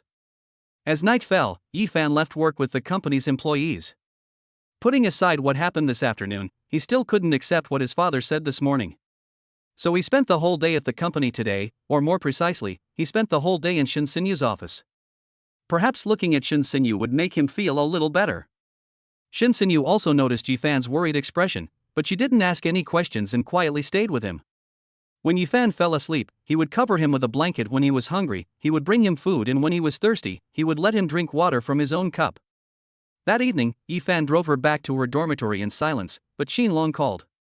"Boss Yi, you're being followed. The other party is very professional. It might be John and his group. Be careful." Upon hearing this, Yifan frowned. Looking in the rearview mirror, he saw a black Ford about 3 cars away from him. "Okay, I understand." Yifan hung up the phone and then called Cheng Liang again. When Cheng Liang learned of the situation, he asked him to drive to a place called Brother Biao Boxing Gym, where he and Hu Biao were. Then Yifan drove at a leisurely pace, following the navigation. Half an hour later, Yifan finally arrived at his destination. Hu Biao was already waiting outside with a large group of people. Shin Sinyu looked at the boxing gym, wondering why Yifan had brought her here. "Boss Yi, where is he?" Hu Biao rushed up immediately, glanced at Shin Sinyu beside him, and asked, "Damn it, daring to mess with our boss Yi, they're really asking for trouble." Yifan pointed to the Ford, and Hu Biao immediately led a large group of people to rush over, surrounding the car in circles, making it impossible to get through. Hu Biao knocked on the window and yelled inside, "Damn it! Get down here! Get out of here, you bastard! Get out of there, you bastard! Come out!" As soon as Hu Biao shouted, the people behind him also opened their mouths to yell. John and his 3 companions looked grim, knowing that Yifan had led them here because they had been discovered. With so many people surrounding them, they could only stand there obediently. Hu Biao glanced at the 4 men and sneered, "Oh, for black devils, you're in pretty good shape. Tell me, why the hell are you following our boss Yi? If you don't tell me, you're not leaving here standing today." He said this while looking at Yifan. Hu Biao was stunned for a moment, then angrily pointed at John and roared, "What the hell are you talking about? Speak Chinese to me." Cheng Liang and the others shook their heads helplessly and said, "We told you to study English properly back then, but you didn't listen. Now you can't understand it, can you?" He asked Boss Yi why he was able to see through their tracking. Hu Biao looked at Yifan's embarrassed face. He had never liked studying since he was a child, otherwise how could he have made it in society? Boss Yi. For CEOs. Just then, Xinlong arrived, and John and the other 3 understood. It wasn't this Yifan who discovered them, but Xinlong and the others who were hiding in the shadows protecting Yifan. However, since they had been discovered, they had no choice but to accept their fate.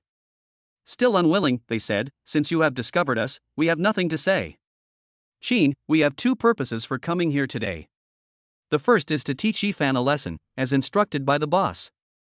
Secondly, I want to make you pay for the humiliation you caused us before. Now that we're in this boxing gym, I'm going to challenge you today. It's just the 2 of us, do you dare to accept?" Yifan, Cheng Liang, and the others were stunned upon hearing this. So these 4 were the ones who caused Xinlong to be discharged from the army. Hu Biao couldn't understand a word they were saying and had to rely on Lin Tian, who was standing next to him, to translate for him. Upon hearing this, Hu Biao immediately exclaimed excitedly, "Take it! Why wouldn't we take it? That black devil dared to challenge us, let's beat him to a pulp. Aren't we brothers? Yes. Beat him to a pulp." Cheng Liang and the others rolled their eyes at him, speechless at Hu Biao. Xinlong looked at Yifan with a questioning look in his eyes. Yifan thought for a moment and nodded in agreement. "All right. John, I accept your challenge." On the boxing ring, John and Xinlong were warming up, neither of them wearing gloves, and the referee was standing in front of them. The audience below was already excited, especially Xinlong and his 3 brothers. "Squad leader. Don't lose. That's right, class monitor. If you lose, you'll be unworthy of your title, Blood Dragon. Xinlong, if you fucking lose, I'll look down on you. Blood Dragon?" Xinlong also has such an imposing title. Xinlong gave them a confident smile and then assumed a starting stance. Tai Chi? Yifan looked surprised. Xinlong actually knew Tai Chi? Isn't Tai Chi good for improving health these days? Brother Yi, this is Bajiquan, which is different from Tai Chi. Since the founding of the People's Republic of China, it has been stipulated that Kung Fu can only be used for physical fitness. In fact, real kung fu was a killing technique, which is called ancient martial arts. Qin Long is the successor of the ancient martial arts Bajiquan, Chang Liang explained from the side. Yi Fan immediately lowered his head and fell into deep thought, feeling as if he had entered a novel world. Does ancient martial arts involve internal energy? Chang Liang was taken aback upon hearing this, then laughed and said, Brother Yi, you're overthinking it. Where would you get internal energy? If people had internal energy, wouldn't the world be in chaos? Yi Fan thought about it and agreed, how could there be such a fantastical thing as internal energy? I just heard about ancient martial arts and immediately thought of novels, subconsciously assuming that having ancient martial arts meant having internal energy. Chapter 125, Martial Arts. On the ring, with the referee's signal, John's fist slammed into Qin Long. Qin Long, however, did not panic or show any displeasure as he dodged John's fist. He even used his hand to push it away, his movements very casual, as if he were toying with him. John was furious as his attacks were repeatedly thwarted, and he roared angrily from the ring. Qin! All you can do is dodge. Come and fight me. Then, he charged towards Qin Long like a titan, and a thunderous sound echoed across the arena. Qin Long gently dodged, then kicked John in the waist. A ferocious beast was kicked directly to the edge of the arena by Qin Long, and then bounced back. Taking advantage of the opportunity, Qin Long stepped back and thrust his shoulder directly into the opponent. Iron Mountain Lean. John flew out again. He bounced back, and Qin Long stretched out his foot, causing John to fall to the ground. Seeing Shin Sinyu's wide eyes, Yi Fan frowned. This Qin Long is incredibly powerful. This is something you usually only see in movies, right? I never expected to see this in real life. Hu Biao took the lead and shouted excitedly. Damn! Qin Long, you're absolutely awesome. I absolutely have to become your apprentice. The class monitor is awesome. Blackie, get down here. You can't beat him. A group of people shouted, and the excited sounds echoed throughout the boxing gym. This is Bajiquan, a combination of softness and hardness, with softness preceding hardness. Qin Long has been learning this ancient martial art since he was a child, so the attack methods are ingrained in his bones. He knows exactly when to use which attack method, Chang Liang explained to Yi Fan from the side. Yi Fan nodded upon hearing this, giving Qin Long a thumbs up. In his heart he was indeed impressive. It seems Brother Lu really gave me a treasure. But John quickly got up again, his eyes blazing. 3 years ago, he used the same boxing technique to outmaneuver various military elites. This time, Qin Long used the same boxing technique, yet he was still powerless against him. Again! John roared, then assumed a boxing stance and charged at Qin Long again. Yi Fan watched the fight that followed with great attention. Bajiquan was indeed a good way to improve one's health. The final result was self-evident. Qin Long won, and John lay on the ground, his face covered in injuries inflicted by Qin Long. Qin Long also had some injuries, but compared to John, his injuries were practically non-existent. The other 3 black men took John away. There was nothing more they could do. What awaited them now was Vio's punishment. Walking up to Yi Fan, Qin Long bowed and said, Boss Yi, I'm sorry for making a fool of myself. Yi Fan nodded in satisfaction and said, It's good. Hu Biao suddenly ran over and grabbed Qin Long's shoulder, saying, Damn! Qin Long, you're really awesome. On stage, you made that black guy look like that, you really made us proud. Qin Long's other 3 also came up, looking excited, and said, Yeah, squad leader, we didn't expect you to be even stronger than when you left the army. More and more people gathered around, and Yi Fan carefully shielded Shin Sinyu behind him, a move that Chang Liang noticed. Get out of the way, what if you hurt Boss Yi? Upon hearing this, everyone quickly dispersed. Chang Liang waited for Hu Biao and said, Can you keep an eye on things? Boss Yi is still here. I'm sorry, Boss Yi, sister-in-law Yi, Hu Biao apologized repeatedly. Sister-in-law? Yi Fan and Shin Sinyu were both stunned for a moment, and a blush appeared on Shin Sinyu's face. She never expected to be mistaken for Yi Fan's girlfriend. So this is how these guys have always viewed their relationship with Shin Sinyu. Yi Fan shook his head and explained, You've got it wrong. She's my colleague, not your sister-in-law. I don't have a girlfriend yet. Although Yi Fan's explanation disappointed Shin Sinyu, she breathed a sigh of relief when she heard him say that he didn't have a girlfriend yet.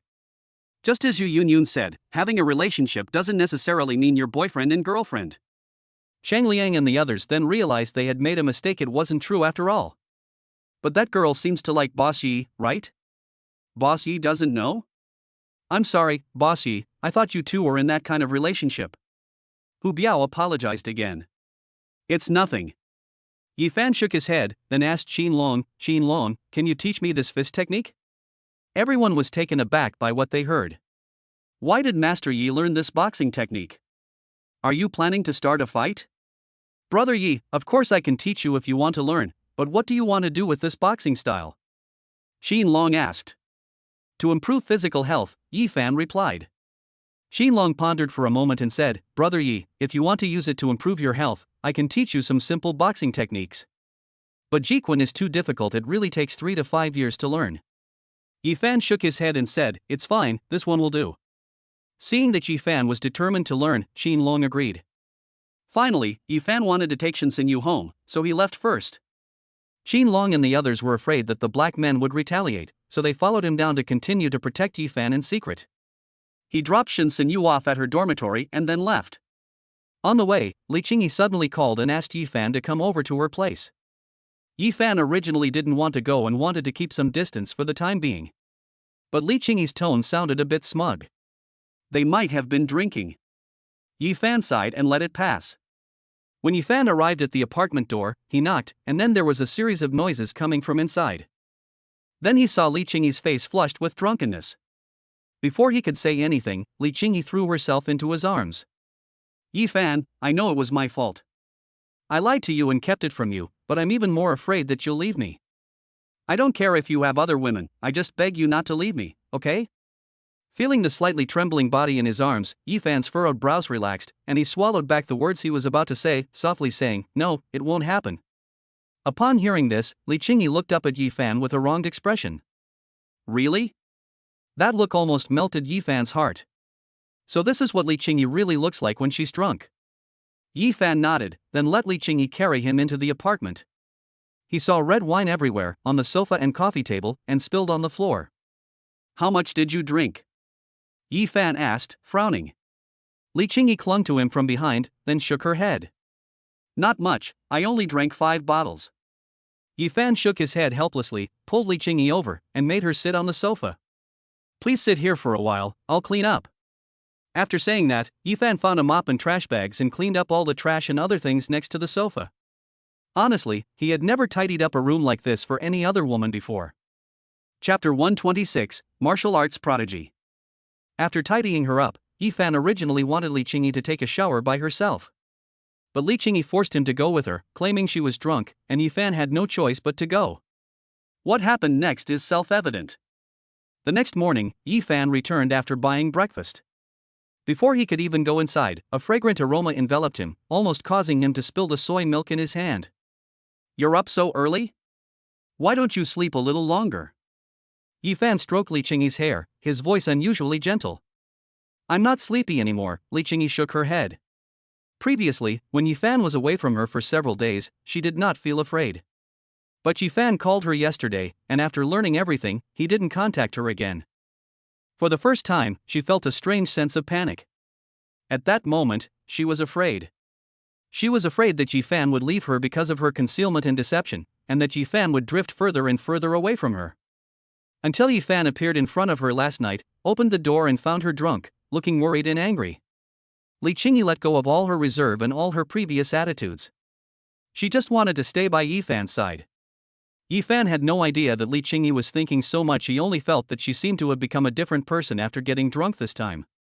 This girl wasn't this clingy before. Is he still not awake? Or did he get into trouble because of drinking? Then let's have breakfast. Although she agreed, she didn't let go of Yi Fan, so Yi Fan had no choice but to let her hold him. She wouldn't listen until we walked to the table and made her sit down. Yi Fan had no idea what changes had occurred in this girl. I've never had this happen before, even when I've been drinking. How did it turn out like this time? Did they add something to that wine? Yi Fan finished breakfast amidst his various speculations, and then prepared to take Li Qingyi to the company. Yi Fan. Just before leaving, Li Qingyi suddenly called out to Yi Fan. What's wrong?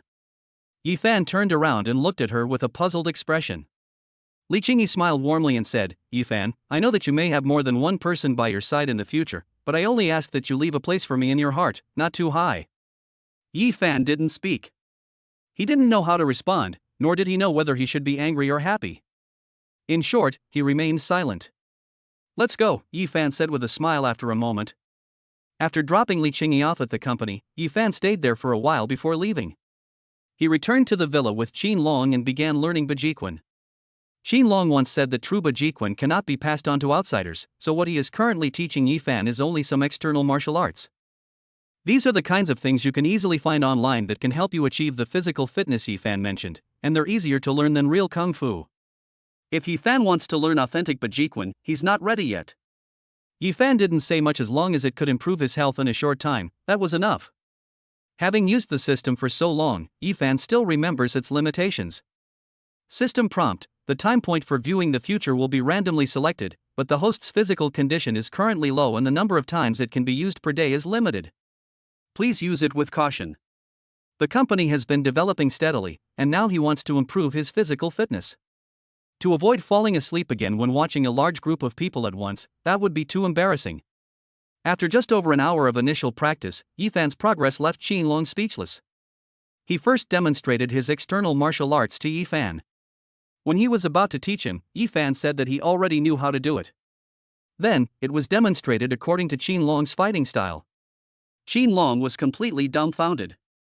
Although Yi Fan's fighting style lacked that kind of momentum and charm, and some of his postures were even a bit off. But I typed it out completely from the beginning.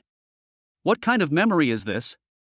I only had to spell it out once and he memorized it all. Is Boss Yi a monster? Finally, Qin Long corrected Yi Fan's posture and the force of his punch. Qin Long was completely speechless. In just one morning, Yi Fan had mastered the entire set of external martial arts techniques quite well. What must he, someone who has practiced boxing for over 30 years, think? I am so ashamed. It took me more than a month of practice to achieve this. Brother Yi, you really have never practiced martial arts before? Qin Long's voice trembled as he spoke. This guy is a martial arts prodigy. I haven't practiced before, is there a problem? Yi Fan wiped the sweat from his forehead and asked. No, Qin Long said, too embarrassed to say it. He needed to go back and ask his master if he could teach Yi Fan the real Bajiquan, since Yi Fan's talent for martial arts was simply too high. His physical resilience meets the standards of a martial artist, and he also has an exceptional memory and strong comprehension ability. Such martial arts prodigies are hard to find. Boss Yi, if there's nothing else, I'll be going now. You can practice this set of boxing techniques more often in the morning. Yi Fan nodded and let Qin Long leave. Yi Fan went inside and took a shower, feeling refreshed all over. The accumulated fatigue seemed to have disappeared. After dinner, Yi Fan called Li Qingyi and asked if she wanted to go shopping with his parents. Li Qingyi agreed without hesitation, and then Yi Fan drove his Mercedes-Benz G-Class with his parents to pick up Li Qingyi downstairs at the clothing design company. The four of them went shopping together. Along the way, Li Qingyi and Ye's mother sat in the back chatting, while Ye's father and Yi Fan sat in the front with smiles on their faces. Qingyi, tell Auntie honestly, do you like this kid Yi Fan? The two women whispered to each other in the back. Li Qingyi answered without hesitation, yes, I like it. A smile immediately appeared on Ye's mother's face, and she asked again, when did you start liking him? Li Qingyi glanced at Yi Fan, who was driving, and noticed that he was peeking behind her in the rearview mirror. She then laughed and said, Aunt Yi, do you remember the time I accidentally drowned? I've been doing this ever since then. Ye's mother suddenly remembered what happened when Yi Fan was 8 years old and Li Qingyi was 10 years old. The two of them, along with Wang Tao, went to play in a small pond behind the village when their family wasn't paying attention. That pond only fills with water when it rains. It seems that Li Qingyi accidentally stepped into the water and fell in. A little girl couldn't swim and had a twisted ankle, so she drowned. 8-year-old Yi Fan, I don't know where he got the courage, plunged into the water to save Li Qingyi, but he forgot that he wasn't a very good swimmer. Fortunately, Wang Tao found a tree branch and pulled the two of them back, thus averting a disaster. When the two families returned and saw that both of them were soaking wet, they knew something must have happened. They scolded them severely, and Ye's father even gave Yi Fan a good beating for it. The next day, Yi Fan was so hard in his buttocks that he couldn't get out of bed for 2 days. So the seeds were sown back then. Yi Fan and his father, who were standing in front, strained their ears but couldn't hear what they were saying. Judging from their smiling faces, it couldn't be anything good. Chapter 127, Taking Parents Shopping at the Mall. Li Qingyi and Ye's mother chatted and laughed all the way in the back of the car, whispering among themselves. Yi Fan, who was in front, knew that they were probably talking about him, but he couldn't hear them even though he wanted to. In the end, I decided against it after all, they wouldn't say anything bad about me. Qingyi, let me tell you, if you really like our Xiaofan, Aunt Yi will definitely support you too. You have to cherish this opportunity and don't let other girls steal him away. Mother Yi solemnly instructed, I'm counting on you to give me a big, healthy son in the future. Li Qingyi nodded and smiled, Aunt Yi, don't worry, I won't give up on him. With Ye's mother's support, Li Qingyi felt full of confidence. After getting out of the car, Li Qingyi took Ye's mother's arm, while Ye's father behind them solemnly instructed Yi Fan, son, your mother and I both like the Li family's girl very much. I don't know what the situation is between you two now, but you can't let her down. If you don't like her, tell her as soon as possible. Yi Fan nodded and said, Dad, don't worry, I can handle my own affairs. Don't worry too much. Ye's father didn't say anything more. The children are all grown up now, they should be allowed to handle their own affairs. Upon entering the mall, Li Qingyi led Ye's mother through various shops, while Yi Fan and his father followed behind. They wandered around for over an hour, but neither of them bought anything. It's unclear what they were looking at in the shops. Sigh, shopping with women is such a hassle. They won't buy this or that, and they never seem to get tired of running around. Ye's father sighed softly beside Yi Fan. Yi Fan felt the same way. Yi Fan, what do you think of Aunt Yi wearing this? Li Qingyi suddenly asked, taking out a long black down jacket. Yi Fan carefully examined it for a moment, then waved his hand and said, it's pretty good. Anyway, you guys can decide for yourselves. I don't think it's good. Li Qingyi rolled her eyes. Finally, Li Qingyi asked Ye's mother to try on the dress. Sure enough, the effect made Li Qingyi very satisfied, and her eyes lit up immediately. Then he quickly picked out a few outfits, made some matching arrangements, and handed them to Ye's mother so she could go in and try them on. Every outfit looked great on her. Dad, you're drooling. Sitting on the sofa, Yi Fan glanced at his father. Father Yi blushed, glared at Yi Fan, and said, you little brat, how dare you joke about your old man? Are you looking for a beating? Yi Fan chuckled and said, how could I dare? It wouldn't be that bad. I chatted with Mr. Yi for a while, and we talked about how Mr. Yi and Mrs. Yi met back then. Yi Fan then realized that his mother was a famous school beauty back in junior high school. She was quite young at the time, and she had quite a few suitors. However, at that time, her maternal grandmother's family was also poor, and there were 3 children, so Ye's mother dropped out of school in the 3rd year of junior high school. She met Ye's father when she was 20 years old. After spending some time together, Ye's mother was attracted to him. However, Ye's father only had his mother at the time, and his father had passed away early, so the family was very poor, and his maternal grandmother's family did not approve of the two of them. However, despite her family's objections, Ye's mother insisted on staying with Ye's father. I didn't realize, Dad, that you two were in a free-choice relationship, Yi Fan said with a smile. Yi Fan felt this story could be used to write a novel. Moreover, in those days, marriages were arranged by parents and matchmakers, which, to put it bluntly, meant finding a partner through arranged marriages. People like Mr. and Mrs. Yi are truly rare. Father Yi shook his head and said, alas, it's a pity that I haven't been able to give your mother a good life in my entire life. She has suffered with me every day. Yi Fan patted his father on the shoulder and comforted him, Dad, I'm still here. I'll help you achieve what you couldn't do. You and Mom can enjoy your retirement from now on. Ye's father looked at Yi Fan with emotion. What are you two talking about? You both have such expressions. At this moment, Ye's mother walked over and said, Mom, are you all done? Yi Fan asked, turning his head to look at them with a surprised expression. Goodness, she looks just like a rich lady in that outfit. Then he got up, walked to the sales counter, and took out his card. The sales assistant's eyes were shining as she looked at Yi Fan. She had seen this person on TV and Weibo. He was incredibly rich. I never expected to meet him in person here. Wow! He's even more handsome in person than on TV. I'll take all the clothes my mom tried on, swipe my card. The sales assistants didn't dare to be negligent and quickly went to calculate the prices of the clothes and pack them up. Sir, the total is 123,569. Hearing this, Ye's mother was also alarmed and quickly checked the tag on her clothes. More than 10,000. This piece of clothing costs over 10,000? That's way too expensive. Just as Ye's mother was about to speak, Li Qingyi stopped her and whispered in her ear, "Anchi, just let him be." This is all Yifan's way of showing filial piety. Ye's mother didn't say anything more. After paying, Yifan was about to leave when the saleswoman suddenly spoke. "Mr. Yi, I admire you very much. Could you please sign your autograph for me?" Yifan was taken aback, his face full of doubt. "Sign? I'm not a celebrity, why would I sign my name?" However, seeing the girl's expectant look, Yifan nodded and signed his autograph for her. After Yifan left, the young lady happily hugged her notebook and jumped around. She finally got her crush's autograph. The sales assistant next to him also looked on with envy. That was Chairman Yi of the famous Aoba Group. Moreover, it is the leading company in the financial industry in Huan City. These young girls in the prime of their lives are all big fans of Yifan. Be young but not arrogant, rich but not ostentatious, and act with humility. That's the perfect male god in the hearts of countless girls. Compared to those show-offs in the entertainment industry, this Chairman Yi is far more capable. Why couldn't they ask for an autograph like that sales assistant? "Hey Tao Tao, I'll offer 5,000 for that autograph of yours, can you let me have it?" "You have the nerve to offer 5,000? Tao Tao, I'll offer 10,000. I'll offer 15,000. I'm going all in, I'll give you 30,000. The saleswoman named Tao Tao held the autographed item tightly, as if afraid someone would snatch it away. "I won't sell it, no matter how much money you offer."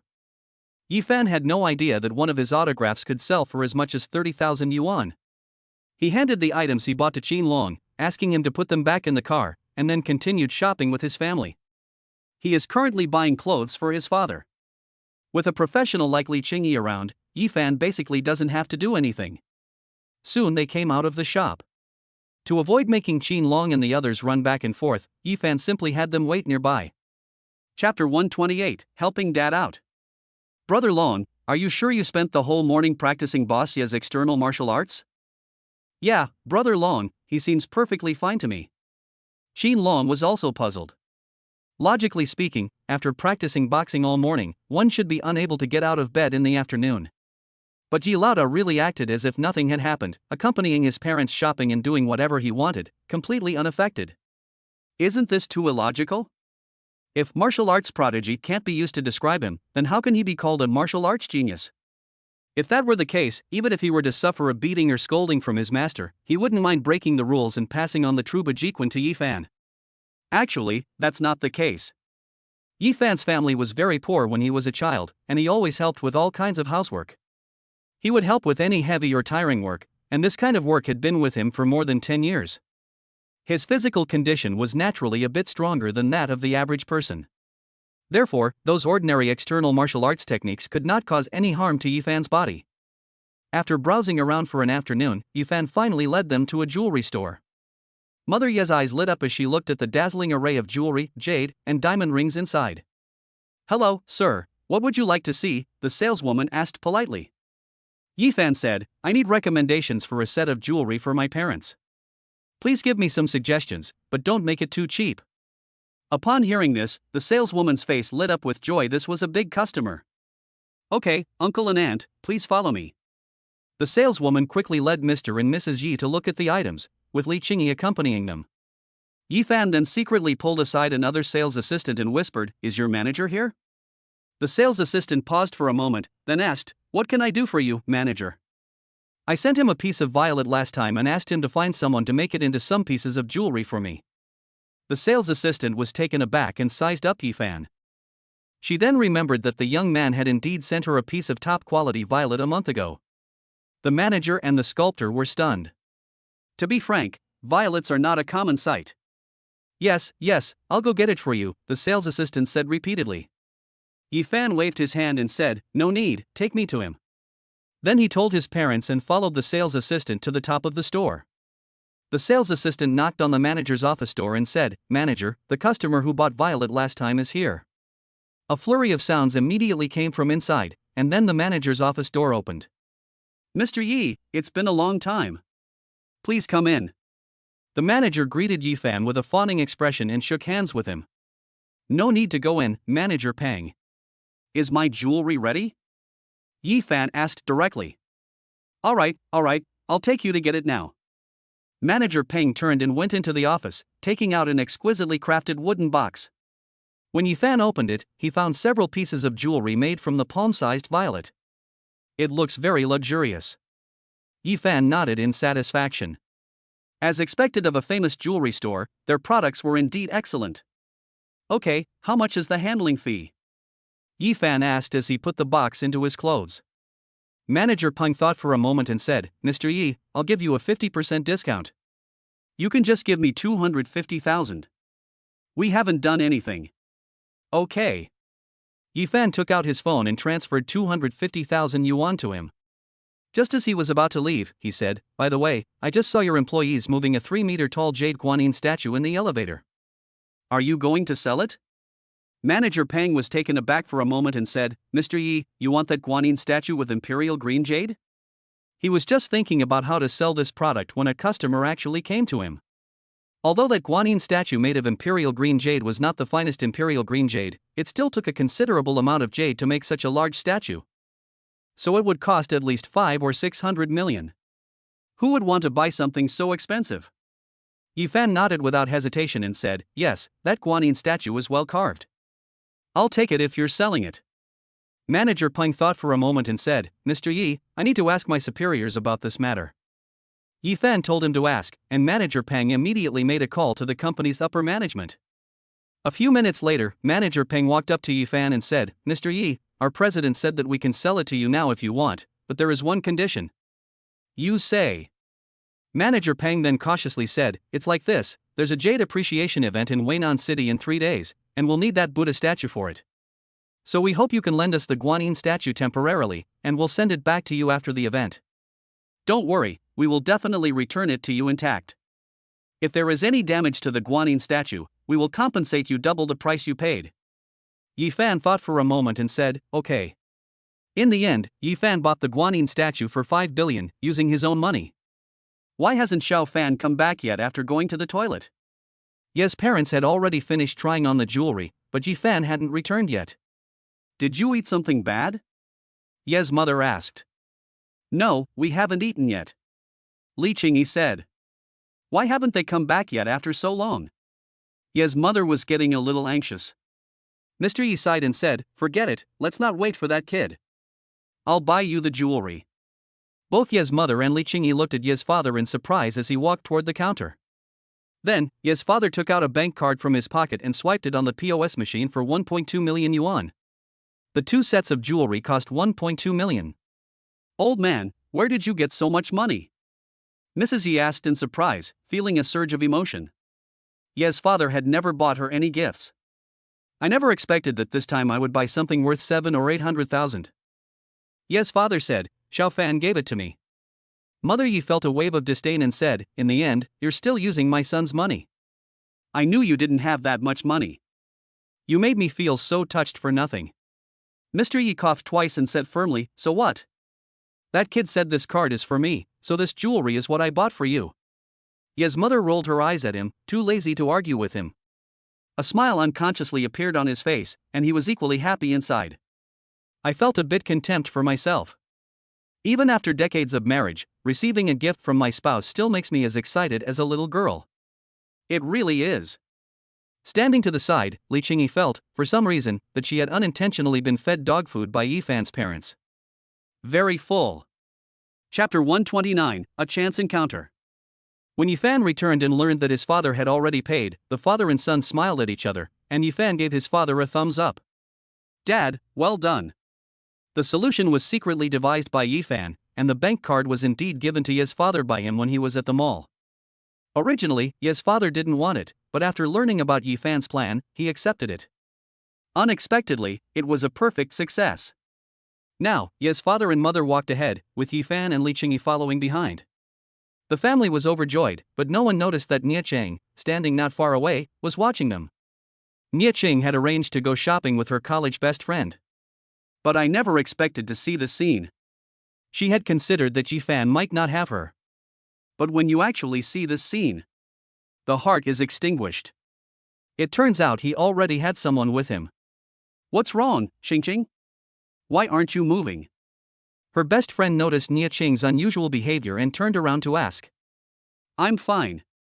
Nia Cheng shook her head and said, "Oh, right, I just remembered I have something to do at home, so I'll head back now."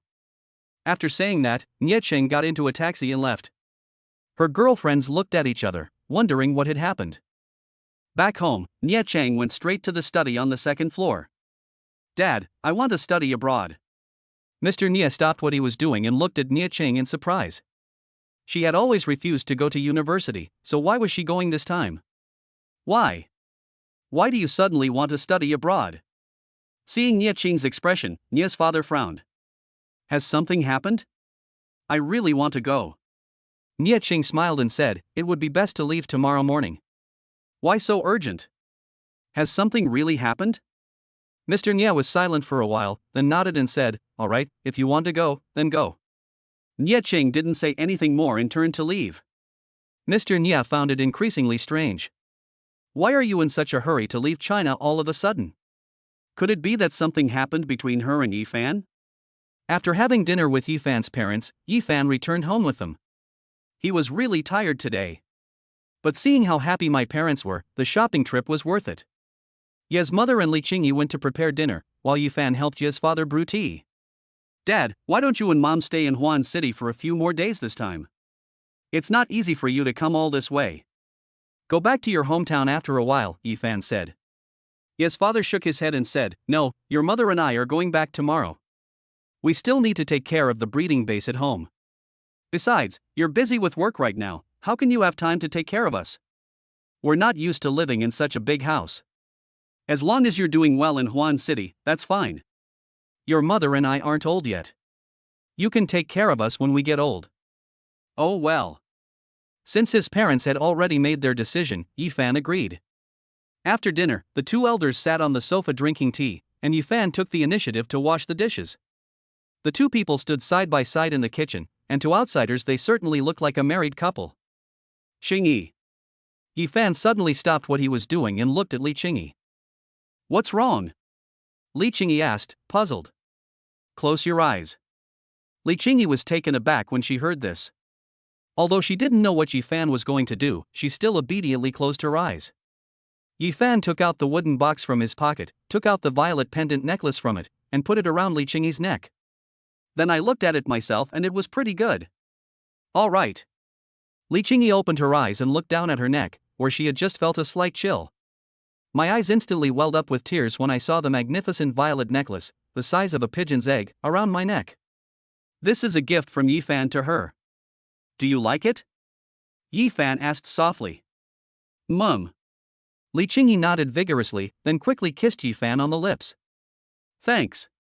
Yifan smiled, finished washing the remaining dishes, and then the two of them went out. "Xiaofan, your dad and I are going for a walk. Do you and Qingyi want to come?" Ye's mother suddenly asked. Yifan shook his head and said, "I won't go. I have some work to take care of. You and Qingyi can go together."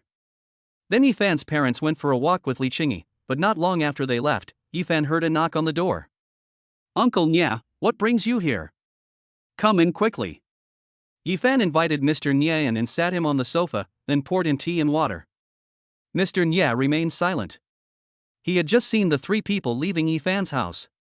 He could guess that the two older men were Yifan's parents, and he had seen the other girl before. Her name is Li Qingyi, and she works for a clothing design company under Yifan's name. She used to work for a clothing design company abroad. A few months ago, she returned to China, and Yifan invested in her to start a clothing design company. But is her relationship with Yifan so good that she can freely come and go from Yifan's house? "Xiaofan, are you and Li Qingyi very close?" Mr. Nia asked, taking a sip of tea. Yifan nodded and said, "Yes, she is my childhood sweetheart." "So that's how it is." Mr. Nia realized, and then asked, "Xiaofan, let me ask you, did something happen between you and Xiao Cheng?" Yifan was taken aback upon hearing this, and shook his head, saying, "No, I haven't seen her all day." "What happened to her?" "It's nothing." He seemed a bit off when he got back. He probably had a fight with a friend. Mr. Nia shook his head. Yifan hasn't seen her all day. Why was she in such a hurry to go abroad? By the way, Xiaofan, Lu Qingtian has already told you about that matter, right? Suddenly, Mr. Nia changed the subject and asked, "It's about our plan to integrate the Huan business community. Yifan nodded and said, yes, I have, but I also said I might need to think about it for a while. Mr. Nye sighed and said, this matter is indeed extraordinary, and it's normal for you to consider it. However, we should do it as soon as possible. I heard that a foreign company in the business community of Huan City has started to get involved. If the plan is delayed any longer, it may become very difficult. Yifan frowned. Foreign company? Could it be Vios's gang? Since yesterday, those people have vanished as if they had disappeared. Okay, I understand. I'll give you an answer as soon as possible, Yifan could only say. Finally, Yifan chatted with Nye's father for a while about the project. Yifan never interfered with this project from beginning to end. It was all run by Nye's father. However, the profit situation is still quite good, so Yifan doesn't need to worry about it at all. After chatting for a while, Mr. Nye explained the pros and cons of the plan to Yifan. Overall, it is beneficial to both Yifan, the executor, and Huan City. Moreover, with Yifan's business genius and the support of these old guys, it will be very simple. Chapter 130, Departure. The next morning, Yifan got up early, intending to personally take his parents home. But the two elders stopped him, saying that he was too busy with work and that it would be enough to just take them to the bus station. Yifan couldn't refuse them, so he bought 2 suitcases, put all the clothes and other things he bought yesterday into them, and took them to the bus station. I repeatedly told them to send a WeChat message or call back as soon as they got home. The two elders nodded repeatedly, watching as they got into the car and left. Daughter, you must be careful when you get there. The United States is not like China. You must protect yourself. At Huan Airport, Nye's mother held Nye Qing's hand and gave her 1001 instructions, her face full of worry. Mr. Nye, who was standing next to her, also sighed, even though he supported his daughter's decision to study abroad. But you said that your daughter, with whom you've lived for over 20 years, is suddenly leaving you, and you don't know when she'll come back. It's inevitable that you'll feel a lot of reluctance. Mom, I know. I'll take good care of myself when I get there, so don't worry, Nye Qing said, hugging her mother. Then he looked at Mr. Nye and said, Dad, take care of yourself too. I'll come to the company to help you when I get back. Okay. Mr. Nye nodded and said, be careful when you're out and about. Nye Qing suppressed the bitterness in her heart and nodded with a smile. The airport's public address system announced that Nye Qing's flight was about to take off. After saying goodbye to them, Nye Qing left. Watching her daughter pass through security and disappear from sight, his mother held back her tears and asked, what's going on with my daughter? Why does she suddenly want to study abroad? And why does it have to be so close to the new year? Who knows? But studying abroad is good too. It'll let her see the sights of other countries. It's not good for her to stay cooped up in Huan City all the time. Mr. Nye did not know the specific reason, but he knew that Nye Qing's study abroad was a pretense, and that she really wanted to relax. On the plane, as Nye Qing watched Huan City shrink smaller and smaller, tears streamed down her face. Goodbye, Mom and Dad. Goodbye, Yifan. Just then, Mr. Nye's phone rang. Hey, Lanya, come to Lingjin Manor. Yifan has agreed. Lu Qingtian's voice came from the other end of the phone. Mr. Nye's expression immediately turned serious. Okay, I'll be right there. After informing his mother, Mr. Nye immediately drove to Lingjin Manor, his heart filled with excitement. Once Yifan agrees, they will begin to implement it. Inside the castle at Lingjin Manor, the 4 people sitting in the living room were all business tycoons from Huan City, along with 2 other people Yifan had never met before. After Lu Qingtian's introduction, the 2 men were Hua Pingyang, a leader of Huan City, and his secretary Zhang Guangtao. I never expected that when we all got together, Han Shunyao would be missing, but Yifan, a business genius, would be here instead, Yang Tianqi suddenly said. They all knew that Han Shunyao son, Han Qi, had offended Yifan when he was in college. When the Han group faced financial difficulties, they sought help from Yifan, but Yifan didn't offer any assistance. Now, the Han Shunyao family has already moved away from Huan City, and no one knows where they went. Forget it, why bring up those things?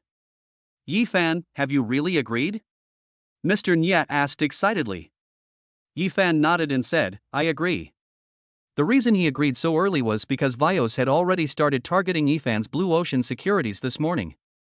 Chang Wenqing called to say that one of the top talents in the RD department had been poached with a large sum of money, and that the RD program files had also been taken away. It's Tang Kai's financial company. It's definitely impossible for Tang Kai to poach people from Yifan's company. that means he is already being driven by VOs. Fortunately, the person who took the first generation was the one the second and third generations were in the hands of Yifan and Yang Tianqi. He didn't have the guts to take it. Even so, Yifan was already furious. Since you insist on taking action, then so be it. Then I'll ruin you just like I did with other companies. Chairman Yi, actually, when Chairman Lu told me about this plan before, I thought it was impossible to achieve. After all, most businessmen only care about their own interests. But when I saw your talent in the business world, I knew that this plan could be implemented, Hua Pingyang said. Yifan smiled and nodded, saying, I wouldn't dare say that. I was just lucky. How exactly should this plan be carried out? Lu Qingtian took out a document and handed it to Yifan, explaining it to him as he did so. Xiao Fan, it will definitely take a long time and a lot of money to reorganize the business community in Huan City. But Chen Liang and his friends have mentioned your stock trading skills. Although I have never seen you do it, the fact that they said that to me can only mean that you are really talented. So you are the most suitable person to do this. We will be your assistants. So, firstly, we will give you a portion of the company, allowing you to take the lead in Huan City's leading company. This is essentially integrating our companies together. This is the first step of the plan. However, we cannot give you the shares for free that would raise suspicion. We will sell them to you at the lowest possible price. The second step is to clean up the parasites in the business community of Huan City. There are many shell companies and companies that are just pretending to be something they're not in Huan City. We need to get rid of these companies, and that may require Lao Hua's help. Third, we need to win over interested companies and bring them into the program. Of course, if they don't come, we'll let them develop on their own. We'll select the companies that do join and provide them with financial assistance. Finally, Hua Pingyang nodded and said, Yes, Chairman Yi, as long as you do it, the entire Huan City will cooperate with you. Yifan frowned after hearing this. If this plan is implemented, the sacrifices they will make will be too great, allowing them to become the biggest business tycoons in Huan City, controlling the lifeline of these companies and wielding the power of the chairman. At this point, it started to resemble the operating model of a conglomerate. Brother Lu, Uncle Nya, Chairman Yang, Mr. Hua, aren't you afraid I'll ruin the whole plan? Yifan asked. The group looked at each other, then burst into laughter. Xiao Fan, we've known you for so long, we trust your character. Yes, Chairman Yi, you are now under the close watch of the higher-ups.